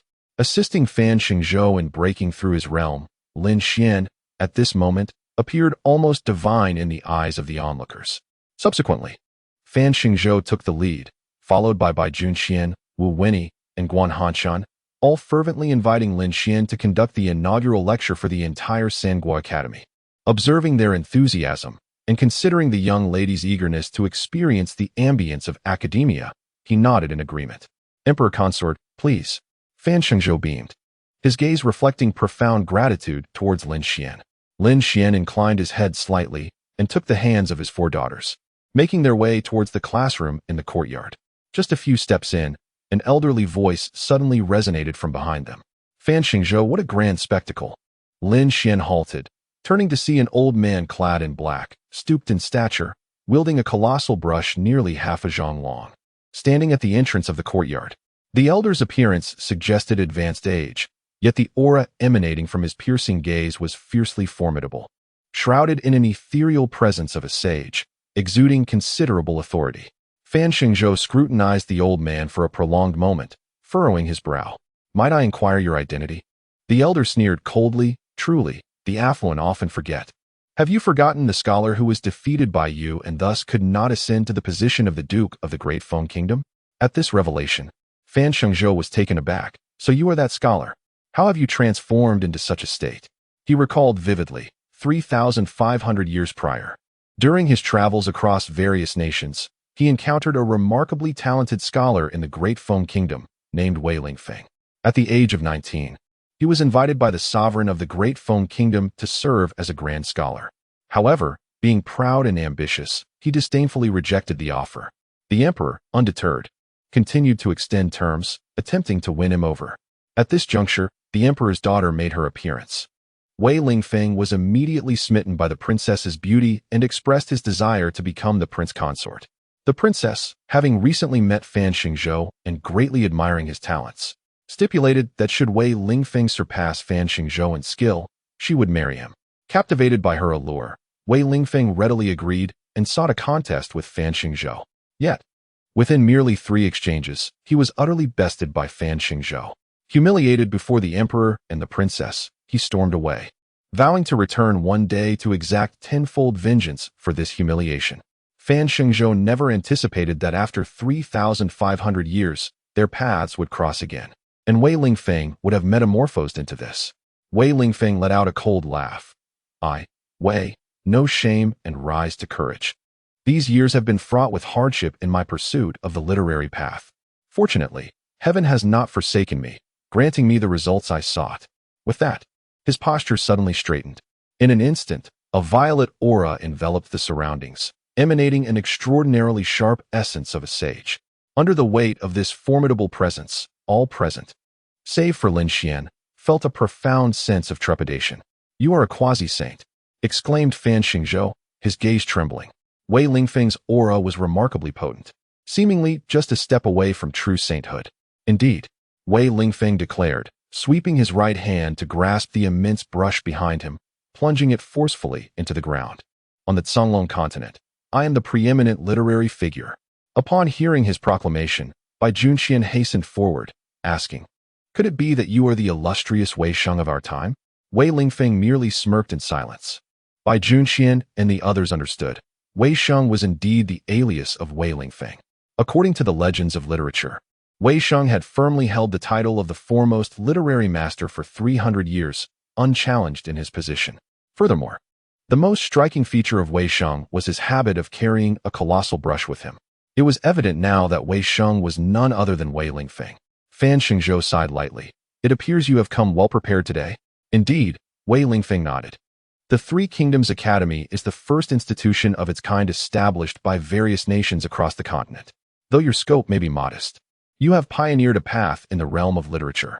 Now that this academy is esteemed in your name, it brings great honor to your face, Fan Xingzhou. How could I not seek you out?" Understanding his intent, Fan Xingzhou realized that Wei Lingfeng aimed to challenge him on the academy's opening day. Seeking to leave him perpetually humbled, he swiftly shifted the conversation, saying, "However, you are mistaken. The most significant figure here is not I, but the Northern Xian Emperor." With that, everyone made way, allowing Wei Lingfeng to clearly see Lin Xian. The Northern Xian Emperor. Wei Lingfeng regarded Lin Xian with a discerning eye, a flicker of respect crossing his features as he promptly bowed. "I am Wei Lingfeng. It is an honor to meet the Emperor." Lin Xian exuded an ethereal aura, and even in stillness, he conveyed the air of a powerful being. Though he had come to challenge, he was no fool, well aware of whom he could offend and whom he could not. Lin Xian inclined his head slightly. Observing this, Wei Lingfeng felt a deeper respect. Indeed, he was a figure of remarkable stature from the realm of the Nine Heavens. Since obtaining the honor of the foremost literary master 300 years prior, he had remained in seclusion to cultivate his skills. He had only recently emerged upon learning of the Three Kingdoms Academy's opening. Thus, he was aware of Lin Xian's imperial status, but was oblivious to the fact that Lin Xian was also the contemporary literary sage. Wei Lingfeng continued, "Your Excellency, I have come today to redeem my past disgrace. I kindly ask you to observe. I have no interest in the grievances between you." Lin Xian replied nonchalantly. Fan Xingzhou nodded. "What stature does the emperor possess that he would intervene in our affairs?" "That is good." Wei Lingfeng's expression brightened with pride. "Fan Xingzhou, do you dare to compete with me once more, as we did 3,500 years ago?" Fan Xingzhou shook his head and smiled, saying, with the emperor watching, "Do you think I have any retreat?" He too was suppressing a surge of emotion, having just attained the qualification of a quasi-saint under the emperor's guidance. How could he bring shame upon him? "Very well." Wei Lingfeng raised 3 fingers, declaring, "We shall compete in 3 rounds, still in the realm of literary prowess, where art and sword unite, illuminated by the brilliance of the literary star." "No problem." Fan Xingzhou's gaze was resolute as he strode confidently toward Wei Lingfeng. At that moment, Xianzhu tugged at Lin Xian's sleeve and inquired, "Father, what did that elderly gentleman with the large brush mean?" Lin Xian replied with a smile. "The 3 items he mentioned are the most common events in literary contests. Dancing with ink involves inscribing a sentence or several on paper. The one with superior literary talent will have their paper weigh more. Sword of literature signifies condensing one's inner talent into a literary sword. The sharper the sword, the greater the victory. As for radiance of the literary star, it is a contest of who emanates the most resplendent aura of a sage." "I see," Xianzhu nodded. "So the contests among scholars are quite intense as well." Chapter 102. Is this your creation? At that moment, Fan Xingzhou stood at the heart of the crowd. Facing Wei Lingfeng, mere 10 paces apart, their gazes locked in a silent confrontation. An intense aura of anticipation hung palpably in the air. Brush. With a swift motion of his right hand, Wei Lingfeng summoned an enormous brush that soared into his grasp. Upon closer inspection, the brush's handle appeared to be crafted from a peculiar metal. Given the deep crater it had just made upon striking the ground, the spectators could confidently assert that this brush weighed at least 100 pounds. Moreover, Bai Junxian and his companions recalled that this brush was a magical artifact of remarkable potency. Fan Xingzhou, not one to underestimate the moment, quickly channeled his inner energy and produced his own brush, a treasured artifact he always carried. Paper. The two simultaneously called out, and from a distance, 2 sheets of white paper flew forth, hovering before them. Please, please. In accordance with the conventions of literary contests, both scholars performed a respectful bow before commencing. Having completed this ritual, they gripped their brushes and began to inscribe upon the sheets. In less than 5 breaths, both had finished their compositions. With a flick of their wrists, they released a surge of spiritual energy, sending the papers crashing to the ground. Bang, bang, with 2 resounding thuds. The papers struck the earth, creating indentations of approximately an inch deep. Bai Junxian, armed with a specially crafted ivory ruler, measured the depths and announced, "Both Master and Senior Wei's depths are 1 inch and 3/10, a tie." Upon hearing this, the 5,000 disciples of the Three Kingdoms Academy were filled with unspoken excitement. They thought, Fan Xingzhou truly lives up to the potential identified by Emperor Fu. His strength nearly matches that of the venerable Wei Lingfeng. Even Fan Xingzhou himself felt a surge of exhilaration. Had it not been for Emperor Fu's guidance, he would have undoubtedly faced a crushing defeat against Wei Lingfeng in this first contest. Wei Lingfeng, however, furrowed his brow in surprise, realizing that Fan Xingzhou had indeed cultivated the aptitude of a quasi-saint. This old man, hidden away for 2 millennia, had made significant strides. No wonder he dared to pioneer the literary path and establish this academy across nations. Taking a deep breath, Wei Lingfeng recalled the countless hardships endured in preparation for today's contest. He felt a profound confidence that he would decisively overwhelm Fan Xingzhou in the upcoming challenges. Continue. Wei Lingfeng bellowed, forming intricate seals with his hands as a torrent of spiritual energy surged within him.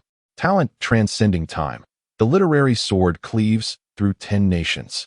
As both he and Fan Xingzhou recited these lines in unison, radiant golden light erupted from their beings. In the blink of an eye, the light transformed into 2 elongated swords, each over a foot in length, floating majestically before them. Visible to the naked eye, the swords were composed of countless intricate characters, exuding an air of unparalleled brilliance. Bai Junxian and the 5,000 disciples were left in awe. Truly, these literary swords, forged by a quasi-saint's essence, radiated a formidable energy that commanded reverence. Strike! Fan Xingzhou and Wei Lingfeng simultaneously let out a furious roar, brandishing their swords as they struck at one another. A resounding clash echoed as their sword energy shattered. However, Fan Xingzhou's sword dissipated slightly earlier. Haha! Wei Lingfeng laughed heartily upon witnessing this. Fan Xingzhou, your literary prowess is indeed formidable, yet it still falls short. Fan Xingzhou nodded slightly. Your progress is truly remarkable, old man. I could never have imagined that the scholar I easily defeated back then would grow to such heights. Wei Lingfeng gritted his teeth and declared, "This is the power of vengeance. Unless you have endured such profound humiliation, you cannot fathom the magnitude of my resolve." After pondering for a moment, Fan Xingzhou lifted his head and replied, "I have not yet lost, and you need not be overly smug." Wei Lingfeng's gaze was piercing. In this final contest, I shall demonstrate just how vast the chasm between us truly is.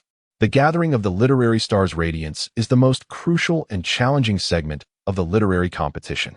To condense this brilliance requires not only profound literary cultivation, but also innate talent and unparalleled resilience. In their past contest, Wei Lingfeng had merely faltered in the first 2 segments, while the literary star's radiance was where he suffered his most devastating defeat. He vividly recalled how Fan Xingzhou had effortlessly summoned 2 hues of star radiance, while he himself, despite exerting tremendous effort, could not muster even a trace of it. This disparity was an insurmountable chasm for those of the literary path. Fan Xingzhou spoke solemnly. "I will do my utmost to prove that you are not as strong as you believe." Humph! Wei Lingfeng scoffed before ceasing further dialogue, instead fervently channeling his inner essence and talent. A dazzling purple light erupted from within him, soon accompanied by red, yellow, blue, and gold glimmers that danced around the purple glow. As these 5 colors intertwined, they transformed into a celestial brilliance that illuminated the earth. The vibrant starlight was merely a step away from the 7-colored sacred light. Truly, He was the greatest literary genius of the continent. Upon witnessing Wei Lingfeng's radiant display, Bai Junqian and the others could not help but express their admiration. At this moment, Fan Xingzhou's expression turned grave as he too summoned his inner essence and talent with all his might. The purple light emerged, but only red and yellow hues circled alongside it, resulting in merely a tricolored radiance. Observing this, Bai Junqian and the others shook their heads, pondering how their teacher, despite being a newly ascended quasi-saint, still lagged behind Wei Lingfeng. After a brief pause, Wei Lingfeng noted the absence of new colors from Fan Xingzhou and could not suppress a smile of triumph. Fan Xingzhou, you have ultimately lost. Just as you once triumphed over me, today, I shall claim victory over you. You have no retort left. In that instant, a wave of elation surged through him. Only by completely overshadowing Fan Xingzhou could he rightfully claim the title of the continent's foremost literary master. Even the realms of the nine heavens must revere his literary prowess. Fan Xingzhou, filled with genuine admiration, nodded and prepared to bow in respect. In the realm of literary cultivation, the accomplished are honored above all. Your mastery indeed surpasses mine. Please accept my— Before he could finish, Bai Junqian interjected with urgency, Teacher, wait. Suddenly, the tricolored starlight conjured by Fan Xingzhou shattered, transforming into countless dazzling, vibrant specks of light. The onlookers gazed upwards to witness the spectacle. The once simple tri-hued starlight had blossomed into a magnificent rainbow of colors, radiating with enchanting brilliance. A profound seven-colored sacred light linked the starlight to the monument of the Academy, enduring through time. The seven-colored sacred light. At that moment, the smile on Wei Lingfeng's face froze. How could you have reached the realm of the literary sage? He hastily followed the sacred light's path and beheld, inscribed upon the stone tablet, two verses transcending the ordinary. Without detachment, one cannot clarify their aspirations. Without tranquility, one cannot achieve far-reaching goals. Did you compose this? Wei Lingfeng was utterly astounded as he turned to Fan Xingzhou. Just these two lines alone were enough to showcase unparalleled talent throughout history. He was certain that anyone capable of writing such verses must be an exceedingly rare literary sage. At this moment, Fan Xingzhou, Bai Junqian, and the others began to comprehend the truth. The seven-colored sacred light did not emanate from Fan Xingzhou, but rather from the words inscribed by the emperor, radiating the brilliance of a sage.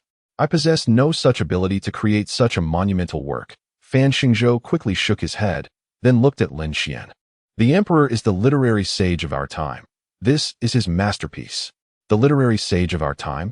Wei Lingfeng quickly turned to Lin Xian. It turned out that the northern Xiantian emperor was not only of high status, but also possessed extraordinary literary talent. How could he dare to display his modest skills before the literary sage? Even if he were to win, what merit would there be to boast about? Moreover, to think that the emperor had achieved such a status at such a young age. He, who had lived for thousands of years, driven by a thirst for vengeance, had endured countless hardships, barely reaching the threshold of a quasi-saint. What right did he have to exult before the emperor? With the emperor present, there was no room for Wei Lingfeng to assert himself at the pinnacle of literary achievement. Contemplating this, Wei Lingfeng swiftly put away his brush, adjusted his attire, and approached Lin Xian with a respectful bow, saying, Wei Lingfeng, lacking the wisdom to recognize greatness, beseeches your pardon. He deliberately emphasized the word teacher to convey his utmost respect. Chapter 103, A Historic First. Witnessing Wei Lingfeng's actions, Fan Xingzhou and the others were initially taken aback, followed by a dawning realization. They understood that Wei Lingfeng must have felt utterly humiliated in the presence of the emperor.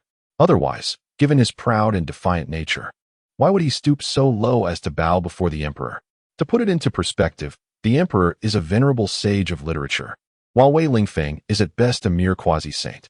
After enduring arduous cultivation for 5 or 6 millennia, he still falls woefully short of even a third of the emperor's accomplishments. He truly lacks the standing to feel triumphant in the emperor's presence. Even if he had bested Fan Xingzhou, it would likely be seen as nothing more than the antics of a jester in the eyes of the emperor. Wei Lingfeng's subsequent words only confirmed the thoughts of those present. I foolishly believed that by defeating Fan Xingzhou, I could stand tall and look down upon the entire continent.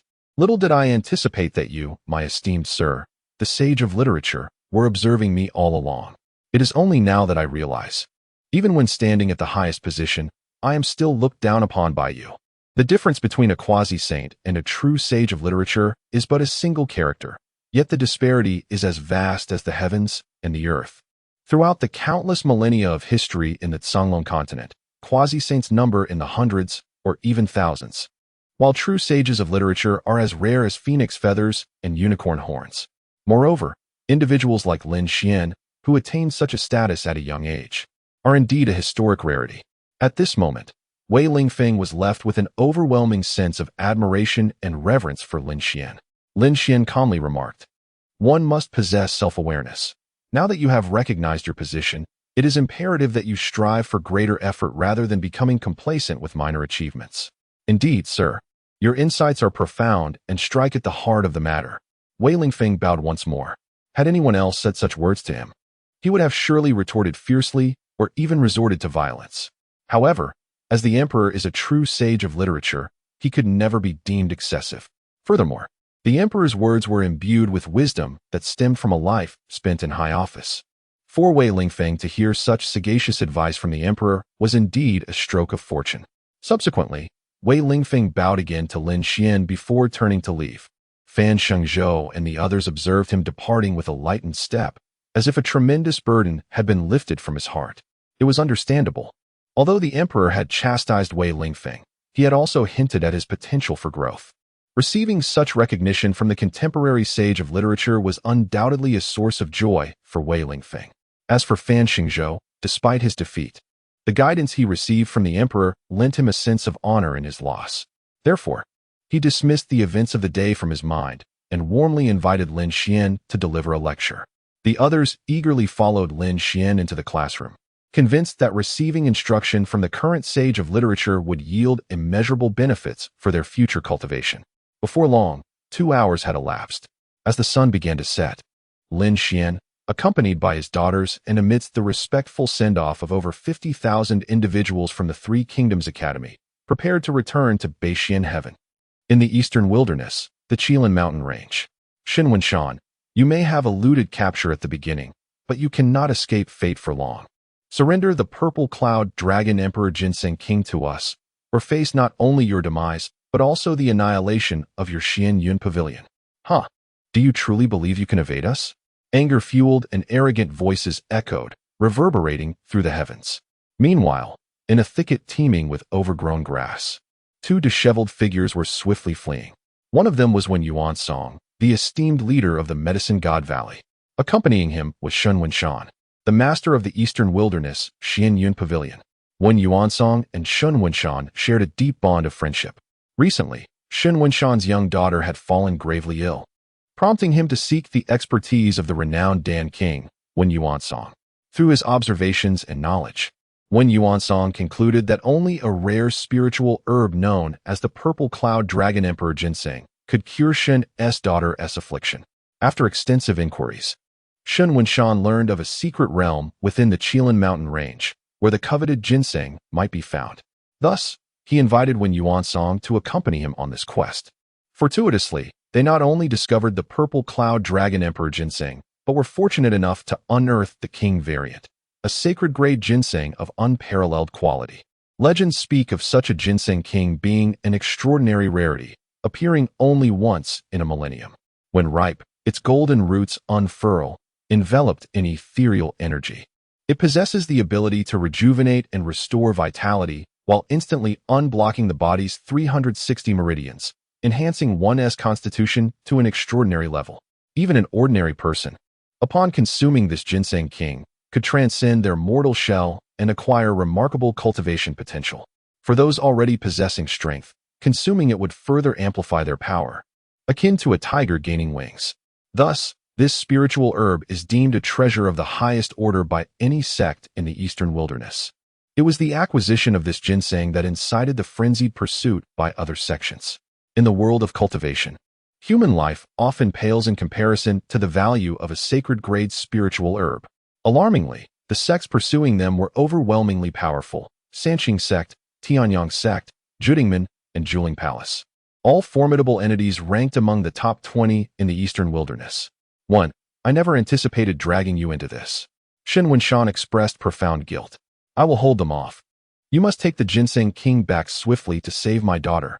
These scoundrels are closing in. If we delay, we'll surely perish. Let us flee without further ado. Wen Yuansong replied, shaking his head. Just as the two finished speaking, the rustling grass erupted with a gale as hundreds of figures emerged.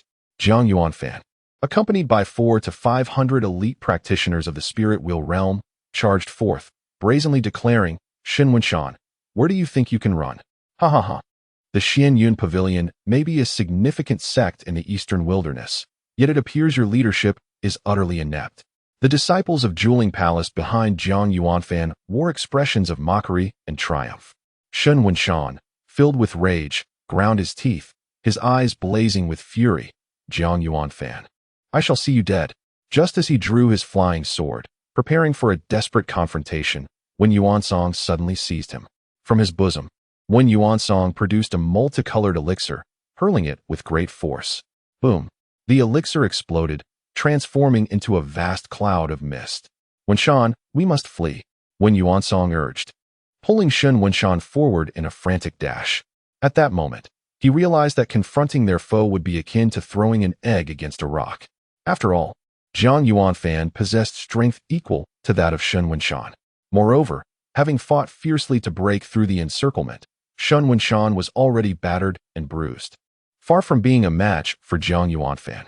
Fortunately, he had discovered in his spatial ring another illusion pill, which, when cast, could unleash a dense fog, sufficient to obscure their pursuers for a brief moment.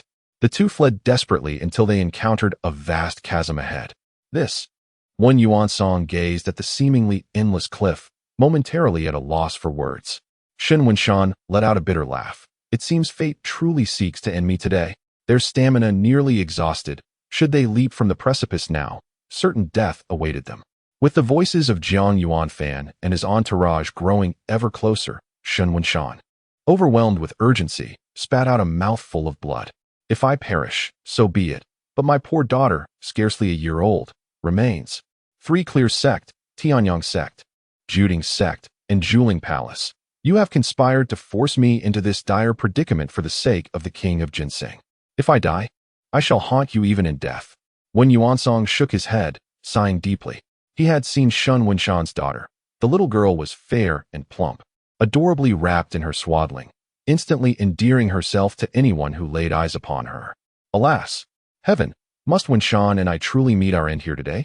Wen Yuansong looked up at the heavens. Suddenly, through the ethereal clouds, he glimpsed a magnificent jade palanquin, majestically drawn by 4 enormous azure-winged birds, advancing with grandeur. Chapter 104. Arrogance must consider the audience. Could this possibly be the imperial carriage of the emperor?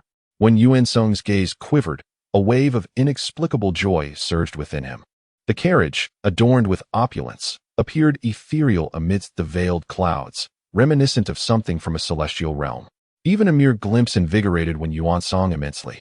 Given that today marks the birthday of Princess Tang Ying, he boldly surmised that the carriage concealed within the clouds belonged to Lin Xian. Wen Yuansong exclaimed with excitement as he clapped Shen Wenshan on the shoulder, "Perhaps we need not perish." Shen Wenshan looked bewildered. "What nonsense are you speaking? We are at our wits' end, with formidable pursuers closing in on us. Need not perish?" He scoffed. "Is this a jest?" Wen Yuansong pointed toward the distant carriage amidst the clouds, stating, "The individual within that carriage is likely none other than the Northern Xian Emperor. If we beseech his aid, we may yet have a chance to save our lives." Shen Wenshan's eyes widened with reverence. If it truly is such a prominent figure, would he descend to assist someone like us? Wen Yuansong fell silent, contemplating. Indeed, what stature the emperor held. To him, the entirety of the continent was but a fleeting illusion. Reflecting on his own brief encounter with the emperor, he felt unworthy to solicit his intervention. However, after a moment of thought, Wen Yuansong shook his head. The thoughts of such a being are beyond our comprehension. Regardless, we must attempt to reach out. With resolve, he no longer hesitated, summoning all his strength to shout toward the distant carriage. Meanwhile, within the carriage, Lin Xian was engaged in playful antics with 4 young girls. They nestled against him like playful kittens, squirming in delight. Someone is calling. Suddenly, Xuanqi paused. Her little ears perked up to listen intently. Xuanju glanced at her. Did you hear it too? Yes, we heard it. Xianhan and Xianyu nodded in agreement. Did you hear Tofu save me? Xuanzhu inquired. Yes, that's it. Xuanxi, Xianhan, and Xianyu pondered briefly before nodding in unison. Lin Xian, overhearing their conversation, nearly burst into laughter. With his divine senses, he had instantly caught the desperate call from Wen Yuansong. Emperor, save me. The young girls had amusingly misheard Emperor as Tofu, delighting Lin Xian immensely. However, given the carriage was at least 2,000 zhang away, it was remarkable that the girls could discern his voice at all. Father, let us quickly see who is calling for Tofu. The little girls eagerly tugged at Lin Xian, their curiosity piqued. How could something meant for consumption possibly save a life? Was the caller perhaps very hungry? Lin Xian, through his spiritual sense, perceived that Wen Yuansong and his companions were perilously close to the edge of a cliff. Immediately comprehending the gravity of their situation, he also recognized that his daughters were not yet inclined to return to Baishuanshan. Thus, he refrained from further commentary and signaled the Qingyi flying bird to decelerate as they descended. At that moment, upon witnessing the luxurious jade carriage suddenly approach their vicinity, Wen Yuansong's spirit surged with hope. Truly, sincerity begets response. The emperor has heard my call for help. Seeing the opulent carriage in its entirety, he was now 100% certain that Lin Xian was within. Xin Wenshan, too, became exhilarated. Regardless of who occupied the carriage, that individual was bound to rescue them from their dire straits. After all, such entities commanded profound reverence, not only in the eastern wilderness but throughout the entire continent. At this juncture, Jiang Yuanfan, accompanied by his disciples, was less than 1,000 meters from Wen Yuansong and his group. They halted, gazing upward at the Qingyi flying bird jade carriage as it gracefully descended. Panic filled Jiang Yuanfan's eyes. Did you all hear that?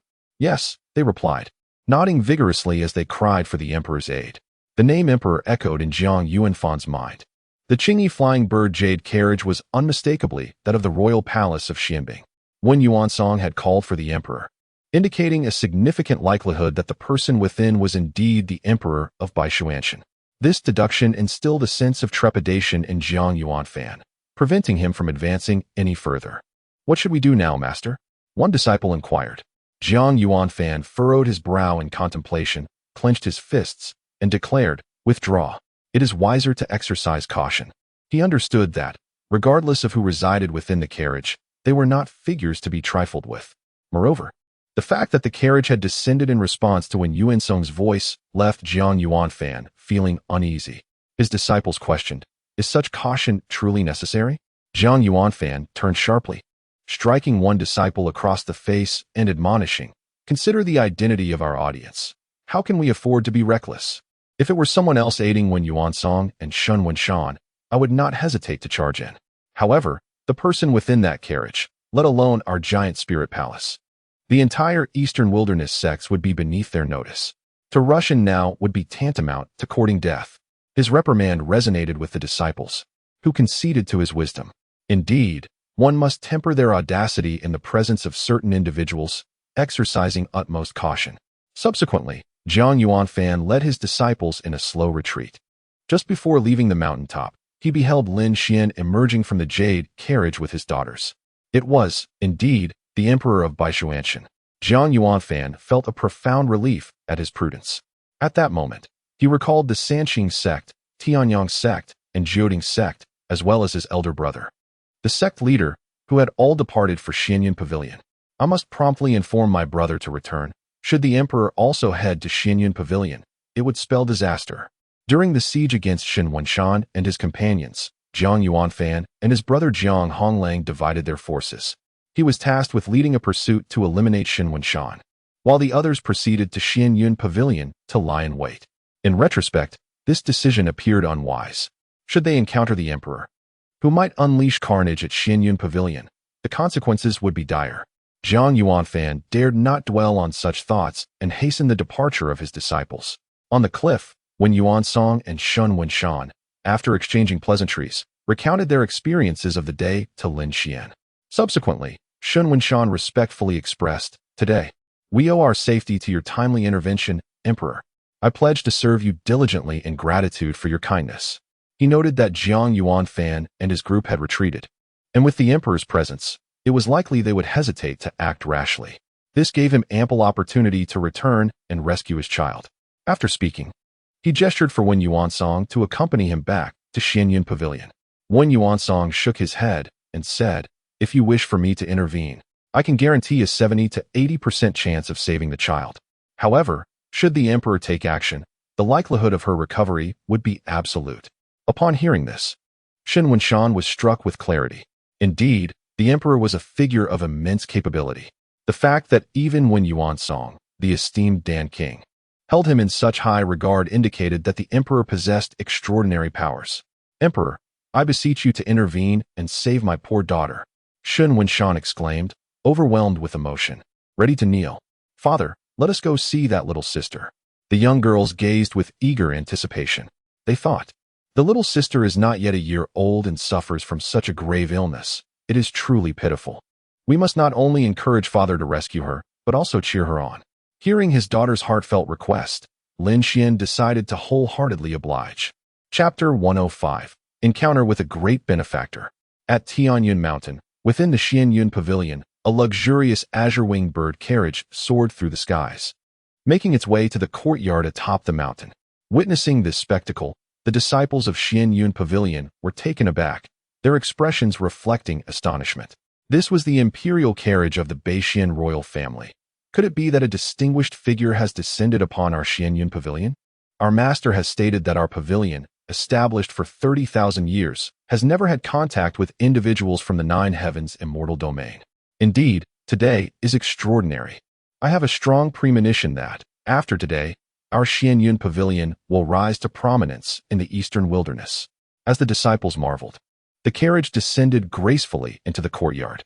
Lin Xian emerged, accompanied by his 4 daughters, while Shen Wenshan and Wen Yuansong, who had arrived earlier, hurried to greet them. "Your Majesty, please," Shen Wenshan exclaimed, his heart racing with excitement. "Wenshan, have you found the antidote?" A beautiful woman rushed out from the main hall of the front courtyard. She was Su Qiong, Shen Wenshan's wife. With joy, Shen Wenshan replied, "Not only have we found the antidote, but we have also invited the esteemed North Xian Emperor." Su Qiong quickly lifted her gaze to Lin Xian, taking a moment to appraise him, and was left in awe. Truly, he was a figure of great stature from the Nine Heavens immortal domain, exuding an extraordinary presence. "I pay my respects to your Majesty." Su Qiong promptly bowed. Lin Xian nodded slightly. "Let us dispense with idle chatter and first attend to the child." "Of course." Shen Wenshan and Su Qiong promptly led the way, guiding Lin Xian to the bedroom in the rear courtyard. Upon entering, Lin Xian noticed a beautifully crafted cradle beside the grand bed. Inside lay a little girl, swaddled in a blanket. Upon closer inspection, he discerned a faint green glow emanating from beneath the girl's fair skin. In his imperial realm, Lin Xian could see with clarity that green worms wriggled within her veins. Possessing master-level medical skills, combined with the Xian Ju Heavenly Book, Lin Xian immediately deduced that the girl had fallen victim to a particularly malevolent poison known as the Bai Can See Sui Gu. "Your Majesty, has Yi been afflicted by poison?"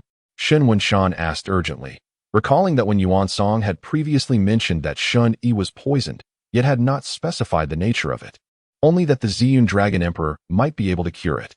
Lin Xian nodded. "Indeed, she is afflicted by the Bai Can See Sui Gu. This poison is exceedingly sinister. Once it invades the body, it clings to the bone marrow and swiftly spreads throughout the bloodstream. Not only does it rapidly consume the bone marrow, but it also breeds countless poison worms. Within 7 days, it can completely devour a person from the inside out." The chilling words of Lin Xian caused Shen Wenshan and Su Qiong to draw in a sharp breath. Wen Yuansong, equally astonished, remarked, "Such an evil poison indeed." A cold sweat broke out on his brow. He had only known it to be a type of poison, unaware that it was the Bai Can See Sui Gu. It was evident that had he attempted to rescue Shen, he would have been unable to save the child. Upon reflection, both he and the couple Shen Wenshan and Su Qiong believed that the emperor could articulate the specific poison afflicting the child. This signifies the emperor undoubtedly possesses the capability to cure the child. Shen Wenshan and Su Qiong promptly knelt upon the ground, bowing their heads in supplication. "Please, Emperor, hasten to rescue the child." The 4 young girls, Xian Zhu and her companions, clasped their tiny hands together in fervent prayer, their hearts filled with anticipation. Such a little sister must be in excruciating pain from the insect's bite. I hope she recovers swiftly, one of them exclaimed. Indeed, she must get well soon, or I shall be deeply saddened. Witnessing the innocent compassion of the little girls, Shen Wenshan and Su Qiong were visibly touched.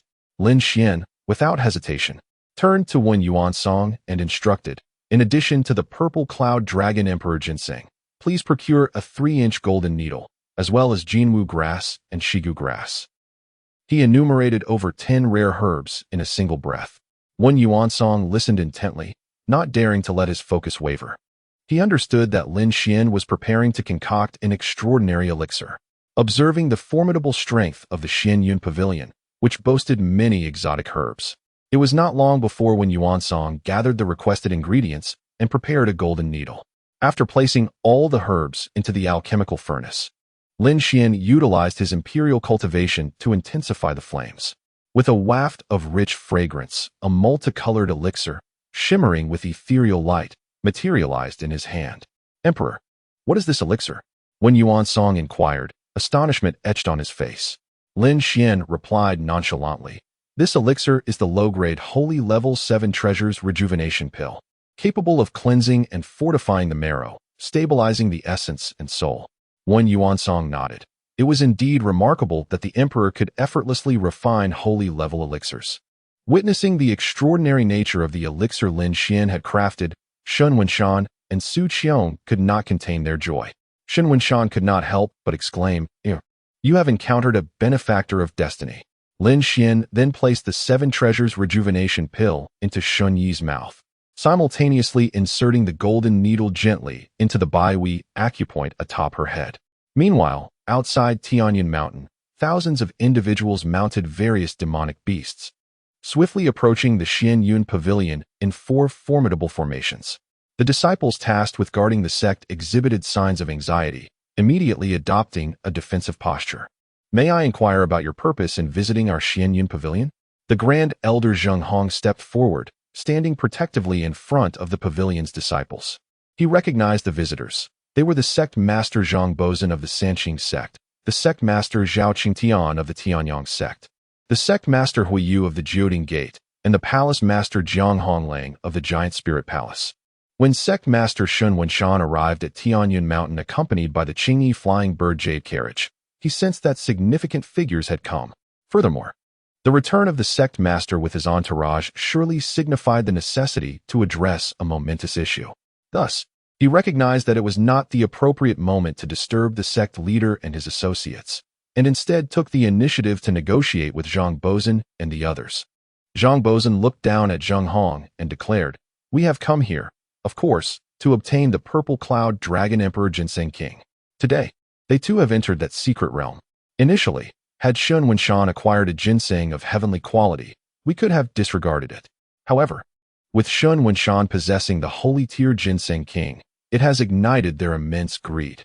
Relying on their superior strength over the Xianyun Pavilion, the 4 major sects colluded to forcibly seize it and then divide the spoils. After all, this is a lucrative opportunity that requires minimal effort. They have no reason to let it slip away. Zheng Hong clasped his hands respectfully and inquired, May I ask, is the Ginseng King yours? Zhao Qingtian retorted, Whether it belongs to us or not, the Ginseng King must be handed over to us. Hui Yu let out a cold laugh. What is it to you? You insignificant pawn? Do you still wish to reason with us? Jiang Honglang smiled silently, a terrifying surge of true energy already gathering in his hand, ready to strike at any moment. Zheng Hong observed their arrogant demeanor with keen eyes and replied, Unyieldingly, my strength is modest, and I dare not compare myself to the 4 esteemed sect leaders, nor do I presume to engage in debate with you. However, I must caution you all that today, a significant figure from our Xianyun Pavilion is present. It would be wise for you to act with caution. A significant figure? Zhang Bozhen and the others exchanged glances. Zheng Hong continued, This esteemed individual hails from the northern Xian imperial family, yet I lack the standing to confirm their identity. The mention of the northern Xian imperial family startled Zhang Bozhen and the others. If indeed a member of the northern Xian imperial family were present, the 4 major sects would truly be insignificant before them. Yet, while the Xianyun Pavilion holds power in the eastern wilderness, it is not a renowned top-tier sect. What right do they have to engage with such exalted beings? As Xin Wenshan took a shortcut back with Lin Xian, Zhang Yuanfan had yet to arrive. Zhang Bozhen and Zhang Honglang were unable to ascertain the truth of Zhang Hong's words. After a moment of contemplation, Zhang Bozhen decided to test the veracity of the claim. Thus, he mounted a beast and approached the courtyard of the Xianyun Pavilion, bowing respectfully. Channeling a surge of true energy, he proclaimed in a voice that resonated like thunder, "I am Zhang Bozhen of the Sanqing sect, seeking an audience with the great power of the northern Xian." Upon his declaration, Zhao Qingtian, Hui Yu, and Zhang Honglang all nodded in agreement. What a clever tactic! If a prominent figure from the northern Xian were indeed present, they would surely reveal some sign. If not, it would confirm that Zhang Hong was lying. However, they did not anticipate that just as Zhang Bozhen finished speaking, a terrifying aura suddenly enveloped a 10-mile radius. Under the pressure of this formidable presence, their hearts raced, and an inexplicable fear gripped them. Boom! A tremendous force descended from the heavens, sending Zhang Bozhen flying 1,000 feet from his beast. Then, a young man's voice, rich and resonant, commanded, "Silence." In the dormitory, Lin Xian furrowed his brows slightly. After uttering these words, he turned his gaze toward the golden needle in his hand. At that moment, a stream of verdant, tainted blood oozed forth from the needle. Shen Yi, who had been on the brink of death, suddenly let out a cry of despair. Chapter 106. The Overseas Qingtiao Clan. Upon hearing Shen Yi's cries, Shen Wenshan and Su Qiong immediately exhibited expressions of unrestrained joy. The fact that the child could cry signified her recovery. My heavens, this is truly miraculous. The emperor's husband is indeed a benefactor to our family. The couple hastily knelt and bowed fervently to Lin Xian. Lin Xian's extraordinary skills had snatched Shen Yi back from the clutches of death. Such a life-restoring grace is beyond measure. The little girls clapped their hands in delight. Wow, Daddy is so amazing. The little sister's cries are so loud. She must be trying to tell us that she has recovered. Yes, I think so too. The four little girls quickly gathered around the cradle, their faces alight with affection as they gazed at the swaddled Shen Yi. Meanwhile, Wen Yuansong stood beside them, his face brimming with admiration. So, you administered internal elixirs and acupuncture to the child, thus rejuvenating her marrow, eliminating the parasites, and driving out the toxins. Your abilities are truly astounding. I am in utter awe. His words were by no means an exaggeration. Treating Shen Yi presented three formidable challenges. The first was an accurate diagnosis. The second was concocting the elixir, and the third was completely eradicating the parasitic poison. Each of these hurdles required extraordinary skill. Without mastery-level capabilities, such perfection would be impossible. Lin Xian smiled slightly. Possessing master-level medical skills and the Taiyandan scroll made these tasks trivial. Observing Shen Yi's initial recovery, albeit still frail, Su Qiong promptly cradled her and went to the adjacent room to feed her. Daddy, can we play with the little sister for a while after she finishes eating? Xianzhu and the others inquired. Lin Xian indulgently nodded. Of course. The little girls beamed with happiness. Daddy is so wonderful.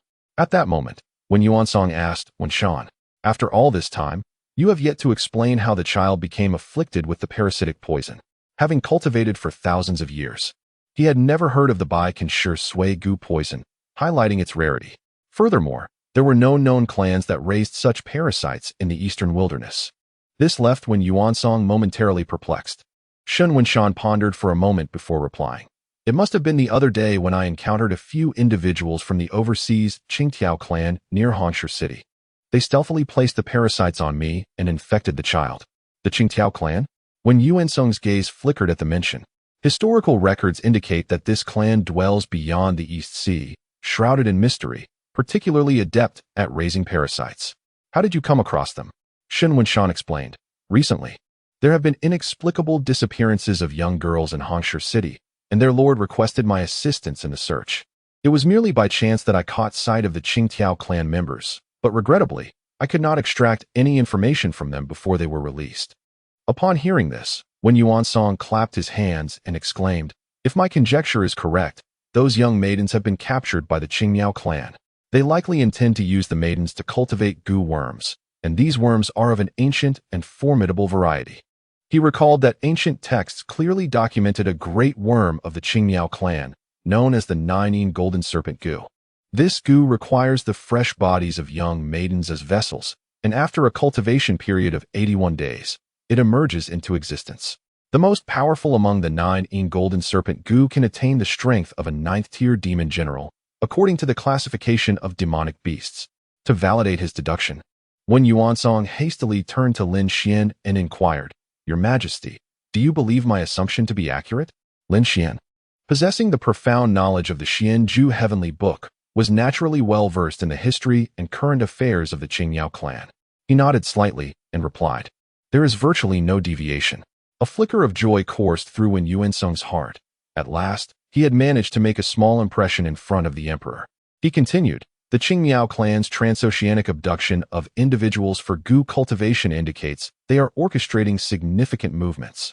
The Qingyao clan is backed by a powerful hidden family force. Their bold actions indeed evoke a sense of unease." Shun Wenshan remarked, "I have specially employed elite intelligence officers to track their movements. I believe we will soon uncover their true intentions. If they truly have taken captives, we shall certainly intercept them in time." When Yuansong nodded in agreement, indeed, the Qingyao clan's invasion of the eastern wilderness is a matter of great consequence. If we can address this issue while the emperor is present, it would be a tremendous blessing for the entire eastern wilderness, and even for the Songlong continent. As Xianju and her companions awaited Shenyi's playtime, Shun Wenshan invited Lin Xian to the front courtyard for tea. Meanwhile, outside Tianyan Mountain, a shocking scene unfolded. The leader of the Three Clears sect was unexpectedly sent flying. Despite his pinnacle cultivation in the divine soul realm, he could not withstand a single blow from his assailant, who was truly terrifying.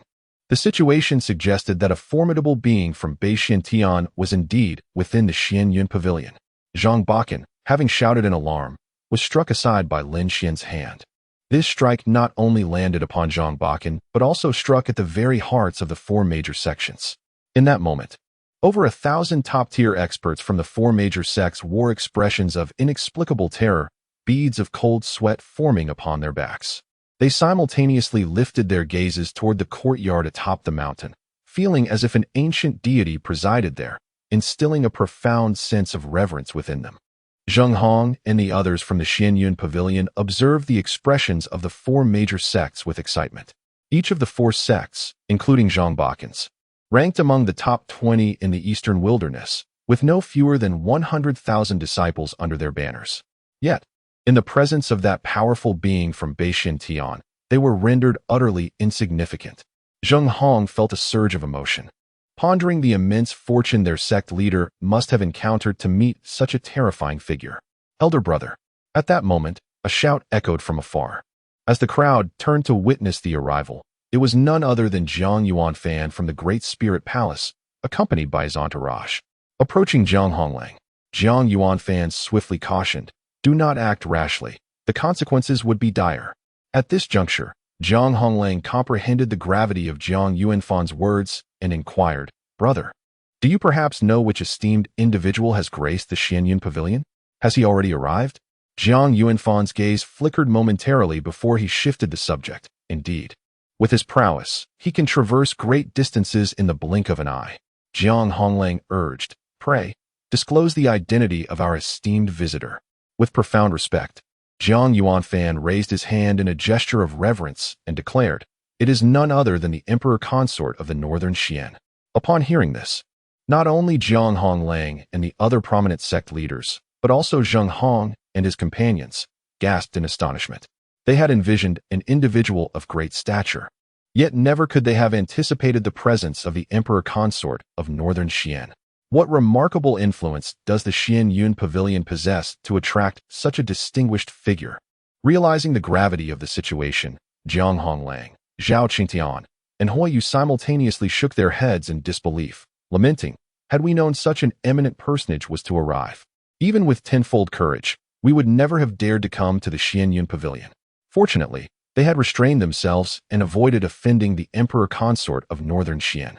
Meanwhile, Zhang Bozan, who had been rendered incapacitated by Lin Xian's strike, bore no trace of resentment. Instead, his expression was filled with self-reproach. "Zhang Bozan, oh Zhang Bozan, you should have exercised greater caution and moderated your voice." Chapter 107. "Father, please save us. We shall strive to play." Jiang Honglang, Zhao Qingtian and Huiyu simultaneously turned their gazes toward Zhang Bozan, inquiring, Master Zhang, what shall we do now? Although Zhang Bozan had been severely injured, the strength of the Sanqing sect still far surpassed that of the three smaller sections. As long as Zhang Bozan lived, there remained a glimmer of hope for their resurgence. In this critical moment, they were still willing to follow his lead, for Zhang Bozan was cunning and more adept at devising strategies than they were. With a wry smile, Zhang Bozan replied, what else can we do? We must present our treasures and seek forgiveness from the emperor. After a brief contemplation, the three nodded in agreement. Over the years, their four major sects had oppressed countless smaller sects, all of whom had offered their prized possessions in hopes of gaining protection and clemency. Now, before the mightier northern Xintian emperor, they understood the necessity of humbling themselves and appealing to him as the smaller sects once did. Once everyone had laid out their treasures, Zhang Bozan instructed, let us place our offerings outside. We shall depart immediately. Zhao Qingtian, puzzled, inquired, shall we not apologize to the emperor in person? Zhang Bozan, displaying a look of reverence, cautioned, if you seek death, you may go ahead and try. The emperor clearly struck me out of annoyance. Should we disturb him further? Who knows how his wrath might befall us? Zhao Qingtian, Huiyu, Jiang Honglang, and the others nodded in agreement. If the emperor found them bothersome, approaching him would indeed be courting disaster. Zhang Bozan then turned politely to Zheng Hong. Please convey our treasures to the emperor and inform him that we await his esteemed presence at any time. Zheng Hong nodded knowingly. Very well. I shall relay your words to the emperor. Had it not been for the emperor's intervention, these individuals would not have spoken so courteously to him. Witnessing the drastic change in Zhang Bozan's demeanor, Zheng Hong held Lin Xian in high regard. After Zhang Bozan and the others departed in a dejected manner, Zheng Hong ascended the mountain with all the treasures. Upon meeting Lin Xian, he marveled, recognizing the emperor's unparalleled grace. He then presented the treasures belonging to Zhang Bozan and conveyed their message. Understood, Lin Xian replied with a casual nod. To him, the four major sects had not offended him. It was merely his annoyance at Zhang Bozan's voice during a moment of acupuncture with Shun Yi that led to a single slap. Nevertheless, with an array of exquisite treasures before him, Lin Xian graciously accepted them all.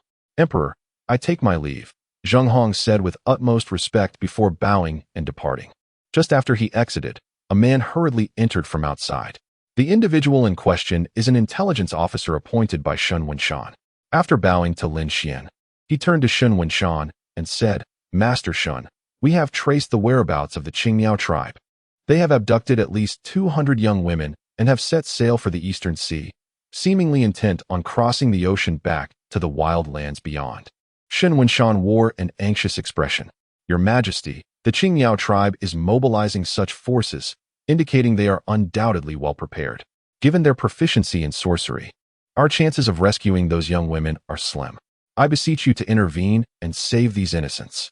When Yuansong nodded in agreement from the side, Shun Wenshan's words held merit. The Qingmiao tribe is an exceedingly mysterious ancient clan, bolstered by formidable hidden families. To rescue the innocent girls, it is only through your Majesty's intervention that we may possess a true chance of success. Father, please go save them. We will entertain ourselves with the little sister here for a while.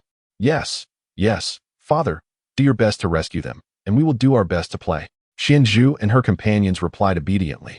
At that moment, Su Qiong had finished feeding Shun Yi and entered the hall cradling the child. Lin Xian, seeing this, nodded and said, Very well, you may wait here for Father's return. Upon witnessing Lin Xian's determination, both Shun Wenshan and Wen Yuansong displayed expressions of delight. As long as your Majesty intervenes, success is assured. Shun Wenshan then declared, Your Majesty, I shall bring some disciples to accompany you. Although one man alone could resolve all matters, Shun Wenshan was reluctant to miss such an opportunity to shine. Furthermore, following your Majesty would undoubtedly allow him to learn valuable skills. This opportunity was one he would never forsake. Lin Xian nonchalantly replied, That is acceptable. Following this, he summoned a formidable array to protect the entire courtyard. This formation, known as the Sun, Moon, and Stars Array, boasts exceptional defensive capabilities, permitting exit but barring entry, ensuring the children's safety within. Witnessing Lin Xian effortlessly conjure such an ancient array, Shun Wenshan, Zhang Boken, and all present were filled with awe. To weave an ancient formation with but a gesture, your majesty is indeed both admirable and formidable. However, prior to departing, Sun Wenshan specifically instructed thousands of elite disciples to guard the courtyard's perimeter. In his view, even with such a magnificent array established by your majesty, he could not afford to be negligent. After all, the princesses residing in his home were of immense value, and any effort expended was well warranted. Subsequently, Lin Xian, guided by the intelligence officer, made his way to the Eastern Sea. The Eastern Sea, 1,000 miles from the coastline. A colossal black-boned dragon ship navigated the turbulent waves. This vessel comprised 3 tiers. The upper 2 levels were occupied by members of the Qingyao tribe, each adorned in peculiar and bizarre attire, exuding an enigmatic aura. The lowest level, however, was filled with the sounds of women's weeping, resonating with palpable fear. "You wretched girl, cease your crying, or I shall cut out your tongues and sew your mouth shut." After a sharp reprimand, the sound of a whip cracking echoed ominously, sending chills down the spine of those who listened. The chief guard of the Qiangyao tribe, known as Wu Qiu, possessed a fierce and penetrating gaze. Any girl who provoked his ire would undoubtedly face a severe beating. "Wu Qiu, how will you explain this brutality to the chief upon your return?" A languid voice drifted down from above. An elderly man with a hooked nose and a head of white hair, the esteemed Elder Mo Yulong, descended to the 3rd level. Wu Qiu turned around, his face instantly transforming into a sycophantic grin. "Elder, I am merely concerned that they might disturb your tranquility." Mo Yulong, the venerable elder of the Qiangyao tribe, was the mastermind behind this cross-sea abduction. He surveyed the imprisoned girls with a look of satisfaction. "These young maidens are quite spirited. They will surely be able to nurture the finest 9-yang golden serpent goo. Do not strike them any further. Our endeavor to capture people at sea is fraught with difficulty." "Yes." Wu Qiu nodded eagerly, then continued, "Elder, it seems we have attracted the attention of the eastern wilderness. We are still over 100,000 miles from the opposite shore, and should they pursue us, it could become troublesome." Mo Yulong smiled slightly. "You are indeed a clever thinker." Wu Qiu's eyes brightened at this remark. "So, Elder, you are already prepared to respond?" "Of course," Mo Yulong replied, his expression one of pride. "To ensure the success of this plan, I have just sent goo worms to the most ferocious red-eyed dragon whales in the Eastern Sea. With 10 red-eyed dragon whales blocking our path, not even the mightiest can catch us." Upon hearing this, Wu Qiu immediately raised his thumb in admiration. "Elder, you are truly remarkable."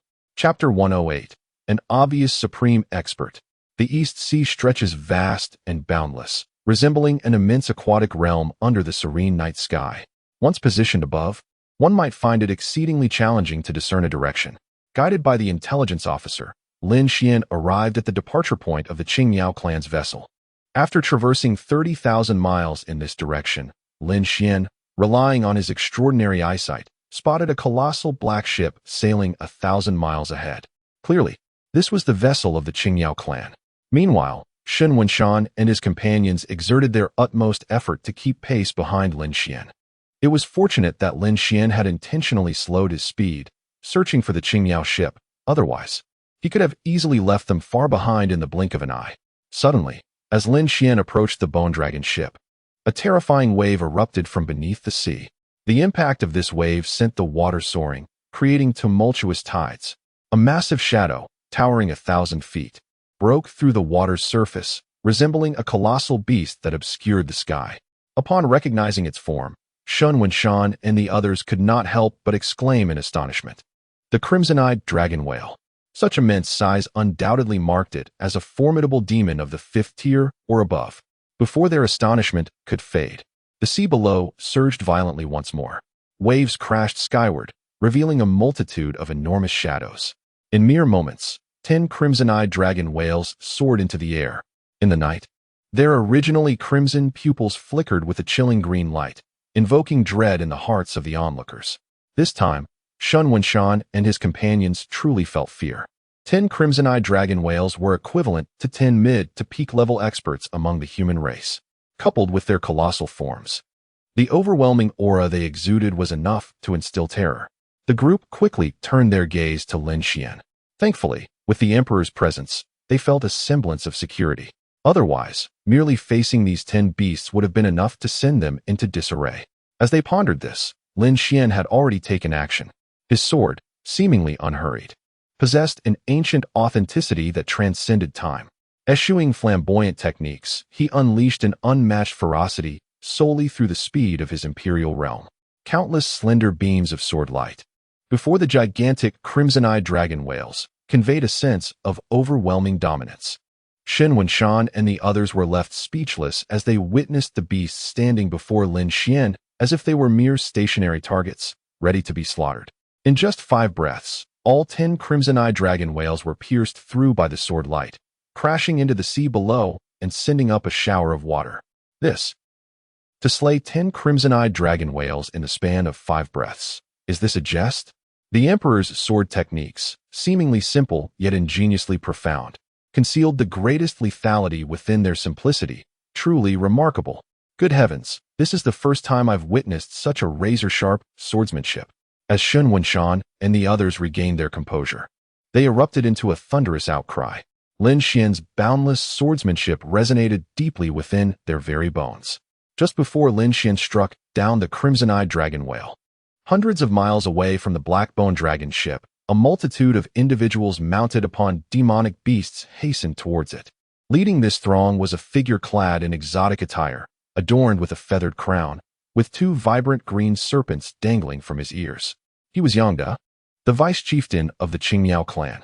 After employing a specially crafted insect to enhance his vision, Yangda faintly discerned the distant approach of the black-bone dragon ship. It seemed the elders had successfully completed their mission, prompting a subtle smile to grace his lips. Although the MOU dragon and his companions were not as swift as anticipated, securing the required maiden by nightfall could still be deemed a successful conclusion to their task. Suddenly, Yangda lifted his gaze, spotting a dozen colossal shadows soaring into the sky from a greater distance. He and his subordinates swiftly produced their peculiar insects, crushing them in their palms before applying the resulting liquid to their eyelids. Upon focusing, they clearly beheld 10 enormous crimson-eyed dragon whales soaring aloft. Their once scarlet pupils now transformed to green. It became evident that these creatures were under the control of the insects.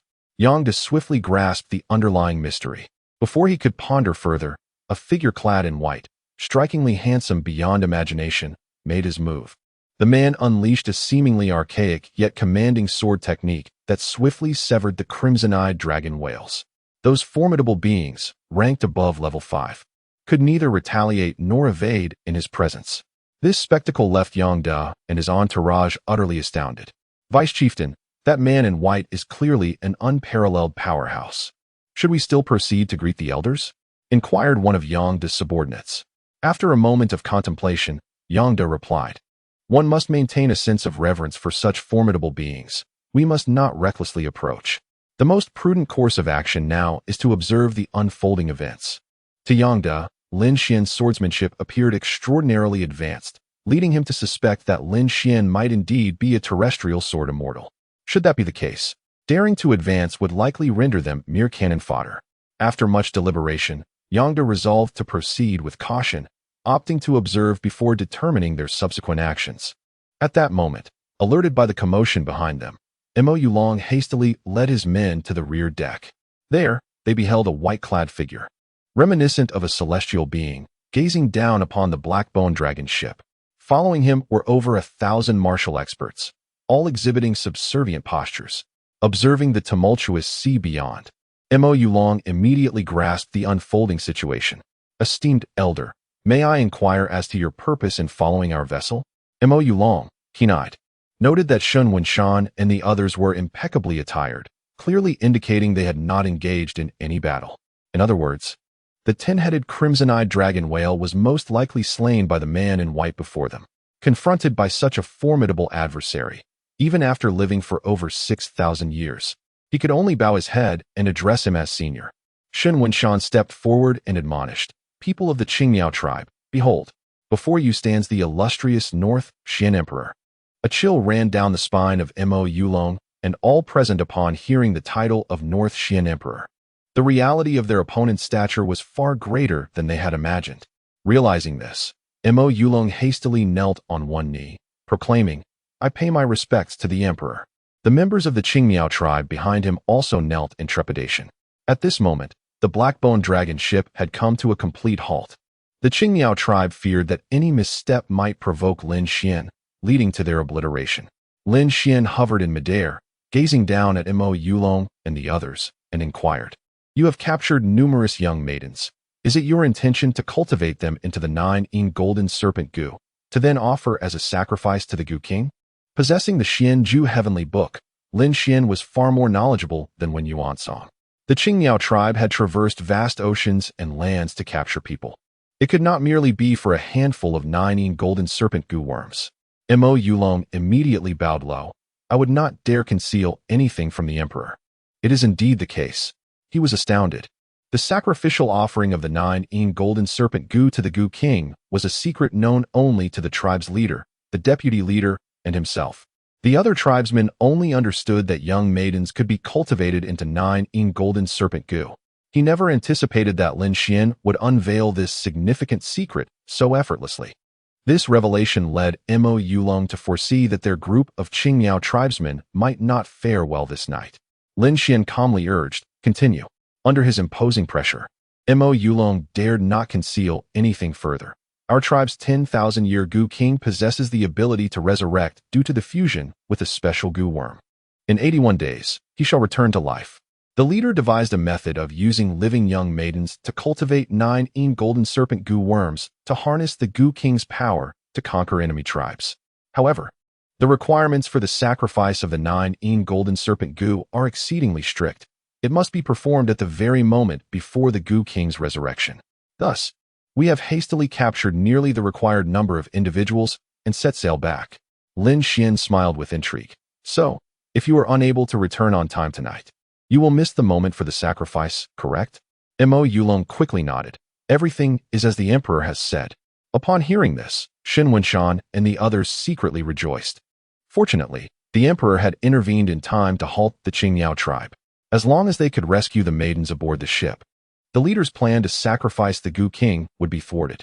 "Go and rescue them all," Lin Xian then calmly instructed. Xin Wenshan and the others immediately descended onto the ship with 300 to 500 men.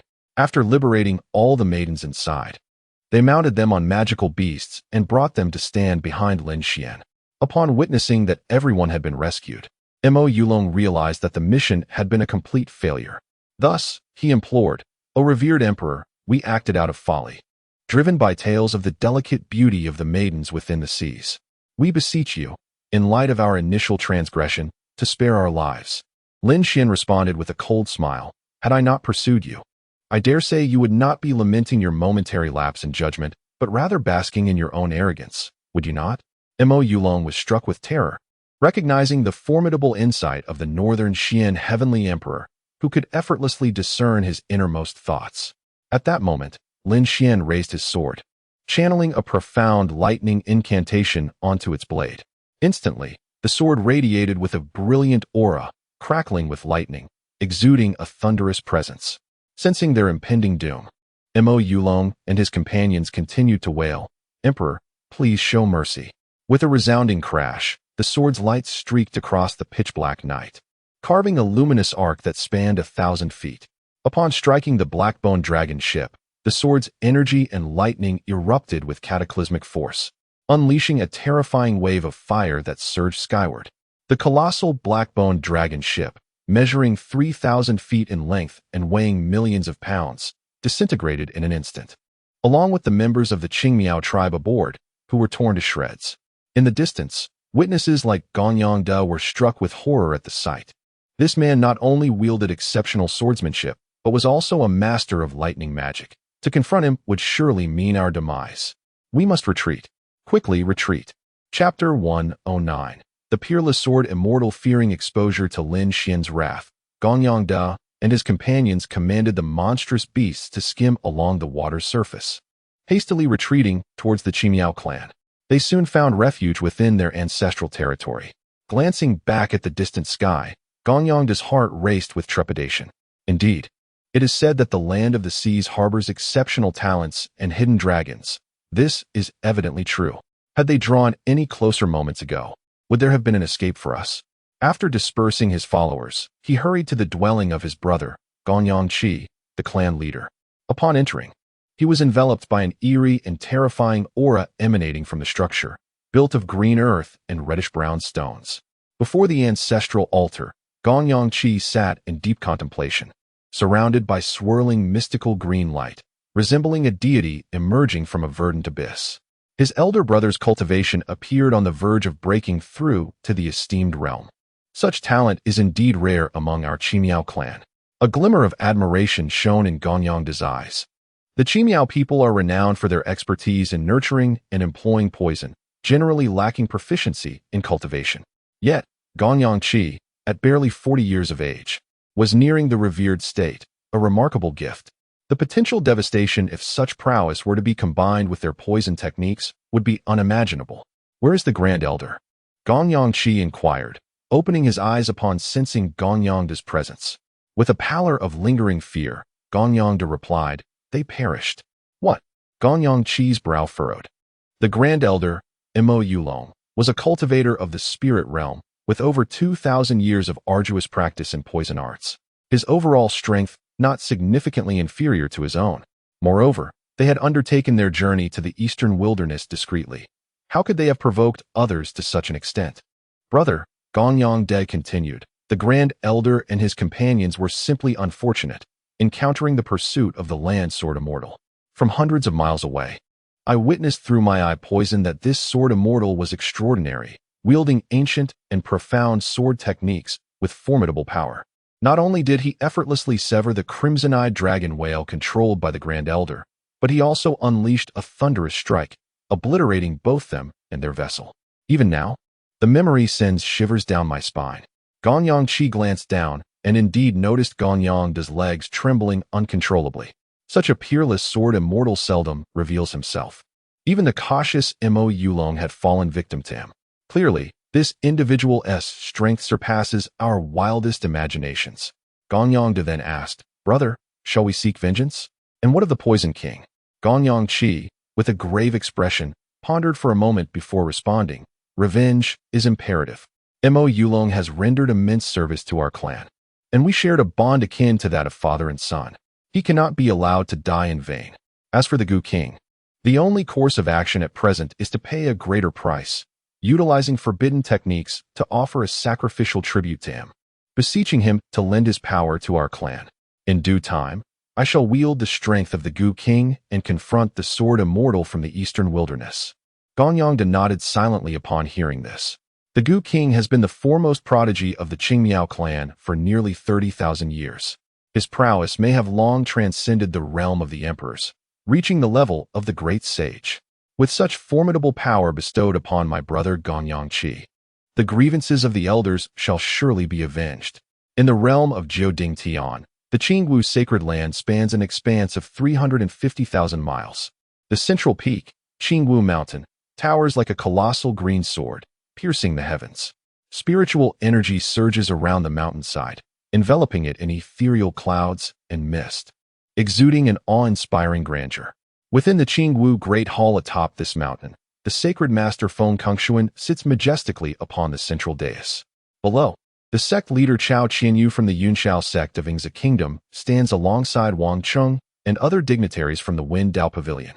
Chao Qianyu, father of Chao Yi and son-in-law to Feng Kengshuan, gazes up at his father-in-law, his eyes brimming with profound sorrow and fury. "Esteemed father-in-law, you must assist Yi in avenging this grave injustice."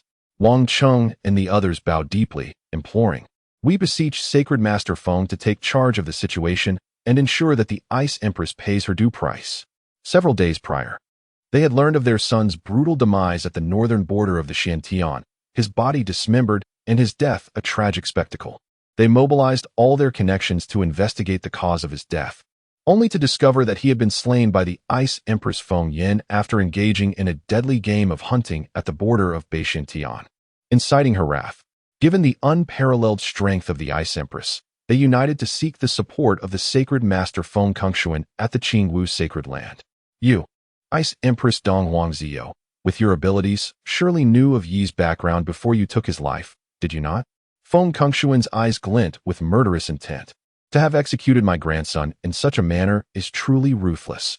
What angers him most is the possibility that Dong Huangzio, upon realizing Chao Yi was his grandson, still chose to strike. This is undeniably a grave insult to the Qingwu sacred land.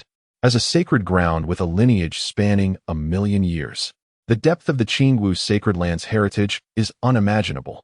For nearly 10,000 years, it has been rumored that the founding ancestor has not passed away, and may be concealed in the shadows, safeguarding the sacred territory.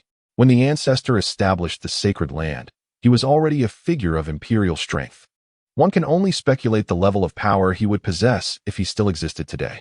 Setting aside the ancestor, the Qingwu sacred land maintains close ties with the imperial family of Jioding Tian. The Jioding Emperor, Sima Wuxiang, not only boasts the status of an old-school emperor, but is also endowed with the ancient artifact, the Shinzhou Jioding, which blesses him with fortune. He stands as a being of overwhelming superiority to Dongwang Ziyou. Thus, even if Dongwang Ziyou were to seize the imperial throne of Beixin Tian and subsequently conquer the nations of Wanma and Wuxing, these accomplishments would hardly merit consideration in the eyes of Feng Kongxuan. Dear father-in-law, how do you intend to exact your revenge? Chao Qianyu inquired anxiously. Feng Kongxuan responded with a cold smile. Leave this matter to me. You need not act rashly. Calculating as he was, he resolved to hire the renowned assassins from the Nine Heavens celestial domain. His targets would be none other than the daughters of Dongwang Ziyou. You have killed one of my grandsons. I shall take the lives of 4 of your daughters. This is only fair, he mused contemptuously. Observing his demeanor, Chao Qianyu and the others sensed that danger loomed over the Ice Emperor. In the Crystal Palace, the morning sunlight streamed into the chamber. A cascade of mottled light fell upon the cherubic faces of the daughters, rendering their slumber even more endearing.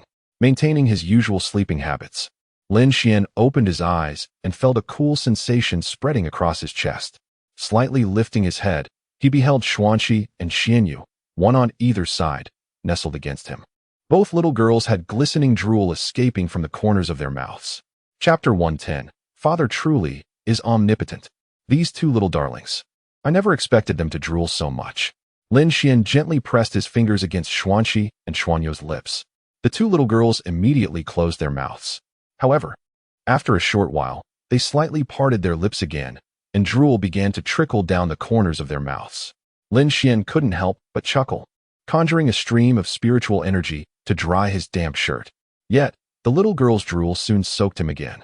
Oh well, let it be. Lin Xian decided not to intervene any further. Many children enjoy sleeping on their stomachs, which makes it easy for them to drool. Not wishing to disturb his daughter's slumber, he chose to ignore it. As dawn approached, the little girls gradually awakened. Huh, so wet. Xuanqi and Xianyu felt their chins damp and noticed that their father's chest was also moist. Lin Xian laughed. This is all your drool while you were sleeping. So much. Xuanqi and Xianyu exclaimed in surprise. The 2 rushed forward to blow air on Lin Xian, anxiously saying, what if Daddy catches a chill with all this drool on him? Although the chamber was warm, the little girls remembered their mother saying that one should not get wet, lest they catch a cold. Upon hearing this, Xianzhu and Xianhan hurried over as well. The 4 little girls, with earnest expressions, puffed their cheeks and blew air towards Lin Xian. Seeing their adorable and filial behavior, Lin Xian's paternal love surged forth. Don't worry, my darlings. Daddy won't catch a chill. With a flick of his hand, he completely dried his shirt. Wow, how impressive. Xianzhu and the others exclaimed in wonder. No amount of their own blowing compared to their father's effortless gesture. Father truly is omnipotent. All right, since everyone is awake, let us rise. Lin Xian then affectionately lifted his 4 daughters, guiding them as they got out of bed to wash up. After breakfast, Xianyu emerged from her room holding a small wooden box, her face brimming with excitement. Sisters, come and see. Xianzhu, Xuanqi, and Xianhan quickly gathered around to take a look. Wow, so many snake eggs. Xianyu said proudly. Yes, my 9-patterned python has laid eggs. This time, I will wait for the baby snakes to hatch and then release all the little ones into the forest. Xianzhu frowned and remarked, it seems there are especially many eggs this time. So many baby snakes, isn't that a bit frightening? Xuanqi and Xianhan nodded in agreement. The 9-patterned python is a fierce beast, and Xianyu intends to scatter its hatchlings everywhere. How alarming indeed. Are there many? Xianyu tilted her head and examined the wooden box in her hands. I have never counted how many eggs the 9-spotted snake can lay. Why don't we give it a try? Xianhan suggested. Xianzhu and Xianqi nodded in agreement, intrigued by Xianyu's remark. They too were eager to discover the number of eggs produced by the nine-spotted snake. Subsequently, the little girls employed the counting method taught by their esteemed tutor, Yang Wenqing, using their fingers to tally the snake eggs. 1, 2, 3, 4, 10. Upon reaching 10, the little ones found themselves at a loss. What method should they employ to continue counting? After a moment of contemplation, Xianzhu proposed, let us count in groups of 10. The number of tens will represent the total in the tens place. Yes, yes. Xianxi and the others deemed their elder sister quite clever. Since 10 is a whole number, they swiftly calculated a total of 80. However, they soon encountered a challenge. Xianzhu and Xianxi counted 8, while Xianhan and Xianyu counted 9. Lacking a whole 10, they struggled to add the numbers together. After several attempts, the little girls wore expressions of dismay. They had not anticipated that they would be unable to ascertain the total number of eggs at the final moment. Ultimately, they had no choice but to seek assistance from their omniscient father. Father, what should we do to count the remaining eggs? Xianzhu and her companions clung to Lin Xian's legs, their large, dark eyes wide with expectation. I shall devise a method for you. Lin Xian indulgently ruffled their little heads while searching for the perfect parenting tutorial. Through the tutorial, he learned that at the age of 3 or 4, children commonly use their fingers for counting. Moreover, the most prevalent method of calculation involves using fingers for addition and subtraction. However, this method has significant drawbacks. It is time-consuming and becomes impractical beyond 10. Therefore, Lin Xian chose a particularly convenient and comprehensible approach from the tutorial. He had also intentionally observed his daughter's arithmetic abilities moments earlier. Thus, he could tailor his teaching to their needs. Upon hearing Lin Xian's confident assertion, Xianzhu and her friends nodded happily. Indeed, their father had a plan. Lin Xian then said, my dear ones, you can perform calculations within 10, as well as with whole numbers like 10 and 100, correct? Yes, our esteemed tutor has taught us. The little girls immediately nodded in affirmation. Excellent, Lin Xian acknowledged, realizing that his precious daughters were already quite adept at arithmetic, particularly Xianzhu, who had independently conceived the idea of using whole numbers like 10 for calculations. A truly commendable feat now. What I shall teach you is the complement to 10 method. Upon hearing this, the little girl's eyes sparkled with curiosity. This method sounded intriguing. Lin Xian continued, the so-called complement to 10 method involves transforming any number into the familiar 10. For instance, with 8 and 9, since 9 plus 1 equals 10, we can break 8 into 1 and 7. Thus, 9 plus 1 equals 10, and adding the remaining 7 gives us a total of 17. Upon hearing this, Xianzhu and her companions furrowed their brows in contemplation. After a moment, their eyes sparkled with realization. Oh, so it can be done this way, they exclaimed. I understand now. Regardless of the numbers we encounter, we can create a sum of 10. Indeed, they had just 2 8s and 2 9s remaining, which allowed them to form 3 10s, leaving 1 4. Thus, the total amounts to 34. Witnessing his daughters grasp the concept so swiftly, Lin Xian felt an overwhelming sense of accomplishment. In his previous life, he had observed numerous parents grappling with the challenges of imparting mathematical knowledge to their children. Yet now, as a father equipped with an impeccable tutorial for nurturing, he could effortlessly and joyfully teach his children remarkable arithmetic methods. This paternal journey was truly both relaxed and deeply fulfilling. To ensure his daughters thoroughly mastered the fundamentals of arithmetic, Lin Xian added, 100 plus 10 equals 110, adding 20 more results in 120. Just read the subsequent digits as they are. Xianzhu and her friends nodded in unison. Got it. So, there are a total of 114 snake eggs. So clever. Lin Xian beamed with delight, planting a kiss on each of their cherubic faces. Suddenly, a mechanical voice from the system chimed in. Your paternal love is as steadfast as a mountain. You have taught your daughters the secrets of arithmetic, reward, cultivation at the great sage level. Chapter 111. Solving problems with a child's approach. Upon receiving the system's prompt, Lin Xian felt that life could not be more perfect. Countless prodigies throughout their lives might never touch the threshold of the emperor realm, let alone ascend to the higher realm of the great sage. Yet I, with mere casual instruction on arithmetic to my daughters, have attained the cultivation of the great sage. The system is truly generous. Lin Xian chuckled heartily within. Ding. Would you like to claim your reward? Yes. Congratulations, host. You have attained the cultivation of the great sage."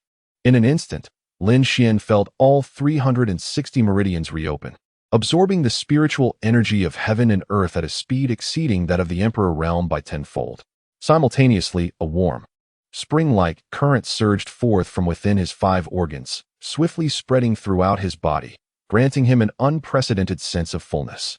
Most notably, upon introspection, Lin Xian discovered a diminutive star domain in his dantian. Within this miniature star realm, countless speckles of stars moved in accordance with an unseen rhythm. As they revolved, the entire star domain began to spin. Upon completing a full rotation, an enigmatic and mystical energy, akin to a warm spring, nourished his body. At this moment, Lin Xian could even perceive an intangible interaction between his body and the universe, and should he wish, he could manipulate certain laws within his own domain. The Great Sage realm is indeed extraordinary. My strength now surpasses the Emperor realm by more than tenfold. After deeply contemplating the transformations brought forth by the Great Sage realm, Lin Xian could not help but feel a sense of awe. Reigning in his thoughts, he redirected his focus to the present. Regardless of his elevated cultivation, what mattered most to him were his 4 precious daughters. At that moment, Xian Zhu and her sisters, eager to master the method Lin Xian had taught for counting to 10, had scampered to the garden, crouching on the ground to count the number of snow ant beasts. As the snow ant beasts were the most common micro-spiritual beasts in the northern Xian heaven, their numbers were particularly abundant, and the little girls were thoroughly enjoying themselves counting. Lin Xian, seeing the sun shining brightly, reclined on a lounge chair, leisurely humming a tune. Dong Huang Ziyu, with a gentle smile gracing her face, entered the Crystal Palace. The ongoing chaos and conflict outside often rendered her cold and distant, but she found warmth only upon returning to the Crystal Palace. Hearing the children's laughter, she turned to see her 4 little girls crouched on the ground, their tiny bottoms in the air as they counted the snow ant beasts. "Xianxi, Xianhan, Xianyu, I just counted 61. How many did you count?" "I counted 58. I counted 30 plus 32. 62. I counted 60. But accidentally stepped on 2, so there are 58 left." Upon hearing the children's words, Dong Wangzio could not help but display a hint of surprise. She had not anticipated the children's remarkable proficiency in arithmetic. Approaching the little girls from behind, she silently observed them as they counted the snow ant beasts. Once the girls had concluded their task, she spoke gently. "My dear ones, are you practicing your arithmetic by counting the snow ant beasts?" Upon recognizing their mother, the children joyfully embraced her legs, having missed her dearly during their days apart. Yes, we just wanted to practice our arithmetic. Mother, Father taught us an incredible method of arithmetic, and we are quite adept now." The little girls eagerly showcased their arithmetic skills to Dong Wangzio. Listening attentively, she noted their swift and accurate calculations, indeed a rarity for children of their age. "Mother, Father said this is called the 10-grouping method. Isn't it impressive?" Xian Zhu inquired. Without hesitation, Dong Wangzio nodded. "Indeed, it is impressive." Subtly shifting her gaze, she glanced at Lin Xian, who lay nearby. It seemed that despite his seemingly idle lifestyle, he was not entirely lost in despair. The 10-grouping method was indeed well suited for educating children. Dong Wangzio nodded slightly, a look of approval gracing her features. Turning to the little girls with a tender expression, she said, "Mother has brought you something wonderful." "What is it?" the girls exclaimed, eyes wide with curiosity. Dong Wangzio smiled softly. With a delicate wave of her hand, she conjured a pristine white pill, emanating an extraordinarily sweet fragrance. "This is a special treat I concocted. It's quite delicious." The pill in her hand was a condensed jade fruit pill, a low-tier heavenly-grade elixir particularly suitable for those who have just begun their cultivation journey or are preparing to do so. Upon ingestion, it would subtly assist in opening the body's 360 meridians and fortifying the blood vessels, thereby consolidating the energy within the dantian. For the children, she had thoughtfully infused it with sweet herbs to better suit their palates. The little girls' noses twitched in delight as they exclaimed, "It smells so fragrant and sweet." They eagerly took one each from Dong Wangzio's hand. After consuming the pills, they felt a comforting warmth spread from their throats to their bellies. Not only was it delicious, but it also felt incredibly soothing. The little girls displayed expressions of pure enjoyment. Xinyu then asked, "Mother, may I have another one?" Dong Wangzio had initially prepared 5 pills, intending to divide the last one among the children. Thus, she inquired, "Are you willing to share it with your sisters?"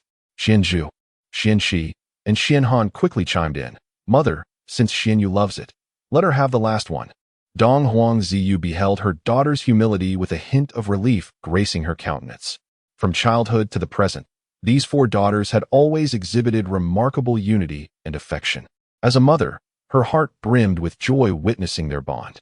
Xianyu then held the last congealed jade fruit elixir in her hand, tilting her head in contemplation before inquiring, "Mother, do you wish to partake?" Dong Huangziyu shook her head gently. "Mother shall not partake." "Then it is for father," Xianyu exclaimed, believing that such a splendid treasure must be shared with someone as wonderful as him. Upon hearing this, Dong Huangziyu's eyes sparkled with delight. The congealed jade fruit elixir was indeed well suited for someone like Lin Xian, who possessed no cultivation. Moreover, if her daughter offered the elixir to Lin Xian, he would surely accept it, far surpassing the value of presenting it herself. Very well, Dong Huangziyu maintained a calm demeanor, yet her heart danced with joy. "Little Xian, you had unwittingly rendered a significant service." Xianyu then presented the congealed jade fruit elixir to Lin Xian. "Father, this is for you." Possessing the Tai Yindan scroll, Lin Xian immediately recognized this as the improved version of the congealed jade fruit elixir crafted by Dong Huangziyu. He was well aware of its efficacy, yet, having attained the great sage realm, he would not squander such a treasure on himself. Thus, he shook his head and affectionately replied, "Father does not relish overly sweet delights. You should enjoy it instead." "Absolutely not. I insist that father eats it." Xianyu vehemently shook her head and climbed into Lin Xian's embrace. A smile graced Dong Huangziyu's lips. Under the formidable insistence of her daughter, Lin Xian found it impossible to resist. Ultimately, feeling cornered by the little girl's determination, Lin Xian suggested, "Let us decide by a game of rock, paper, scissors. The loser shall consume it, shall we?" In dealing with his precious daughter, Lin Xian naturally resorted to a childlike method. After all, this was a heavenly grade elixir, and it would be a travesty to let it go to waste. It was far better to share it with his daughters. Xianyu, upon hearing this, was filled with enthusiasm, proclaiming, "Excellent, let us compete." The little girl often engaged in rock, paper, scissors contests with a group of magical beasts, believing herself to be quite formidable. "Let us commence. Rock, scissors, paper." Lin Xian chuckled. Father has won. With his prowess, defeating the little girl was a mere trifle. Sighing in resignation, Xianyu declared, "Father is truly amazing. I cannot compete." Lin Xian divided the congealed jade fruit elixir into 4 portions and handed them to his daughters. "My dears, take this and enjoy." However, upon witnessing her daughters consume the elixir, the smile on Dong Huangziyu's face vanished in an instant. Chapter 112. A perfect compliment. Why is it so difficult for him to embark on the path of cultivation, even with his daughter's involvement? Dong Huangziyu helplessly pressed her forehead, utterly exasperated that even such a serendipitous opportunity could not sway Lin Xian. Reflecting on her own mastery of both celestial and demonic arts, she recognized that there was no need to rush for immediate progress with Lin Xian. The more urgency she displayed, the more he would resist. Patience was key. There was ample time ahead. With this thought, her mood instantly brightened, and she approached Lin Xian with a calm demeanor. "Today, I have arranged a celebratory banquet at the Xianbing Palace. You and the children are invited to join me. Once the banquet concludes, we can linger a bit longer at the palace and let the children enjoy some opera." Lin Xian casually nodded in agreement. "All right." Upon hearing that Lin Xian would take them to the Xianbing Palace, the little girls erupted with excitement. "Father is going to Xianbing Palace for the first time. I want to be his guide." Me too, me too. I know there are many fun things in Xianbing Palace. Then let us all guide father together. Hurry, hurry. I can hardly wait." The little girls eagerly pulled Lin Xian along, then tugged Dong Huangziyu towards the entrance. Once outside the Crystal Palace, Dong Huangziyu waved her jade hand, and in the blink of an eye, they arrived at Xianbing Palace. Lin Xian looked up, and indeed, the palace was magnificent. The grand entrance, crafted from azure ice, soared into the clouds, adorned with swirling mists and resplendent light. The endless palace walls were intricately carved with exquisite dragons and phoenixes, resplendent in color and regal in demeanor. Above the Xianbing Palace, a few ice phoenixes could be seen gliding gracefully.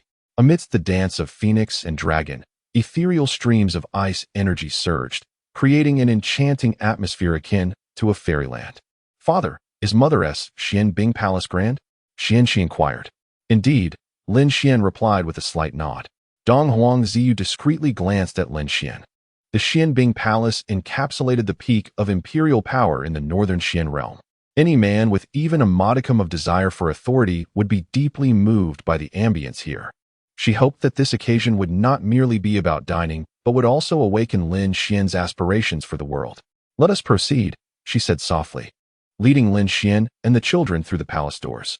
Soon, they arrived at the grand hall of Xianbing Palace. The vast hall was already filled with various royals, scholars, and valiant generals seated on either side.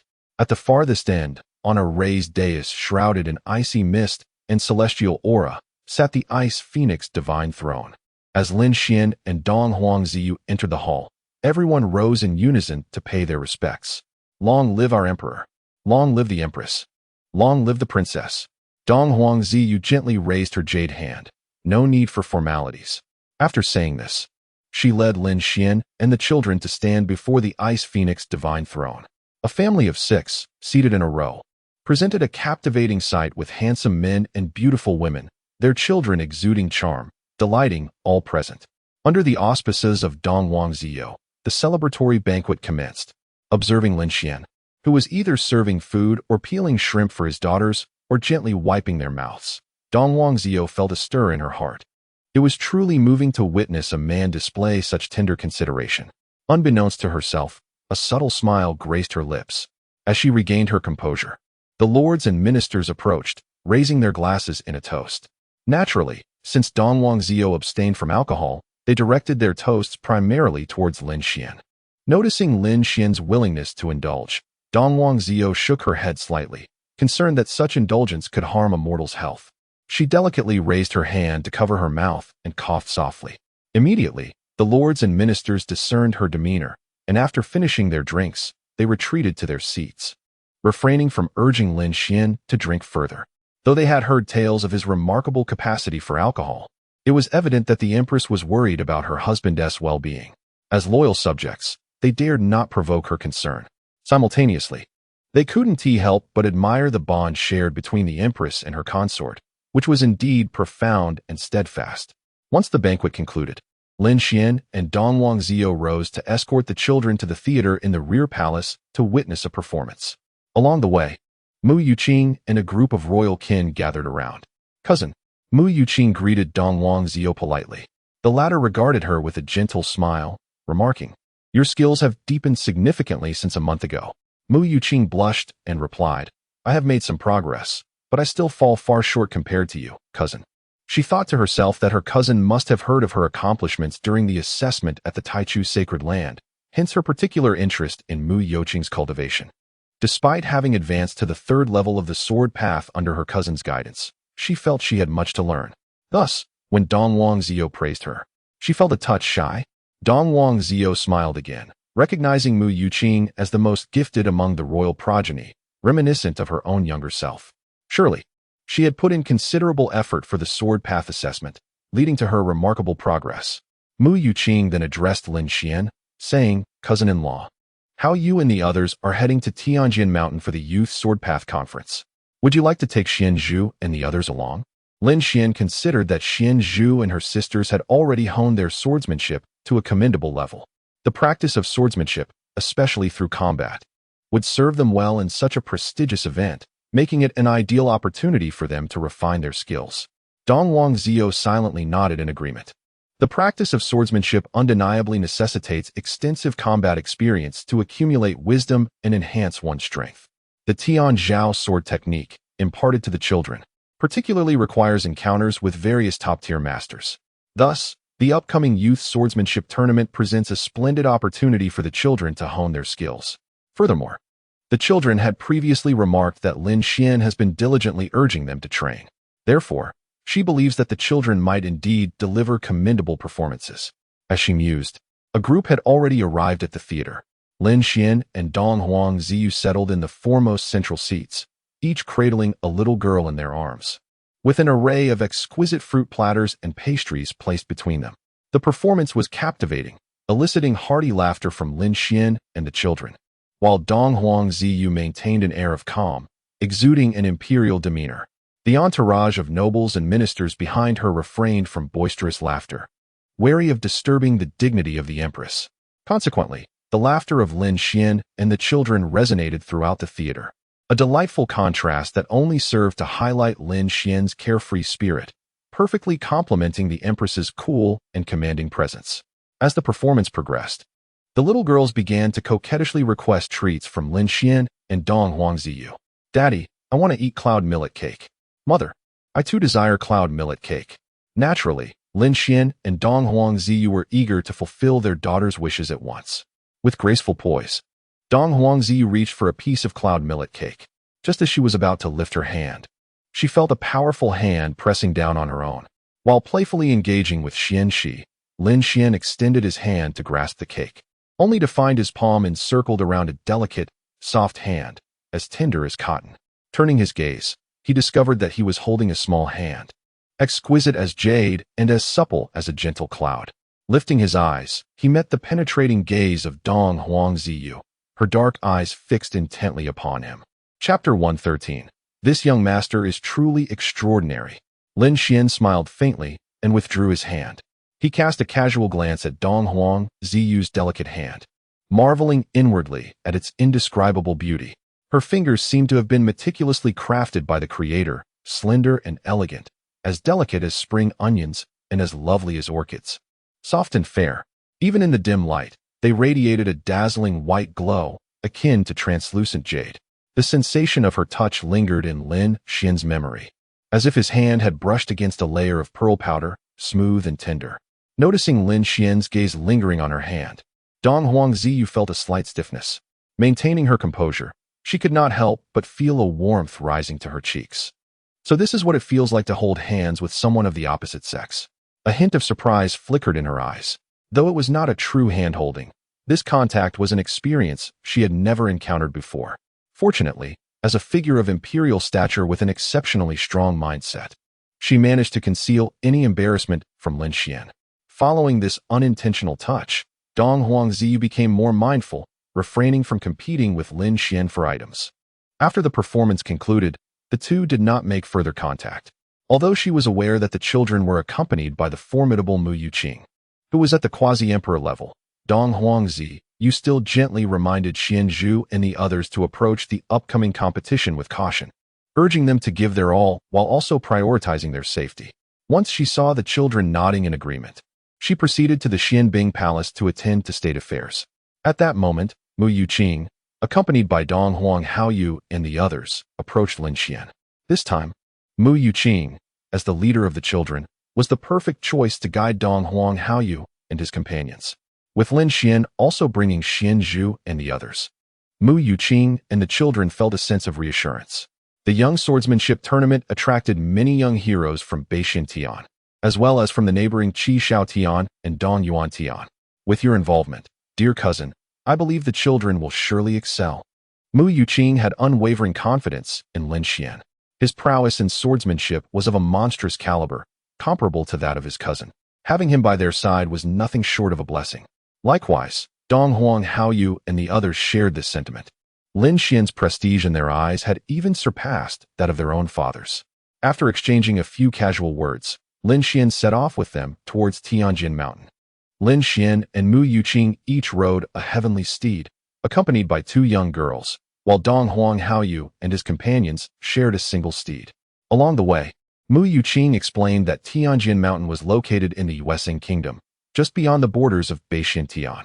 This kingdom, situated at the intersection of Beishan Tian, Qi Shao Tian, and Dong Yuan Tian, was initially a no-man's land.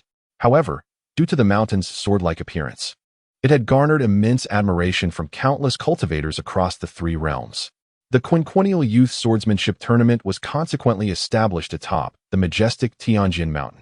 After approximately 2 hours, they finally arrived at a location over 300 miles from the border of the Yuezong Kingdom. Due to the forthcoming tournament, the skies were teeming with cultivators, most of whom were accompanied by their children, evidently participants in this grand event. Suddenly, a desperate cry pierced the air, shattering the calm. Lin Xian lifted his gaze and beheld a colossal red-winged bat demon soaring skyward, its enormous claws clutching a young girl as it fled into the distance. From Lin Xian's knowledge, the red-winged bat demon was a master of aerial prowess, capable of reaching speeds that could cover 10 miles in the blink of an eye, swift as lightning. The demon before him was evidently a formidable second-tier beast, its velocity even more astonishing. Upon hearing the girl's plea for help, the cultivators within a 10-mile radius fixated their attention on the red-winged bat demon. They could not allow the girl to be taken, otherwise her fate would be sealed. Many cultivators, eager to display their chivalry before their children, sprang into action. Others, recognizing the demon's tear, sought to seize valuable spoils from it, joining the fray. In an instant, hundreds of spirit realm cultivators, including several esteemed elders, surged forth. Witnessing this, the young girls were ignited with fervor, raising their small hands and pointing ahead. "Daddy, go save that sister." Lin Xian nodded, responding affirmatively. Such an opportunity to demonstrate a father's valor was one he would not let slip away. After entrusting the little girls to Mu Yuqing, he summoned his true essence and took flight. The formidable true essence of the great sage realm surged forth, reaching astonishing speeds. The surrounding spiritual energy rushed in like a surging tide, madly flooding into Lin Xian's being. With a resounding blast, an overwhelming wave of spiritual energy erupted, transforming into an unparalleled and terrifying whirlwind. In the blink of an eye, Lin Xian traversed 10 miles, weaving through the throng of cultivators. What manner of tempest is this? My heavens, which mighty being possesses such swiftness? The speed was nothing short of terrifying. Over 100 cultivators were scattered by Lin Xian's fierce gale, some even finding themselves disoriented and nearly incapacitated by the force of his wind. Astonished by Lin Xian's lightning-like velocity, Mu Yuqing and the little girls were left in awe. Wow, how fast! Amidst their astonishment, Lin Xian positioned himself before the red-winged bat demon. Clearly taken aback by the unexpected obstacle, the demon dropped the girl and prepared to flee. Did it truly believe escape was an option? With a swift motion, Lin Xian seized the back of the girl's garment with his left hand and, in a flash, appeared before the red-winged bat demon, delivering a powerful punch with his right hand. Bang! In the realm of the great sage, even barehanded, one can effortlessly crush a second-tier demon with merciless ease. With a single punch, the red-winged bat demon was obliterated, its bones shattered, letting out a wretched cry as it plummeted to the ground. To shatter a second-tier demon with such force, this young master is nothing short of a prodigy. Many cultivators, profoundly shaken by Lin Xian's display of power, momentarily forgot to rush forward to seize the fallen demon. Moreover, upon closely observing Lin Xian's appearance and that of Xin Zhu and the others, some daringly speculated, this young master possesses an unparalleled aura. Could he possibly be the consort of our Northern Xintian? Immediately, the leader of the Northern Xintian sword sect declared, "I have had the rare honor of gazing upon the countenance of the consort at the Taichu sacred land, and I can affirm that he is indeed the consort." Upon this declaration, the crowd erupted in thunderous acclaim. The people from Qishao Heaven and Dongyuan Heaven nodded in agreement. It is rumored that the Ice Emperor has 4 daughters, a set of quadruplets, each a treasure born of one womb. As the most beautiful woman in the 9 heavens celestial domain, her husband must inherently possess an extraordinary grace. It is no wonder he moves with such swiftness and wields immense power. He is indeed the husband of the Ice Emperor. With this realization, the crowd found themselves more than willing to accept Lin Xian's extraordinary feats. Eager to make a favorable impression in front of Lin Xian, numerous cultivators hurried to bow and introduce themselves. Lin Xian merely responded with polite acknowledgement, showing little interest in their names. Once they landed, he released the girl, casting her down to the ground. The young maiden, Xiao Linger, gazed up at him with profound reverence and quickly knelt, bowing her head. "Thank you, consort, for saving my life." Chapter 114. My father is omnipotent. At this moment, Mu Yuqing descended with the children. "Cousin-in-law, that punch you threw was truly formidable," Mu Yuqing exclaimed, her face brimming with admiration. Indeed, indeed. Such a colossal beast, and father sent it flying with just one punch. It's so impressive. When I grow up, I want to be as strong as father. The little girls were equally astonished by Lin Xian's earlier display of strength. Moreover, Xianyu raised her tiny fist, eager to learn from Lin Xian. Xianzhu shook her head, saying, "Xianyu, Father will protect us for a lifetime. If we were as strong as he is, how would he protect us? Xianyu blinked her large eyes and tilted her head, pondering for a while. That makes sense. Then I shall remain weak. After declaring this, the little girl clung to Lin Xian's leg, nuzzling against him like a kitten. Lin Xian was amused by her antics, laughing heartily as he affectionately ruffled her hair. After some playful moments, they prepared to set off once more. Hey, Auntie, what are you picking up? As they were about to leave, Xianzhu and the others noticed Xiao Linger crouched on the ground collecting items.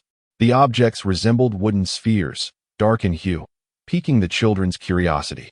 Xiao Linger explained, "These are called black tongue fruits, a medicinal herb for treating internal injuries." Lin Xian observed her collecting only the fruits while discarding the leaves and branches beneath them. Thus he remarked, "In truth, the fruit of the black tongue must be crushed along with its leaves to effectively treat internal injuries. However, the medicinal properties of this herb are limited. It can be beneficial for minor injuries, yet its effects are not as pronounced for more serious wounds." He elaborated on this to ensure his daughters comprehended the medicinal value of the black tongue fruits. Upon hearing this, Xiao Linger's big, watery eyes were filled with admiration. Truly, the esteemed husband of the North Xian Emperor possesses extraordinary strength and remarkable wisdom. Thinking of this, Xiao Linger quickly added, "Your Majesty's knowledge is vast.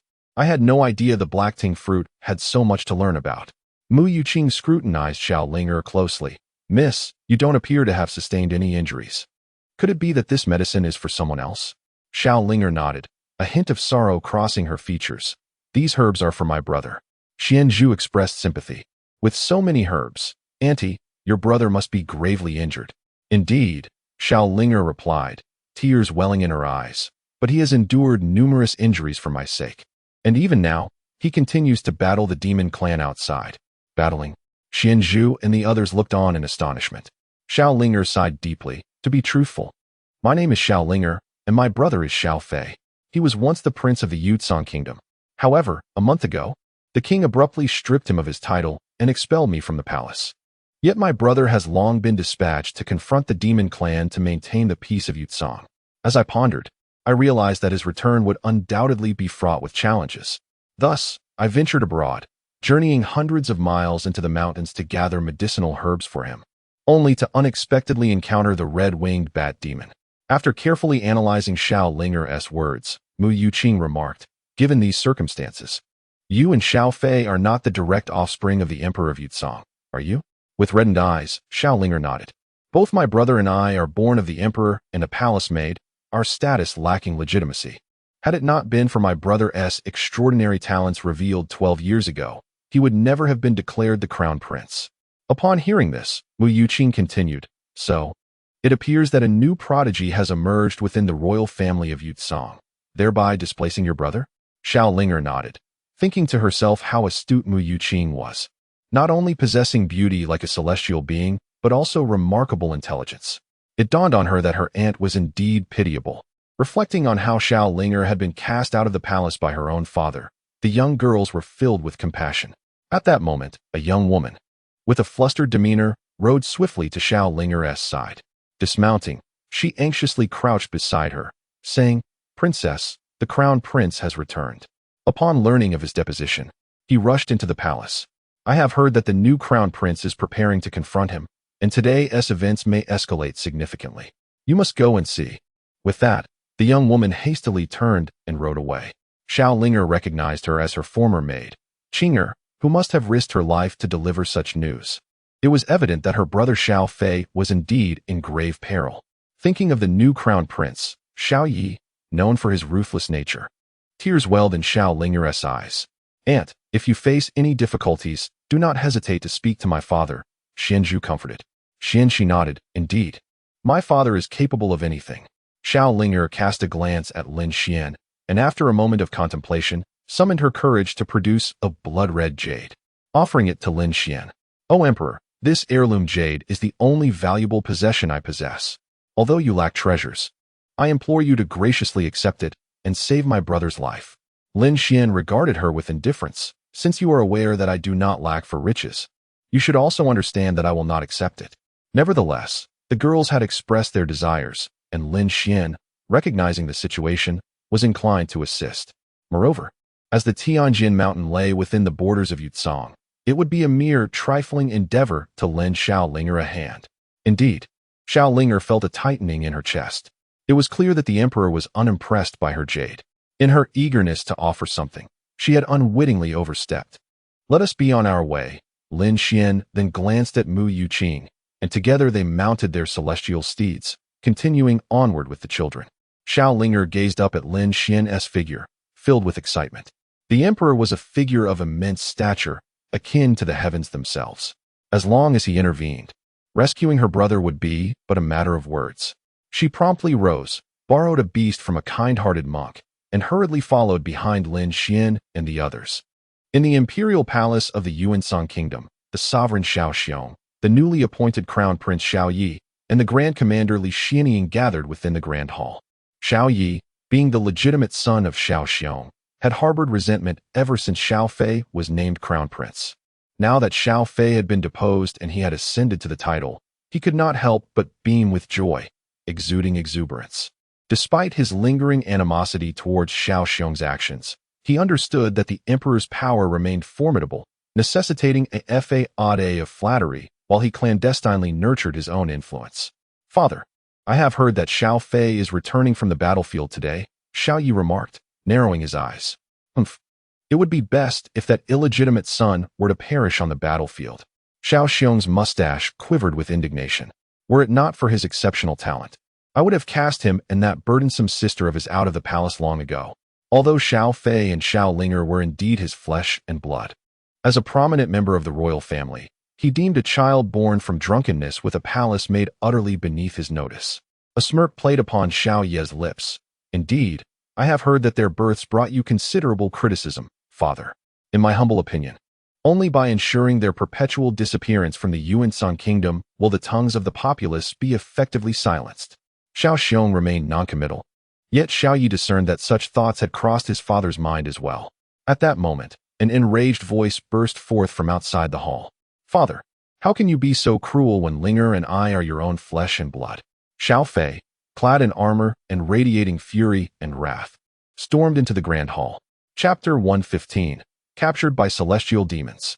Banned from the artifacts of the 10,000 realms. Xiao Xiong looked down at Xiao Fei with disdain, remarking, "You are nothing but a product of a moment's indiscretion, born of a wayward lineage. I have granted you years of comfort within the palace. That alone is sufficient recompense." Prodigy? Xiao Fei clenched his fists tightly, a wave of overwhelming killing intent surging from within him. Li Xianying, witnessing this, scolded, "Xiao Fei, do you dare to act against his majesty?" With that, a dozen inner guards sprang forth, weapons in hand, charging towards Xiao Fei. With a furious roar, Xiao Fei unleashed his true essence, fiercely dispatching the guards like a tiger pouncing on its prey. To strike before the throne is a capital offense. Li Xianying cried out in a shrill voice. A smirk appeared at the corner of Xiao Ye's mouth. Xiao Fei's audacity to injure the inner guards in front of the emperor was an act of treason, a reckless pursuit of his own demise. "Scoundrel!" Xiao Xiong exclaimed, rising from his dragon throne. "I did not misjudge you. You are indeed a treacherous beast." Xiao Fei, fists clenched, retorted fiercely, "You have forced my hand. You used me to wage war against the demon race, ensuring the peace of the Yuanshan kingdom, only to cast me aside and strip me of my title as crown prince. I could overlook that, but why did you send my sister away, severing her only hope for recovery?" His sister, Xiao Linger, was his greatest concern throughout his life. Xiao Linger suffered from a dire affliction, one that appeared benign at first glance. Yet, as she aged, her heart's rhythm slowed, threatening to cease entirely. She had already experienced cardiac arrest, and the imperial physician had declared her condition perilous. Should her heart falter once more, her fate would be sealed. In a desperate bid to secure the finest medical care for Xiao Linger and ensure her survival, Xiao Fei fought valiantly in numerous campaigns, amassing great achievements.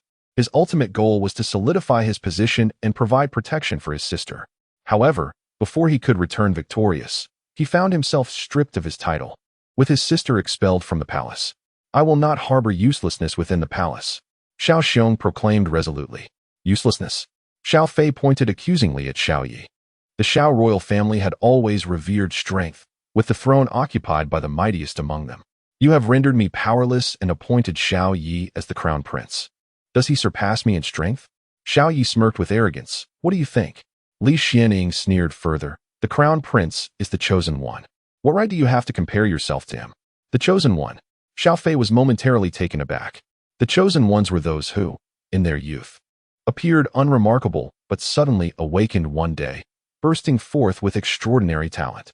Such individuals were favored by destiny. Not only do they possess unparalleled cultivation speed, but they also encounter unimaginable fortuities. In essence, they are the favored children of heaven and earth, adorned with the halo of genius. Thus, Xiao Fei comprehended the situation. He had become a victim of the age-old adage, when the cunning rabbit dies, the hunting dog is cooked. He had been ruthlessly abandoned by the sovereign, Xiao Xiong. The king, devoid of compassion, declared, "Since you acknowledge yourself as worthless, be gone. I grant you one final opportunity. Leave the kingdom of Yuezhong within a day, or I shall show you no mercy." After a moment of silence, Xiao Fei lifted his head and proclaimed, "The Xiao royal family has a time-honored tradition. Any capable prince or grandson may challenge the crown prince. I hereby challenge Xiao Yi. You truly seek your own demise." A cruel smile crept upon Xiao Yi's lips. "Since you insist on humiliating yourself, this prince shall gladly oblige." Xiao Xiong and Li Xianying exchanged glances, their expressions tinged with mockery. Xiao Yi was indeed the chosen one, having ascended to the realm of divine souls overnight and possessing the rare and ancient saint body. In contrast, aside from his divine soul cultivation, Xiao Fei was utterly lacking. Before Xiao Yi, he was but a feeble creature. To challenge Xiao Yi? Merely courting death. Undeterred by their derision, Xiao Fei turned and pointed towards the door. "Then we shall meet at the royal arena." 50,000 miles beyond the kingdom of Yuezhong, a radiant golden light of Buddha shimmered in the high skies. In the blink of an eye, this golden beam could traverse 1,000 miles, showcasing extraordinary speed. Within this golden radiance were the figures of two monks, one large and one small. The elder monk donned a crimson robe, exuding an aura of solemnity and dignity. This flickering golden light emanated from beneath his feet, covering vast distances with each step. Known as Jinghai, he was a venerable monk who had practiced for over 9,000 years. Beside him was his disciple, Huineng. Glancing at Master Jinghai, Huineng inquired, "Master, is the calamity facing the kingdom of Yuezhong truly as dreadful as you say?" Jinghai nodded gravely. "Indeed, it is exceedingly terrifying. I have come with but a 1 in 1,000 hope to rescue this realm." Huineng sighed softly. "Master, you are a transcendent monk. Not only a formidable figure, but also the reincarnation of a future Buddha. Even you express such concern." Jinghai joined his palms in prayer, Amitabha. Words without action do not constitute true wisdom. This calamity can only be averted if a divine being descends. Otherwise, no one can guarantee its resolution. Huineng fell silent, pondering the weight of his master's words. It seemed that the kingdom of Yuezhong was indeed on the brink of peril. The calamity they discussed was a demonic artifact glimpsed by Master Jinghai through the heavenly foresight technique. This artifact was an ancient spiritual treasure, set to emerge in the kingdom of Yuezhong today. Once it appeared, it would surely unleash a bloodbath across the nation, with countless lives doomed to perish. "I must hasten my pace. Hold on tight." The eminent monk of Jinghai, devoted to the salvation of all sentient beings, urged Huineng to support his arm, channeling all his strength to propel himself with divine agility. In the kingdom of Yuezhong, at the royal arena, throngs of spectators gathered around the colossal martial stage, eagerly witnessing the clash of two formidable tigers. At that moment, Xiao Fei had already engaged in over 10 exchanges with Xiao Yi. Empowered by the primal ancient body, Xiao Yi dominated Xiao Fei with absolute superiority. After several exchanges, Xiao Fei found himself battered and bruised, barely able to remain standing. Xiao Yi, grinning with triumph, taunted, "Xiao Fei, you see, before me, you are nothing." Contrary to his expectations, Xiao Fei did not respond with anger. Instead, a hint of wild laughter escaped his lips. "Xiao Yi, I, Xiao Fei, bow to neither heaven nor earth. No one can compel my submission. My hidden trump card is something you could never fathom." With that declaration, he unleashed a thunderous roar, directing all of his vital energy skyward. Boom! A colossal shadow erupted from his being. As this shadow emerged, The Marshall platform trembled violently within a 10-mile radius, its reverberations swiftly spreading across the nation, seemingly unending. In that moment, everyone felt a terrifying pressure emanating from the depths of antiquity. Regardless of their cultivation level, fear gripped their hearts. Bang! A deafening sound resounded. The crowd gazed upward, witnessing a towering black iron spire suspended in the sky, reaching heights of 1,000 feet. Atop this ominous structure were 4 blood-soaked swords. Surrounding the spire were dozens of thick iron chains, rendering the entire tower an eerie and terrifying sight.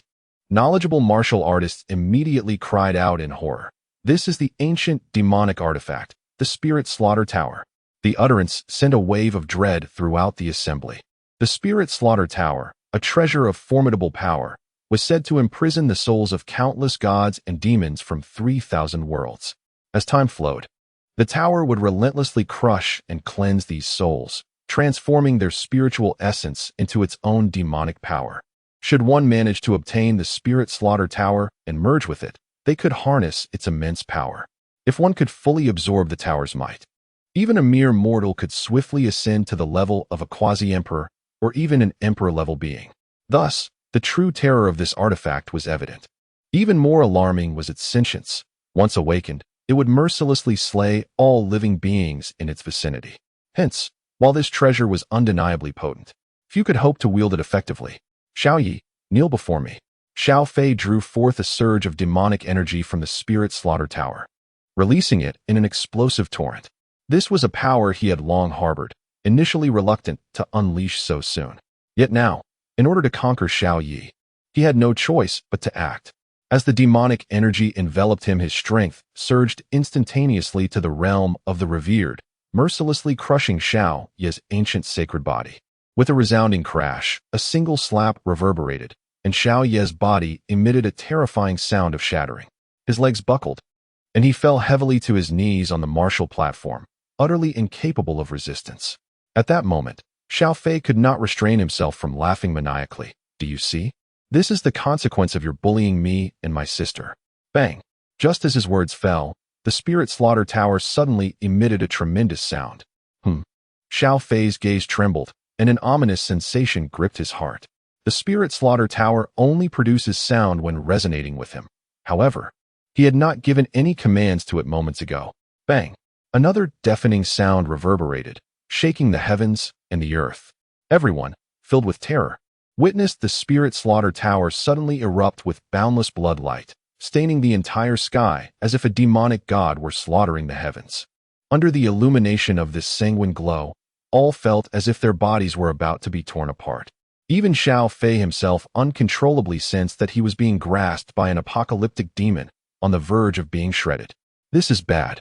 The Spirit Slaughter Tower has begun its massacre. Quick, escape. But with blood light filling the sky, where could one flee? Countless voices cried out in fear, and the entire Yuansong kingdom descended into chaos in an instant. Xiao Fei gazed at the Spirit Slaughter Tower with profound despair, believing he had mastered this cursed artifact. Little did he know, the artifact merely awakened through his influence. Now, with its awakening, it sought to slay sentient beings, leaving all under its tyranny as mere lambs awaiting slaughter. Amidst the collective despair, a beam of white light cleaved through the heavens, descending upon the Spirit Slaughter Tower.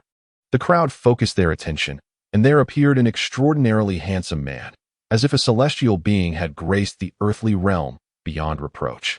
Those who recognized him could not help but exclaim, "The North Xian Emperor has arrived." Upon hearing this, everyone's hearts relaxed, as if an infinite hope had descended upon them. Subsequently, they witnessed Lin Xian raise his right hand, forming a mysterious golden seal and casting it towards the Spirit Slaughter Tower. Boom! The moment the seal made contact with the tower, the overwhelming blood light shattered into fragments. The Spirit Slaughter Tower, which had just been engulfed in demonic energy, instantly retracted its boundless malevolence, transforming into a docile entity. Moreover, those with keen eyes, upon seeing the golden seal imprinted with grand characters upon the tower, were utterly astonished. There, Lin Xian's golden seal morphed into 2 lines of large characters, firmly sealing the Spirit Slaughter Tower. Imprison the heavens, imprison the earth, imprison all celestial demons. Prohibit the Tao, prohibit life, Prohibit all worldly artifacts. Chapter 116, The One of Great Fortune. Regarding the spirit-slaying tower, Lin Xian was exceedingly well informed. The Xianzhu Heavenly Book recorded that this demonic artifact, having suppressed countless souls of gods and demons while continuously siphoning their powers for its own use, possessed an extraordinary malevolence, reaching a state of madness. Once it awakened, it would indiscriminately unleash a massacre, regardless of whether they were human, demon, or ghost. Anything unable to resist, it would be ruthlessly devoured and annihilated. To control such a malevolent artifact, the most effective method was, of course, to thoroughly suppress its intelligence. The two phrases Lin Xian had inscribed were the incantation to achieve this, with these words etched onto the tower itself. The spirit-slaying tower henceforth became a mere toy at Lin Xian's disposal. With a resounding clang, the spirit-slaying tower fell into place, and the hearts of those present, previously gripped by anxiety, finally settled. Surviving the ordeal left everyone feeling utterly drained. However, when their gazes returned to Lin Xian, their eyes sparkled with admiration. The northern Xian emperor, clad in resplendent white, stood proudly before them, evoking a sense of reverence from the depths of their souls. Truly, the emperor was remarkable.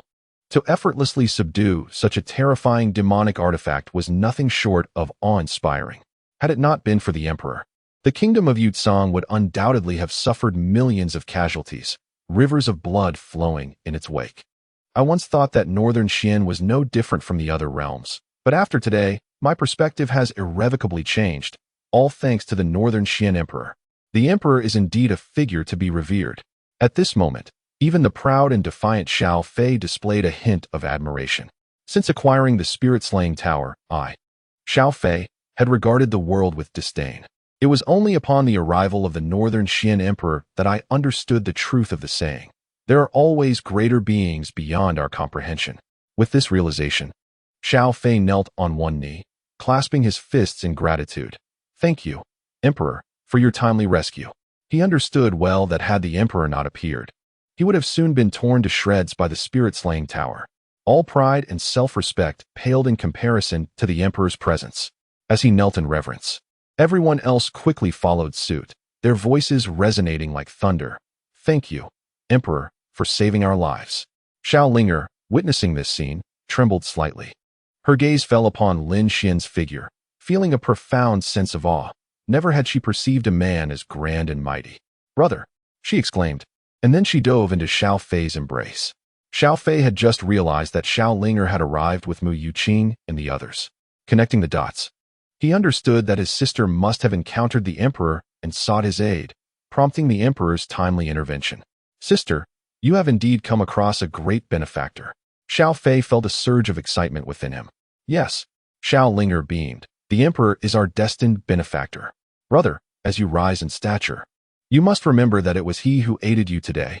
Naturally, Xiao Fei nodded, declaring that he had never submitted to anyone, but for the North Xian Heavenly Emperor, he would make an exception. This gratitude would surely be etched in his heart. Beside him, Xiao Xiong and Xiao Ye's faces turned ashen upon overhearing their conversation. Xiao Linger had evidently ascended to the lofty branches of the North Xian Heavenly Emperor. Their fortunes had waned considerably. At that moment, a brilliant golden light descended from the heavens. The monk from Pure Sea landed gracefully alongside Huinong. Pure Sea immediately spotted the colossal spirit slaughter tower resting on the ground, and he gasped in astonishment. The great calamity has been averted. Just moments ago, from a distance of 1,000 miles, he had witnessed boundless bloodshed above the skies of the Yucang kingdom. His only thought then had been that the spirit slaughter tower had gone mad, embarking on a savage rampage. To his surprise, not only had the tower settled quietly on the ground, but the entire Yucang kingdom was enveloped in a serene and peaceful atmosphere. Upon discerning the two lines of characters inscribed on the spirit slaughter tower, Pure Sea's astonishment deepened.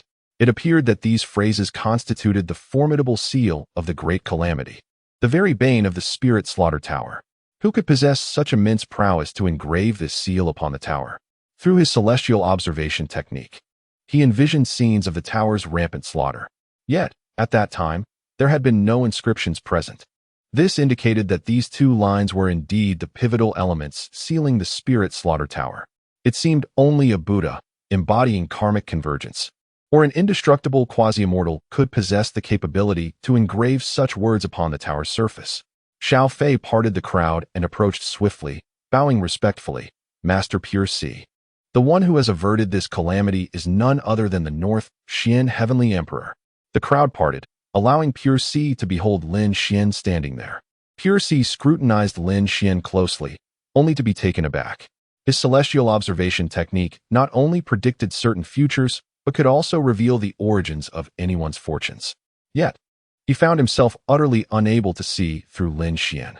A chaotic radiance emanated from Lin Xian, nebulous and profound, as if it had originated from the dawn of the universe itself.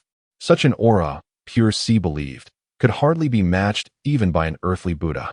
The North Xian Heavenly Emperor was indeed a being of great destiny. Realizing this, Pure Sea hurriedly approached and bowed. I am the monk Pure Sea, honored to meet the North Xian Heavenly Emperor. The crowd was taken aback by his humble reverence. Pure Sea was a revered monk from the Great Thunder Sound Temple, renowned within the martial realms of the Nine Xian Heaven, Qi Shao Heaven, and Dong Yuan Heaven.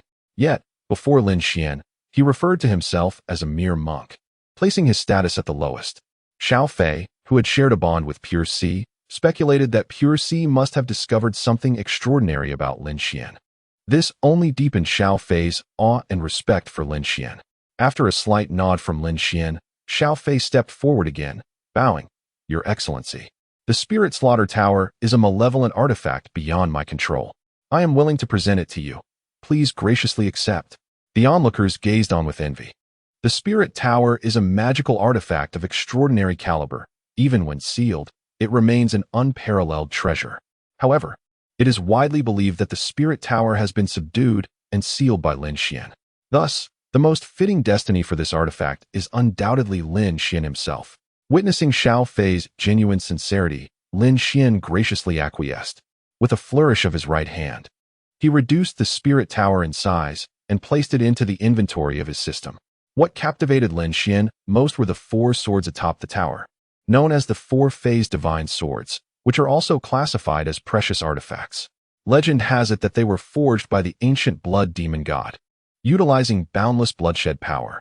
Once fused with the primordial magnetic sword embryo, they are destined to yield an extraordinarily potent quasi-immortal sword. This quasi-immortal sword, endowed with the sword spirit of the primordial magnetic sword embryo, possesses the potential to evolve into a true immortal sword over time. It will undoubtedly serve as the most fitting weapon for his 4 daughters in the future.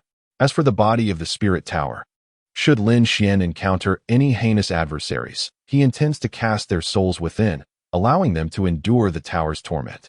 Although the intelligence of the Spirit Tower has been suppressed, it does not imply that it has lost its original purpose.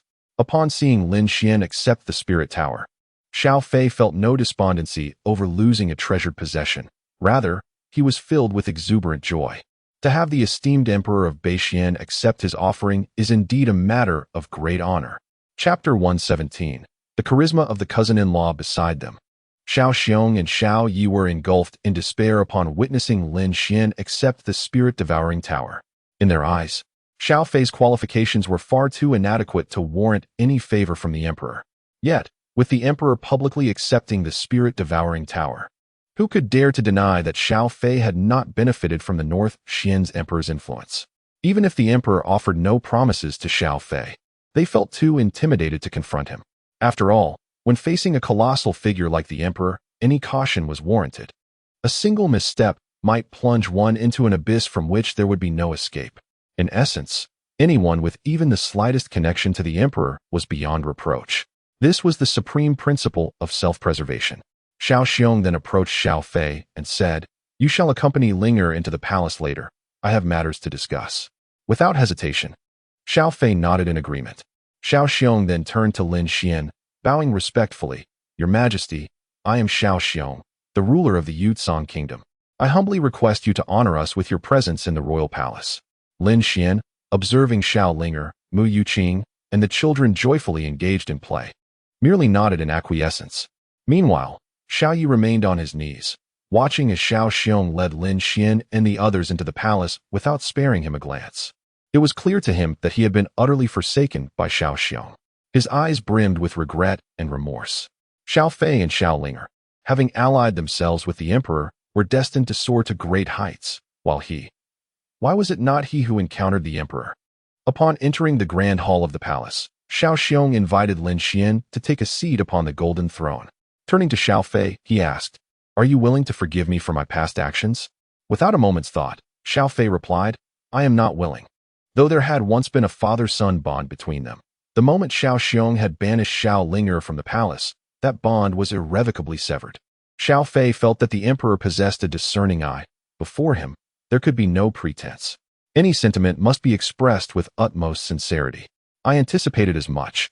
Xiao Xiong sighed inwardly, a trace of weariness suddenly etching his features. "I have only you and Xiao Yi as my sons, and you have rendered Xiao Yi ineffectual while achieving numerous accolades, earning considerable respect within the military. I believe the Yuzhong kingdom can be entrusted to your care." With that, he retrieved the imperial seal from his storage ring and presented it to Xiao Fei. After exchanging a glance with Xiao Linger, Xiao Fei declared, "Under my stewardship, the Yuzhong kingdom shall surely advance further. You may rest easy in your twilight years." Xiao Linger gestured for Xiao Fei to leave Xiao Xiong a path to survival, and Xiao Fei reluctantly acquiesced. He then instructed his deputy to escort Xiao Xiong out of the grand hall. In the days to come, Xiao Xiong would find himself residing in the cold palace, enduring the remainder of his life there. As for Xiao Yi and Li Xianing, along with their accomplices, Xiao Fei would undoubtedly ensure they would not witness the dawn of another day. After accomplishing this task, Xiao Fei turned and knelt before Lin Xian, proclaiming, "Your Majesty, all that I am today is a gift from your Majesty. In the future, the kingdom of Yuzhong shall be your Majesty's kingdom of Yuzhong. Should your Majesty have any requests, I am prepared to sacrifice everything, even my life, to serve you." Lin Xian nodded slightly. The kingdom of Yuzhong, situated between Bei Xian Tian, Qi Shao Tian, and Dong Yuan Tian, occupies a strategically vital position. Xiao Fei's unwavering loyalty to himself is indeed advantageous for Bei Xian Tian. Ba, the emperor has averted a great calamity, and also a minor one. Truly, his merits are immeasurable. At this moment, Jing Hai entered the grand hall with Hui Neng. Mu Yuqing inquired curiously, "Master, I understand that the emperor has resolved the great calamity, but what is this minor calamity?" Jing Hai replied with a bow. "The so-called minor calamity refers to the grievances of the royal family." "Ah, I see." Mu Yuqing and the others present nodded in silent agreement. Indeed, had Lin Xian not been present, the struggle for imperial power today would not have been so easily resolved. It was precisely because of his presence that Xiao Xiong surrendered the imperial seal so readily and entrusted the kingdom of Yuzhong to Xiao Fei. Xiao Fei stepped forward to pay his respects to Jing Hai, expressing, "I am profoundly grateful for your presence here today, Master." 3 years prior, he had forged a bond with Jing Hai. At that time, while battling outside, he suffered grave injuries and nearly perished. It was Jing Hai's exceptional medical skills that saved him. Since then, he held this eminent monk in high esteem. Today, Jing Hai journeyed from afar for the sake of the kingdom of Yuzhong, which deeply moved Xiao Fei. Naturally, he treated such a venerable monk with utmost respect.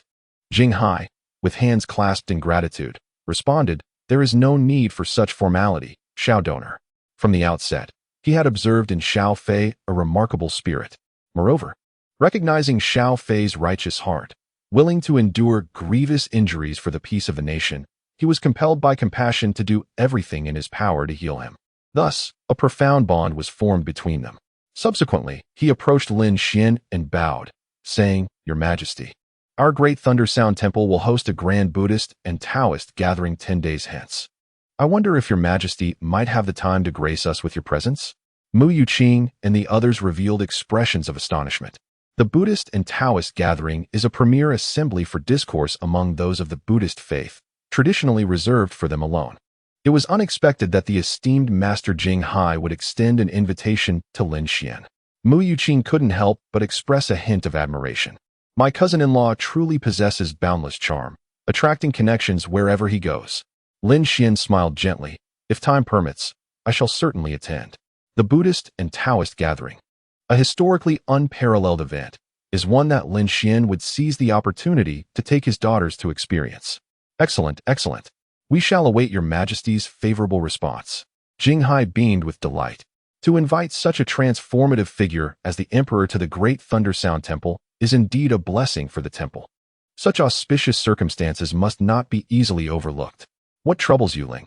Amidst the conversations of the crowd, Mu Yuqing suddenly called out. It turned out that Xiao Ling, standing beside her, had abruptly lost consciousness and collapsed. Fortunately, Mu Yuqing reacted swiftly and caught her. At that moment, Xiao Linger lay with her eyes tightly shut, utterly unresponsive. Jinghai promptly stepped forward and said, "Allow this humble monk to take a look." Mu Yuqing gently placed Xiao Linger on the ground and looked up to ask, "Master, are you skilled in medicine?" Xiao Fei remarked, "Master Jinghai is a rare healer in the Buddhist realm. 3 years ago, when I was on the brink of death, it was Master who intervened and saved me from the gates of the underworld." Xiao Fei had intended to seek Jinghai's assistance for Linger's peculiar ailment. But over the years, finding him had proven difficult, causing the matter to linger. Now, Xiao Fei felt this was an excellent opportunity for Jinghai to treat Linger's condition. Mu Yuqing nodded in agreement, recognizing the monk's extraordinary medical prowess. However, after examining Xiao Linger thoroughly, Jinghai shook his head in confusion. Her heart had ceased beating, and her pulse was entirely absent, by all accounts. She should be considered dead. Yet, peculiarly, her pupils remained unchanged, and there was no indication of a drop in body temperature, making her appear no different from a living person. This was indeed baffling. Xiao Fei, upon hearing this, displayed an expression of urgency. "Master, do you truly have no means to save her?" He recalled the imperial physician had once stated that if Xiao Linger's heart stopped once more, she would undoubtedly perish. He had hoped that the enlightened monk Jinghai could conjure a miracle for Linger, yet the outcome remained disheartening. Jinghai rose, hands clasped together, and proclaimed, "Amit Ba, this humble monk believes my medical skills rival those of masters, yet I have never encountered a case like hers, let alone devise a method to heal her." Upon hearing this, Xiao Fei felt his spirit plummet. "Linger, could you truly be leaving us?" At that moment, a tender voice interjected, "Uncle, my father can save Aunt Linger." Xiao Fei turned to see Xian Zhu gazing at him with wide, innocent eyes. Xian Shi, Xian Han, and Xian Yu also bore expressions of conviction. They had recently witnessed their father employing miraculous medical skills to expel countless malevolent insects from Shun Yi's body. Thus, they firmly believed that if Shun Yi could be saved, their father could surely revive Aunt Ling. Xiao Fei felt a flicker of hope ignite within him. Indeed, the emperor's prowess was unparalleled. He might possess the means to save Ling. He hurriedly inquired, "Emperor, you must have a way to revive Linger, right?" Lin Xian replied nonchalantly, "She is not dead. There is nothing to revive." "Not dead?" The crowd was taken aback. Xiao Linger's heart had stopped, and her pulse was non-existent. These were signs of death, after all. However, they all understood that Lin Xian would not make such statements lightly. Since the emperor had expressed such a judgment, it must be grounded in substantial reasoning. Xiao Fei inquired eagerly, "What is your perspective, Emperor, on Linger's condition?" Lin Xian responded, "She is inherently endowed with the rare phoenix of mystery physique, which necessitates undergoing a harrowing cycle of death and rebirth to awaken such a constitution. Presently, she is enduring her inaugural and most arduous trial of rebirth. Linger's predicament cannot be resolved solely through medical expertise. Possessing the celestial scripture of the mysterious void and possessing knowledge of both ancient and modern wisdom, Lin Xian swiftly discerned the nature of her apparent death and the underlying cause of her affliction." Chapter 118. You were right again. The Phoenix Body. Xiao Fei was taken aback. It turned out that Linger was not ill, but rather possessed a rare constitution from birth. Lin Xian stated, "This constitution does not possess a high aptitude for cultivation, but rather emphasizes resilience and endurance. If it can be activated, it will undoubtedly yield extraordinary longevity. The concept of 9 lives and 9 deaths refers to the tempering of life through the trials between life and death, achieving immortality."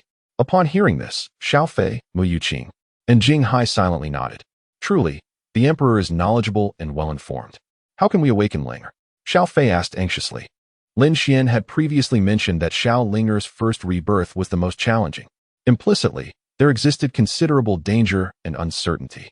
Should the rebirth fail, she might never awaken again. However, with Lin Xian present, Xiao Fei was certain there would be a way to assist Linger. Lin Xian replied, "You must find a heavenly fire thunder eagle within 91 days and procure its heavenly fire linglong heart for Xiaolinger.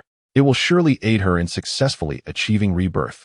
Upon hearing this, Xiao Fei displayed immense excitement and enthusiasm. The emperor indeed has a solution. Thank you, your majesty. Xiao Fei, exhilarated, clenched his fists and turned to Xiaolinger. Linger, I will traverse the 9 heavens celestial domain to capture a heavenly fire thunder eagle for you. According to legend, the heavenly fire thunder eagle is an exceedingly rare beast. They prefer to hide within active volcanoes, sheltered by searing magma, making them incredibly difficult to capture. Nonetheless, for Xiaolinger, Xiao Fei resolved to take the risk. At that moment, a general hurriedly entered. Your Majesty, the volcano outside Guanyang City has suddenly erupted, and lava is flowing for miles, posing a grave threat to the entire city. Upon hearing this, Xiao Fei furrowed his brow. Isn't there a dedicated army stationed to guard the volcano there? Why is it endangering the city? The general responded. It is said that a particularly large heavenly fire thunder eagle is causing chaos within the volcano, making it difficult for the stationed troops to withstand the onslaught. Hearing this, Xiao Fei's eyes lit up. The heavenly fire thunder eagle. Truly, what one desires often comes to fruition. He spoke urgently. Order the station troops to do everything possible to ensure the city's safety.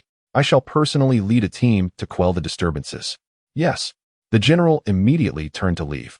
Just as Xiao Fei was about to bid farewell to Lin Xian, another general rushed in.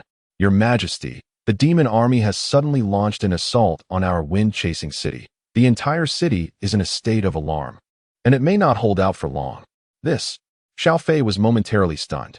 During his previous expedition, he had thoroughly defeated the invading demon forces. Hearing the news of his dismissal, he assumed the demons would be unable to stir trouble in the near future. Thus he returned in haste. Little did he know that barely half a day had passed when the demons returned once more. Furthermore, Wind-Chasing City is an extremely vital stronghold on the northwestern frontier. Should it fall, the demon army would advance unimpeded, posing a significant threat to the imperial city. Now, with his left hand poised to grasp the Thunderfire Eagle, and his right hand tasked with maintaining the stability of the Yuanshan Kingdom, Xiao Fei found himself ensnared in a dilemma. Those detestable demon clans. If I lead my troops to confront you, I shall undoubtedly annihilate you all. Yet, the Thunderfire Eagle is a rare treasure, my sister. A profound sense of conflict and anxiety marred Xiao Fei's countenance. Amipa, Xiao Benefactor, you may deal with the demon clans. Allow this humble monk to take on the task of capturing the Thunderfire Eagle. Observing Xiao Fei's predicament, Jinghai pondered that since he was confident in handling the demons, it would be wise to prioritize the affairs of the state, and thus resolved to assist him. Xiao Fei's expression brightened. I am deeply grateful, Master. Jinghai, with his quasi-emperor cultivation, would surely succeed in capturing the Thunderfire Eagle with ease. This would enable Xiao Fei to unleash his full potential against the demon clans. After bowing respectfully to Lin Xian, Xiao Fei hurriedly departed with his generals. Cousin-in-law, since there is ample time before the Young Swordsman Conference, shall we also venture to Guanyang City? Mu Yuqing suggested sending Dongwang Haoyu and the others to the palace to practice swordsmanship, then turned her eager gaze towards Lin Xian. Lin Xian replied, You wish to obtain the spine of the Thunderfire Eagle to refine it, thereby enhancing your Qingyuan sword? A creature capable of controlling a volcano must certainly be an adult Thunderfire Eagle, which is at least a third-tier major demon. Its spine can be fused with any sword, significantly augmenting its power. Especially for Mu Youqing's Qingyuan sword, crafted from the spine of an ancient Qingyuan. The Thunderfire Eagle's spine would perfectly complement it, greatly enhancing its might. Mu Youqing's lovely eyes sparkled with mirth. You have seen through me once again. She thought to herself how impressive her cousin-in-law was, able to discern her innermost thoughts at a glance. Lin Xian nodded nonchalantly. Then let us go. Father, let us hasten. Oh yes, Auntie, we must go see the Thunderfire Eagle. As Lin Xian and Mu Yuqing finalized their plans, Xian Zhu and Xian Han, along with Xian Shi and Xian Yu, eagerly pulled the two of them outside. Jinghai glanced at Huaining. We must also depart swiftly, not only to capture the Thunderfire Eagle, but to lend our support to Guanyang City. With that, he urged Huaining forward, employing his divine steps to follow closely behind Lin Xian and the others. In approximately half an hour, Lin Xian and his companions had traversed nearly 50,000 miles. Looking down, they beheld flames soaring into the sky from the northern section of a city ahead. The fierce waves of fire relentlessly battered the city's perimeter, seemingly on the verge of breaching the walls and consuming everything within. Huaining couldn't help but display a hint of anxiety. Master, such a vast sea of flames will be difficult to contain. I shall do my utmost. Jinghai immediately channeled the true essence within him, radiating a resplendent golden light of divinity. He prepared to employ his defensive ultimate technique, the Golden Bell Dragon Elephant skill, to safeguard the city walls to the best of his ability. And at that moment, a resplendent azure light descended upon the heart of Guangyang City. In the blink of an eye, the azure radiance soared into the heavens, enveloping the entire city at an unimaginable pace. Suddenly, torrential rain cascaded down like the winding yellow river, pouring relentlessly. The surging waves of water fiercely crashed upon the flames raging within the city, causing the temperature to plummet by several degrees. Jinghai abruptly withdrew his hands and turned to gaze at Lin Xian, his eyes filled with reverence. This was the intervention of the emperor. He had recognized that the formation Lin Xian had set was the ancient nine-curve Yellow River Formation. With a resounding boom, the nine-curve Yellow River Formation extinguished the flames within the city, lowering the temperature significantly. Yet, the searing molten lava, flowing from 100 miles away, continued to batter the periphery of the formation with ferocity. Observing this, Lin Xian casually conjured another blue seal and cast it forth. In an instant, a brilliant blue light erupted, obscuring the sun. A formation even grander than the nine-curve Yellow River Formation emerged, isolating the tumultuous molten lava and safeguarding the entirety of Guangyang City, spanning a radius of 300,000 li. No matter how the lava surged, it could no longer approach the walls of Guangyang City. Jinghai's gaze trembled. This was the even more ancient Hunyuan Longpan Formation. With such a formation, Guangyang City was utterly secure. At that moment, the hundreds of thousands of inhabitants of Guangyang City, previously in a state of chaos, fell into an extraordinary silence upon witnessing the emergence of these two formations. Realizing they were now protected, the entire city bowed in reverence to Lin Xian. The young master, with his deft manipulation of formations, appeared as a celestial being descended from the heavens, saving them from peril. To conjure two grand formations in succession, the young master was indeed a divine figure. His demeanor and prowess were akin to an immortal, inspiring awe and admiration. Amidst the gazes of millions filled with adoration and reverence, Mu Yuqing approached Lin Xian with a smile and said, "Cousin-in-law, the volcano is shrouded in ashes and the air is tainted. You should keep the children within the city and wait for us for a moment." Lin Xian nodded in agreement. That is wise. During a volcanic eruption, not only did the temperature soar, but the air was rife with toxins, making it prudent to keep the children at a distance. Moreover, Lin Xian believed that with Mu Yuqing and Jinghai's strength at the emperor's realm, dealing with the heavenly fire thunder eagle would pose no challenge. Thus, under the watchful eyes of millions, he descended with the children into Guangyang City. Chapter 119. No trouble he cannot resolve.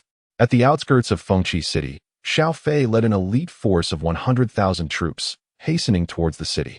As he looked up, he beheld flames soaring into the sky, accompanied by a cacophony of battle cries and anguished screams, creating an overwhelmingly intense atmosphere. The sight of the soldiers stationed atop the city walls being cleaved in half by descending weapons made it abundantly clear to Xiao Fei that Fengqi City had fallen. In response to Gu's orders, a full-scale assault was launched to reclaim Fengqi City. Xiao Fei summoned the full power of his inner essence, elevating the arcane energy he had absorbed from the Soul Slaughter Tower to its zenith. At that moment, he had truly achieved the strength of a revered master. Fengqi City, being the most crucial fortress in the northwest of the Yuanshan Kingdom, could not afford the slightest misstep. Charge! The roar of the 100,000 troops echoed in unison as they surged forward behind Xiao Fei towards the city gates.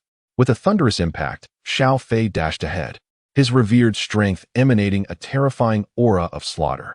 Confronting the demons was like traversing an unguarded realm. In a brief interval, he led his troops deep into Fengqi City, advancing 5 miles. However, the number of demonic soldiers around him suddenly swelled. A glance revealed at least 100 formidable 6th-tier demons, commanding a vast army of demon soldiers, which surely numbered no less than 30,000. These creatures had learned the art of luring the enemy into their depths. With his extensive battlefield experience, Xiao Fei immediately discerned the demon's strategy. They had allowed him to breach the city. This realization sparked a flicker of alarm within him. For these demonic forces were evidently far more cunning than those he had previously encountered.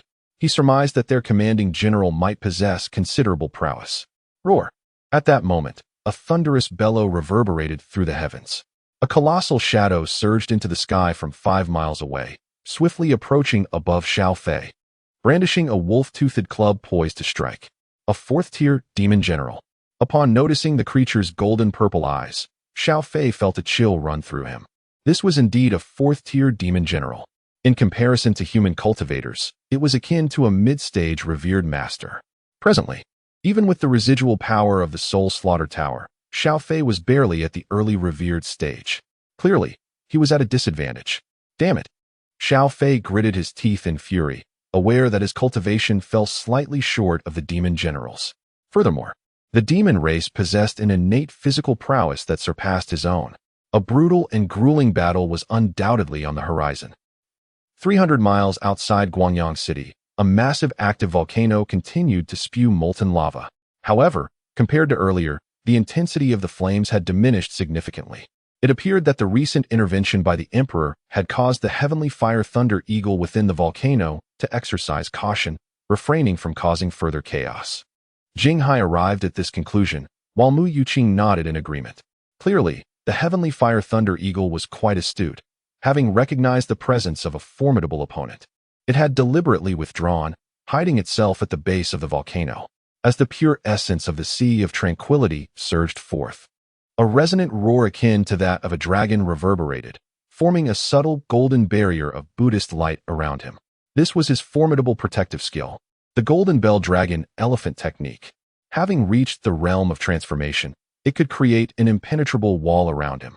Turning to pay his respects to Mu Yuqing, he said, "Dear benefactor, please remain here while this humble monk descends to capture the Thunderfire Eagle." "Thank you, Master," Mu Yuqing replied with a bow. Her protective technique paled in comparison to that of Jing Hai. Moreover, the enlightened monks of the Nine Heavens celestial domain were unparalleled masters of body refinement. The volcano descended to depths of 300,000 fathoms, with escalating temperatures as one ventured deeper. Mu Yuqing harbored no absolute confidence in reaching the bottom unscathed. Jing Hai nodded slightly and leapt into the mouth of the volcano.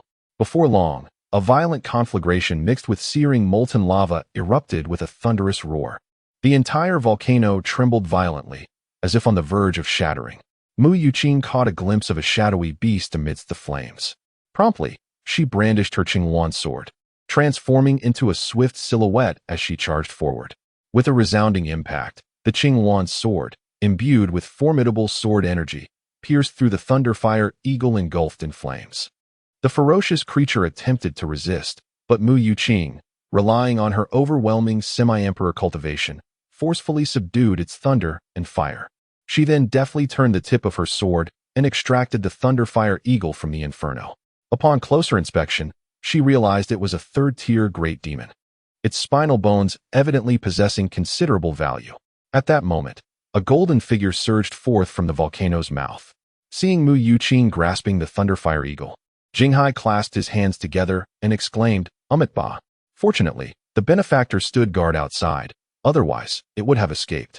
The Thunderfire Eagle, shielded by flames and molten rock, could easily flee, which was precisely why Jing Hai instructed Mu Yuqing to remain at the volcano's entrance. Observing the Qingyuan sword pierce the belly of the Thunderfire Eagle, Jing Hai compassionately folded his hands and recited a few verses from the sutras.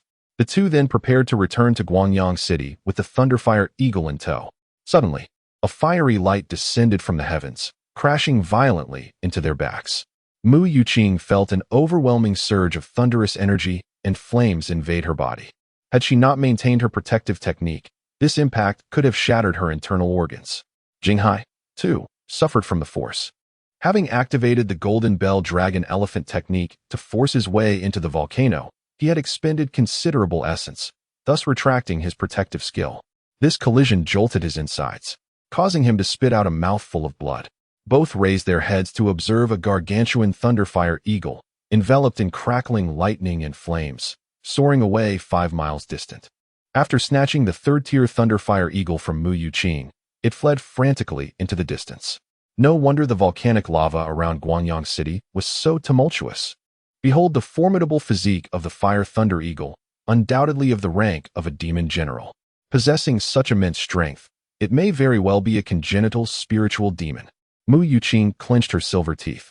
A demon beast of the demon general level corresponds to the esteemed realm of the human race.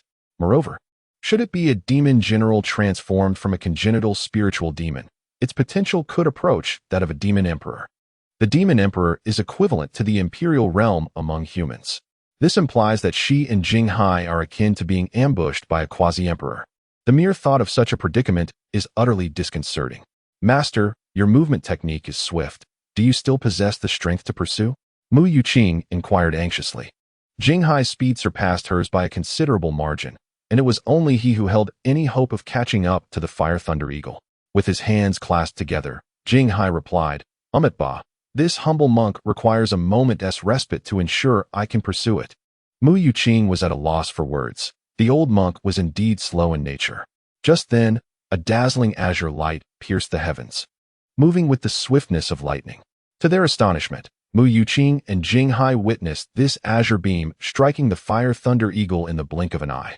The massive creature let out a wretched cry before plummeting swiftly to the ground, following the trajectory of the azure light. Both Mu Yuqing and Jinghai turned their gazes in unison.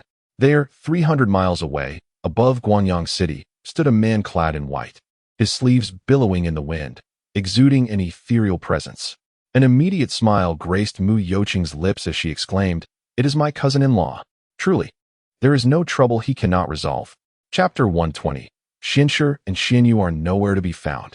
In Guanyang City, witnesses observed Lin Xian piercing the colossal heavenly Fire Thunder Eagle with a single sword strike from over 300 miles away. An overwhelming sense of reverence surged within the hearts of the townspeople. Upon Lin Xian's descent, all martial artists in Guanyang City flocked to his side. The young master, from hundreds of miles away, effortlessly dispatched a demon general with a single sword strike. Such divine prowess was truly awe-inspiring. The demon general, already a formidable entity equivalent to a venerable sage, was rendered as insignificant as a mere chicken before the young master, leaving everyone astounded. These distinguished martial figures in Guanyang City cast admiring glances at Lin Xian, their faces adorned with expressions of flattery and praise. Upon closer proximity, they began to glean hints of Lin Xian's true identity from Xianzhu and her companions. At that moment, Mu Yuqing and Jinghai returned with their spoils. Mu Yuqing stored the two heavenly Fire Thunder Eagles within her spatial artifact, then handed the sword to Lin Xian. Cousin-in-law, this sword must have been borrowed from someone else, right? It is but an ordinary magical weapon, hardly worthy of your esteemed status, she remarked. Lin Xian acknowledged her statement with a nod. Lacking a sword of his own at the moment, he had simply borrowed one from a passerby. The sword is mine, he asserted. A nearby man, filled with excitement since Lin Xian had effortlessly sent his sword flying, eagerly stepped forward to reclaim it from Mu Yuqing. The fact that his sword had been wielded by such an unparalleled powerhouse brought him immense pride. Jinghai approached Lin Xian and bowed respectfully. It is thanks to the Imperial Husband's intervention that we successfully captured the heavenly Fire Thunder Eagles. The sword he casually unleashed was as swift as lightning and as powerful as a dragon. I dare to speculate that the Imperial Husband is on the verge of breaking through to the Imperial realm, is he not? Lin Xian smiled, but remained silent. Jinghai's ability to deduce his approximate cultivation level from his recent display was indeed impressive. However, he had not guessed correctly. Lin Xian had already transcended the Imperial realm, reaching the Great Saint stage. Nonetheless, there was no need to disclose this. Seeing Lin Xian's expression, Jinghai revealed a knowing smile.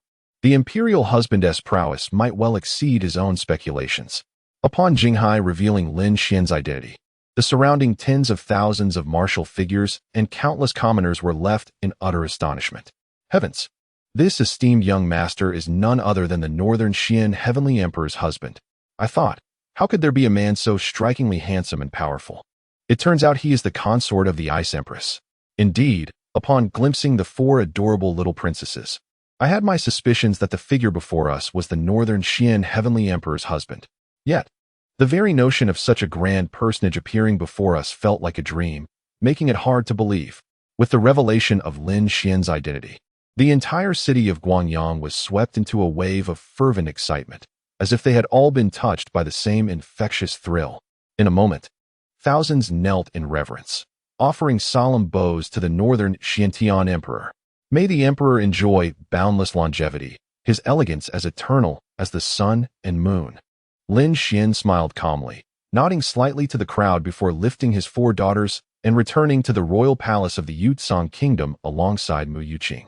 Upon arrival, Lin Xian instructed the 4 young girls to play to the side. Mu Yuqing then retrieved 2 heavenly fire thunder eagles from her spatial artifact, one a 3rd-tier great demon, the other a 4th-tier demon general. To her surprise, today brought an unexpected delight. She cast an admiring glance at Lin Xian, realizing that had it not been for her cousin-in-law's intervention, capturing a 4th-tier demon general would have been no easy feat. Moreover, she could now ascertain that this 4th-tier demon general was indeed a congenital spirit demon of remarkable strength. Ba, well done. Jing Hai and Huineng understood that the 2 heavenly fire thunder eagles would soon be skinned and stripped of their sinews. Thus, they respectfully bid farewell to Lin Xian before departing from Yutsong Kingdom. Mu Yuqing produced a spirit-grade dagger, skillfully dissecting the 2 heavenly fire thunder eagles to extract their exquisite hearts and demon cores. After removing their spinal columns, she glanced up at Lin Xian, saying, "Cousin-in-law, I will rely on you for the next step." Lin Xian nodded slightly, forming a lightning seal with his fingers, transforming it into a bolt of fire that incinerated the corpses of the 2 heavenly fire thunder eagles in an instant. Subsequently, with a flick of his fingers, he transformed the 2 exquisite hearts into flames, grasping them in his hands. Squatting beside Xiaoling with the hearts of a 4th-tier demon general, she was now fully capable of undergoing rebirth, activating her Xian Phoenix body. He placed the 2 flames upon her heart and urged his true essence to force the flames into her body. In a heartbeat, a brilliant blaze enveloped Xiaoling. An incredibly dense rebirth fire erupted from within her, but moments later, the light began to dim. At that moment, Xiaoling's chest began to rise and fall vigorously, indicating that her heartbeat had returned, and she was on the verge of awakening. This girl is truly fortunate to have met her cousin-in-law. Mu Yuqing couldn't help but reflect. Had it not been for this, Xiaoling's fate would have been utterly uncertain. She then handed the 2 demon cores to Lin Xian, stating, "Keep these demon cores for the children's cultivation." Lin Xian accepted them without hesitation. Now that Mu Yuqing had reached the quasi-emperor realm, the benefits of absorbing demon general level cores were minimal. It was wiser to save them for later refinement to benefit the children. With a gentle sigh, Xiaoling opened her eyes. At that moment, she felt as though her body had been entirely renewed, experiencing a sense of rebirth. I am still alive, and my heartbeat feels so strong. Although Xiaoling did not comprehend what had transpired, she understood that she must have lost consciousness at some point. According to the physician's previous explanations, one only lost consciousness when their heartbeat ceased. In other words, she was supposed to have perished. However, the present circumstances were entirely different from what she had anticipated. Raising her head to behold Lin Xian's extraordinarily handsome visage, Xiaoling felt a surge of emotion. Surely, it was the emperor who had intervened to save me. Mu Yuqing, standing beside her, chuckled. "It was my cousin-in-law who rescued you. He employed 2 heavenly fire Linglong hearts to activate your Xianfeng constitution. In other words, you shall no longer succumb to death from a halted heartbeat." Indeed, gratitude radiated from Xiaoling's sparkling eyes as she hurriedly bowed her head. "I am profoundly grateful to the emperor for saving my life. I am truly at a loss for how to repay such a kindness." Lin Xian replied with a gentle smile, "It is of no concern." Xiaoling nodded and surreptitiously stole another glance at Lin Xian's face, her heart fluttering like never before. Father! Father!" At that moment, Xian Zhu and Xian Han dashed in from outside, clinging to Lin Xian's legs. "What is the matter?" Lin Xian affectionately patted his daughters on their little heads. "We were playing hide and seek, but we cannot find Xian Shi and Xian Yu." Xian Zhu exclaimed. Lin Xian chuckled. "Do not fret, let father assist in the search." In truth, he had been maintaining his spiritual awareness, keenly attuned to his daughter's movements. He was fully aware of where Xian Shi and Xian Yu were hiding. However, for the sake of the children's enjoyment, he certainly would not reveal it immediately. "Excellent. Then father shall search with us." Xian Zhu and Xian Han eagerly tugged at Lin Xian's hand. With father joining the quest, they were certain to locate Xian Shi and Xian Yu. Meanwhile, in a secluded corner of the palace, amidst a flower bed, Xian Shi and Xian Yu, adorned with several blossoms atop their heads, crouched within the foliage. The little girls felt quite pleased, having evaded detection by Xian Zhu and Xian Han. Chapter 121. This skill is truly remarkable. Xian Yu, your method is indeed effective. Xian Shi whispered. Of course. Xian Yu proudly lifted her chin, nearly dislodging the flower atop her head. As they had been diligently practicing, they did not tire from crouching among the blossoms for an extended period. The two little girls resolved to remain hidden as long as Xian Zhu and Xian Han could not locate them. However, upon seeing Lin Xian emerge alongside Xian Zhu, their composure faltered. Father is out too. He will surely help my sister find us. The smile on Xian Shi's small face vanished in an instant. Father is so formidable. His eyes must be incredibly sharp. After a moment of contemplation, Xian Yu suggested, then let us disguise ourselves even more convincingly. With that, she steadied the flower on her head with one hand while using the other to scoop a generous handful of dirt, smearing it across her little face. Turning to Xian Shi, she inquired, do I resemble a flower now? Seeing her cheeks smeared with dark mud, it appeared as though blossoms sprouted from her head. Xian Shi nodded enthusiastically yes. Now you should do the same. Xian Yu promptly grabbed another handful of mud and smeared it on Xian Shi's face. Now father will surely find it difficult to discover us. The two little girls were suddenly moved by their own disguise, brimming with confidence. Suddenly, the two felt a lightness in their bodies, as if they were floating. They quickly glanced down and realized they were suspended in midair. Wow, I'm supposed to be a flower. How can I be flying? Xian Yu squealed. I should be rooted in the soil. It must mean we have been discovered. Xian Shi pouted in resignation. It was truly disheartening that despite their muddy disguises, they were still found. Soon after, they felt a firm grip around them as strong arms enveloped them. Lin Xian appeared behind them, cradling them in his embrace. Ha ha, father has found you. Woo woo woo, father is amazing. He can see us even like this. Xian Yu exclaimed, feeling somewhat disheartened. However, she quickly turned around to embrace Lin Xian's face, reveling in having such a remarkable father. With her muddy little hands, she cupped Lin Xian's face and planted several kisses on him. Xian Shi followed suit, smearing mud on her hands and kissing Lin Xian as well. After enjoying the affectionate display from his daughters, Lin Xian chuckled as he summoned a wave of spiritual energy to cleanse away the dirt from himself and them. Upon witnessing Lin Xian emerge from the corner with Xian Shi and Xian Yu in his arms, Xian Zhu and Xian Han gazed in astonishment. Father is incredible. He found Xian Shi and Xian Yu from such a difficult hiding spot. Indeed, from now on, we must invite father to join our games of hide and seek. Lin Xian nodded with a smile. All right, I will play with you both from now on. Almost every child cherishes the game of hide and seek in their youth. Although to adults, it may seem exceedingly simple and trivial. However, for the children, this game is filled with novelty and challenge. They derive continuous excitement and satisfaction from the hidden and seeking aspects of the game. As a future exemplary father, Lin Xian naturally strives to meet his daughter's desires, accompanying them in their playful pursuits. Ding!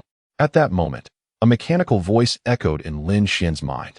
By actively participating in his daughter's games, he instilled a sense of paternal companionship in them, granting him the reward, master-level crafting skills. The sudden reward filled Lin Xian with a surge of quiet exhilaration. Master-level crafting skills are immensely practical for him. This skill encompasses all the techniques and secrets of the 5 elemental crafting methods: metal, wood, water, fire, and earth. From this moment forth, any magical artifact or spiritual treasure that comes into Lin Xian's possession will be crafted into the form he desires, guided by his will. For instance, the 4 phases divine sword obtained from the spirit-devouring tower can now be effortlessly integrated with the primordial magnetic sword embryo, allowing him to refine 4 new quasi-immortal swords. This skill is truly delightful. Lin Xian could not help but silently marvel. Ding! Would you like to extract the reward? Yes. Successfully extracted master-level crafting skills. Stowing away the system, Lin Xian gazed at his 4 precious daughters, finding himself increasingly enamored. Daddy, shall we play again? Xian Yu appeared reluctant to end the fun. Of course. Lin Xian nodded. These days spent with his daughters were simply too delightful for him to refuse their request. Yay! Xianzhu, Xianxi, and Xianhan also wished to continue playing. They even invited Mu Yuqing and Xiao Linger to join in. In an instant, the entire palace transformed into a joyous ocean of laughter. Meanwhile, the scene outside the imperial city was entirely different. Boom! A terrifying shockwave erupted, sending hundreds of soldiers from the Yu-Song kingdom flying. The ground trembled, and the rocks beneath cracked. After battling over 1,000 exchanges, the fourth-tier demon general had completely suppressed Xiao Fei. Under his onslaught, not only was Xiao Fei riddled with numerous injuries, but the army of Yuzhong Kingdom was also retreating in disarray, heading straight for the imperial city. With 800 miles still separating them from the city, Xiao Fei gritted his teeth, his eyes ablaze with anger. Earlier, in front of Lin Xian, he had confidently claimed he could handle the demon army. Little did he expect that the sudden appearance of a fourth-tier demon general would lead to the overwhelming defeat of Yuzhong Kingdom. Alas, had he known, he would not have spoken so boldly. This fourth-tier demon general posed a monumental challenge for him. Yet, to the emperor, he was akin to an ant. Xiao Fei's face was filled with unwillingness as he gritted his teeth and fought while retreating. Suddenly, hundreds of figures descended from the sky. Upon closer inspection, Xiao Fei realized they were all martial artists, appearing to be at least mid-stage in the spirit realm. The leader clasped his fists toward Xiao Fei and declared, "We are cultivators from the renowned sects, here to participate in the young swordsmanship tournament of the Yuezhong Kingdom. Upon witnessing the chaos wrought by the demon soldiers, we have come to offer our assistance." Xiao Fei's expression brightened with gratitude as he promptly returned the gesture, saying, "Thank you all." He discerned that these individuals were indeed of distinguished lineage. Not only did they possess profound cultivation, but they were also endowed with various secret techniques from their respective sects, thus exhibiting formidable combat prowess. With their support, Xiao Fei felt a renewed hope of turning the tide and vanquishing the demon horde. However, a sudden, thunderous voice broke through, resonating for miles. "Do you truly believe that a mere handful of rabble will instill such confidence?" As they looked up, they beheld a figure clad in heavy purple-black armor descending with a resounding crash from the distant sky. Towering above the average man, his muscular arms bulged, seemingly on the verge of bursting forth. He wielded a moon-slaying axe, weighing at least 100 pounds, while a scorpion-like tail swayed menacingly behind him, exuding an aura of dread. Upon glimpsing the glint in his eyes, Xiao Fei and the others collectively drew in a sharp breath. A seventh-tier demon general. Xiao Fei was at a loss for words. It was said that the demon race within the Nine Heavens celestial domain maintained a low profile, rarely engaging in large-scale actions. Yet now, not only was chaos unleashed by the demons, but the emergence of demon generals was alarmingly frequent. The previous encounter with a fourth-tier demon general had already been the most formidable in years, and now, another seventh-tier demon general appeared. Damn it, the promising situation has flipped. Xiao Fei silently cursed. Prepare to meet your end. At that moment, the seventh-tier demon general Gongsun Qi raised his moon-slaying axe and brought it crashing down. The strike shattered the earth for a mile around, causing thousands to vomit blood from the shockwave. Retreat. Realizing the peril, Xiao Fei had no choice but to fight while falling back. Ha ha ha. Beyond this lies the imperial city. Today, I shall storm the imperial city and seize your Yuezhong kingdom. Gongsun Qi roared with delight, leading his demon soldiers in a relentless pursuit. Unbeknownst to them, they had traversed 800 miles. As Xiao Fei approached the imperial palace, he gritted his teeth and charged through the gates with his beleaguered troops. Upon entering, he gazed around the emptiness of the palace and felt a chill in his heart. The emperor was not present. Gongsun Qi, who had followed closely behind, erupted into manic laughter. "Xiao Fei, have you retreated here with the intention of making it your grave?" As his words fell, tens of thousands of demon soldiers surged into the palace grounds, filling the square to capacity. Gritting his teeth, Xiao Fei realized there was no room for hesitation. He had to fight to the last. Just then, a youthful voice rang out. "Oh dear, I've been found by father again." Xuanqi, lifting her skirt, dashed out from behind the hall's door. Following closely behind her was Lin Xian, his face beaming with affectionate delight. He caught up to her and swept her into his embrace. The father-daughter duo, playfully bantering in front of thousands of soldiers, left Gongsun Qi and the demon forces momentarily stunned. Chapter 122. The Resurgence of the Demon Tide. Among those present, Gongsun Qi was the most astonished. As a 7th-tier demon general of the Scorpion clan, his colossal and fearsome form naturally exuded an overwhelming air of intimidation.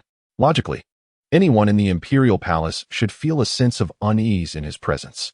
However, he observed that Lin Xian and his daughter were completely oblivious to him, even disregarding the tens of thousands of demon soldiers behind him. This attitude nearly shattered Gong Sun Chi's worldview. Their demeanor did not appear contrived. Rather, it suggested that this dashing man in white genuinely regarded him with disdain. Gong Sun Chi narrowed his eyes, his mind racing with thoughts. Such a person must possess extraordinary abilities. At that moment, upon seeing Lin Xian, Xiao Fei felt an immense weight lift from his heart. Ecstatic, he quickly bowed to Lin Xian, exclaiming, "Your Majesty, I am relieved to see you here." With the Emperor's presence and the absence of Xiao Linger in the Grand Hall, Xiao Fei boldly concluded that Lin Xian must have healed Linger, which is why he was now enjoying a game with his daughter. "Your Majesty?" Upon hearing this address, Gong Sun Chi's gaze sharpened with heightened alertness. In the Nine Heavens fairy realm, there was only one Empress, the Ice Empress, Dongwang Ziyou. He fixated his gaze on Lin Xian, contemplating. In other words, this man is the consort of the Ice Empress. The thought made Gong Sun Chi grit his teeth in silence. If this man truly was the Ice Empress's consort, their intrusion this time could spell disaster. "Lung Yun, go and engage that man in white." Gong Sun Chi immediately commanded Lung Yun, a 4th-tier demon general. His intent was to use Lung Yun to probe Lin Xian's capabilities. After all previous assumptions were mere conjectures. Moreover, to prevent Xiao Fei from deliberately deceiving him, he felt it necessary to be cautious and allow someone to test Lin Xian's strength. Yes, upon receiving the order, Lung Yun swiftly summoned all his true essence and swung his spiked club towards Lin Xian. Xiao Fei's eyes widened at the sight. This attack from a 4th-tier demon general was immensely powerful, causing the surrounding air to resonate with its might. He then turned his gaze to Lin Xian, unable to suppress a cold laugh. To test the strength of the Emperor was truly courting death. Bang! In an instant, Lung Yun's spiked club was upon Lin Xian. Yet, before it could make contact, Lung Yun, along with his weapon, was sent flying by a single slap from Lin Xian. Hiss! Witnessing Lin Xian dispatch Lung Yun as if swatting away an insect, Gong Sun Chi and the multitude of demon soldiers were left in shock. What? A 4th-tier demon general was just swatted away like that. Gong Sun Chi could not help but take a step back, his eyes filled with palpable terror. He distinctly heard the sound of Lung Yun's bones shattering at Lin Xian's strike. Though the slap appeared effortless, it contained immense power. Gong Sun Chi had initially believed that the Ice Empress's consort should be at the Emperor level. Yet now he could not help but boldly speculate. It must be the Great Sage realm, for he had once witnessed the Demon Emperor's might, which paled in comparison to the figure before him, Lin Xian. It was evident that this man was undoubtedly the North Xian Heavenly Emperor. No wonder Xiao Fei had desperately retreated to the palace. It turned out that the North Xian Heavenly Emperor was such an extraordinary being. Gong Sun Chi hastily summoned all his true essence, frantically charging backward while shouting, "Everyone, retreat with all your might." At this exclamation, the demon clan, already terrified by Lin Xian, scattered in a frenzy. A portion of the demon soldiers, overwhelmed with panic, crashed directly into the palace walls, tumultuously fleeing outside. Bang! A tremendous force violently collided with Gong Sun Chi, shattering a significant portion of his bones. He felt an indescribable pressure descend upon him, as if countless mountains were bearing down. Even though he was already a 7th-tier demon general, under such terrifying pressure, he felt as fragile as an ant. No, he was even less than an ant. Indeed, it was the Great Sage realm. At this moment, Gong Sun Chi was utterly convinced that Lin Xian was a formidable being of the Great Sage realm. This oppressive force was incomparable to that of the Emperor realm. Lin Xian had already placed his foot upon Gong Sun Chi's chest, cradling Xian Shi in his arms, wearing an expression of serene contentment. It seemed as though beneath his foot lay not a 7th-tier demon general, but merely a speck of dust. As far as I know, the Scorpion clan infiltrated the Nine Heavens immortal domain 300,000 years ago, remaining concealed near the Zhongjing mountain range. Why have you launched a large-scale assault on the Yutsong kingdom? Lin Xian inquired casually while teasing Xian Shi. Xiao Fei, standing nearby, immediately perked up his ears to listen intently. In the past 2 years, the borders of the Yutsong kingdom had been persistently harassed by the demon clan. with the Scorpion clan soldiers comprising the vast majority. To this day, he could not comprehend why these demons had made such a grand appearance. Gong Sun Chi was taken aback upon hearing this. He had not anticipated that the North Xian Heavenly Emperor possessed not only extraordinary cultivation, but also remarkable insight. The Scorpion clan was adept at concealment, with their kin naturally inclined to burrow underground. All their structures were hidden beneath the surface. To think that such a covert matter had been articulated so plainly by Lin Xian filled Gong Sun Chi with a sense of dread. Encountering him was not merely his misfortune, but perhaps a calamity for the entire Scorpion clan. Under Lin Xian's overwhelming presence, Gong Sun Chi dared not withhold the truth, swallowing hard before speaking. Within our demon clan, there are rumors that soon, the demon tide, which occurs once every 100,000 years, will resurge. As I understand it, this resurgence represents a great cycle, heralding the emergence of many formidable demon beings. Our clan, along with the demon emperors of other tribes, has resolved to seize territory before the resurgence of the demon tide, thereby enhancing our strength amidst its upheaval. Our objective is to first capture the Yutsong Kingdom, and then, from this center, extend our influence towards the surrounding realms of North Xian Tian, Qi Shao Tian, and Dong Yuan Tian. The mention of the demon tide resurge, Lin Xian seized upon the most critical phrase. According to the records of the Xuanzhua Heavenly Book, the so-called demon tide is the essence left in the cosmos by countless ancient demons upon their demise, manifesting as a liquid form. It bears resemblance to the spiritual energy that exists between heaven and earth, liquefied into a spiritual spring. When the demon tide awakens, an abundance of demonic essence surges forth from the world, providing various life forms of the demon race with the means to enhance their cultivation. Moreover, time and space momentarily distort, allowing other powerful demons hidden within the myriad worlds to sequentially arrive in this realm. Thus, prior to the arrival of this great reincarnation, those who can seize larger territories will be able to claim more of the demon tide and attract more formidable demon entities for their own purposes. It is no wonder that the demon race, long suppressed by the human populace of the Nine Heavens immortal domain, is now in a state of unrest. It seems that the Scorpion clan must be eradicated if they wish to stir the Xuanzhua heavens. Lin Xian contemplated, deciding that once the youth swordsmanship tournament concluded, he would venture to the Zhongjing mountain range. Please spare my life, Emperor of the Northern Xian Heaven, Gong Sun Chi implored in utter terror. I shall certainly find a way to inform the Demon Emperor upon my return, urging him to cease hostilities. Lin Xian replied with a knowing smile. You need not concern yourself with that. Gong Sun Chi's gaze trembled. Could it be that the Emperor of the Northern Xian Heaven would personally visit the Scorpion clan? He had no doubt that with Lin Xian's capabilities, he could effortlessly uncover the Scorpion clan's hiding place and annihilate their entire lineage. Even if the Demon Emperor were to appear, it would be challenging to safeguard the Scorpion clan. With a slight exertion of his foot, Lin Xian produced a faint sound as if stepping on a pebble.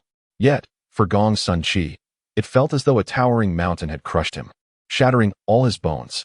Take him away. He is an eyesore, Lin Xian remarked coolly, casting a glance at Xiao Fei.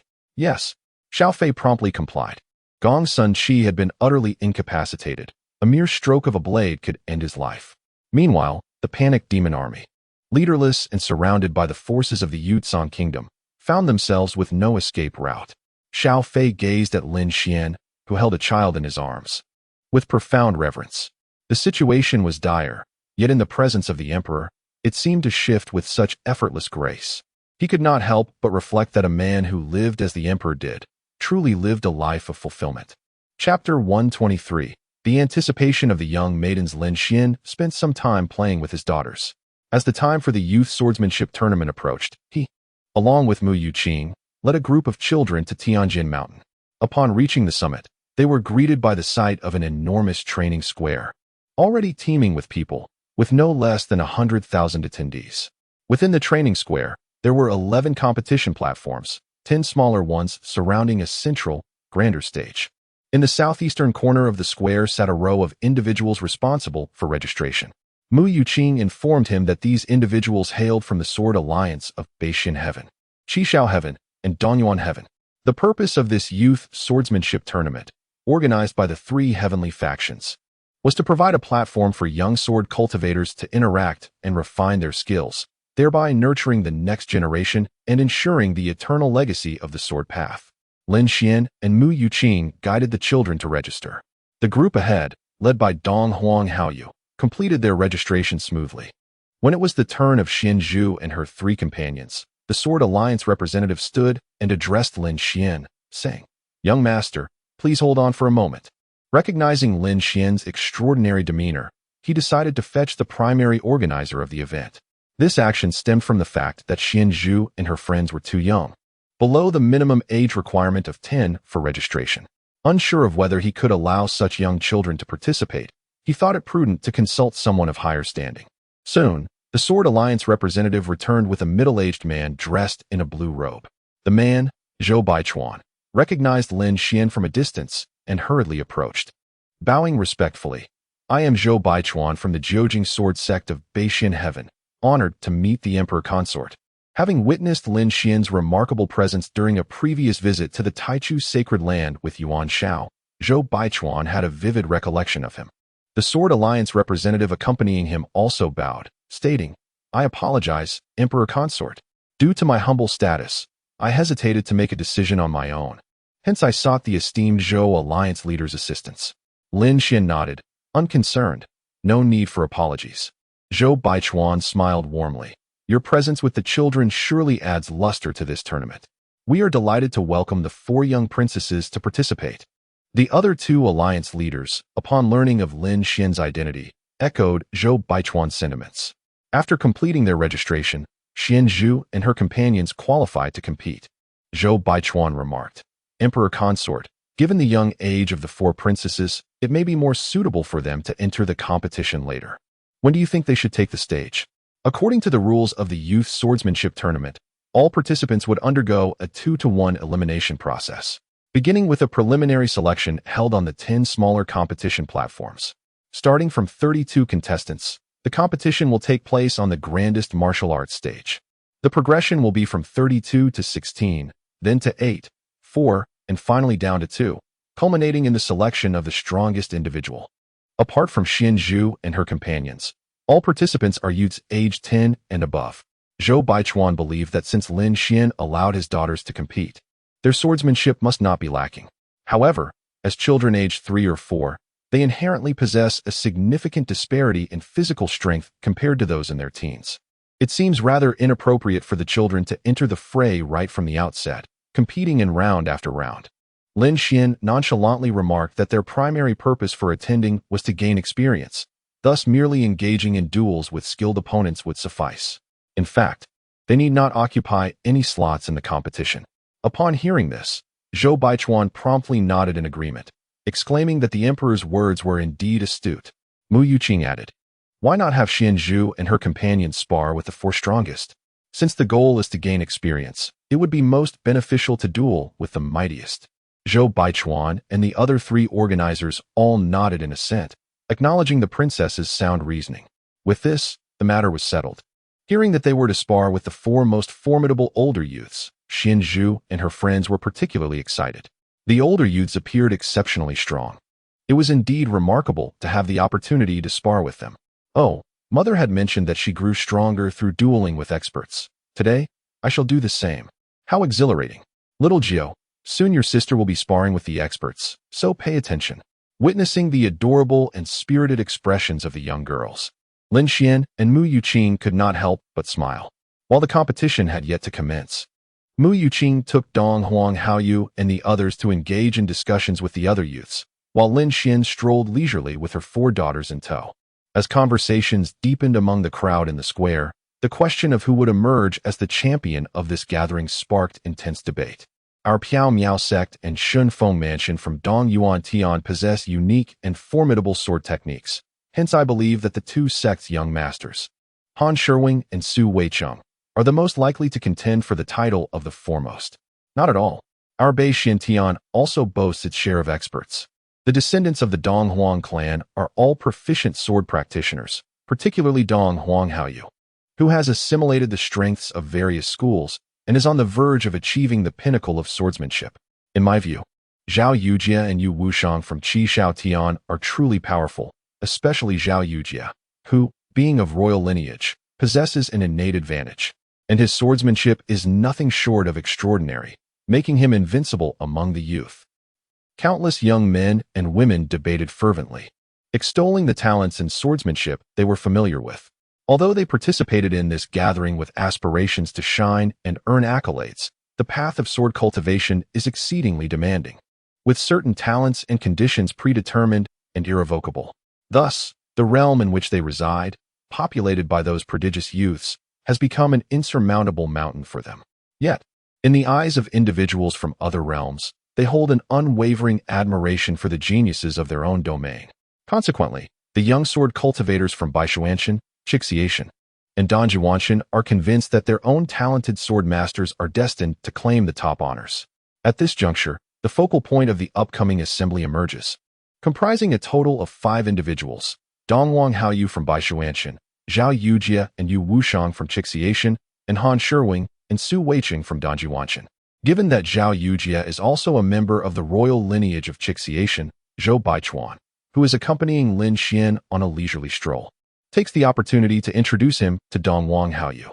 The two engage in polite exchanges, bowing to one another. Subsequently, Zhao Yujia displays a confident smile, proclaiming, "We may be friends off the stage, but once we ascend it, should we meet, I hope you will exert your utmost effort, for only then will my victory carry true significance." Dongwang Haoyu nods in agreement, replying, "I shall extend the same sentiment to you." With a chuckle, Zhao Yujia turns to depart. Meanwhile, from a distance, Yu Wushang, Han Shiwing, and Su Weiqing cast intentional glances toward Dongwang Haoyu and Zhao Yujia, evidently perceiving them as formidable rivals. Xian Zhu, Xian Shi, Xian Han, and Xian Yu, with their large, dark eyes wide with curiosity, watch the two engage in a subtle contest, their expressions filled with anticipation as they ponder which formidable older brother they might face in battle. Chapter 124. My sister is truly remarkable. The grand event commenced in earnest. From the initial selection rounds, the 10 small arenas were charged with a palpable tension, infused with the scent of gunpowder. Flashes of sword light danced across the air, showcasing an array of sword techniques that thrilled Xian Zhu and her companions.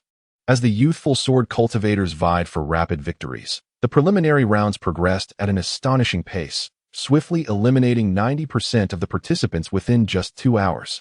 Following another hour, the top 32 contenders emerged, and the subsequent matches were set to unfold on the largest platform.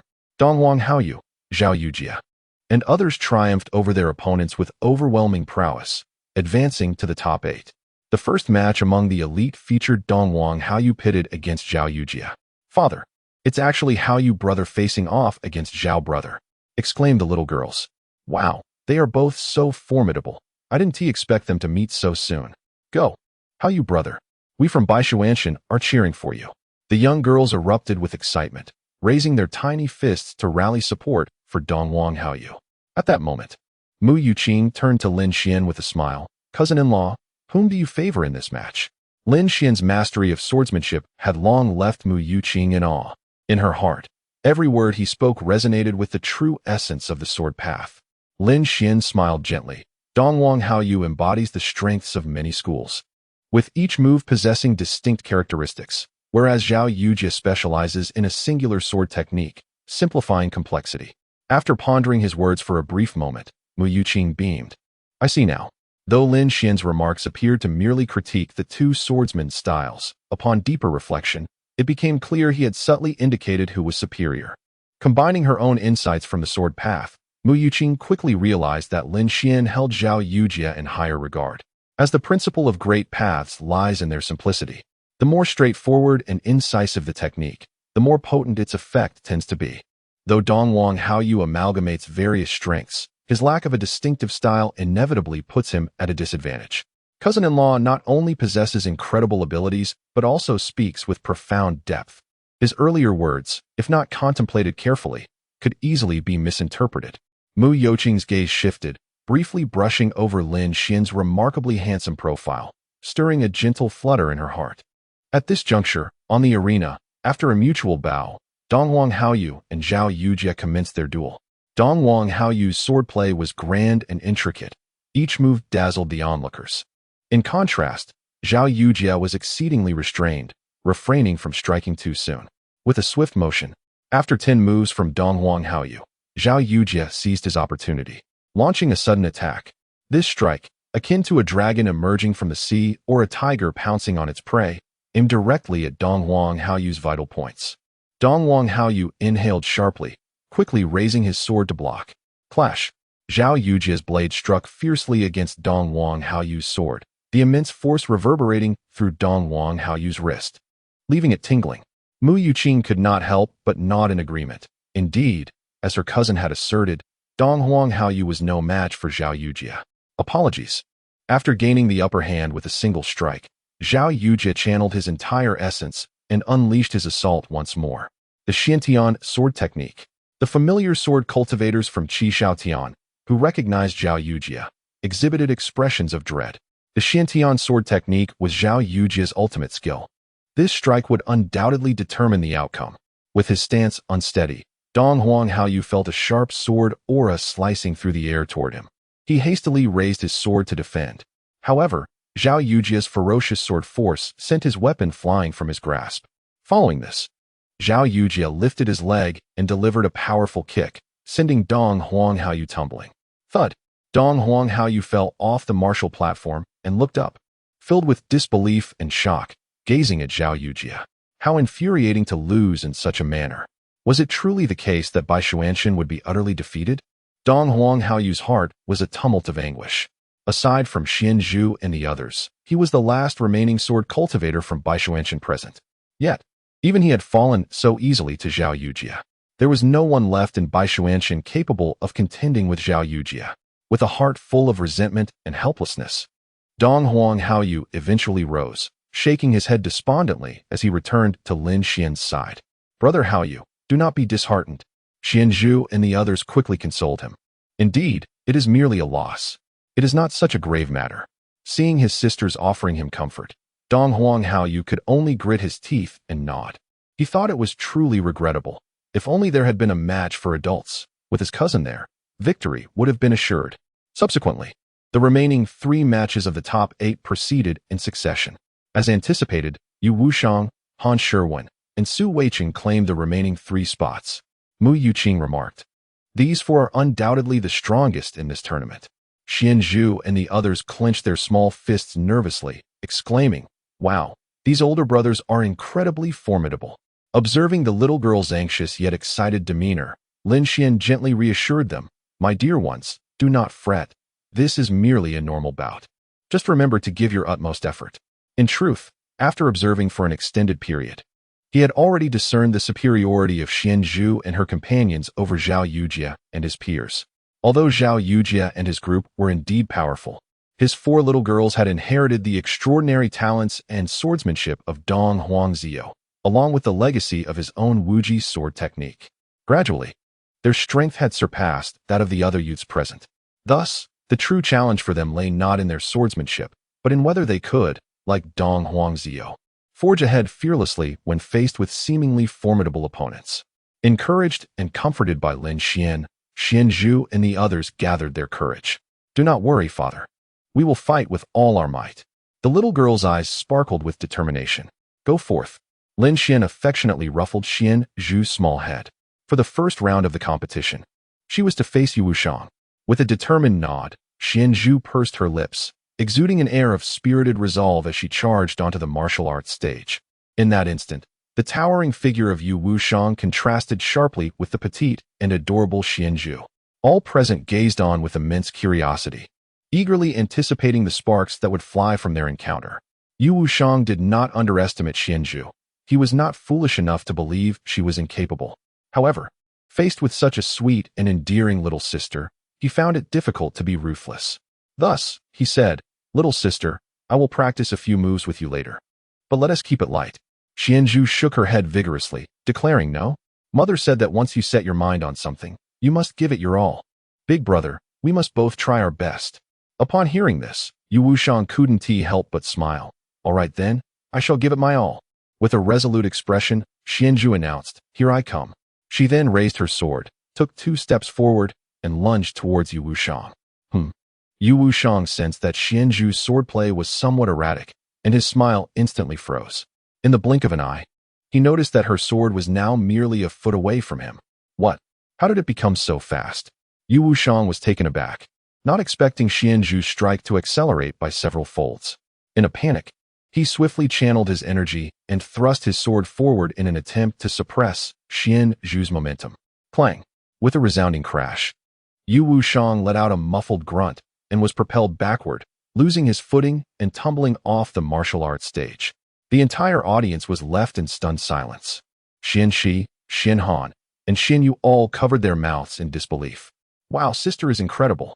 She defeated Big Brother with a single strike. So strong. Xianzhu herself was momentarily dazed, and it was only after regaining her senses that she realized the reality of what had transpired. Rushing to the edge of the stage, she called out, "Big Brother, are you all right?" Yu Wushang shook his head. "I'm fine. But did you truly give it your all just now?" Xianzhu, reflecting on her unexpected victory, found it hard to believe. Upon hearing his question, Yu Wushang's cheeks flushed. I did my best. Chapter 125. Xianyu and Xiao Jiu chat across realms. Oh, that's wonderful. Xianzhu nodded in approval. The young girl felt an overwhelming sense of pride, realizing that she had triumphed over such a formidable elder brother. It seemed her parents were truly remarkable. How fortunate she was to have them. The crowd of over 100,000 could not help but marvel at this display. Truly, the daughter of the North Xian Emperor is impressive. Once Xianzhu returned to Lin Xian's side, it was time for Xianxi to take the stage. Darling, give it your all. Lin Xian affectionately tousled her hair. Xianxi, go for it. Sister, you can do it. Xianzhu, Xianhan, and Xianyu all rallied behind Xianxi. With a determined nod, Xianxi strode confidently onto the martial arts platform, facing her opponent, Han Sherwin from Dong Yuantian. Having learned from Yu Wushang's previous defeat, Han Sherwin approached the petite and adorable Xianxi with utmost seriousness. He drew his sword and respectfully exchanged blows with her, transforming Yuan's sword. With that, Han Sherwin unleashed his school's ultimate technique. In an instant, the sword energy surged forth, striking towards Xianxi with unparalleled ferocity. The three little girls, Xianzhu and her companions, clasped their hands to their chests in awe. Wow, what an impressive sword move. Xianxi, you must give it your all. Taking a deep breath, Xianxi focused solely on her mother's sword techniques and her father's teachings. As she sensed the approaching sword energy, she raised her own sword and executed a butterfly-like flourish, striking just at the right moment against Han Sherwin's blade, redirecting his attack. Indeed, as the prodigious heir, that move was nothing short of remarkable. Han Sherwin, taken aback, quickly gathered his true essence to its peak and, with a flick of his wrist, launched an even stronger strike. Big Brother, it's my turn to counterattack. Xianxi advanced rather than retreating, transitioning from defense to offense. She recalled her mother's words. To conquer the enemy, one must wield a dominating sword force. When the moment arrived, hesitation was not an option. Merging her father's sword intent with her own, the young girl executed a strike that embodied both dominance and elusiveness, aiming directly for Han Sherwin's wrist. Hiss!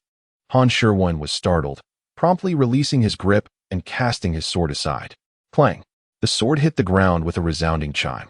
At that moment, Xianxi sheathed her sword and beamed with her adorable dimples, saying, "Big Brother, you've lost." Her intention had merely been to intimidate Han Sherwin, yet she had not anticipated that he would genuinely discard his sword in a moment of panic. For a sword cultivator, being without a sword is akin to surrendering. Sighing awkwardly, Han Sherwin bent down to retrieve his sword. "Little sister, you are indeed formidable." As he turned to leave the martial arts platform, disheartened, the audience once again expressed their admiration. The young girl, brave and clever, acted decisively. She was destined to become a legendary sword immortal. Now it is my turn. Xianhan witnessed her two elder sisters achieving victory with a single strike, igniting a fervent spirit within her. As she ascended the stage, she noticed Su Weiqing already standing there.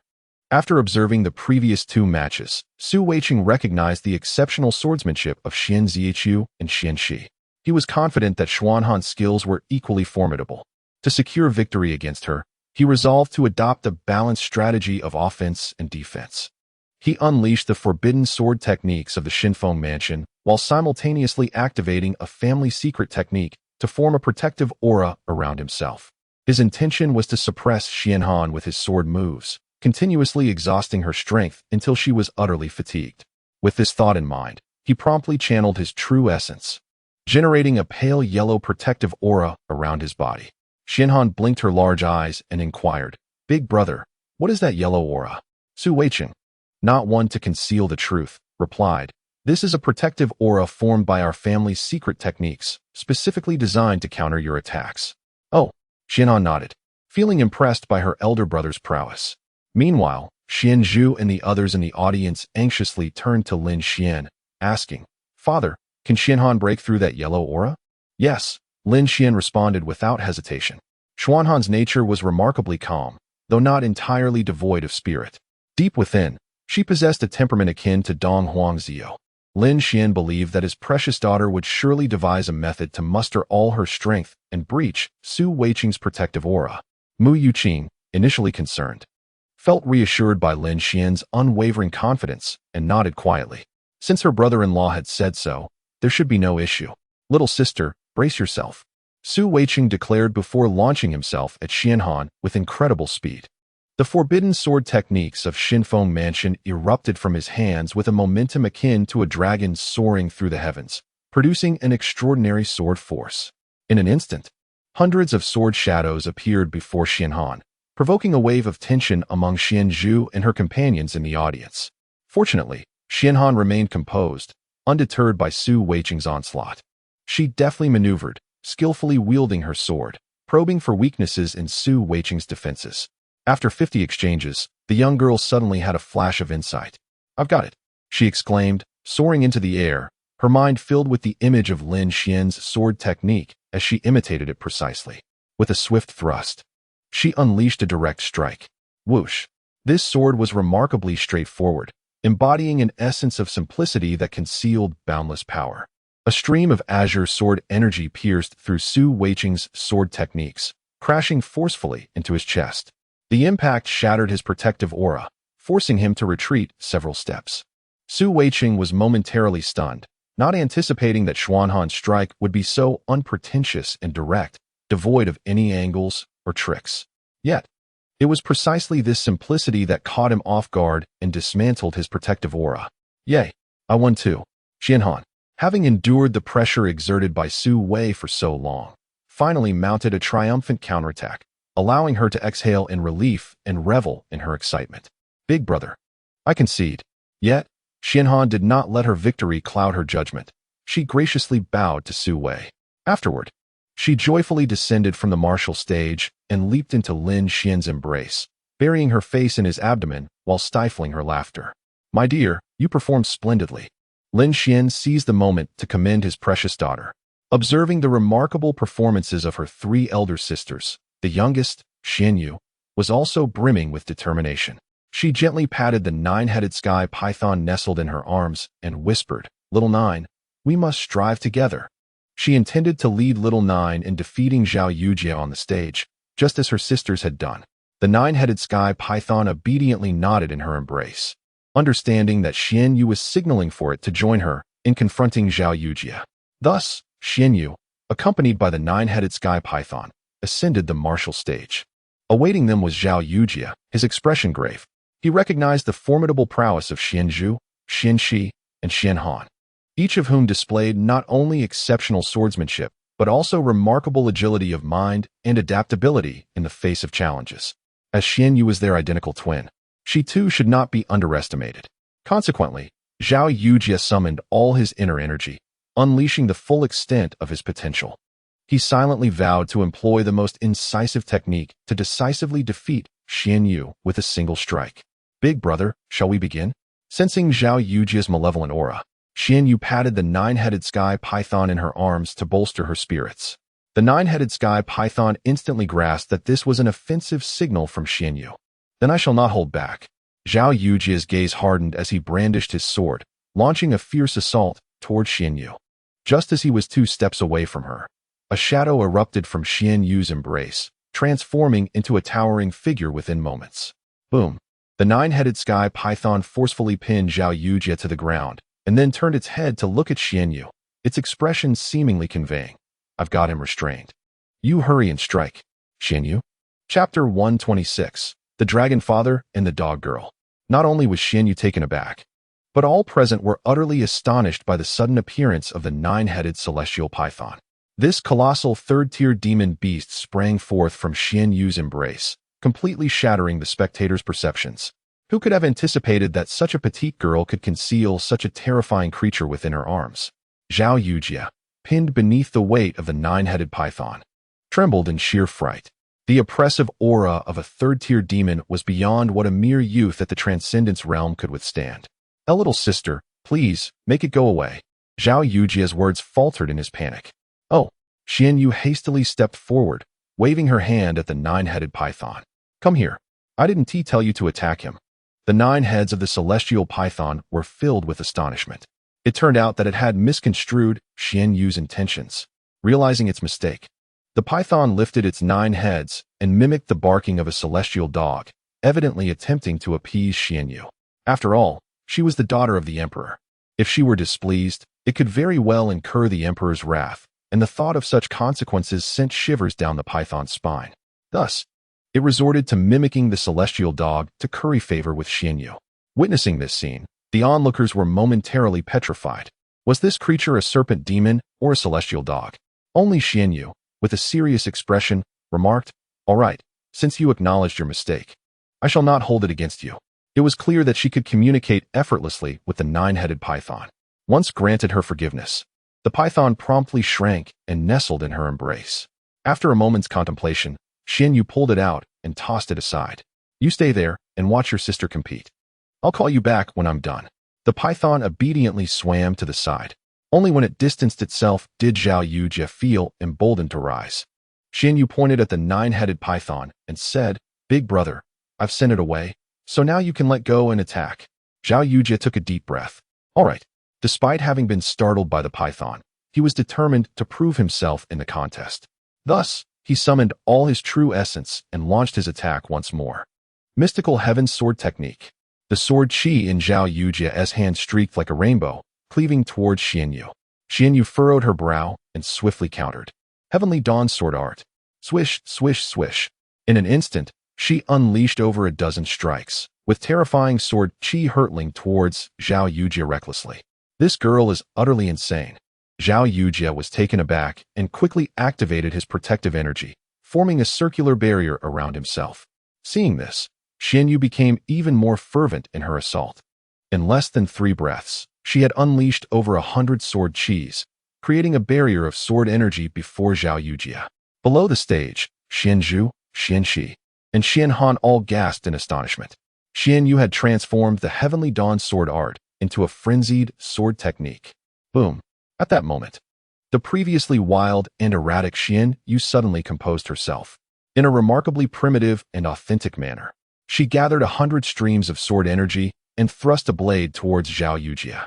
This move caught Zhao Yujie completely off guard. By the time he reacted, his protective aura had already been pierced. The sword in Xianyu's hand was now poised against his waist. "Hee, big brother, I have one too." Xianyu revealed a cunning smile. Zhao Yujie's face flushed with embarrassment. He felt utterly humiliated by his defeat. Shaking his head, he gracefully clasped his fists in acknowledgement of Xianyu's victory before descending from the martial arts platform. "Yay, we all won. How wonderful." Once Xianyu stepped off the stage, she joyfully joined hands with her 3 elder sisters, Xianzhu and the others, and they leapt in delight before the crowd. This was their first participation in such a grand sword competition, and to their astonishment, they had all emerged victorious, filling their hearts with immense joy. Witnessing their extraordinary prowess, every young man present gazed at them with admiration, devoid of any envy. To them, as the daughters of the northern Xiantian Emperor and the Xianbing Empress, Xianzhu and her sisters were deserving of such strength. Meanwhile, the adults regarded Lin Xian with expressions of envy and admiration. It was evident that the daughters of an imperial lineage were exceptionally skilled in swordsmanship, evoking deep respect. Some even found themselves wishing for daughters of their own to match such brilliance. Alas, they were but the children of others. "Daddy, did we perform well?" After the celebration, the little girls eagerly sought Lin Xian's praise. After all, no amount of external recognition could compare to their father's admiration. "You all performed exceptionally well." Lin Xian replied with a fond smile. "Did you learn anything from this experience?" His purpose in bringing his daughters to the competition was not merely for them to win, but to hope they would gain invaluable insights and reflections through the process. Xian Zhu raised her small hand. I believe the path of the sword is fundamentally simple. Using the most effective methods to conquer the enemy is the ultimate choice. As soon as she finished, she raised her hand as well.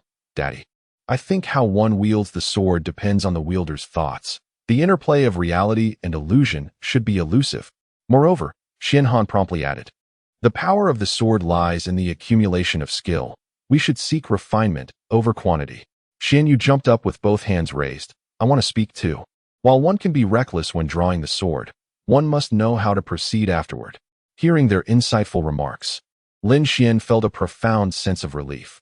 My dear ones, your summaries are remarkable. With such intelligent and perceptive daughters, Lin Xian basked in the fulfillment of fatherhood.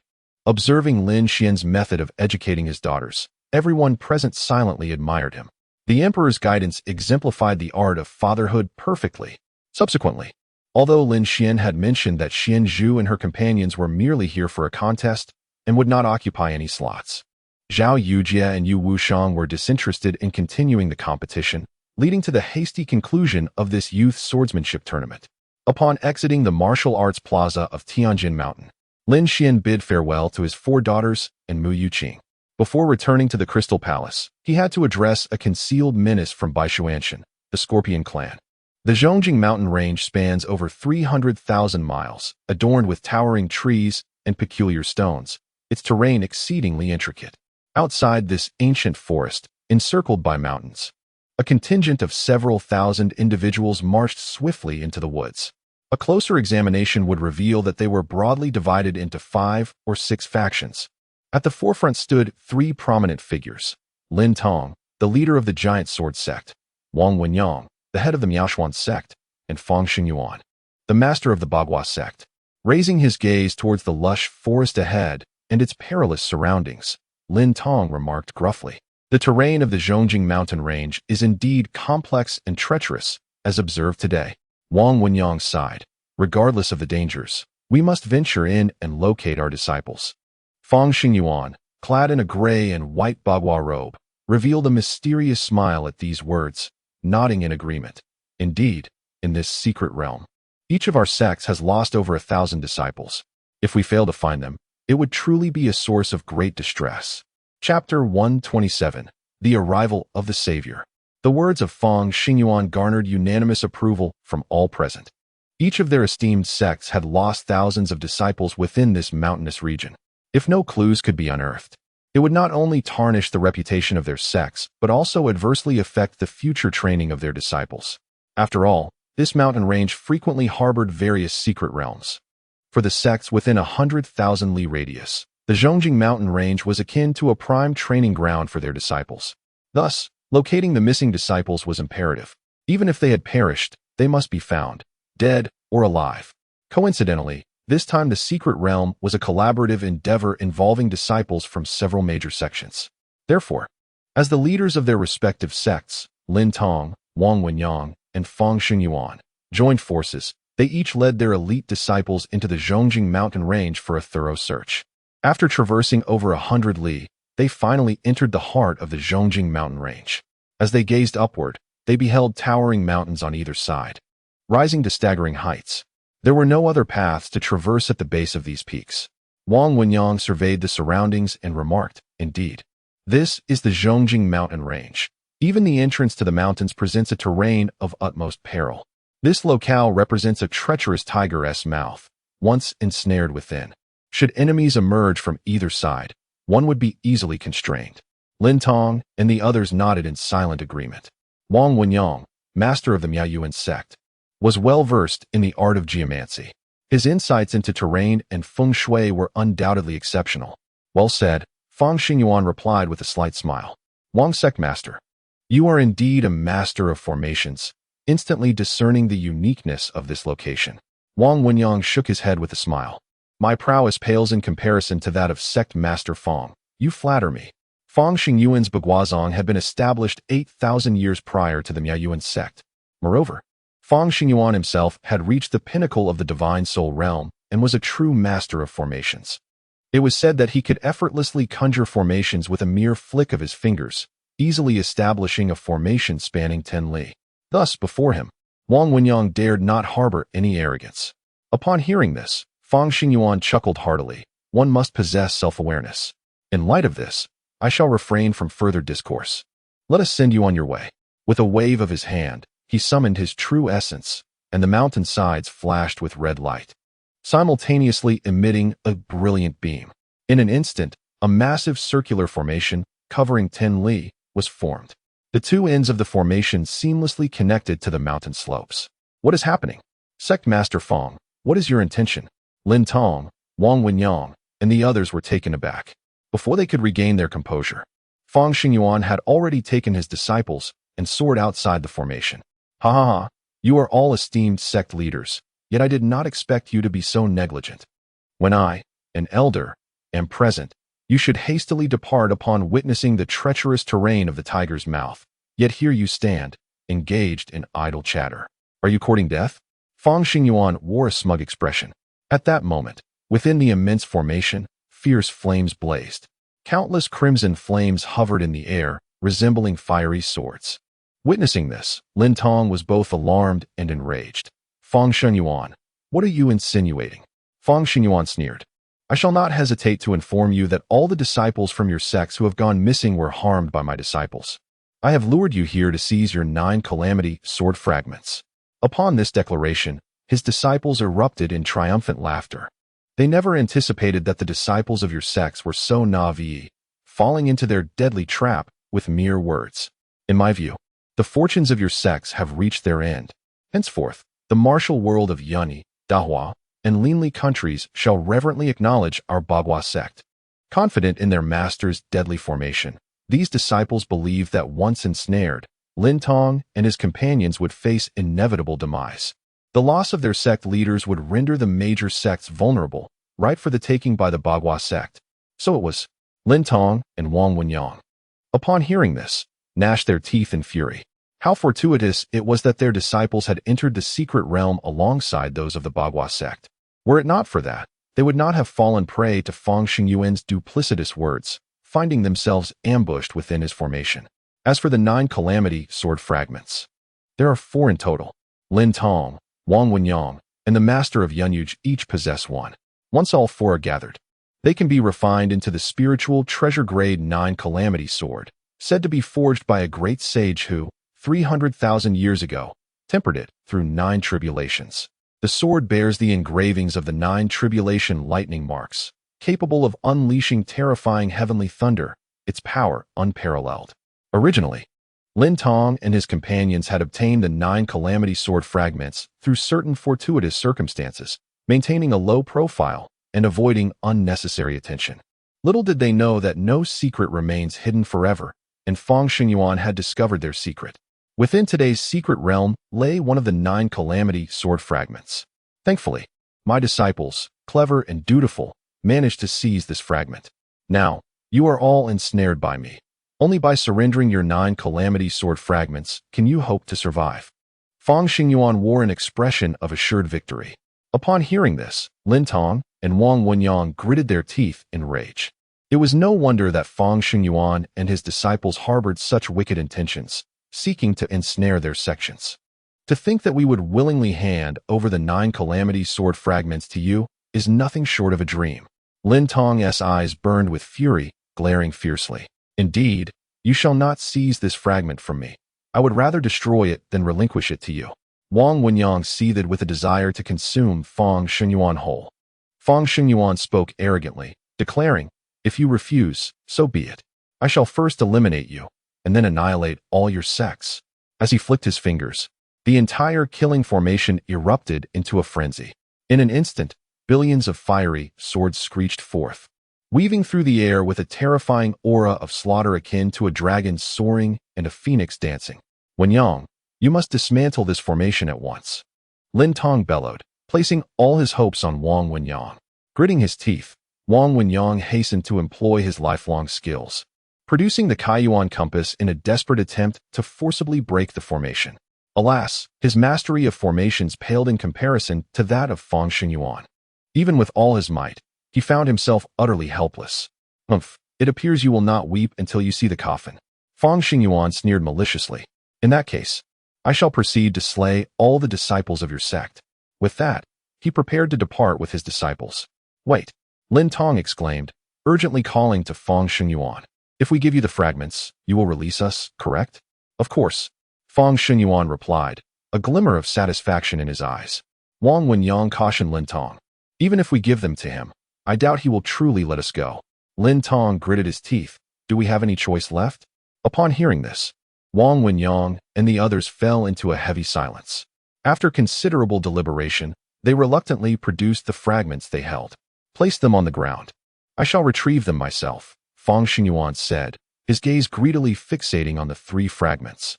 Once Wang Wenyang and the others laid the fragments down, he immediately employed a secret method to extract them from the formation. Fang Xingyuan, the items have been handed over. Now release us. Lin Tong shouted. Ha ha ha, how foolish. Fang Xingyuan laughed heartily, brimming with pride. You are now mere fish on my chopping board. What right do you have to make demands of me? With that, he eagerly departed with his disciples. With the 4 fragments in hand, he could soon forge the 9 calamity sword. He had no time to waste on further banter. As they watched him leave, Lin Tong and the others were seething with anger. That scoundrel Fang Xingyuan, you will meet a grim fate for your treachery. After venting their frustrations, their spirits sank once more. Trapped within this killing formation, they faced an unending onslaught of lethal threats, and their strength would inevitably wane. Yet, to perish in such a manner was utterly unacceptable to them. Suddenly, a shadow darted swiftly towards them. Bang! The shadow collided violently with the formation set by Fang Xingyuan, causing the massive array to shatter into fragments. With a resounding crash, it was reduced to ashes. As they focused their gaze, they realized the shadow was a great bird. What? The formation has been broken. A single bird shattered it. Is this array truly so fragile? How is this possible? It must be the work of an unparalleled master to dismantle Fang Xingyuan's formation. Lin Tong, Wang Wenyang, and the others began to murmur excitedly among themselves. Within the hearts of Lin Tong and Wang Wenyang, an indistinct premonition stirred. They might be acquainted with the individual who had shattered the formation. At that moment, a youthful, tender voice echoed from ahead. Daddy, my tummy is growling again. Following this, a resonant voice belonging to a young man replied, just hold on a little longer. Father will soon prepare a delectable feast of roasted bird meat for you. Wow, that must smell divine. I want an entire leg of a big bird. So do I. If only the big bird had 4 legs, we could each have one. As the chattering of the little girls drew nearer, Lin Tong and the others widened their eyes in anticipation. They soon beheld Lin Xian emerging from the thicket, leading his 4 daughters. Indeed, this unparalleled powerhouse was none other than the emperor's consort. Lin Tong and Wang Wenyang felt a surge of exhilaration in their hearts, as if they were witnessing the arrival of a savior. Chapter 128. A bold idea. The 2 men promptly approached and respectfully bowed to Lin Xian, exclaiming, We pay our respects to the emperor. Upon observing their approach, the remaining members of the Yunyu Pavilion and the Tianya Valley swiftly recalled the identity of the white-clad man before them, realizing that he was none other than the Northern Xian Emperor. Indeed, he was a figure of extraordinary bearing and unparalleled elegance. We bow before the emperor. The crowd immediately bent their bodies in reverence, their hearts brimming with excitement. Had it not been for the emperor's timely intervention, they would surely have met a grim fate within Fang Xingyuan's deadly formation. It appeared that the emperor had merely sought to capture a large bird to roast for his daughters, inadvertently dismantling Fang Xingyuan's array in the process. Such prowess evoked genuine admiration deep within their hearts. Lin Xian cast a glance at Lin Tong and Wang Wenyang. Having frequently encountered them in his presence during their time in the secret realm of the 10,000 Beasts Mountain, he possessed a vague recollection of their faces. So it is you, Lin Xian remarked with a subtle smile. Indeed, it seems you remember us. Lin Tong and Wang Wenyang could hardly contain their joy. The fact that the emperor even remembered them left them awestruck. After a slight nod, Lin Xian stepped forward and grasped the large black bird in his hands. Earlier, when his daughters had expressed their hunger, he had casually taken a stone and shot it towards the bird soaring above, weighing at least 4 or 5 pounds.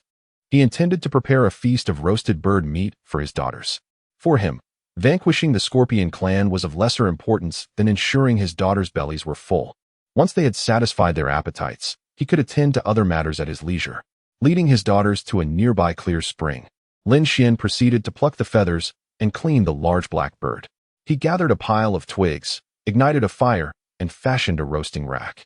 Subsequently, he utilized the local resources to find various wild fruits and flowers to create a unique blend of spices. As he sprinkled the spices over the bird meat, an extraordinary aroma wafted through the air. Even though Lin Tong, Wang Wenyang, and the others had long since abstained from food, they could not help but swallow hard at the enticing scent. Truly, the emperor was not only formidable in his cultivation, but also possessed culinary skills that could rival the finest chefs of his time. No wonder he had captured the heart of the formidable Ice Empress. Lin Tong and the others, once again filled with admiration, seized the opportunity while Lin Xian was busy roasting the bird. They stepped forward and expressed, "We are deeply grateful to the emperor for helping us to dispel the deadly array. This life-saving grace will forever be etched in our hearts." Lin Xian nodded slightly. It was nothing, merely a trivial effort. He had indeed witnessed Fang Xingyuan's formation from a distance. As the array obstructed the path into the Zhongjing mountain range, he had skillfully adjusted the angle of his stone projectile, striking the large bird while simultaneously hitting the focal point of the array, a twofold victory. Upon hearing this, the crowd displayed renewed reverence. The deadly formation set by Fang Xingyuan had seemed insurmountable, akin to an impenetrable fortress. Yet, in the hands of the emperor, it was as easily dismantled as a mere plaything. Noticing that Lin Tong and Wang Wenyang had not yet departed, Lin Xian casually inquired, "Do you have further matters to attend to?" After exchanging glances, Lin Tong and the others declared, "We, the Great Sword Sect, the mysterious profound sect, the Cloud Rain Pavilion, and the Endless Valley, are willing to offer half of our sect's wealth in exchange for your justice, esteemed emperor." They believed that Fang Xingyuan had acquired all the fragments of the Nine Tribulations sword and would soon forge a complete Nine Tribulations sword. Given Fang Xingyuan's character, it was inevitable that he would launch a rampant assault on Lin Tong and their sects, devouring all four sects whole. The only one capable of saving them was Lin Xian. Thus, they were willing to sacrifice a limb for Lin Xian's assistance, rather than be left with nothing by Fang Xingyuan's greed. At that moment, the giant bird was perfectly roasted.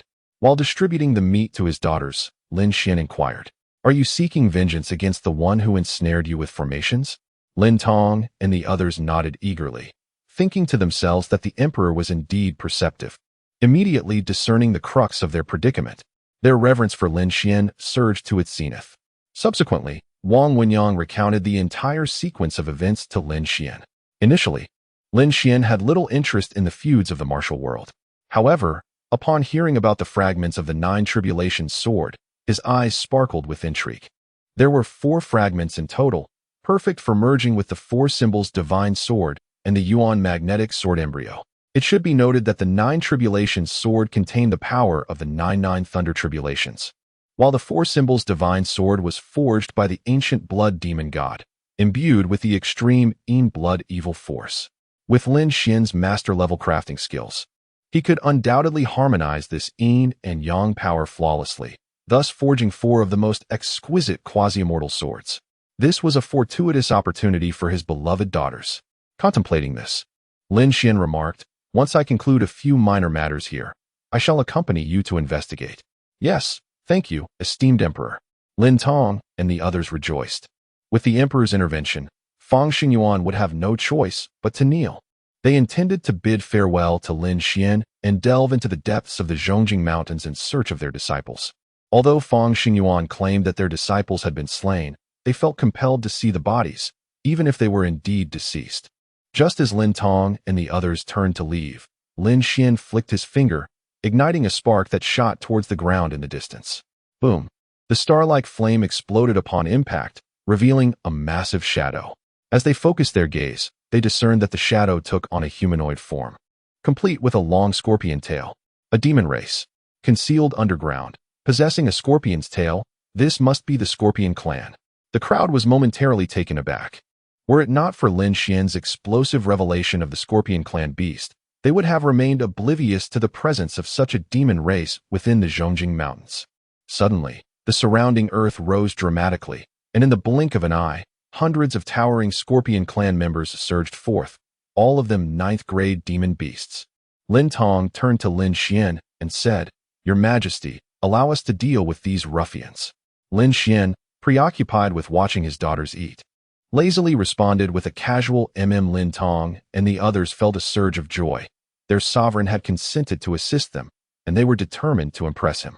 They promptly drew their weapons and engaged in combat with the Scorpion clan to ensure that Xian Zhu and the others could enjoy their meal undisturbed. Lin Tong and his companions deliberately drove the Scorpion clan members away to a distance before unleashing their deadly assault. With their superior strength, they swiftly dispatched over 100 Scorpion clan warriors. Witnessing this, the remaining Scorpion clan members dove underground to flee. "We cannot allow them to escape. Perhaps our missing disciples are connected to them." Lin Tong bellowed in a bloodthirsty rage, brandishing his weapon and giving chase. Wang Wenyang and the others followed closely behind, sprinting for several miles before abruptly halting. Before them lay a vast expanse of dark red gravel, an unsettling contrast to the surrounding environment of the Zhongjing mountain range. Scattered across the gravel were numerous circular openings, densely peppered across the ground. A foul, rancid odor wafted from these openings, eliciting disgust. It appeared that this was the lair of the Scorpion clan. These cunning creatures had taken refuge underground, complicating any efforts to confront them. "Indeed, we cannot simply burrow down and engage them in battle," Lin Tong and the others frowned. If the Scorpion clan remained hidden, their only recourse would be to unleash a barrage of energy upon the ground. However, such an approach would likely yield little effect. Who knew how deep the Scorpion clan's lair extended? Just then, a soft voice emerged from behind them. "If you do not wish to delve underground, then let us draw them all out." Lin Xian, accompanied by his daughters, appeared before the group. With a flick of his hand, a mysterious force enveloped a 20-mile radius. Suddenly, the ground trembled violently, and countless grains of gravel shot into the air. A brilliant golden light illuminated the area, spiraling upward like a colossal golden dragon. In less than 3 breaths, a massive golden formation materialized. Under the influence of this formation, the entire gravel-strewn area quaked furiously until the earth was forcibly cleaved and turned over. After observing closely, Wang Wenyang was taken aback. This is the inversion of heaven and earth formation, capable of reversing the very essence of the world within a certain range, transforming earth into sky. Hearing this, Lin Tong and the others were equally astonished. To invert heaven and earth, to transform earth into sky. This meant they intended to uproot the entire Scorpion clan from beneath the ground. At that moment, they all entertained a bold notion. What Lin Xian referred to as a minor task was, in fact, the annihilation of the Scorpion clan. Chapter 129. The North Xiantian Emperor. The visitor is surely ill-intentioned. Beginning 100 meters beneath the ground lies the realm where all the Scorpion clan resides and thrives. This subterranean expanse plunges directly into the Earth's core, extending to an astonishing depth of 100,000 zhang. Within this abyss, structures ascend layer upon layer, forming an immense and magnificent underground city. At this moment, on the 10th level of the Scorpion clan's subterranean city, disciples from the Giant Sword sect and Miaoxian sect, who had vanished, were all shackled. Under the escort of numerous 4th-tier Scorpion demons, they were being led to the clan's designated slaughterhouse. Crack! The sound of a whip cracking echoed chillingly. One disciple from the Giant Sword sect, overwhelmed by the nauseating stench emanating from a head, bent down, ready to regurgitate. Observing this, a 4th-tier Scorpion demon raised its steel whip and viciously lashed at his back. Instantly, the disciple's skin was torn and flesh shredded, exposing his spine. "Do not kill us. Please, spare our lives." The despair was palpable, for all knew what awaited them in the slaughterhouse. Witnessing their fellow disciples' brutal punishment intensified their terror, rendering them paralyzed with fear, unable to advance. "You mere ants of the human race dare to intrude upon the territory of the Scorpion clan. You are merely courting death. No amount of crying or wailing will spare you from your grim fate. Prepare to be slaughtered." The Scorpion demons sneered grotesquely. One of the larger demons raised its scorpion tail high and plunged it savagely into the back of the beaten disciple, lifting him effortlessly. "Hee, I shall crush your throat and drink your blood." The demon transformed its right hand into a scorpion claw, snapping it around the disciple's neck. Suddenly, A violent upheaval shook the very fabric of the earth. The surrounding structures tilted precariously, some collapsing under the immense force, debris scattering across the ground. What in the heavens is happening? The world is turning upside down. Is this a jest? This bodes ill. The Scorpion clan members were struck with alarm. Their underground city, deeply entrenched and seemingly indestructible, was inexplicably being overturned, inducing a wave of panic within them. In stark contrast, the thousands of disciples from the Giant Sword sect and Miao Xian sect felt a stirring of hope, as if a savior had arrived. The sudden upheaval within the Scorpion clan's fortress was clearly no mere coincidence. Perhaps, above ground, a formidable force was launching an assault against the Scorpion clan. At the depths of the Scorpion clan's underground city, a lavish dark red palace served as the abode of their leader, Bai Li Xian. At this moment, within the dimly lit and towering palace, Bai Li Xian, adorned in a crimson scorpion scale armor, sat majestically upon his throne. An aura of demonic royalty subtly enveloped him, exuding a formidable presence.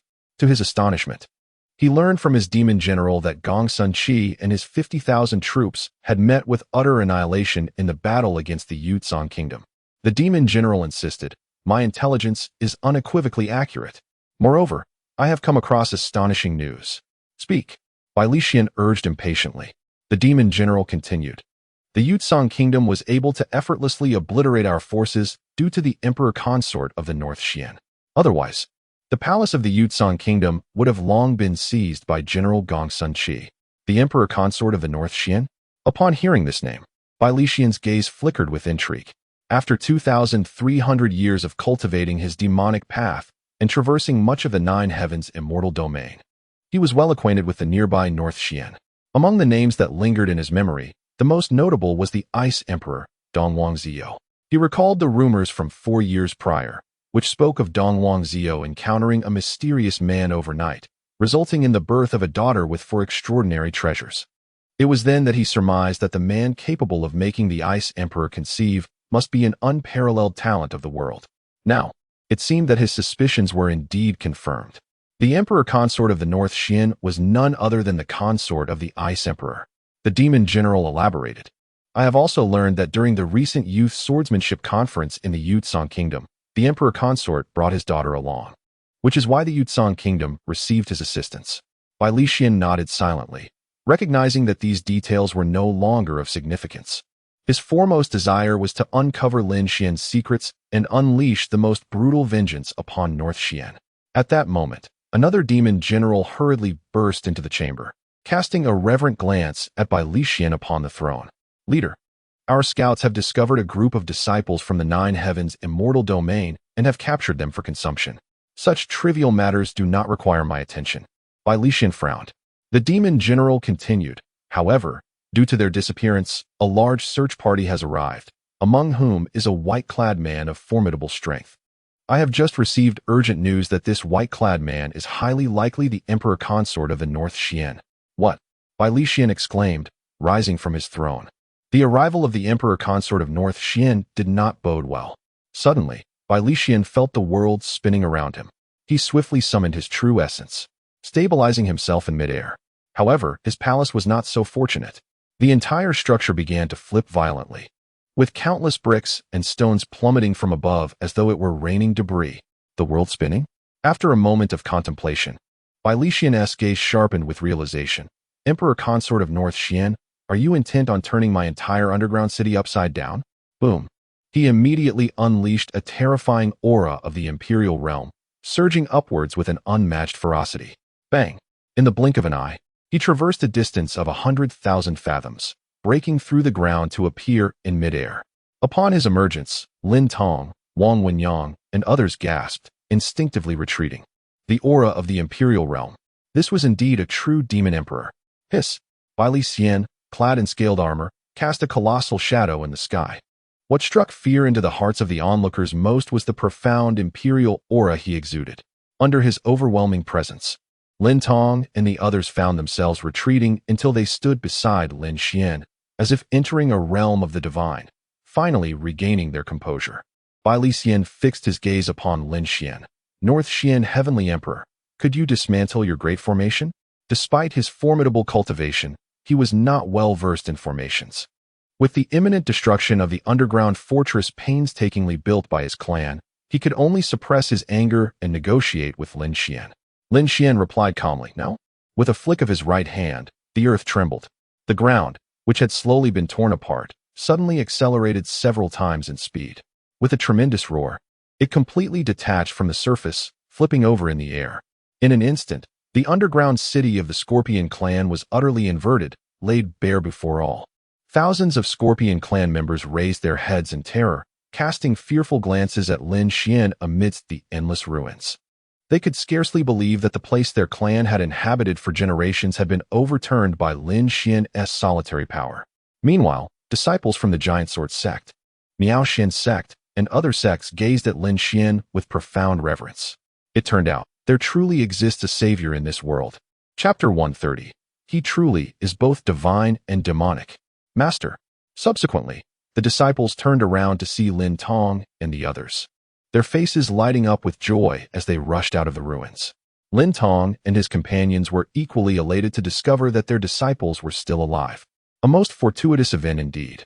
Bai Li Xian paid no heed to the fleeing individuals. His gaze remained fixated on Lin Xian. As a formidable figure of the imperial realm, he felt an overwhelming pressure emanating from Lin Xian that instilled a profound sense of trepidation within him. Thus, he resolved to make one final effort to negotiate with Lin Xian, determined not to sever ties easily. After all, the Scorpion clan had merely suffered the destruction of their residence and still had the opportunity to engage in dialogue with Lin Xian. Taking a deep breath, Bai Li Xian solemnly inquired, "Northerly Xian Emperor, our conflict is destined to yield no favorable outcome. If you are willing, I can join forces with you and the Ice Emperor to assist in expanding the territories of the Northerly Xian." Upon hearing his words, Lin Tong and the others were taken aback. The implication of the Demon Emperor's statement suggested a desire for reconciliation. No, it was not merely reconciliation. It even carried a hint of entreaty.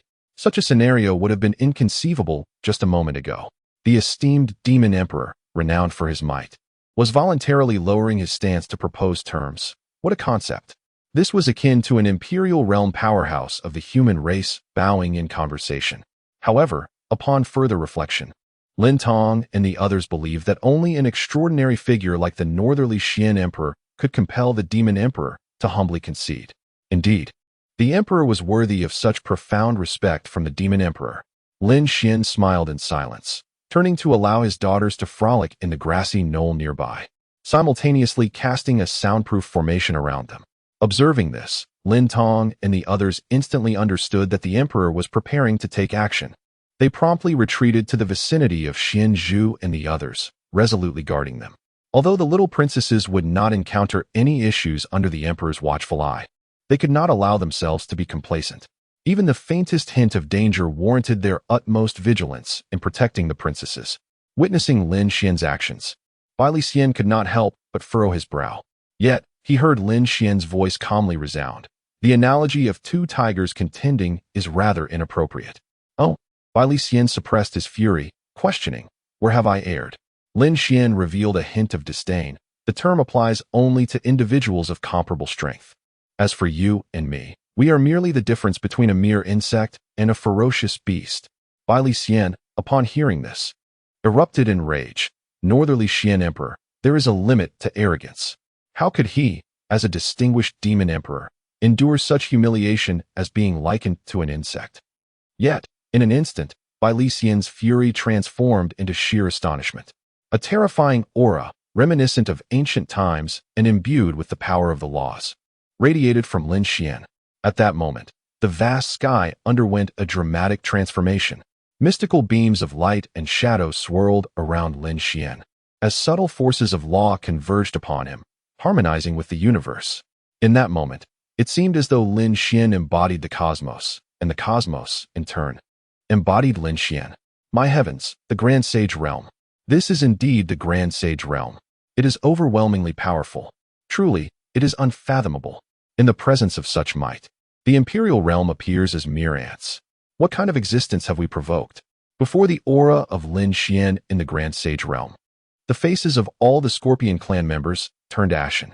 If given the choice, They would prefer to spend their lives in obscurity underground rather than confront a prodigy like Lin Xian. Lin Tong and the others were equally dumbfounded, especially Lin Tong and Wang Wenyang. When they encountered Lin Xian over a month ago, he was still in the imperial realm. Yet, in the blink of an eye, he had transformed into a grand sage. This completely shattered their understanding of the world. It is worth noting that in the realm of cultivation, a month passes in the blink of an eye, far too brief to comprehend.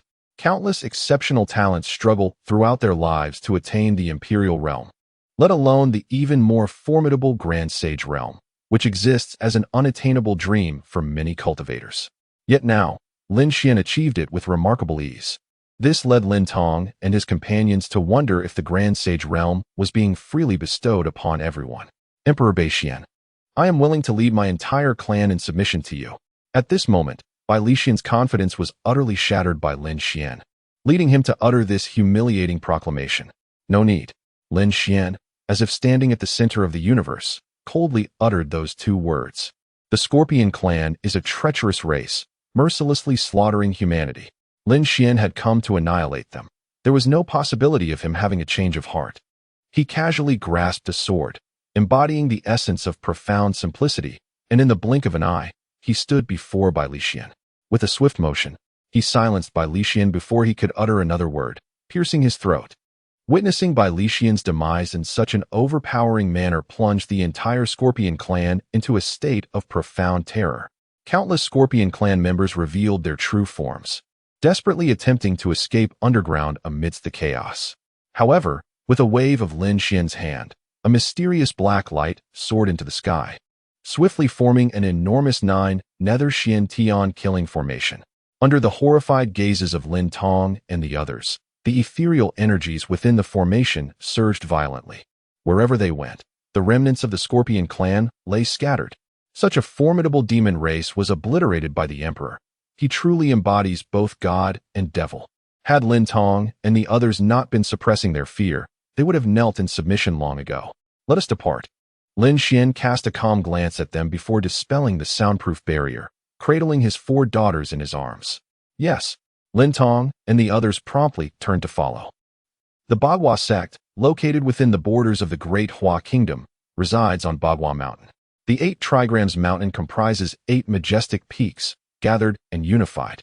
It resonates with the winds of fortune and embodies the numerical harmony of heaven and earth, making it a true embodiment of the celestial and earthly principles.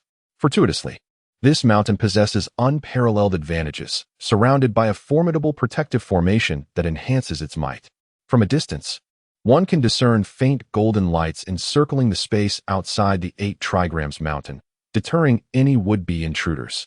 At this moment, within the grand hall at the heart of the mountain, the sect leader, Fang Xingyuan, arranged 4 shards of the 9 calamities sword in a line, channeling his entire essence to infuse the shards with rich spiritual energy. With a brilliant flash of blue light, the 4 fragments adhered to one another as if bound by glue, swiftly merging into a formidable spiritual sword, half a zhang in length, radiating a deep azure hue, inscribed with 9 thunder tribulation marks. Indeed, the 9 calamities sword lives up to its reputation. Its sword energy is both fierce and compelling. Even before he grasped the sword, Fang Xingyuan was awed by its overwhelming might. Once he held the sword, he instinctively circulated his essence and immediately sensed the boundless thunderous power concealed within its blade. Forged through the trials of 9 celestial tribulations, this spiritual sword is undeniably formidable. Should it truly recognize me as its master, I would face even the Emperor with unwavering confidence. A glimmer of ambition shone in Fang Xingyuan's eyes. To fully unleash the potential of a sword like the 9 calamities, it is imperative for its spirit to acknowledge its master. He harbored sufficient confidence that, given time, he would undoubtedly master the 9 calamities sword completely. Even now, he felt capable of confronting powerful beings at the esteemed level without trepidation. Such is the confidence bestowed upon him by this spiritual treasure. With this sword in hand, he could brazenly pursue and plunder the various sects of the Great Sword Gate. Contemplating the imminent rewards of his impending conquest, he felt a rush of excitement and promptly rose to depart the hall.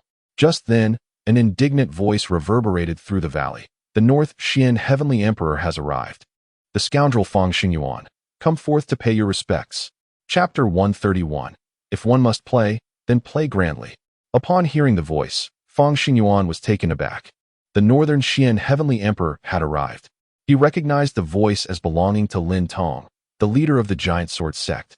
It was evident that they had been rescued by the Northern Xian Heavenly Emperor, Lin Tong and Wang Wenyang. What extraordinary fortune has befallen you that you could encounter the Northern Xian Heavenly Emperor?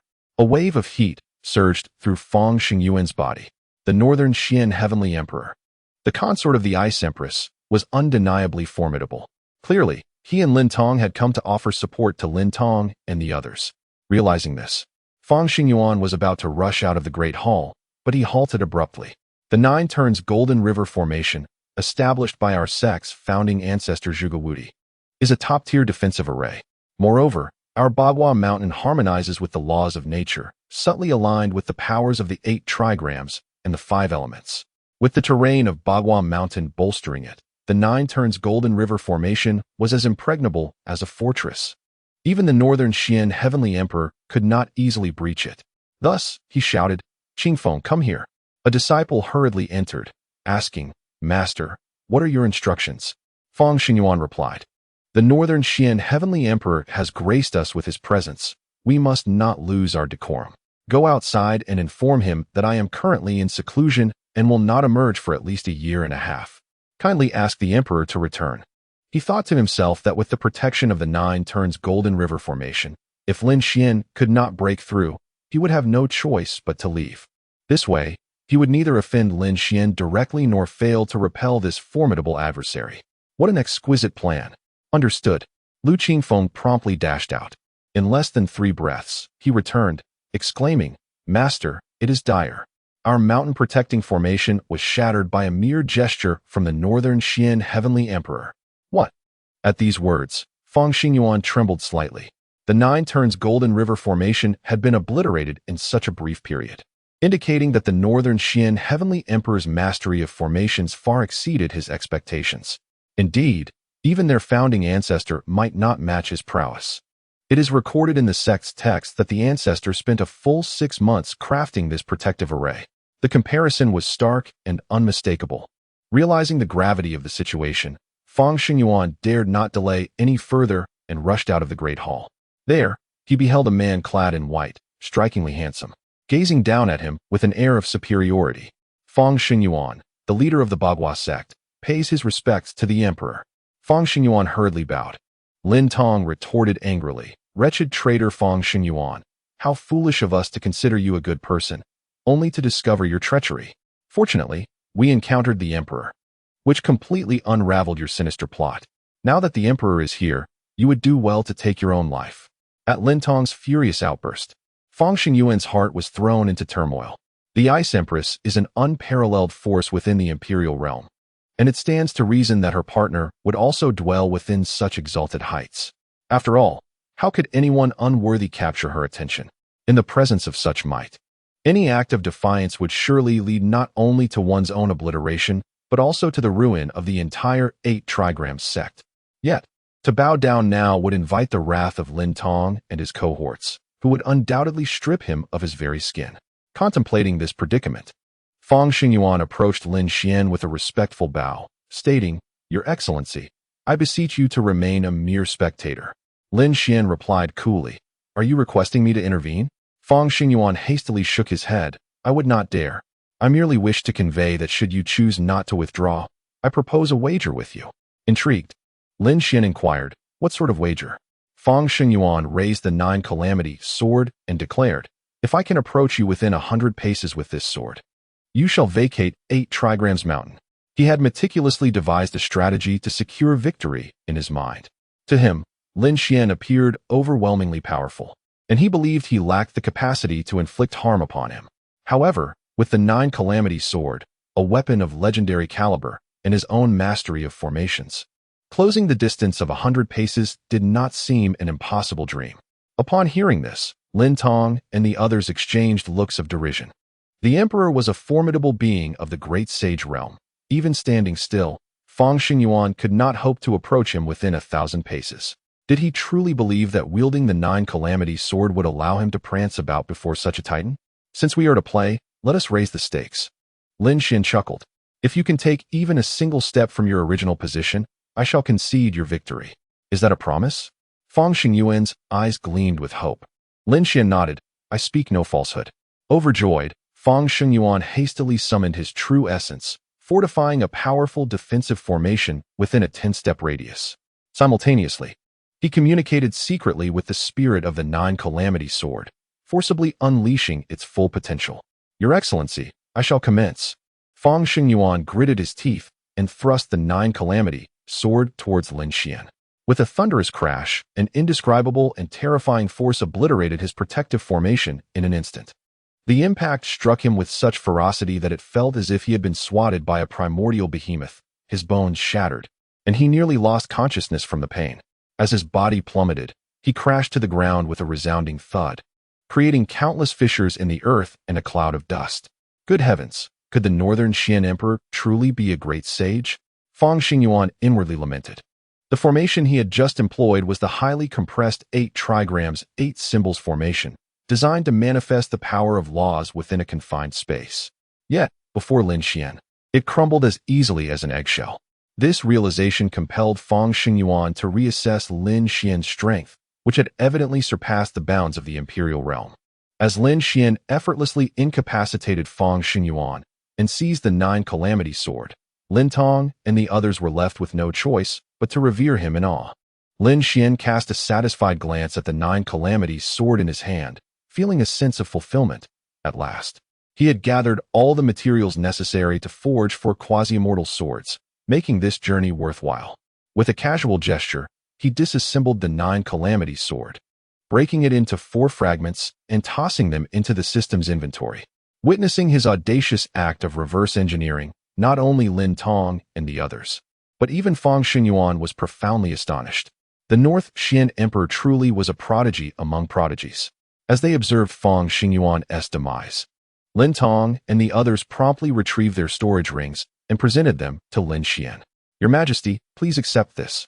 Although they had promised to offer half of their sect's wealth to Lin Xian, Lin Tong and the others decided to surrender everything. After all, wealth could always be regained. But the towering tree that was the emperor must be embraced firmly. Even if it required doubling their cost, it would be worth it. Lin Xian graciously accepted their offerings without hesitation. Material possessions held little significance. What truly mattered was that each sect possessed ample spirit stones, ensuring that his daughters could cultivate without concern for resources, while Dong Huangzhou, as the North Xian Empress, would undoubtedly have abundant cultivation resources. A father should still express his intentions. These contributions would serve as a reserve for his daughter's future endeavors. With all matters settled, Lin Xian did not linger, leading his daughters back to North Xian Heaven. As he departed, Fang Xingyuan was overtaken by deep remorse. Had he not coveted the Nine Calamity Sword, he might have stood alongside Lin Tong and the others, worthy of the North Xian Emperor's side. At that moment, not only he but the entire 8 trigram sect could have advanced under the Emperor's protection. Alas, he found himself unfortunate enough to oppose the Emperor, resulting in the loss of his spirit sword and his own incapacitated state. However, Fang Xingyuan's tragic fate extended far beyond this. The furious voices of Lin Tong and the others rang out. Fang Xingyuan, the Emperor is a formidable being of the great sage realm, and you dare to lay a hand on him. How pitiful and absurd. While the Emperor may not deign to strike you down, we are different. This is the end for you and your band of ruffian disciples. In an instant, the atmosphere within Bagua Mountain turned lethal, heralding the sect's decline. Chapter 132, A Natural Performer. In the resplendent crystal palace of Baishuanshan, under the silvery moonlight and amidst the warm glow of lanterns, Lin Xian prepared a sumptuous dinner for his beloved daughters. After indulging in a delightful meal, he spent some precious moments playing with them. As the night grew late and the little ones began to tire, he ushered them into the bath. Emerging fragrant and fresh, they resembled 4 blossoms blooming in spring, exuding a delightful aroma. In a playful display of their newfound cleanliness, Xian Zhu and her sisters eagerly extended their tiny hands towards Lin Xian's nose, insisting that he take a whiff. It was only when Lin Xian jokingly threatened to transform into a ferocious sword tiger and nibble their little fingers that they squealed in fright, retracting their hands in haste. Observing their adorable yet terrified expressions, Lin Xian burst into hearty laughter, reflecting on how these little treasures were truly his source of joy. What a beautiful life it is to tease them, finding bliss in the simplest moments. All right, my darlings, dry off quickly so you can hop into bed. After using the finest Yenyuru jade cotton towels to dry them, he gently lifted each one from the bath. Oh dear! Just as Xianzhu finished putting on her shoes, she accidentally twisted her ankle while walking. Lin Xian swiftly scooped her up and began to massage her ankle, inquiring tenderly, "My darling, does it still hurt?" With his masterful medical skills, he deftly alleviated her discomfort, and soon the pain had vanished. However, after a long day filled with activities, the little girl was genuinely fatigued. "It doesn't hurt anymore, but could you carry me to bed, please?" Noticing her weariness, Lin Xian smiled indulgently. Of course. He then cradled her carefully and transported her to her bed.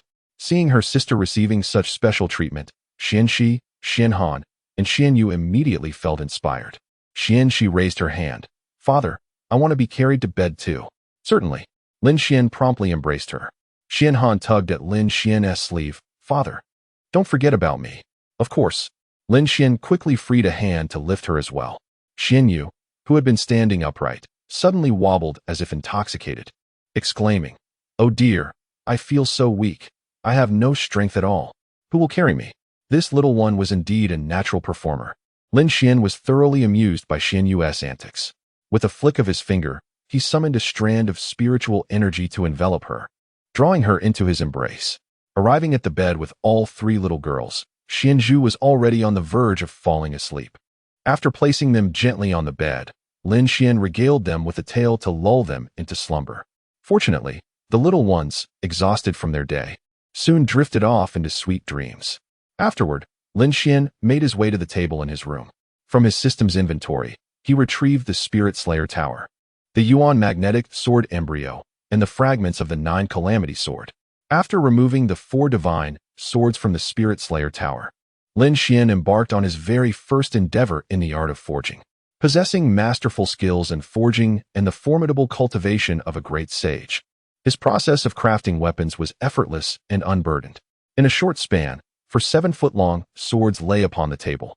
Each blade was entirely transparent, exuding a delicate azure hue, reminiscent of 4 exquisite jade pieces, elongated and resplendent. Their hilts, a blend of purple and crimson, radiated an air of opulence and nobility. Surrounding each sword was a soft, pure yellow glow, swirling gracefully like a dancing dragon and phoenix. This was the power of the 99 heavenly tribulation, sealed within the blades by Lin Xian.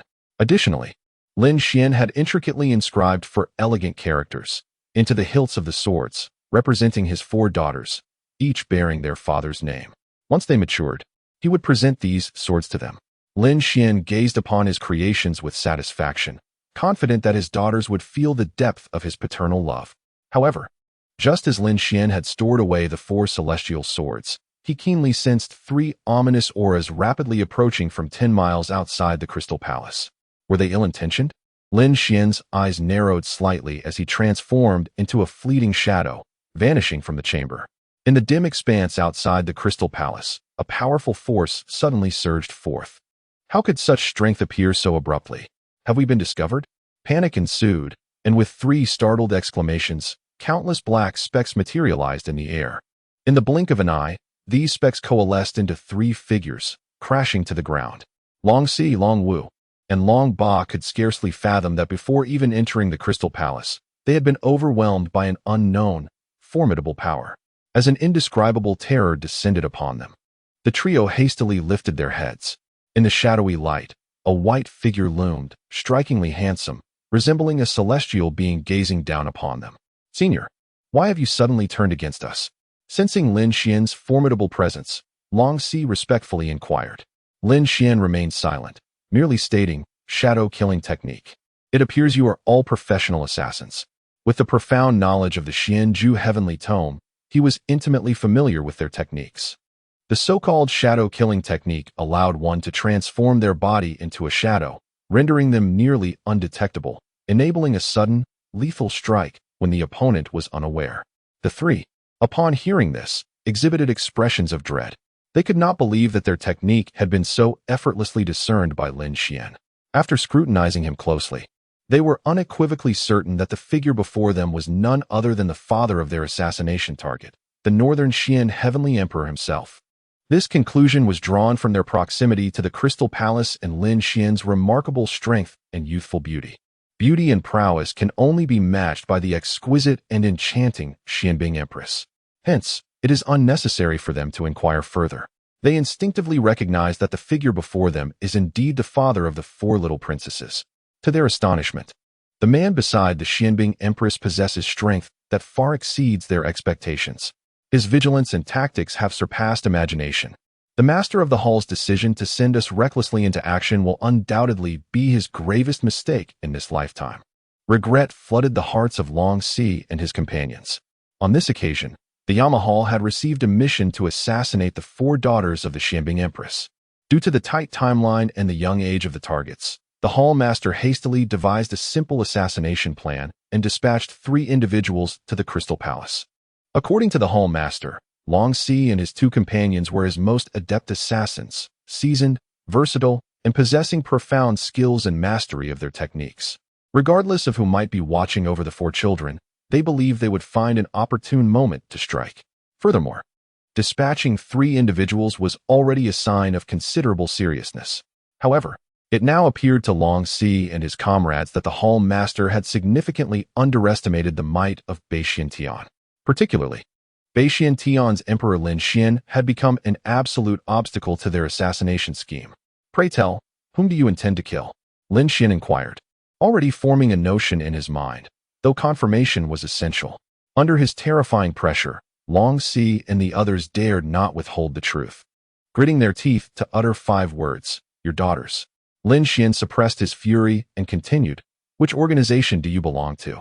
The art of shadow assassination is a fundamental skill that countless assassins have mastered over millennia. Thus Lin Xian required knowledge of their affiliations. Long Si and his companions fell silent. They could disclose their intended target, but would never betray the organization behind them. Not willing to speak, Lin Xian offered a cold smile. With a crack, a tremendous force descended from above, instantly reducing Long Ba to a mere puddle of flesh. Witnessing the gruesome demise of Long Ba beside them, Long Si and Long Wu felt a wave of terror wash over them, their bodies drenched in cold sweat. They had encountered formidable opponents before, but none had exhibited such ferocity as Lin Xian. Lin Xian seized Long Si, his fingers like iron clamping around Long Si's throat.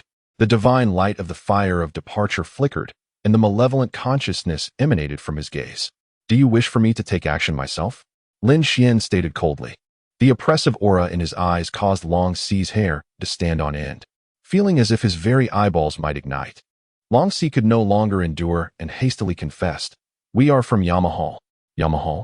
This name had never appeared in the Xuanjua Heavenly Book.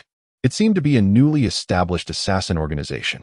Lin Xian pressed on, who commissioned you to kill my daughters? I truly do not know. We are merely executing the orders of the hall master. Long Si replied urgently. Lin Xian turned his gaze to Long Wu. Is that so? Indeed. There is not a trace of deceit. Long Wu nodded earnestly. Excellent. Lin Xian raised his foot and swiftly crushed Long Wu's neck. Subsequently, he formed 2 lightning fire seals and cast them upon Long Wu and Long Ba, reducing them to ashes. Turning around, he coldly regarded Long Si. Lead me to your lord. Chapter 133. Such a young and powerful prodigy exists in the world. In the realm of Qi Shao, at the sacred land of Taigu, 2 colossal black heavenly steeds drew a carriage enveloped in swirling darkness, soaring ghost-like above the sacred site. Under the moonlight, the carriage was driven by 2 men clad entirely in black, their faces concealed behind ominous masks of Yama. Only their piercing, murderous gazes betrayed their intentions, visible through the masks. Master, we have arrived. Below lies the sacred land of Taigu. One of the men on the left said respectfully.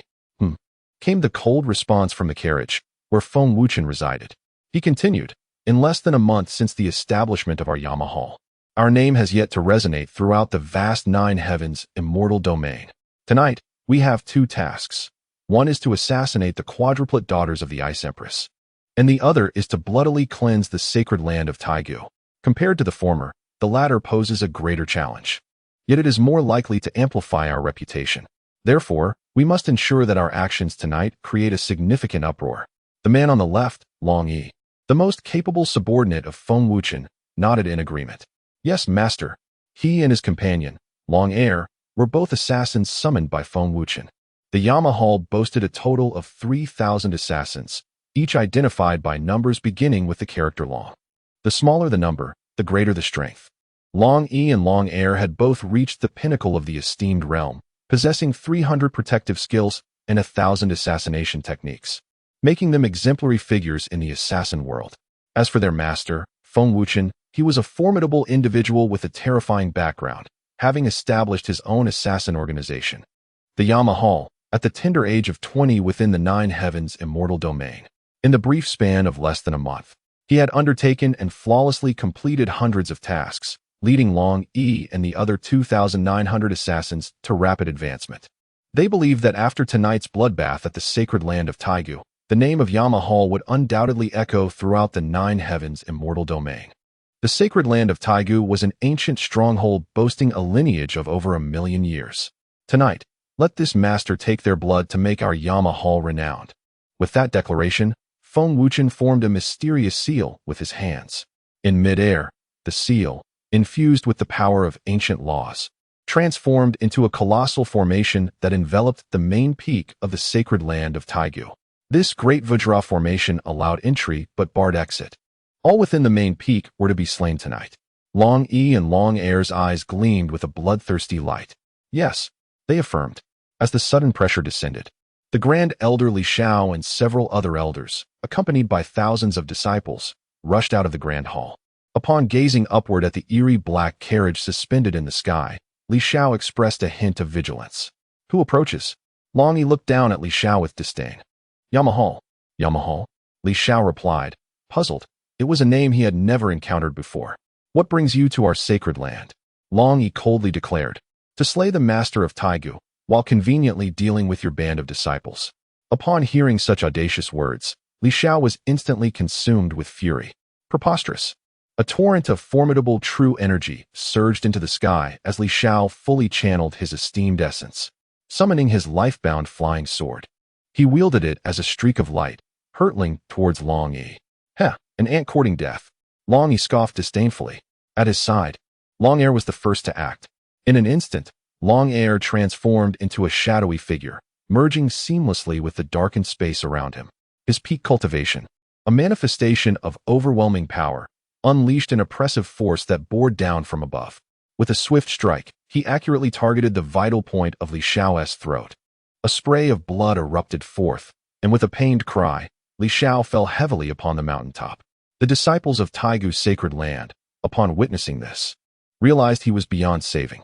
A collective gasp of horror resonated through the mountain, the air around them turning frigid with dread. The name Yama Palace echoed ominously in the wake of Li Zhao's demise, instilling terror in the hearts of all present. You shall perish. Just as the crowd struggled to comprehend the unfolding events, a melodious voice rang out from the air. A streak of azure light suddenly shot towards Long Air. Taigu Immortal's sword technique. The azure brilliance erupted in the air, unleashing a terrifying wave of sword energy. In an instant, the sword aura sliced through the darkness, completely locking onto Long Air. A formidable sword technique, far more powerful than that deceased wretch. Long Air smirked with amusement, his figure flickering as he vanished like a ripple in water. When he reappeared, he stood before Ling Rong. Bang! Long Air's fist struck fiercely against Ling Rong's abdomen, the terrifying impact propelling her backward for 100 paces. She felt her insides shatter, pain overwhelming her senses. Gasping, she coughed up a mouthful of blood. Her body weakened. She plummeted heavily to the ground below. How could this man be so strong? Ling Rong gazed at Long Air in shock. Since her last encounter with Lin Xian and her return to the Great Xia Kingdom with the Eternal Flower, her power had surged dramatically, propelling her to the realm of divine spirits. In the process, she not only redeemed her past failures, but also leveled the imperial palace of the Great Xia, bestowing immense glory upon the Ling family. Moreover, she had garnered the favor of the master of Taigu's sacred land, being specially invited into the sanctum as a true disciple of the Taiga master. With her already extraordinary talent and 5 elemental spiritual roots. Under the guidance of the Taiga Master, her cultivation and combat skills had advanced by leaps and bounds. Although she had yet to reach the esteemed realm, her overall strength surpassed that of elderly Xiao. Yet, to her astonishment, her most powerful attack had failed to inflict any harm on Long Air, who had instead nearly obliterated her with a single blow. Upon witnessing Li Zhao's demise and Ling Rong's grievous injuries on the ground, the disciples of the Taigu sacred land were engulfed in despair. With the Holy Master currently in seclusion and the 2 foremost experts of the sacred ground having fallen, they felt utterly like lambs awaiting slaughter. The situation grew even more dire as they realized that Long Air was merely the charioteer. If such a formidable presence could be found in a mere driver, the individual within the carriage must be unimaginably terrifying. In a state of urgency, the remaining elders swiftly resolved to ring the heavenly bell, summoning the Holy Master from his retreat. According to the customs of the sacred land, the Holy Master must not be disturbed during his seclusion unless an event of great significance arose. Thus, they could sound the bell to request his emergence in the face of a sudden calamity.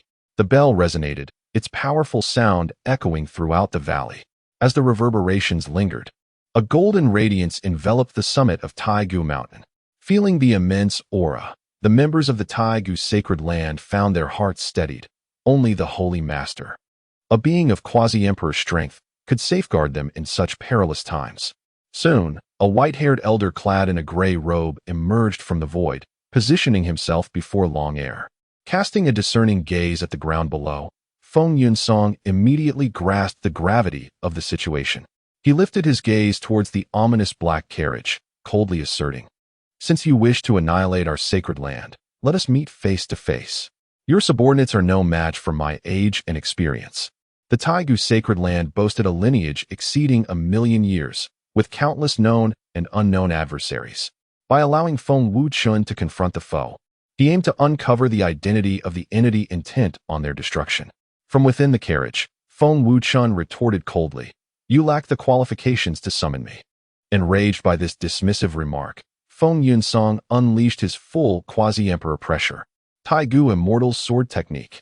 The same sword maneuver in his hands erupted with the power of a cascading galaxy. As he thrust his sword forward, the surrounding space trembled violently within a 10-mile radius. Long Air hastily retreated several steps, fully aware that he was no match for Feng Yunsong. Approaching him would surely lead to his demise. The reputation of the Taigu sacred land, with its millennia-old heritage, was now marred by the disappointing weakness of their holy master.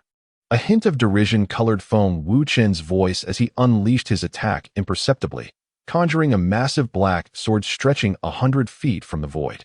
In an instant, the sword struck with lightning speed, piercing through Feng Yunsong's body. He felt an indescribable horror as the sword's energy erupted within him, instantly shattering his meridians and bones. As he collapsed to the ground, had it not been for the last vestiges of his life force protecting his heart, he would have perished instantly. Ling Rong and all others from the Taigu sacred land felt a chilling dread. The Holy Master, a quasi-emperor level warrior, could not withstand a single strike from the being within the carriage. What monstrous entity could this be? The time for slaughter had come. The voice of Feng Wuchun carried a hint of pride. After conquering the sacred land of Taigu tonight, he intended to etch the name of the Yanluo Hall upon the summit of the sacred land, so that the denizens of the 9 heavens' immortal domain would recognize the might and terror of the Yanluo Hall. Just as Long E and Long Air were poised to unleash a massacre, a sudden flash of white light appeared. Lin Xian, holding Long Si, cast a nonchalant gaze toward the distant carriage. "Is your hall master within that carriage?" He had compelled Long Si to divulge Feng Wuchun's whereabouts before bringing him here to confirm. "Why, yes." Long Si, having witnessed Lin Xian's terrifying prowess along the way, stammered as he spoke. Crack! No sooner had the words left his mouth than the light in Long Si's eyes was extinguished entirely. After snapping his neck, Lin Xian cast him aside. Under the astonished gazes of Long E and Long Air, he raised his hand and gently waved toward the carriage. "Come out and speak." Boom!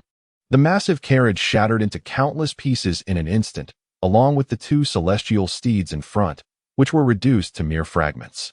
Feng Wuchun, who had been seated within, felt an indescribable force enveloping him. By the time he regained his senses, He had already tumbled from the carriage.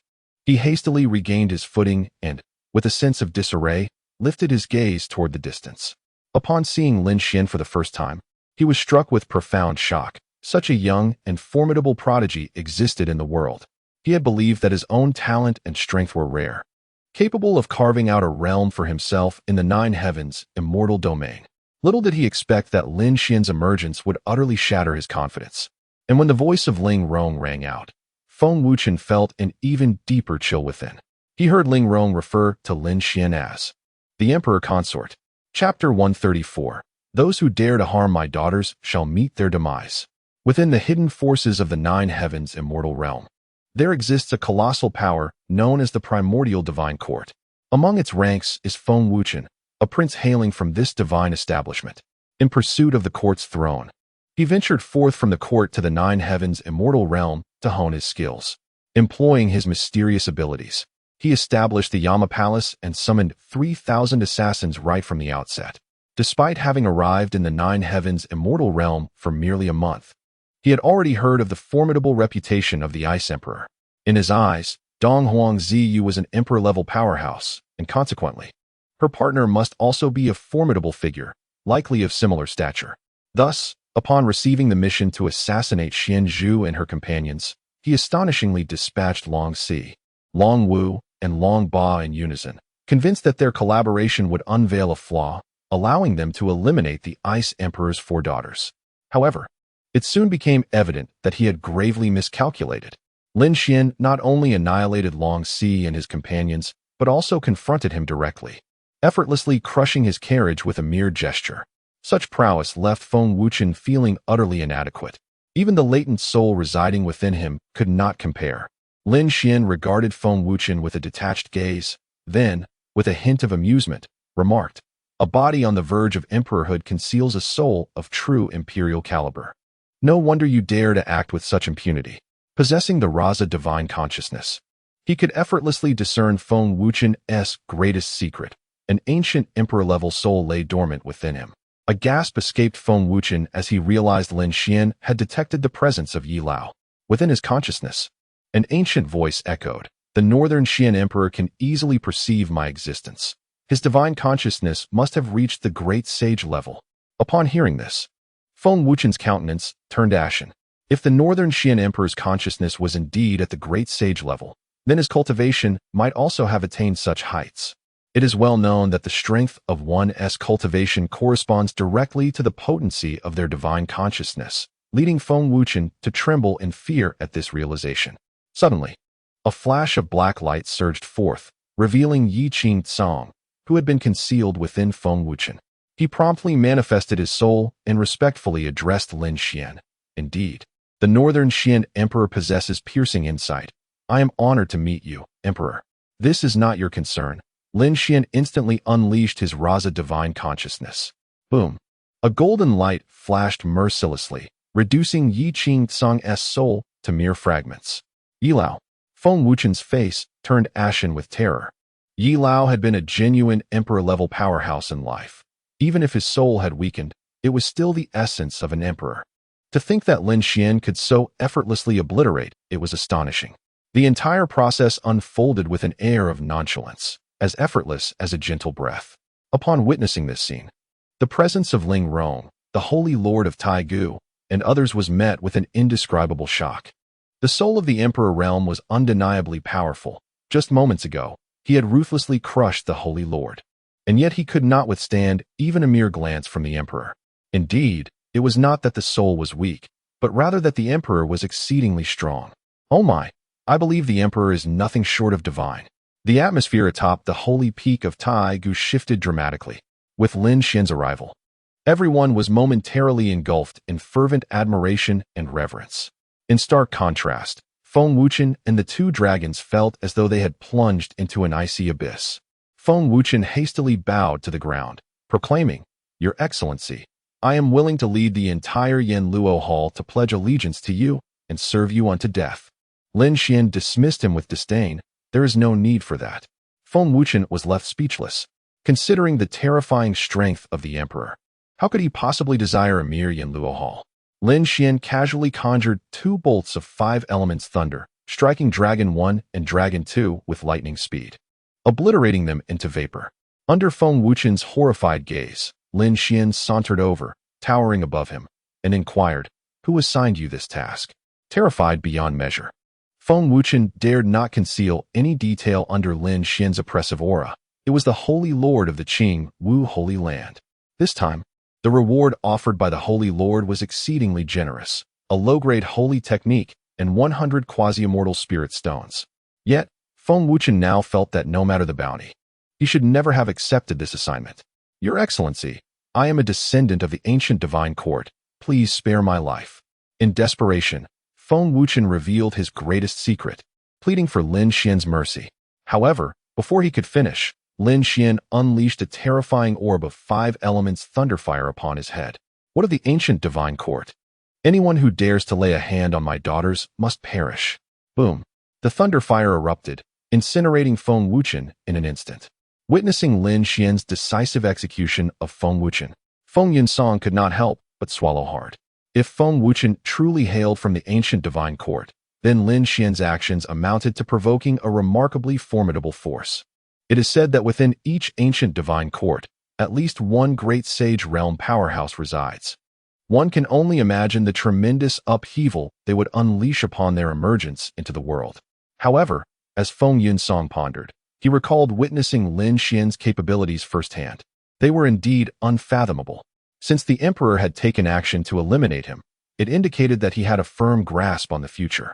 Though I have yet to experience the true terror of the ancient divine court, the one certainty I possess is that the emperor is extraordinarily formidable, utterly terrifying. With this thought, Feng Yunsong regarded Lin Xian with awe and clasped his fist in a gesture of respect. He bore grave injuries, rendering him speechless. Yet he silently conveyed his respect to Lin Xian. As for who had summoned the Yama Hall to obliterate his sacred ground, that had become inconsequential. Moments ago, Lin Xian had been clearly enraged, and he dared not ask for Lin Xian's help in uncovering the mastermind behind the scheme. Meanwhile, Ling Rong and the others knelt in reverence, expressing their gratitude. "Thank you for saving us, Emperor." In Ling Rong's eyes, there lay an abundance of unspoken feelings. Having encountered Lin Xian twice, she was utterly captivated by his strength and grandeur.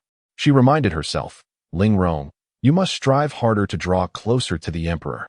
Lin Xian cast a calm glance at the crowd, gestured to dismantle the formidable barrier surrounding Feng Wuchen, and swiftly soared towards the southwest, where the realm of the 9 tripod heaven awaited. His destination was the sacred land of Qingwu. In the sacred land of Qingwu, within the grand hall of Qingwu Mountain, festivities were underway. Congratulations to my esteemed father-in-law on achieving remarkable mastery. Congratulations to the sacred lord of Qingwu on attaining supreme perfection in his skills, enjoying a lifespan of 9,000 years. Today, the sacred land of Qingwu is truly blessed with double joy, a cause for celebration. At that moment, the hall was filled with esteemed guests, brimming with jubilance. For today not only marked the 9,000th birthday of the sacred Lord Feng Kuan, but also the auspicious day of his ultimate mastery. Among those present, aside from his son-in-law Chao Qianyu, were his closest friends, and even members of the royal family of the 9 tripod heaven. Chapter 135. The Northern Emperor treads upon the sacred steel. At this moment, the esteemed Lord Feng Kungshuan of the Qingwu sacred land sat regally upon the throne of the sect leader, his face radiating with joy. "I express my heartfelt gratitude to all of you for your presence. Your support is invaluable." What brought him the greatest elation today was the mastery of the forbidden skill, the primordial unity technique, which he had cultivated to perfection. From this moment forth, not only would his lifespan experience a remarkable enhancement, but he could also rejuvenate his youthful appearance, conjuring within him a chaotic and boundless energy. This singular force would empower him to unleash more than thrice his strength in extreme circumstances. Although he had not yet reached the realm of an emperor, with his quasi-emperor cultivation, he surpassed even those of the imperial rank. Coupled with the primordial unity sword art, which was in perfect harmony with his technique, his might would be unfathomable. Come, let us indulge in merriment. Today, we shall not return without inebriation, Feng Kungshuan exclaimed, rising with a cup in hand to toast with the assembled guests. As the wine flowed, amidst the revelry, Chao Qianyu leaned closer to Feng Kungshuan and whispered, my esteemed father-in-law, have there been any developments regarding the matter of dealing with the Ice Empress? I cannot forget how my dear grandson met his tragic end at her hands. Feng Kungshuan replied coldly, rest assured. I have engaged the services of the Underworld Palace to eliminate her 4 daughters. Vengeance shall soon be ours. Chao Qianyu's brow furrowed at this news. The Underworld Palace? Is that faction reliable? He had come today not only to extend his congratulations to his father-in-law, but also with the significant intent of confronting Dong Huangzio. Now, learning that his father-in-law had enlisted an unknown power, he was taken aback. Absolutely reliable. Feng Kungshuan affirmed decisively. I have personally investigated them. Their leader possesses a terrifying background and formidable strength. Although they are a newly established assassin organization, their power is substantial. The recent deaths of the master of the retreating world Immortal Palace and the decapitation of the lord of the Yunlan Pavilion were their doing. Chao Qianyu nodded thoughtfully upon hearing this. The retreating world Immortal Palace and the Yunlan Pavilion were renowned sects within the 9 cauldrons heaven, with their leaders boasting quasi-emperor potential. Not easily slain. The fact that both had fallen within less than 7 days illustrated the commendable capabilities of the Underworld Palace. However, he pondered, what if they were to fail? He felt that no level of caution was excessive in dealing with the Ice Empress, especially since he had recently learned of the Northern Emperor's consort, Lin Xian, a peerless powerhouse in his own right. He had yet to ascertain the full extent of Lin Xian's strength, but he believed that relying solely on the Underworld Palace seemed precarious. Feng Kungshuan nodded in acknowledgement. I have considered this possibility as well. Should the Underworld Palace falter, there is no need for alarm. Firstly, their claims are unsubstantiated, and I have not entered into any contractual agreement with them. Moreover, even if fully exposed, do you truly believe that the Ice Empress would dare to storm into our sacred land of Qingwu? Upon hearing this, Chao Qianyu nodded repeatedly, acknowledging the wisdom of his father-in-law's analysis. Naturally, he harbored hopes that the Hall of Yama would achieve swift success, and even in the event of failure, it would hardly matter. The strength of the sacred land of Qingwu was sufficient for self-preservation. At that moment, Feng Kungshuan furrowed his brow and suddenly cast his gaze towards the entrance. A tremendous roar echoed, causing the grand hall to tremble violently. A colossal shadow tore through the night and shattered the dome of the hall, crashing down with a thunderous impact. Dust and debris filled the opulent space as the massive figure landed in the center, extending outward toward the entrance. Upon closer inspection, the onlookers could hardly contain their gasps. It was the sacred steel of the sacred land, with a lineage spanning 1,000,000 years. The sacred land of Qingwu had erected a towering stone monument since its founding by the ancestral patriarch. This stele recorded the myriad glories and illustrious figures of the sacred land over the millennia, symbolizing its very essence. The honor of the sacred land was intertwined with that of the stele, and vice versa. To their astonishment, the stele had collapsed in an instant. Clearly an act of deliberate sabotage. Before anyone could regain their composure, a figure clad in white stepped onto the stele, striding confidently into the hall. The crimson light illuminated him, enhancing his striking beauty and charisma. To destroy the sacred steel of my land is an irreconcilable enmity. Feng Kungshuan's gaze turned icy as he contemplated. You are Lin Xian, the emperor consort of Beixian. Lin Xian exuded an unparalleled aura, and his audacious intrusion into the sacred land to demolish the steel was evident. With but a moment's reflection, Feng Kungshuan deduced his identity. Upon hearing Feng Kungshuan's revelation, Chao Qianyu, Wang Cheng, and the others felt a profound shock. The emperor consort of Beixian had arrived upon the sacred steel, clearly challenging the sacred land. Others present, such as members of the Jioding imperial clan and various sect leaders, discreetly assessed Lin Xian. So this was the emperor consort of Beixian, indeed a figure of boundless allure. However, one couldn't help but wonder, was it not excessively audacious of him to intrude upon the sacred land and defile its steel? Lin Xian approached the center of the hall, looking down upon Feng Kungshuan and Chao Qianyu. Now that you know who I am, prepare to meet your demise. Wait. Feng Kungshuan stepped forward, clasping his fists. Emperor consort of Beixian, I fail to comprehend your motives for attacking us. Though unafraid of Lin Xian, Feng Kungshuan was reluctant to engage directly. After all, Lin Xian came with ill intent. Should a conflict arise, both sides would surely suffer, allowing potential enemies of the sacred land to seize the opportunity. Hence, His strategy was to parley first. After all, no one knew of the agreement with the Hall of Yama. Could Lin Xian produce any substantial evidence? If negotiations failed, they could resort to conflict. This way, it would appear that the sacred land had no intention of opposing Bei Xian, but rather that the emperor consort was forcing their hand. Are you attempting to play games? Lin Xian disdainfully scanned Feng Kengshuan and Chao Qinyu. Do you need me to repeat what you just said? Before entering the Grand Hall, he had already utilized his Rakshasa divine consciousness to monitor everything here. Thus, he was thoroughly aware of the dialogue between Feng Kengshuan and Chao Qinyu, and through their words, he discerned their motives for targeting his precious daughter. Feng Kengshuan and Chao Qinyu were both secretly astonished. From Lin Xian's demeanor, it was evident that he had overheard their conversation. The fact that even Feng Kengshuan, with his quasi-imperial strength, had failed to detect Lin Xian's surveillance indicated that Lin Xian's divine awareness had reached an alarming level. Feng Kengshuan's facial muscles twitched, revealing a hint of murderous intent in his gaze. At that moment, Sima En, a member of the Jioding royal family, stood up and said, Bei Xian Emperor, this Jioding heaven is not a place where you can act as you please. He was a cousin of the Jioding Emperor, Sima Wuxiang, and held a significant position. Seeing himself present, he felt compelled to support the Qingwu sacred land. Thus his words carried a slight undertone of threat. You have no place to speak here. Lin Xian waved his hand dismissively. A surge of formidable true energy erupted, piercing directly through Sima En's heart. Sima En's eyes widened in terror. He could hardly fathom that he would be slain before he could finish his words. The sight of his death sent shockwaves through the crowd. As a cousin of the Jioding Emperor, Sima En's demise in the Qingwu sacred land implicated everyone present. Bei Xian Emperor, you are far too presumptuous. In an instant, Chao Qinyu took the lead. The 12 sect leaders activated their strongest formations, standing before Lin Xian.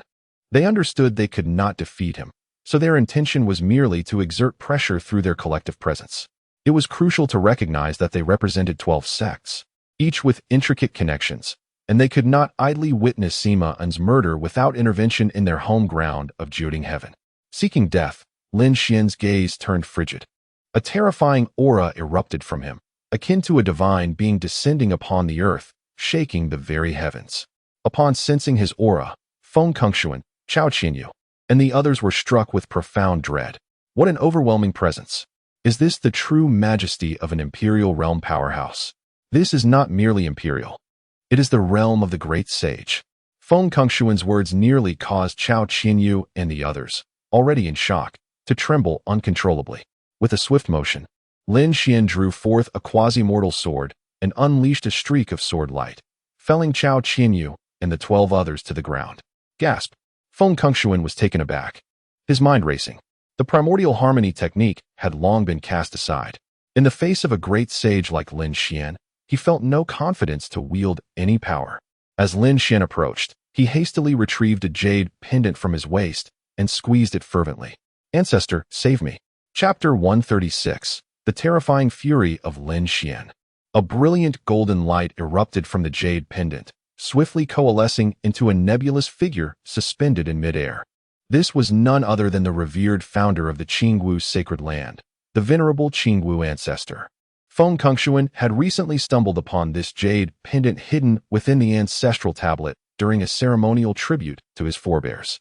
He surmised at once that this pendant bore extraordinary significance and was undoubtedly linked to the ancestral master.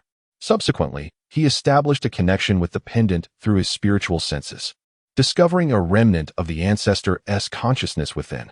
At last, he realized that the ancestor was indeed still alive. By infusing spiritual energy into this jade pendant, he could activate the ancestor's consciousness. Thus, Feng Kengshuan hastened to relay the events of the day to the Qingwu ancestor. The ancestor gazed at Lin Xian from the void, his tone laced with a hint of flattery. The North Xian Emperor indeed is a youthful hero. In all my years, I have never encountered a great sage of such tender age. Might I inquire if the Emperor could relent, allowing us both a means of retreat? Upon hearing the ancestor's words, Feng Kengshuan furrowed his brow in surprise. He had not anticipated such courteousness from the ancestor towards Lin Xian. However, upon reflection, he considered that the ancestor's demeanor might harbor deeper intentions. Notably, the sacred texts recorded that the ancestor was a connoisseur of talent. Perhaps recognizing Lin Xian's prodigious gifts, and seeking to foster goodwill. Moreover, the ancestor's reluctance to provoke Lin Xian could very well be an effort to safeguard Feng Kongxuan's life as the current sovereign. Lin Xian retorted coldly, "I shall grant no mercy to those who seek to harm my daughters. Even if you were physically present, I would not hesitate to strike you down." With that, his Rakshasa consciousness surged forth, manifesting as an overwhelming pressure that utterly shattered the ancestor's spiritual essence. He then raised his right hand, commanding 4 quasi-immortal swords to soar into the air. "If you wish to slay my daughters, then I shall use your blood to nourish their blades." At these words, Feng Kongxuan trembled with terror. The 4 swords aimed menacingly at him, instilling such fear that he felt his very heart quaking. Even with a physique of iron, he could not withstand a simultaneous assault from 4 quasi-immortal swords. In that moment, Feng Kongxuan truly comprehended the dreadfulness of inciting Lin Xian's wrath. "Emperor, I acknowledge my errors," he exclaimed just as Lin Xian's 4 swords shot forth, obliterating his form into mere fragments in an instant. Witnessing the blood rapidly desiccate upon the blades, Lin Xian displayed a satisfied expression before sheathing his swords and departing the grand hall. Before leaving, he crafted a 5 elements thunder seal and hurled it towards the Qingwu Grand Hall. Boom! A multicolored lightning erupted into the sky, reducing the entire peak of Qingwu Mountain to rubble. Those disciples of the Qingwu sacred land who had rushed over from other peaks were left in shock. Beneath the dim moonlight, vibrant bolts of multicolored lightning cleaved through the night sky, rising majestically. Everyone's heart seized in an instant. Oh heavens, our sacred land of Qingwu is doomed. In the boundless expanse of the 9 heavens celestial domain, there exists a mysterious corner, akin to a spatial interstice, no larger than a coffin. Only those who venture closely to this spot could ever hope to perceive the existence of this enigmatic void. Within this interstice lies a solitary figure. His hair is entirely white, and he is adorned in a golden robe, with a 1-zhang-long golden true martial divine sword resting upon his chest. As the sun rises and sets, the passage of time seems to deliberately bypass this spatial layer, leaving the slumbering individual undisturbed. He is none other than the ancestor of Qingwu. At that moment, a sudden awakening occurred.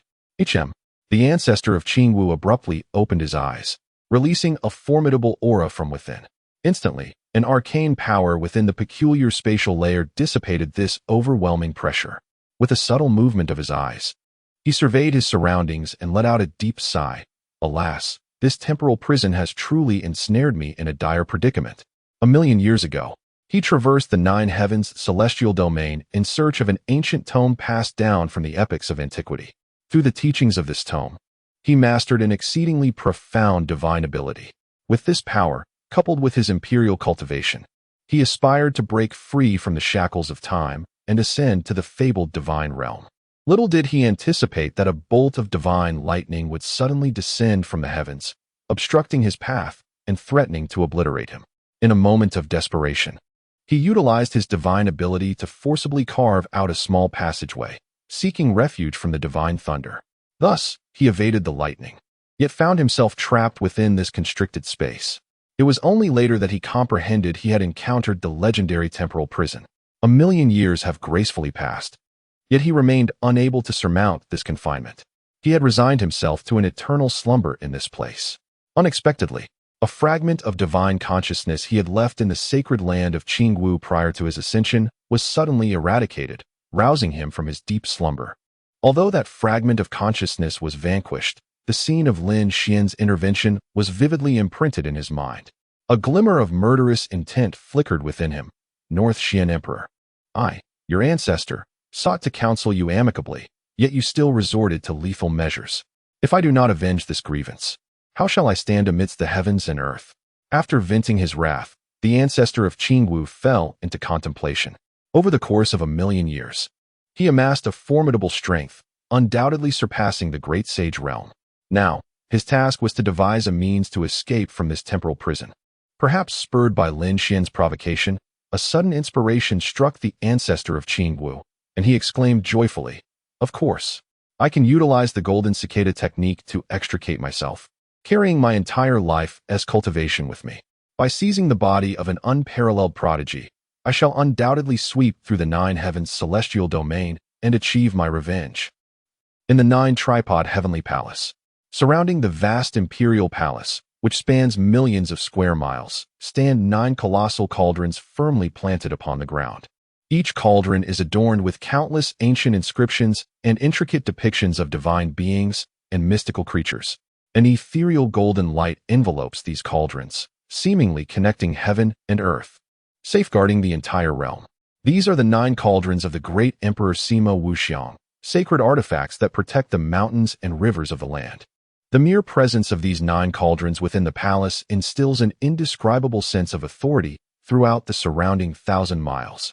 Their deliberate arrangement forms a grand celestial formation, and while they guard the palace, they fervently absorb the energies of the cosmos, which Sima Wuxiang harnesses as a river of power.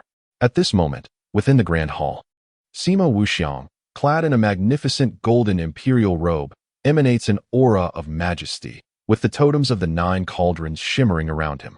Addressing his minister Yin Jihai, he inquired, "Has the summit of Qingwu Mountain been leveled to the ground?"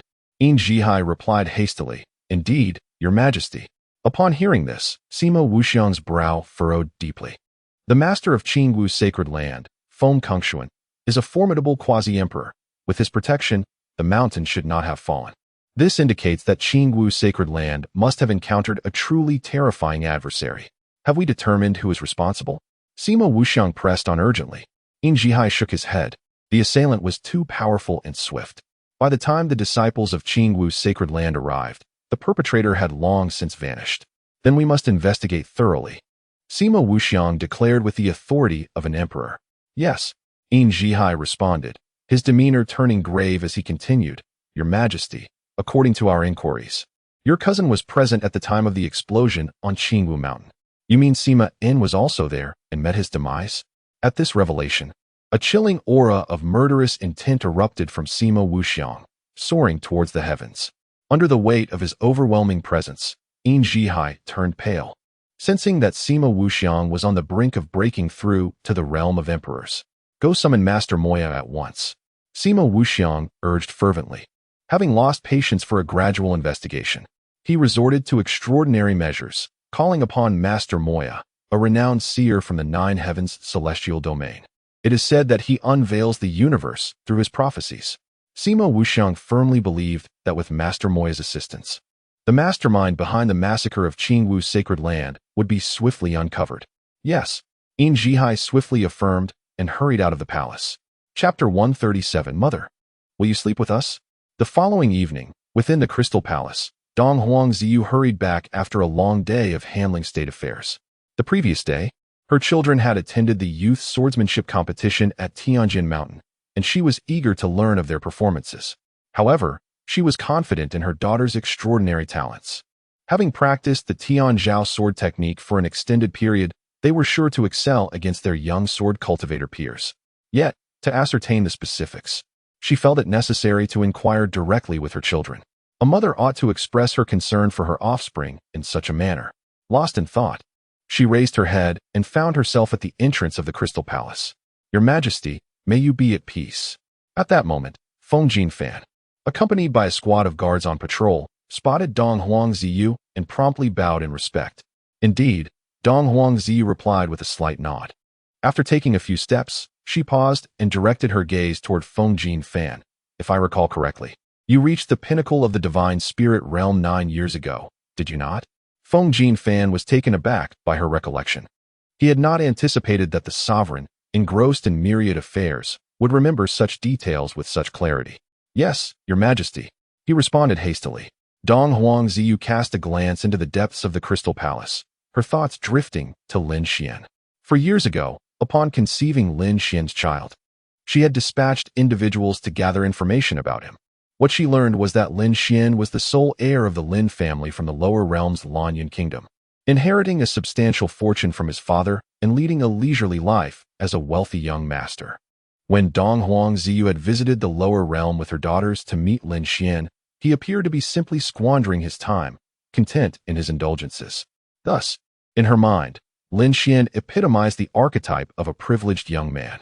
This perception led her to refrain from further inquiries about him, as she felt she had already gleaned sufficient insight prior to her descent.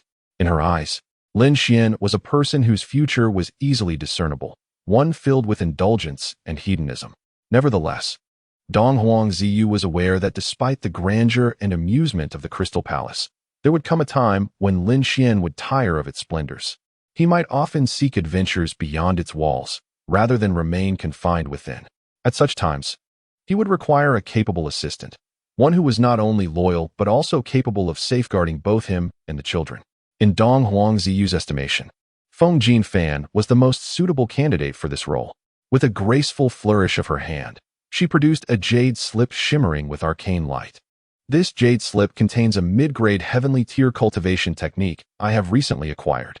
With diligent practice, it will not only enable you to ascend to the venerable realm, but also significantly enhance your defensive capabilities. I believe that your family's Pangxiang physique is perfectly aligned with this technique, and thus, I bestow it upon you. Thank you, Your Majesty. Feng Jinfan swiftly accepted the jade slip of transmission. Through his thoughts, he realized that it was indeed a superior cultivation method that harmoniously integrated both internal and external practices. The external cultivation techniques perfectly aligned with the ancestral physique of the Feng family. Dong Huangziyu spoke softly, urging him to enhance his strength.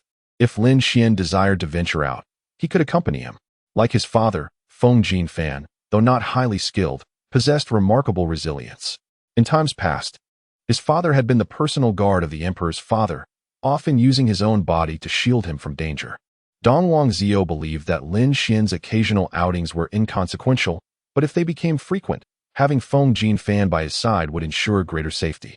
Since they had fortuitously encountered Feng Jinfan today, it was the perfect opportunity to arrange this matter. Yes, Your Majesty. Feng Jinfan nodded eagerly. He perceived that the Empress's intention in bestowing the cultivation method upon him was primarily to assist her husband in various tasks. After all, with his formidable strength and esteemed status, it would be impractical for him to handle every matter personally.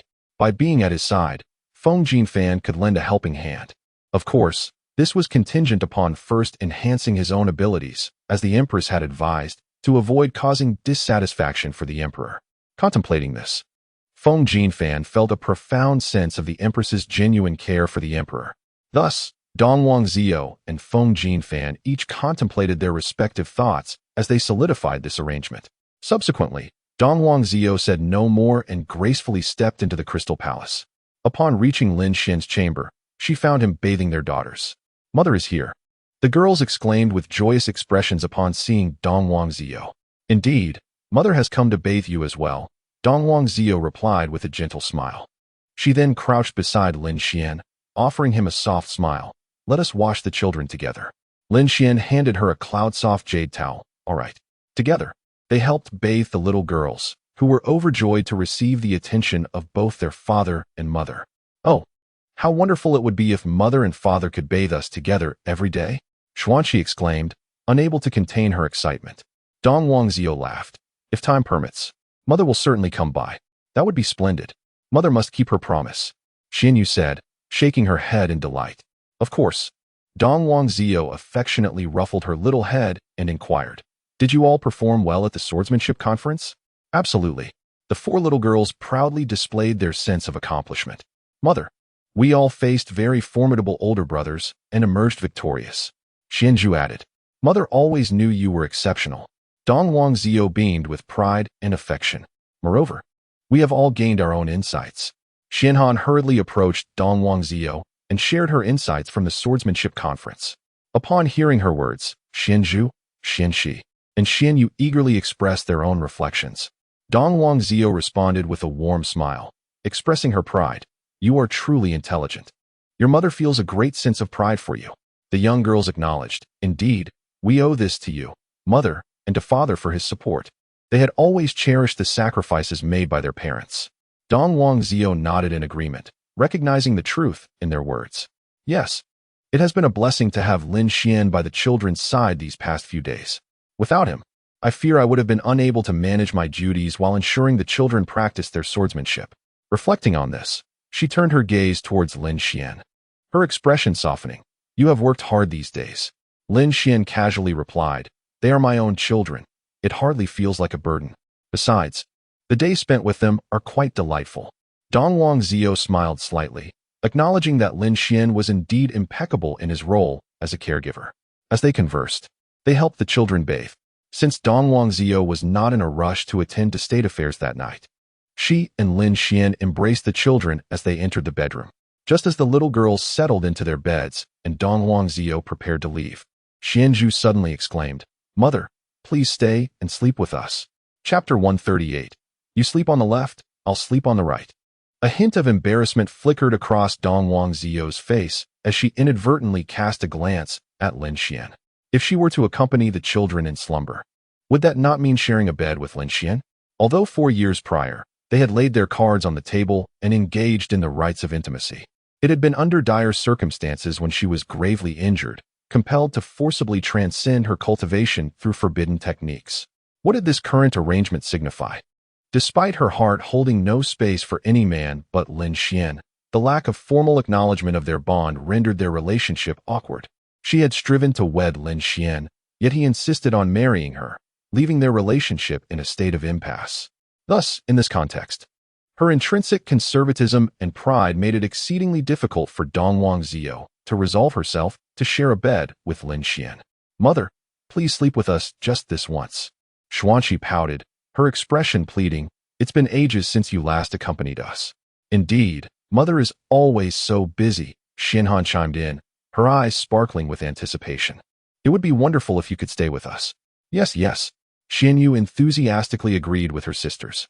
"Mother and father should sleep with us every day." Upon hearing the children's words, Dong Zio felt her cheeks flush slightly, unable to bear the thought of denying them. Reluctantly, she nodded. "All right then, Mother will accompany you tonight." Hooray! The little girls erupted in joyous excitement. As the 4 of them lay side by side, Lin Xian casually remarked, "You sleep on the left? I'll sleep on the right." Dong Zio suppressed her shyness and nodded. Subsequently, they lay down, with Dong Zio on one side and Lin Xian on the other, separated by the 4 adorable girls. The sisters exchanged glances between Lin Xian and Dong Zio, their faces glowing with happiness. Observing this, Dong Zio silently sighed. It had indeed been a long time since she had shared a bedtime with the children, and their delight was palpable. Though the children lay between them, the physical distance did little to diminish the closeness they felt. Both Lin Xian and Dong Zio possessed profound cultivation, allowing them to distinctly sense each other as presence. The natural fragrance emanating from Dong Zio was as enchanting as a blooming garden, while the faint masculine scent surrounding Lin Xian stirred her heart. Memories of that fateful night 4 years ago surged in their minds. Lin Xian mused, if this woman were a tad more gentle, she would undoubtedly be unparalleled in the world. Meanwhile, Dong Zio thought, if only this man were a bit more formidable, his allure would drive all women to madness. "Father, tell us a story," Xianhan implored at that moment. "Of course," Lin Xian replied with a tender smile. Bedtime stories were a cherished tradition for the little ones. "Today, I shall tell you the tale of Thumbelina." Thumbelina? Upon hearing this name, not only did Xianzhu and her companions react with a glimmer of surprise, but even Dong Ziyu's eyes sparkled with intrigue. "What a fascinating name!" Xianzhu eagerly inquired. "Father, is this girl named Thumbelina?" "No, she is merely as small as a thumb," Lin Xian replied with a chuckle. "How enchanting!" The little ones were utterly mesmerized. Dong Ziyu maintained her composure, but listened intently as Lin Xian continued his tale. Once upon a time, there was a woman who yearned for a tiny and adorable child. Thus, she sought the wisdom of a sorceress. The sorceress assured her that it was a simple endeavor, providing a single grain of wheat for her to plant in a flower pot. When the flower blossomed, Thumbelina would emerge. With his adept parenting skills, Lin Xian's storytelling grew increasingly captivating. In just a few brief sentences, he had the children completely enthralled. Before the tale reached its conclusion, they had already drifted into slumber. Dong Ziyu silently marveled at Lin Xian, recognizing his remarkable talent for engaging children. The ability to conjure such a vivid and whimsical story with such ease was truly astonishing. As the little ones succumbed to sleep, the 2 adults found themselves wide awake, the atmosphere in the room growing increasingly awkward. Taking a deep breath, Dong Ziyu rose from the bed and cast a casual glance at Lin Xian. "You must be tired as well. You should rest early." "Indeed," Lin Xian replied, resting his hands behind his head and nodding nonchalantly. Dong Huang Ziyu's graceful figure appeared particularly enchanting under the moonlight. As she passed by Lin Xian, she paused to gaze at him. By the way, what became of Thumbelina in the end? Lin Xian replied. She encountered a flower prince of her own size, and they married, living happily ever after. Dong Huang Ziyu nodded slightly, approving of this delightful conclusion. She genuinely believed that Lin Xian was a genius at telling children's stories. Subsequently, she turned and vanished like a fleeting shadow. Lin Xian, not pondering further, admired his peacefully sleeping daughters for a while before allowing himself to relax and succumb to sleep. In the heavenly palace of Jiuding, Your Majesty, Master Mo Yi has arrived. Yin Zhihai entered the grand hall, accompanied by an elderly man cloaked in black, his features obscured. With each step the elder took, a flicker of dark, mysterious light emanated from beneath his feet, exuding an extraordinary aura. He was the renowned Master Mo Yi, celebrated throughout the celestial realm. His art of divination could unveil the past and future, revealing the cosmos' secrets. Not only could he foresee certain futures, but he could also trace back to uncover events that had transpired. Thus, even the formidable Emperor Sima Wuxiang stood to greet him respectfully. I pay my respects to the great master. No need for such formality, Your Majesty. Master Mo Yi replied with a slight nod. As he reached the center of the hall, Sima Wuxiang declared, I summoned the great master to discern who has dared to strike against the sacred land of Qingwu. Very well, Master Mo Yi responded. Maya, the celestial master, skillfully formed an intricate purple-black seal with his hands and cast it into the air. In an instant, a dazzling crystal orb, radiant with starlight, materialized before them. Sima Wuxiang scrutinized the orb and discovered it contained countless stars, vast and mysterious as the cosmos itself. It was said that the heavenly master's celestial orb was a premier treasure, and witnessing it today confirmed its esteemed nature. Sima Wuxiang firmly believed that with Maya's prowess and the orb's formidable power, they would swiftly unveil the identity of the shadowy mastermind behind the scenes. Maya, in silence, was concentrating his spiritual awareness, engaging in profound communion with the celestial orb. Suddenly, the orb erupted in a resplendent glow. The myriad stars within were released instantaneously, forming a colossal luminous screen spanning 10 zhang at the center of the grand hall. As the light intensified, a majestic mountain emerged before Sima Wuxiang's gaze. It was Qingwu Mountain. Instantly recognizing it as the main peak of the sacred land of Qingwu, Sima Wuxiang felt a surge of excitement swell within him. It appeared that the identity of the perpetrator was about to be revealed. With his strength nearing that of a great sage, he was confident he could eradicate the mastermind on the spot. Bang! At that moment, an anomaly erupted. A chaotic beam of light suddenly burst forth from the luminous screen, emanating an overwhelming pressure. Under its onslaught, the celestial orb was instantly shattered, and Maya cried out in agony, staggering back several steps, spitting out a mouthful of blood. Sima Wuxiang leaped from his throne in alarm, exclaiming, Master, what has happened? Maya hastily circulated his true essence, forcefully suppressing the blood surging in his chest. His face a mask of panic. Your Majesty, we have encountered an extraordinary master. What do you mean? Sima Wuxiang's gaze flickered. Maya, filled with reverence, replied, the opponent is an unfathomable being. Their fortune surpasses even that of the heavens. Chapter 139. The Buddhist progeny of the North and South. Revering the Emperor and his consort. Greater than the heavens? Sima Wuxiang was momentarily stunned upon hearing this. The master of Maya would certainly not speak falsely. Who, then, was the formidable being that obliterated the Qingwu sacred land? Was it a Buddha, embodying the essence of karma and the salvation of all beings? A true immortal, indestructible through countless tribulations, eternally reborn? Or perhaps a demonic deity, commanding all spirits and inquiring of the celestial beings? Or a demonic sovereign, wielding boundless magic and shattering the myriad realms? The more Sima Wuxiang pondered, the more his heart raced with trepidation. If such a terrifying existence were indeed real, what power did he, as the Emperor of the 9 tripods, possess to avenge his cousin? The Master of Maya took a moment to collect himself and said, Your Majesty need not be so alarmed. In the presence of such a mighty force, as long as one does not provoke them, one's safety is generally assured. Sima Wuxiang gritted his teeth and nodded. He was currently utilizing the 9 tripods of Shinjo to fervently elevate his cultivation, approaching the threshold of the great sage realm. Faced with such powerful adversaries, he had no choice but to endure. Is there truly no way for the master to uncover any traces of this individual?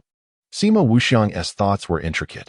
Although he understood that he could not contend with this entity at present, he still yearned for a clue. If even the master of Maya could not discern anything, then this matter would indeed sink into oblivion. The master of Maya shook his head and sighed.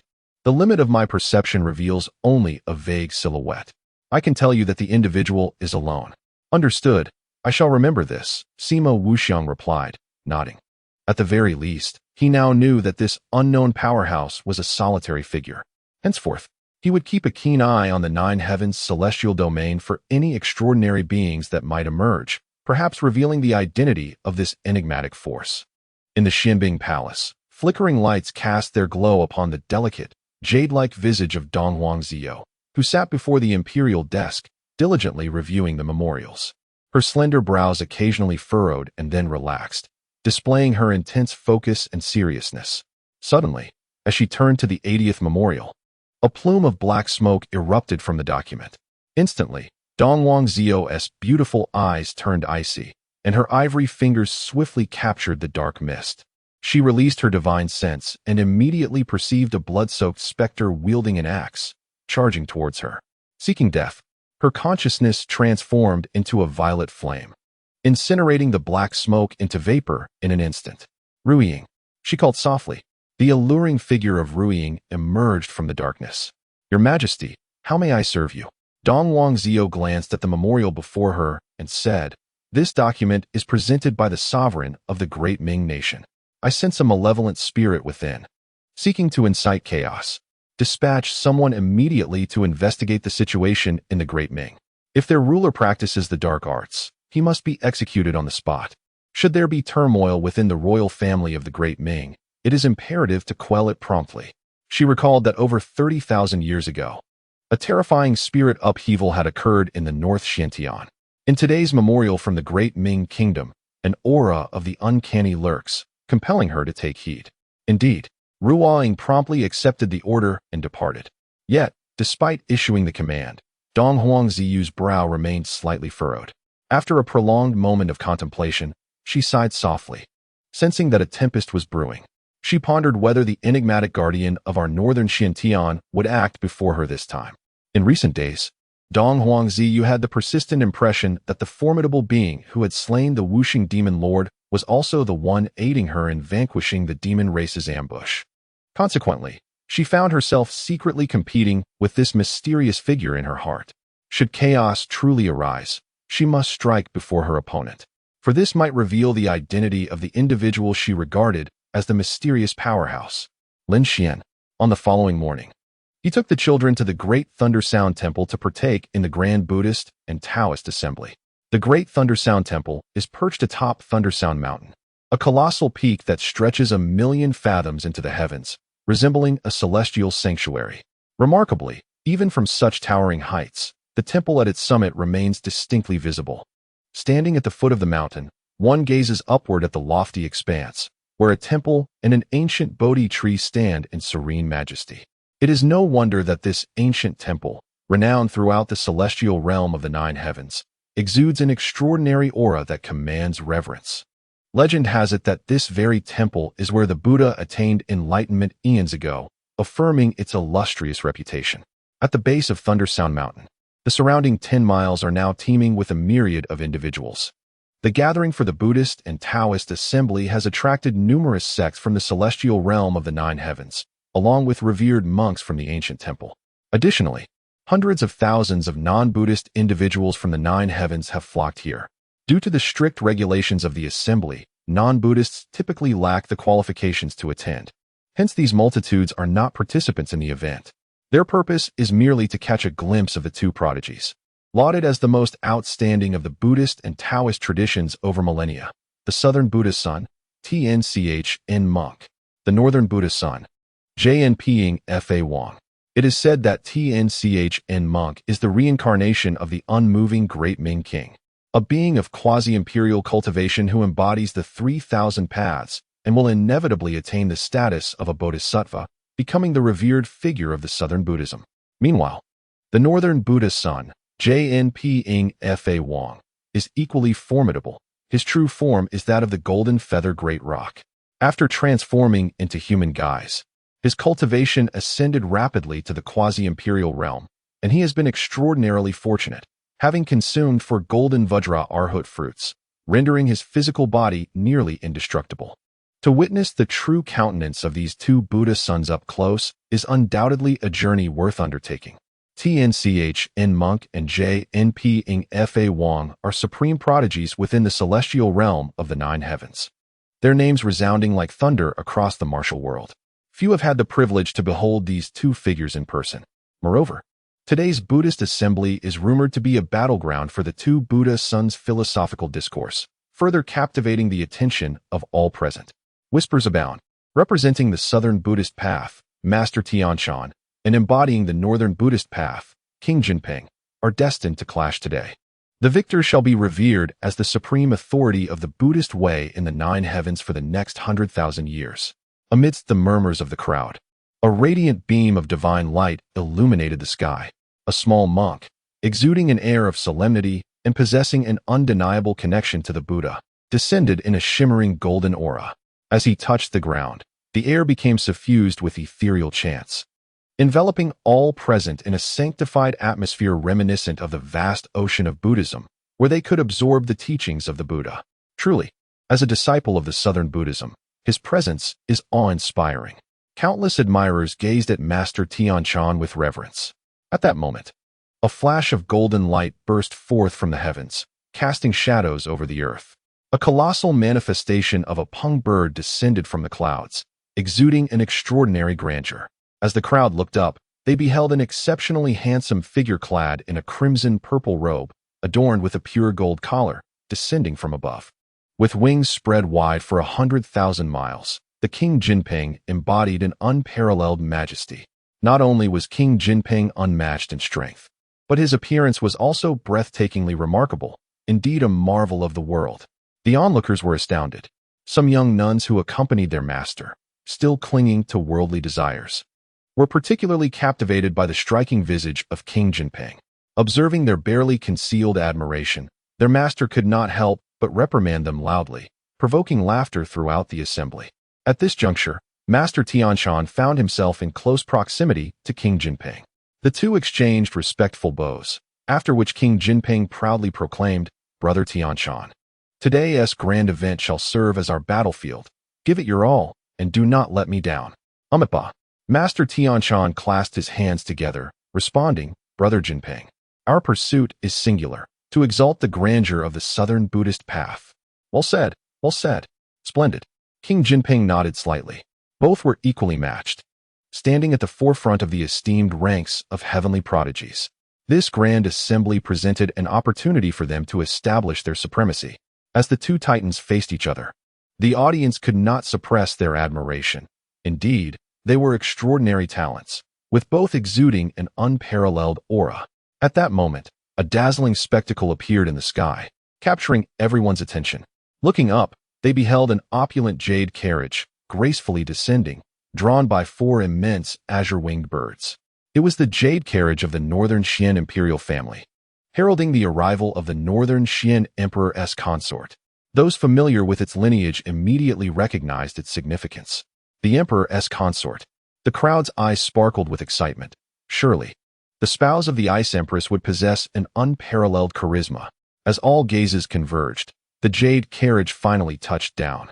Lin Xian then stepped out, guiding his 4 daughters as they emerged from the carriage, lifting his gaze to meet the multitude of eyes fixed upon them. Beneath the entire Lei Yin mountain, voices resonated like thunder. Truly, the man of the Ice Queen is remarkable. The Northern Xiantian Emperor stands unparalleled in his grandeur. Such a distinguished figure, traveling vast distances, must certainly have been summoned by the great Lei Yin temple. I had once thought that the demeanor of the king of Golden Peng and the Zen monk Tianshan was unrivaled in this era. Yet it is evident that the emperor surpasses them all. The emperor exudes such charisma that it makes me contemplate renouncing my vows. At this moment, Both the monks of the Buddhist order and practitioners from various martial arts circles gaze upon Lin Xian with admiration. Even those young nuns, still entangled in worldly desires, find their hearts stirred by Lin Xian's presence. Notably, the once arrogant king of Golden Peng and Zen monk Tianshan also express admiration for Lin Xian. They are well aware that Lin Xian did not journey from afar merely to see them, but rather to attend the grand assembly of Buddhism and Taoism. Furthermore, it has been widely rumored that significant figures would grace the event with their presence. Without further contemplation, both the king of Golden Peng and Zen monk Tianshan recognize Lin Xian as a distinguished guest. In the face of such an esteemed personage, they promptly temper their haughty demeanor, revealing a hint of humility and approach to pay their respects. A humble monk Tianshan, greetings to the northern Xiantian emperor. A humble monk Jinping, greetings to the northern Xiantian emperor. Chapter 140, Sister, please savor the flavor. After the two exchanged formal greetings, the abbot of the Great Buddha Temple and the abbot of the Holy Jia Temple, accompanied by a group of esteemed monks, arrived at the foot of Thunder Sound Mountain. Abbot Xuanzi of the Great Buddha Temple and Abbot Puguang of the Holy Jia Temple also stepped forward to pay their respects to Lin Xian. With their leadership, the 20,000 abbots and esteemed monks present, along with hundreds of thousands of laypeople, approached to offer their salutations. For them, witnessing the unparalleled duo of Master Tianshan and King Jinping was already a worthwhile journey. The chance to encounter the Northern Xian Emperor was a staggering delight. After all, no matter how radiant the duo may be, they could not overshadow the brilliance of the Emperor. Even they felt compelled to bow to the Emperor. The distinction between high and low was immediately apparent. Furthermore, the Emperor not only possessed noble status, but also bore the countenance of a celestial being, exuding an aura of infinite grace. Thus, before him, distinctions of sect and belief faded away, leaving only admiration and reverence among all present. After reciprocating the greetings of the various abbots and monks, Lin Xian ascended Thunder Sound Mountain with his 4 daughters. Soon, they arrived at the Grand Thunder Sound Temple atop the mountain. Outside the ancient temple, Abbot Qing Yuan and others, including Jinghai, were already waiting. Amitabha, the esteemed presence of the Northern Xian Emperor graces us. This temple is truly illuminated by your honor. Qing Yuan approached with a respectful greeting. Upon hearing Jinghai speak of Lin Xian as a person of great fortune, Qing Yuan felt that having Lin Xian visit was indeed a privilege for the Grand Thunder Sound Temple. Meanwhile, the 1,008 top-tier abbots and abbesses following Lin Xian nodded in quiet acknowledgement. Such a grand Buddhist gathering had never included non-Buddhists. Yet the Northern Xian Emperor was no ordinary man. His presence was a glory for all disciples of the Buddhist faith. After exchanging pleasantries, Qing Yuan led Lin Xian into the Grand Thunder Sound Temple. Upon entering, Qing Yuan began to explain the various buildings and history of the temple to Lin Xian. With the Xuanjue heavenly book in his possession, Lin Xian was already well versed in these matters. However, observing Qing Yuan's courteous demeanor, he graciously listened to the explanations. As they walked through the corridor toward the Grand Assembly Square, Xianzhu and her companions noticed a monk seated in a nearby room, rhythmically striking a wooden fish. The young girl's curiosity was piqued, and they hurried into the room, gathering around the monk. "Uncle, what are you striking?" The monk opened his eyes and, with hands clasped in a gesture of respect, replied, "Amitabha." In response to the little princess, "This instrument is called a wooden fish." "Wooden fish?" "Fish." The girl's eyes brightened at the thought. In other words, this object could not only be struck, but also eaten? Xianzhu, Xianxi, and Xianhan quickly crouched on the ground, leaning closer to the wooden fish to sniff at it. They exclaimed in surprise, "How strange. It doesn't smell fragrant at all." The little girls recalled vividly that any fish cooked by their father was always deliciously aromatic. Yet this wooden fish had no scent whatsoever. Clearly, the individuals here lack a father figure skilled in the culinary arts. Observing a wooden fish nearby, Xianyu seized it, turned around, and discreetly took a bite. Alas, the little girl immediately felt a sharp discomfort in her teeth. How could this fish be so unpalatable? It was nearly impossible to bite through. Consequently, she retrieved the 9-headed heavenly python and implored, "Little Nine, take a bite." The python, endowed with acute olfactory senses, quickly discerned that this was not food and shook its head vigorously. Xianyu threatened, "You must help your sister taste it. Otherwise, I shall not take you along." Upon hearing this, the python's eyes reflected a hint of helplessness. If Xianyu were displeased, the emperor would undoubtedly blame it. This was a burden it could not bear. Thus, with tears in its eyes, the nine-headed heavenly python took a bite of the wooden fish and then shook its head, as if to convey, "This is utterly inedible." Oh, it appears it truly is unappetizing. Only then did Xianyu return the wooden fish to its place. Subsequently, the four little girls dashed out, clinging to Lin Xian's legs and shaking them. "Father, why is that wooden fish so distasteful?" Lin Xian chuckled, gently ruffling their little heads. The wooden fish is merely a Buddhist instrument used for teachings and offerings. It is not a fish to be consumed, but rather a device crafted from wood or metal. If it is not a fish, then why does it bear the name? Xianzhu inquired with her curious eyes wide open. That is because fish remain vigilant day and night, and the Buddhists carved the wooden fish to resemble a fish, intending to remind everyone to contemplate day and night and not to become complacent. Lin Xian explained with a smile. "Oh, I see." The little girls, upon receiving this explanation, instantly comprehended. The eminent monks nearby, including Qing Yuan, could not help but join their hands in reverence, exclaiming, "Amit Ba? Well said, well said." The emperor is truly knowledgeable and admirable. Each of them had practiced for over 3,000 years and had never encountered a non-Buddhist capable of articulating the true significance of the wooden fish so eloquently. They marveled internally, acknowledging the emperor's profound connection to the Buddha. Witnessing the high monk's esteem for Lin Xian, both Master Tianshan and King Jinping nodded silently. They had no doubt that had Lin Xian been born into the Buddhist fold, he would surely surpass all contemporaneous prodigies and stand unrivaled. Subsequently, under Qing Yuan's guidance, Lin Xian and his daughters continued onward, soon arriving at the square designated for the Grand Assembly. As they surveyed the area, they noted it spanned at least 1,000 miles. The seating arrangements surrounding the square were tiered according to spiritual cultivation. The higher the seat, the greater the required cultivation. At the very center lay a vast circular space, the arena where the Buddhist masters would engage in discourse and competition. At that moment, millions of Buddhist practitioners filled the seats to capacity. At the highest tier, there were 19 golden lotus platforms. Qing Yuan led Lin Xian to one of the central lotus platforms and respectfully said, "Your Excellency, please take your seat." Upon seeing Lin Xian settle down, all present among the Buddhist practitioners joined their hands in reverence, reciting in unison, "Amit Ba? Well said, well said." Originally, the lotus platform comprised 18 seats, each corresponding to the 18 most profound and enlightened monks within the nine heavens celestial domain, who were anticipated to attain the Buddha's fruit in the future.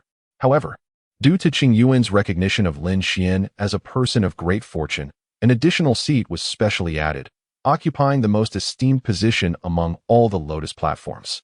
Like Qing Yuan, the other 17 future Buddhas, along with all present Buddhist practitioners, found no reason to object. In their eyes, the fact that the northern Xiantian emperor was invited to this grand assembly was a testament to his esteemed status. It was entirely reasonable for him to occupy the finest position. Following this, once Qing Yuan and the 18 future Buddhas were seated, the assembly commenced officially. As the host of this grand event, Qing Yuan stood and surveyed the audience, stating, "The Buddhist teachings of our nine heavens celestial domain have been transmitted for countless years, perpetually embroiled in a south-north contention. Today, I implore all fellow practitioners to engage in amiable discourse on the Dharma, to refine their skills through friendly debate, and to know when to cease." Upon his conclusion, all the Buddhist practitioners joined their hands in reverence, exclaiming, "Good." Subsequently, as the most distinguished representatives of the southern and northern Buddhist paths, Monk Tianshan and Dharma King Jinping were the first to take the stage.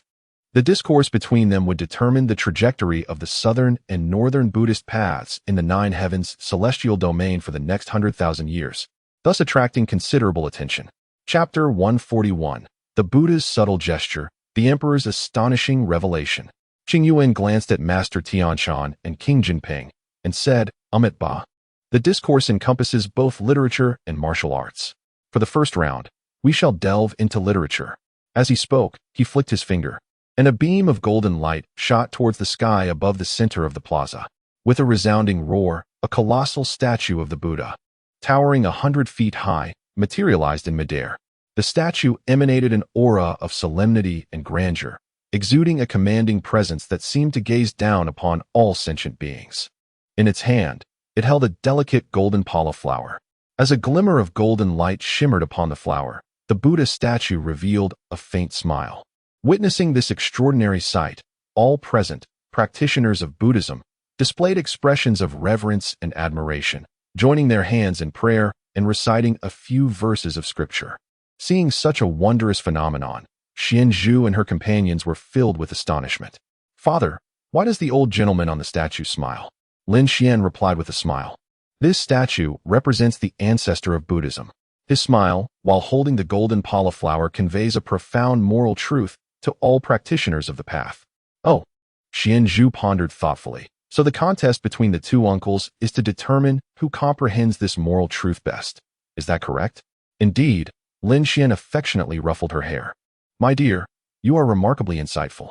The esteemed monks nearby, including Qing Yuan, nodded in appreciation at the exchange between father and daughter. Lin Xian's vast knowledge and Xianzhu's sharp intellect truly added brilliance to this grand assembly. At that moment, in the heart of the plaza, Master Tianshan bowed and said, "Brother Jinping, please go ahead." King Jinping nodded and approached the statue of the Buddha, bowing in reverence. He then proclaimed, "The Buddha's smile while holding the flower signifies that the way can be understood in that very smile. A single thought can lead to enlightenment." Upon his words, 5 petals of the 12 grades of merit lotus beneath the statue suddenly illuminated. Observing the radiant golden lotus blossoms, King Jinping could not help but display a look of joy, for this indicated that his understanding of the Buddhist path had reached the 5th level of enlightenment, a commendable achievement at his age. The 18 future Buddhas beside Lin Xian nodded in praise. King Jinping truly embodies the youth of Northern Buddhism. Achieving the 5th grade of the merit lotus at such a young age is indeed worthy of admiration. King Jinping then proudly gestured towards Master Tianshan. "Now, I invite you to proceed, Master Tianshan." Master Tianshan nodded and approached the statue, bowing respectfully as he stated, "The flower is perceived by the heart. The heart is revealed through the flower. To see the flower is to see the heart, and the flower itself is the heart." The Buddha's smile while holding the flower emanates from the heart, showcasing a beautiful mindset before all. Upon concluding his words, the 12 grades of merit lotus beneath the statue also illuminated 5 petals. Amitabha. Master Tianshan's face brightened with joy. The assembly of Buddhist practitioners murmured in quiet discussion upon witnessing this event. Indeed, the eminent representatives of the younger generation in the Southern and Northern Buddhist sects, Master Tianshan and Dharma King Jinping, have both manifested 5 golden lotuses, truly a match of equals. It is remarkable to witness such prodigious talent. At such a tender age, they have attained the 5th grade golden lotus, undoubtedly destined to realize the fruits of enlightenment in the future. Observing the audience's admiration for Master Tianshan and Dharma King Jinping, Xianzhu and her companions were all adorned with expressions of profound respect. "Uncles are truly remarkable. Everyone is praising them," Xianzhu exclaimed. "Indeed, indeed." Unable to contain her excitement, she tugged at Lin Xian and said, "Father, both uncles have their own interpretations of the Buddha's smile while holding a flower. You must know why the Buddha smiled, right?" The young girl believed her father to be omniscient and certain to comprehend the profound significance behind the Buddha's smile. Upon her inquiry, the renowned monks, including Qing Yuan, all turned their gazes toward Lin Xian, eager to hear the extraordinary insights that the illustrious emperor of Beixian would reveal. Seeing the anticipation on their faces, Lin Xian searched through the Xuanzhua heavenly book and reviewed the insights regarding the Buddha's smile while holding the flower. Subsequently, he replied with a serene smile, "The Buddha's smile while holding the flower conveys a state of rightness. This state is profoundly tranquil, harmonious, and ineffable, best experienced through the heart. In essence, it can be summarized in 4 characters, truly suchness of the marvelous heart." Upon hearing this, the young girls beamed with admiration. Father spoke so splendidly. Although they did not fully grasp the meaning of truly suchness of the marvelous heart, they understood the essence of their father's preceding words. Meanwhile, the esteemed monks, including Qing Yuan, exhibited expressions of astonishment. The phrase truly suchness of the marvelous heart is the supreme truth of Buddhism. It was astonishing that Lin Xian could derive such profound insights from the Buddha's smile while holding a flower. Amitabha, the emperor indeed possesses extraordinary wisdom. With his understanding of Buddhism, he is bound to illuminate a golden lotus of merit of the 7th grade or higher. Alas, if only he were one of us in the Buddhist realm. Otherwise, for the next 100,000 years, the Buddhist path in the 9 heavens would revere him. Qing Yuan and the others expressed their heartfelt admiration, as they had toiled for millennia to comprehend the essence of truly suchness of the marvelous heart. In contrast, Lin Xian, merely by attending a grand gathering, was able to articulate these 4 characters, showcasing an extraordinary capacity for understanding. After their admiration, Qing Yuan rose and addressed Master Tianshan and Dharma King Jinping. For the first round, the southern and northern Buddhist paths are tied. For the second round, let us discuss martial prowess. I request both disciples to strike without causing discord. Master Tianshan and Dharma King Jinping both bowed in acknowledgement and replied, "Understood." Upon finishing their salutation, the two retreated a step simultaneously, channeling their inner true essence. With a resounding whoosh, a brilliant golden light emanated from Master Tianshan, coalescing into a colossal golden wheel inscribed with countless Sanskrit characters. In that moment, the heavens and earth resonated with the sound of sacred chants, as if bathed in a divine rain. Above the entirety of the great Thunder Sound Temple, it appeared as if the Buddha had descended, with radiant golden light dazzling to an astonishing degree. The hundreds of thousands gathered below, upon witnessing such a spectacle, could not help but express their admiration. They were acutely aware that this must be the manifestation of Dharma conjured by the southern Buddhist disciple, Master Tianshan. Simultaneously, the golden Pung Dharma King was enveloped in a resplendent aura, as a colossal golden bird soared into the heavens, emitting a piercing cry that resonated through the 9 skies. Boundless clouds of Buddhist light were released in that moment, forming a magnificent golden sun high in the sky. All who beheld this scene felt an overwhelming sense of reverence and trepidation. The presence of 2 quasi-empirical Buddhas was indeed extraordinary. "Brother Golden Pung, please. Brother Tianshan, please." After exchanging mutual bows, the 2 initiated their confrontation simultaneously. Master Tianshan, with his right hand, conjured a massive Vajra pestle, exuding the momentum of shattering space as he hurled it towards the golden Pung Dharma King. Vajra Dragon Subduing Technique. The esteemed monks present revealed expressions of awe. This technique was Master Tianshan's signature skill, possessing boundless power. Meanwhile, the golden Pung Dharma King gathered all his true essence, clasping his hands together to form a gigantic golden Dharma seal. Indestructible Dharma King Seal. With a thunderous explosion, the air shattered. The immense seal transformed into a golden sun, hurtling towards Master Tianshan. Witnessing this, all the monks in attendance gasped in admiration once more. The golden Pung Dharma King was deploying his lifelong mastery as well. Given the circumstances, it was evident that both were intent on defeating one another with their opening moves. Chapter 142. The Divine Thought That Suppresses All in the World. Boom. The moment the 2 forces collided, a terrifying power erupted, tearing through the very fabric of the heavens and earth. In the blink of an eye, the monk Tianshan's Vajra pestle shattered the golden seal of the Dharma King, descending upon the crown of the golden Pung Dharma King. It was evident to all present that, under this assault, the golden Pung Dharma King had succumbed to a disadvantage. "No, I cannot possibly lose." The golden Pung Dharma King roared inwardly. In an instant, his heart surged with fervor, casting aside all constraints of Buddhist and Taoist teachings. Then, a brilliant golden light erupted from within him. His skin rapidly sprouted dense golden feathers, and his form expanded several-fold in the blink of an eye. Witnessing this transformation, all those present were left in awe. The eminent monks, including Qing Yuan, could not help but exclaim, "The golden Pung has succumbed to demonic delusion." In the context of Buddhism, succumbing to demonic delusion refers to the emergence of malevolent thoughts from within, resulting in obsessive fixation and the potential for disastrous consequences. Before they could react further, a resounding boom reverberated through the square as an overwhelming pressure descended from the heavens. In an instant, the golden Pung Dharma King transformed into a colossal figure covered in golden feathers. Above him loomed a towering totem of a great golden-feathered Pung bird, soaring to unimaginable heights. The eyes of the totemic golden Pung burned crimson, engulfed in flames, radiating an aura of murderous intent. Tianshan, you have been defeated, the golden Peng Dharma King bellowed, as he once again formed a terrifying seal of the Dharma King with both hands.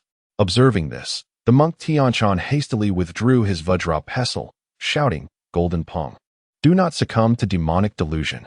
The pressure emanating from the Golden Peng at this moment exceeded his own strength by more than tenfold. Tianshan realized that engaging in direct confrontation would not only result in his own injury, but could potentially cost him his life. He quickly retreated 100 paces. However, the Golden Peng Dharma King did not relent. Instead, he charged forward relentlessly, intent on harming Tianshan. We cannot allow him to harm Tianshan. Qingyuan and the other 18 future Buddhas rose in unison. The Golden Peng Dharma King's true form was that of a magnificent golden bird, his heart unsteady in the face of demonic delusion. Thus, upon succumbing to this delusion, his demonic nature surged forth, amplifying his power exponentially. If not swiftly curtailed, not only Tianshan but all present could face dire consequences. As the most elite monks of the Nine Heavens celestial domain, Qingyuan and his companions would not allow such a calamity to unfold. Whoosh! In unison, Qingyuan and the others launched their counteroffensive. To avoid harming the essence of the Golden Peng Dharma King, they directed their collective mental energies towards the golden bird manifestation he had summoned. If they could shatter this manifestation, the Golden Peng Dharma King would be unable to harm the monk Tianshan. Boom! However, the combined mental force of the 18 monks was ruthlessly torn to shreds upon contact with the golden bird manifestation. The Golden Peng Dharma King's cultivation was already at the quasi-emperor realm, comparable to that of the 18 future Buddhas. His understanding of Buddhist principles may have been a few levels beneath theirs, yet his true combat prowess was nearly on par with them. Moreover, given the circumstances, the eminent monks, including Qingyuan, chose to restrain themselves, fearful of inadvertently provoking King Jinping and igniting a conflict between the Buddhist sects of the north and south. However, King Jinping, in a state of frenzy, exhibited a remarkable surge in power, wielding his abilities without restraint. This ebb and flow of strength resulted in Qingyuan and the other 18 future Buddhas suffering defeat before King Jinping in a single exchange. With several gasps of astonishment, Qingyuan and his companions staggered back, some nearly tripping over the lotus platform due to the force of the impact. What could be done in such a predicament? Qingyuan and his group could not help but wear expressions of despair. If 18 of the finest monks could not withstand King Jinping, would this grand assembly devolve into chaos? At that moment, a resplendent golden figure ascended into the sky, towering at a height of 100 feet, clad in golden battle armor and wielding a golden sword. He stood upon a golden dragon, exuding an aura of unmatched majesty. Upon discerning his visage, Qingyuan and the others were struck with astonishment. By the Buddha's grace, it was none other than the manifestation of the Rakshasa deity. The Rakshasa deity is regarded as one of the most ancient guardians in Buddhist lore, known as the Rakshasa heaven. The crowd hurriedly turned their gazes toward the direction from which the Rakshasa deity emerged. There stood Lin Xian, enveloped in shimmering golden light. Merging with the Rakshasa deity, it was revealed that the emperor had unleashed the essence of the Rakshasa deity. Amitabha, who would have thought that the emperor and our Buddhist sect shared such profound connections? The Rakshasa essence, a divine force capable of suppressing all in the world, commanded immense reverence. As the assembly remained in a state of shock, admiration, and awe, Lin Xian, embodying the Rakshasa deity upon the golden dragon, charged towards the King Jinping.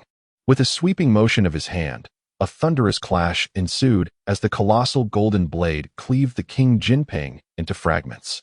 A cry of anguish escaped King Jinping as the enormous seal he conjured shattered instantly. In an instant, he shrank back to his original form, spitting forth a stream of golden blood as he crashed to the ground. He sensed that at the moment the Rakshasa essence struck him, it felt as though he had been ensnared by an ancient titan. No matter how he struggled, it was futile. At that moment, even the essence of his King Peng form was engulfed by an overwhelming sense of dread. Gritting his teeth, he raised his head and looked towards Lin Xian. Seated upon the lotus throne in the distance, his gaze filled with reverence. Though he had suffered a grievous blow from Lin Xian, losing at least 30% of his cultivation, there was no trace of resentment in his heart, only awe and a hint of gratitude. Had it not been for the timely intervention of the emperor, he feared he would have fallen entirely into the demonic path, rendering his years of arduous cultivation in vain. Contemplating this, he quickly rose to his feet, bowing deeply to Lin Xian, and proclaimed, "This humble monk expresses his heartfelt gratitude for the emperor's assistance." The onlookers from the Buddhist sect were taken aback by this display. King Jinping, so young and ambitious, was indeed proud. Yet, after being so thoroughly defeated by the emperor, he bore no grievances, only an expression of gratitude.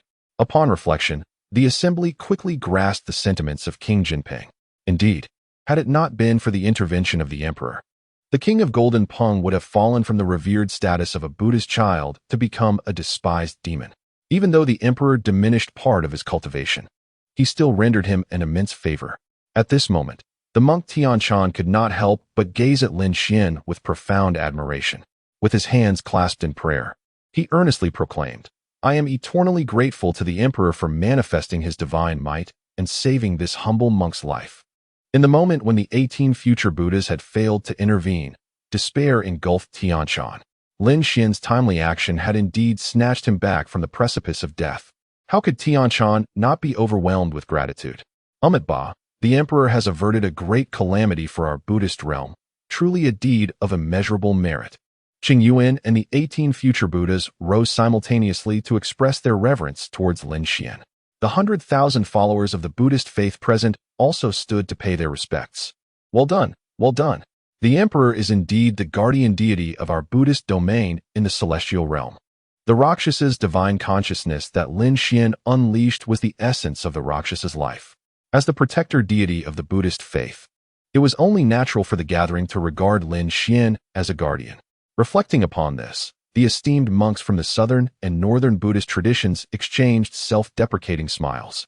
For countless millennia, we have engaged in endless debates, yet from this day forth, such disputes can finally be laid to rest, under the emperor's watchful gaze. If we were to continue our quarrels, we would indeed become mere jesters. At this moment, in the eyes of all, Lin Xian stood as the sovereign of the southern and northern Buddhist paths within the celestial realm, for behind him loomed the ancient giant, the Rakshasa. This, indeed, embodies the grand connection of the Buddha in our faith. The ongoing discord between the southern and northern Buddhist traditions stemmed solely from the desire to identify a leader for the celestial realm. Lin Xian emerged as the unequivocal leader in the eyes of all practitioners of Buddhism. Though he does not formally enter the Buddhist fold, he safeguards the entirety of the celestial realm's Buddhist path. The Buddhist community of the celestial realm ought to revere him. Ba, we are willing to honor the emperor as the esteemed one of the 9 heavens.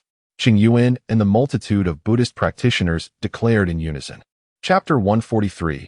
We absolutely do not want Father to shave his head. The title of Venerable One embodies the reverence held by all Buddhist and Taoist sects within the 9 heavens' immortal domain towards Lin Xian. As the entire assembly bowed in respect to him, bestowing upon him an esteemed new title, Xian Zhu and her companions, with anxious expressions, grasped Lin Xian's hands and implored, "Father, will you too, like these venerable elders, shave your head?" "Of course not," Lin Xian chuckled, gazing at the young girls with amusement. "Why would you think such a thing?" Xian Zhu, her dark eyes twinkling with curiosity, replied, "Look, all the men here, whether they are teachers or disciples, have shaved their heads, and now they are calling you venerable, which clearly implies a teacher's role. It seems obvious that to be their teacher, one must shave their head." Xian Shi, Xian Han, and Xian Yu nodded in agreement. "Indeed, we absolutely do not want Father to shave his head. That would mean he is no longer the most handsome man." "Rest assured, my dears," Lin Xian reassured them, his heart swelling with paternal pride. "I merely hold an honorary title among them, and shall not partake in such a practice." Witnessing the girls' worried expressions and their astute analysis of the situation filled Lin Xian with profound love and pride. How could he bear to tarnish the perfect image he held in their eyes? Oh, that is a relief. The little hearts of Xian Zhu and her friends finally settled. Their father must always remain as he is now, the most handsome. Only then would they, as his daughters, find immeasurable happiness. At that moment, Qing Yuan approached Lin Xian. Bowing respectfully, "Venerable One, you share a significant connection with our Buddhist sect. It is a rare fortune for you to visit the great Thunder Sound Temple today. Our temple harbors an ancient and perplexing chess formation known as the Heavenly Dragon Chess Formation. I believe that, with your remarkable abilities, you might uncover a solution. Might I inquire if you are interested in attempting to decipher it? The Heavenly Dragon Chess Formation? Exclaimed the 17 future Buddhas nearby, their faces alight with wonder. It is said that this chess formation was created by the 9th-generation patriarch, the Heavenly Dragon Arhat, shortly before his nirvana. Anyone who can comprehend and solve this formation shall be rewarded with the unparalleled treasures left behind by the Heavenly Dragon Arhat. Moreover, as the formation encapsulates profound Buddhist principles, those who can penetrate its depths may even attain Buddhahood and realize enlightenment. Regrettably, since the time of the Heavenly Dragon Arhat, no monk from the Great Thunder Sound Temple or even the 9 Heavens Immortal Domain has been able to decipher this formation. Father will definitely be able to solve the chess formation, Xian Zhu and her friends declared with unwavering conviction. Then let us go and take a look. Lin Xian responded casually. According to the records of the Xian Zhu Heavenly Book, the Heavenly Dragon Chess Formation is a uniquely intricate puzzle, and its solution is anything but ordinary. The 4 little girls, having studied chess since their youth, were eager to embark on this challenge. Thus, Lin Xian also wished to take them along to observe the classic and intricate chess problems of the Buddhist realm. Very well, honored one, Qing Yuan replied with a knowing smile. Perhaps today would present a grand opportunity to decipher the celestial dragon chess game, and the one destined to unravel this enigma would undoubtedly be the Northern Xian Emperor, also known as the 9 Heavens, honored one. The remaining 17 future Buddhas harbored the same aspiration, eager to witness Lin Xian conquer the millennium-old challenge of the celestial dragon chess game. They promptly followed Lin Xian, guided by Qing Yuan, as they made their way to the back mountain. In the Xianbing Palace, Dong Wangzhou sat at her desk, engrossed in military texts. Your Majesty. Suddenly, Ru Ying emerged from the shadows, her form wavering. After taking just a few steps, she faltered and collapsed heavily to the ground, a trace of dark blood seeping from her lips. This is grave news. Dong Wangzhou hurriedly rose, concern etched across her face as she approached Ru Ying. What has happened? Ru Ying replied, We encountered an exceptionally powerful ghost king. You traveled to the great Ming kingdom and encountered the ghost king? Dong Wangzhou raised her hand, a stream of spiritual energy enveloping Ru Ying, lifting her to a seated position. Thank you, Your Majesty. Ru Ying felt a surge of gratitude. She continued, I first dispatched someone to the royal family of the great Ming kingdom to gather information. Upon their arrival, they were all slaughtered by the ghostly beings. I then took it upon myself to go there, only to discover that the chaos caused by these spirits had escalated to alarming levels. The top-ranked ghost-catching sects, including our northern Xian's Tianshi Dao, had all been defeated before my arrival. I too encountered the Ghost King within the Great Ming Palace. Had I not managed to escape in time, I would have surely met a grim fate. Dong Wangzhou's brows furrowed upon hearing this, her expression growing grave. It appeared that the situation was deteriorating towards the worst possible outcome. The turmoil from years past had evidently resurfaced. Taking a deep breath, she approached Ru Ying, gracefully producing a celestial-grade healing pill and offering it to her. Take this qi-nourishing pill, and I shall provide you with healing. Ru Ying, filled with trepidation, replied, How could I trouble Your Majesty? As she attempted to rise to express her gratitude, Dong Wangzhou gently pressed her shoulder down, stating softly, I do not wish to neglect my own. Yes, thank you, Your Majesty. Ru Ying nodded, deeply touched. After years of following Dong Wangzhou, she had come to appreciate this sentiment. Dong Wangzhou was indeed someone who fiercely protected her own, showing great compassion towards those close to her. Subsequently, Dong Wangzhou began to channel her energy. With the fusion of celestial and demonic practices, her spiritual essence brimmed with enigmatic power.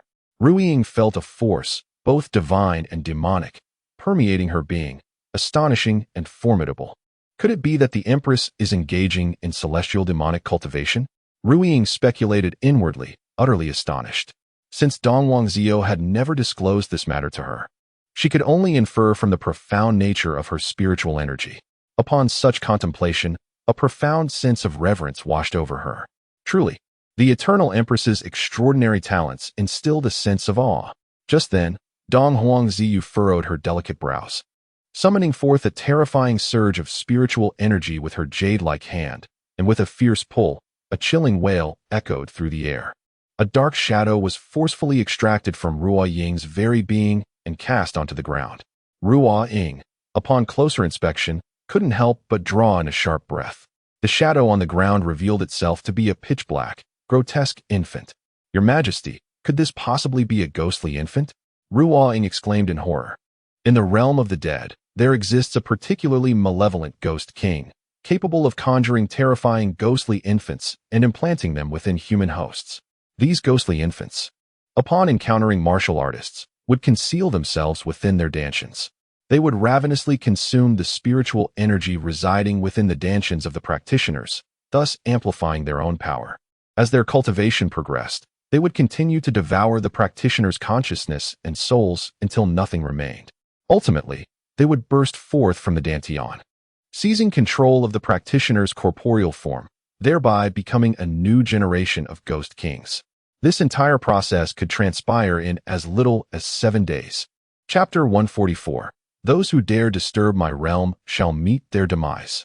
Indeed, the Eastern Emperor, Ziyu, gazed with her chilling, beautiful eyes. The Demon King possesses the extraordinary ability to implant a ghostly infant within your being, showcasing his formidable prowess. Even Ruo Ying, a cultivator of the esteemed realm, was utterly oblivious to the fact that a ghostly infant had been sown within her. This suggests that the Demon King she encountered is undoubtedly exceptionally powerful. With a mere gesture of her delicate hand, the Eastern Emperor crushed the ghostly infant into dust. She raised her head, her gaze filled with a palpable aura of ruthlessness. "Regardless of your strength, those who dare disrupt my realm shall only find a path to death." Ruo Ying, upon hearing these words, could not help but display a hint of astonishment. The sovereign is personally intervening this time. Meanwhile, Lin Xian accompanied Qin Yuan, leading his daughters to the rear mountain of Thundersound Mountain. There stood a quaint courtyard adorned with green tiles and brick walls. Upon entering, Lin Xian noticed a stone table in the center of the yard, upon which lay a chessboard. The juxtaposition of the white and black pieces exuded an intense atmosphere of conflict. Curiously, despite being exposed to the elements, every piece on the chessboard remained immaculate, as if they were pure lotuses rising from the water, untouched by worldly taint. Truly, it is no wonder that the renowned Heavenly Dragon chessboard harbors boundless Buddhist principles and Taoist nuances. Seeing it in person is indeed more profound than merely hearing of it. The esteemed monks were filled with admiration. Let us hasten to discover the profundity of this chess game. The 4 young girls, having studied Go under Eastern Emperor Ziyu's instruction since childhood, possessed an intimate understanding of its rules. Their inherent cleverness enabled them to comprehend certain game scenarios and even devise strategies for overcoming them. Thus, the 4 little girls immediately gathered around, leaning over the table, fixated on the chessboard for an extended period. Lin Xian, unperturbed, stood by with a warm smile, watching his daughters. After a while, Xianzhu shook her head and remarked, "This game finds the black pieces ensnared within the white's encirclement, with their remaining breaths merely a struggle for survival." Xianzhu nodded in agreement. Indeed, the black pieces have lost their momentum, and it seems there is no hope for a comeback. Xianhan concurred wholeheartedly. There are no viable moves left. The white pieces have established a formidable formation in the most critical areas. To break the game, one would need to sever the dragon, yet this task is exceedingly daunting. Xianyu rubbed her temples. "Yes, it is indeed too difficult. My head aches just thinking about it." "Amipa." Qin Yuan approached with a smile, acknowledging the young princess's observations. The requirement of the Heavenly Dragon chessboard is to overturn the game with but a single black piece. The little girls, upon hearing this, shook their heads vigorously. This task is insurmountable, akin to ascending to the heavens. The other 17 future Buddhas also approached, observing the chessboard with great care. "Amitabha, I have studied chess for over 3,000 years, yet I still cannot discern a method to unravel this game." As the young princesses have remarked, the momentum of the black pieces has waned, rendering any attempts at reversal utterly futile. Alas, this chess match is indeed an enigma. A handful of venerable monks, well versed in the art of chess, after meticulously analyzing the Tianlong game, could not help but shake their heads in dismay. Faced with a match destined to result in a stalemate, they found themselves bereft of any glimmer of hope for a comeback. A long sigh escaped, capturing the attention of all present. An elderly monk, clad in a faded yellow robe and adorned with a white beard, emerged from within the room, his demeanor exuding an air of frailty. Observers noted his unsteady gait, as though he might topple at any moment. Yet, curiously, he emanated an extraordinary aura, as if wherever he tread, the ground was suffused with an ethereal light, brimming with divine manifestations. They had encountered the esteemed Master Qingdang. Qing Yuan and Jinghai immediately paid their respects, uttering, "Amitabha, we have the honor of meeting Master Qingdang." The remaining 16 future Buddhas followed suit in reverence. Master Qingdang is renowned as the oldest and most accomplished monk in the Nine Heavens celestial realm, reputed to have delved deeply into the teachings of Buddhism. It is said that he has mastered the intricacies of Buddhist wisdom, standing on the precipice of enlightenment, poised to attain Buddhahood. The intricacy of the Tianlong game is a challenge akin to soaring to the heavens. Master Qingdang approached the chessboard, gazing intently at it for a moment. The path to enlightenment resides within this very board. I, the humble monk, am hailed as the chess saint of the Buddhist realm. Yet, after over 30,000 years, I find myself unable to unravel the complexities of the Tianlong game. What a source of shame. The other monks nodded in solemn agreement. Indeed, Master Qingdang is a figure of great renown within the Buddhist community. Prior to his retreat into monastic life, he had triumphed over the world of the Nine Heavens celestial realm. Since his ordination in the Great Thundersound Temple, more than 30,000 years have elapsed, a testament to the heights he has attained in his chess mastery. Nevertheless, he remains unable to decipher the Tianlong game. Observing Qingdang's helpless expression regarding the Tianlong game, the monks nodded in silent acknowledgement. Truly, the profundity of a chessboard left behind by a divine being is awe-inspiring. Amidst their reflections, Qing Yuan offered a gentle smile and remarked, "Master, the North Xian Tian Emperor possesses the mind power of the Rakshasa deity. He is a person of great affinity with our Buddha and is revered as the Nine Heavens Venerable in the Buddhist path of the Nine Heavens celestial realm. I brought him here to offer a fresh perspective on this game. Perhaps the discerning eye of the Nine Heavens Venerable might illuminate the path forward." Upon hearing this, Qingdang lifted his gaze towards Lin Xian, a flicker of respect crossing his features. "I did not expect a bearer of the Rakshasa deity's legacy to arise within the Nine Heavens celestial realm. The Nine Heavens Venerable indeed shares a profound connection with our Buddha. In that case, I invite you, Venerable, to examine this chess match and guide us with your insights." He mused, considering how remarkably young Lin Xian was to have inherited such a formidable legacy. Perhaps Lin Xian's true identity is even more terrifying than one could imagine. After all, the Rakshasa deity is an existence far older and more powerful than the heavenly dragon Arhat. With the divine power of the Rakshasa deity at his disposal, who would dare claim that he cannot unravel the intricacies of the heavenly dragon chess game? Under the watchful gaze of the crowd, Lin Xian led his daughters to the chessboard, a faint smile gracing his lips. He surveyed the surroundings and declared, "In this game, the black pieces have no path to salvation. Thus, a reversal is utterly impossible." Upon hearing Lin Xian's words, Qingdang and the others were taken aback. They did not perceive Lin Xian's statement as mere ramblings. Rather, they sensed his profound understanding of the chess game. Then, "Esteemed Lord of the Nine Heavens, does this mean the game cannot be deciphered at all?" Qingdang inquired urgently. Lin Xian gently shook his head. "There is indeed a method to break the game. Please enlighten us." Qingdang's eyes brightened, his once clouded gaze suddenly clear. If he could unravel the chess game, he might instantaneously resolve his inner turmoil and attain enlightenment. "It's quite simple," Lin Xian replied confidently with a smile. He then raised his hand and struck the chessboard. Bang! In an instant, the entire chessboard, along with the stone table, was reduced to powder, sending dust billowing into the air. Witnessing this spectacle, Qingdang and Qing Yuan were utterly astonished. Chapter 145, The Treasure of the Buddhist Sect, Lin Xian's Fortuitous Encounter. Lo and behold, grandfather has shattered the chessboard. Such a direct method is indeed remarkable. Oh, so this is how one can decipher the chess game. Xian Zhu and the others gasped in astonishment, covering their mouths. The little girls did not perceive their grandfather's actions as mere folly.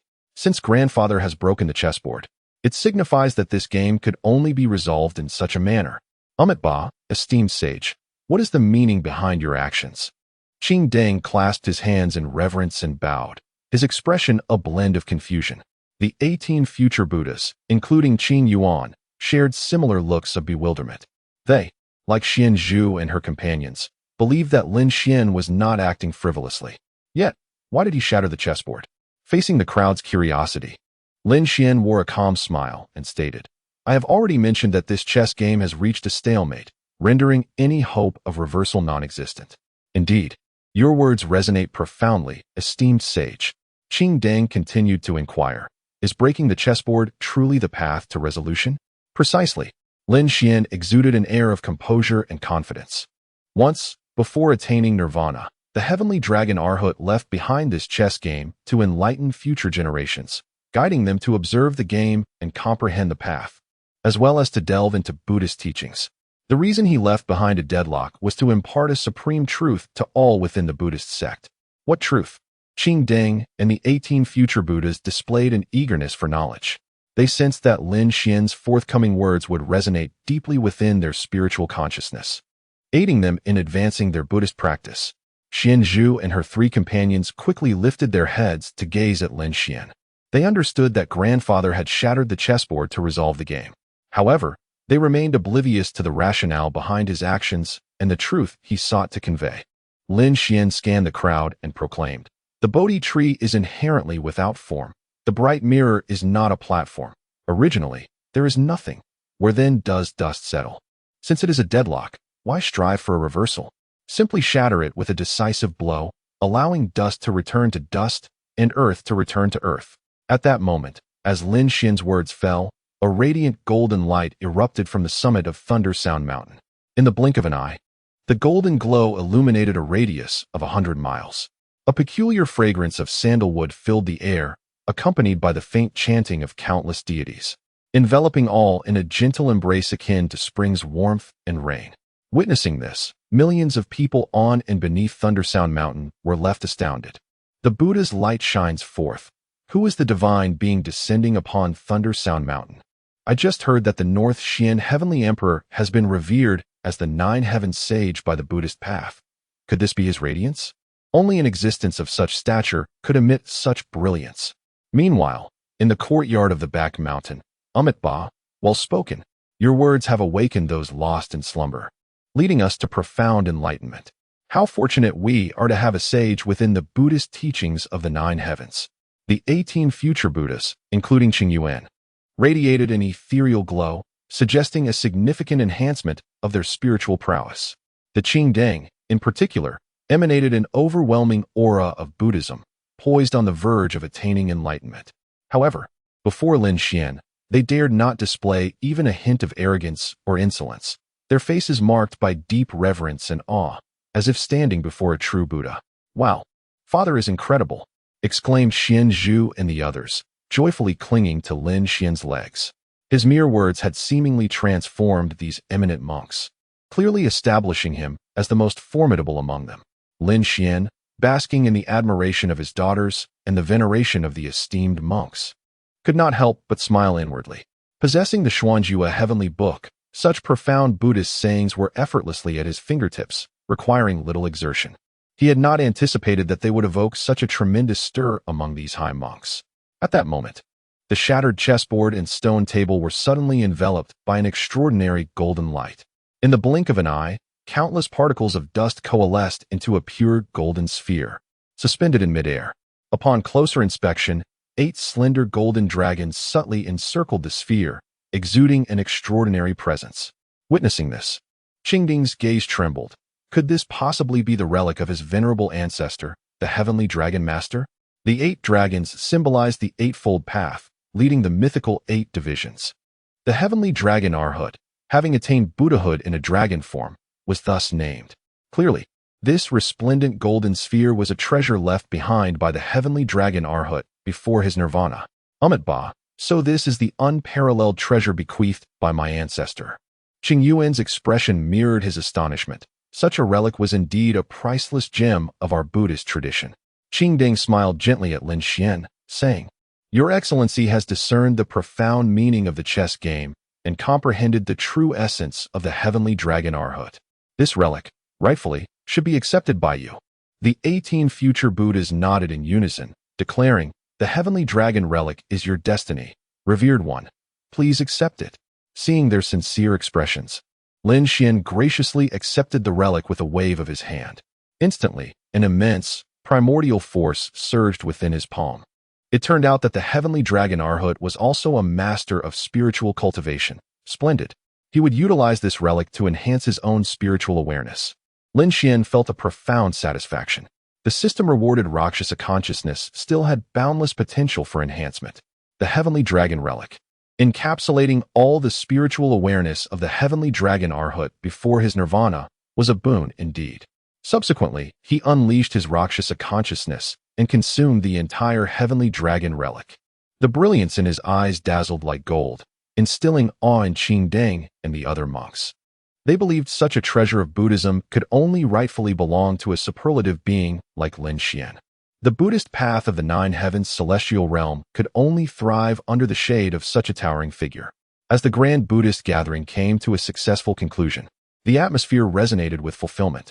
Lin Xian, accompanied by his daughters and with the respectful send-off from Qing Deng and Qing Yuan, prepared to depart from Leiyin Mountain. As they passed through the square, over 1 million practitioners of Buddhism and Taoism awaited their arrival. Upon seeing Lin Xian, they bowed in unison and followed behind him, offering their farewell. This grand spectacle left the onlookers below in deep envy. In the nine heavens celestial domain, only the Emperor of the North Xian could bask in the honor of being revered by a multitude of Buddhas. Everyone felt that being able to witness the majesty of the North Xian Emperor on this day at Leiyin Mountain was truly a life well lived. As Lin Xian and his entourage ascended to the mid-mountain, a strikingly handsome young man, adorned in opulent attire and exuding regal charisma, hurried towards them. He was Yang Wenyu, the second prince of the North Xian Kingdom. After bowing to Lin Xian, Yang Wenyu approached Hui Nong, urgency etched upon his face. "Royal brother," he exclaimed, "trouble is at hand." Hui Nong joined his palms together, proclaiming, "Ba, this humble monk has long since entered the path of solitude, free from worldly concerns." Yang Wenyu shook his head, replying, "Royal brother, can you bear to see our royal sister forcibly taken as a wife, only to live in regret for the rest of her life?" Hui Nong fell silent for a moment before asking again, "What troubles her?" Yang Wenyu explained, "Today, the people of the Xianqin kingdom have intruded upon our realm, seeking to claim our royal sister as a ninth consort for their king. You must know, the king of Xianqin is nothing but an old wretch, while our royal sister is in the prime of her youth and beauty. How can she be wed to him?" Upon hearing this, Hui Nong let out a long sigh and inquired, "Has the king of the North Xian not intervened?" A trace of sorrow crossed Yang Wenyu's features as he replied, "Our father has long been gravely ill, now teetering on the brink of death. How can he possibly stand against the predatory Xianqin kingdom?" Chapter 146. The realm of the Eastern Emperor Zhou must not bear a trace of stain. The esteemed Hui Nong, originally named Yang Yuanyan, is the elder brother of Yang Wenyu. Together with their sister, Yang Xian, they are the royal offspring of Yang Sun, the sovereign of the kingdom of Shiqi. 8 years ago, Yang Yuanyan, enamored with the daughter of a local butcher, sent emissaries to propose marriage and present gifts. However, Yang Sun, disdaining the butcher's humble status, intervened forcefully in Yang Yuanyan's romantic pursuits. Under the weight of his father's pressure, Yang Yuanyan found himself unable to elope with his beloved and was compelled to personally annul the engagement.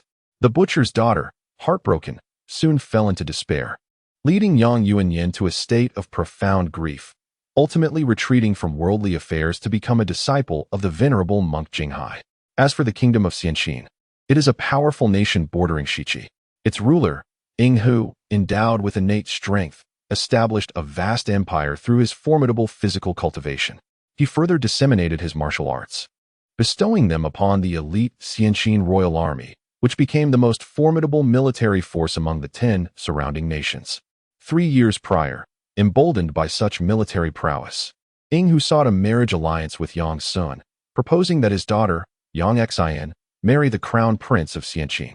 Acknowledging the might of Xianqin and recognizing Yang Xian's readiness for marriage, Yang Sun acquiesced. However, 6 months ago, tragedy struck when Ing Hu's son fell victim to an ambush during a battle against the demon clan. Ing Hu then communicated his intention to Yang Sun, insisting that, in light of his son's demise, he would take Yang Xian as his bride, making her the 9th princess consort. This proclamation incited Yongsun's wrath, leading him to resolve to terminate the alliance between their kingdoms. Yinghu, infuriated by this decision, found himself constrained. For both Xianqin and Shiqi were under the auspices of the northern Xiantian. Under the rule of the Ice Empress, Yinghu dared not launch a direct assault on Shiqi. Yet he resorted to various covert disturbances that plagued Shiqi. Today, upon learning of Yongsun's grave illness, Yinghu dispatched a contingent of his trusted soldiers under the pretense of delivering a message, infiltrating the royal palace of Shiqi with the intent to forcibly seize Yang Xian. In light of this, Yang Wenyu, recognizing that his elder brother is a disciple of the esteemed monk Jinghai, contemplated urging him to return and manage the situation. Perhaps, in deference to Jinghai and the great Thunder Sound Temple, Yinghu might relent and spare Yang Xian. However, after comprehending the entirety of the circumstances, Huineng found himself wavering. His sister, Yang Xian, possessed celestial beauty from the tender age of 10, outshining all nations. Now, in her maturity, her grace was unparalleled. How could she be subjected to the whims of that decrepit old man, Yinghu?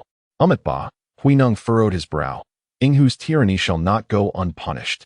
Thus, Yang Wenyu implored, "Dear brother, hasten back to me. Our sister and father are in dire need of your presence, and the entire kingdom of Shiqi requires your strength." He mused that Jinghai was a formidable figure on the brink of imperial ascendance. Yang Yuanian, the sole disciple of Jinghai, must have acquired a wealth of knowledge by remaining at his side. With Yang Yuanian's involvement, coupled with the formidable backing of the great Thunder Sound Temple, they would undoubtedly be able to confront the nefarious Yinghu. At this moment, Jinghai approached Huaining and said, "Huaining, the essence of Buddhism lies in compassion. Although you have sought refuge within our order, you cannot stand idly by while your younger sister finds herself ensnared in peril. I permit you to descend the mountain and address this matter."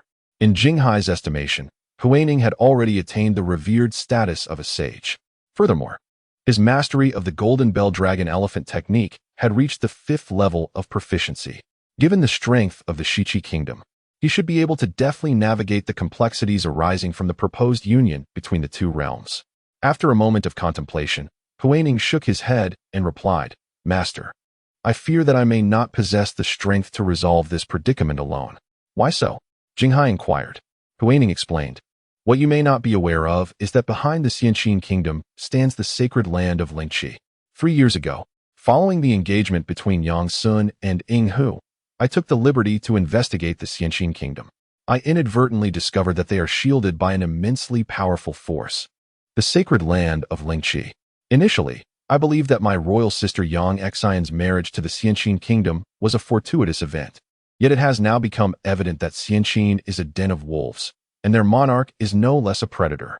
Upon hearing the name of the sacred land of Lingqi, both Jinghai and Yang Wenyu displayed expressions of astonishment. The sacred land of Lingqi is one of the 20 great sacred sites of the northern Xiantian.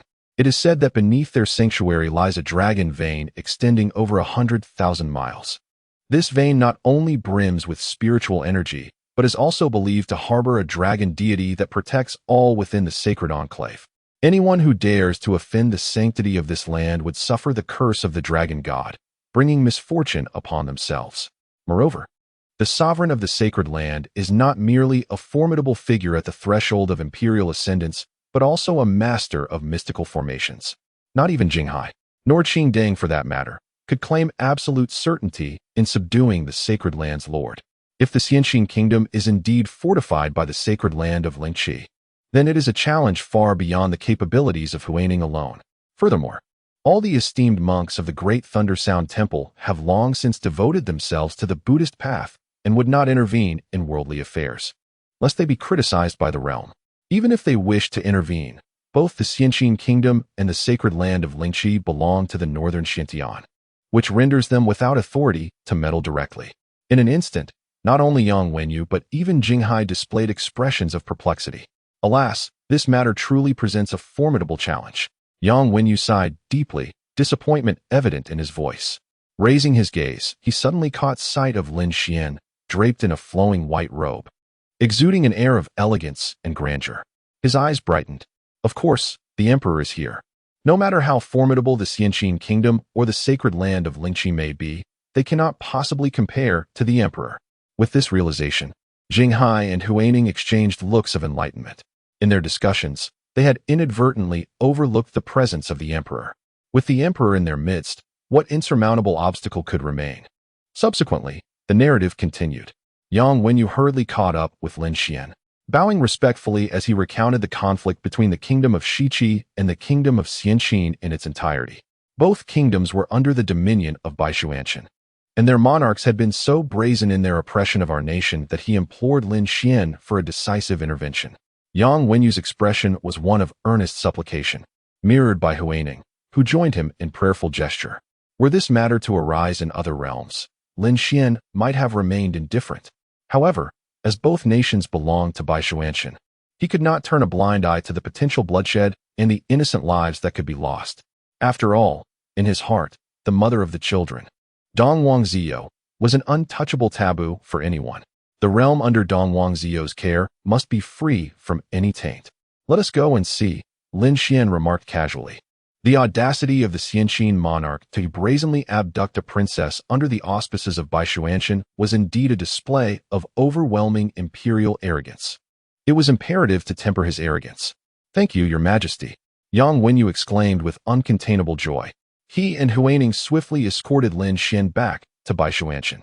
In the royal palace of the kingdom of Shiqi, Commander Yuan Shu, accompanied by hundreds of elite guards, stood resolutely at the entrance of the grand hall. Anxiety filled his gaze as he glanced anxiously toward the distant palace gates. Why has the second prince not returned yet? Could it be that he has failed to convince the first prince?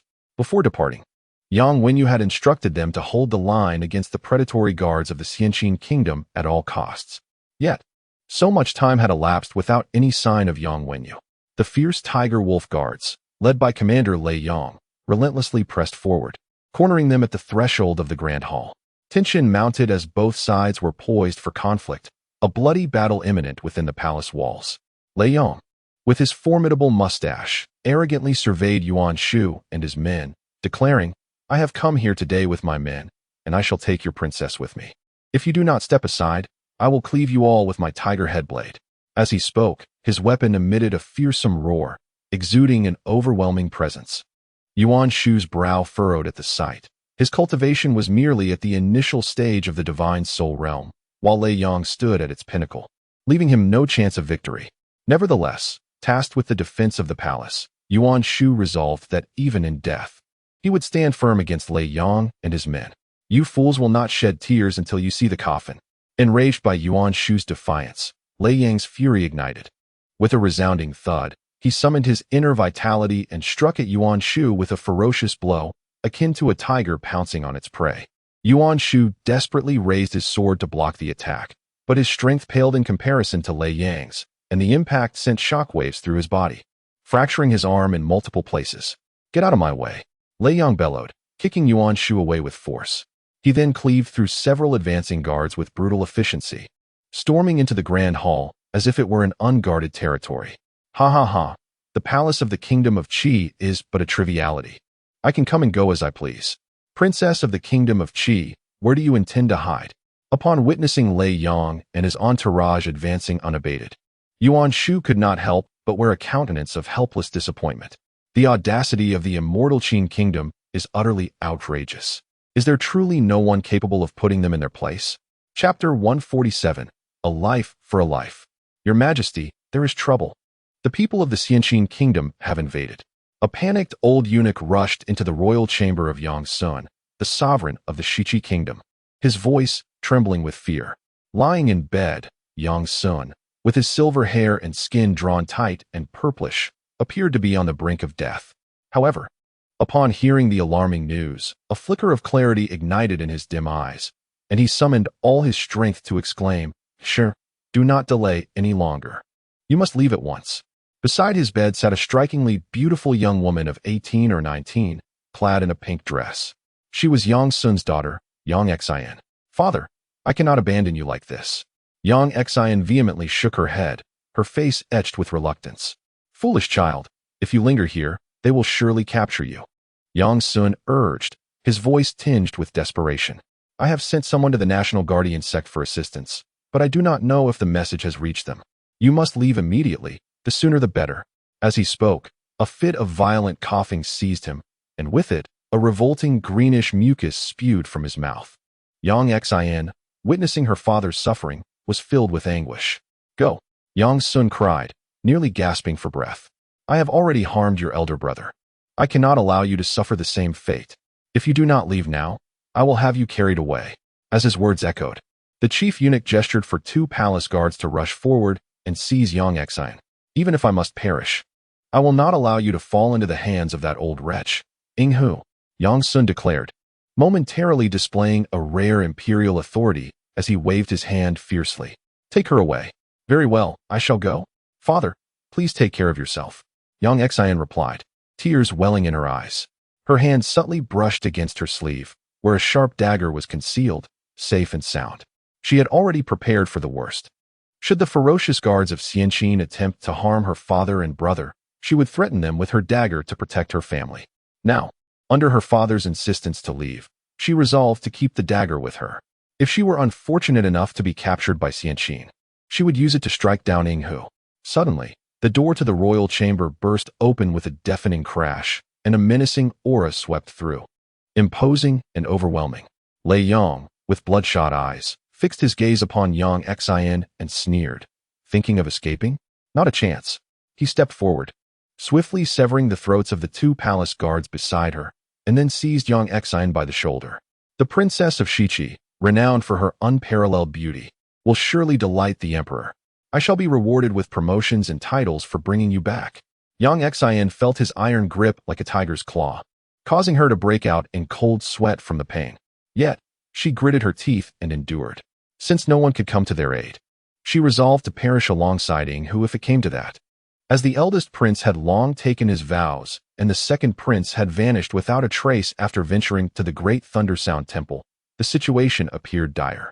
The emperor had dispatched emissaries to seek aid from the Guardian sect, yet silence prevailed. Yang Xin felt that the kingdom of Shiqi had truly reached a dead end. In light of this, she resolved to exchange her own life for that of Hu. No one noticed the flicker of determination in the eyes of this seemingly fragile woman. Instead, all attention was directed towards Yang Sun, provoking a cacophony of mockery within the palace. The sovereign of Shiqi seemed to hang by a thread. Perhaps it would be best for him to succumb sooner rather than later. Indeed, with the princess captured and no one in the palace able to thwart them, it was utterly disgraceful. Death would surely be preferable. The old fool, our sovereign elevating you to son-in-law was a courtesy. You lack discernment. Bah! Lei Yang and his cohorts unleashed their scornful barbs. As Yang Sun became visibly enraged, they had no desire to engage further and hastily took Yang Xin away. Along their route, any who dared to obstruct them, including Yuan Shu, met a swift demise at Lei Yang's hands. The royal palace of Shiqi, drenched in blood from within to without, had never witnessed such a grim spectacle. Upon exiting the palace, Lei Yang and his companions mounted the crimson-winged bat demon and hastened towards the kingdom of Xianqin. Before long, they alighted within the imperial palace of Xianqin. When they brought Yang Xin into the grand hall, Hu's gaze brightened at the sight of her. What a beautiful maiden, though she kept her head bowed. Obscuring her features, her enchanting demeanor was enough to captivate. The assembled officials exchanged hushed praises, having long heard of the princess's renowned beauty, and it was indeed a sight to behold. Her figure alone was unforgettable. Your Majesty, I have fulfilled my duty and brought the princess of Shiqi, Lei Yang declared, a triumphant grin on his face. Excellent, Hu replied, displaying a satisfied expression. I hereby appoint you as the deputy commander of the Tiger and Wolf Guards. I expect you to continue your commendable efforts. Thank you, Your Majesty, Lei Yang exclaimed, overwhelmed with joy. To ascend from captain to deputy commander in one fell swoop was an unprecedented honor. Once Lei Yang stepped aside, Hu fixed his gaze upon Yang Xin and commanded, lift your head, let me see you. Yang Xin remained steadfast, her chin lowered, unyielding. Lei Yang, incensed, barked, the emperor commands you to raise your head. How dare you defy his will? As he moved to forcibly compel Yang Xin, Hu raised a hand to stop him, ordering, stand down. Then, Hu rose from his throne and approached Yang Xin, crouching before her. He gently grasped her chin, saying, I have traversed 10 kingdoms for many years, and I have always favored strong-willed women. You pique my interest." Suddenly, a glint flashed. Yang Xian stealthily drew a dagger from her sleeve and thrust it toward Ying Hu's heart. Yet, she instantly felt as though her blade had struck an impenetrable wall. A tremendous force rebounded through the dagger, sending a jolt of pain through her wrist. Ha ha! At this moment, Ying Hu erupted into a frenzied laughter. His tone saturated with pride and mockery. "Little girl, I am the true master of the Iron Body sect, having long since forged an impenetrable physique. Go ahead and stab me. You cannot inflict even the slightest wound upon me." With a surge of his internal energy, he sent Yang Xian sprawling several paces away. She collided violently with the dragon pillar behind her, nearly losing consciousness from the pain. Raising her head, she glared at Ying Hu with eyes filled with resentment, nearly biting her cherry lips until they bled. If even a dagger cannot harm him, am I destined to be humiliated by this old scoundrel? Contemplating her own impotence and the suffocating oppression the entire Qi kingdom faced under the tyranny of the Xianqin kingdom, Yang Xian could not help but shed tears of hatred. Just then, a powerful wave of energy erupted from outside the hall, surging in like a tidal wave. The guards tasked with safeguarding the palace were ruthlessly incapacitated, their bodies strewn about the grand hall in disarray. A deep, authoritative voice then resonated. "Sire of the Xianqin kingdom, you have truly overstepped your bounds." Ying Hu and the others looked up, only to behold a middle-aged man clad in a black robe, accompanied by two disciples, striding through the entrance. Chapter 148. A Powerful Ally Found. The man clad in black moved with a commanding presence, his gaze sharp as a blade, startling Ying Hu, who dared not meet his eyes. "Who might you be?" Ying Hu narrowed his eyes, skillfully concealing his intense murderous intent. He was no fool. The man's ability to traverse unimpeded into the great hall indicated that he was no ordinary individual. As he carefully sensed the aura of the man in black, Ying Hu's respect grew immensely. He deduced that this individual was undoubtedly at the revered level of cultivation. "Your Majesty of the Xianqin Kingdom, take heed. Before you stands the leader of the National Guardian sect of the Shiqi Kingdom," exclaimed a disciple behind Zhao Yiqing, the man in black. As his words echoed, the atmosphere in the hall became palpably tense. The arrival of the leader of the National Guardian sect indeed foretold ill intentions. The martial experts, including Lei Yang, displayed visible apprehension upon sensing Zhao Yiqing's formidable pressure. In the presence of such might, they dared not act recklessly, for they feared that even a mere finger from Zhao Yiqing could shatter their very being. In the midst of this tension, only Yang Xian's eyes sparkled with delight. Observing the current situation, she realized that sect leader Zhao had completely subdued Ying Hu and his allies. Even if Ying Hu were to rally 1,000 troops now, she believed that with Zhao's capabilities, he would undoubtedly rescue her. The prowess of sect leader Zhao is indeed extraordinary. Ying Hu, however, found himself smiling. "I have heard that the National Guardian sect of the Shiqi Kingdom has stood unyielding for millennia. Thus I understand that each leader possesses remarkable strength. Yet, alas, my own power is beyond your imagination." With a sudden surge, an even more terrifying force enveloped the hall. Under this immense pressure, even Zhao Yiqing's brow furrowed, his right hand trembling slightly. He sensed the emergence of an even more formidable presence. Before Zhao Yiqing could turn, a fierce wave of true energy ruthlessly crashed against his back, propelling him several paces away. Upon landing, he tasted blood in his throat, violently expelling a mouthful of crimson. His insides writhed painfully as he raised his head to behold an elderly figure clad in blue standing at the entrance of the hall. A peak-revered cultivator. Zhao Yiqing's gaze quivered as he carefully assessed the situation. Since assuming the role of leader of the National Guardian sect, he had devoted himself to refining his cultivation, remaining largely oblivious to the affairs of neighboring nations and the martial world. Thus, when he received an urgent missive from Yang's son, he had rushed to the Xianqin Kingdom, hoping to catch Ying Hu off guard and force his hand. Yet now, he realized he had acted too hastily and should have exercised greater caution. Otherwise, he would not have been injured by the elder standing at the door. Ying Hu's expression brightened as he slightly bowed. "Elder Su, you have worked hard." When dispatching Lei Yang to capture Yang Xian, he had taken the precaution of sending someone to the sacred Lingqi to seek their assistance. Little did he expect, the sacred land of the spirit pool is indeed very righteous, allowing the esteemed elder Su Kong to personally intervene. It appears that the Lord of the Spirit Pool has truly foresightly anticipated the arrival of troublemakers like Zhao Yiqing. With a master such as Su Kong present, the kingdom of Shiqi is unlikely to stir up any significant turmoil. Su Kong nodded with pride, his hands clasped behind him as he strode into the grand hall, casting a disdainful gaze upon Zhao Yiqing and the royal family of Xianqin. Our ties with the Spirit Pool are deeply rooted. Dare you to create chaos within the Xianqin Imperial Palace, I will strike you down as easily as one would slay a chicken. As he spoke, he raised his right hand. A fierce gust of wind surged forth, transforming into a sharp aura of killing intent, pressing menacingly upon Zhao Yiqing. In that moment, Zhao Yiqing felt his heart constrict violently. He had no doubt that Su Kang's blow would shatter his internal organs. Meanwhile, Yang Xian's heart also plummeted. She had hoped that Zhao Yiqing could turn the tide, only to realize that he was now merely a soul destined for a futile demise. Stop! Just as Su Kong was about to act, a commanding voice echoed from outside the hall. Hui Neng and Yang Wenyu descended upon the grand hall, riding upon a beast of legend. With the guards having been severely incapacitated by Zhao Yiqing, they strode confidently into the hall. Brother, second brother, do not come here to court death.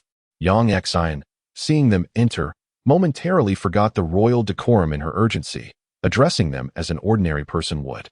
Hui Neng looked at Yang Xian with affection, his hands pressed together as he intoned, Amitba, sister, do not be anxious. Yang Xian opened her mouth in surprise. She had not anticipated that her elder brother's first words upon seeing her would be such. Could it be that he has become so accustomed to monastic life that he has grown rather slow in temperament? Do not be anxious? How could she possibly remain calm? Heh, little monk, do you really think that merely relying on your status as a disciple of the pure sea would cause me to fear you? Inghu, having previously gathered comprehensive knowledge of the royal entanglements of the kingdom of Shiqi, recognized that Hui Neng was indeed the crown prince Yang Yuanyan. Yang Wenyu stepped forward, stating, Your Majesty of Xianqin, my brother and I alone are surely insufficient to contend with you. Not to mention, you have abducted my royal sister from your Xianqin imperial palace. Inghu discerned the implications in his words and could not help but inquire, from your tone, it seems you have found a formidable ally. Pray tell, who is this ally of yours? Is it the pure sea, or the grand Thundersound Temple?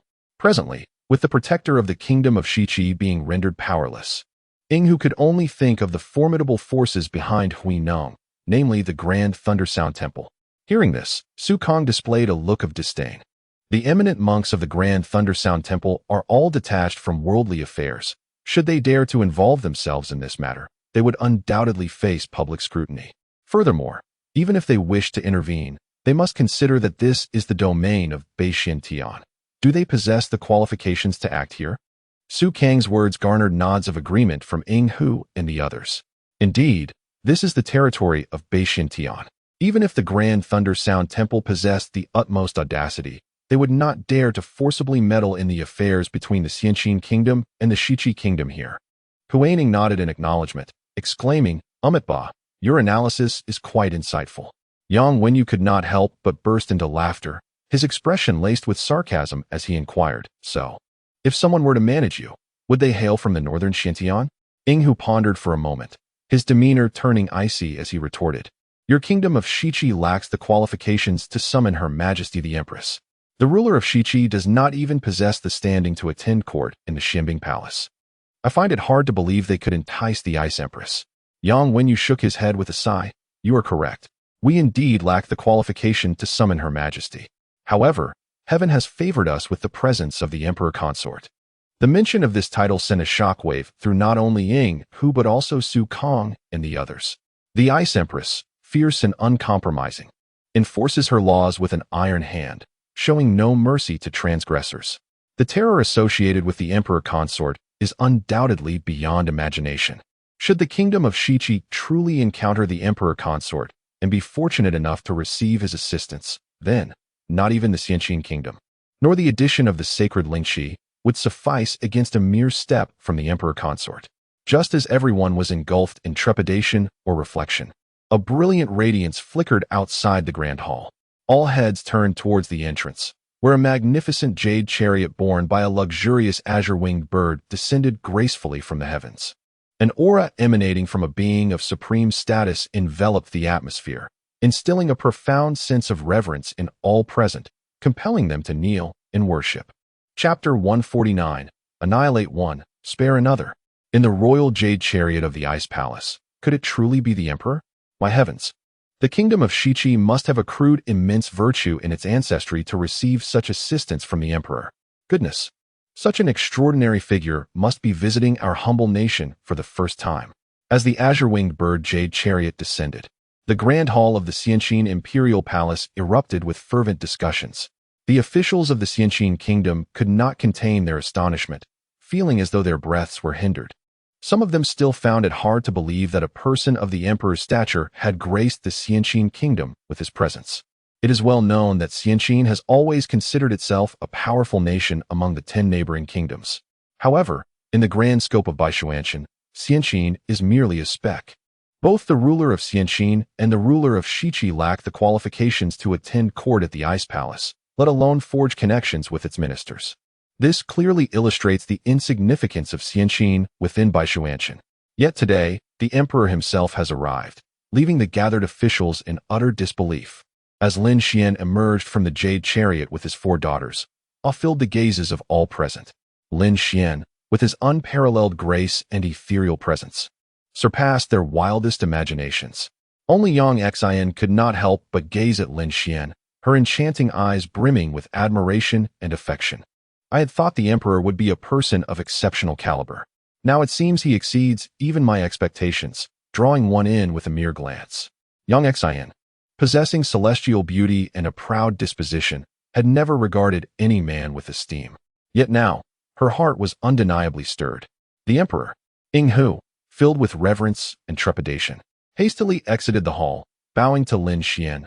Please, the assembled officials were astonished to witness the typically arrogant emperor of Xianqin, Ying Hu, stammering in fear. One could only imagine the dread that gripped his heart. Lin Xian cast a casual glance at him before following him into the hall and taking his seat upon the golden throne. Thud! As soon as he settled, Ying Hu fell to his knees, bowing deeply. Your Majesty, I acknowledge my errors. It was evident that Lin Xian had come from the kingdom of Shichi to seek retribution. Even a fool like Ying Hu understood that he had no choice but to confess his faults. Otherwise, it would not only be his demise. The entire Xianqin kingdom would be easily crushed beneath the emperor's finger. Lin Xian, while playfully engaging with Xian Zhu and the others, casually inquired, "What errors have you committed?" Ying Hu swallowed hard. I have failed in my governance, resulting in my subordinates committing the outrageous act of abducting a princess. As he spoke, he discreetly signaled to Lei Yang. The emperor's overwhelming authority filled Ying Hu with uncertainty about the punishment he would face, compelling him to find a scapegoat. Lei Yang, comprehending Ying Hu's intentions, trembled in fear. The moment he laid eyes on Lin Xian, he felt an overwhelming urge to find a crack in the ground to escape. Now, with Ying Hu compelling him to take the blame, he was forced to confront the emperor's formidable presence. How could he possibly dare? However, considering that his family's lives were in Ying Hu's hands, Lei Yang could only muster the courage to kneel and utter, "Your Majesty," in a moment of folly. I sought to advance my fortunes by seizing the princess of Shichi to serve as the 9th imperial consort. Upon hearing this, Yang Xian and Yang Wenyu gritted their teeth in anger. That scoundrel Ying Hu had audaciously shifted the blame. Lei Yang's words, now shrouded in ambiguity, posed a threat. If they were to be accepted as truth, Ying Hu would evade justice. Lin Xian's lips curled into a knowing smile. Do you truly believe that mere words can deceive me? Ying Hu and Lei Yang turned ashen at his response. They sensed that Lin Xian possessed extraordinary means to unearth their deceit. In that instant, Lin Xian unleashed the power of the Rakshasa. A wave of ancient, divine pressure enveloped the room, instilling a profound sense of dread within everyone present, as if a solemn, ancient Buddha had descended upon them. Ying Hu and Lei Yang felt an invisible hand surge into their consciousness, mercilessly seizing every fragment of memory. Before such divine prowess, they found themselves utterly powerless to resist. When that intangible hand retracted, Ying Hu and Lei Yang simultaneously let out horrified cries, drenched in cold sweat. Lin Xian, with a calm smile, looked down upon them. Do you still wish to quibble, or shall I reveal the truth for you? At his words, Hu and Lei Yong collapsed to the ground, their faces drained of color. Their innermost memories had been laid bare by Lin Xian. In the face of such terror, how could they dare utter another falsehood? We shall not trouble the emperor. We are willing to disclose the truth. They then recounted the entire sequence of events in detail. The onlookers, including Yang Xin and Yang Wenyu, were left deeply moved. The emperor's methods were indeed inscrutable. In his presence, not a single word could be fabricated. Excellent, Lin Xian remarked with a slight smile, pleased that they had finally spoken the truth. The crowd lowered their heads in silence, afraid to breathe too loudly. Given the emperor's authority, how could Hu and Lei Yong have thought they could deceive him without consequence? Anyone who believed the emperor would easily overlook this matter was, without a doubt, foolish. Suddenly, a thunderous explosion reverberated through the hall, sending shivers down the spines of all present. Lin Xian merely snapped his fingers, unleashing a wave of terrifying energy that ejected Lei Yong from the palace. That cur, emboldened by his connections, had wreaked havoc in the Shiqi royal palace. He no longer had any right to live. Accompanied by Hui Neng and the others, Lin Xian proceeded to the Shiqi royal palace. Upon witnessing the bloodshed that stained the ground, he immediately comprehended the gravity of the situation. Lei Yong, emboldened by his power, had turned the Shiqi royal palace into a scene of chaos. The relationship between the two nations has been gravely jeopardized, potentially leading to conflict that would subject countless innocents to the ravages of war. Such treachery must be eradicated without mercy. The gathered assembly remained silent in trepidation. The emperor's initial strike against Lei Yong was merely an appetizer. The main event would be the confrontation with Hu. Lin Xian then proclaimed, Hu, unworthy of his position, disregards the well-being of the populace for his own selfish desires. It is time for a change in leadership of the Xianqin kingdom. Upon hearing this, Hu trembled and fell to his knees, rendered speechless. At that moment, he would have willingly relinquished his throne, even to become a mere dog, fully aware that in Lin Xian's eyes, he was no more than an insect. Should Lin Xian wish to eliminate him, it could be as effortless as extinguishing Lei Yong's life. The emperor is wise. The assembly bowed in reverence. The chancellor of Xianqin then approached, declaring, Your Majesty, our Wang of Xianyang is benevolent and talented, possessing the potential to become a wise and enlightened ruler. The officials in attendance nodded in agreement, affirming, We support this. Having learned from the examples of Hu and Lei Yong, Lin Xian, confident in their honesty, casually nodded, Very well. Thus, with a single decree, Lin Xian replaced the monarch of the Xianqin kingdom. He then gestured, and a terrifying pressure descended, reducing Hu's bones to dust. The emperor's might was undeniable. Witnessing this, the assembly was filled with dread and promptly bowed again. Shortly after Hu was dragged from the hall, another figure hurriedly entered. Su Kong observed that the newcomer was Jiang Yunhe, the sovereign of the sacred land. Sovereign Jiang Yunhe of Lingqi's sacred land pays his respects to the emperor. Jiang Yunhe entered briskly but faltered, nearly collapsing to the ground. The onlookers expressed astonishment, for the sovereign, a formidable being on the verge of becoming an emperor, possessed the power of the sacred land's divine dragon and countless secret techniques. Such an individual should not stumble, even while walking with eyes closed. Yet, they had all witnessed his near fall. Reflecting on this, they realized why someone of his stature could lose control so utterly. For no matter how powerful Jiang Yunhe might be, before the emperor, he was but a fleeting shadow. The emperor's authority loomed like an insurmountable mountain, instilling both reverence and awe. In his presence, any misstep would only lead to panic and disarray. Chapter 150. Your Majesty, the Empress, is indeed a heroine of extraordinary caliber. Upon witnessing Jiang Yunhe kneeling in reverence, Su Kong, despite his trepidation, followed suit and knelt down as well. He was a peak cultivator of the venerable realm. Ordinarily, such prowess would not be considered insignificant, allowing one to look down upon the world with pride. However, after Lin Xian unleashed his divine consciousness moments ago, he became acutely aware of his own insignificance. Had it not been for dire necessity, he would have preferred to avoid confronting Lin Xian directly. The majesty of Lin Xian was overwhelming. Even a fleeting glance filled him with dread. Having just slain Lei Yong and incapacitated Hu, Lin Xian showed no inclination to strike again. Instead, he gazed at the two with indifference. The sacred land of Lingqi has thrived for several 100,000 years. safeguarded by the dragon vein. You should have taken it upon yourselves to maintain the tranquility of Tian. Yet, to my disappointment, you have colluded with tyranny, exploiting your might to oppress neighboring nations and disrupt Tian. As Lin Xian's words echoed, a chill ran down Jiang Yunhe and Su Kang's spines. Each utterance from Lin Xian pierced their hearts like a sharpened blade. Jiang Yunhe hastily bowed his head and implored, "Your Majesty, in my ignorance, I beseech your judgment." Su Kang swallowed several times before managing to utter 5 words. "I humbly request your judgment." In their eyes, any attempt at justification before such a formidable figure was utterly futile. The more they spoke, the more they risked incurring his wrath, potentially meeting a fate akin to Lei Yang's. It was far wiser to sincerely admit their faults and openly seek his retribution. Ultimately, when faced with a person of such high stature, a humble attitude in acknowledging one's mistakes was paramount. Lin Xian spoke leisurely. "The sacred land of Lingqi possesses abundant resources. Thus, it shall serve as a faithful guardian to Tian. From now on, the peace of the 10 nations surrounding the sacred land will rest upon its shoulders. Should a similar incident occur again, the existence of the sacred land will be rendered unnecessary."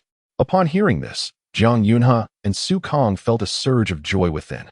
Although Lin Xian had likened the sacred land to a mere dog of Tian, they perceived this as a significant stroke of fortune.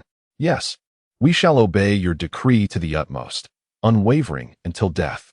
Jiang Yunhe quickly prostrated himself in reverence. As Lin Xian asserted his dominance over the once mighty sacred land, the onlookers were filled with astonishment. Truly, the Empress regarded a regional tyrant as mere vermin.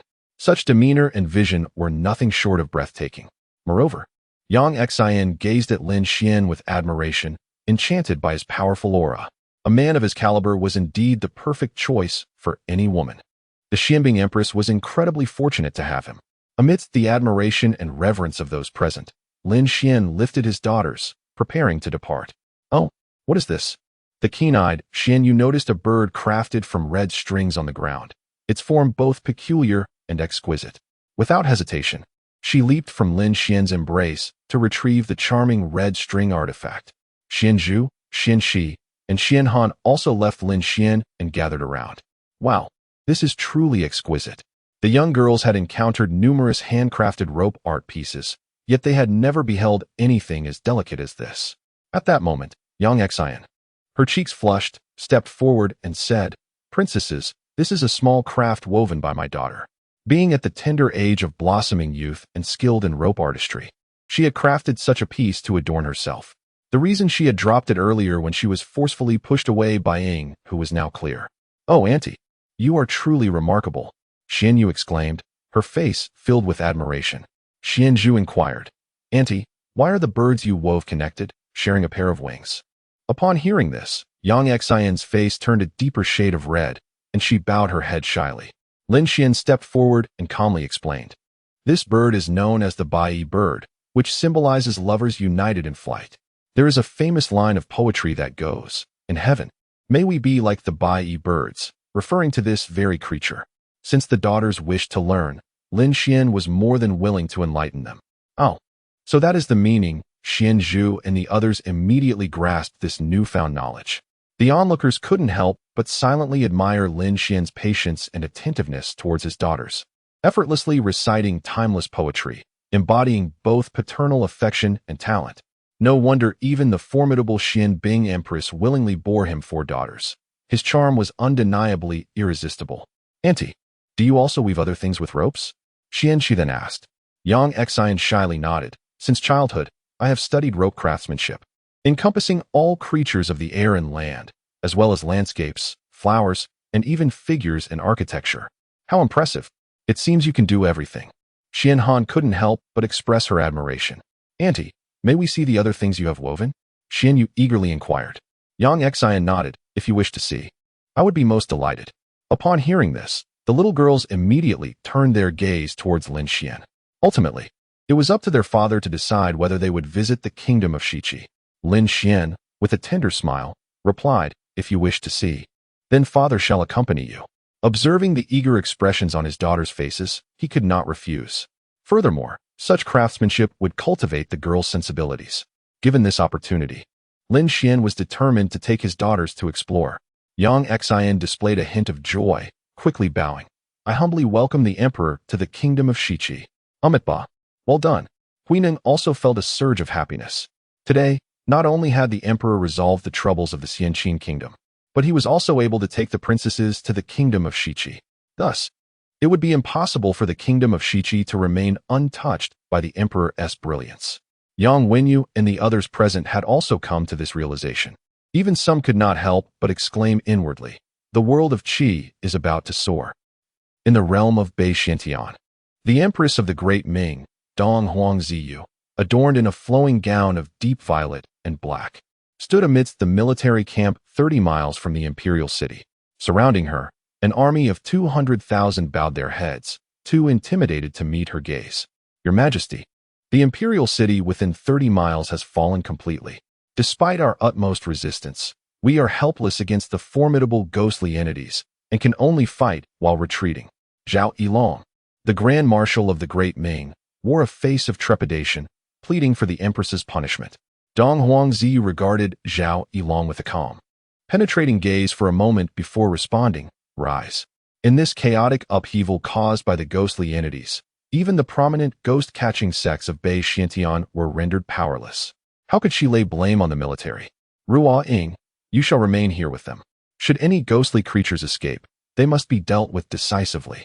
After imparting her orders, Dong Huangziyu turned her attention towards the imperial city of the Great Ming, seemingly preparing to venture there alone.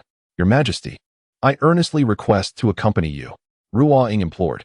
Zhao Yilong and the other soldiers quickly knelt on one knee. We too request to follow your Majesty into the palace to eradicate the ghosts. As the reigning empress, Dong Huangziyu resolutely set forth to confront the spirits, and these men could hardly bear to remain idle. In that moment, all the soldiers shared a singular thought, to follow their empress into life and death together. Dong Huangziyu turned to survey everyone present, declaring, what I seek are valiant soldiers, both brave and wise. You have already tasted defeat. Do you still wish to enter merely to perish?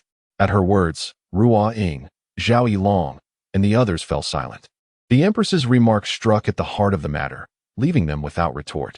As they lifted their heads, they beheld Dong Huangziyu transformed into a dazzling violet light, swiftly making her way to the great Ming Palace. In that moment, all present could not help but marvel inwardly. The empress truly embodies the spirit of a heroine. Chapter 151. Has His Majesty already broken through the imperial realm?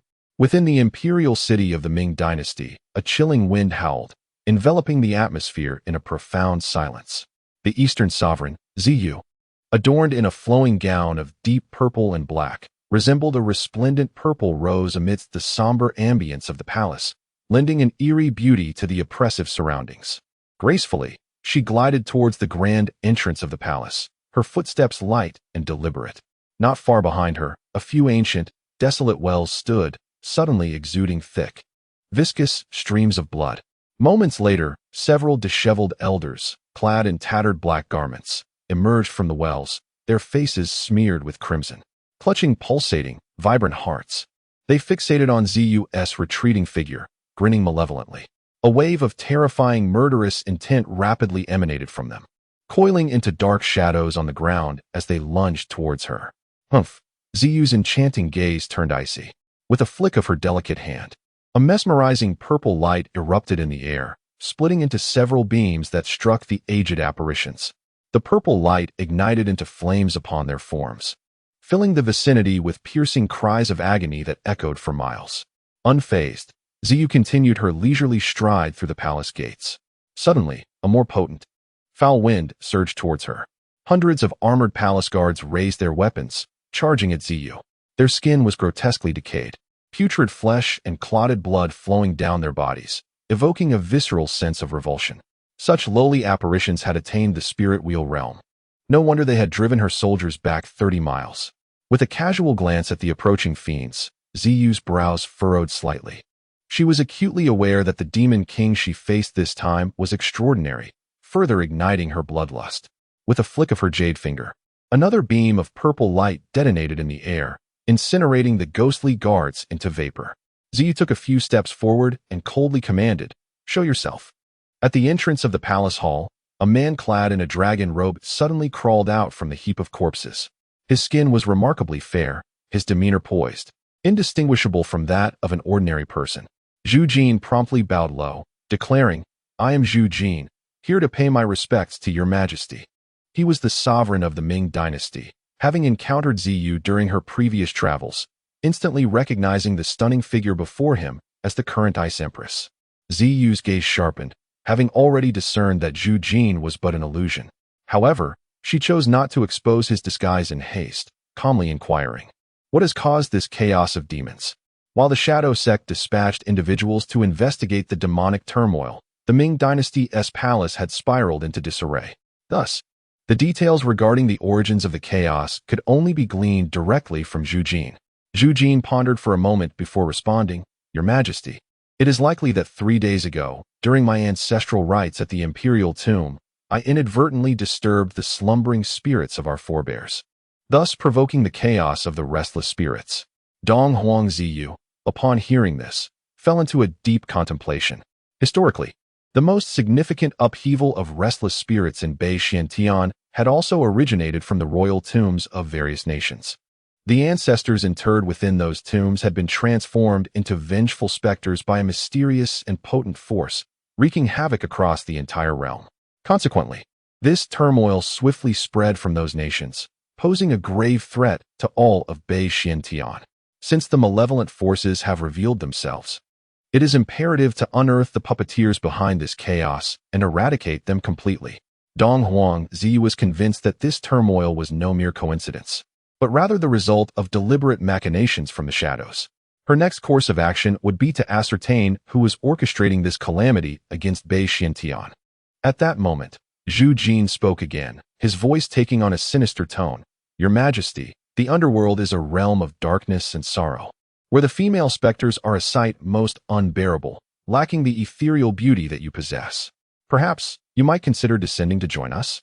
Dong Huang Ziyu raised her gaze, only to witness Zhu Jin's flesh rapidly decaying, a tempestuous aura of ghostly energy surging forth from his being. Upon closer inspection, she discovered that Zhu Jin had indeed attained the realm of a revered one. However, to her, this status was akin to that of mere insects. Disdainful of the underworld? I shall render you to a state of utter disarray, where even ghosts cannot exist. As Zhu Jin opened his gaping maw to strike, Dong Huang Ziyu unsheathed her Xianbing sword. With a swift motion, a brilliant azure light flashed, instantly encasing Zhu Jin in ice.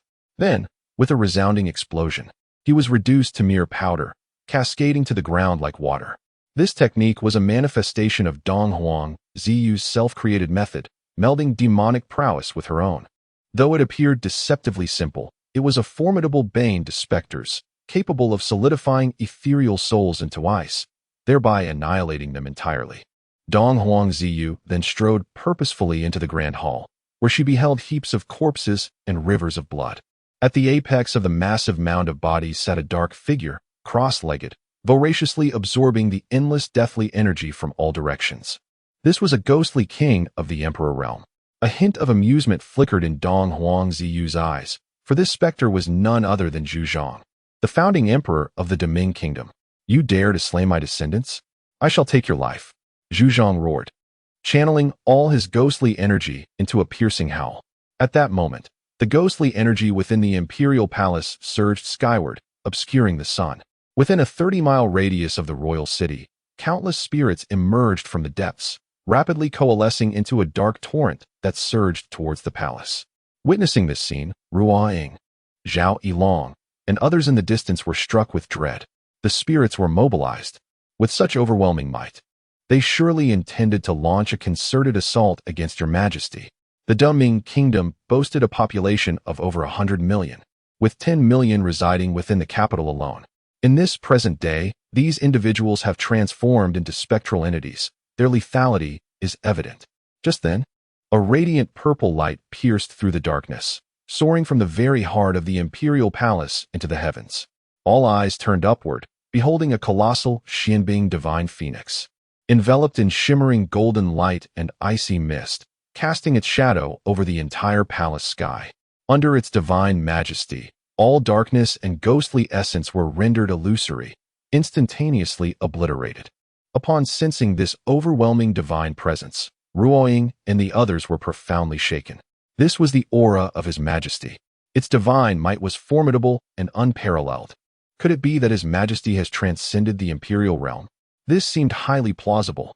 Dong Wangzhou, valiant and skilled in battle, had led her forces in numerous campaigns over the years. High-ranking generals like Zhao Yilong were acutely aware of her aura and might. Now, not only Ruoying, but even Zhao Yilong concluded that Dong Wangzhou's power had indeed surpassed the imperial realm. Boom! At that moment, Dong Wangzhou's divine might crushed all spectral beings within the imperial city. Countless phantoms, regardless of their realm, were dissipated into vapor under her overwhelming pressure. This is impossible. Zhu Zhang, sensing the instantaneous disappearance of all spectral entities in the imperial city, was left trembling in shock. Regaining his composure, he gathered an immense amount of ghostly energy and roared as he charged toward Dong Wangzhou. Merely rabble.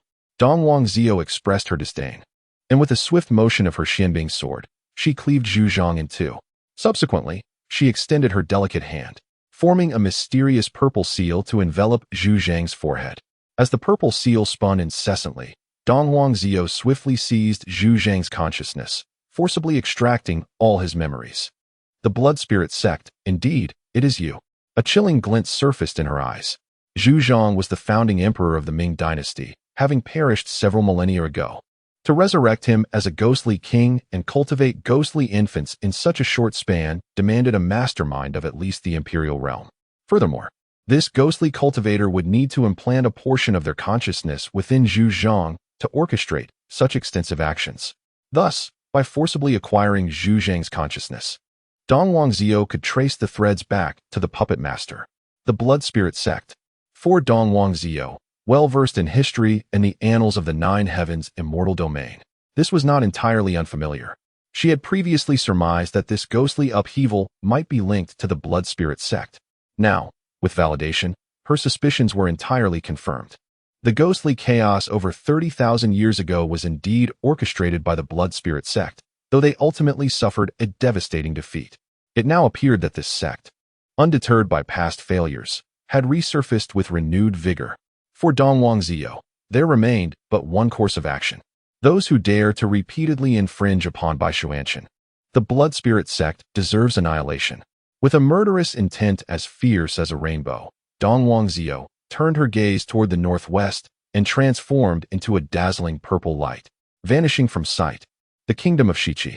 Under the guidance of Yang Xian, Hui Neng, and Yang Wenyu, Lin Xian returned to this place once more. As soon as they exited the jade carriage, the young maidens eagerly pulled Lin Xian along, hastily following behind Yang Xian towards her quarters. Upon arriving at the entrance of Yang Xian's chamber, Lin Xian paused at the threshold. Yang Xian, with a look of surprise, inquired, "My lord, will you not enter?" "It would be inappropriate," Lin Xian replied softly. Upon hearing this, Yang Xian's cheeks flushed with a delicate crimson, as she recalled that she was still a maiden, awaiting the proper time for courtship. To allow a man to enter without due propriety would be quite improper. Observing Lin Xian's courteous demeanor and refined elegance only deepened Yang Xian's admiration. This man, with his graceful conduct and dignified presence, exuded an irresistible charm that was truly captivating. Chapter 152. A surprise for father and mother. That emperor's consort, I shall escort them inside, Lin Xian declared.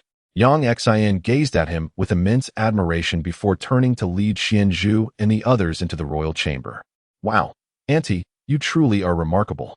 Upon seeing the shelves in Yang Xian's chamber adorned with a myriad of rope art crafts, Xianzhu and her companions displayed expressions of sheer astonishment. Yang Xian cheerfully remarked, "If you like them, feel free to take them all." However, the four little girls simultaneously shook their heads. That simply won't do. Mother has always said that one must not be greedy. No matter how much we like something, we cannot take what belongs to others. Yang Xian observed the girl's thoughtful and endearing demeanor, unable to suppress her admiration. Indeed, the Empress was well-versed and nurturing, her approach to educating children exceedingly meticulous. "Then I shall gift each of you 2 pieces as presents," Yang Xian announced. "Yay, thank you, Auntie." The little girls instantly erupted with excitement. I want flowers and plants. So do I. I desire a flower and a little bird. I want 2 magical beasts. But if not, then perhaps 2 small animals. The little girls joyously selected 2 crafts each, their faces alight with happiness. By the way, Annie, may we learn rope weaving from you? Xianzhu inquired eagerly, having already devised a plan in her mind. She intended to secretly learn a few techniques from Yang Xian, then surprise father and mother. We wish to learn too. Xianxi and Xianhan chimed in unison. Xianyu, curious, asked, Sisters, why do you want to learn so much? Xianzhu replied, that way, we can give father and mother a delightful surprise. Oh yes. Xianyu's eyes sparkled. If she could weave as beautifully as Annie Yang Xian, father and mother would surely be overjoyed. Perhaps they might even accompany her to sleep again. Let us begin learning from Auntie right now. Xianyu proposed. Yes, yes. We must all work hard. Xianzhu, Xianxi, and Xianhan encouraged one another. They had resolved to create an enormous surprise for their parents. Meanwhile, Lin Xian, standing outside the royal chamber, attentively monitored his daughters through his spiritual perception and naturally overheard their plans. He could not help but smile, shaking his head at the cleverness and filial piety of the little girls. Since they were intent on crafting a surprise, he decided to wait patiently. Inside the chamber, Yang Xian earnestly explained the fundamentals of rope art to Xianzhu and her friends. First and foremost, the common knots we use include the button knot, flat knot, core knot, and diamond knot. Understanding these knotting techniques will enable you to combine various materials and crafts to create whatever you desire. She noticed the girls comprehended almost instantly, prompting her to produce a length of rope and teach them the weaving method step by step. In less than the time it takes to burn a stick of incense, the young girls had already mastered 2 types of knots. Subsequently, under Yang Xian's guidance, they each crafted 2 decorative rope artworks according to their own imaginations. You are truly remarkable, Yang Xian exclaimed sincerely, witnessing the rapid progress of the little girls. That is indeed a certainty. They responded, their faces glowing with pride. Our father and mother are the most amazing people, observing their admiration and affection for their parents. Yang Xian felt a pang of envy. With such 4 little treasures, surely the emperor and empress must be incredibly happy. Soon, led by Yang Xian, the little girls followed her out of the palace chamber. Father, I have a surprise to show you first. So do I. Xianzhu and the others displayed a hint of mystery in their expressions. What surprise? Lin Xian pretended not to know, wearing an eager look. Yang Xian stifled a giggle, covering her mouth. How could the emperor, so capable, not be aware of the children crafting ropes in the chamber? To her surprise, he played along so convincingly. Tada! This is it. The little girls raised their rope creations high. Lin Xian observed that Xianzhu had crafted a peace knot, Xianxi a floral design, Xianhan a bracelet adorned with large beads, and Xianyu a charming depiction of a 9-headed beast. Xianzhu's peace knot exuded a festive air, while Xianxi's flowers appeared vibrantly alive. The bracelet crafted by Xianhan was grand, and Xianyu's 9-headed celestial python was utterly adorable. Lin Xian offered his praises for each. Wow, father is so amazing. Indeed, father could tell at a glance what we had made. The girls beamed with joy at their father's commendation. It seems father truly enjoys this surprise. Yang Xian, witnessing this, felt a wave of affection and admiration. The emperor's meticulous patience with the children, coupled with his abundant praise and encouragement, marked him as an exemplary father. Such a perfect man would be cherished even if he were to father 10 children. Suddenly, a fierce roar echoed from afar, abruptly diminishing the joyous atmosphere in front of the palace. Yang Xian and Xianzhu looked up in surprise. Above the palace, a wisp of black smoke floated ominously. Could something have happened to my father? Yang Xian discerned that the smoke originated from her father's chamber. Let us hasten to investigate, Xianzhu urged, pulling Yang Xian along. Having just learned the art of knot tying, they felt compelled to assist their aunt in alleviating her worries. Seeing his precious daughters tugging Yang Xian forward in haste, Lin Xian had no choice but to quicken his pace. Meanwhile, in the square outside the monarch's chamber, a man, draped in crimson and exuding dark smoke, was bound by 2 robust iron chains. On the other end of these chains, 5 brawny guards strained to restrain him, preventing any chance of escape. The flushed faces of the guards revealed the man's extraordinary strength. This man was none other than Yang's son, Amitba, It is truly unexpected that he has succumbed to a corpse transformation. Hui Neng observed Yang's son, his eyes filled with pity and regret. The term corpse transformation refers to a dead body that has been resurrected due to certain mysterious external stimuli. However, upon revival, it loses all semblance of humanity, becoming a mindless, soulless entity. How could my father have undergone such a transformation? Yang Wenyu's face was clouded with sorrow. He understood the nature of corpse transformations. Yet he could not fathom how his father, in seemingly good health, could experience such a bizarre fate. Upon reflection, he was suddenly struck with clarity. From the moment Yang Sun fell ill until his demise, Yang Wenyu had sensed something was amiss. It now seemed evident that Yang Sun must have encountered some extremely horrifying events prior to his death, leading to this sudden transformation. Ba, lamenting is futile. The most pressing concern is to manage this situation appropriately, Hui Neng remarked. He noted that Yang Sun's strength had been rapidly escalating, now reaching the realm of divine spirit. Should this continue, he would soon ascend to the revered state. Brother, what do you think should be done? Hui Neng's intervention had successfully subdued Yang's son. Thus Yang Wenyu placed his trust in him. Ba, given the circumstances, I have no choice but to utilize the Vajra Thunder Charm to subdue him. Hui Neng sighed with resignation. The Vajra Thunder Charm could summon pure celestial lightning, an exceptional tool against the malevolent forces of the undead. Yang Wenyu contemplated this and concluded that it was the only viable option. If Yang Sun continued his rampage, the entire palace would surely be drenched in blood. Hui Neng nodded, then with a sweeping gesture, produced a resplendent talisman of golden light. Go! As the Vajra Thunder Charm soared towards Yang Sun, a brilliant golden bolt of celestial lightning descended, enveloping the charm in an extraordinary aura. Bang! However, before the charm could reach Yang Sun, it was incinerated into ashes by a jet of blood spewing from his mouth. Hui Neng was taken aback. This was a talisman of magical caliber, yet it could not approach him. Yang Wenyu and the guards gasped in disbelief, realizing that not only could Yang Sun destroy the talisman, but his strength had surged instantaneously. What shall we do? A sense of panic enveloped them. At that moment, a calm and composed voice resonated from behind them. Currently, there are known to be 18 types of corpse transformations, categorized as zombies, blood corpses, shadow corpses, flesh corpses, and so forth, with zombies and blood corpses being the most ferocious. The magical talisman you wield may suffice against ordinary transformations, but it is utterly ineffective against the most formidable zombies and blood corpses. Upon turning around, Huaining and Yang Wenyu beheld Lin Xian standing before them with the children. The onlookers displayed expressions of astonishment. The knowledge spoken of by the emperor was entirely foreign to them. It appeared that there were numerous varieties of corpse transformations. Contemplating this, they realized that with the emperor's intervention, dealing with Yang Sun would certainly pose no challenge.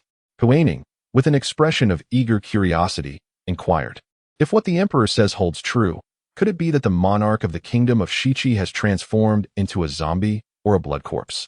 Lin Xian nodded slightly. From his demeanor, it was evident that the transformation was indeed into a blood corpse, occurring in a location of exceptional geomantic quality. Thus, the gathering of the Earth's Yin energy had significantly accelerated its power. Upon hearing Lin Xian's words, the crowd expressed their admiration. The emperor's erudition was truly remarkable, possessing a profound understanding of even such esoteric knowledge. Yang Wenyu hastily asked, given the emperor's extensive understanding of corpse transformations, he must be able to handle my father appropriately. Correct? Lin Xian smiled gently. That is quite simple. With that, he raised his elegantly long right hand and flicked it lightly in the air. A flash of lightning erupted, and the lightning generated by the 5 elements thunder technique transformed in his grasp into a whip of lightning extending 100 feet. Lin Xian then wielded the electric whip and struck at Yang Sun. With a thunderous bang, the onlookers were astonished to witness the electric light explode upon Yang Sun, shattering the black smoke enveloping him. The previously frenzied and menacing Yang Sun fell silent in an instant. Chapter 153. Indeed, a formidable specter presides, wielding the electric whip. Vanquishing both corpses and phantoms, the emperor truly is the reincarnation of the thunder god. Hui Neng marveled inwardly. Within the Buddhist teachings, numerous texts elaborate on the art of thunder incantations. Generally speaking, to invoke heavenly thunder, one must inscribe talismans and recite spells. Only those possessing extraordinary mastery of thunder can summon it directly without the need for talismans, channeling it for their own purposes. As for Lin Xian, who adeptly manipulated the five elemental thunder, Hui Neng had perused countless Buddhist scriptures and found no equivalent. Ultimately, he could only regard Lin Xian as the reincarnation of the thunder god, a testament to his astonishment. Meanwhile, Yang Wenyu, Yang Xin, and the many guards of the Ming Palace were utterly dumbfounded. Lin Xian had eradicated the fierce and powerful blood corpse with merely an electric whip. The sheer terror contained within that whip's heavenly thunder was beyond their imagination. To them, Lin Xian, wielding heavenly thunder to exorcise malevolent spirits, appeared as magnificent and imposing as a deity. Ah, he lives. Just as everyone was lost in their thoughts, Xuanqi suddenly exclaimed in surprise. All eyes turned to Yang Sun. They beheld him, as the dark smoke surrounding him dissipated, his complexion swiftly blossoming with color, and his chest heaving violently. Yang Wenyu gasped, Emperor, has my father transformed again? Or has he truly returned to life? Lin Xian replied calmly, he is not dead. Such a remarkable occurrence. Hui Neng promptly approached, bowing with sincere reverence. Your Majesty. He has undergone transformation, indicating he was dead before. How can he still live? He believed that Lin Xian, with his prowess, would not speak errantly. The notion of revival post-transformation seemed like an arcane manuscript. Lin Xian explained, his transformation is quite unique. To put it simply, while others transform post-mortem, his transformation began while he was still alive. You might understand it as him being infected with corpse poison, leading to mutation.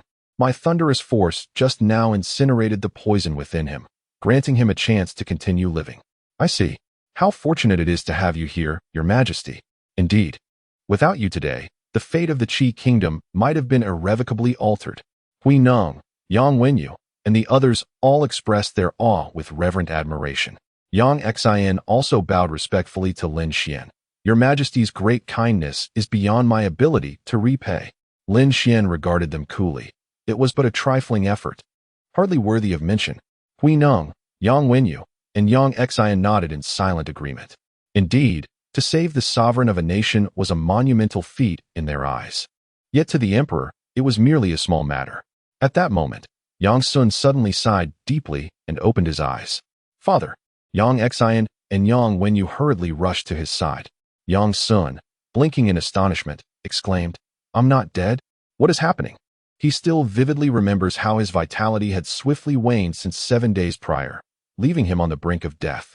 Yet now, he not only felt a robust heartbeat, but also a warmth enveloping his entire body, reminiscent of a youthful resurgence.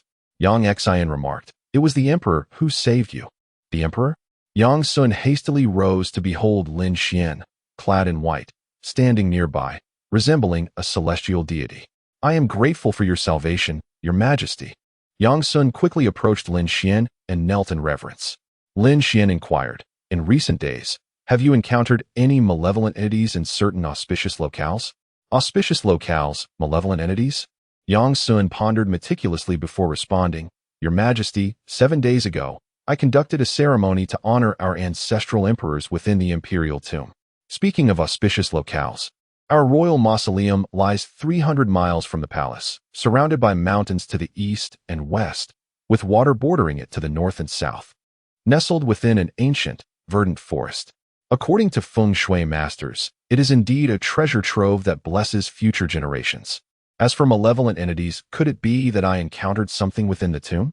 After dismissing the guards, he recounted the events to Lin Xian in detail. It turned out that within the tomb, there existed a secret chamber housing nearly a third of the wealth of the kingdom of Shiqi.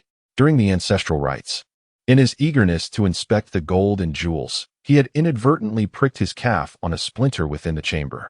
Upon hearing this, Lin Xian nodded. It seems you were afflicted by corpse poison there, leading to your transformation. Possessing the transcendent tome, Lin Xian recalled a significant ghostly upheaval that transpired in Beixian over 30,000 years ago. The circumstances surrounding that upheaval bore an uncanny resemblance to Yang Sun's current transformation. Consequently, he surmised that Yang Sun's metamorphosis was not a mere coincidence. The source of his transformation might well be concealed within the tomb of the royal mausoleum. Yang Sun's expression shifted dramatically, The mausoleum housed the ancestors of the Shichi kingdom.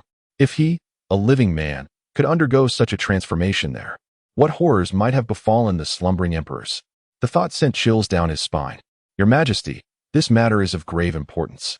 I implore you to intervene and restore peace to our Shichi kingdom. Lin Xian nodded slightly. In truth, he suspected that such occurrences might extend beyond the borders of Shichi. If his conjecture were correct, he must act to assist Shichi and even Bei Xian in eradicating the ghostly chaos. Lead me to your royal mausoleum, Lin Xian commanded. Yang Sun's heart soared with joy as he promptly replied, Your Majesty, please follow me. Yang Xian, Yang Wenyu, and Huaining quickly followed suit. In their eyes, the emperor's intervention against the malevolent spirits was crucial for the future of the Shichi kingdom. Though they could not directly assist, they could accompany the emperor, observe, and gain invaluable experience. The royal mausoleum of the Shichi kingdom appeared as an expansive, primeval forest spanning several thousand miles from an external vantage point. The ancient trees, gnarled and majestic, thrive in the sunlight, imbuing the surroundings with vibrant vitality. Meanwhile, the royal mausoleum nestled within the woods stands grand and magnificent, exuding an air of regality while simultaneously evoking a sense of sacredness akin to an altar. At this moment, at the entrance of the mausoleum, a man clad in a gray robe, accompanied by 3 disciples, is making his way inside. In his hand, he clutches a circular stone disc, and as he approaches the entrance, the pointer on the disc begins to tremble with increasing intensity. Moreover, a faint, putrid odor wafts from the depths ahead. Zheng Qixiao raises his gaze toward the inner sanctum of the mausoleum and remarks, The foulness encroaches, the dragon disc is unsettled. Indeed, a formidable spirit dwells here. He is the leader of the North Xintian Maoshan sect. The stone disc in his possession is specifically designed for locating malevolent spirits. The 3 disciples behind him display expressions of grave concern. They have journeyed southward with their master, Zheng Qixiao, and along the way, they have vanquished 3 formidable spirits.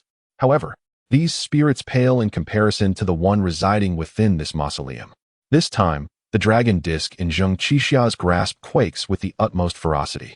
The swiftness of the disc's movement signifies the strength of the spirit it seeks. Chapter 154. The specter within the bronze coffin. As Zheng Qixiao and his disciples stepped into the entrance of the royal tomb, a beam of dark purple starlight descended. Zheng Qixiao swiftly turned to behold the fading radiance, revealing a man clad in a dark purple robe before him. The man possessed long, silvery hair and features chiseled with precision, his gaze piercing and keen. He bore upon his back a wooden sword exceeding a foot in length, its hilt adorned with the intricate carving of 9 celestial stars. Could it be that you are the esteemed leader of the 9 Stars sect, Elder Meng? Zheng Qixiao promptly inquired, performing a respectful bow. The Maoshan sect he led ranked 3rd among the ghost-hunting sects in the northern mystical heavens.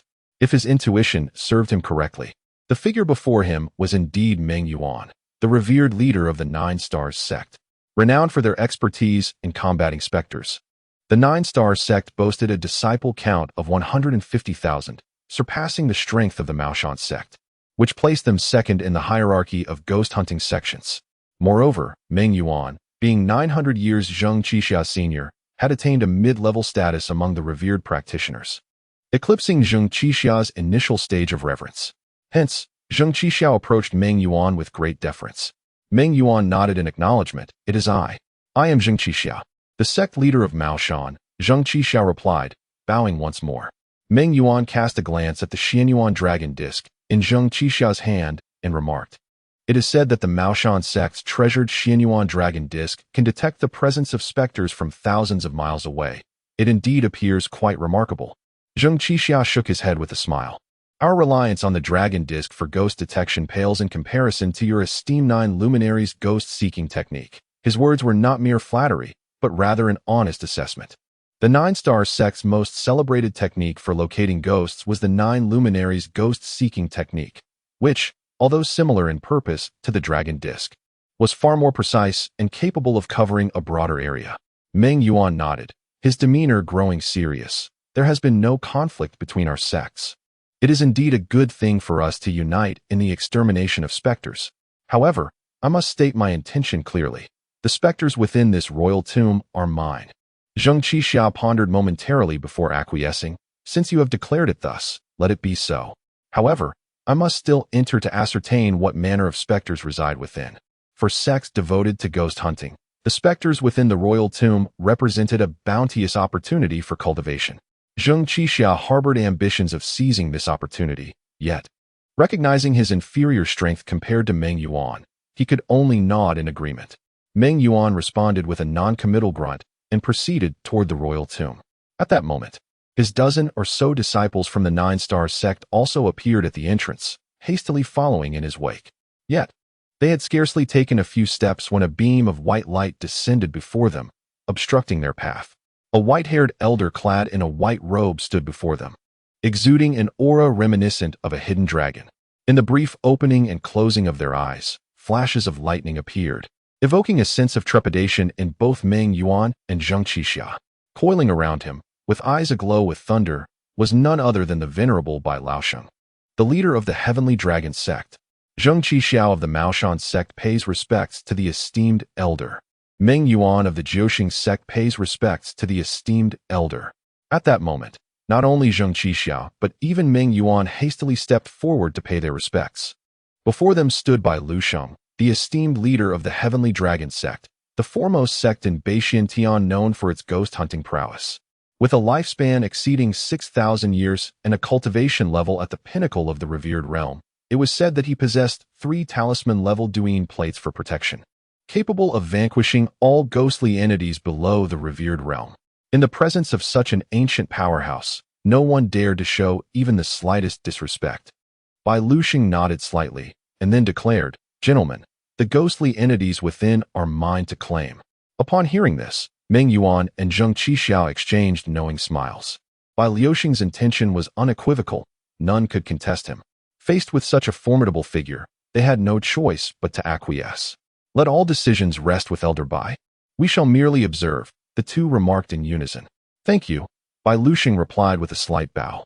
It was indeed preferable for matters to be resolved amicably rather than through a confrontation that would result in mutual destruction. Just as they turned to proceed deeper into the royal tomb, a voice suddenly echoed, halting their steps. "Emperor Consort, ahead lies the royal tomb of our Shiqi kingdom."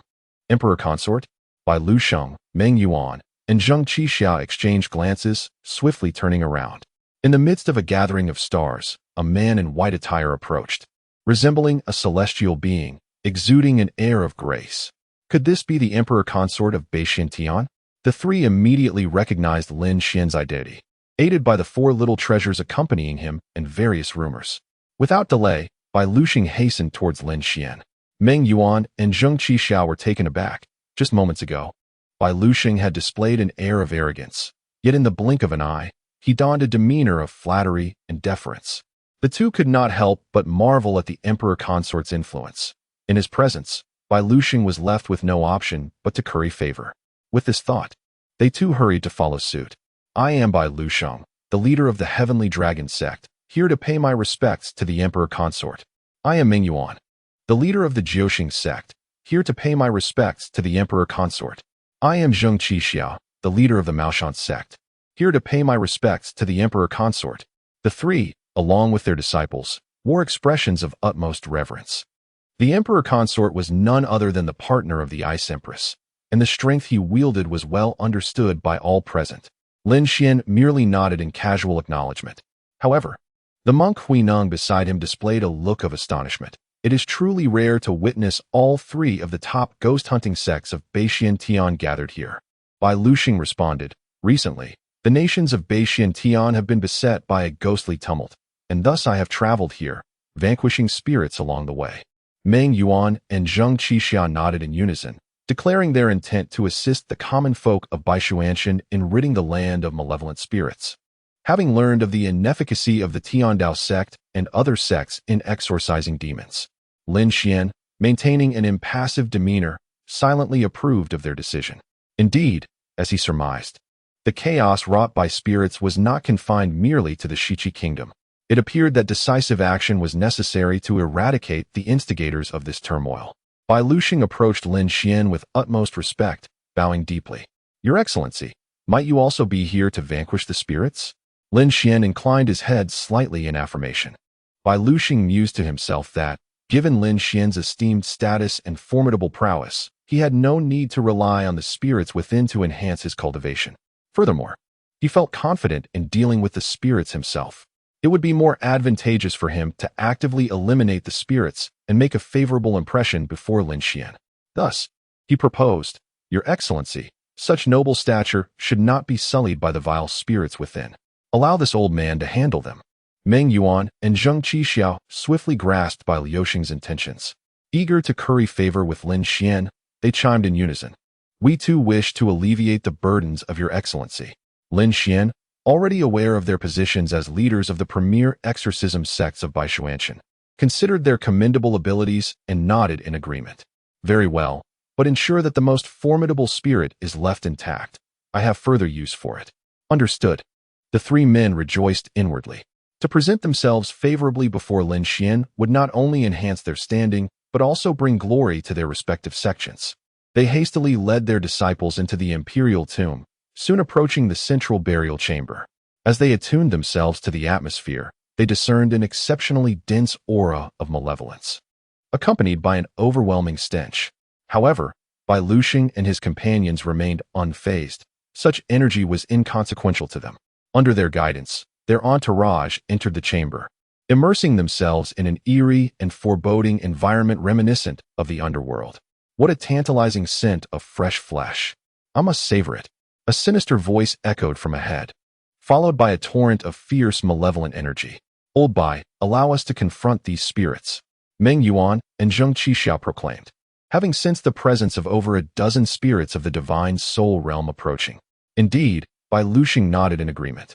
Without delay, Meng Yuan and Zheng Qixiao led their disciples into the fray, invoking the formidable techniques of the Maoshan sect and the 9-character true words of the Jiuxing sect, unleashing an overwhelming wave of lethal intent.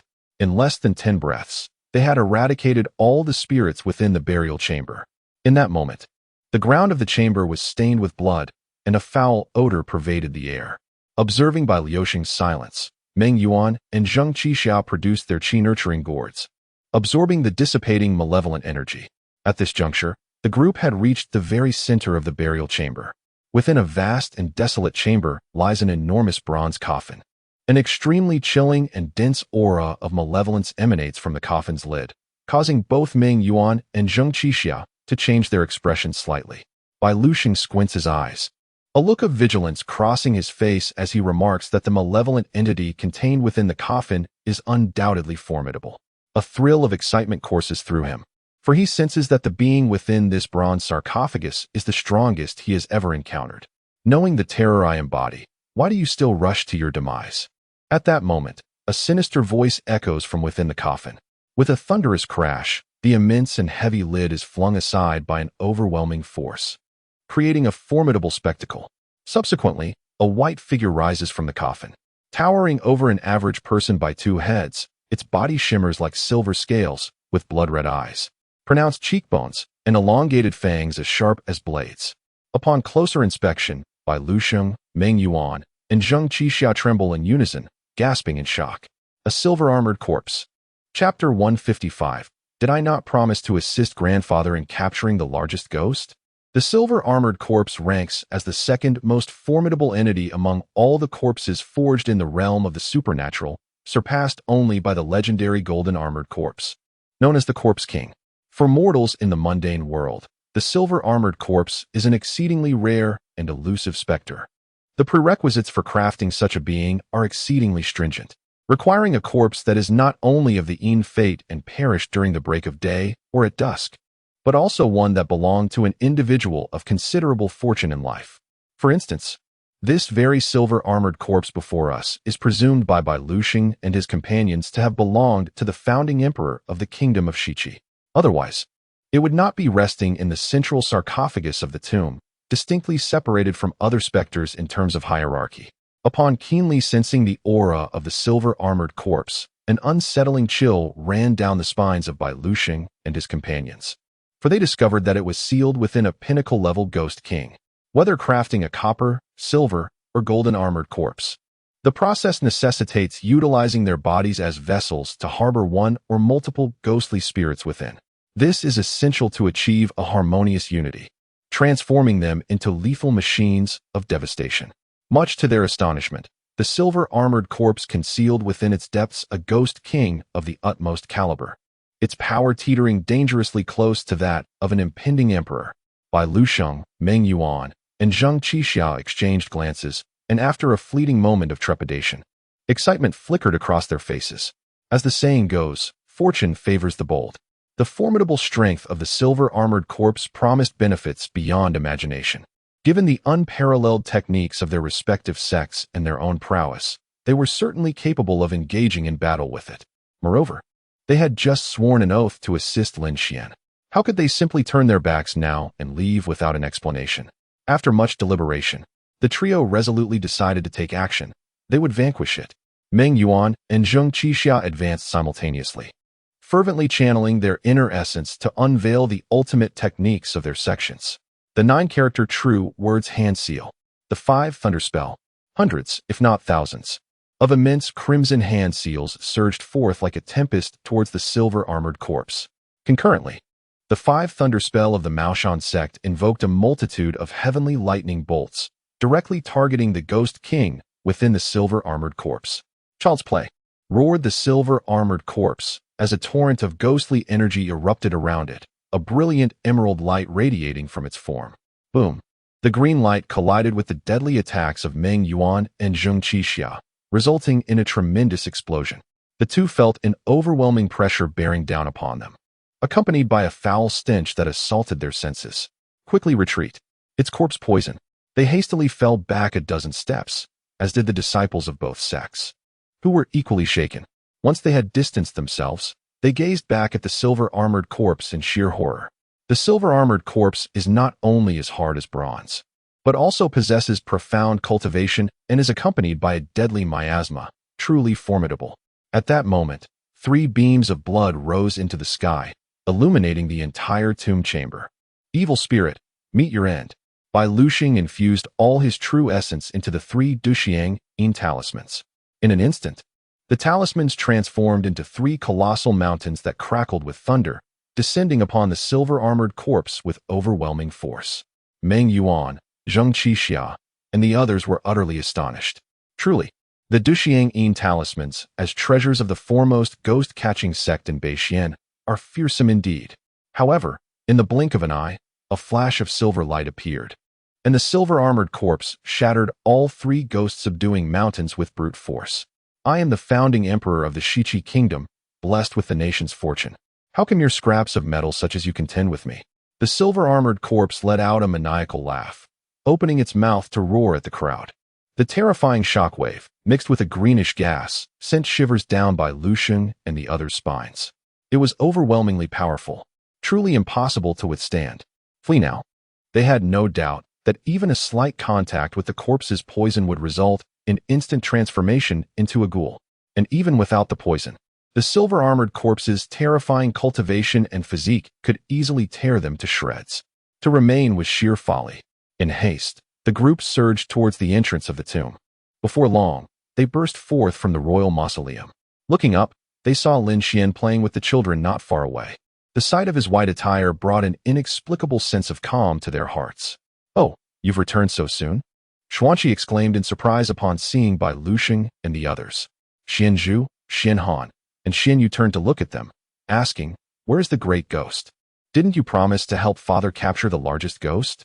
Upon hearing this, Bai Lusheng and the others felt their faces flush with embarrassment. They had indeed intended to capture it, but the silver-armored corpse's might was too overwhelming. Their escape was already a stroke of luck. Just then, a thunderous roar erupted behind them. The terrifying killing intent made the very air quiver. The silver-armored corpse broke through the walls of the royal mausoleum and soared into the ruins. Upon its appearance, not only did Bai Lusheng and his companions' hearts constrict, but also Huaining and Yang Wenyu felt a chill. This silver-armored corpse was too powerful, its ancient, ghostly aura pressing down like a mountain. Suddenly, amidst the tension, a brilliant blue light pierced the air, emitting a tremendous roar. As they focused their gaze, they beheld a colossal electric dragon stretching 1,000 feet long. The dragon crackled with lightning, flames soaring skyward, exuding an imposing majesty. And the one wielding it was none other than Lin Xian. With a resounding crackle, Lin Xian directed the electric dragon to strike fiercely against the silver-armored corpse, ensnaring it tightly. The terrifying forces of the five elements' thunder pierced through the silver-armored corpse, reaching deep within to the Ghost King, who howled in agony. Witnessing this, Bai Luxing and the others were filled with profound admiration. Truly, as the Emperor's consort, possessing the might of the Thunder Dragon, he rendered all ghostly entities before him utterly submissive. With a swift flick of his wrist, Lin Xian hurled the silver-armored corpse to the ground. The dread thunder scorched the Ghost King, rendering the entire silver-armored figure as helpless as a piece of scrap metal, unable to move on the ground.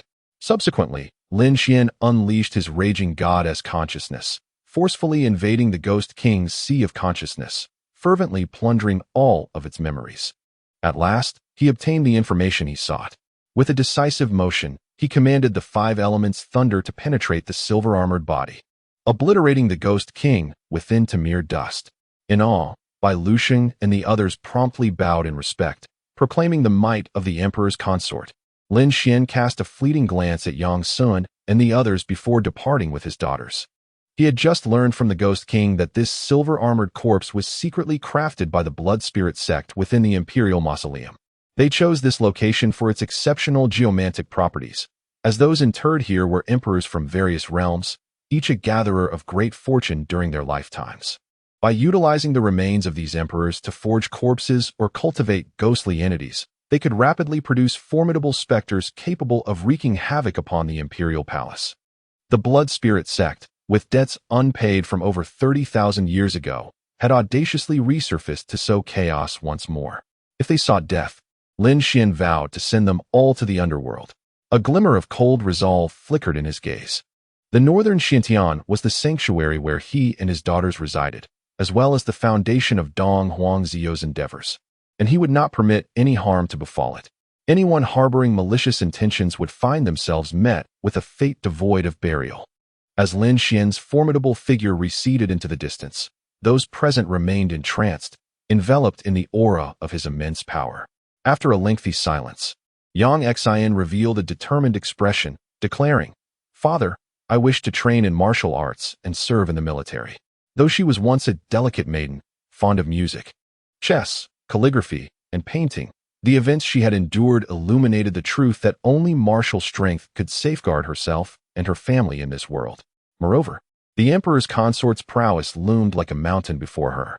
She aspired to draw nearer to him through the cultivation of martial arts. Little did Yang Sun and the others anticipate that the once feeble princess, Yang Xian, would soon become the renowned Valkyrie of the kingdom of Shiqi.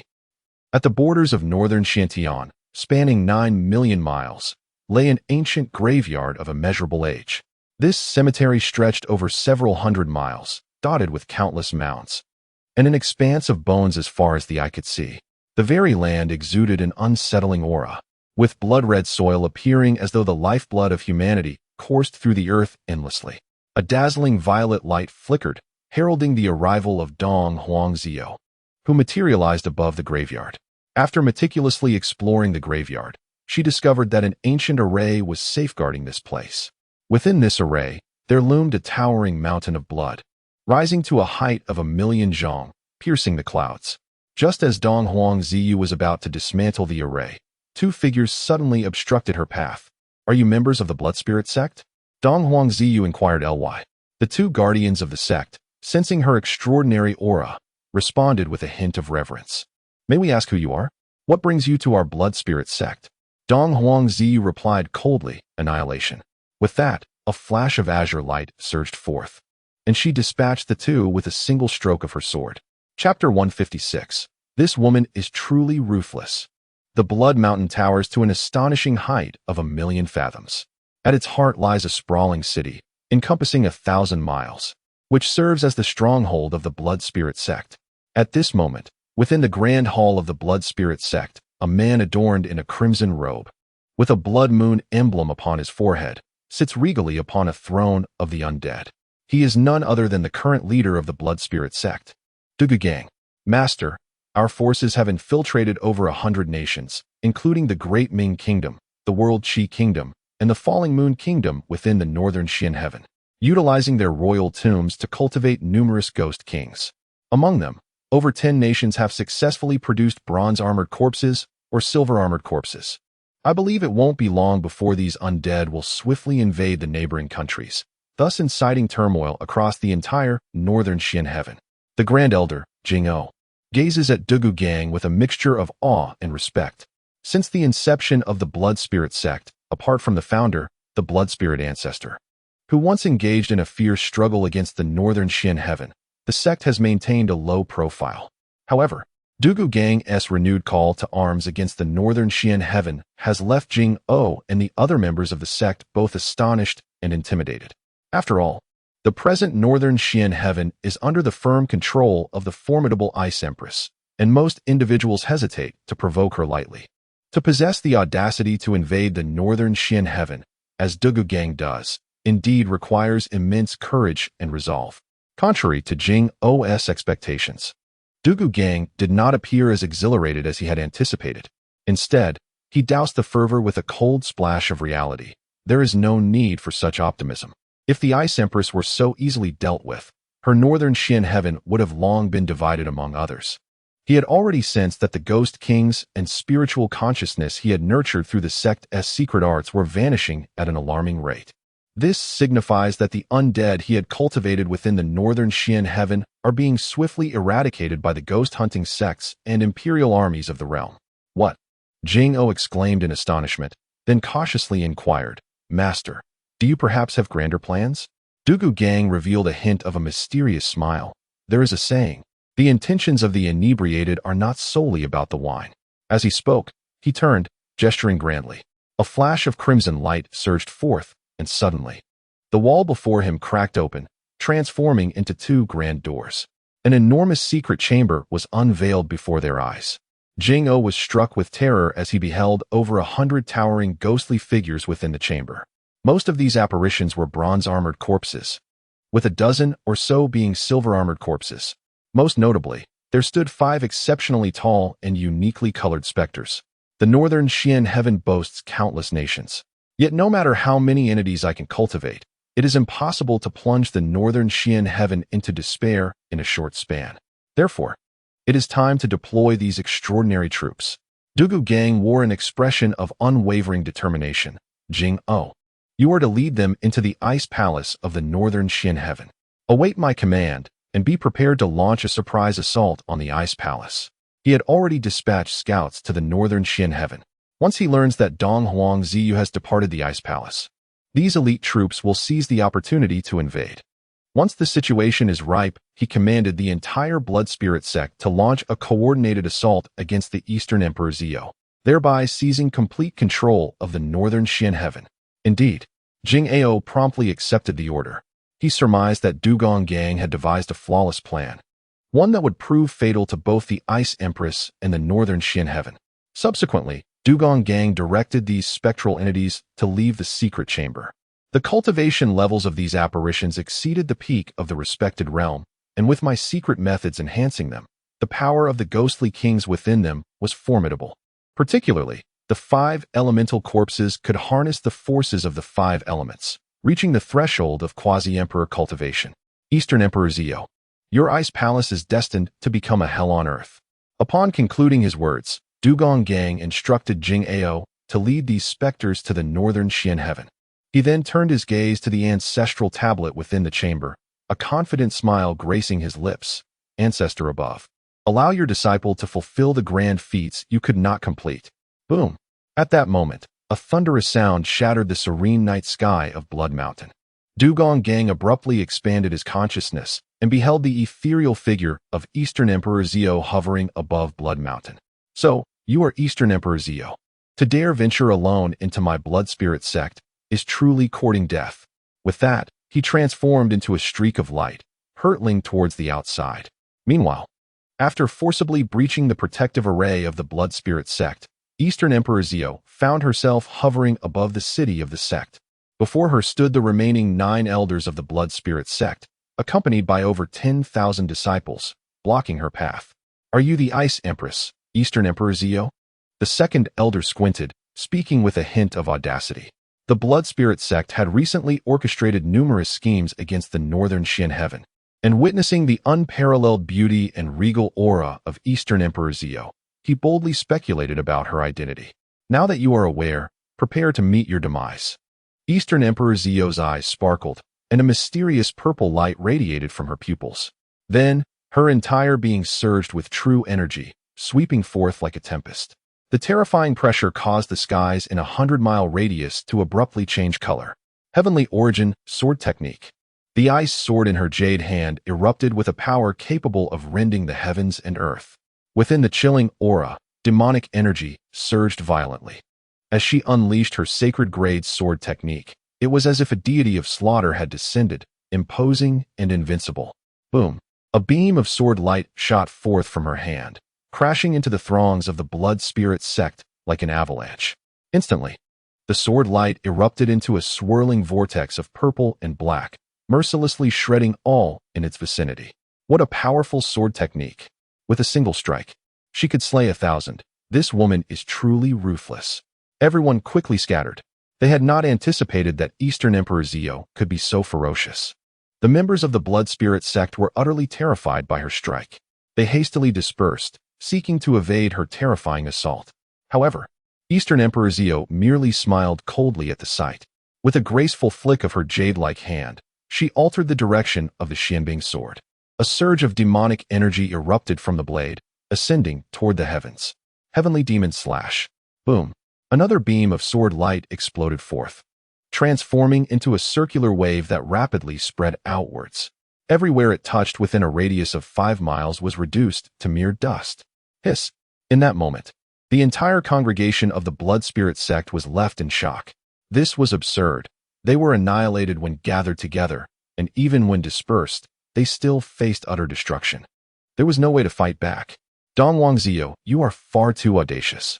At that moment, Dugu Gang, shrouded in a tempest of ghostly energy, arrived with great fury. Countless vengeful spirits filled the air within a 10-mile radius. Dongwang Zio stood poised in midair, her beautiful eyes assessing Dugu Gang for a moment before speaking. I have perused ancient histories and learned of your Blood Spirit sect's ambition over 30,000 years ago to swallow our North Xian heaven and bring hell to the mortal realm. Today, I shall repay you in kind, sending you to hell. With a flourish, she emanated a dazzling purple light, her garments dancing in the wind. Under the oppressive aura of her murderous intent, she appeared as both divine and demonic. Observing this, Dugu Gang couldn't help but furrow his brow. Truly, as the Eternal Empress, her innate talent in both celestial and demonic arts was extraordinarily rare. Fortunately, he had the Blood Mountain as his stronghold and was not intimidated by such a prodigious empress. Meanwhile, 300,000 miles away from the Blood Spirit sect, Elder Jing'o, accompanied by 100 elite fighters and various spectral entities, was hastening towards North Xian heaven. Suddenly, he felt a stirring in his essence and discovered that the blood pearl he carried began to glow. He quickly retrieved the pearl and, upon pressing it, heard Dugu Gang's voice emanating from within. Dongwang Zio has arrived at our Blood Spirit sect. You may act immediately upon reaching the Xianbing Palace. Stowing the blood pearl away, Jing'o could not suppress a hint of satisfaction. Dongwang Zio, you surely did not anticipate that our leader possesses such a stratagem. His companions also exhibited a trace of arrogance. Haha, once we conquer the Xianbing Palace, we can claim as much beauty and wealth as we desire. Dongwang Zio, renowned as the most beautiful woman under the heavens, is sadly fated to fall into our leader's grasp this time. The group erupted in hearty laughter. With such a multitude of formidable spectral entities at their disposal, they felt that the assault on the Xianbing Palace was all but assured. Just then, a voice laced with mockery rang out. Who exactly has instilled in you such confidence? A beam of white light blocked their path. As they focused their gaze, they beheld a figure of celestial beauty, exuding an extraordinary aura, so handsome that even men would covet him. Jing'o's brow furrowed in response. Daringly speculating, the Emperor of North Xian Heaven. Chapter 157. The Ice Emperor truly lives up to her name. The title of the North Xiantian Emperor's husband elicited a palpable sense of vigilance among the remaining members of the Blood Spirit sect. The Ice Emperor is a renowned powerhouse, and it stands to reason that her partner would possess formidable strength as well. Lin Xian regarded them with an air of indifference, stating, "It is I. So spare yourselves the trouble, perish here." Upon hearing Lin Xian's audacious declaration, Jing Ao's eyes brimmed with murderous intent. What an arrogant North Xiantian Emperor's husband. Indeed, he and the Ice Emperor are a match made in heaven. The Ice Emperor dares to infiltrate our blood spirit sect, and you would stand alone against us. How brazen. Lin Xian's expression shifted to one of intrigue. It seemed that Dong Huangziyu had already taken the initiative against the blood spirit sect. This was hardly surprising. Being erudite and knowledgeable, she must have gleaned insights from ancient histories regarding the cataclysmic events of over 30,000 years ago. Furthermore, with the recent surge of ghostly disturbances across many nations in the North Xiantian realm, it was no wonder she could trace the roots back to the blood spirit sect. Evidently, today was destined to mark the end for your blood spirit sect. Lin Xian's inner essence surged wildly, manifesting an exceedingly terrifying aura. Under the pressure of this overwhelming presence, Jing Ao and her companions found their hearts in turmoil. Stealing a glance at the five elements corpses, Jing Ao promptly commanded, "Eliminate the North Xiantian Emperor's husband." Just moments ago, Dugu Gang had mentioned that these five corpses were on the verge of emperor-level prowess, wielding the immense power of the five elements, close to that of a corpse king. With a 5-on-1 advantage, even if they could not slay Lin Xian, they could at least inflict severe damage upon him. Furthermore, nearly 100 bronze-armored and silver-armored corpses were still at their disposal. Jing Ao possessed ample confidence that through a relentless assault, they would ultimately vanquish Lin Xian. Before the five elements corpses could mobilize, two radiant beams of golden light suddenly illuminated the night sky. Jing Ao and her companions were astounded to witness Lin Xian's eyes gleaming with golden brilliance, which then erupted into two terrifying jets of fire. These flames morphed into colossal fire dragons, descending upon the five elements corpses and incinerating them into ash. What? The Li Huajin Tong. My heavens, the North Xiantian Emperor's husband possesses such a miraculous constitution.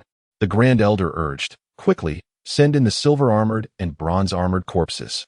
In an instant, the blood spirit sect's members were thrown into disarray, retreating at least half a mile in panic under the gaze of Lin Xian's Li Huajin Tong. Fearing pursuit, Jing Ao hastily commanded all the silver-armored and bronze-armored corpses to besiege Lin Xian. "You lot of worthless scum dare to treat yourselves as treasures?" Lin Xian scoffed. He retracted the Li Huajin Tong and summoned the 4 quasi-immortal swords gifted to his beloved daughters, levitating them in the air. The bronze-armored and silver-armored corpses, with bodies as solid as cast iron, would not burn as easily as the five elements corpses. Thus, they would serve as the perfect trial for his daughter's exquisite swords. Perish.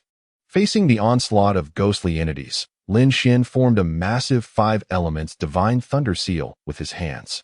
After dividing this incantation into 4 parts, the 4 quasi-immortal swords instantly entwined with 4 colossal electric dragons. With a thunderous roar, the dragons surged forth, propelled by the swords. As lightning and flames tore through the night sky, their momentum akin to a rainbow, arriving in the blink of an eye. Boom, boom, boom. The air was filled with a deafening series of explosions. The terrifying sword energy, coupled with the electric flames, erupted recklessly, igniting brilliant shockwaves amidst the horde of specters. Witnessing this, Jing Ao and the others felt their pupils constrict sharply. They were gripped by a foreboding sense that the blood spirit sect was on the brink of annihilation. For Lin Xian's formidable prowess had surpassed their comprehension. After a moment of contemplation, Jing Ao resolved to evade Lin Xian's wrath. He promptly returned to the blood spirit sect, intending to consult the sect leader, Dugu Gang, to reassess whether they should confront Lin Xian and his wife, Dong Huangziyu, head-on. Everyone swiftly utilized ghost escape. With this thought, Jing Ao hastily channeled his entire true essence, tearing open a black portal in midair. This technique, known as ghost escape, was the specialty of ghostly cultivators, allowing one to vanish without a trace, as swift as a specter. Trying to flee? Lin Xian observed this with a cold smirk, raising his right hand to snap his fingers. Instantly, a brilliant golden light radiated within a 10-mile radius, coalescing into a spherical formation in the blink of an eye. The group, who had already concealed themselves using ghost escape, suddenly felt a jolt to their foreheads, nearly causing them to lose consciousness. Upon regaining their senses, they discovered they were ensnared within the golden formation, akin to being trapped in an impenetrable fortress. Heavens! To weave a formation with mere fingers. The Northern Xian Emperor is truly a prodigious anomaly. Jing-O and the others could not help but lament in despair. As they watched in horror, Lin Xian formed a lightning seal and hurled it into the sky. Moments later, a vibrant thundercloud, spanning 10 miles, loomed above them. With a thunderous roar, thousands of divine lightning bolts descended simultaneously upon Jing-O and the others, obliterating them into mere dust. Lin Xian regarded the place where they had perished with an expression of indifference. Satisfied that none had survived, he continued his advance towards the Blood Spirit sect. At this juncture, after enduring multiple confrontations, Dugu Gang bore over a dozen wounds. He lifted his head, gazing with profound reverence at the enchanting figure of Dong Huangziyu in her purple dress not far away. This woman is indeed terrifyingly powerful. To be her man is an exhilarating thought. Drawing a deep breath, Dugu Gang's gaze turned icy as he proclaimed, "The Ice Empress truly lives up to her reputation." Dong Huangziyu's lips curled into a slight smile. "Are you insinuating that you still believe you can contend with me?" "Your cleverness is indeed exceptional," Dugu Gang replied, twisting his neck. "Having engaged in conflict with you Northern Xian, I have anticipated the worst possible outcomes. In other words, everything is under my control. The unfinished business of our ancestors is destined to be accomplished by me." He chuckled softly. Dong Huangzi, you let out a chilling laugh. "Over 30,000 years ago, your blood spirit ancestor faced defeat. I had presumed that the blood spirit sect would have learned from this lesson. However, it appears you remain woefully ignorant." Dugu Gang's expression turned cold. "Allow me to demonstrate why I command everything." He formed a colossal blood-red seal with his hands. As the seal materialized, the sky over 1,000 miles shifted ominously. The bright moon was instantaneously stained crimson, as if the blood moon of hell had descended upon the earth. 10,000 ghosts pay homage. With a thunderous roar, the entire blood mountain suddenly trembled violently. Countless streams of glaring blood cascaded down from the summit, transforming swiftly into blood-soaked corpses. In less than 5 breaths, Dugu Gang absorbed these blood corpses into his being.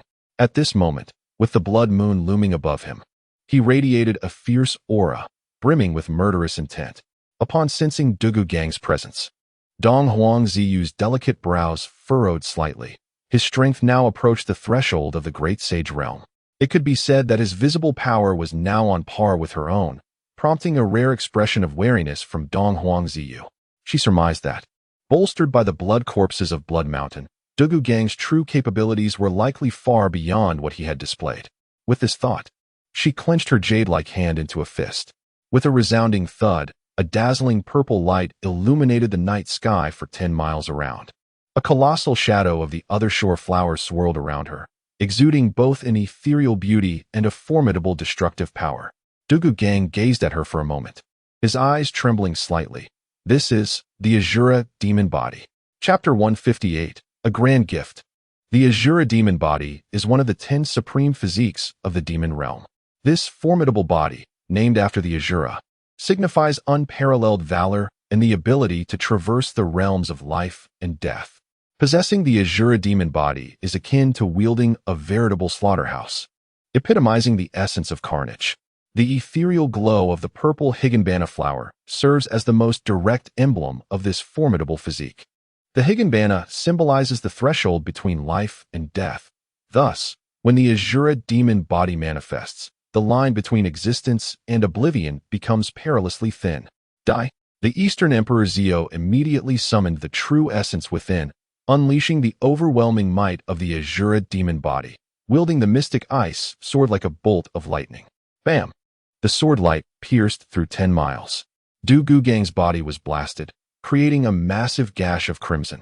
He was violently hurled against the blood mountain behind him. Yet, in an uncanny twist, his injuries healed completely in an instant. Ha ha ha! Eastern Emperor Zio, this is my domain. What can your strength accomplish here? Dugu Gang roared with maniacal laughter, his form radiating bloodlight, exuding an aura of malevolence that soared to the heavens. To slay me is no simple task. 9 extremities purgatory fist. Bam!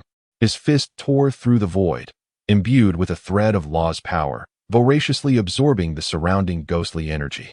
Witnessing the silhouette of his fist morph into a colossal skull hurtling towards her, Eastern Emperor Zio's beautiful eyes narrowed, and she thrust the mystic ice sword forward to meet it.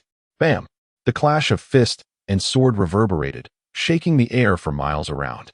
Eastern Emperor Zio felt a slight ache in her wrist, clearly indicating the extraordinary force behind Du Gu Gang's strike. Casting a glance at the blood mountain behind Du Gu Gang, her mind raced.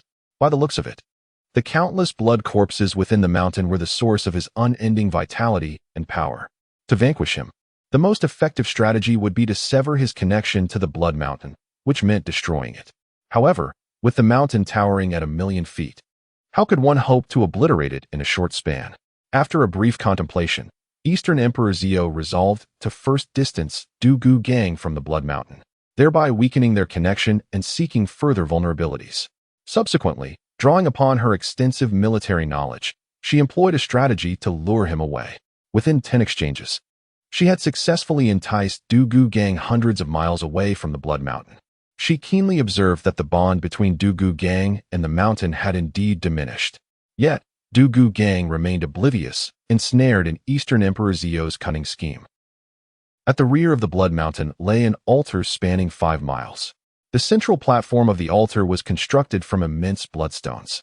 On the days designated for venerating their ancestors, the disciples of the blood spirit sect would soak this bloodstone in fresh blood, offering sacrifices and prayers. Crack! With an ominous sound, the bloodstone, weighing thousands of pounds, unexpectedly shattered. Soon, the fissures multiplied, and a terrifying bloodlight surged upward, piercing the heavens. A fearsome aura rapidly enveloped the area within 100 miles of the blood mountain. In the air, countless blood-red skulls loomed, grotesquely gaping their gory mouths and howling in unison. The terrifying aura sent shivers through the hearts of all the disciples of the blood spirit sect. Such overwhelming bloodlight, could it be that our venerable ancestor has returned? Hiss! This aura is both familiar and immensely powerful, surpassing even that of our leader by at least tenfold. It must undoubtedly be the resurrection of the ancestor. Look, the bloodlight emanates from the direction of the altar on the back mountain. Who else could it be but the ancestor? At that moment, the hearts of the blood spirit sect's followers swelled with exhilaration. Just moments ago, Du Gu Gang had found himself at a disadvantage against Dong Huang Ziyu, causing them considerable concern. But now, with the blood spirit ancestor returning, surely he would sweep away Dong Huang Ziyu and Bei Xiantian. Meanwhile, hundreds of miles away, Dong Huang Ziyu and Du Gu Gang simultaneously noticed the sky ablaze with bloodlight. Instantly, Du Gu Gang rejoiced. Huh? The sky filled with bloodlight and skulls is a herald of the ancestor's emergence. Who would have thought the ancestor was still alive? Dong Huang Ziyu, today marks your demise. Hearing this, Dong Huang Ziyu's brows furrowed. Although Du Gu Gang had the support of Blood Mountain, she was still confident in her ability to annihilate him. However, the potential appearance of the blood spirit ancestor complicates matters significantly. From the faint aura she sensed, it seemed the blood spirit ancestor was at least 10 times stronger than Du Gu Gang. This indicated that the ancestor could very well be a formidable saint-level powerhouse. If he were to join forces with Du Gu Gang, her chances of victory would plummet to 0. They must not be allowed to ally. Dong Huang Zi, you made a swift decision, fervently channeling her internal essence to unleash her full potential. In that moment, she aimed to summon her utmost strength for a swift resolution. First, she would deal with Du Gu Gang, then eliminate the blood spirit ancestor. She was confident that as long as the damage she inflicted upon Du Gu Gang exceeded his healing capabilities, within no more than 5 strikes, she could reduce him to ashes. Boom! As a terrifying wave of energy erupted, dazzling golden light illuminated the skies for miles around. An enormous golden divine phoenix burst forth from Dong Huang Ziyu's being, soaring freely in the high heavens. The 9-transformation divine phoenix body. Upon witnessing this, Du Gu Gang swallowed hard. This woman intends to prevent me from uniting with the ancestor. Dong Huang Ziyu had simultaneously activated her divine and demonic forms to their utmost strength, and even Du Gu Gang, no matter how dense, understood her intentions. Flee! Du Gu Gang quickly turned and raced towards Blood Mountain. Once he reached Blood Mountain, He could harness its power while joining forces with the blood spirit ancestor to bring about Dong Huangziyu's end. Do you wish to escape? A chill flickered in Dong Huangziyu's eyes. She swiftly moved to block Du Gugang's path. Her dual divine and demonic forms fiercely absorbed the power of the heavenly Tao, transforming into two streams of fire that erupted from her Xianbing sword. Puff! The first strike shattered Du Gugang's right chest. Was drenched in cold sweat, gripped by an unfathomable terror. This woman was indeed a creature of the abyss. At that moment, on the altar of the rear mountain of Blood Mountain, a figure bathed in blood light emerged from the corpses, standing there. He was none other than the founder of the Blood Spirit sect, the Blood Spirit ancestor. The position of the Bloodstone was the finest in all of Blood Mountain, and every 5 years, it was soaked in blood water. Thus, the Blood Spirit ancestor had long concealed himself within the Bloodstone, diligently cultivating. For tens of thousands of years, he had harnessed the power of sacrifices from his followers to enhance his strength. However, upon witnessing being at a disadvantage in his clash with, he could no longer remain idle. To protect the sect he had founded, he was compelled to forcefully break free from the stone. Xianbing Empress, how dare you invade the gates of my blood spirit sect? I shall ensure you have no place to rest in death. The blood spirit ancestor's crimson pupils were filled with murderous intent. At that moment, a flash of white light appeared. S figure quietly manifested before the blood spirit ancestor. The blood spirit ancestor gazed at in astonishment, realizing he had not detected his arrival. This instantaneously stirred a profound sense of vigilance within him. He had a strong premonition that the handsome youth in white before him possessed formidable strength. Connecting this with the Xianbing Empress's brazen approach and its extraordinary beauty and rarefied aura, the blood spirit ancestor cautiously inquired, "Could it be that you are the man of the Xianbing Empress?" "Indeed," replied with a hint of amusement, "so prepare yourself for the grand gift that follows." From a distance of 1,000 miles from Blood Mountain, he released his demonic thoughts, fully aware of everything transpiring here, particularly the battle between and. Therefore, he spoke no further. He clasped his hands together, forming an immensely colossal 5 elements divine thunder seal. With a call, the divine thunder seal was hurled into the sky, instantly radiating a dazzling array of colors. A massive thundercloud, spanning at least 1,000 miles, forcefully suppressed the bright blood light, illuminating the heads of all present. Upon witnessing this thundercloud, the blood spirit ancestor and the hundreds of thousands of followers of the blood spirit sect all felt their pupils constrict. 5 elements divine thunder. What a colossal thundercloud! Is it aiming to raise our entire blood mountain? In that moment, every heart constricted with fear. Meanwhile, in the distance, both found themselves beneath the shroud of the thundercloud. They looked up, gazing at the thundercloud suspended in the vast sky. Not only, but even displayed a flicker of awe. To wield such a massive 5 elements divine thunder, the one behind it was undoubtedly an extraordinary powerhouse. Moreover, recalled vividly that just days prior, 100,000 elite soldiers of the Wuxing Kingdom had been obliterated by a single thundercloud. Was this merely coincidence? A realization struck. Thunder rumbled. Amidst the collective fear and astonishment of the crowd, in the vibrant storm clouds, countless bolts of lightning descended, transforming into colossal electric dragons that surged towards the Blood Mountain. With each resounding explosion, the mountain was engulfed in chaos as rocks were hurled into the air. Tumultuous waves surged, and flashes of lightning intertwined with fiery bursts that soared into the heavens. The entire mountain visibly diminished in height at an astonishing pace. Where the lightning struck, the followers of the Blood Spirit sect were reduced to mere ants, incinerated to ashes by the searing wrath of thunder and fire. Chapter 159. Even Mother praises Father's might. North Xiantian Emperor, cease your actions. Let us converse amicably. Upon witnessing this scene, the blood spirit ancestor uttered a plea, utterly astonished that Lin Xian could summon such an awe-inspiring 5 elements divine thunder with mere ease. To make matters worse, Lin Xian targeted the Blood Mountain directly. This mountain, after all, was transformed from the corpse of the ancient celestial king, imbued with boundless ghostly energy and the power of the deceased. It could be said that this mountain was, in essence, a colossal artifact from the ancient era. Any ghost cultivator residing upon it would experience a significant acceleration in their cultivation speed, potentially reaching the imperial realm and utilizing the mountain's power to restore their bodies with astonishing swiftness while exponentially enhancing their potential. Now, as Lin Xian unleashed the 5 elements divine thunder in a relentless bombardment upon the Blood Mountain, he sought to sever the very roots of the Blood Spirit sect. "I find your expression of anguish most delightful," Lin Xian remarked with a cold smile. According to the records in the Xuanjue Heavenly Book, North Xintian was a land of extreme cold, particularly suitable for the existence and cultivation of all ghostly beings. Over 30,000 years ago, under the leadership of the Blood Spirit ancestor, the Blood Spirit sect aimed to annex North Xintian, intending to bring hell to the 9 heavens celestial domain. Unfortunately, the Blood Spirit ancestors' youthful arrogance led to their defeat by the Eastern Emperor clan of North Xintian.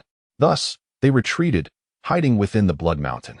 At that time, the Eastern Emperor clan was preoccupied with pressures from other realms and could not fully eradicate the Blood Spirit sect, allowing their survival to extend to the present day. Now, knowing they dared to act and had fallen into Lin Xian's hands, he was determined to eliminate them completely. Furious at Lin Xian's words, the Blood Spirit ancestor roared, "I shall kill you." Blood light coalesced around him, forming a colossal blood sword that swiftly descended upon Lin Xian. Bang! However, as the terrifying blood sword entered Lin Xian's invincible domain, it was utterly obliterated by a divine force. What is happening? The Blood Spirit ancestor was taken aback. He had clearly felt his full force attack dissipate into nothingness under the influence of a divine power. This realization struck him with the profound understanding that he had provoked the wrong individual. The entire Blood Spirit sect had indeed miscalculated. At that moment, the Blood Spirit ancestor suddenly felt a chill at his throat. By the time he regained his senses, Lin Xian had already pierced his throat with a sword. "How dare you?" The Blood Spirit ancestor clutched his throat, shock etched upon his face. "I am the son of the Black Wind Shadow God, with a soul and spirit under his dominion. If you slay me, he will undoubtedly seek vengeance upon you." Over 30,000 years ago, in a fit of pique with the Black Wind Shadow God, he had departed the underworld, venturing into the 9 heavens celestial domain in search of establishing his own domain. Yet, unexpectedly, he found himself on the brink of death at Lin Xian's hands before his grand aspirations could be realized. Lin Xian, upon hearing this, revealed a hint of playful amusement. "Then allow me to obliterate this fragment of your soul first." With that, he released his Rakshasa divine consciousness.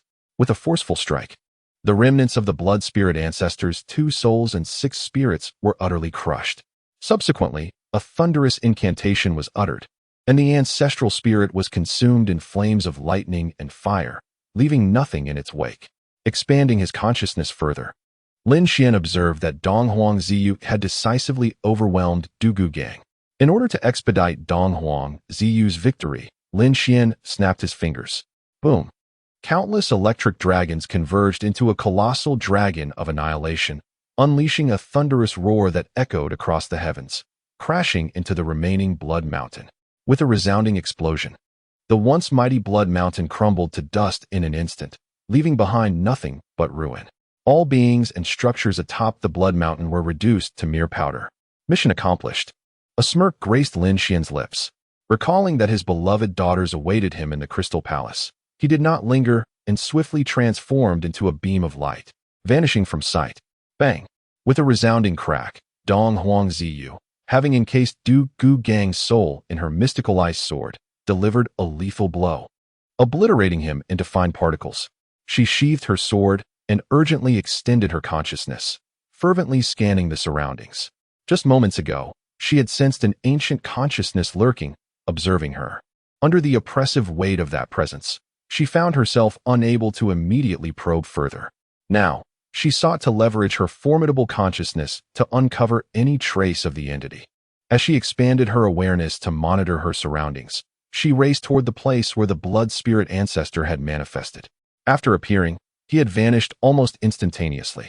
Dong Huang Ziyu surmised that he had been slain by a powerful figure summoned by the 5 elements divine thunder.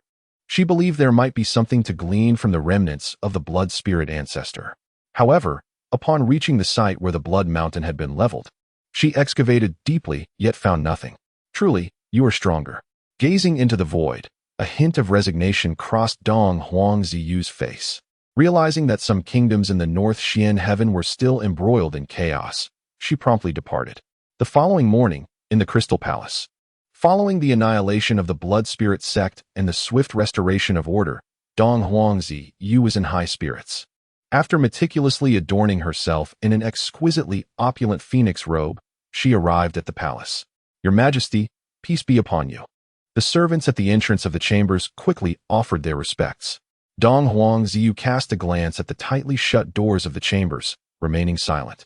To her surprise, she felt no irritation upon seeing Lin Xian still in bed at such a late hour. Had she truly grown accustomed to his mortal nature? Dong Huangzi, somewhat speechless, raised her delicate finger to massage her temples. Meanwhile, a servant discreetly observed the expression on her face. Previously, when the emperor was late to rise, the empress would immediately display signs of displeasure. Now, however, the empress appeared remarkably composed. This clearly indicated her complete acceptance of the emperor. Indeed, with such captivating charm, how could any woman resist the allure of the emperor? Who would dare to reproach him repeatedly? Soon, the palace was filled with joyous laughter. Lin Xian and the young maidens playfully teased one another as they opened the door. There, bathed in sunlight, stood the elegant figure of Dong Huangzi, her silhouette strikingly elongated and beautiful. Adorned in a perfectly tailored phoenix robe, she artfully accentuated her delicate curves, embodying both feminine allure and the regal aura of an emperor. This morning, a substantial offering of rare spiritual fruits had been presented to the Xianbing Palace, and I brought some to share with the children. Dong Huangzi cast a casual glance at Lin Xian, and with a graceful wave of her jade hand, a beautifully crafted fruit basket appeared in her grasp. Lin Xian peered inside, discovering an array of precious spiritual fruits, including emerald rain fruits, sacred cloud fruits, and tourmaline avocados, among dozens of others. Just in time, as I intended to prepare a delightful fruit breakfast for the children. "Mother, please come in," the young maidens joyfully urged as they eagerly pulled Dong Huangzi into the palace. Once Lin Xian and the girls had freshened up, he began to prepare their breakfast. Before long, a large bowl of nutritious and delectable fruit salad was presented. "Wow, it looks absolutely delightful. It must taste amazing," the young maidens exclaimed, their excitement palpable. The vibrant spiritual fruits were cut into appealing shapes and expertly arranged by Lin Xian. Not only pleasing to the eye, but also stirring appetites. Xianzhu quickly grabbed a generous piece of emerald rain fruit and offered it to Dong Huangzi, saying, "Mother, you must try this. It's sure to be delicious." The young maiden thought it was a rare opportunity for her mother to enjoy breakfast with them, and she wanted her to have the first taste. Dong Huangzi, not wishing to dampen her beloved daughter's enthusiasm, was intrigued by Lin Xian's uniquely crafted fruit salad. Thus, she opened her mouth and gently took a bite of the emerald rain fruit. Dong Huangzi's eyes sparkled. She had tasted emerald rain fruit before, but Lin Xian's preparation made it even crisper and sweeter. Particularly, the layer of salad dressing introduced an exquisitely novel texture, blending a hint of tartness with sweetness, perfectly complementing the taste of the emerald rain fruit, causing her taste buds to bloom. "Is it delicious?" Xianzhu asked with a beaming smile. "Delicious indeed." Dong Huangzi praised sincerely. "Yay, even mother agrees. Father is truly remarkable," Xianzhu joyfully declared, holding the piece of emerald rain fruit that Dong Huangzi had tasted and approaching Lin Xian, determined to reward her talented father. She raised her small hand, offering the emerald rain fruit to Lin Xian, saying, "Father, you should have a bite too." Chapter 160. The subtle thoughts of Dong Huangzi upon witnessing the scene. Dong Huangzi was momentarily taken aback. How could she allow Lin Xian to consume something that she had already tasted? This little girl, Xianzhu, truly lacked understanding. Yet, just as she was about to admonish Xianzhu, she heard Lin Xian say, "Father will not eat." Dong Huangzi instinctively clenched her delicate fist. Was this fellow expressing disdain for my saliva? "No, this is my gift for father." Xianzhu, oblivious to the complexities of adult sentiments, only wished to reward her father with a bite. If father refused to eat, it would leave her deeply disappointed. Xianxi, Xianhan, and Xianyu, upon hearing Xianzhu's words, eagerly joined in. "Indeed, father, your creation is so delightful. You must indulge yourself a bit more. Father, do hurry and try it. Father, mother thinks that piece is delicious. You should also savor it." Faced with the enthusiastic pleas of the little girls, Lin Xian found it hard to decline. Thus, he nodded. All right, Father will take a bite. Observing this, Dong Wang Zio tightened her fist even further, her heart inexplicably racing faster. Father, open your mouth. Xianzhu cheerfully encouraged Lin Xian to comply. With a resigned smile, he opened his mouth. And then Xianzhu promptly stuffed all the emerald lychee into Lin Xian's mouth. Now you're being obedient. Xianzhu beamed with pride and turned to Dong Wang Zio, asking, Mother, did I do well? At this moment, Dong Wang Zio felt her cheeks flush and her thoughts became a whirlwind, but she hurriedly nodded. Well done.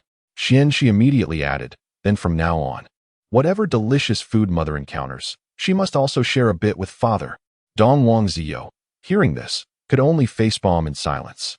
These little girls truly thrived on chaos. She discreetly glanced at Lin Xian, who was savoring the treat with great pleasure, and couldn't help but let her lips curve into a slight smile. It appeared that this fellow did not mind consuming what she had tasted.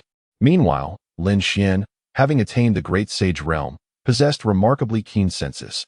He had already detected a hint of rouge fragrance emanating from the emerald lychee. Without a doubt, he knew the source of this alluring scent. He cast a glance at Dong Wang Zio. This woman exuded fragrance from every pore.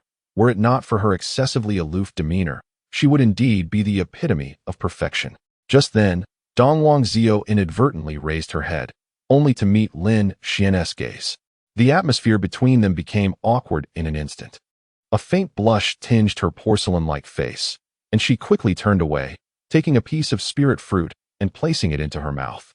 The sweet essence of the spirit fruit alleviated some of the heat within her. Look, Mother is eating again. Father is truly amazing, Xianhan exclaimed, her face alight with surprise. Xianzhu, Xianxi, and Xianyu nodded in agreement. It is indeed a rare occasion for them to witness their mother actively enjoying her meal. Ultimately, it is the deliciousness of what their father has prepared that brings about such delight. All right, my dears, do not merely fixate on your mother's eating. You must partake in your meal as well. Lin Xian tenderly lifted his daughters and placed them on their chairs. Observing her daughters relishing their food, Dong Huangzi could not help but smile. In her heart, she mused, such ordinary days can also bring about great happiness. However, she soon rose to bid farewell to Xian Zhu and the others, preparing to return to the Xian Bing Palace to attend to state affairs. As an empress, having experienced even a fleeting moment of familial bliss, she felt profoundly content. She understood that only by becoming stronger and fostering the development of Bei Xiantian could this happiness endure. Farewell, Mother. Goodbye, Mother. Keep up the good work, Mother. If you become busy and hungry, just let me know, and I will ask Father to prepare something delicious for you. After expressing their affectionate farewells to Dong Huangziyu, the little girls eagerly buried themselves in their meals. Once they had finished, Lin Xian, as was customary, commenced a lesson for them. Today's topic was astronomy. He imparted the foundational knowledge of wormholes, causing the girls to widen their eyes in astonishment and exclaim their wonder. After the lesson, Lin Xian allowed them to play freely while he reclined in a wicker chair, savoring life. Suddenly, Xian Han let out a loud cry. Lin Xian rose to see that her hair had become disheveled during play. Father, my hair is messy. Xian Han rushed to Lin Xian, adopting a charming demeanor. Typically, their hair was tended to by dedicated servants, but at this moment, Xian Han yearned to be pampered by her father. Believing her father to be capable of anything, she nestled close to him. Perceiving her thoughts, Lin Xian chuckled, "No worries, Father will fix it for you." He recalled that the Perfect Daddy tutorial included several simple, yet delightful hairstyles for girls. Thus, he accessed the system and retrieved the relevant information from the tutorial. Sweet floral buns, lofty bangs, adorable buns, side ponytails, and twin ponytails. These hairstyles were essential for every doting father. Once learned, they would undoubtedly make their precious daughters irresistibly adorable. Considering Xian Han's gentle nature and her sweet, lotus-like appearance, Lin Xian decided to create an exceptionally sweet and charming bun for her. He instructed a servant to bring a comb and hair ties, skillfully styling Xian Han's long bangs and sideburns. Then, he gathered the remaining hair into a ponytail, twisting it into a round shape. After securing it with a hair tie, the super sweet and adorable bun was completed. Witnessing Lin Xian conjure such a delightful and novel hairstyle for Xian Han, the surrounding servants expressed their admiration. The hairstyle designed by Emperor Di appears deceptively simple, yet it exquisitely accentuates the princess's charm and sweetness. His talent is truly remarkable. The attendants, prior to entering the palace, had acquired extensive knowledge in the art of serving others. Naturally, this encompassed the care and design of hairstyles. However, they had never witnessed the exquisite bun crafted by Lin Xian. It can be said that Lin Xian's effortless creation left them utterly astonished. Upon seeing Xianhan's bun, Xianzhu, Xianxi, and Xianyu were equally filled with admiration. Wow, Xianhan's hair is so adorable. Father is capable of creating such a beautiful hairstyle. It is truly impressive. The little girls rushed into Lin Xian's embrace, playfully requesting that he style their hair in the future. Observing his daughter's adoration, Lin Xian readily acquiesced. All right. Starting tomorrow, Father will style your hair. Ding. Just as his words echoed, the mechanical voice of the system suddenly resonated in his mind. You have designed a perfect hairstyle for your 3 daughters. Reward: Divine Elephant Suppression Technique. Chapter 161. This girl truly is a mischief maker. The system's notification caused Lin Xian's heart to leap with excitement. Could it be that such a thing was possible?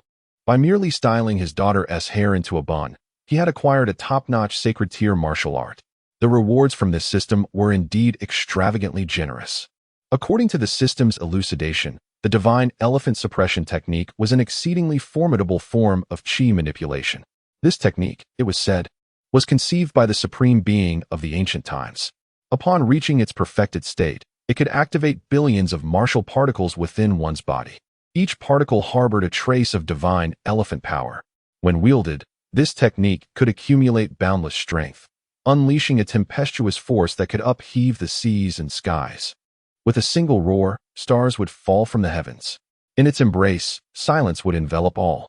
The system's bestowed martial art was already at a perfected realm, complementing the star domain within him, maximizing all of his latent potential. A glint of exhilaration sparkled in Lin Xian's eyes. Upon attaining the Great Sage realm, he had already cultivated a mysterious star domain within his dantian.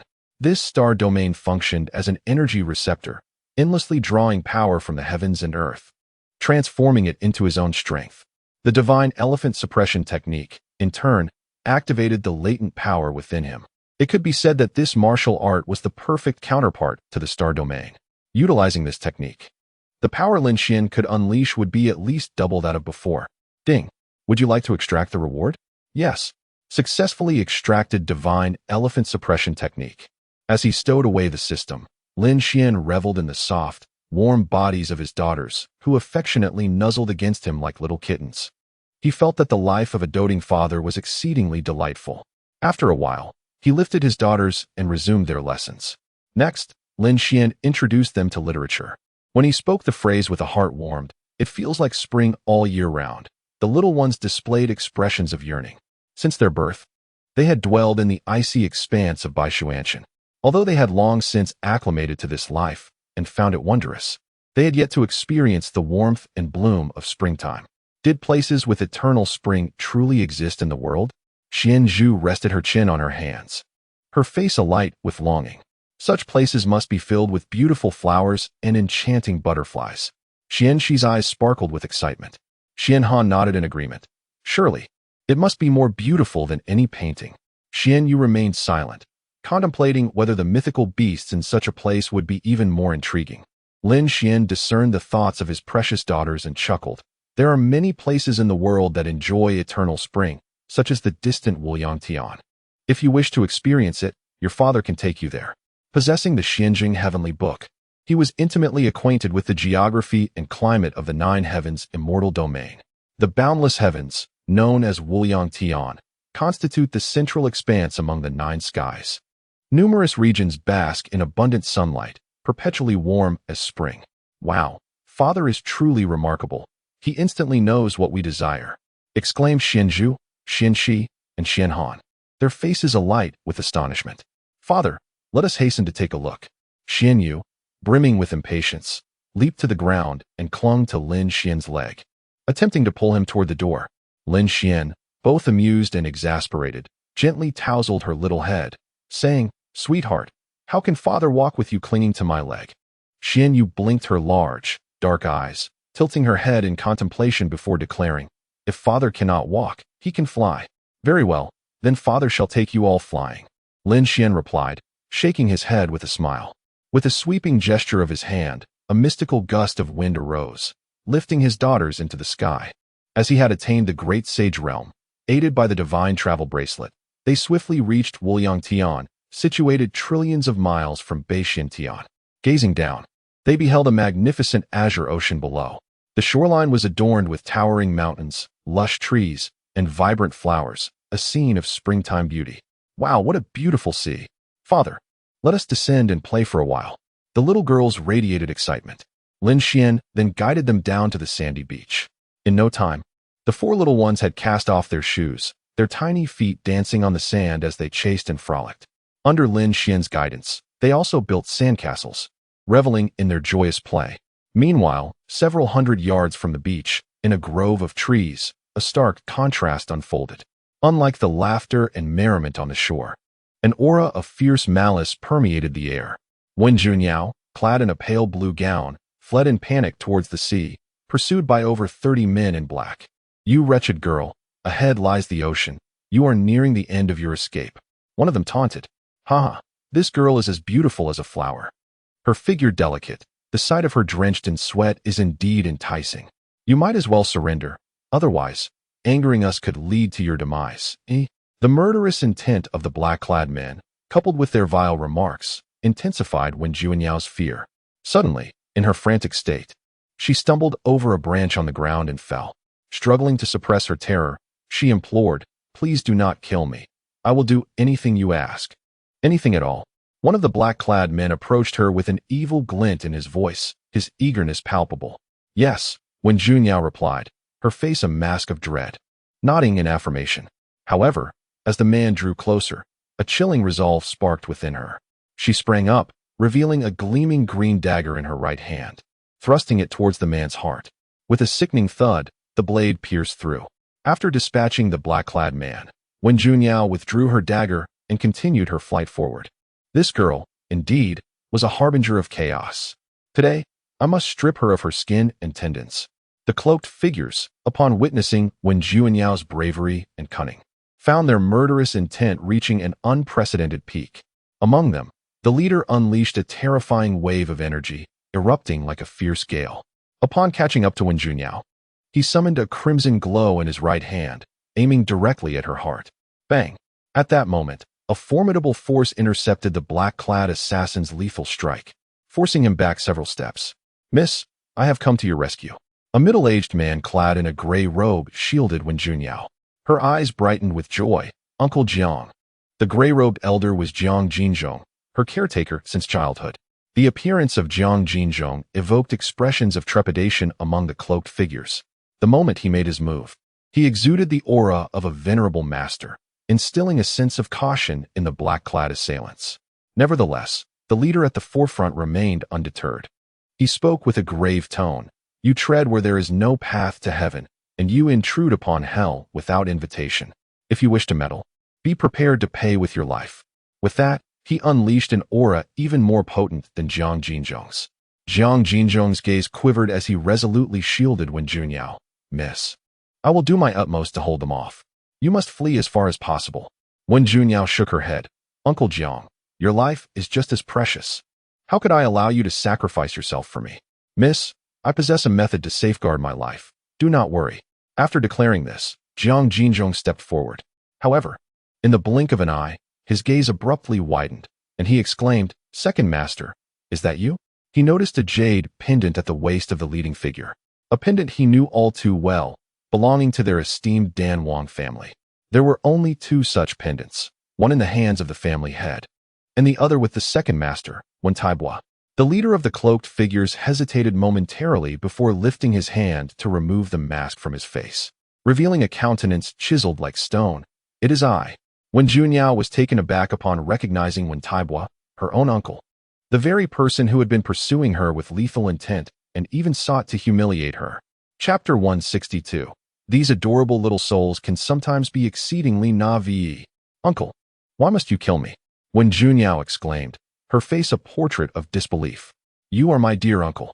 Wen Taibua's facial muscles twitched in contempt. "Dear uncle?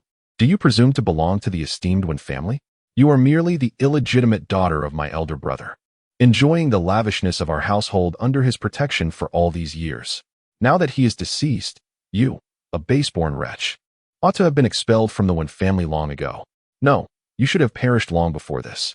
Upon hearing these words, Wen Junyao clenched her fists tightly, her pristine teeth nearly drawing blood from her lip. Her biological father, Wen Binhua, had been the head of the esteemed Dan Wang family. She was born of Wen Binhua and a maidservant of the Wen household. Under his guardianship, she had been cherished like a precious gem, basking in the adoration and opulence bestowed by the Wen family. Yet, in the wake of Wen Binhua's demise, she found herself cast aside as if the warmth of her existence had dissipated. The indifference of the Wen family towards her and her mother was one thing, but to seek her life was an unthinkable cruelty. What was even more tragic was that the man she had always affectionately referred to as uncle was now the very one pursuing her demise. Why? Why must they seek to extinguish my life? Wen Junyao remained incredulous. Even though she was an illegitimate child, there was no justification for such a ruthless act from the Wen family. During Wen Binhua's lifetime, neither she nor her mother had ever abused their favored status to offend anyone within the household. Logically, they should not have provoked animosity from any member of the Wen family. Wen Taibu's expression turned icy. "Do you think your secret communications with the Divine Farmer's Cauldron could remain concealed from us?" The mention of the Divine Farmer's Cauldron sent a shiver through Jiang Jinzhong. This revered cauldron was the Wen family's treasured heirloom, classified as a quasi-immortal artifact of spiritual grade.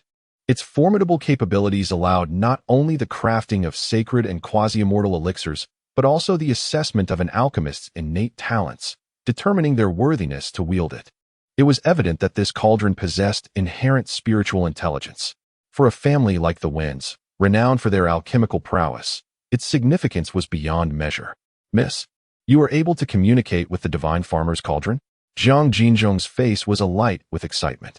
Faced with this revelation, Wen Junyao had no choice but to nod in affirmation. Yes. She had never anticipated that while sweeping the ancestral hall of the Wen family, she would inadvertently resonate with the Divine Farmer's Cauldron.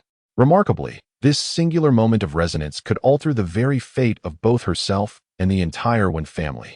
For the position of the family head had historically been reserved for those who could establish such a connection with the Divine Farmer's Cauldron. Little did they know that a lowly, illegitimate daughter could encounter such a fortuitous event. The Wen family would never allow a woman, especially one of questionable legitimacy, to seize the reins of power. The murderous intent in Wen Taibu's eyes surged. "Thus, you must die? I never intended to become the head of the Wen family." Wen Junya shook her head in sorrow and indignation. "Then you too must perish." Wen Taibu's expression was cold and merciless. "You should understand the principle that a commoner is not guilty, yet bears the sin of possessing something precious." Jiang Jinzhong sighed upon hearing this. "Ultimately, you are still concerned for Wen Qi's future, fearing that the young lady might usurp his position as the family head. Wen Qi is the son of Wen Binhua and his legitimate wife, El Zhongling. In the eyes of the Wen family, he is the rightful heir to the family legacy. With Wen Binhua's demise, the Wen family has now fallen under El Zhongling's control. For reasons unbeknownst to others, Wen Taibu holds an extreme admiration for El Zhongling. This has led to Wen Taibu personally leading a group disguised as dark-clad figures, launching a frenzied pursuit of Wen Junya while she was out gathering herbs. Just know this." Wen Taibu brandished his life-bound flying sword. "Jiang Jinzhong, you cannot protect this little wretch." Jiang Jinzhong also drew his own life-bound flying sword. "Resolute, since the young lady is the chosen one, I shall not allow you to harm her. What a loyal hound! Then you shall meet your end." Wen Taibu's true energy surged like a tide, and his life-bound sword pierced the air with overwhelming force. Tai's sword. Boom. As a mid-stage venerable, his cultivation far surpassed Jiang Jinzhong's early-stage venerable level. Moreover, the resources at his disposal eclipsed those available to Jiang Jinzhong. Thus, as soon as he thrust his sword, it displayed a completely dominating posture. Jiang Jinzhong exerted all his strength to block with his sword. Yet, in an instant, he felt a sharp pain in his wrist. Wen Taibu's sword energy fiercely invaded his wrist, shattering his right arm like a mountain collapsing. With a cry of agony, Jiang Jinzhong staggered back several steps, nearly losing his footing. "Uncle Jiang." Wen Junya rushed forward upon witnessing this. "Miss, do not come over. I can still fight." Jiang Jinzhong raised his left hand to halt her. He then retrieved a golden elixir from his robe and swiftly consumed it. Seeing this, Wen Taibua's brows furrowed sharply. If he was not mistaken, the elixir Jiang Jinzhong just ingested was a sacred-grade martial soul golden pill. This elixir is exceedingly rare. Once consumed, it can forcibly activate a powerful martial soul within any cultivator's body. With the enhancement of this martial soul, a cultivator's strength can multiply. For instance, Jiang Jinzhong's power would soon elevate to at least the mid-stage venerable realm. Boom. At that moment, the true energy within Jiang Jinzhong erupted like thunder. He raised his sword once more, charging at Wen Taibua. Damn it! Wen Taibua adopted a defensive stance, hastily lifting his life-bound sword to block. He soon realized that Jiang Jinzhong had indeed grown significantly stronger. Just this single strike nearly shattered his right hand. Wen Taibo, if you do not leave at once, I shall surely annihilate you, Jiang Jinzhong admonished. The effects of the Wuhuan Jindan were not everlasting, and he sought to leverage his sudden surge in power to instill fear in his adversaries. With his current strength, he believed this would not be a daunting task. To his astonishment, however, Wen Taibo not only remained unfazed but instead revealed a sinister grin. You are not the only one with a hidden card. With that, he produced a green pill and hurled it into the sky. Boom. The pill exploded high above, erupting into a cloud of verdant mist. Merely 3 breaths later, a terrifying pressure descended from the heavens. The onlookers were engulfed in darkness as a colossal shadow blotted out the sun. Upon discerning its form, Jiang Jinzhong's pupils contracted, a hell griffin.